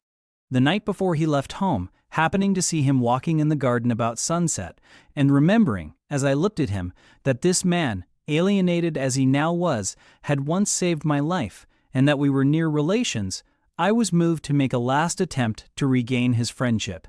I went out and approached him as he stood leaning over the little gate. I spoke to the point at once. "St. John, I am unhappy because you are still angry with me. Let us be friends." "I hope we are friends," was the unmoved reply, while he still watched the rising of the moon, which he had been contemplating as I approached. "No, St. John, we are not friends as we were. You know that. Are we not? That is wrong. For my part, I wish you no ill and all good. I believe you, St. John, for I am sure you are incapable of wishing anyone ill. But, as I am your kinswoman, I should desire somewhat more of affection than that sort of general philanthropy you extend to mere strangers." "Of course," he said. "Your wish is reasonable, and I am far from regarding you as a stranger." This, spoken in a cool, tranquil tone, was mortifying and baffling enough. Had I attended to the suggestions of pride and ire, I should immediately have left him, but something worked within me more strongly than those feelings could. I deeply venerated my cousin's talent and principle. His friendship was of value to me. To lose it tried me severely. I would not so soon relinquish the attempt to reconquer it. "Must we part in this way, St. John? And when you go to India, will you leave me so, without a kinder word than you have yet spoken?" He now turned quite from the moon and faced me. "When I go to India, Jane, will I leave you?" "What?" "Do you not go to India? You said I could not unless I married you. And you will not marry me. You adhere to that resolution? Reader, do you know, as I do, what terror those cold people can put into the ice of their questions? How much of the fall of the avalanche is in their anger? Of the breaking up of the frozen sea in their displeasure? No. St. John, I will not marry you. I adhere to my resolution." The avalanche had shaken and slid a little forward, but it did not yet crash down. "Once more, why this refusal?" he asked. "Formerly," I answered, "because you did not love me. Now, I reply, because you almost hate me. If I were to marry you, you would kill me. You are killing me now." His lips and cheeks turned white, quite white. "I should kill you. I am killing you. Your words are such as ought not to be used, violent, unfeminine, and untrue. They betray an unfortunate state of mind. They merit severe reproof. They would seem inexcusable, but that it is the duty of man to forgive his fellow even until 77 times. I had finished the business now. While earnestly wishing to erase from his mind the trace of my former offense, I had stamped on that tenacious surface another and far deeper impression. I had burnt it in. "Now you will indeed hate me," I said. "It is useless to attempt to conciliate you. I see I have made an eternal enemy of you." A fresh wrong did these words inflict, the worse because they touched on the truth. That bloodless lip quivered to a temporary spasm. I knew the steely ire I had whetted. I was heart-wrung. "You utterly misinterpret my words," I said, at once seizing his hand. "I have no intention to grieve or pain you. Indeed, I have not." Most bitterly he smiled. Most decidedly he withdrew his hand from mine. "And now you recall your promise, and will not go to India at all, I presume," said he after a considerable pause. "Yes, I will, as your assistant," I answered. A very long silence succeeded. What struggle there was in him between nature and grace in this interval, I cannot tell. Only singular gleams scintillated in his eyes, and strange shadows passed over his face. He spoke at last. "I before proved to you the absurdity of a single woman of your age proposing to accompany abroad a single man of mine. I proved it to you in such terms as I should have thought would have prevented your ever again alluding to the plan. That you have done so, I regret, for your sake." I interrupted him. Anything like a tangible reproach gave me courage at once. "Keep to common sense, St. John. You are verging on nonsense. You pretend to be shocked by what I have said. You are not really shocked, for, with your superior mind, you cannot be either so dull or so conceited as to misunderstand my meaning. I say again, I will be your curate if you like, but never your wife." Again he turned lividly pale, but as before, controlled his passion perfectly. He answered emphatically but calmly, "A female curate who is not my wife would never suit me. With me, then, it seems, you cannot go. But if you are sincere in your offer, I will, while in town, speak to a married missionary whose wife needs a coadjutor. Your own fortune will make you independent of the Society's aid, and thus you may still be spared the dishonor of breaking your promise and deserting the band you engaged to join." Now, I never had, as the reader knows, either given any formal promise or entered into any engagement, and this language was all much too hard and much too despotic for the occasion. I replied, "There is no dishonor, no breach of promise, no desertion in the case. I am not under the slightest obligation to go to India, especially with strangers. With you I would have ventured much because I admire, confide in, and as a sister I love you, but I am convinced that, go when and with whom I would, I should not live long in that climate." "Ah! You are afraid of yourself," he said, curling his lip. "I am. God did not give me my life to throw away, and to do as you wish me would, I begin to think, be almost equivalent to committing suicide. Moreover, before I definitively resolve on quitting England, I will know for certain whether I cannot be of greater use by remaining in it than by leaving it." "What do you mean?" It would be fruitless to attempt to explain, but there is a point on which I have long endured painful doubt, and I can go nowhere till by some means that doubt is removed. I know where your heart turns, and to what it clings. The interest you cherish is lawless and unconsecrated. Long since you ought to have crushed it, now you should blush to allude to it. You think of Mr. Rochester? It was true. I confessed it by silence. Are you going to seek Mr. Rochester? I must find out what has become of him. It remains for me then, he said, to remember you in my prayers, and to entreat God for you, in all earnestness, that you may not indeed become a castaway. I had thought I recognized in you one of the chosen. But God sees not as man sees. His will be done. He opened the gate, passed through it, and strayed away down the glen. He was soon out of sight. On re-entering the parlor, I found Diana standing at the window, looking very thoughtful.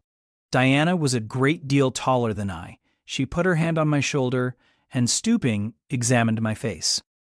"Jane," she said, "you are always agitated and pale now. I am sure there is something the matter. Tell me what business St. John and you have on hands.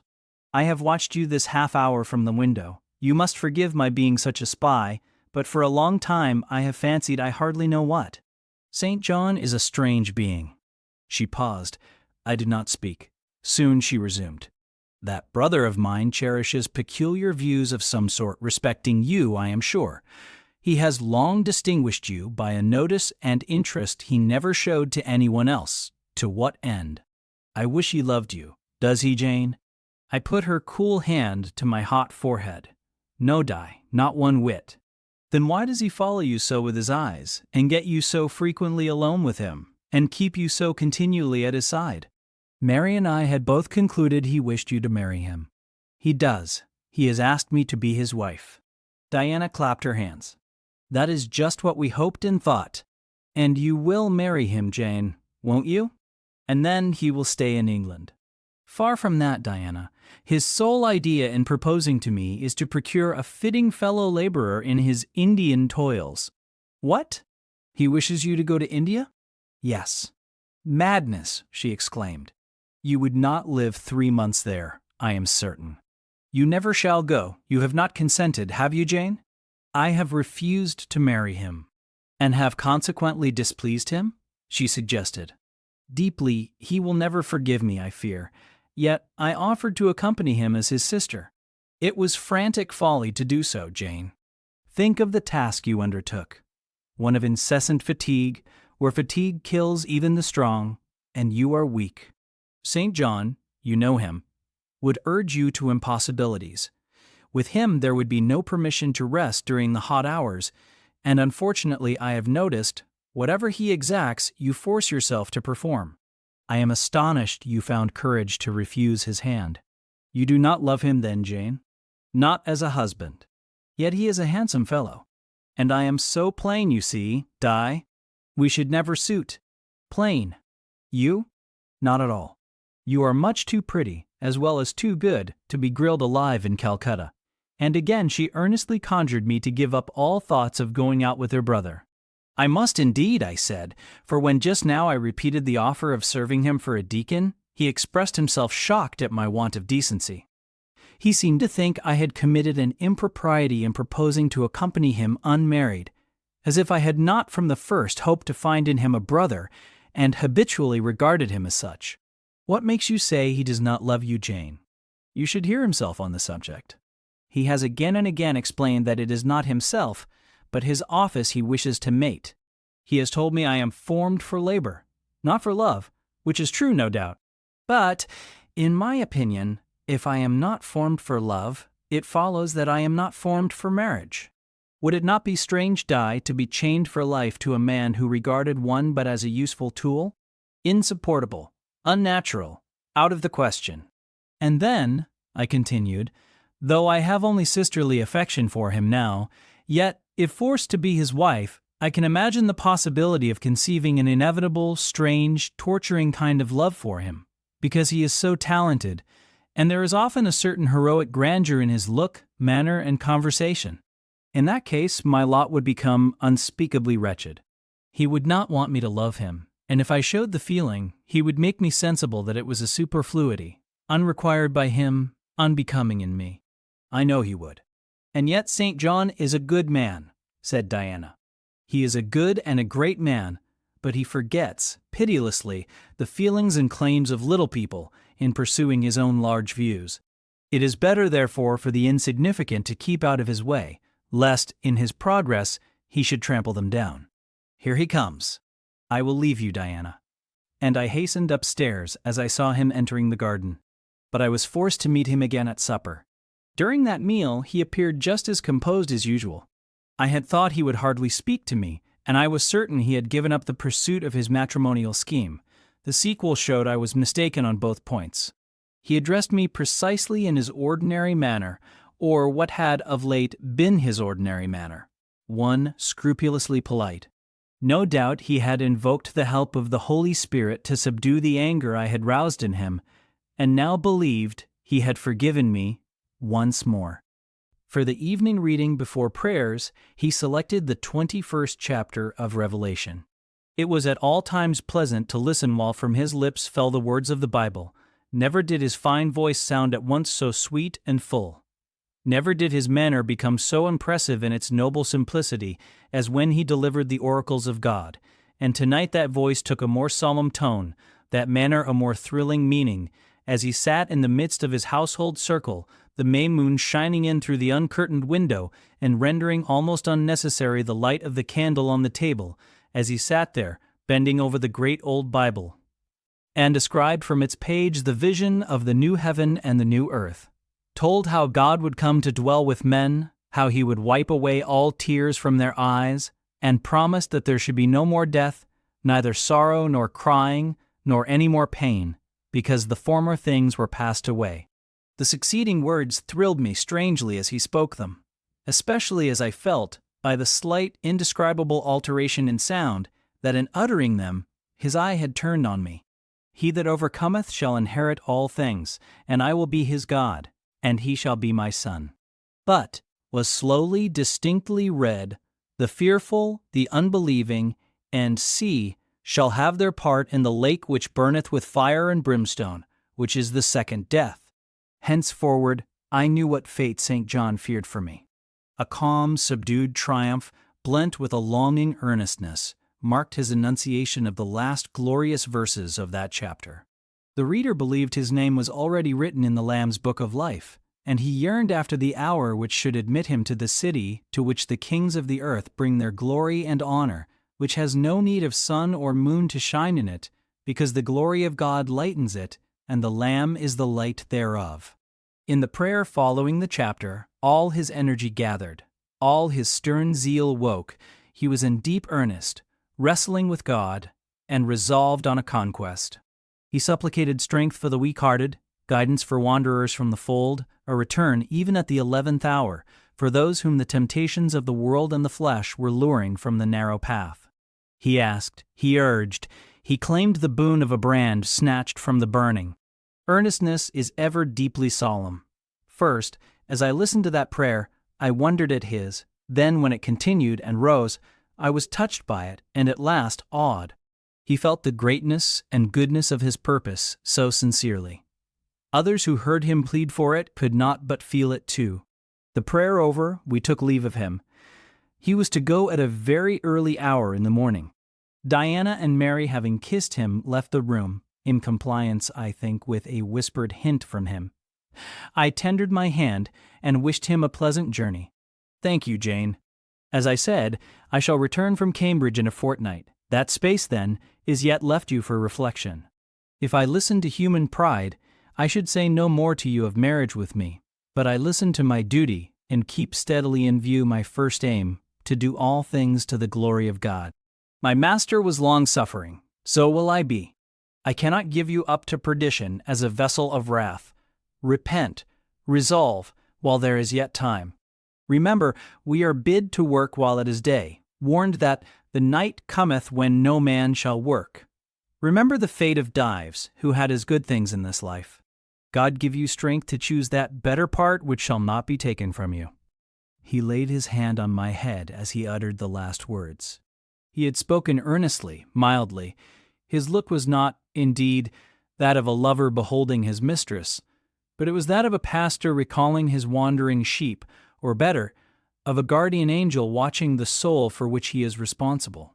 All men of talent, whether they be men of feeling or not, whether they be zealots or aspirants or despots, provided only they be sincere, have their sublime moments, when they subdue and rule. I felt veneration for St. John, veneration so strong that its impetus thrust me at once to the point I had so long shunned. I was tempted to cease struggling with him, to rush down the torrent of his will into the gulf of his existence, and there lose my own. I was almost as hard beset by him now as I had been once before, in a different way, by another. I was a fool both times. To have yielded then would have been an error of principle. To have yielded now would have been an error of judgment. So I think at this hour, when I look back to the crisis through the quiet medium of time, I was unconscious of folly at the instant. I stood motionless under my Hierophant's touch. My refusals were forgotten, my fears overcome, my wrestlings paralyzed. The impossible, i.e., my marriage with St. John, was fast becoming the possible. All was changing utterly with a sudden sweep. Religion called, angels beckoned, God commanded, life rolled together like a scroll. Death's gates opening showed eternity beyond. It seemed that for safety and bliss there, all here might be sacrificed in a second. The dim room was full of visions. "Could you decide now?" asked the missionary. The inquiry was put in gentle tones. He drew me to him as gently. Oh, that gentleness! How far more potent is it than force! I could resist St. John's wrath. I grew pliant as a reed under his kindness.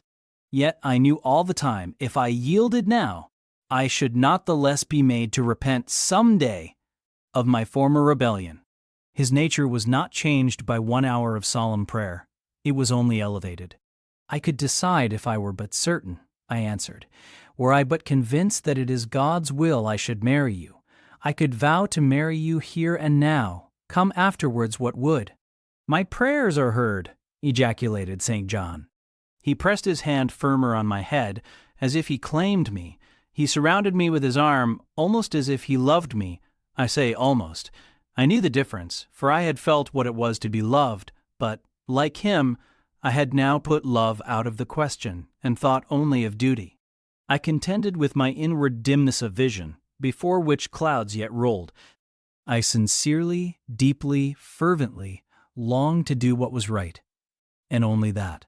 Show me the path," I entreated of heaven. I was excited more than I had ever been, and whether what followed was the effect of excitement the reader shall judge. All the house was still, for I believe all, except St. John and myself, were now retired to rest. The one candle was dying out. The room was full of moonlight. My heart beat fast and thick. I heard its throb. Suddenly it stood still to an inexpressible feeling that thrilled it through, and passed at once to my head in extremities. The feeling was not like an electric shock, but it was quite as sharp, as strange, as startling. It acted on my senses as if their utmost activity hitherto had been but torpor, from which they were now summoned and forced to wake. They rose expectant. Eye and ear waited while the flesh quivered on my bones. "What have you heard? What do you see?" asked St. John. I saw nothing, but I heard a voice somewhere cry, "Jane! Jane! Jane!" Nothing more. "Oh God! What is it?" I gasped. I might have said, Where is it? For it did not seem in the room, nor in the house, nor in the garden. It did not come out of the air, nor from under the earth, nor from overhead. I had heard it where or whence, forever impossible to know. And it was the voice of a human being, a known, loved, well-remembered voice, that of Edward Fairfax Rochester, and it spoke in pain and woe, wildly, eerily, urgently. "I am coming," I cried. "Wait for me." "Oh, I will come." I flew to the door and looked into the passage. It was dark. I ran out into the garden. It was void. "Where are you?" I exclaimed. The hills beyond Marsh Glen sent the answer faintly back. "Where are you?" I listened. The wind sighed low in the firs. All was moorland loneliness and midnight hush. "Down, superstition," I commented, as that spectre rose up black by the black yew at the gate. "This is not thy deception, nor thy witchcraft. It is the work of nature." She was roused, and did, no miracle, but her best.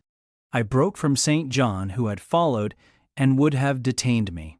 It was my time to assume ascendancy. My powers were in play and in force. I told him to forbear question or remark. I desired him to leave me.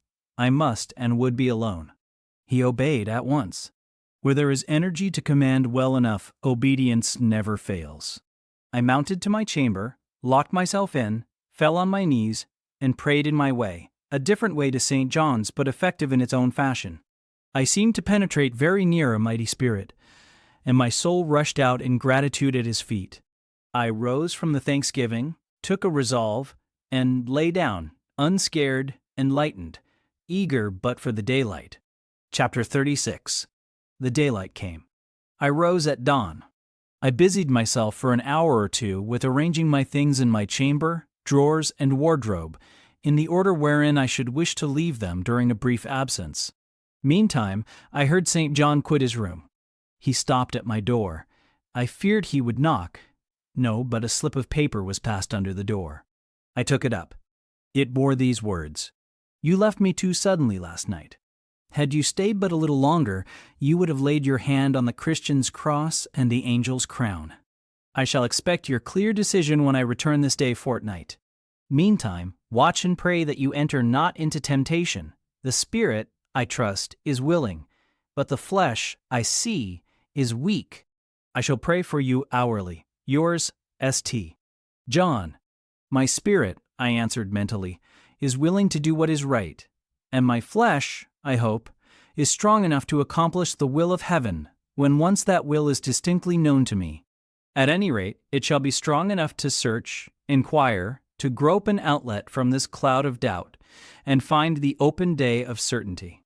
It was the 1st of June, yet the morning was overcast and chilly. Rain beat fast on my casement. I heard the front door open and St. John pass out. Looking through the window, I saw him traverse the garden. He took the way over the misty moors in the direction of Whitcross. There he would meet the coach. "In a few more hours I shall succeed you in that track, cousin," thought I. I too have a coach to meet at Whitcross. I too have some to see and ask after in England before I depart forever. It wanted yet 2 hours of breakfast time. I filled the interval in walking softly about my room, and pondering the visitation which had given my plans their present bent. I recalled that inward sensation I had experienced, for I could recall it, with all its unspeakable strangeness. I recalled the voice I had heard. Again I questioned whence it came, as vainly as before. It seemed in me, not in the external world. I asked, was it a mere nervous impression, a delusion? I could not conceive or believe. It was more like an inspiration. The wondrous shock of feeling had come like the earthquake which shook the foundations of Paul and Silas's prison. It had opened the doors of the soul's cell and loosed its bands. It had wakened it out of its sleep, whence it sprang trembling, listening, aghast. Then vibrated thrice a cry in my startled ear, and in my quaking heart and through my spirit, which neither feared nor shook, but exulted as if in joy over the success of one effort it had been privileged to make, independent of the cumbrous body. "Ere many days," I said, as I terminated my musings, "I will know something of him whose voice seemed last night to summon me. Letters have proved of no avail. Personal inquiry shall replace them. At breakfast, I announced to Diana and Mary that I was going a journey and should be absent at least 4 days. Alone, Jane? They asked. Yes, it was to see or hear news of a friend about whom I had for some time been uneasy. They might have said, as I have no doubt they thought, that they had believed me to be without any friends save them, for, indeed, I had often said so, but, with their true natural delicacy, they abstained from comment, except that Diana asked me if I was sure I was well enough to travel. I looked very pale, she observed. I replied, that nothing ailed me save anxiety of mind, which I hoped soon to alleviate. It was easy to make my further arrangements, for I was troubled with no inquiries, no surmises. Having once explained to them that I could not now be explicit about my plans, they kindly and wisely acquiesced in the silence with which I pursued them, according to me the privilege of free action I should under similar circumstances have accorded them. I left Moor House at 3:00 p.m., and soon after 4 I stood at the foot of the signpost of Whitcross, waiting the arrival of the coach which was to take me to distant Thornfield. Amidst the silence of those solitary roads and desert hills, I heard it approach from a great distance. It was the same vehicle whence, a year ago, I had alighted one summer evening on this very spot. How desolate, and hopeless, and objectless! It stopped as I beckoned. I entered, not now obliged to part with my whole fortune as the price of its accommodation. Once more on the road to Thornfield, I felt like the messenger pigeon flying home. It was a journey of 36 hours. I had set out from Whitcross on a Tuesday afternoon, and early on the succeeding Thursday morning the coach stopped to water the horses at a wayside inn, situated in the midst of scenery whose green hedges and large fields and low pastoral hills, how mild of feature and verdant of hue compared with the stern North Midland moors of Morton, met my eye like the lineaments of a once familiar face. Yes, I knew the character of this landscape. I was sure we were near my bourne. "How far is Thornfield Hall from here?" I asked of the ostler. "Just 2 miles, ma'am, across the fields." My journey is closed, I thought to myself. I got out of the coach, gave a box I had into the ostler's charge, to be kept till I called for it, paid my fare, satisfied the coachman, and was going. The brightening day gleamed on the sign of the inn, and I read in gilt letters the Rochester Arms. My heart leapt up. I was already on my master's very lands. It fell again. The thought struck it. Your master himself may be beyond the British Channel for aught you know, and then if he is at Thornfield Hall towards which you hasten, who besides him is there? His lunatic wife, and you have nothing to do with him. You dare not speak to him or seek his presence. You have lost your labor. You had better go no farther, urged the monitor. Ask information of the people at the inn. They can give you all you seek. They can solve your doubts at once. Go up to that man and inquire if Mr. Rochester be at home. The suggestion was sensible, and yet I could not force myself to act on it. I so dreaded a reply that would crush me with despair. To prolong doubt was to prolong hope.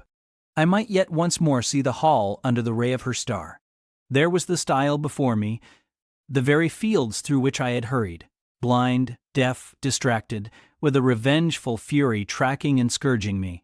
On the morning I fled from Thornfield, ere I well knew what course I had resolved to take, I was in the midst of them. How fast I walked! How I ran sometimes!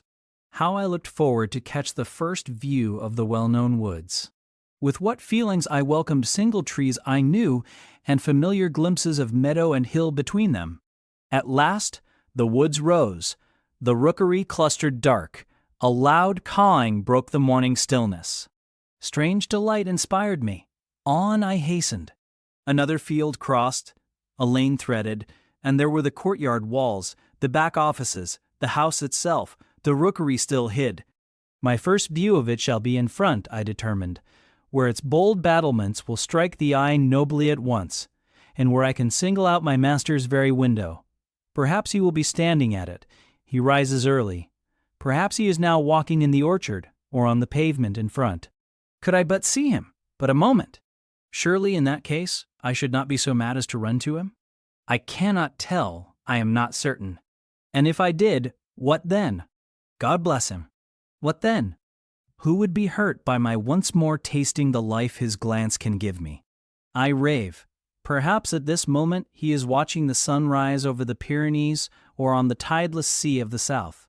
I had coasted along the lower wall of the orchard, turned its angle. There was a gate just there, opening into the meadow, between two stone pillars crowned by stone balls. From behind one pillar I could peep round quietly at the full front of the mansion. I advanced my head with precaution, desirous to ascertain if any bedroom window blinds were yet drawn up. Battlements, windows, long front, all from this sheltered station were at my command. The crows sailing overhead perhaps watched me while I took this survey. I wonder what they thought. They must have considered I was very careful and timid at first, and that gradually I grew very bold and reckless. A peep, and then a long stare, and then a departure from my niche and a straying out into the meadow, and a sudden stop full in front of the great mansion, and a protracted, hardy gaze towards it. What affectation of diffidence was this at first? They might have demanded. What stupid regardlessness now? Here an illustration, reader. A lover finds his mistress asleep on a mossy bank. He wishes to catch a glimpse of her fair face without waking her. He steals softly over the grass, careful to make no sound. He pauses. Fancying she has stirred, he withdraws. Not for worlds would he be seen. All is still. He again advances. He bends above her. A light veil rests on her features. He lifts it, bends lower. Now his eyes anticipate the vision of beauty, warm and blooming and lovely in rest. How hurried was their first glance! But how they fix! How he starts! How he suddenly and vehemently clasps in both arms the form he dared not, a moment since, touch with his finger. How he calls aloud a name and drops his burden and gazes on it wildly. He thus grasps and cries, and gazes, because he no longer fears to waken by any sound he can utter, by any movement he can make. He thought his love slept sweetly. He finds she is stone dead. I looked with timorous joy towards a stately house. I saw a blackened ruin. No need to cower behind a gatepost indeed, to peep up at chamber lattices, fearing life was astir behind them. No need to listen for doors opening, to fancy steps on the pavement or the gravel walk. The lawn, the grounds, were trodden and waste. The portal yawned void. The front was, as I had once seen it in a dream, but a shell-like wall, very high and very fragile-looking, perforated with paneless windows, no roof, no battlements, no chimneys, all had crashed in. And there was the silence of death about it, the solitude of a lonesome wild. No wonder that letters addressed to people here had never received an answer. As well dispatch epistles to a vault in a church aisle. The grim blackness of the stones told by what fate the hall had fallen, by conflagration. But how kindled? What story belonged to this disaster? What loss, besides mortar and marble and woodwork, had followed upon it? Had life been wrecked as well as property? If so, whose? Dreadful question. There was no one here to answer it, not even dumb sign, mute token. In wandering round the shattered walls and through the devastated interior, I gathered evidence that the calamity was not of late occurrence. Winter snows, I thought, had drifted through that void arch, winter rains beaten in at those hollow casements. For, amidst the drenched piles of rubbish, spring had cherished vegetation. Grass and weed grew here and there between the stones and fallen rafters. And oh! Where meantime was the hapless owner of this wreck? In what land? Under what auspices? My eye involuntarily wandered to the gray church tower near the gates, and I asked, "Is he with Damer de Rochester, sharing the shelter of his narrow marble house?" Some answer must be had to these questions. I could find it nowhere but at the inn, and thither, ere long, I returned. The host himself brought my breakfast into the parlor. I requested him to shut the door and sit down. I had some questions to ask him. But when he complied, I scarcely knew how to begin. Such horror had I of the possible answers. And yet the spectacle of desolation I had just left prepared me in a measure for a tale of misery. The host was a respectable-looking, middle-aged man. "You know Thornfield Hall, of course?" I managed to say at last. "Yes, ma'am, I lived there once." "Did you?" "Not in my time. I thought, you are a stranger to me." "I was the late Mr. Rochester's butler," he added. The late. I seem to have received, with full force, the blow I had been trying to evade. "The late," I gasped. "Is he dead?"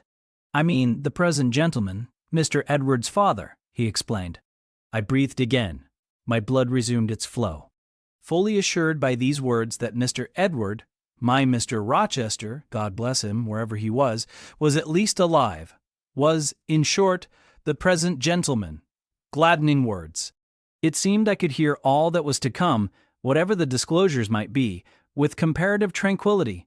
Since he was not in the grave, I could bear, I thought, to learn that he was at the Antipodes. "Is Mr. Rochester living at Thornfield Hall now?" I asked, knowing, of course, what the answer would be, but yet desirous of deferring the direct question as to where he really was. "No, ma'am. Oh, no. No one is living there. I suppose you are a stranger in these parts, or you would have heard what happened last autumn. Thornfield Hall is quite a ruin. It was burnt down just about harvest time. A dreadful calamity. Such an immense quantity of valuable property destroyed. Hardly any of the furniture could be saved. The fire broke out at dead of night, and before the engines arrived from Millcote, the building was one mass of flame. It was a terrible spectacle. I witnessed it myself." "At dead of night," I muttered. "Yes, that was ever the hour of fatality at Thornfield." "Was it known how it originated?" I demanded. "They guessed, ma'am, they guessed." "Indeed, I should say it was ascertained beyond a doubt."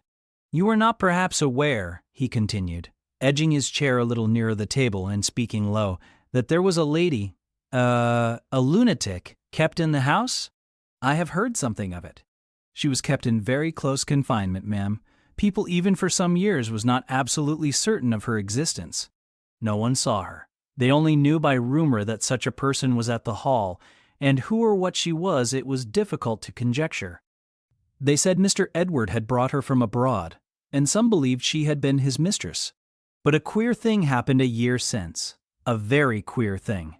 I feared now to hear my own story. I endeavored to recall him to the main fact. "And this lady?"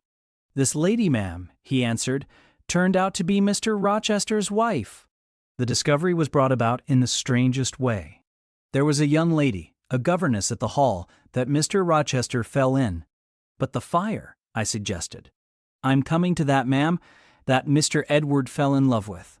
The servants say they never saw anybody so much in love as he was. He was after her continually. They used to watch him. Servants will, ma'am, and he set store on her past everything. For all, nobody but him thought her so very handsome. She was a little small thing, they say, almost like a child. I never saw her myself, but I've heard Leah, the housemaid, tell of her. Leah liked her well enough. Mr. Rochester was about 40, and this governess not 20. And you see, when gentlemen of his age fall in love with girls, they are often like as if they were bewitched. Well, he would marry her. You shall tell me this part of the story another time, I said, but now I have a particular reason for wishing to hear all about the fire. Was it suspected that this lunatic, Mrs. Rochester, had any hand in it? You've hit it, ma'am. It's quite certain that it was her, and nobody but her that set it going.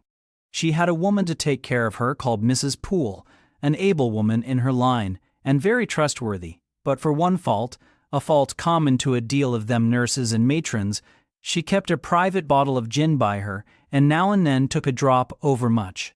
It is excusable, for she had a hard life of it, but still it was dangerous, for when Mrs. Poole was fast asleep after the gin and water, the mad lady, who was as cunning as a witch, would take the keys out of her pocket, let herself out of her chamber, and go roaming about the house, doing any wild mischief that came into her head.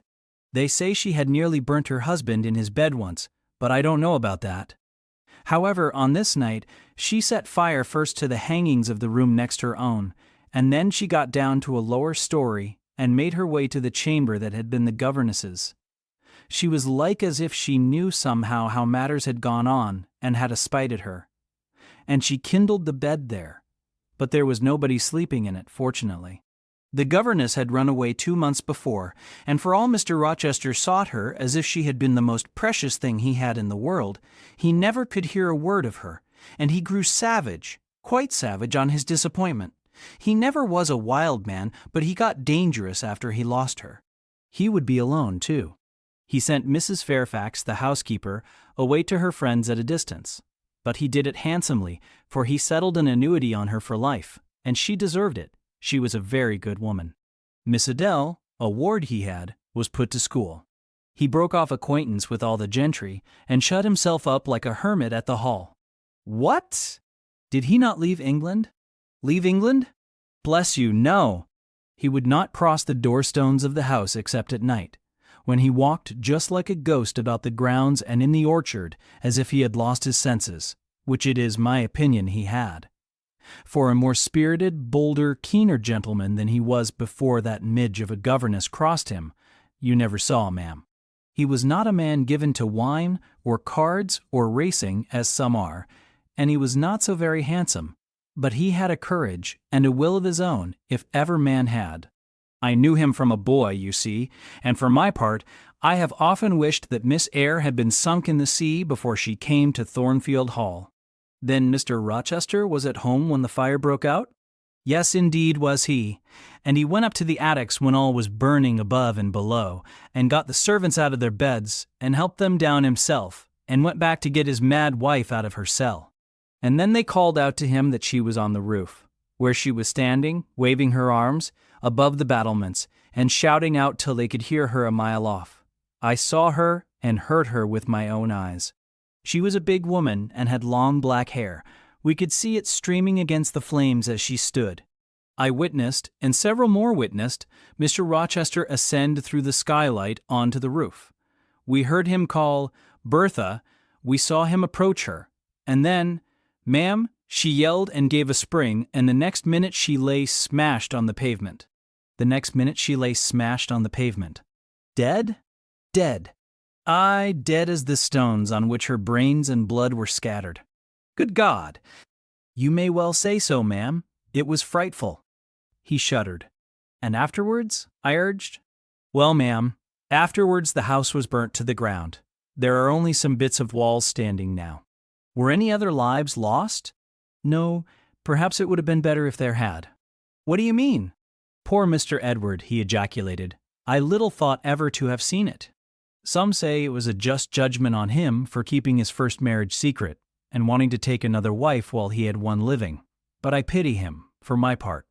You said he was alive? I exclaimed. Yes, he is alive, but many think he had better be dead. Why? How? My blood was again running cold. Where is he? I demanded. Is he in England? Ay, he's in England. He can't get out of England, I fancy. He's a fixture now. What agony was this? And the man seemed resolved to protract it. He is stone blind, he said at last. Yes, he is stone blind, is Mr. Edward. I had dreaded worse. I had dreaded he was mad. I summoned strength to ask what had caused this calamity. It was all his own courage, and a body may say his kindness. In a way, ma'am, he wouldn't leave the house till everyone else was out before him. As he came down the great staircase at last, after Mrs. Rochester had flung herself from the battlements, there was a great crash. All fell.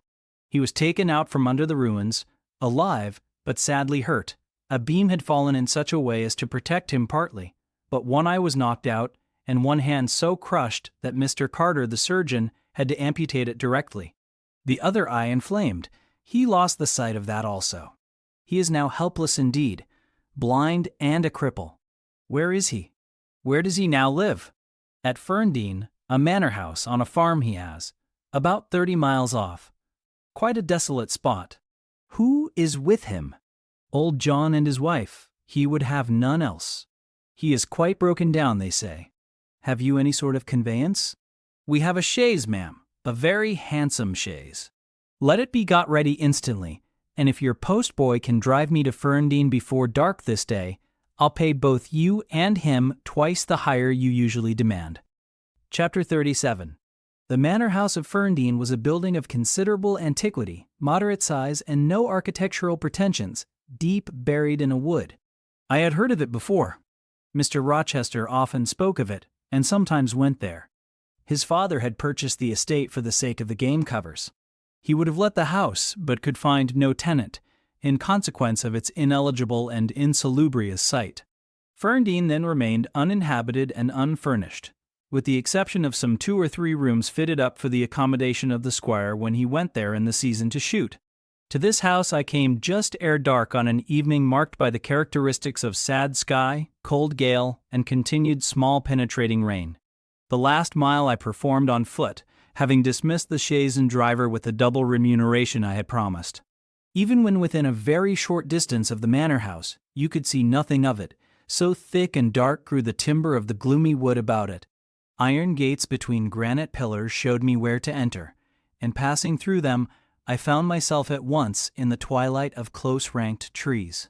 There was a grass-grown track descending the forest aisle between hoar and knotty shafts and underbranched arches. I followed it, expecting soon to reach the dwelling, but it stretched on and on, it wound far and farther. No sign of habitation or grounds was visible. I thought I had taken a wrong direction and lost my way. The darkness of natural as well as of sylvan dusk gathered over me. I looked round in search of another road. There was none. All was interwoven stem, columnar trunk, dense summer foliage. No opening anywhere. I proceeded. At last my way opened. The trees thinned a little. Presently I beheld a railing. Then the house, scarce by this dim light, distinguishable from the trees, so dank and green were its decaying walls. Entering a portal, fastened only by a latch, I stood amidst a space of enclosed ground, from which the wood swept away in a semicircle. There were no flowers, no garden beds, only a broad gravel walk girdling a grass plat, and this set in the heavy frame of the forest. The house presented 2 pointed gables in its front. The windows were latticed and narrow. The front door was narrow too. 1 step led up to it. The whole looked as the host of the Rochester Arms had said, quite a desolate spot. It was as still as a church on a weekday. The pattering rain on the forest leaves was the only sound audible in its vicinage. "Can there be life here?" I asked. Yes.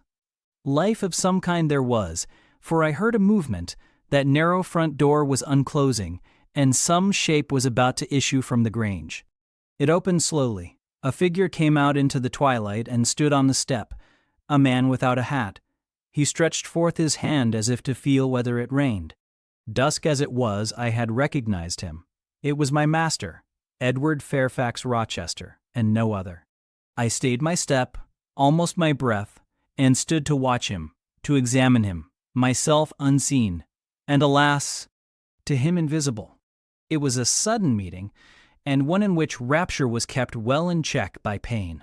I had no difficulty in restraining my voice from exclamation, my step from hasty advance. His form was of the same strong and stalwart contour as ever. His port was still erect, his hair was still raven black, nor were his features altered or sunk. Not in 1 year's space by any sorrow could his athletic strength be quelled, or his vigorous prime blighted. But in his countenance I saw a change, that looked desperate and brooding, that reminded me of some wronged and fettered wild beast or bird, dangerous to approach in his sullen woe. The caged eagle, whose gold-ringed eyes cruelty has extinguished, might look as looked that sightless Samson. And, reader, do you think I feared him in his blind ferocity? If you do, you little know me. A soft hope blent with my sorrow that soon I should dare to drop a kiss on that brow of rock, and on those lips so sternly sealed beneath it, but not yet. I would not accost him yet. He descended the 1 step and advanced slowly and gropingly towards the grass plat. Where was his daring stride now? Then he paused, as if he knew not which way to turn. He lifted his hand and opened his eyelids, gazed blank, and with a straining effort, on the sky and toward the amphitheater of trees. One saw that all to him was void darkness. He stretched his right hand. The left arm, the mutilated one, he kept hidden in his bosom. He seemed to wish by touch to gain an idea of what lay around him. He met but vacancy still, for the trees were some yards off where he stood. He relinquished the endeavor, folded his arms, and stood quiet and mute in the rain, now falling fast on his uncovered head. At this moment John approached him from some quarter. "Will you take my arm, sir?" he said. "There is a heavy shower coming on. Had you not better go in?" "Let me alone," was the answer. John withdrew without having observed me. Mr. Rochester now tried to walk about. Vainly. All was too uncertain. He groped his way back to the house, and re-entering it, closed the door. I now drew near and knocked. John's wife opened for me. "Mary," I said, "how are you?" She started as if she had seen a ghost. I calmed her. To her hurried, "Is it really you, miss, come at this late hour to this lonely place?" I answered by taking her hand, and then I followed her into the kitchen, where John now sat by a good fire.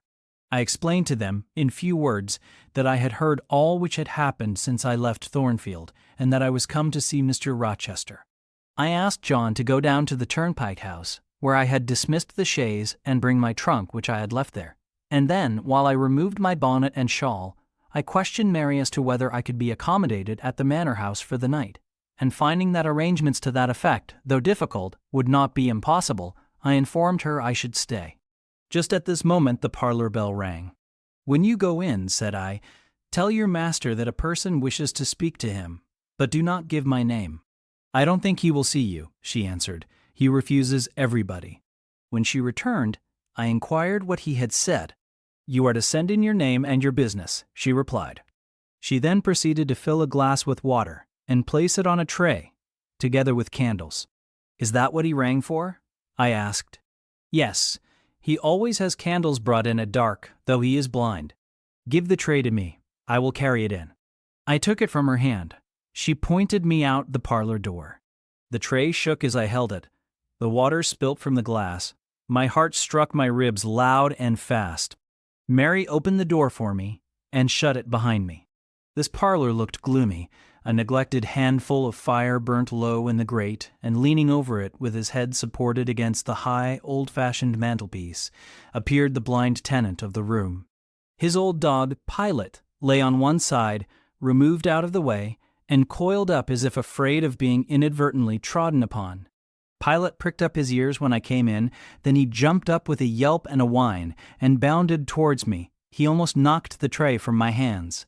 I set it on the table, then patted him and said softly, "Lie down." Mr. Rochester turned mechanically to see what the commotion was, but as he saw nothing, he returned and sighed. "Give me the water, Mary," he said. I approached him with the now only half-filled glass. Pilot followed me, still excited. "What is the matter?" he inquired. "Down, Pilot," I again said. He checked the water on its way to his lips and seemed to listen. He drank and put the glass down. "This is you, Mary, is it not?" "Mary is in the kitchen," I answered. He put out his hand with a quick gesture, but not seeing where I stood, he did not touch me. "Who is this? Who is this?" he demanded, trying, as it seemed to see with those sightless eyes, unavailing and distressing attempt. "Answer me. Speak again," he ordered imperiously and aloud. "Will you have a little more water, sir?" "I spilt half of what was in the glass," I said. "Who is it? What is it? Who speaks?" "Pilot knows me, and John and Mary know I am here." "I came only this evening," I answered. "Great God! What delusion has come over me? What sweet madness has seized me?" "No delusion, no madness. Your mind, sir, is too strong for delusion. Your health too sound for frenzy. And where is the speaker? Is it only a voice? Oh, I cannot see, but I must feel, or my heart will stop and my brain burst. Whoever you are, be perceptible to the touch, or I cannot live." He groped. I arrested his wandering hand and prisoned it in both mine. "Her very fingers!" he cried. "Her small, slight fingers. If so, there must be more of her." The muscular hand broke from my custody. My arm was seized, my shoulder, neck, waist. I was entwined and gathered to him. "Is it Jane? What is it? This is her shape, this is her size. And this her voice," I added. "She is all here. Her heart, too. God bless you, sir. I am glad to be so near you again." "Jane Eyre, Jane Eyre," was all he said. "My dear master," I answered, "I am Jane Eyre. I have found you out. I am come back to you. In truth, in the flesh, my living Jane? You touch me, sir, you hold me, and fast enough. I am not cold like a corpse, nor vacant like air, am I? My living darling, These are certainly her limbs, and these her features, but I cannot be so blessed, after all my misery. It is a dream, such dreams as I have had at night, when I have clasped her once more to my heart, as I do now, and kissed her, as thus, and felt that she loved me, and trusted that she would not leave me, which I never will, sir, from this day. Never will, says the vision. But I always woke and found it an empty mockery, and I was desolate and abandoned, my life dark, lonely, hopeless, my soul athirst and forbidden to drink, my heart famished and never to be fed. Gentle, soft dream, nestling in my arms now, you will fly too, as your sisters have all fled before you. But kiss me before you go, embrace me, Jane. There, sir, and there. I pressed my lips to his once brilliant and now rayless eyes. I swept his hair from his brow, and kissed that too. He suddenly seemed to arouse himself. The conviction of the reality of all this seized him. It is you. Is it, Jane? You are come back to me, then? I am. And you do not lie dead in some ditch under some stream? And you are not a pining outcast amongst strangers? No, sir. I am an independent woman now. Independent. What do you mean, Jane? My uncle in Madeira is dead, and he left me £5,000. Ah! This is practical. This is real, he cried. I should never dream that. Besides, there is that peculiar voice of hers, so animating and piquant as well as soft. It cheers my withered heart. It puts life into it. What, Janet? Are you an independent woman? A rich woman? Quite rich, sir. If you won't let me live with you, I can build a house of my own close up to your door, and you may come and sit in my parlor when you want company of an evening. But as you are rich, Jane, you have now, no doubt, friends who will look after you, and not suffer you to devote yourself to a blind lamenter like me? I told you I am independent, sir, as well as rich. I am my own mistress. And you will stay with me? Certainly, unless you object. I will be your neighbor, your nurse, your housekeeper. I find you lonely. I will be your companion, to read to you, to walk with you, to sit with you, to wait on you, to be eyes and hands to you. Cease to look so melancholy, my dear master. You shall not be left desolate, so long as I live. He replied not. He seemed serious, abstracted. He sighed. He half opened his lips as if to speak.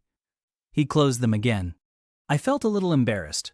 Perhaps I had too rashly overleaped conventionalities, and he, like St. John, saw impropriety in my inconsiderateness. I had indeed made my proposal from the idea that he wished and would ask me to be his wife. An expectation not the less certain because unexpressed had buoyed me up, that he would claim me at once as his own.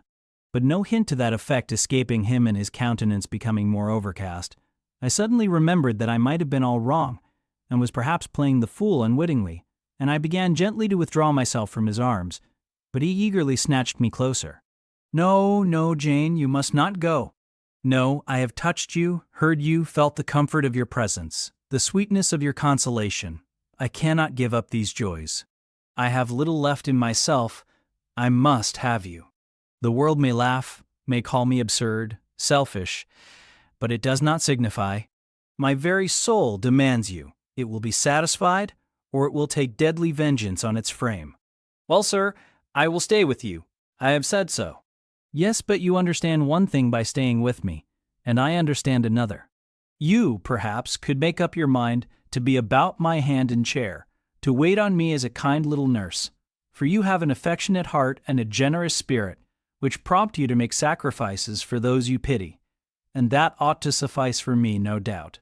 I suppose I should now entertain none but fatherly feelings for you. Do you think so? Come, tell me. I will think what you like, sir.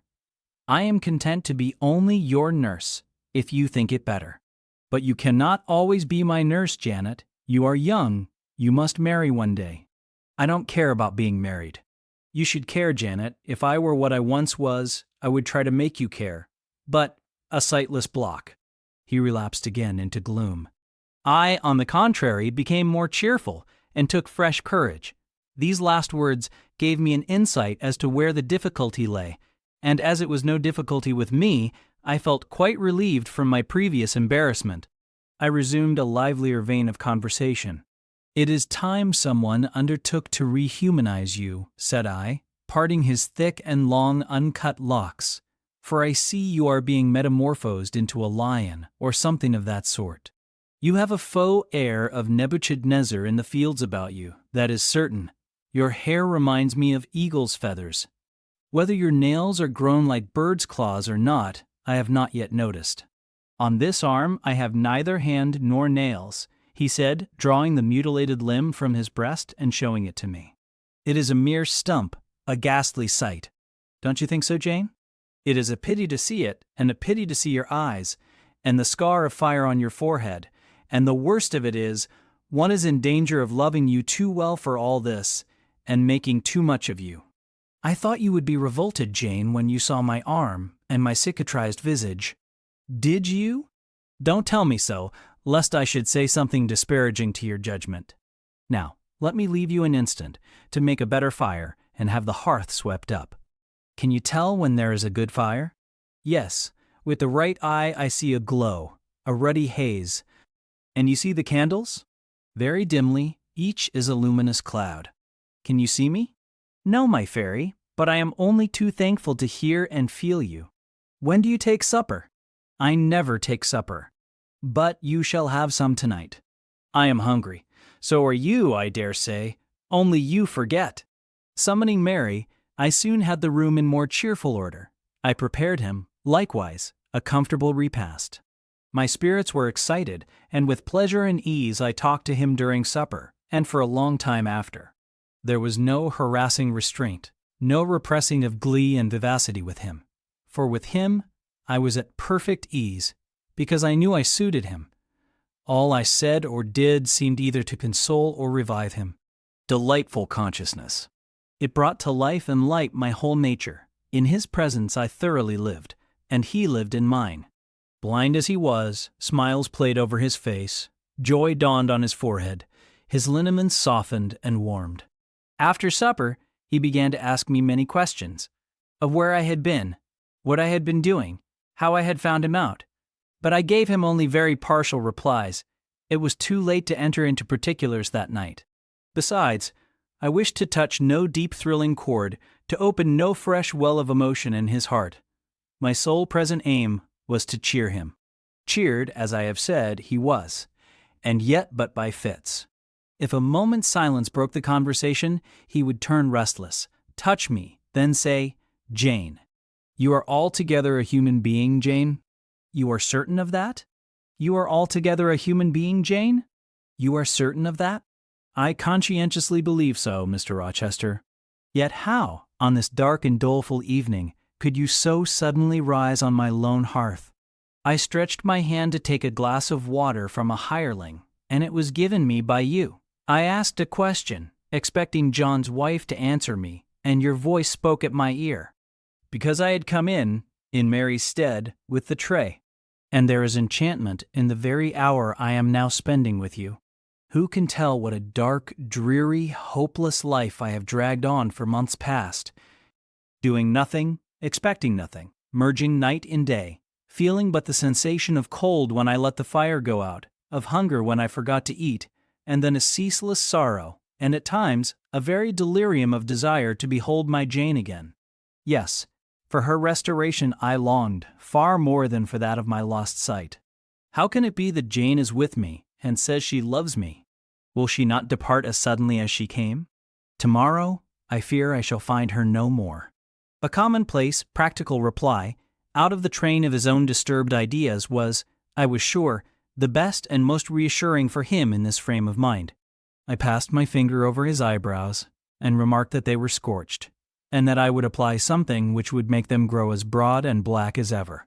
Where is the use of doing me good in any way, beneficent spirit, when at some fatal moment you will again desert me, passing like a shadow, whither and how to me unknown, and for me remaining afterwards undiscoverable? Have you a pocket comb about you, sir? What for, Jane? Just to comb out this shaggy black mane. I find you rather alarming when I examine you close at hand. You talk of my being a fairy, but I am sure you are more like a brownie. Am I hideous, Jane? Very, sir. You always were, you know. Humph. The wickedness has not been taken out of you, wherever you have sojourned. Yet I have been with good people, far better than you, 100 times better people, possessed of ideas and views you never entertained in your life, quite more refined and exalted. Who the deuce have you been with? If you twist in that way, you will make me pull the hair out of your head, and then I think you will cease to entertain doubts of my substantiality. Who have you been with, Jane? You shall not get it out of me tonight, sir. You must wait till tomorrow. To leave my tale half told will, you know, be a sort of security that I shall appear at your breakfast table to finish it. By the by, I must mind not to rise on your hearth with only a glass of water then. I must bring an egg at the least, to say nothing of fried ham. You mocking changeling, fairy-born and human-bred, you make me feel as I have not felt these 12 months. If Saul could have had you for his David, the evil spirit would have been exorcised without the aid of the harp. There, sir, you are read up and made decent. Now I'll leave you. I have been traveling these last 3 days, and I believe I am tired. Good night. Just one word, Jane. Were there only ladies in the house where you have been? I laughed and made my escape, still laughing as I ran upstairs. A good idea, I thought with glee. I see I have the means of fretting him out of his melancholy for some time to come. Very early the next morning I heard him up and astir, wandering from one room to another. As soon as Mary came down, I heard the question, "Is Miss Eyre here?" Then, "Which room did you put her into? Was it dry? Is she up? Go and ask if she wants anything, and when she will come down." I came down as soon as I thought there was a prospect of breakfast. Entering the room very softly, I had a view of him before he discovered my presence. It was mournful indeed to witness the subjugation of that vigorous spirit to a corporeal infirmity. He sat in his chair, still, but not at rest, expectant evidently, the lines of now habitual sadness marking his strong features. His countenance reminded one of a lamp quenched, waiting to be relit, and alas, it was not himself that could now kindle the luster of animated expression. He was dependent on another for that office. I had meant to be gay and careless, but the powerlessness of the strong man touched my heart to the quick. Still I accosted him with what vivacity I could. "It is a bright sunny morning, sir," I said. "The rain is over and gone, and there is a tender shining after it. You shall have a walk soon." I had wakened the glow. His features beamed. "Oh, you are indeed there, my skylark. Come to me. You are not gone, not vanished. I heard one of your kind an hour ago, singing high over the wood, but its song had no music for me, any more than the rising sun had rays. All the melody on earth is concentrated in my Jane's tongue to my ear. I am glad it is not naturally a silent one. All the sunshine I can feel is in her presence. The water stood in my eyes to hear this avowal of his dependence, just as if a royal eagle, chained to a perch, should be forced to entreat a sparrow to become its purveyor. But I would not be lachrymose. I dashed off the salt drops and busied myself with preparing breakfast. Most of the morning was spent in the open air. I led him out of the wet and wild wood into some cheerful fields. I described to him how brilliantly green they were, how the flowers and hedges looked refreshed, how sparklingly blue was the sky. I sought a seat for him in a hidden and lovely spot, a dry stump of a tree, nor did I refuse to let him, when seated, place me on his knee. Why should I, when both he and I were happier near than apart? Pilate lay beside us. All was quiet. He broke out suddenly while clasping me in his arms. "Cruel, cruel deserter! Oh, Jane, what did I feel when I discovered you had fled from Thornfield, and when I could nowhere find you, and, after examining your apartment, ascertained that you had taken no money, nor anything which could serve as an equivalent? A pearl necklace I had given you lay untouched in its little casket. Your trunks were left corded and locked as they had been prepared for the bridal tour. What could my darling do?" I asked. "Left destitute and penniless? And what did she do? Let me hear now." Thus urged, I began the narrative of my experience for the last year.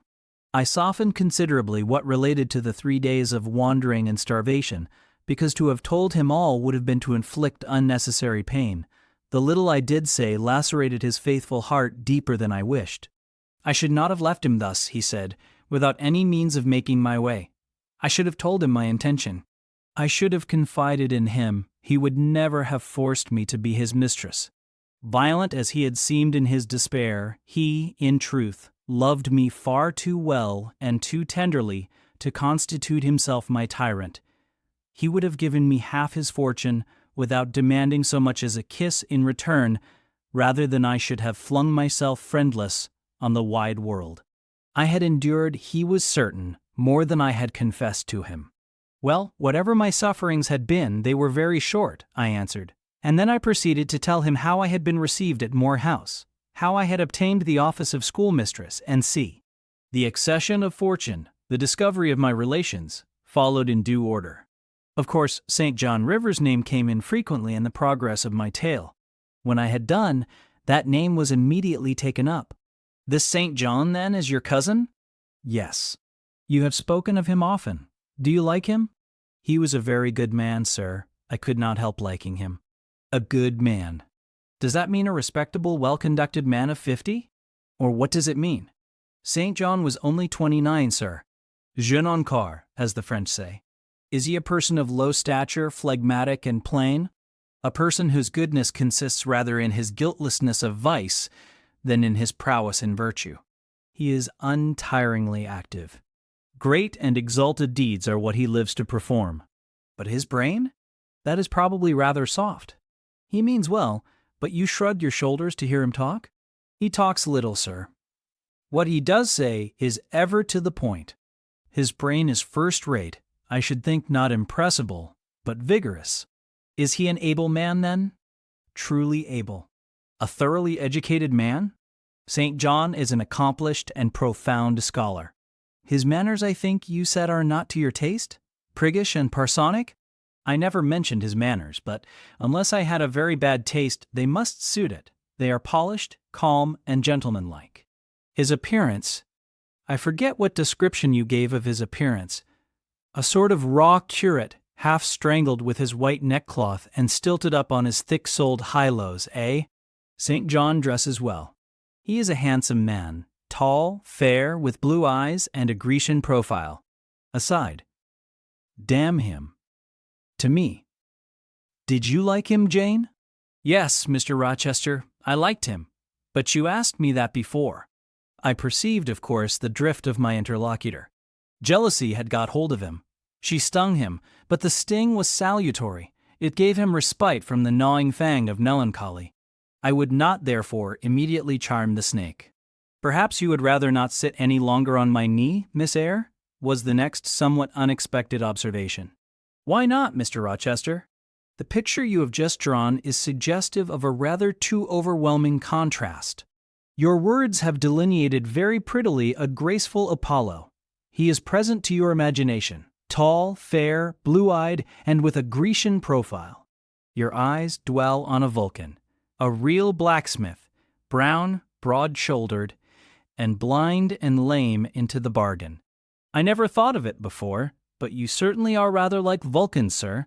Well, you can leave me, ma'am, but before you go, and he retained me by a firmer grasp than ever, you will be pleased just to answer me a question or two. He paused. What questions, Mr. Rochester? Then followed this cross-examination. St. John made you schoolmistress of Morton before he knew you were his cousin? Yes. You would often see him? He would visit the school sometimes? Daily. He would approve of your plans, Jane? I know they would be clever, for you are a talented creature. He approved of them, yes. He would discover many things in you he could not have expected to find.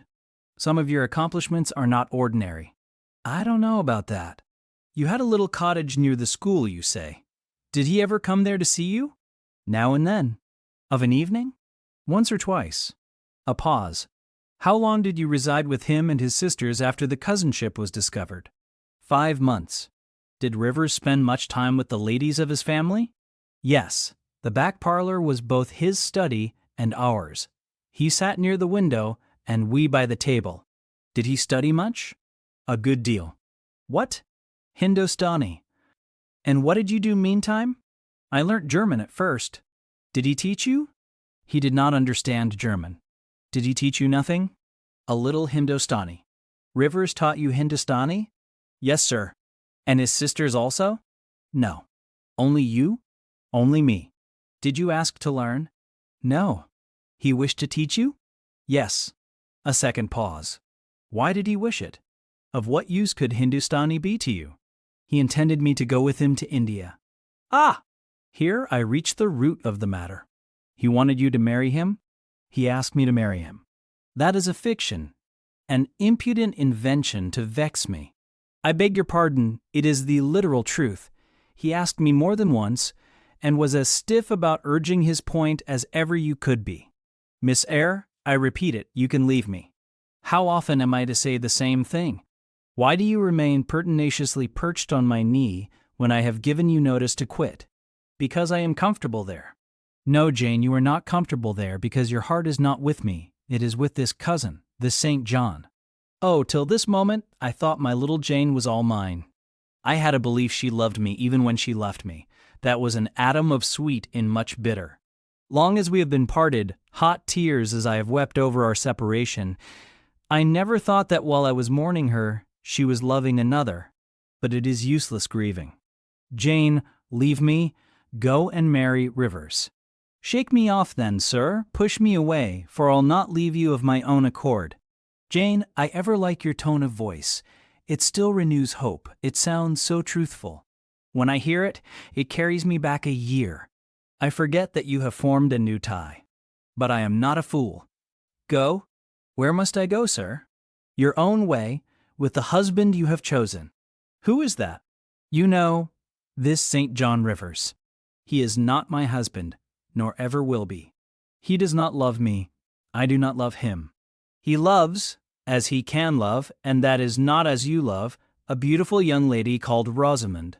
He wanted to marry me only because he thought I should make a suitable missionary's wife, which she would not have done. He is good and great but severe, and for me, cold as an iceberg.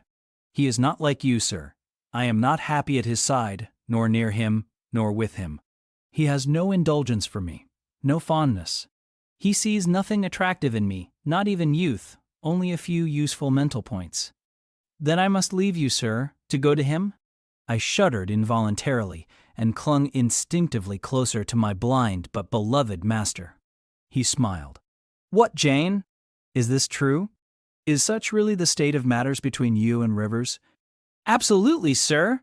Oh, you need not be jealous. I wanted to tease you a little to make you less sad. I thought anger would be better than grief. But if you wish me to love you, could you but see how much I do love you, you would be proud and content. All my heart is yours, sir. It belongs to you, and with you it would remain, were fate to exile the rest of me from your presence forever. Again, as he kissed me, painful thoughts darkened his aspect. My seared vision, my crippled strength, he murmured regretfully. I caressed in order to soothe him. I knew of what he was thinking, and wanted to speak for him, but dared not. As he turned aside his face a minute, I saw a tear slide from under the sealed eyelid and trickle down the manly cheek. My heart swelled. I am no better than the old lightning-struck chestnut tree in Thornfield Orchard, he remarked ere long.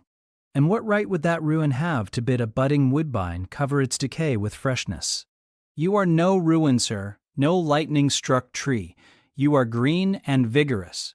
Plants will grow about your roots, whether you ask them or not, because they take delight in your bountiful shadow. And as they grow, they will lean towards you and wind round you, because your strength offers them so safe a prop. Again he smiled. I gave him comfort. You speak of friends, Jane? He asked. Yes, of friends, I answered rather hesitatingly, for I knew I meant more than friends, but could not tell what other word to employ. He helped me.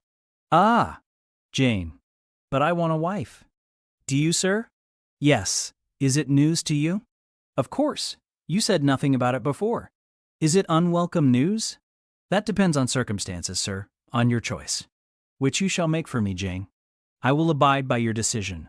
Choose then, sir, her who loves you best. I will at least choose her I love best. Jane, will you marry me? Yes, sir. A poor blind man, whom you will have to lead about by the hand? Yes, sir. A crippled man 20 years older than you, whom you will have to wait on? Yes, sir. Truly, Jane? Most truly, sir.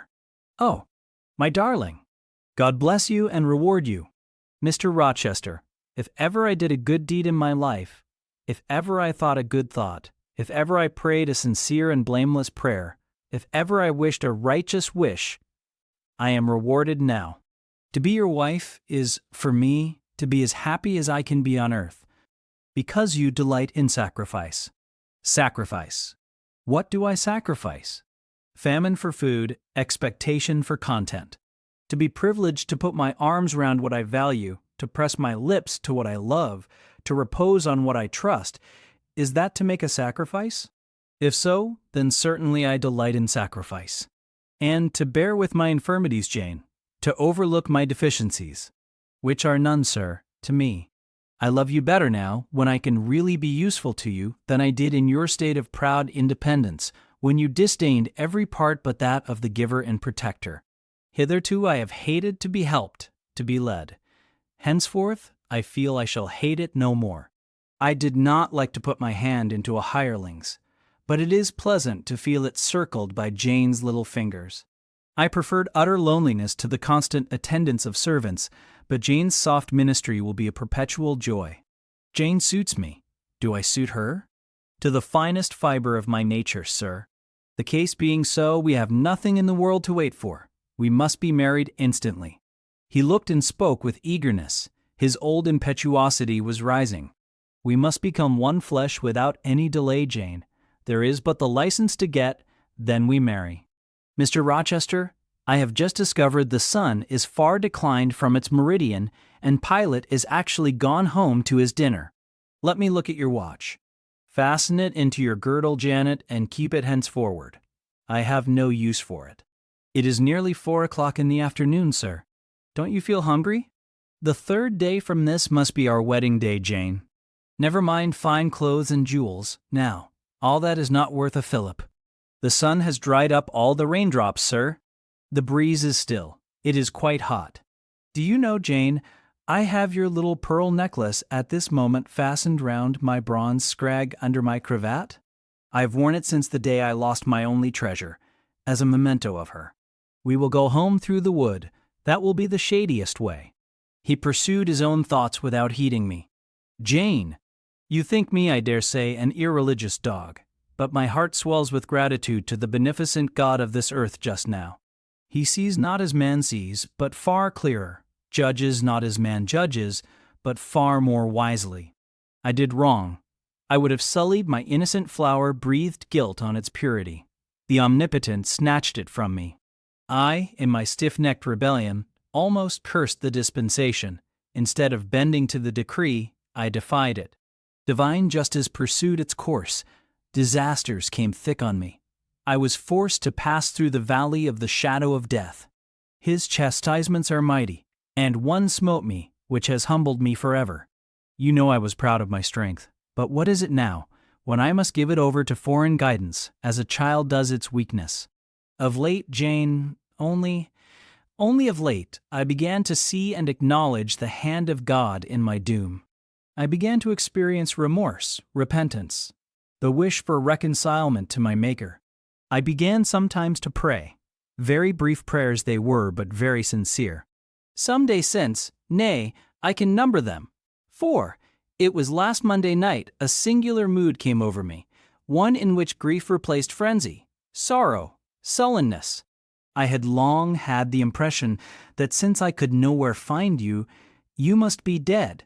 Late that night, perhaps it might be between 11 and 12 o'clock, ere I retired to my dreary rest, I supplicated God that, if it seemed good to him, I might soon be taken from this life and admitted to that world to come, where there was still hope of rejoining Jane. I was in my own room and sitting by the window, which was open. It soothed me to feel the balmy night air, though I could see no stars and only by a vague luminous haze knew the presence of a moon. I longed for thee, Janet.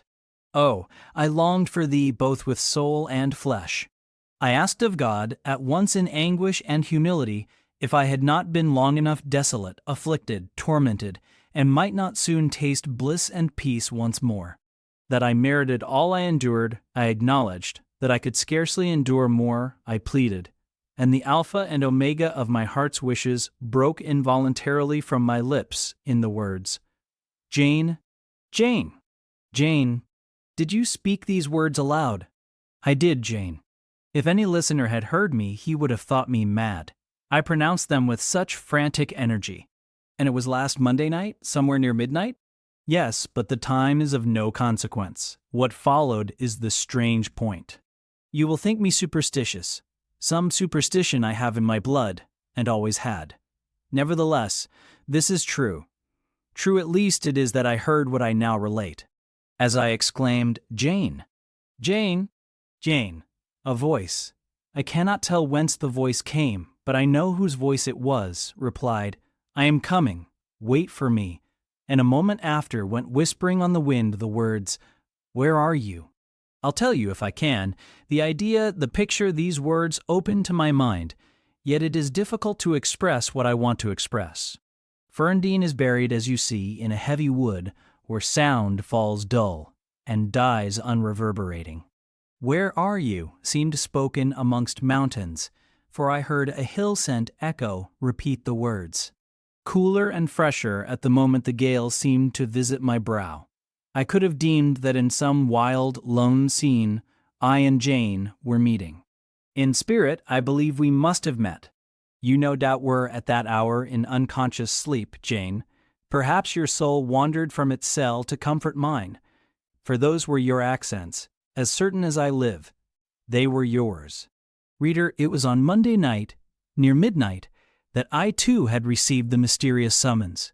Those were the very words by which I replied to it. I listened to Mr. Rochester's narrative, but made no disclosure in return. The coincidence struck me as too awful and inexplicable to be communicated or discussed. If I told anything, my tale would be such as must necessarily make a profound impression on the mind of my hearer, and that mind, yet from its sufferings too prone to gloom, needed not the deeper shade of the supernatural. I kept these things then and pondered them in my heart. "You cannot now wonder," continued my master, "that when you rose upon me so unexpectedly last night, I had difficulty in believing you any other than a mere voice and vision, something that would melt to silence and annihilation, as the midnight whisper and mountain echo had melted before. Now I thank God. I know it to be otherwise. Yes, I thank God." He put me off his knee, rose, and reverently lifting his hat from his brow and bending his sightless eyes to the earth, he stood in mute devotion. Only the last words of the worship were audible. "I thank my Maker that, in the midst of judgment, he has remembered mercy. I humbly entreat my Redeemer to give me strength to lead henceforth a purer life than I have done hitherto." Then he stretched his hand out to be led. I took that dear hand, held it a moment to my lips, then let it pass round my shoulder. Being so much lower of stature than he, I served both for his prop and guide. We entered the wood and wended homeward. Chapter 38, Conclusion. Reader, I married him. A quiet wedding we had. He and I, the parson and clerk, were alone present. When we got back from church, I went into the kitchen of the manor house, where Mary was cooking the dinner and John cleaning the knives, and I said, "Mary, I have been married to Mr. Rochester this morning." The housekeeper and her husband were both of that decent, phlegmatic order of people to whom one may at any time safely communicate a remarkable piece of news without incurring the danger of having one's ears pierced by some shrill ejaculation and subsequently stunned by a torrent of wordy wonderment. Mary did look up and she did stare at me. The ladle with which she was basting a pair of chickens roasting at the fire did for some 3 minutes hang suspended in air. And for the same space of time John's knives also had rest from the polishing process. But Mary, bending again over the roast, said only, "Have you, miss?" "Well, for sure." A short time after she pursued, "I seed you go out with the master, but I didn't know you were gone to church to be wed," and she basted away. John, when I turned to him, was grinning from ear to ear. "I telled Mary how it would be," he said. "I knew what Mr. Edward—" John was an old servant, and had known his master when he was the cadet of the house. Therefore he often gave him his Christian name. I knew what Mr. Edward would do, and I was certain he would not wait long neither, and he's done right for aught I know. I wish you joy, miss, and he politely pulled his forelock. Thank you, John. Mr. Rochester told me to give you and Mary this. I put into his hand a £5 note. Without waiting to hear more, I left the kitchen. In passing the door of that sanctum some time after, I caught the words, "She'll happen do better for him nor ony o' t grand ladies." And again, if she bennet one of the handsomest, she's no unfail and very good-natured. And I azeen, she's fair beautiful, anybody may see that. I wrote to Moor House and to Cambridge immediately to say what I had done, fully explaining also why I had thus acted. Diana and Mary approved the step unreservedly. Diana announced that she would just give me time to get over the honeymoon, and then she would come and see me. She had better not wait till then, Jane, said Mr. Rochester, when I read her letter to him. If she does, she will be too late, for our honeymoon will shine our life long. Its beams will only fade over your grave or mine. How St. John received the news, I don't know. He never answered the letter in which I communicated it. Yet 6 months after he wrote to me, without, however, mentioning Mr. Rochester's name or alluding to my marriage. His letter was then calm, and though very serious, kind. He has maintained a regular, though not frequent, correspondence ever since. He hopes I am happy, and trusts I am not of those who live without God in the world and only mind earthly things. You have not quite forgotten little Adele, have you, reader? I had not. I soon asked and obtained leave of Mr. Rochester to go and see her at the school where he had placed her. Her frantic joy at beholding me again moved me much. She looked pale and thin. She said she was not happy. I found the rules of the establishment were too strict, its course of study too severe for a child of her age. I took her home with me. I meant to become her governess once more, but I soon found this impracticable. My time and cares were now required by another. My husband needed them all. So I sought out a school conducted on a more indulgent system, and near enough to permit of my visiting her often, and bringing her home sometimes. I took care she should never want for anything that could contribute to her comfort. She soon settled in her new abode, became very happy there, and made fair progress in her studies. As she grew up, a sound English education corrected in a great measure her French defects, and when she left school, I found in her a pleasing and obliging companion, docile, good-tempered, and well-principled. By her grateful attention to me and mine, she has long since well repaid any little kindness I ever had it in my power to offer her. My tale draws to its close. One word respecting my experience of married life, and one brief glance at the fortunes of those whose names have most frequently recurred in this narrative, and I have done. I have now been married 10 years. I know what it is to live entirely for and with what I love best on earth. I hold myself supremely blessed beyond what language can express, because I am my husband's life as fully as he is mine. No woman was ever nearer to her mate than I am, ever more absolutely bone of his bone and flesh of his flesh. I know no weariness of my Edward's society. He knows none of mine, any more than we each do of the pulsation of the heart that beats in our separate bosoms. Consequently, we are ever together. To be together is for us to be at once as free as in solitude, as gay as in company. We talk, I believe, all day long. To talk to each other is but a more animated and an audible thinking. All my confidence is bestowed on him, all his confidence is devoted to me. We are precisely suited in character. Perfect concord is the result. Mr. Rochester continued, blind the first 2 years of our union. Perhaps it was that circumstance that drew us so very near, that knit us so very close. For I was then his vision, as I am still his right hand. Literally, I was, what he often called me, the apple of his eye. He saw nature, he saw books through me, and never did I weary of gazing for his behalf, and of putting into words the effect of field, tree, town, river, cloud, sunbeam, of the landscape before us, of the weather round us, and impressing by sound on his ear what light could no longer stamp on his eye. Never did I weary of reading to him. Never did I weary of conducting him where he wished to go, of doing for him what he wished to be done. And there was a pleasure in my services, most full, most exquisite, even though sad, because he claimed these services without painful shame or damping humiliation. He loved me so truly that he knew no reluctance in profiting by my attendance.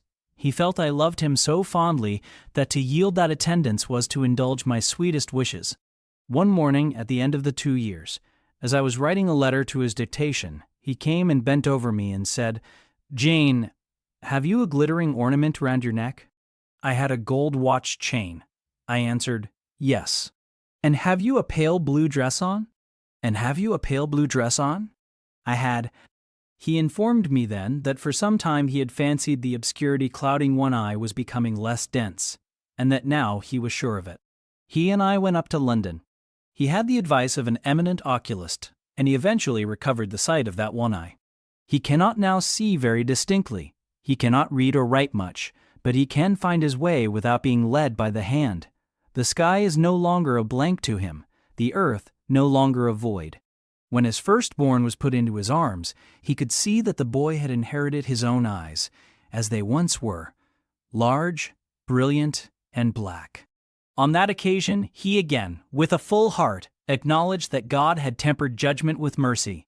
My Edward and I, then, are happy, and the more so because those we most love are happy likewise. Diana and Mary Rivers are both married. Alternately, once every year, they come to see us, and we go to see them. Diana's husband is a captain in the Navy, a gallant officer, and a good man. Mary's is a clergyman, a college friend of her brother's, and, from his attainments and principles, worthy of the connection.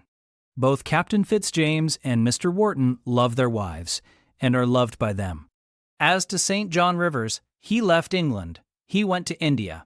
He entered on the path he had marked for himself. He pursues it still. A more resolute, indefatigable pioneer never wrought amidst rocks and dangers. Firm, faithful, and devoted, full of energy and zeal and truth, he labors for his race. He clears their painful way to improvement. He hews down like a giant the prejudices of creed and caste that encumber it. He may be stern, he may be exacting, he may be ambitious yet, but his is the sternness of the warrior Greatheart, who guards his pilgrim convoy from the onslaught of Apollyon. His is the exaction of the apostle, who speaks but for Christ, when he says, "Whosoever will come after me, let him deny himself, and take up his cross and follow me." His is the ambition of the high master spirit, which aims to fill a place in the first rank of those who are redeemed from the earth, who stand without fault before the throne of God, who share the last mighty victories of the Lamb, who are called and chosen and faithful. St. John is unmarried. He never will marry now. Himself has hitherto sufficed to the toil, and the toil draws near its close. His glorious sun hastens to its setting. The last letter I received from him drew from my eyes human tears, and yet filled my heart with divine joy.